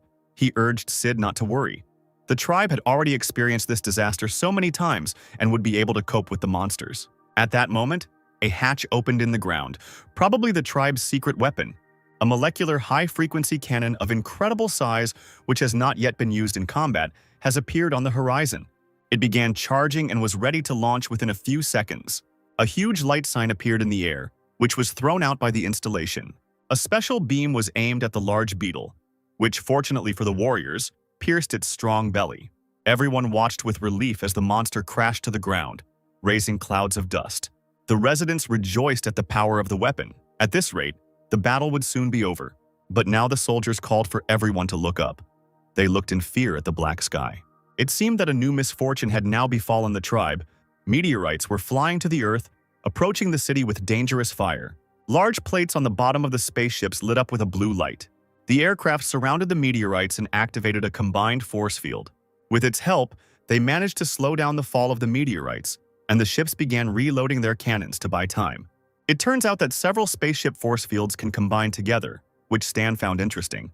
Meanwhile, the technicians managed to charge that very molecular high-frequency gun. With her powerful shot, the huge celestial stone was shattered into pieces. The warriors rejoiced. Right before their eyes, the meteorite disintegrated, and this was excellent news. But the joy was once again replaced by a fighting spirit, as a mountain beast loomed ahead, one of the most dangerous on the planet. He was approaching slowly but surely. If the meteorite debris angered the monster, there would be trouble. It turned out that the meteorite contained stones of prophecy. While the mountain animals gathered in flocks, this could lead them into a rage. The meteorite with the stones of prophecy could not have fallen so timely on its own. Everyone thought it was a conspiracy of the Black Star. Meanwhile, the monsters reached the battlefield. One of the warriors was furiously shooting back. But one movement of the monster's tail and the guy was knocked down and lost his weapon. He remained lying on the ground, while the beast continued to destroy everything in its path. The largest of them stood out from the rest with its particularly glowing eyes and the shape of its wings. It was a king of predators, an extremely ferocious and dangerous animal. During the first catastrophe, the tribe lost half of its army in battle with them. Although the soldiers thought they were dead, they still gave the order to hold formation, take close combat equipment, and stand on the defensive. The deed was done, and the supers were fighting the giant creatures ahead. The main task of the ordinary soldiers is to hold off the attack of the beasts until the cannon is fully loaded. The predator roared, snapping its giant teeth as it ran forward furiously. The monster began to smash the shields that the army had erected with its clawed paws. The soldiers urged each other with all their might to hold on and not to weaken their defense. But the first ranks of warriors were collapsing as the monsters grew in number with each passing minute. The bloody bodies of the frontline soldiers lay on the cold ground as the monsters prepared to advance further. At that moment, the gun was loaded and ready to fire, and a bright light poured out of the muzzle. A deadly and powerful beam pierced through the flying monsters, several at once. But still, too many were not killed. Most survived. Could this shot have been unsuccessful? Frightened by the bright light, the monsters returned to the soldiers and they did not know how much longer they could hold out. With their heads bowed and their eyes tightly closed, they clutched their shields in their hands, confident that the end was near. A bright flash appeared in the sky, but the monsters did not notice it, as they were busy killing. A warrior, his face covered by a mask, appeared out of nowhere, his suit ablaze with blue fire, and he immediately knocked one of the beasts to the ground. He shook his blonde hair and addressed the soldiers, urging them to leave the creatures to him and go help the supers. The soldier thanked him for his help, but still asked with disbelief if the hero was sure, since it was difficult to fight against the Predator King alone. He replied that there was no need to worry, and twirled a blue icon in his fingers, which cast a bright glare. The soldiers' mouths dropped open when they saw the image of a huge ghostly knight appear behind the warrior. It was a commander's suit. Bright and strong armor immediately materialized on the stranger's body. He immediately turned towards the pack of monsters and pounced on them with a spear in his hands. The warrior dealt with each monster in turn with his deadly machine. Now there are no more splashes of blood, people, and monsters sprinkled the ground and their bodies fell there. Soldiers jumped out from the pieces of cut flesh, amazed at the combat power of the legendary armor. The warriors rejoiced again. Now they had help. They could leave one squad to support the hero, and the rest would go to the front lines to help the supers in battle. The guys, having grouped together, grabbed their weapons and ran to help. Fire was in full swing at the enemy from the weapons installations on the front lines. Stan saw the reflections of the legendary armor even from afar. He smiled, because he knew that this would happen. The main character finally showed up, came out of his shell to go where he was needed most. Davis seemed to feel no fatigue as he continued to rush from one creature to another with his spear. The warriors urged each other to work harder and keep up with the pace of the great hero. The creatures, like bowling pins, flew across the field from the blows of the legendary knight. The surviving monsters fled in disgrace, seeing how quickly their kin were dying. The company commander ran up to Davis to thank him for his help and to find out his identity. But he, as soon as he saw that they were approaching him, soared into the sky, leaving the soldiers perplexed. A day after the disaster ended, the influx of animals ceased. But many creatures remained in the forest, and the soldiers complained that they would have to rest for a few more days. While they were fighting against a large dragon, a hero came to the rescue again. With one powerful strike of lightning, he managed to kill the monster, which let out a final roar and fell to the ground. And this time, the unknown knight did not stay to be honored, flying away. The soldiers were puzzled by the question of who he was, and the military also wanted to find out his identity. Davis had climbed to the very edge of the forest, sitting under a tree, turning the helmet over in his hands and thinking that maybe he should have revealed himself. But then the military would definitely use the armor for their research. The man could not do that. A local official spoke on television, expressing gratitude on behalf of the entire Sunil tribe to all those who fought on the front lines. Everyone rejoiced as they watched the big screens. The disaster was over. The great warriors had once again protected the Sunil tribe. Unfortunately, many brave soldiers died in the battle, and the speaker suggested honoring their memory. Davis bowed his head along with everyone else as the official called for a moment of silence. The soldiers on the front line did the same in front of the bodies of the dead. But at that moment, Furnace flew up to the speaker, and the man stepped back in confusion, not understanding what he was doing. Furnace introduced himself to the puzzled audience and announced that it was time to make an announcement. From today, from the names and 40% of the people that the tribe calls protectors, he said that he was leaving the planet Sunil and would not return. Residents began to talk loudly, shocked by what they heard, not understanding what had happened. Davis growled and clenched his fists. He was very disappointed in Furnace and angry at him. The curious players almost dropped their food as they watched the supers, led by Furnace, make their choice. Stan lit a cigarette and grinned.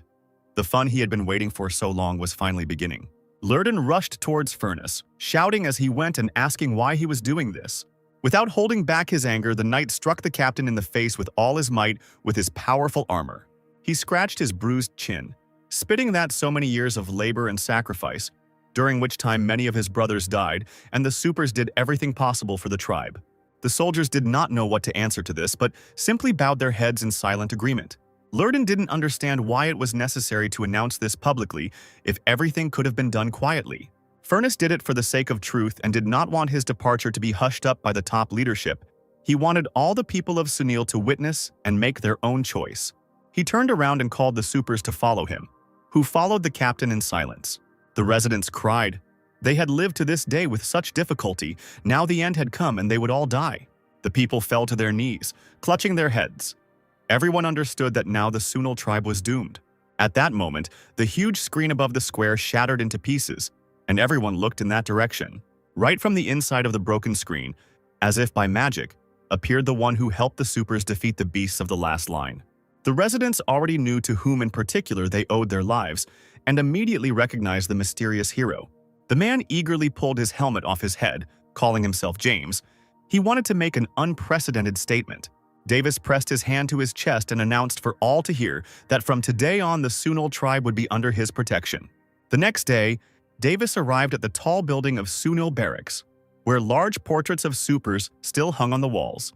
He was thanked for providing armor for research and for stepping forward when the tribe was in danger. The man nodded wearily, saying he had done what he had to, and asked if the military had figured out why the disaster had been so serious this time. The interlocutor grimaced, hissing that it was the Black Star. Sunil's intelligence network had discovered that this organization had been stimulating the prophecy stones, causing the beast tides to become so violent. Davis clenched his fists. He was very angry at this news. And why does the organization want to destroy the tribe so much? What was done wrong? The man went outside, and a military registration and enlistment office was set up next to the building, with a large line of residents gathering there. This year the draft started so early, probably because of Furness's departure. Suddenly his gaze caught a familiar fiery red hair color. It was the same guy whose parents were against it.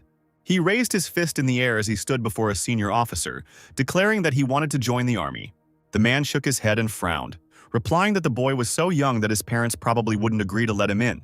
Lana visored his head and straightened up, exclaiming that he considered his decision to be correct. The officer warned that once the application was accepted, there would be no turning back. This was the last chance to turn back. But the guy snatched the paper from his interlocutor's hands, declaring that he would never regret it. Davis felt ashamed that he had remained inactive all this time while even such boys had self-awareness and a desire to help the tribe. He turned to leave, but suddenly a familiar voice called out to the man, who froze. Stan stood by the military vehicle, looking slyly at Davis, saying that he had been waiting for him for a long time and that they needed to chat.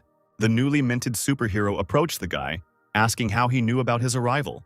Was he really a prophet? Stan replied with a smile that he didn't know the bar owner would be a hidden B-class super and that he would have the Shattered Light Commander's armored suit. Davis was stunned again. No one knew the name of his suit. This guy really was a prophet. Stan came closer and put his arm around the man, offering to tell him a story. On a planet with a backward civilization, there was a handsome guy who was captured and made a test subject. In one experiment, he awakened the ability to foresee and saw fragments of the future. Relying on his foresight, he quickly escaped and gained freedom, then destroyed the enemy organization of this planet, becoming a legend. But after that, he saw a new future. An artificial catastrophe would fall from the sky on his planet. The culprits were hiding in the depths of the universe, so he left the planet and went in search of saving his world. Hearing that this handsome man was Stan himself, Davis raised an eyebrow. He didn't see the connection between finding a way to save the prophet's planet and saving Sunil. The guy said that his planet is located in the Garten Galaxy. It will soon face a catastrophe. Perhaps the Sunilians know those who will bring the catastrophe.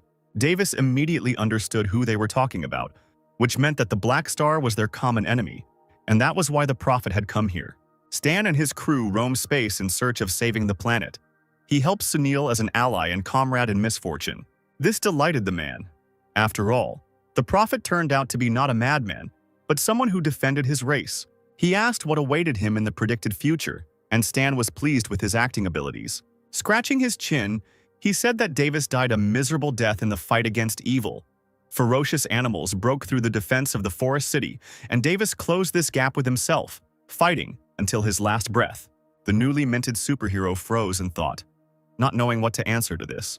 Stan explained that Sunil's situation was dire now. The disaster was just one of many problems, and asking Ghidorah for help was not a solution. The Black Star wanted to destroy several planets at once. Davis groaned, propping his face up with his hand, and asked with despair in his voice if there really wasn't a single chance. But Stan shook his head. The tribe had an obvious way, they just never thought of it. The man perked up, and it seemed that he and Stan had a single idea in common. They needed to destroy the Black Star immediately. But the organization was too strong. It is almost impossible to know how many warriors have already died from its influence. With Black Star acting too recklessly, having many enemies, and the tribe's allies scattered throughout space, Stan wanted to step forward and become the leader who would unite everyone against their common enemy. Now Davis was sobbing from the realization of the greatness of this mission. Stan's ambition shocked him. The man considered himself a real weakling. Stan extended his hand to him, offering to become a mercenary, like the other supers of the planet Sunil, and join the guy's group. The newly minted superhero shook his hand, deciding that it was time to become partners with the Prophet. He wanted to see with his own eyes what miracles he could perform. Stan decided that allowing players to participate in important missions would strengthen their sense of belonging. And while Darkstar included NPCs from various organizations, players would definitely be drawn to his mercenary group. Davis was determined to accept Stan's invitation, and so he headed to Jubilee Hub. It turned out that Stan hadn't lied about the time the mercenaries were created. And in the meantime, the system had accepted the man's application, announcing that he had joined the Darkstar group. When Davis arrived at the rooms where the mercenaries were located, and they had already arrived, Scott loudly declared that he had made a lot of money on this mission and would update his equipment as soon as he saw the Black Ghost. Noticing the newcomer, he pointed at him with his finger, exclaiming in surprise that this was the new hero of the Sunil tribe, whose name was James. The guys rushed to the man as if he were a strange toy, starting to touch his face and ask if he gave out missions or helped them change careers. Davis sighed wearily, thinking that these mercenaries were being a bit too enthusiastic. Stan came to the center where the mercenaries were gathering and offered them new furs available in the faction store. The lucky person who tried on the suit was pleased with everything: the price, the mobility, and the special power structure.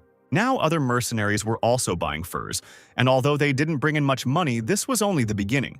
There was one more thing that players would have to find money for.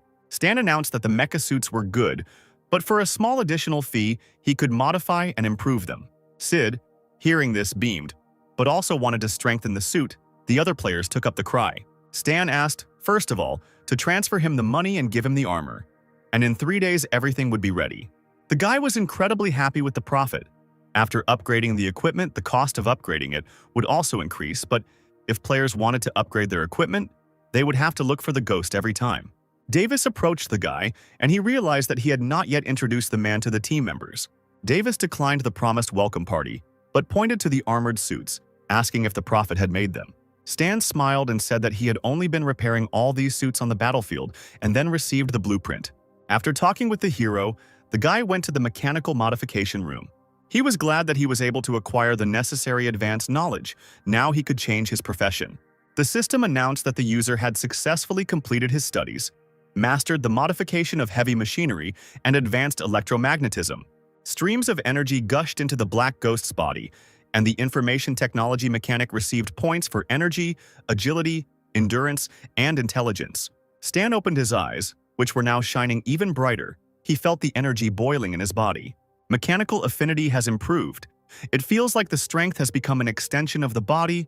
The guy has finally reached B rank. This level can be considered the basis. Now it is possible to deal with interstellar missions. But first you need to upgrade your equipment and weapons.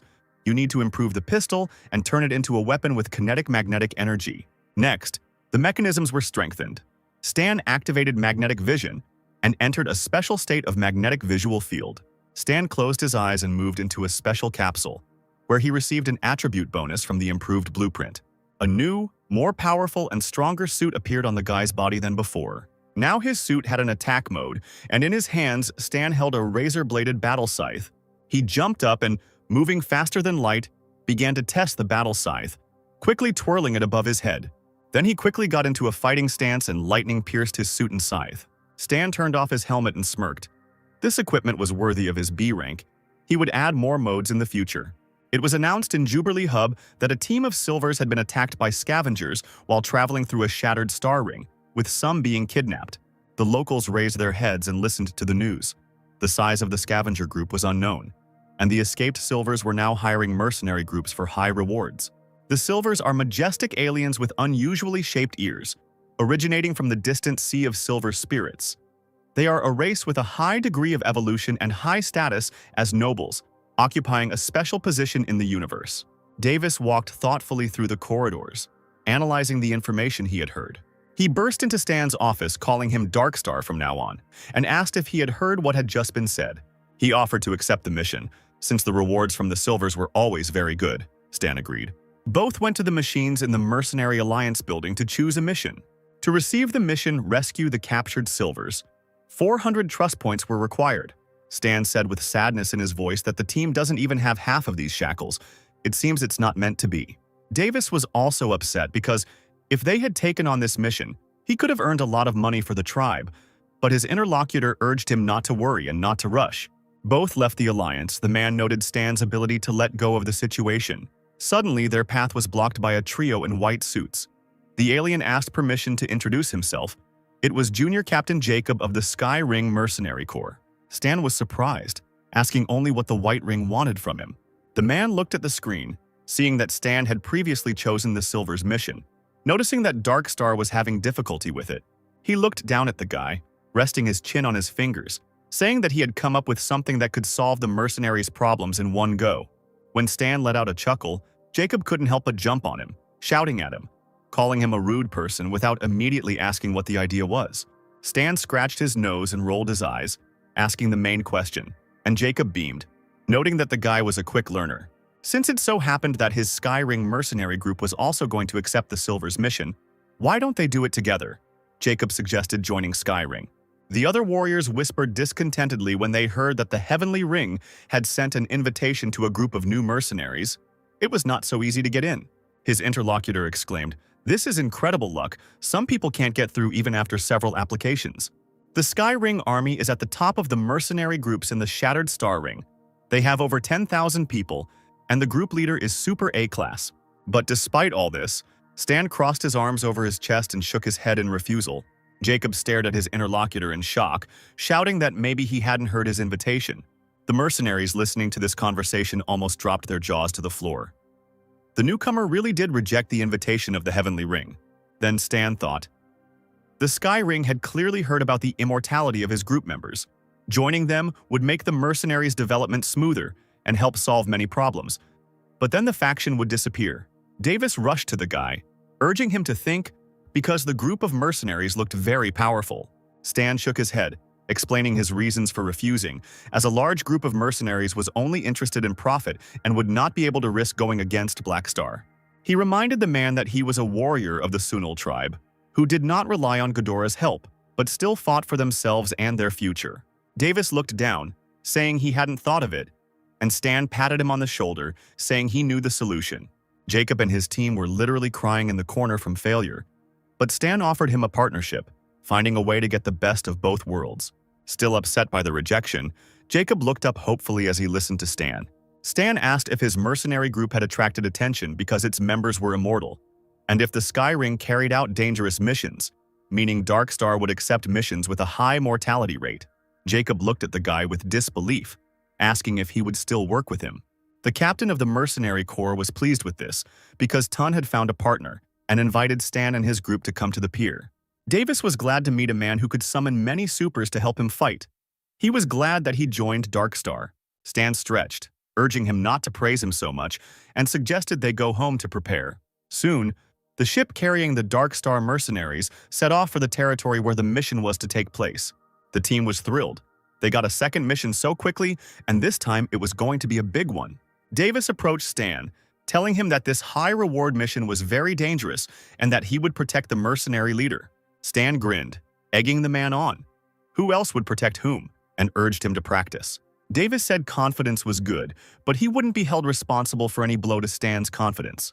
Both went to the stimulation room, where training could be carried out. Davis got into a fighting stance.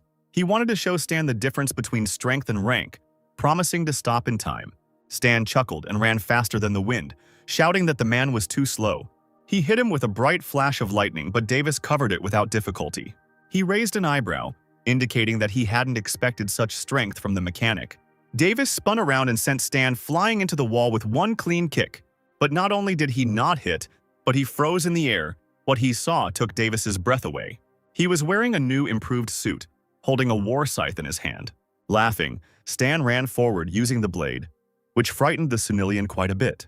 The man couldn't stay on his feet, and now it was his turn to find himself in the status of a loser. Wiping blood from the corner of his mouth, he smiled, saying he had underestimated Stan. He took out his amulet, admitting that he wanted to teach the guy a couple of lessons, but he didn't need it at all. Now the man had his legendary armor and sword on, and he was going to give it his all from that second on.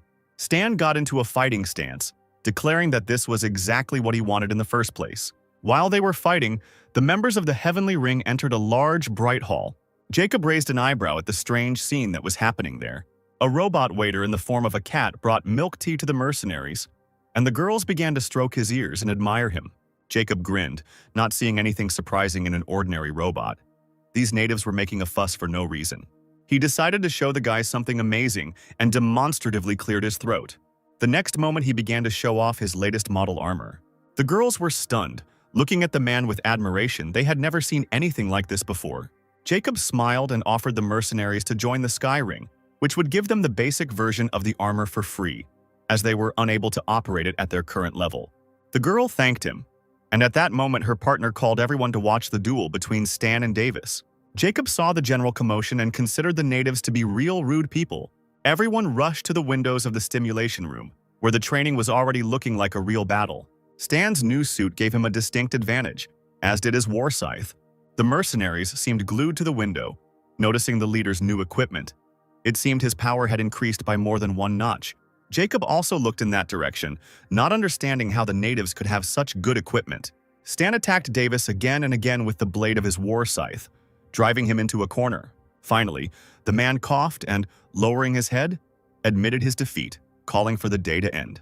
When they both left the room, he asked Stan how he had become so strong, since he was clearly a C rank on Sunil, to which his interlocutor replied that he had broken through only recently. He turned his head, realizing that Jacob was talking to his mercenaries about his own armor. He rolled his eyes, saying that Stan only had one set and couldn't give armor to the party members, so they should better join the Sky Ring. The girl replied that their leader was a mechanic, and as soon as he updated his equipment, the old one would be put into mass production at a low price. Maybe it would be better for Jacob to join the Dark Star? He turned away indignantly, declaring that he owned his own group of mercenaries and that they were speculators just like the leader of the Dark Star. Stan smirked, realizing that Jacob had been trying to lure players away, but no one had been tempted.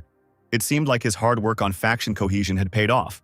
At this time, the scavengers settled in the Faunus Galaxy in the asteroid belt. In a large prison, the leader of the scavengers, Peggy, an alien with green skin, ordered his accomplices to search the Silvers, who were not supposed to hide the locator. Particularly cruel garbage collectors came into the cell where 3 Silvers were sitting and raised one of the prisoners to his feet. He stood up and looked proudly at his offenders, demanding that they not touch him with their dirty hands. He hit Silver, knocking out several of his teeth, laughing at him for acting like an aristocrat. Having called the guy a unicorn, the garbage man saw how a locator in the form of a sparkling pearl jumped out of Silver's mouth as he fell to the floor. He noticed her and bent down to pick her up. Bringing the locator close to his eyes, the garbage man thoughtfully said that Silver had hidden this bead well. The alien jumped up and hysterically demanded that it be returned immediately. He was the Black Star's messenger, and that thing also belonged to her. The scavenger faced inevitable death. But the villains only laughed at the alien. No one can just join the organization. They didn't believe him. And now, having received the item, you can contact the customer and fly to the island of the Soaring Dragon. One of the garbage collectors, hearing this, shouted that this was that man's territory. The client is this guy's subordinate and quite generous, so he will thank him well. Silver cursed, but he knew that the bead with the secret message could only be opened with a password. They would not be able to read it. Dark Star and Sky Ring arrived at the Faunus Galaxy, planet Awonder 22. There were a lot of people at the meeting place. A large number of mercenaries gathered to participate in the mission. The slave traders would not be able to withstand anything. Dark Star was met by a woman named Goa, the commander of the Sky Ring, who was also the commander of the operation. Stan thanked him and asked why this particular place was chosen for the meeting, rather than if there were any leads. One of the Silvers said that they were hoping to get information from the masters of nearby galaxies or prophets. The stolen silver locator was destroyed somewhere in this area. Stan scratched his chin. If it was about the prophecy, there was something he could do. This silver was Dark Star's employer, and Stan asked for extra payment for tips, 2 advanced knowledge of mechanics. The man nodded, saying that if the provided hint was useful, they would be provided to the customer after the mission was completed. Stan reached out his hand and activated his precognitive abilities. Looking somewhere into the void, he saw the bones of the void dragon and his ghostly body during life. In the dungeon, next to the prisoners, stood a sloppy fat man. He was saying something to Silver. Goa was stunned when she heard the information provided, and it also became clear that this was the island of the Soaring Dragon. Many of the Skyring mercenaries immediately ran to the ships, abandoning the mission and letting them take the risk themselves. Sid, looking at the backs of the retreating mercenaries, was surprised by their escape, asking what was wrong with Dragon Island.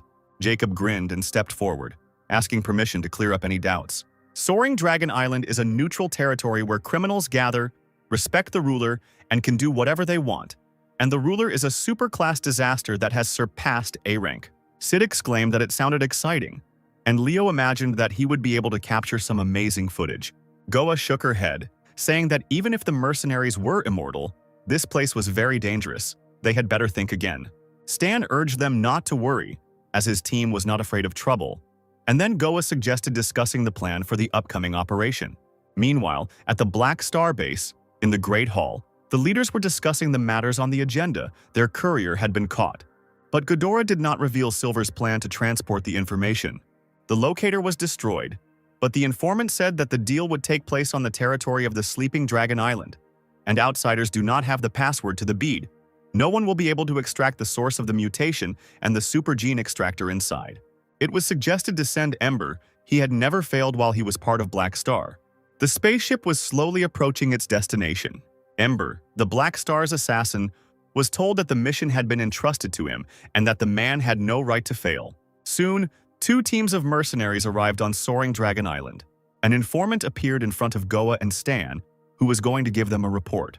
Both nodded, and the woman asked her partner to show her a portrait of the suspect. Stan pulled a piece of paper from under his jacket, pointing to the man from his fortune-telling pictured there.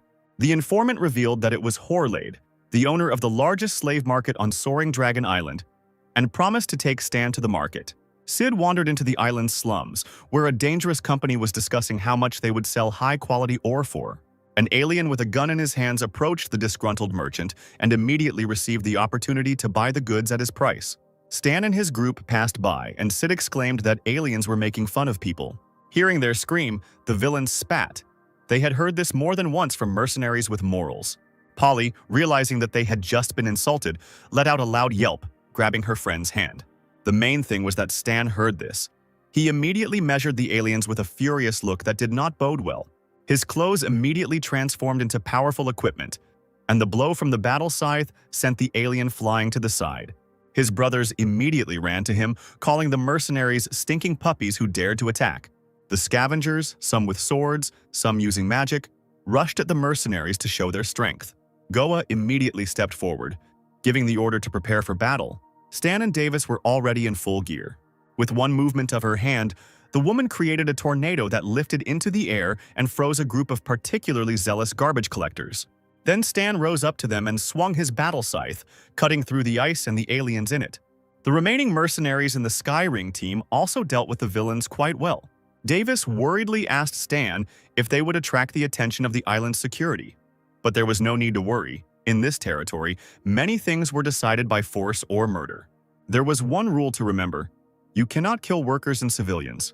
The garbage collectors were already shooting at their opponents. One of them took out a huge machine gun and missed, breaking the glass in the house opposite. His gathering was seriously frightened, and he himself began to tremble like an aspen leaf. A multitude of drones appeared above the men's heads. The Dragon Guard, the scavengers raised their hands up. Before they could take a single step, government drones appeared over the heads of the garbage collectors. A mechanical voice accused them of destroying buildings and causing property damage, and they immediately began asking for another chance.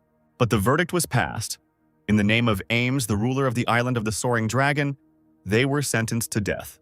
Retractable weapons emerged from the drone's interiors and shot the troublemakers on the spot. The informant ran closer, amazed to see that all the garbage men were dead. He was very scared. Fortunately, the mercenaries did not break the rules. Otherwise, they would have died too. After some time, Darkstar and Skyring arrived at the Horlade slave market building. Stan used his disguise and changed his appearance to go himself, much to the surprise of the other mercenaries. The guard led the guest through the corridors with cages, saying that he did not know the preferences of others. Stan shook his head, saying that he wasn't interested in these simple goods. If the goods here weren't rare enough, he'd have to look elsewhere. His words were heard by the proud head of the Horlade market, who chuckled and replied that he would try to find something special. Bowing to Stan, the man said that the guest had exquisite taste and invited him to follow him into another room. The company found itself in a dark room in front of well-protected steel doors, where the market owner brought almost no one. He threw up his hands, saying that there was a rare product here that couldn't be found anywhere else, and everyone in the cage was super. There were entire families of unusual aliens there, clinging to the bars of the cage, shouting that retribution would befall the vile slave trader. Stan kept looking around, but the silvers were nowhere to be seen. He told the owner that the goods were not bad, but he wanted something more unusual and rare. The owner again praised the guest's taste, saying that few could resist the temptation after seeing this treasure trove. He put on an air of importance, gesturing towards the cage, inviting everyone to look at something special. There sat an ordinary girl with superpowers. She was calm and silent, unlike the other prisoners. Stan exhaled heavily. It looked like the group of scavengers hadn't arrived on the island yet and hadn't delivered their goods. Suddenly, a system window appeared before his eyes with the mission "Guest from Afar" running. He was required to take that mysterious girl with him and stay with her for 6 days, receiving a reward. Stan asked the slave trader what was so special about the girl they called a unique commodity. As it turned out, she has high intelligence and strong potential. The power of an ancient creature is in her blood, and the energy reaction in her body is much superior to that of ordinary creatures. The man added that the girl would not be able to betray her master because she had amnesia, and also had no instinct for self-preservation, and did not resist, so anything could be done to her. Stan asked the price of the girl, and the slave trader asked for 300,000 coins. The guy waved his hand, thinking that the market owner was simply a speculator who wanted to steal other people's money. He ran after the guest, trying to lower the price, but Stan did not stop, and the price kept getting lower. Having settled on 100,000, the slave trader, visibly nervous, suggested that this be considered a 90% discount. Stan didn't turn around, thinking that such a big price reduction was obviously a catch. Finally, he adjusted his glasses and said that the price was right, but he wanted to buy other rare slaves as well. The man chuckled and said that he was going to add an interesting batch in a few days and you could come and see. Stan waved his hand, saying that he would come back to look at the goods when the time came, otherwise he would buy the strange girl along with them. The assistant approached the market owner, asking why he was so eager to sell the captive. It turns out that the girl had a strange ability that really irritated the slave trader. It was easy to sell her, but 6 days after the purchase she would reappear in the same place, having lost her memory. It has been purchased several times already, and this happened each time on the 6th day of purchase. In the past, the owner of the island came to kill her out of curiosity, but no matter how many times she was killed, she lost her memory and returned here. So if someone wants to buy this strange girl, then why not sell her? Especially since it will bring the owner a lot of money.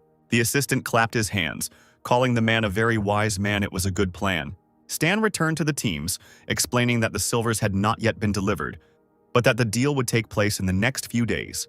Goa said that if Horlade bought them, they would have to risk fighting the Dragon Guard. It was better to hurry and save them before the deal. That same night, the two mercenary guilds began to develop a plan. Jacob was tasked with leading his scout team directly to the pier to observe and locate the scavengers who had kidnapped the silvers, then mark their vehicles, which were later planned to be intercepted by the Undead Legion. Sid cracked his knuckles. Stan promised that he would do everything without any problems. 3 hours later, the spacecraft arrived at the operation site. The mercenaries spread out across the streets. Jacob peeked around the corner and radioed in that the target had been located.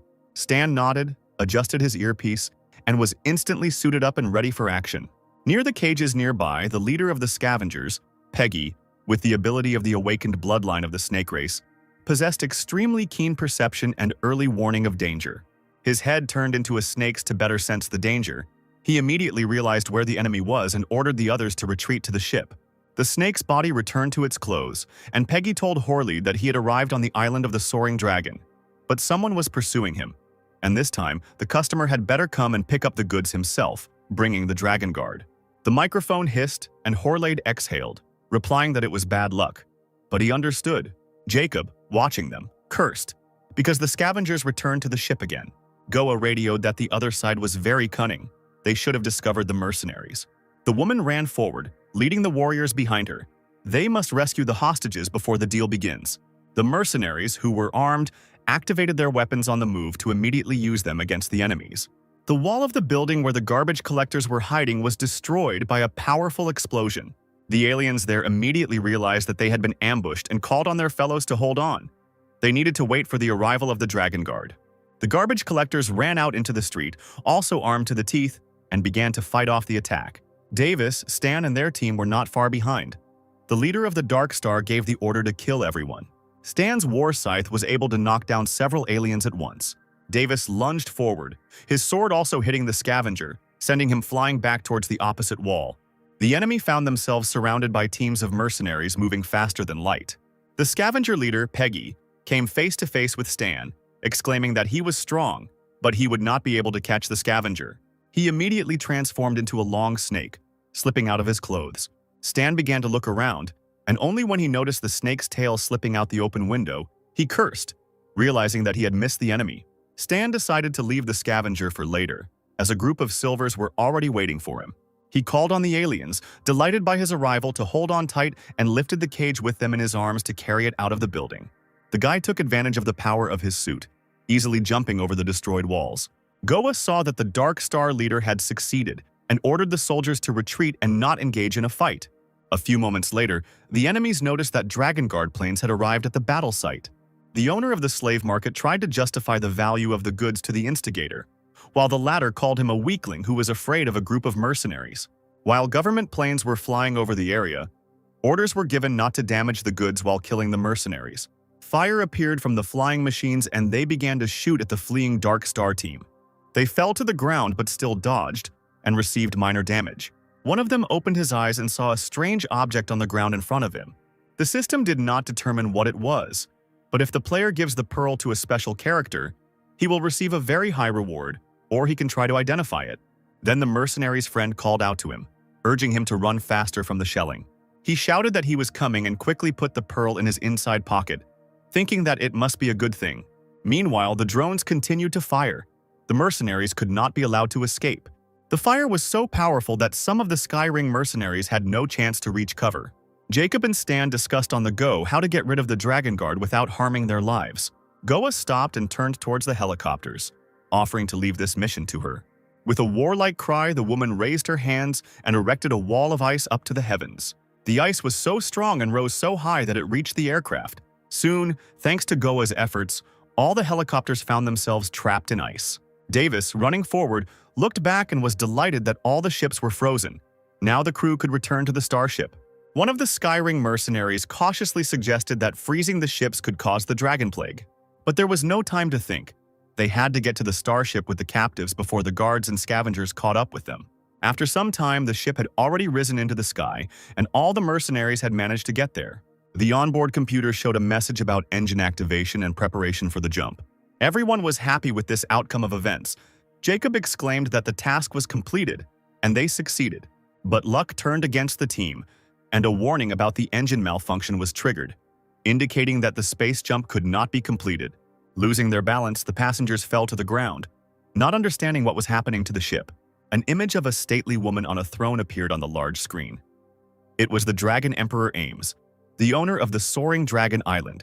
She couldn't let the mercenaries go so easily.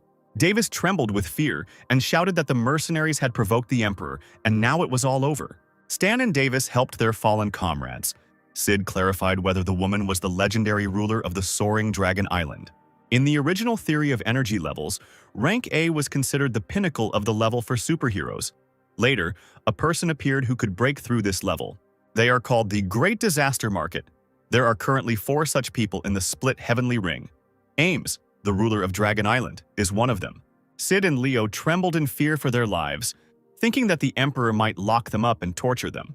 In their imagination, the owner of the island appeared as a bloodthirsty tyrant.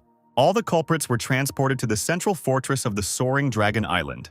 The mercenaries appeared before the mistress, submissively and with their heads bowed low.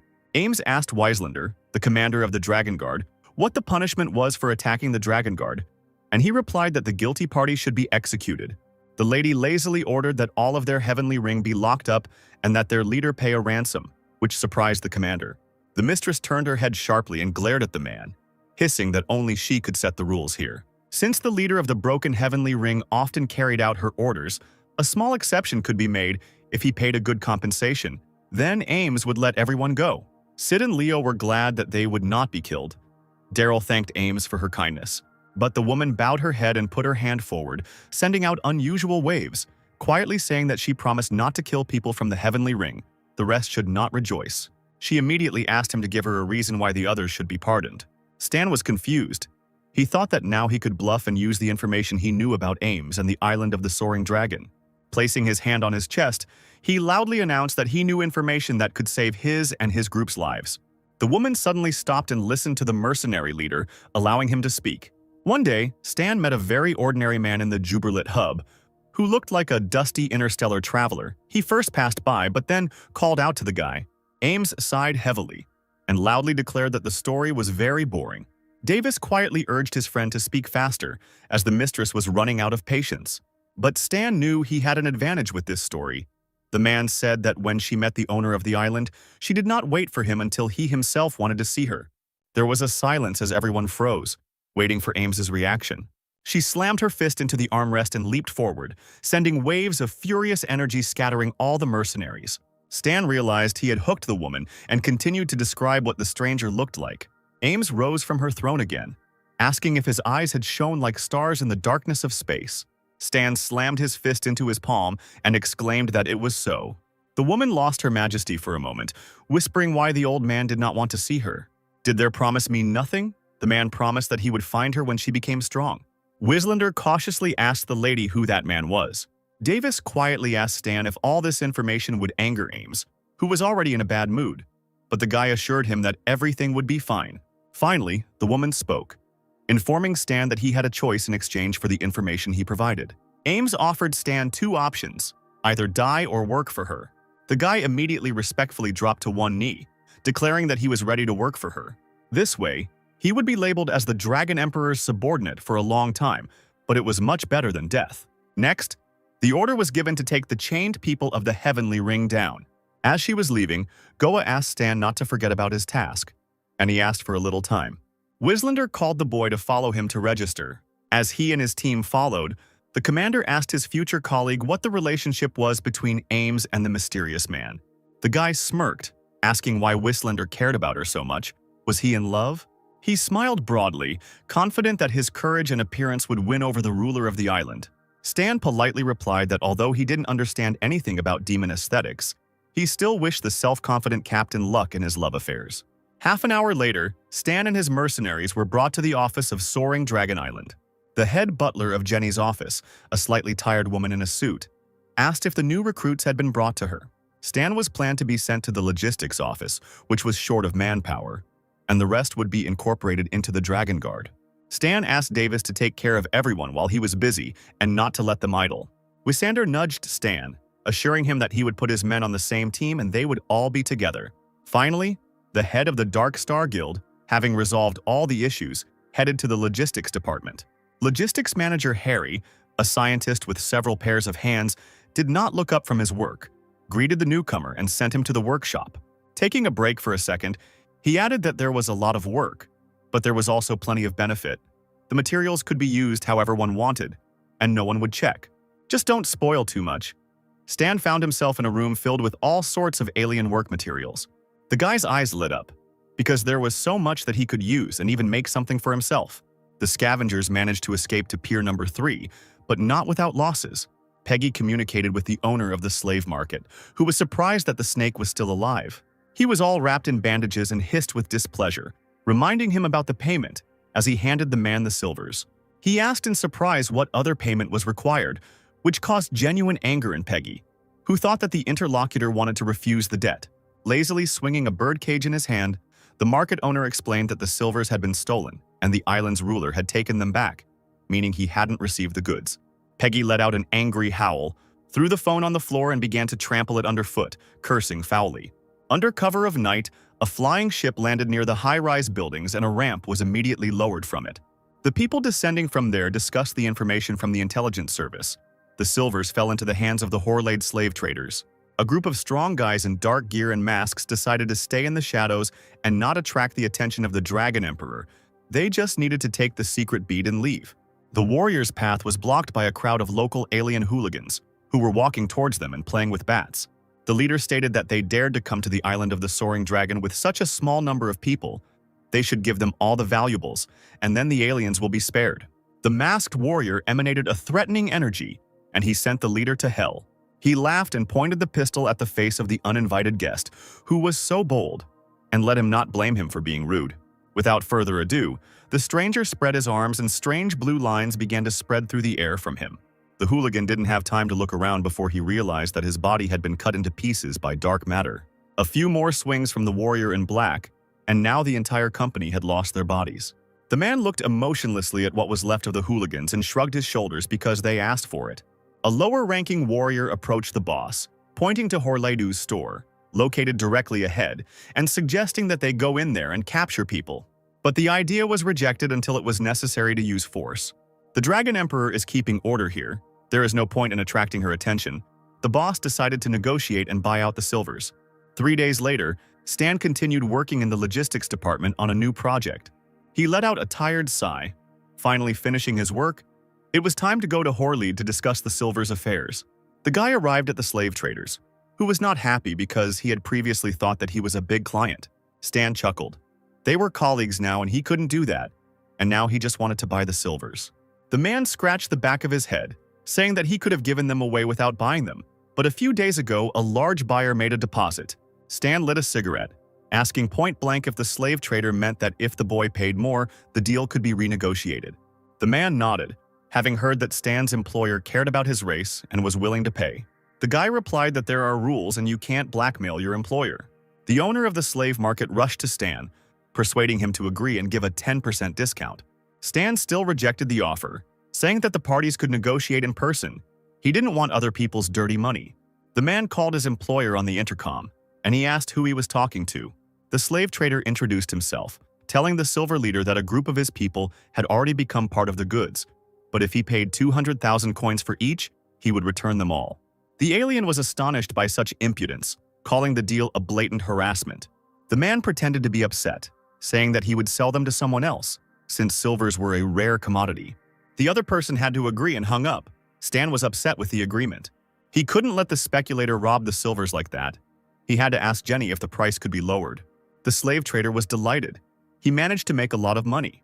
Suddenly, a strange, steely voice was heard in his office, saying that the money for the silvers had been collected.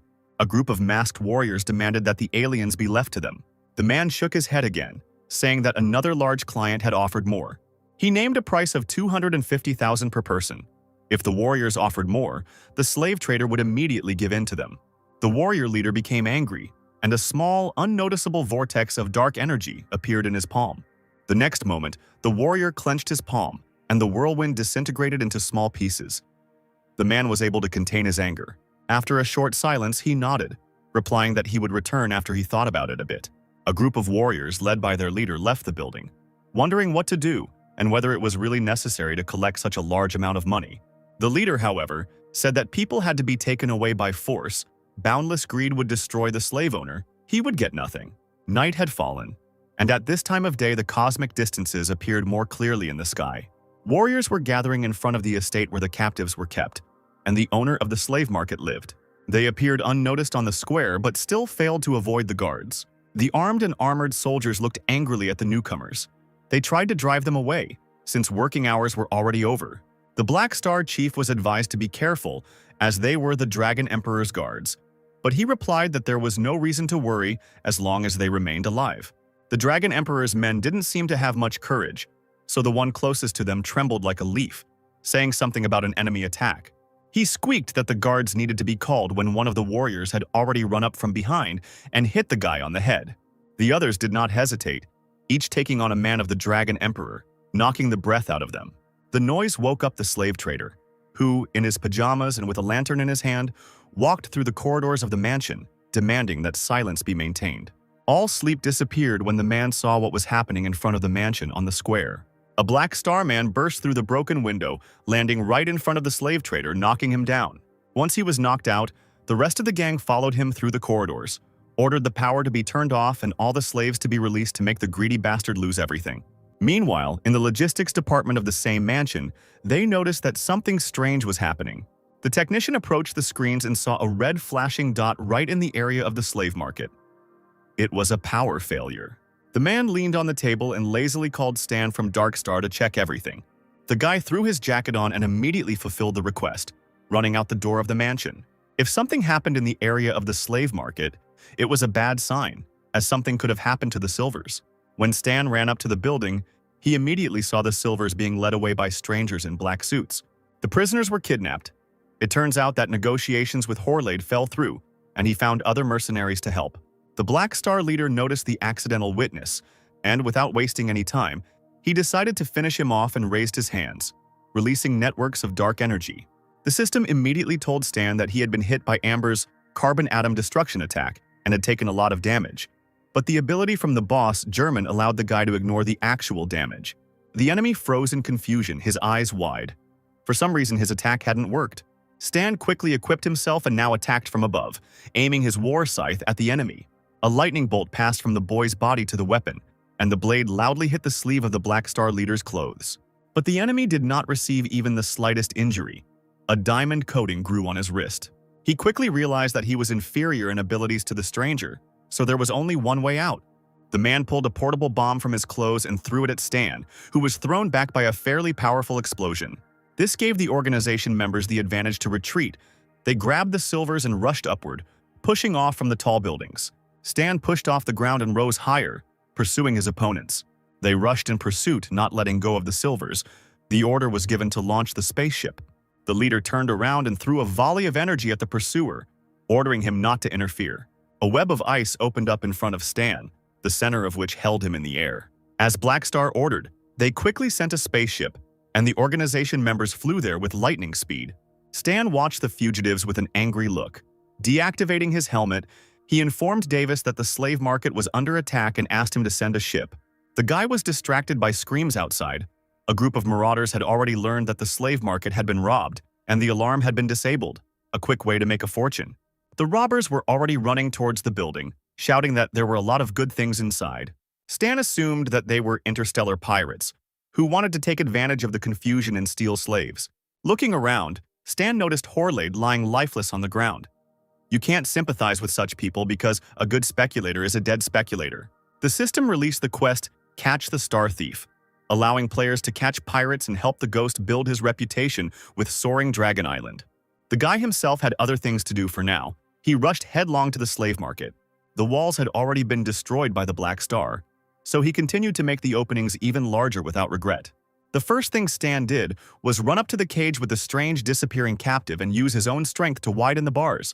Calling the girl to follow him, she only nodded absently.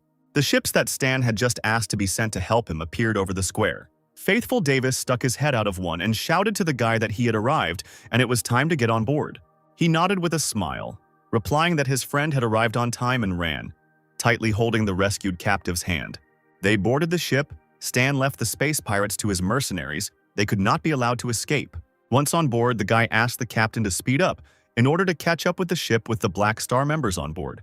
Stan stood at the control panel. Davis behind him asked where those brazen robbers who dared to attack the island of the Soaring Dragon came from, but the head of the Dark Star did not know for sure. Stan thought for a moment, running through familiar memories, the codename Amber, and the ability to manipulate carbon.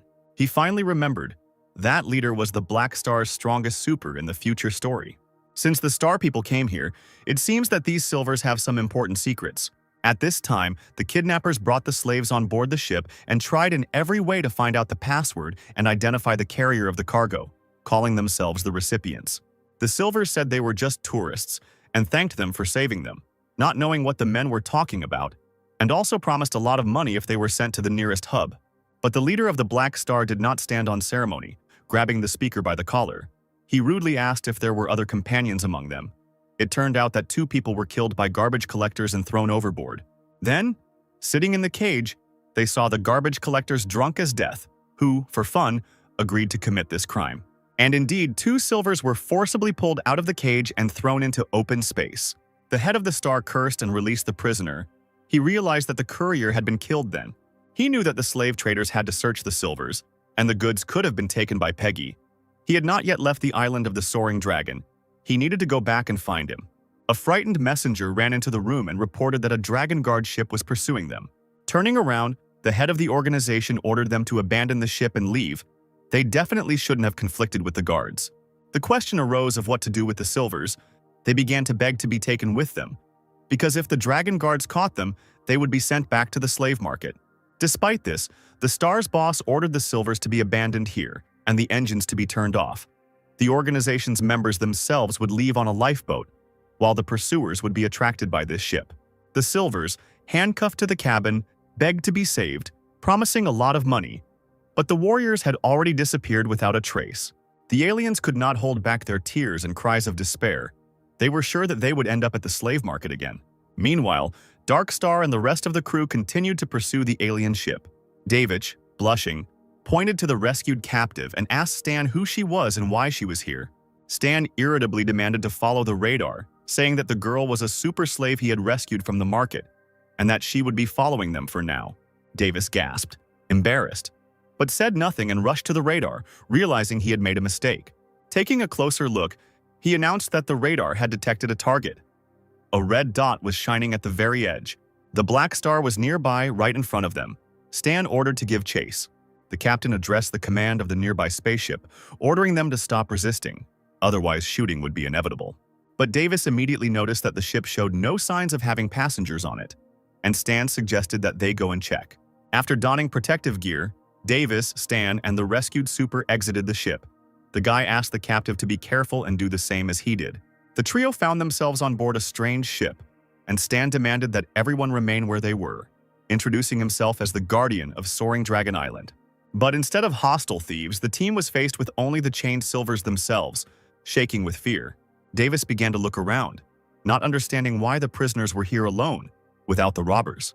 One of the silvers, having calmed down, said that they seemed to be looking for something, and then ran away in a hurry. Stan deactivated the helmet, asking if the criminals had said anything goodbye.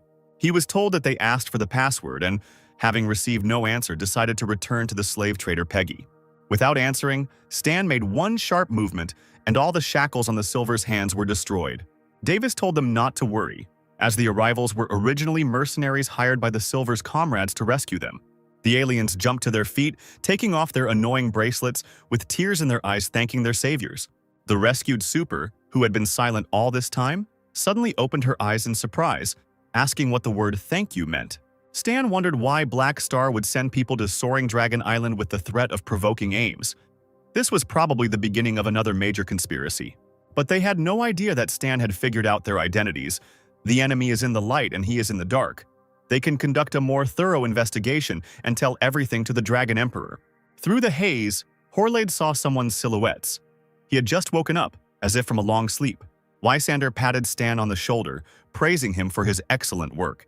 He had only been on the team for a short time, but had already made a great contribution to the overall work. Finally, Horlade came to his senses completely, rubbing his cheek and asking in shock what had happened to him in the store. Stan, hands on his hips, cheerfully announced that the star thieves who destroyed the store had been caught. The man rose to his feet, inspired by this news, and immediately began asking about the condition of his slaves. Stan scratched his nose as if he hadn't heard the question and asked back which slaves he was talking about, while the silvers behind him cowered in fear. Horlade gritted his teeth in anger. He understood that this guy wanted to take his slaves for himself. The silence that followed was broken by the sound of women's heels. The head butler came out to the company, an elegant woman accompanied by 2 guards, praising the ghost for his good work. She abruptly lowered her gaze, filled with disgust when she was called for help. Horlade grabbed the woman's legs and sobbed, complaining about the Dark Star leader who wanted to take his slaves. The head butler pushed the man away from her like he was a pesky dog and continued talking to Stan, pleased with his work and maintaining the prestige of the Dragon Guard. The woman promised to mention this in the guy's file to increase his trust rating. She shook her interlocutor's hand, saying that although it was a little late, she wanted to welcome him to the island of the Soaring Dragon. The system informed the player that his reputation with the Soaring Dragon Islands faction had increased by 300 points. Horlade couldn't calm down. He tugged at the butler's skirt, pointing his finger at his slaves. "Stan?" He grinned and said that slaves should have shackles and collars. The guy pointed at the happy silvers standing behind him, declaring that no one here had shackles. The man nearly exploded with rage. He hissed that it was time to stop playing word games. The bastard just wanted to take his slaves for himself. He grabbed Stan by the collar of his shirt, screaming that he had planned the attack specifically to take the silvers and that there were no star thieves. Horlade turned to the head butler, squealing that he wanted to report the Dark Star. The woman sighed wearily, advising the slave owner to stop, because for insulting his colleagues he would be suspended and transferred to another job until he calmed down. Horled, shocked by such betrayal, turned to the butler. He did not believe that such a fate could await him. He sank to his knees, almost sobbing, and the head butler turned gracefully to leave, calling the others to follow her. Stan thanked her. The woman waved her hand, saying that Horled had been behaving terribly for a long time. It was tedious to teach him a lesson. The guy suddenly stopped, declaring that Black Star was behind this attack. The head butler stopped abruptly and looked sternly at the boy, demanding that he send a detailed report immediately after the matter here was resolved. The remaining slaves ran up to Weislander. They didn't believe that they could really leave. The man said that the butler confirmed their freedom. The former slaves tearfully thanked the warrior, but he asked them to thank Stan. The aliens ran to him to express their gratitude and find out the name of their savior. Stan introduced himself with a smile, stated his regalia, and said that the aliens owed him one favor. If they met in the future, he might need their help. They pressed their palms to their hearts, declaring that they would be ready to go through any obstacles to help. One of the slaves hesitantly called Stan his Excellency, saying that he had also been a mercenary before, but now he had nowhere to go, and asked to serve the guy. Hearing this, the other former slaves began vying with each other to beg the guy to take them on as mercenaries. Stan didn't object, since Dark Star was newly created and lacked people.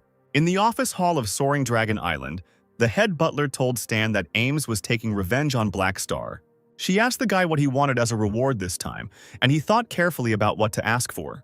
He remembered that there were two special materials on Soaring Dragon Island: Void Dragon Bones, an excellent material for equipment, and Dragon Brain, a rare material for gene enhancement.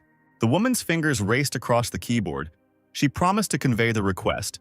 Stan would be given materials from the warehouse. Stan left the office. He was incredibly happy that he had managed not only to cause trouble for Black Star, but also to get hold of materials. Scavengers, drifting in space, received a message about a 3-minute countdown to impact with a meteor shower. It was also announced that a protective barrier would be activated to contain the stones. Peggy, looking at this through the windows, lamented the failure. He wanted to fly away. But then a meteor shower began.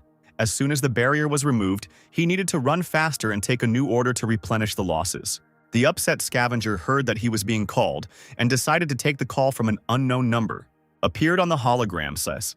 He said that he belonged to the Black Star and wanted to ask Peggy a couple of questions. The alien was stunned and almost lost consciousness from horror when he was reminded of the stolen group of silvers. Bringing her face closer to the hologram, Peggy asked if the organization had proof of their identity. The guy grinned, saying that he was the one asking the questions and would not prove anything. If Peggy lied or ignored, then he would find out that his miserable life was cut short by a man from the Black Star.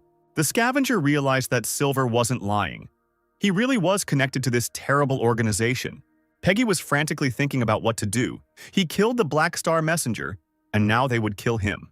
He decided not to lie and honestly told that he saw the Black Star emissary, and also found a bead, which he took for himself, but then lost it in the battle. The guy on the phone thanked her for the information and promised a reward, and Peggy also sincerely wanted to join the organization. The interlocutor said that the case needs patriots, but they have a strict selection process. They need to prove their loyalty and report whether anyone has already asked about this bead.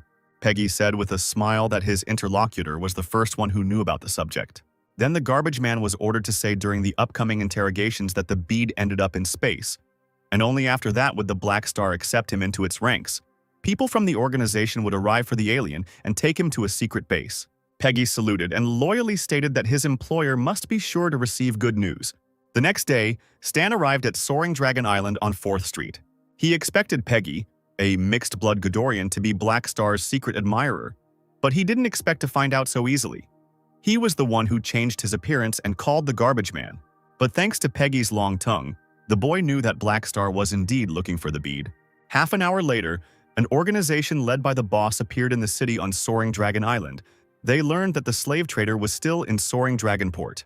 The Black Star members removed their masks and hoods to go to the port, and they had to be careful not to reveal their identities. Peggy's phone finally rang, and he was delighted, thinking it was the organization's representative calling again. The man on the hologram announced that he was a mercenary. His employer was one of the Silvers. The prisoners were saved, and now there was no hostility. He asked Peggy if he killed the Silvers. Peggy gave the man an angry look, because it was because of the mercenaries that he lost a lot of money. If it weren't for the Black Star's mission, he would have sent them away. Shaking his head, he asked what the mercenary wanted, and the mercenary asked if the silvers had a black bead. Peggy lied that she didn't know what it was about and that she didn't know anything, and that the bead was probably floating freely in space. The fake mercenary frowned and nodded, asking if anyone else had asked the scavenger about this. He shook his head, reminding the man that he had promised to pay him. Peggy cried out triumphantly that this time he was going to ascend to heaven and join Black Star right now. The Black Star member told the others about the unsuccessful conversation, and everyone wondered what to do now. He suggested talking about such an important matter of the organization and about what Peggy had done, and the leaders would then say what to do next. Stan returned to his office. He didn't know who took the bead, so he could only use the Destiny's Child card to predict it. A small summon card for the character Child of Destiny appeared on the ghost's palm, with 2 remaining summon attempts. Stan closed his eyes, as if he had entered the mind of Destiny's Child, and was now seeing everything through his eyes. Somewhere far away in the darkness, the image of a dark-haired youth appeared. He looked in bewilderment at the pearl in his fingers. Returning to his consciousness, Stan called upon the system, deciding that this would be easy to deal with. He would allow the stranger to hand him the bead himself. The former super captive has been placed in the Dragon Guard dormitory for now. The girl sitting on the sofa was surrounded by the rest of the mercenaries. They asked her name and where she was from. One of the mercenaries touched Chloe's cheek, which puzzled the super, saying that she was very cold. Chloe didn't understand what they wanted from her, and she was especially surprised when the mercenary asked permission to hug her. Someone suggested that some code word or prop could trigger the plot of this NPC. Blue screens of the system appeared before the mercenaries, on which the Dark Star mission was launched. It was a faction mission called Find the Bead. Whoever finds it will receive a reward, a large amount of experience and equipment as a reward. A group of mercenaries rushed to the exit, assuming the bead was on Soaring Dragon Island. They needed to quickly search Stan's previous locations, but one of the guys already had the bead. He was rejoicing that his colleagues would waste time. Now he would be one step ahead of everyone. He came to Stan at the Logistics Parliament and handed over the bead, who praised the mercenary for his good work and provided a reward. As long as Xander can get good things that others don't have, it's easy to make him obedient. Black Star spent a lot of effort to find this bead. Stan decided to find out what they were planning. But the bead did not open so easily. It was an advanced magical safe. Black Star pays so much attention to the contents even when using such a valuable item. Stan put the bead in the inside pocket of his jacket, needing the help of a senior mage to break it open before he could find out what was inside.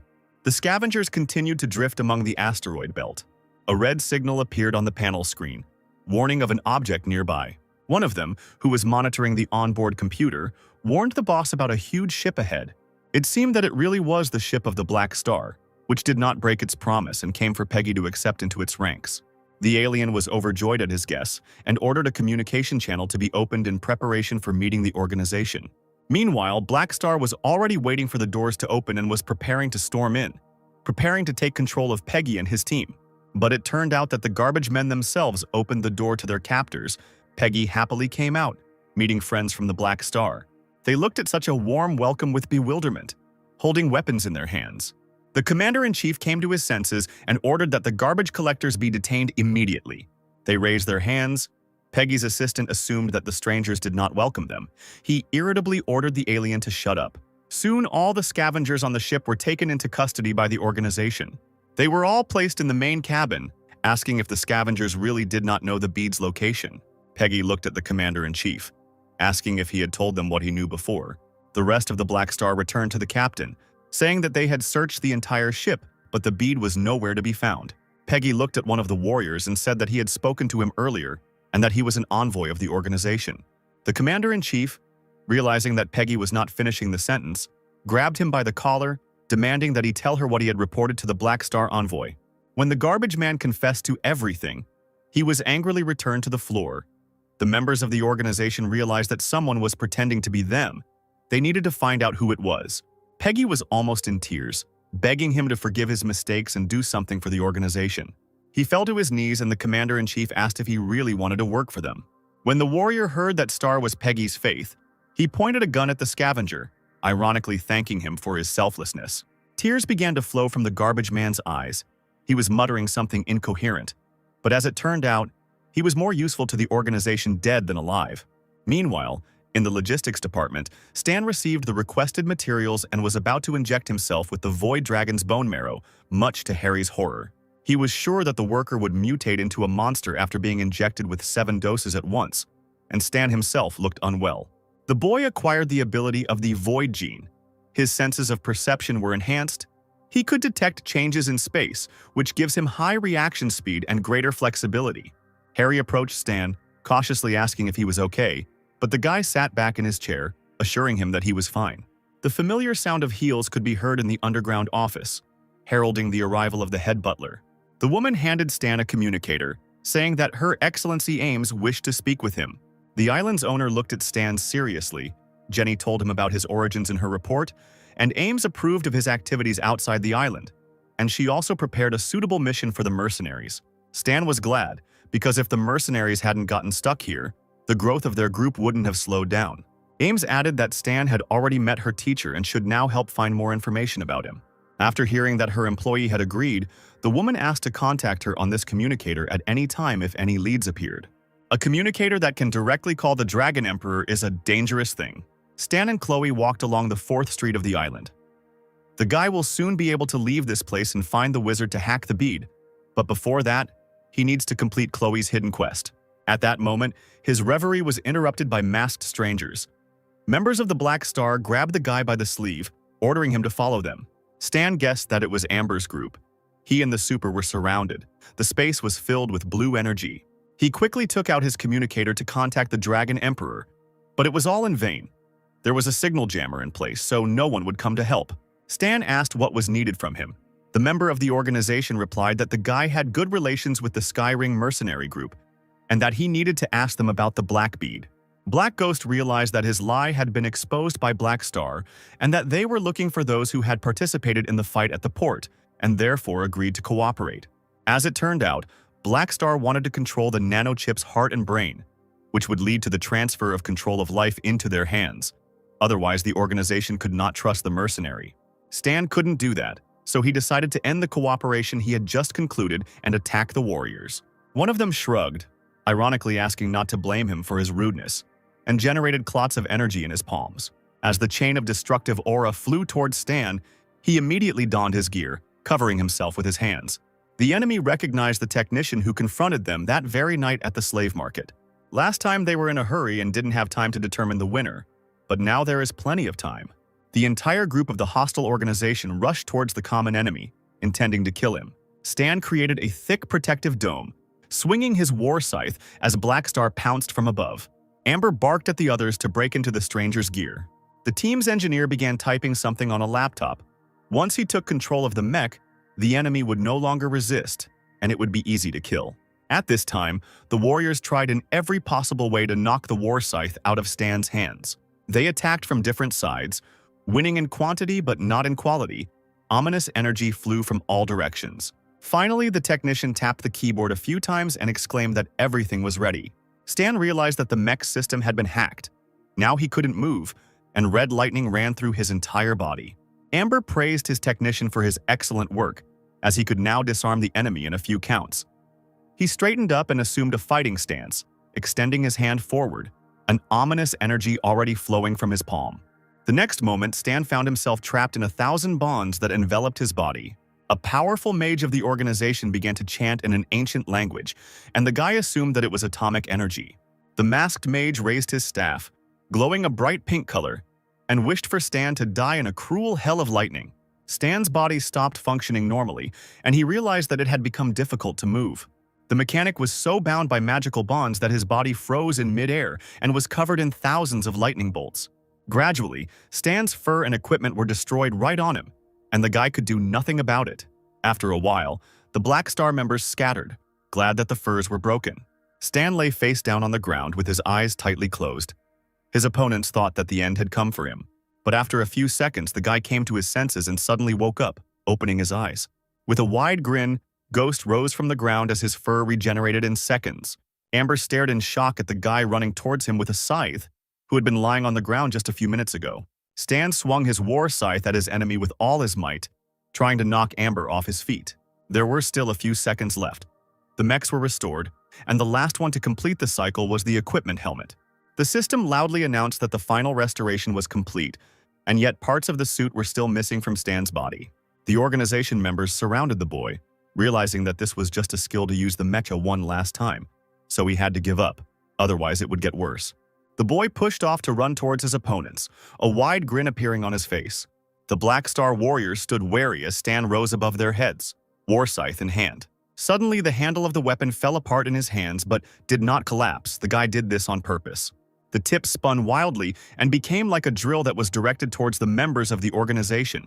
One of the warriors standing closest screamed in horror. He could not believe that he was being attacked. Stan shouted that the enemy should taste his electric drills. The rest, whom they didn't touch, all tried to attack Stan with energy streams. One of the members of the organization managed to get closer to the guy and hit him in the stomach. The magician took advantage of the situation and again directed the staff, burning with bright lightning. Chloe let out a strangled cry when she saw her savior was in imminent danger. Stan lost consciousness for a moment, the fire attack throwing him back. Chloe ran up to the Black Star member lying on the ground and snatched the gun from his hands. Super, overcoming her fear, pointed the weapon at one of the warriors, ordering him to let Stan go. The bullet fired by the girl ricocheted off her hand, thanks to her ability to grow stone skin. He turned to the super and with one movement of his hand threw the former captive aside, knocking the pistol out of her hands. While Chloe was trying to protect Stan, a huge crater from the blows formed in the place where he stood. The members of the organization were afraid that they had accidentally beaten the boy to death, but another warrior felt his breath. They turned their heads sharply to see Stan flying down with his battle scythe intact. The members of the organization were furious, not understanding why Stan looked fine and was not injured at all. He looked at his opponents with a smile, scratched his ear, and said that it didn't even tickle him at all. The thing is that while still lying in the crater, with the last of his strength, the guy took out a character summoning card from his inside pocket. Aurora helped the player instantly and fully recover. He still had 5 more attempts left. This took the arrogance out of the overconfident warriors, and they asked the boss in bewilderment what to do next. At that moment, a multitude of government guardships appeared over the heads of those present. A loud voice from the speakers ordered them to lay down their arms and surrender. The soldiers were surrounded. Amber raised an eyebrow as he looked up. It was strange that the Dragon Guard had found them. Stan gave him the middle finger. Even with the jammer installed, he was able to call for backup. Half an hour ago, in the Dragon Guard barracks, the guy made sure the mercenaries received their assignment. This was an urgent mission from the Reinforcements faction. The captain was ambushed and was fighting a fierce battle, as a group of mercenaries had to come to the rescue. The mercenaries, led by Sid, rushed to the aid of their commander, whom they dared to attack. They needed to help him as quickly as possible. Amber clenched his fists. He couldn't do anything. He only hissed that this time he underestimated the leader of the Dark Star. To make life difficult for the Dragon Guards, the villains began to detonate bombs installed between houses. They themselves tried to hide and controlled the installations remotely, activating them on the move. Within moments, the entire Black Star crew found themselves protected within a massive capsule. Stan immediately realized that this was a portable, short-range directional teleporter. He left virtually no traces of his jumps, and the fugitives were impossible to catch. Indeed, they disappeared in a matter of seconds right under the guards' noses. Stan went to look for Chloe, who was injured in the explosion, and found her lying unconscious. The girl slowly opened her eyes, whispering that she was okay, but it was hard for her to come to her senses. Stan shook his head as he watched Chloe try to get up, having been hit hard. Super flew to the side and would have probably been seriously injured if not for the high-energy reaction of her body, which was able to soften the blow. Chloe, although she hit the wall hard, found herself protected by an energy dome. Stan told her that he was sure that the girl had real super talent. He extended his hand to Chloe, inviting her to join his group of mercenaries, where she would receive help in awakening her power. The girl cowered and hugged her knees, looking fearfully at the open palm. She admitted that she never really dies, and if she is killed, the girl immediately returns to Horlade's cell. And this is what happened with the next buyers who bought her for a large sum.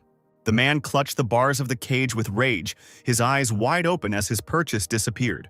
Even if Chloe dies, she will definitely return to that cell in the slave market 6 days later, no matter how far away she is. Stan was angry.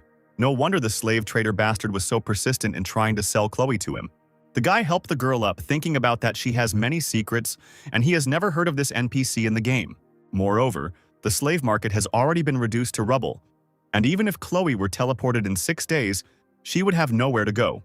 Stan lit a cigarette and suggested that Chloe wait together for the 3 hours remaining after her death for teleportation. When they had 5 minutes left, the girl asked why the head of the mercenaries wanted to take her. He replied that it was out of curiosity. Chloe stared at her savior in surprise, asking a strange question about what curiosity was. Stan thought for a moment and replied that it was quite simple, just a desire to know the truth. Chloe looked into the boy's eyes, asking if his desire for her to become a super was out of curiosity. Stan closed his eyes and said that he wanted to see the girl's development, her strength, and that she could well become a combat support for the head of the Dark Star. Chloe sighed sadly, resting her chin on her palms. She couldn't even die. What's the point in getting stronger? Stan smiled in response to this, saying that people can live in more than just a physical shell. Of course, there is a connection with the world and other people. This is family, friends, and meetings with them filled with warmth and joy. The body was reborn, but the soul had forgotten everything about the past. Stan thought that sounded very sad. Chloe thanked him for these words. No one had ever spoken to her so seriously before. Stan suggested just chatting, if the girl didn't mind. He himself wanted to talk to her in the future. He sighed heavily because he suspected that by then the super would no longer remember him. The system reminded him of the remaining time for the mission. Stan had 3 seconds left. The guy smiled and waved to Chloe. There were 3 seconds left. The girl closed her eyes tightly, whispering that she didn't want to leave. 1 second. The system announced that the mission was completed and the player received a huge amount of experience points. Stan was surprised by this since he did nothing, and the mission turned out to be completed. A hidden chain of A-class missions was launched to train Chloe, awaken her power, and teach her to control the energy within her body. Stan asked the girl. She didn't disappear, and now she didn't know what was wrong with her. But she still felt her departure. When asked what the guy did to her, Stan replied that nothing. But in any case, what happened was a good sign.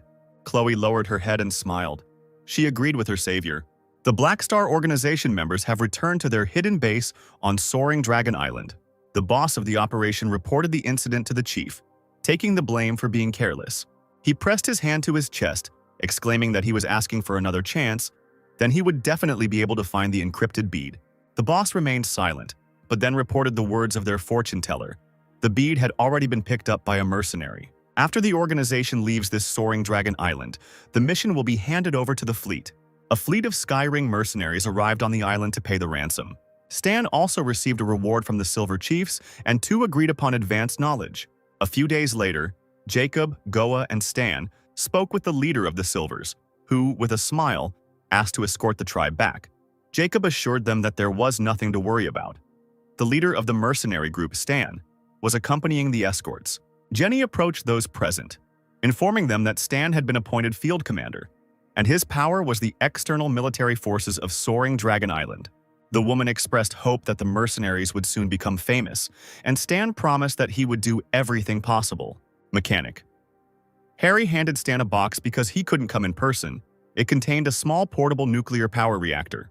This is something that could only be done with advanced knowledge of energy. Using it as the mech's power core would greatly improve performance.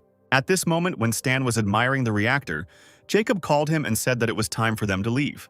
The guy waved to Jenny, asking her to convey his gratitude to Harry for everything. The same one was torn apart, trying to complete many tasks. Stan left, and now he again had to do the work of all the mechanics. The team ship was already in space in the Faunus meteorite belt. Everything was calm. Goa asked Stan where he was going now. He replied that he was going to the constellation Colton, to Star Zone 1, the planet colonized by Ghidorah, the Golden Palace. On the colony planet, Ghidorah's best mage lives in seclusion. He is skilled in analyzing magic circles and, for a fee, can identify local magical requisites for clients. Amidst the calm of the journey, a red dot appeared on the green radar. A worried technician ran into the cabin and reported that a high-energy reaction had been detected ahead. Goa immediately ordered the shield to be expanded and the fleet to form a defensive formation. The enemy had already approached their ship and began to attack within seconds. Goa gave orders with lightning speed, demanding that the alert be raised and the ship put into combat readiness, as well as reporting the enemy's position. It seemed the spaceship was recognized. It was a fleet led by the Black Star ship. Small ships flying nearby fired at the Dark Star and Heavenly Ring fleets.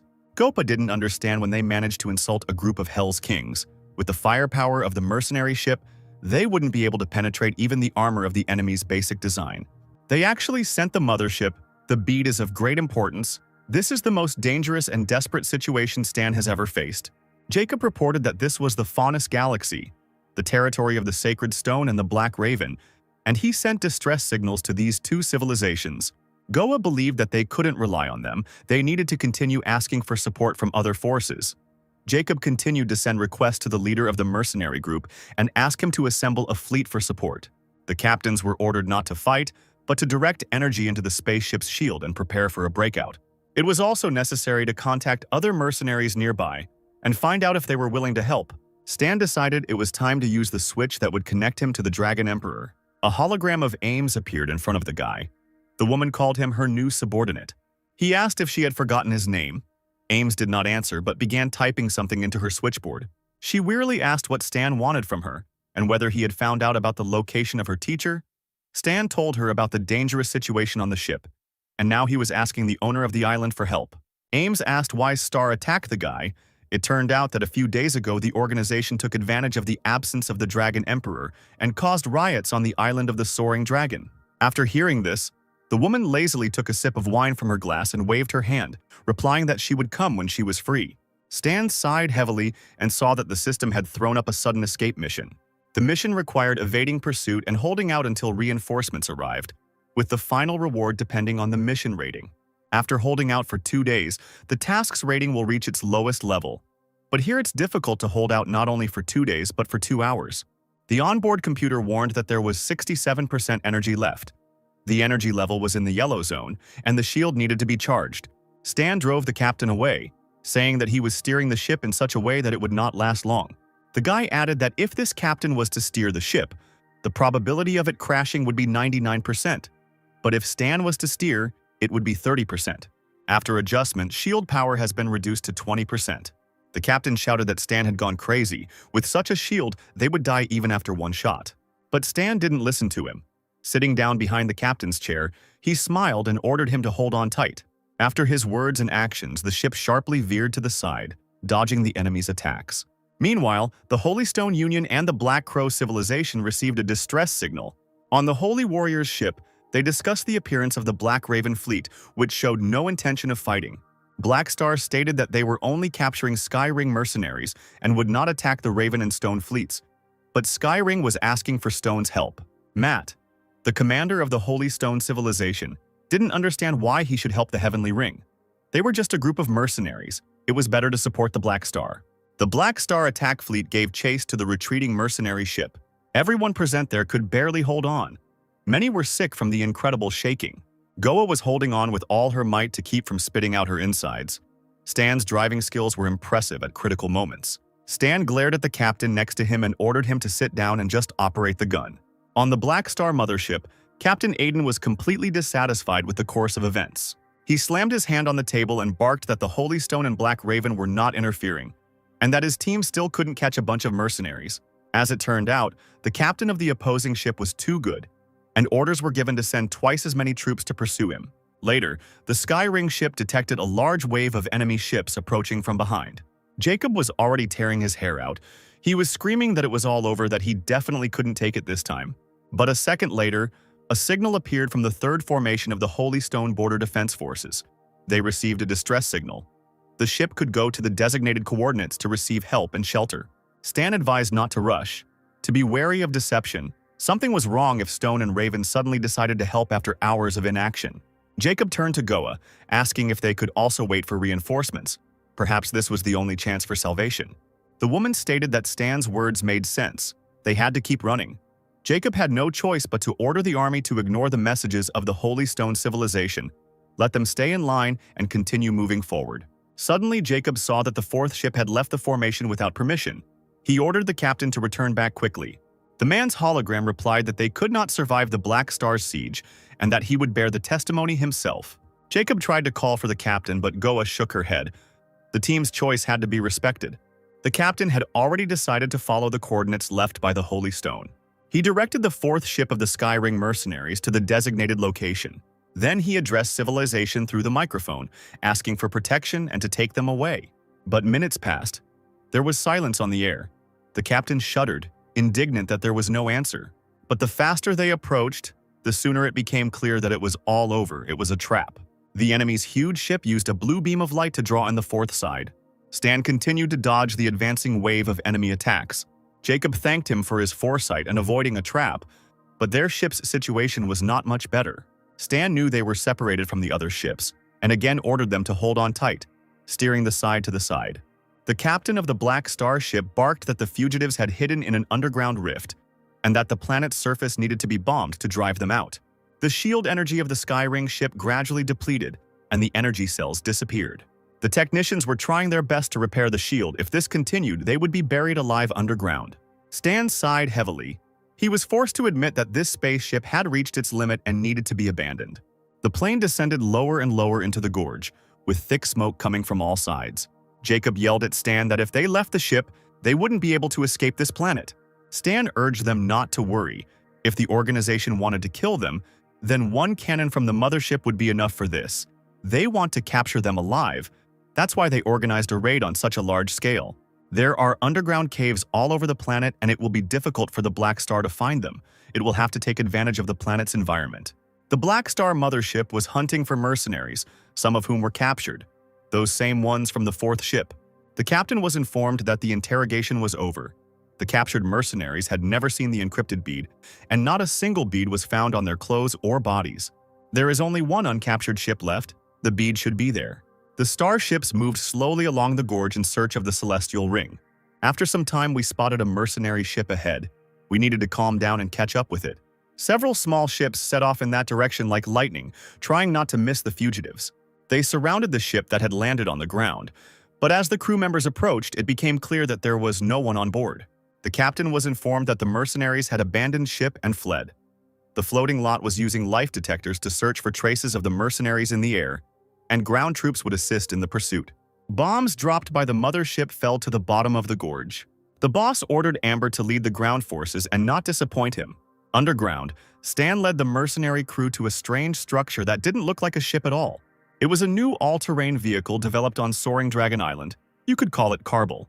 It is suitable for moving across rough terrain in difficult conditions, such as caves. Stan sat behind the controls and called on everyone to sit still. The strange flying machine with passengers inside rushed along the narrow gorge. The Black Star fleet was relatively calm, but soon the arrival of a large fleet was reported. The diagrams showed logos of the ships of the Skyring mercenary group. In the control room of the Black Star mothership, they were discussing how the Skyring Corps would unexpectedly send its entire fleet just for such a small group of mercenaries. If a head-on conflict breaks out, the Star's side will suffer heavy combat losses, and it is recommended to retreat. One of the warriors knew that the prize at stake was the encrypted bead, and such sacrifices were acceptable. When the fleets of the Heavenly Ring and the Black Star arrived at the starfield of the Holy Stone civilization, they were warned that in the event of war, the Holy Stone would respond harshly. The leader of the Skyring mercenary group beat his chest, shouting that they would fight for their comrades to the death. Despite all the warnings, a fire broke out between the two organizations. On the ship of the Holy Stone, the captain roared that the uninvited guests were not taking his words seriously. A communication request was received, and a hologram of the Deputy Minister of Foreign Affairs of the Godor civilization appeared in front of the man. He hoped that the Holy Stone could help attack the Black Star. The interlocutor shook his head, saying that this was a local matter and no one had the right to interfere. The Black Star is an evil force with a great blood debt, a common enemy of civilization. The stone acts accordingly, doing nothing, but it will only intervene in the war upon receiving orders from the Marshal. The star has always been hidden in the darkness and has appeared several times. Ghidorah wants to take advantage of the opportunity with the hands of the Holy Stone and attack the opponents. Finally, the commander of the Holy Stone Civilization fleet decided not to interfere, but simply to observe. The Black Star was getting closer and closer to the enemy ships, continuing to attack them. Ships that were much smaller than the mothership exploded within seconds. The captain of the Black Star fleet gave the command to attack the enemy and not to be afraid. Amber, who was watching the events with great attention, had to live up to the expectations of his superiors. The warriors who had descended into the gorge to look for traces of the mercenaries continued their search. Meanwhile, Carbal continued to search for a safe exit from the caves. But, unfortunately, his way was blocked by Amber and his accomplices, with a stone dragon towering over their heads. Stan cringed, sweat running down his forehead. Amber had actually caught up with them. Stan's abilities will protect him from the criminal, but the NPCs are suffering. The dark matter was eating them alive. After so much effort to get them back, it's impossible to abandon everything. The head of the mercenaries pressed his foot on the pedal and shouted that the enemy was too dangerous and that they had to retreat. The huge ball rushed along the corridors of the gorge past the Black Star members at incredible speed. One of the warriors looked in surprise at how quickly the ship disappeared, telling the boss that the fugitives would soon disappear completely. Amber waved his hand, and black threads of deadly energy shot straight up from the ground. They began to penetrate deep into the walls of Karbol, like poison or toxic miasma.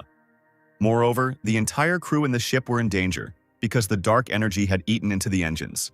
The ship froze in the air, trembling slightly as the alien energy stopped it. An ominous voice penetrated the captain's cabin. Stan was ordered to stop the machine or everyone would die. He turned around sharply, hearing a terrifying scream. The faithful Davis was lying on the floor, his left arm gradually disappearing. Chloe's legs were also gradually wearing out. She whispered that she would soon die, because life seemed to be passing her by.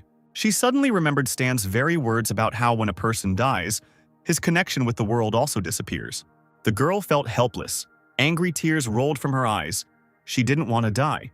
Chloe closed her eyes tightly and felt as if she was falling into deep water. In fact, she had ascended and was now hovering beneath the roof of Karbol, the super's ghostly body shining like gold. The girl opened her eyes and looked at herself, shocked by the fact that she now looked like this. Stan was amazed. This was a real energy life form. Now Amber's abilities would not affect her. The guy advised the super to touch the energy core of Karbol. The girl flew closer and did so, transferring golden energy to the machine.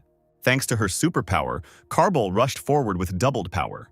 Davis lost an arm, but he was still trembling, glad that the team had managed to escape. Stan pointed out that Chloe was confused and that thanks to her transferring energy to Karbol, she was able to escape from Amber. Amber received new orders from the mothership to abort the mission and evacuate all personnel immediately. The warrior roared, thinking it was a joke, and in anger he hit his fist on the hard stone. 15 minutes ago, the Holy Stone Fleet reported to the captain that a huge object was approaching the battlefield. It was proposed to intercept the main fleet on the enemy's route, but it was not yet time to act rashly. The captain realized that this huge object was the island of the Soaring Dragon. Matt tried to contact the island, saying that the area was blocked and that he needed to change his route. A confident voice came from the speaker, demanding that they give way, but civilization did not like this imperiousness, and Matt ordered them to lift the blockade and give way. The ships obediently began to retreat, leaving the way to the island. The Black Star Fleet saw the mercenary fleet's weak point and ordered them to open fire at a 30-degree angle southeast of the mothership, while the 4th and 5th fleets took up defensive positions. The technician on the ship smirked, muttering that it was only a matter of time before the mercenary fleet was destroyed. Sometime later, the Black Star Fleet also saw the domed island of Soaring Dragon. They started asking the ship's captain what to do, and he ordered them to stop. Strong cosmic vibrations were observed nearby. High-energy reactions were reflected, energy level values were calculated, but the exact calculation was unsuccessful. The range fluctuates and cannot be displayed. A top-level secret technique was identified, a space portal. An imperturbable Ames emerged from a human-sized, blood-red portal. The Black Star technician fell to the floor, backing away. He recognized the Dragon Emperor. Several ships from the fleet closest to the woman immediately flew away. The imperious figure of the island's ruler extended her hand, sending red, deadly energy towards the ships. Several ships immediately exploded as the energy halo came into their view. It was too late to evacuate immediately, so the organization's members attempted to surround the mothership and form a defensive formation to allow it to pass ahead. Ames watched the ships rushing into the distance calmly. She chuckled, realizing that they wanted to escape. But the warriors didn't know that they had no chance. The woman successfully controlled the energy flows. When she realized the hand, a huge red palm appeared on the horizon, which Ames controlled. The mistress of the island ran straight through the bottomless space to gain speed and catch up with the enemy. A huge hand, encircling the home island, touched the enemy fleet, and it began to explode one by one. Mercenaries from both teams had the honor of witnessing this incredible battle. Davis couldn't believe that the woman had used Soaring Dragon Island to destroy the Black Star mothership. As it turns out, Soaring Dragon Island isn't just a territory or a palace. It's also Ames's weapon. The woman managed to deal with her opponents and went down to Stan and his team, saying that since he was okay, it meant she had arrived just in time. The other mercenaries quietly muttered that 3 whole days had passed, and Ames waved her hand, reminding Stan to find out the whereabouts of her teacher. The warriors of the Heavenly Ring were surprised that they had not previously known about Stan, the head of the Dark Star mercenaries, and that he, it turns out, was so close to the Dragon Emperor. The mercenary group's commanders bowed to the guy and shook his hand, saying that they would cooperate with him in the future. The sudden mission, Escape, is completed. Stan received experience and fame points, as well as the ability to create a new dungeon, the Power of the Dragon Emperor. In the current version of the game, the maximum player level is 60, and in the copy, the Power of the Dragon Emperor should be 90. If players enter now, they will be killed. This dungeon will not bring any benefit. Indoors, where Stan's mercenaries were, Chloe appeared in her new guise. Everyone admired what she had become. Stan explained that the girl lost the density of her body, awakened, and became aware of her energetic powers. Chloe's body can be partially or completely altered and is not limited by physical form. When the physical body is wounded, it can be restored in energy form, but this will require energy expenditure. While there is energy, any wounds can be restored. Although Chloe's energy form is light energy, when she charged Carbel's energy core, she converted it into the corresponding energy, and the form can also be changed. She's truly super, with unlimited potential, and in the future there will definitely be opportunities to transform her energy into higher levels, such as particle energy or something even cooler. When Chloe returned to her physical body, Stan promised to teach her how to use her abilities. Davis's cries could be heard, the man unable to contain his despair, holding his forearm and grieving for his lost hand. Stan approached his friend, convincing him not to be upset, because with the help of technology, he, as a technician, would make Davis a bionic arm that would work better than a real one. Davis was not particularly optimistic, however, as prosthetic technology was not yet good enough. Stan rolled his eyes, telling his friend to take his time, gather his courage, and wait. The leader of the Dark Star has a friend with special abilities. She can even save dead people, not to mention the disabled. Davis's face lit up as if there were no tears on his face. He couldn't believe what he was hearing. She was Stan's friend. When a disaster happens on the Ghost's home planet, he will take his friend there and he will be cured. The men shook hands, agreeing that they would definitely make this happen. Finally, the travelers arrived at the colony planet of the Golden Palace. Jacob informed Stan that they had arrived. Stan bowed to Master Angleton, saying that he had come to him for help in opening an item with a magical security key. Master Identifier Angleton, a cheerful, gray-haired mage, greeted the travelers, inviting them to his estate. The man led the guest into a large hall with special mechanisms. The ceiling of the room was supported by massive gilded columns. Angleton dropped the pearl into the center of a vault of glowing diagrams and symbols. Then the master began to speak something in an unknown language. His speech became louder and louder, and multicolored signs began to bloom in the air. The pearl in the center increased in size, and schematic outlines appeared on its surface. Stan beamed, his eyes widening into light at the changed thing. The master took the pearl in his hands and tiredly rubbed his forehead.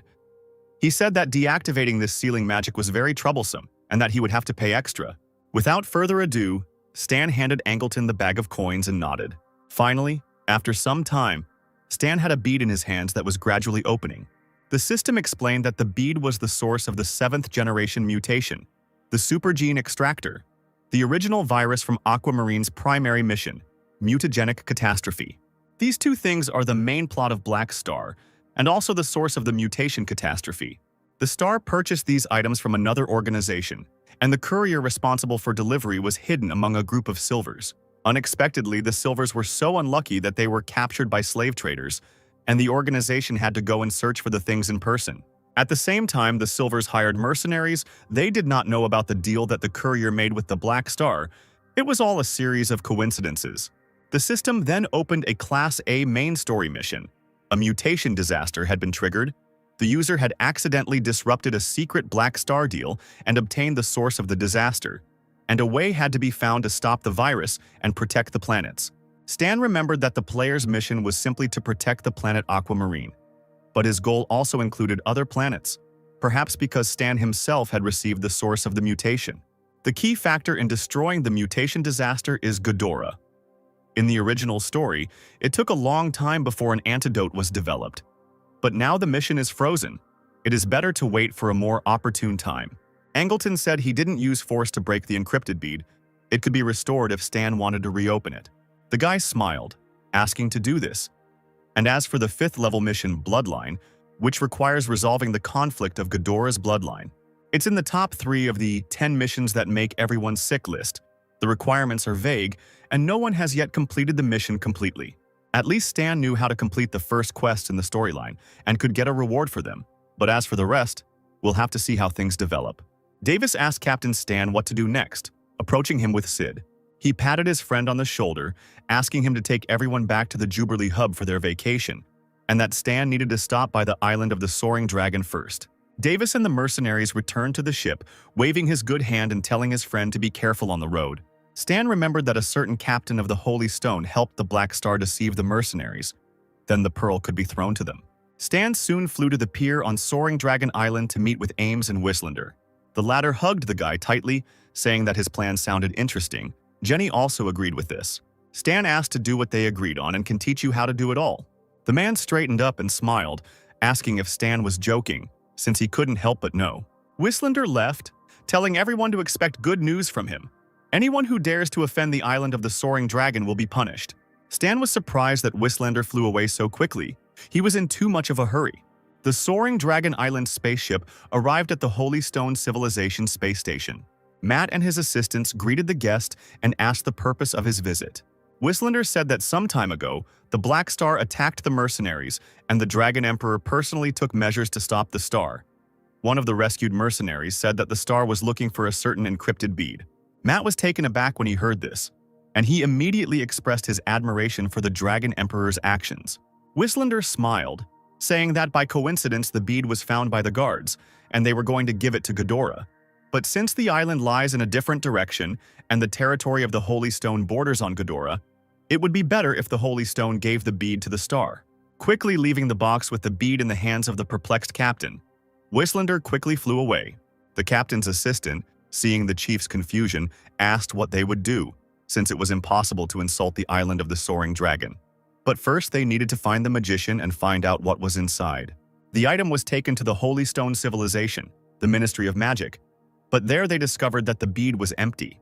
Local scientists threw up their hands in disappointment, demonstrating that this was indeed the case.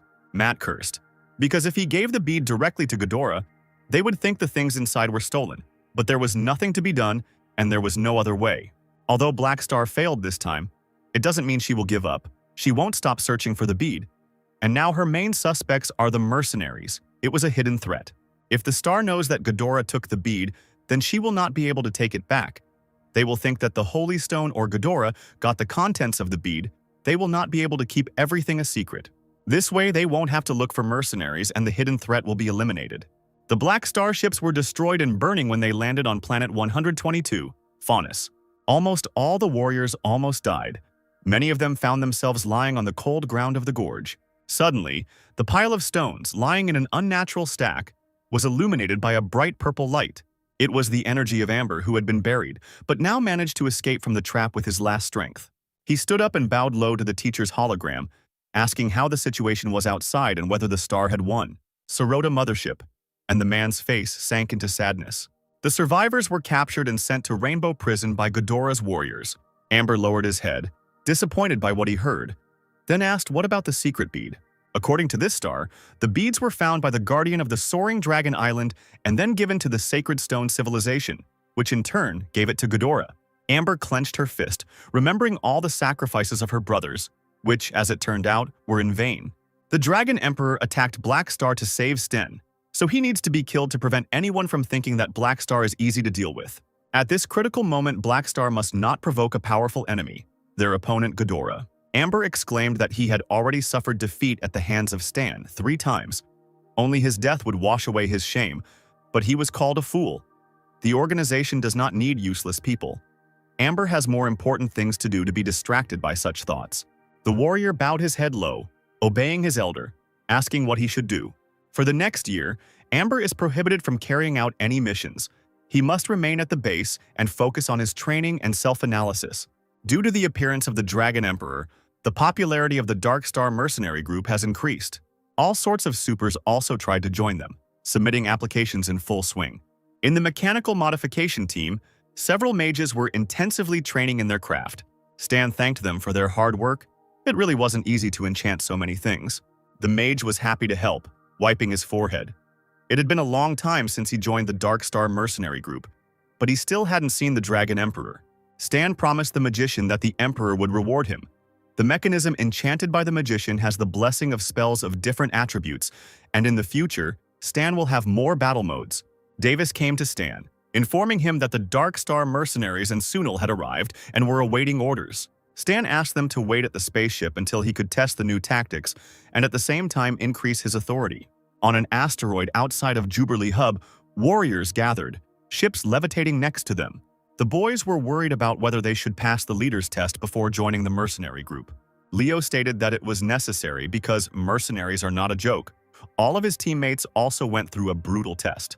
The second prince of the dynasty pounced on the boy with accusations, shouting that Leo should remain silent since he had not undergone any upbringing. Stan clapped his hands, saying that since everyone was here, it was time to begin. The first to come out was the guy's old friend, the senior mercenary of the Mercenary Alliance, Knight Lurden Sunil. Stan shrugged, saying that there was no need. They could attack right away to save time. The warriors considered Stan too arrogant for a B-rank super, since there were 100 people here. A strong future mercenary stepped forward, playing with his fists. He suggested that the brothers finish the fight quickly, so as not to allow Stan to underestimate them. A multitude of other warriors immediately ran forward towards Stan, excited by the task. Stan reiterated that they shouldn't have approached one by one, to save time. He stood there and didn't even move when dozens of strong guys ran towards him. He grinned widely, reached into his pocket, and released a multitude of silver beads into the air. They quickly opened, and combat robots with glowing eyes appeared before the warriors. As they rocketed into the air, combat installations appeared behind Stan. The warriors were stunned by the appearance of the mechanical army and were noticeably frightened. This was advanced knowledge obtained for saving the silvers. Compression technology. After converting into a compressed form, all technology can be easily activated by magnetic air method. This way, Stan doesn't have to carry a lot of equipment, just a few capsules. The soldiers called out to each other, ordering them not to stand like pillars but to find the large equipment and destroy it. Meanwhile, the robots did not stand still, rising high. They stretched out their long arms, shooting at the warriors. At first, they successfully dodged the shells, shouting that they wouldn't be hit at that level. One of the warriors tried to defend himself with a shield and noticed that all the projectiles were enchanted with water. The soldiers swung their blades and ran through the water, thinking they would quickly deal with the robots. But soon everyone quickly realized that they were all trapped in the electrical grid. No matter how hard they tried to escape, it was all in vain. Stan had set up an excellent test. When the warriors finally managed to get to the ground, there were repulsive traps scattered everywhere. As soon as one of them moved, the small capsules exploded, and the warriors were thrown in different directions by a powerful explosion. Moreover, their bodies were helplessly frozen in the air, the lightning striking their bodies making it difficult to move. The warriors encouraged each other, calling on each other not to hide from the turrets, but to go first and take control of Stan. And although many guys left the battlefield, some found the courage to attack. Stan just smirked as he looked at the confident fighters. Next on his agenda were the combat mechanical beasts. A large group of warriors rushed to distract the robots, and Lurden was sent to battle Stan. The knight fought off the wolves with his powerful armor, simultaneously ordering the beast to get out of the way. He tore through the iron flock, pushing them aside 6 to get to Stan, in Lurden's hands, with which he was about to attack the guy. But he was already standing in wait, dressed in equipment. As the helmet slowly appeared on Stan's face, he smirked, thinking. He thought it would be a good idea to summon the void dragon that came from the mechanical suit. Lurden grabbed his head, which seemed to be splitting into 1,000 pieces. The suit was reinforced with the bones of the void dragon, and not only increased its characteristics, but also acquired the ability to release void energy and attack the enemy mentally. Now the workload on the mechanic is very high, but Stan was no ordinary mechanic. The knight tried to reach the head of the mercenaries, but he failed, and the man fell to the ground. The suit gradually disappeared from Stan's body. He put his hands in his pockets, looked at the warriors with a smile, reminding them that they had 54 seconds left. The fighters were breathing heavily, helping each other to stand up. They decided to admit defeat. Stan called for everyone to come back and pack up. Tomorrow they would leave for the next mission. Meanwhile, on the planet Dawn, troops were fighting each other. Commander Rex reported that Rizar and his minions were hiding underground, preparing a ritual to desecrate the water of origin. The army needs to stop the ritual as quickly as possible, otherwise tens of millions of people will die.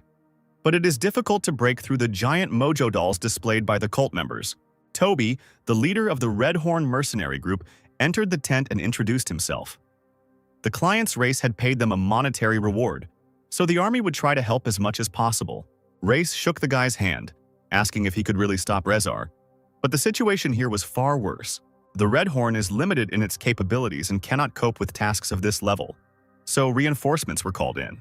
In the Dark Magician's dungeon, preparations for a dangerous ritual were currently underway. Pollution Mage Rezar asked how much blood was left to inject enough to begin the ritual. While the magicians were casting their spells, they had to wait another hour for the mojo dolls to kill as many inhabitants of the kingdom as possible. And then a blood sacrifice will be enough to activate the altar. The Pollution Mage will then become a master of magic, the most powerful mage in history. Rezar laughed loudly. This was the last step, and then he would be able to return to the top of the world and reach the interstellar level. Soon, the bodies of dead residents lay scattered at the gates of the fortress. The warriors tried in vain to fight off the huge stone monsters. Human-sized capsules appeared in the air, and Dark Star mercenaries arrived to help. The stone monsters ran towards the capsules and wanted to bring down their axes on them, but they were immediately thrown back by a lightning strike, and Stan emerged from the aircraft in combat gear, laughing. With one blow of his fist, he dealt with the monster and it shattered into many pieces. The Red Horn warriors were elated when they saw Stan shatter the mojo doll with one blow. The Dark Star mercenary group nevertheless accepted the request for support, and the warriors were rescued. Toby thanked Stan for coming. He had heard a lot about the guy for a long time. In fact, Planet Dawn is involved in the mutation disaster mission chain, which hasn't started yet, so Stan didn't think long about checking everything out here. The new mercenaries rushed at the dolls with courage, because this was their first mission after joining the Dark Star, and they couldn't lose face for the Sunil people. Stan smoked calmly, watching the battle. The giant gatekeepers were taken care of. It was time to finish all the work. The pollution mage Rezar was expecting the ritual. He saw people from the upper world and was going to become like them himself. The pentagram shone brightly. The man was sure that he would definitely succeed. The gates behind him were burning with fire, and madness was splashing in Rezar's eyes. He had succeeded. Stan, Davis, and several Red Horn warriors walked through the candlelit underground corridors. The battle mages immediately stepped forward with glowing staves to protect the leader. Stan lunged forward with his war scythe, scattering mages like bowling pins. The mercenaries looked at the bodies in confusion when the leader of the company called for them to move on. At this time, in the main room, the magician Rezar had already risen above the ground. The guests had arrived on time. He was about to attack Stan with bloody fire, shouting that even a man from the upper world could break through to his altar. There was no point in expecting mercy. Stan grinned, turning on the bellows, and in a matter of seconds he was next to Rezar. He was taken aback and stepped back. He didn't expect his opponent to be so fast. Stan's hand, charged with the power of the bellows, reached out to the mage's face and he screamed in horror. Then the boy threw Rezar into the ground with all his might, exclaiming that the magician was still far from him. The man lay there, groaning dully, his face smashed against the hard floor. Stan turned around indifferently and brushed off his hands, deciding it was time to end it. A little later, the warriors arrived in the dungeons and tied up the magicians, putting collars on them that suppressed their magical power. Stan was informed that the king wanted to judge Rezar personally. The guy shrugged. Civilization should take care of this itself. Rezar didn't understand why the warriors of the upper world came to stop him, since it had nothing to do with them. Stan hit the man on the head, telling him to stop talking because it was just his job. Rezar yelled that he didn't want to be trapped on this backward planet, and that he also wanted to go to the stars. The warriors gritted their teeth, hoping that Stan would not give in to persuasion. And the guy had no intention of doing so. He shook his head, saying that a group of mercenaries always keeps their word. The warriors invited Stan and Toby on behalf of the Kingdom of Vane to become guests of the palace. The king wants to thank them personally. Stan didn't object. He himself wanted to see the planet. Now was the best time to learn about the mutation catastrophe and ask the planet's highest officials about it. The mercenaries were brought to the capital of the Kingdom of Vane and given private quarters. Stan had the opportunity to rest on a soft bed for a long time. But suddenly he heard a strange sound from the direction where Rezar was locked. There was no room for error, so Stan decided to check everything himself. On the street, the magicians were tied to boards, and the warriors interrogated them, asking who gave them the method for performing the ritual. Rezar said he found a stone tablet in the ruins of an ancient underground city, on which incomplete ritual methods were written. The magician wrote them down and destroyed the tablet. He would not tell others about it. Such an important spell must be kept in one's own hands. One of the warriors approached Rizar, asking him to tell him the method. Then the magician would be released. The warrior was also interested in the upper world. Rizal's spirits perked up, he smiled, and of course he agreed to the deal. But the conspirators did not expect that their conversation was being overheard. Someone's cough interrupted the conversation. Stan stood nearby and smoked, looking at the company with interest. Rezar screamed in despair. This guy had ruined all his plans again. The warriors, realizing that they had been exposed, bowed to Stan, asking if he had heard everything. He took a few drags and asked me to guess with a smile. Then the fighter decided that he had nothing to lose and rushed at the guy with a dagger. Rezar laughed, shouting that it was time to kill the annoying sneak. But the knife didn't hit Stan, but straight into the evil magician's heart. Stan pointed his head at the nearest tree. Someone was hiding there. It was none other than Commander Rex, who silently watched this scene. The man came out and bowed to Stan, saying that these knights were his friends. He had organized this vigil to kill Rizar. Stan didn't understand why they had to kill the man like that. Wouldn't it have been easier to just finish him off on the spot? Rex said that Stan doesn't belong to the kingdom, and therefore it's worth telling everything. A high-level criminal like Rizar would be handed over to Ghidorah by the higher authorities in exchange for certain benefits and treasures. And if anyone else in the kingdom were interested and wanted to learn the secrets of the ritual, they would certainly cause a similar catastrophe. Rex didn't want to give a chance to survive to a man who had almost killed 1 million people for his own selfish interests. Stan offered to give the prisoner to him, and then he would definitely not remain alive. He could take him to the upper world, to the stars, and then no one would see Rizar again. Rizar raised his head and licked his lips, hoping that Stan was telling the truth. Stan moved closer to his face, assuring him that everything was true, that he was a good man and would not lie. Other warriors arrived at the clearing, hearing cries that the prisoner had escaped. Stan stood over the burnt body, saying that they were too slow. He had already dealt with the fugitive. The warriors stared at the body in shock, asking what had happened here. Stan said that the prisoner tried to escape and they tried to stop him, but they went a bit overboard. Rex coughed, saying that the king wanted to keep him alive until the trial, but who knew that he himself would seek death? It's better for him to be dead than to run away and cause trouble. As it turned out, the magician was not killed. Davis helped carry him to the mercenary's ship, bandaging the wound on his chest. The man was surprised that Stan wanted to recruit a magician. Such a terrible person.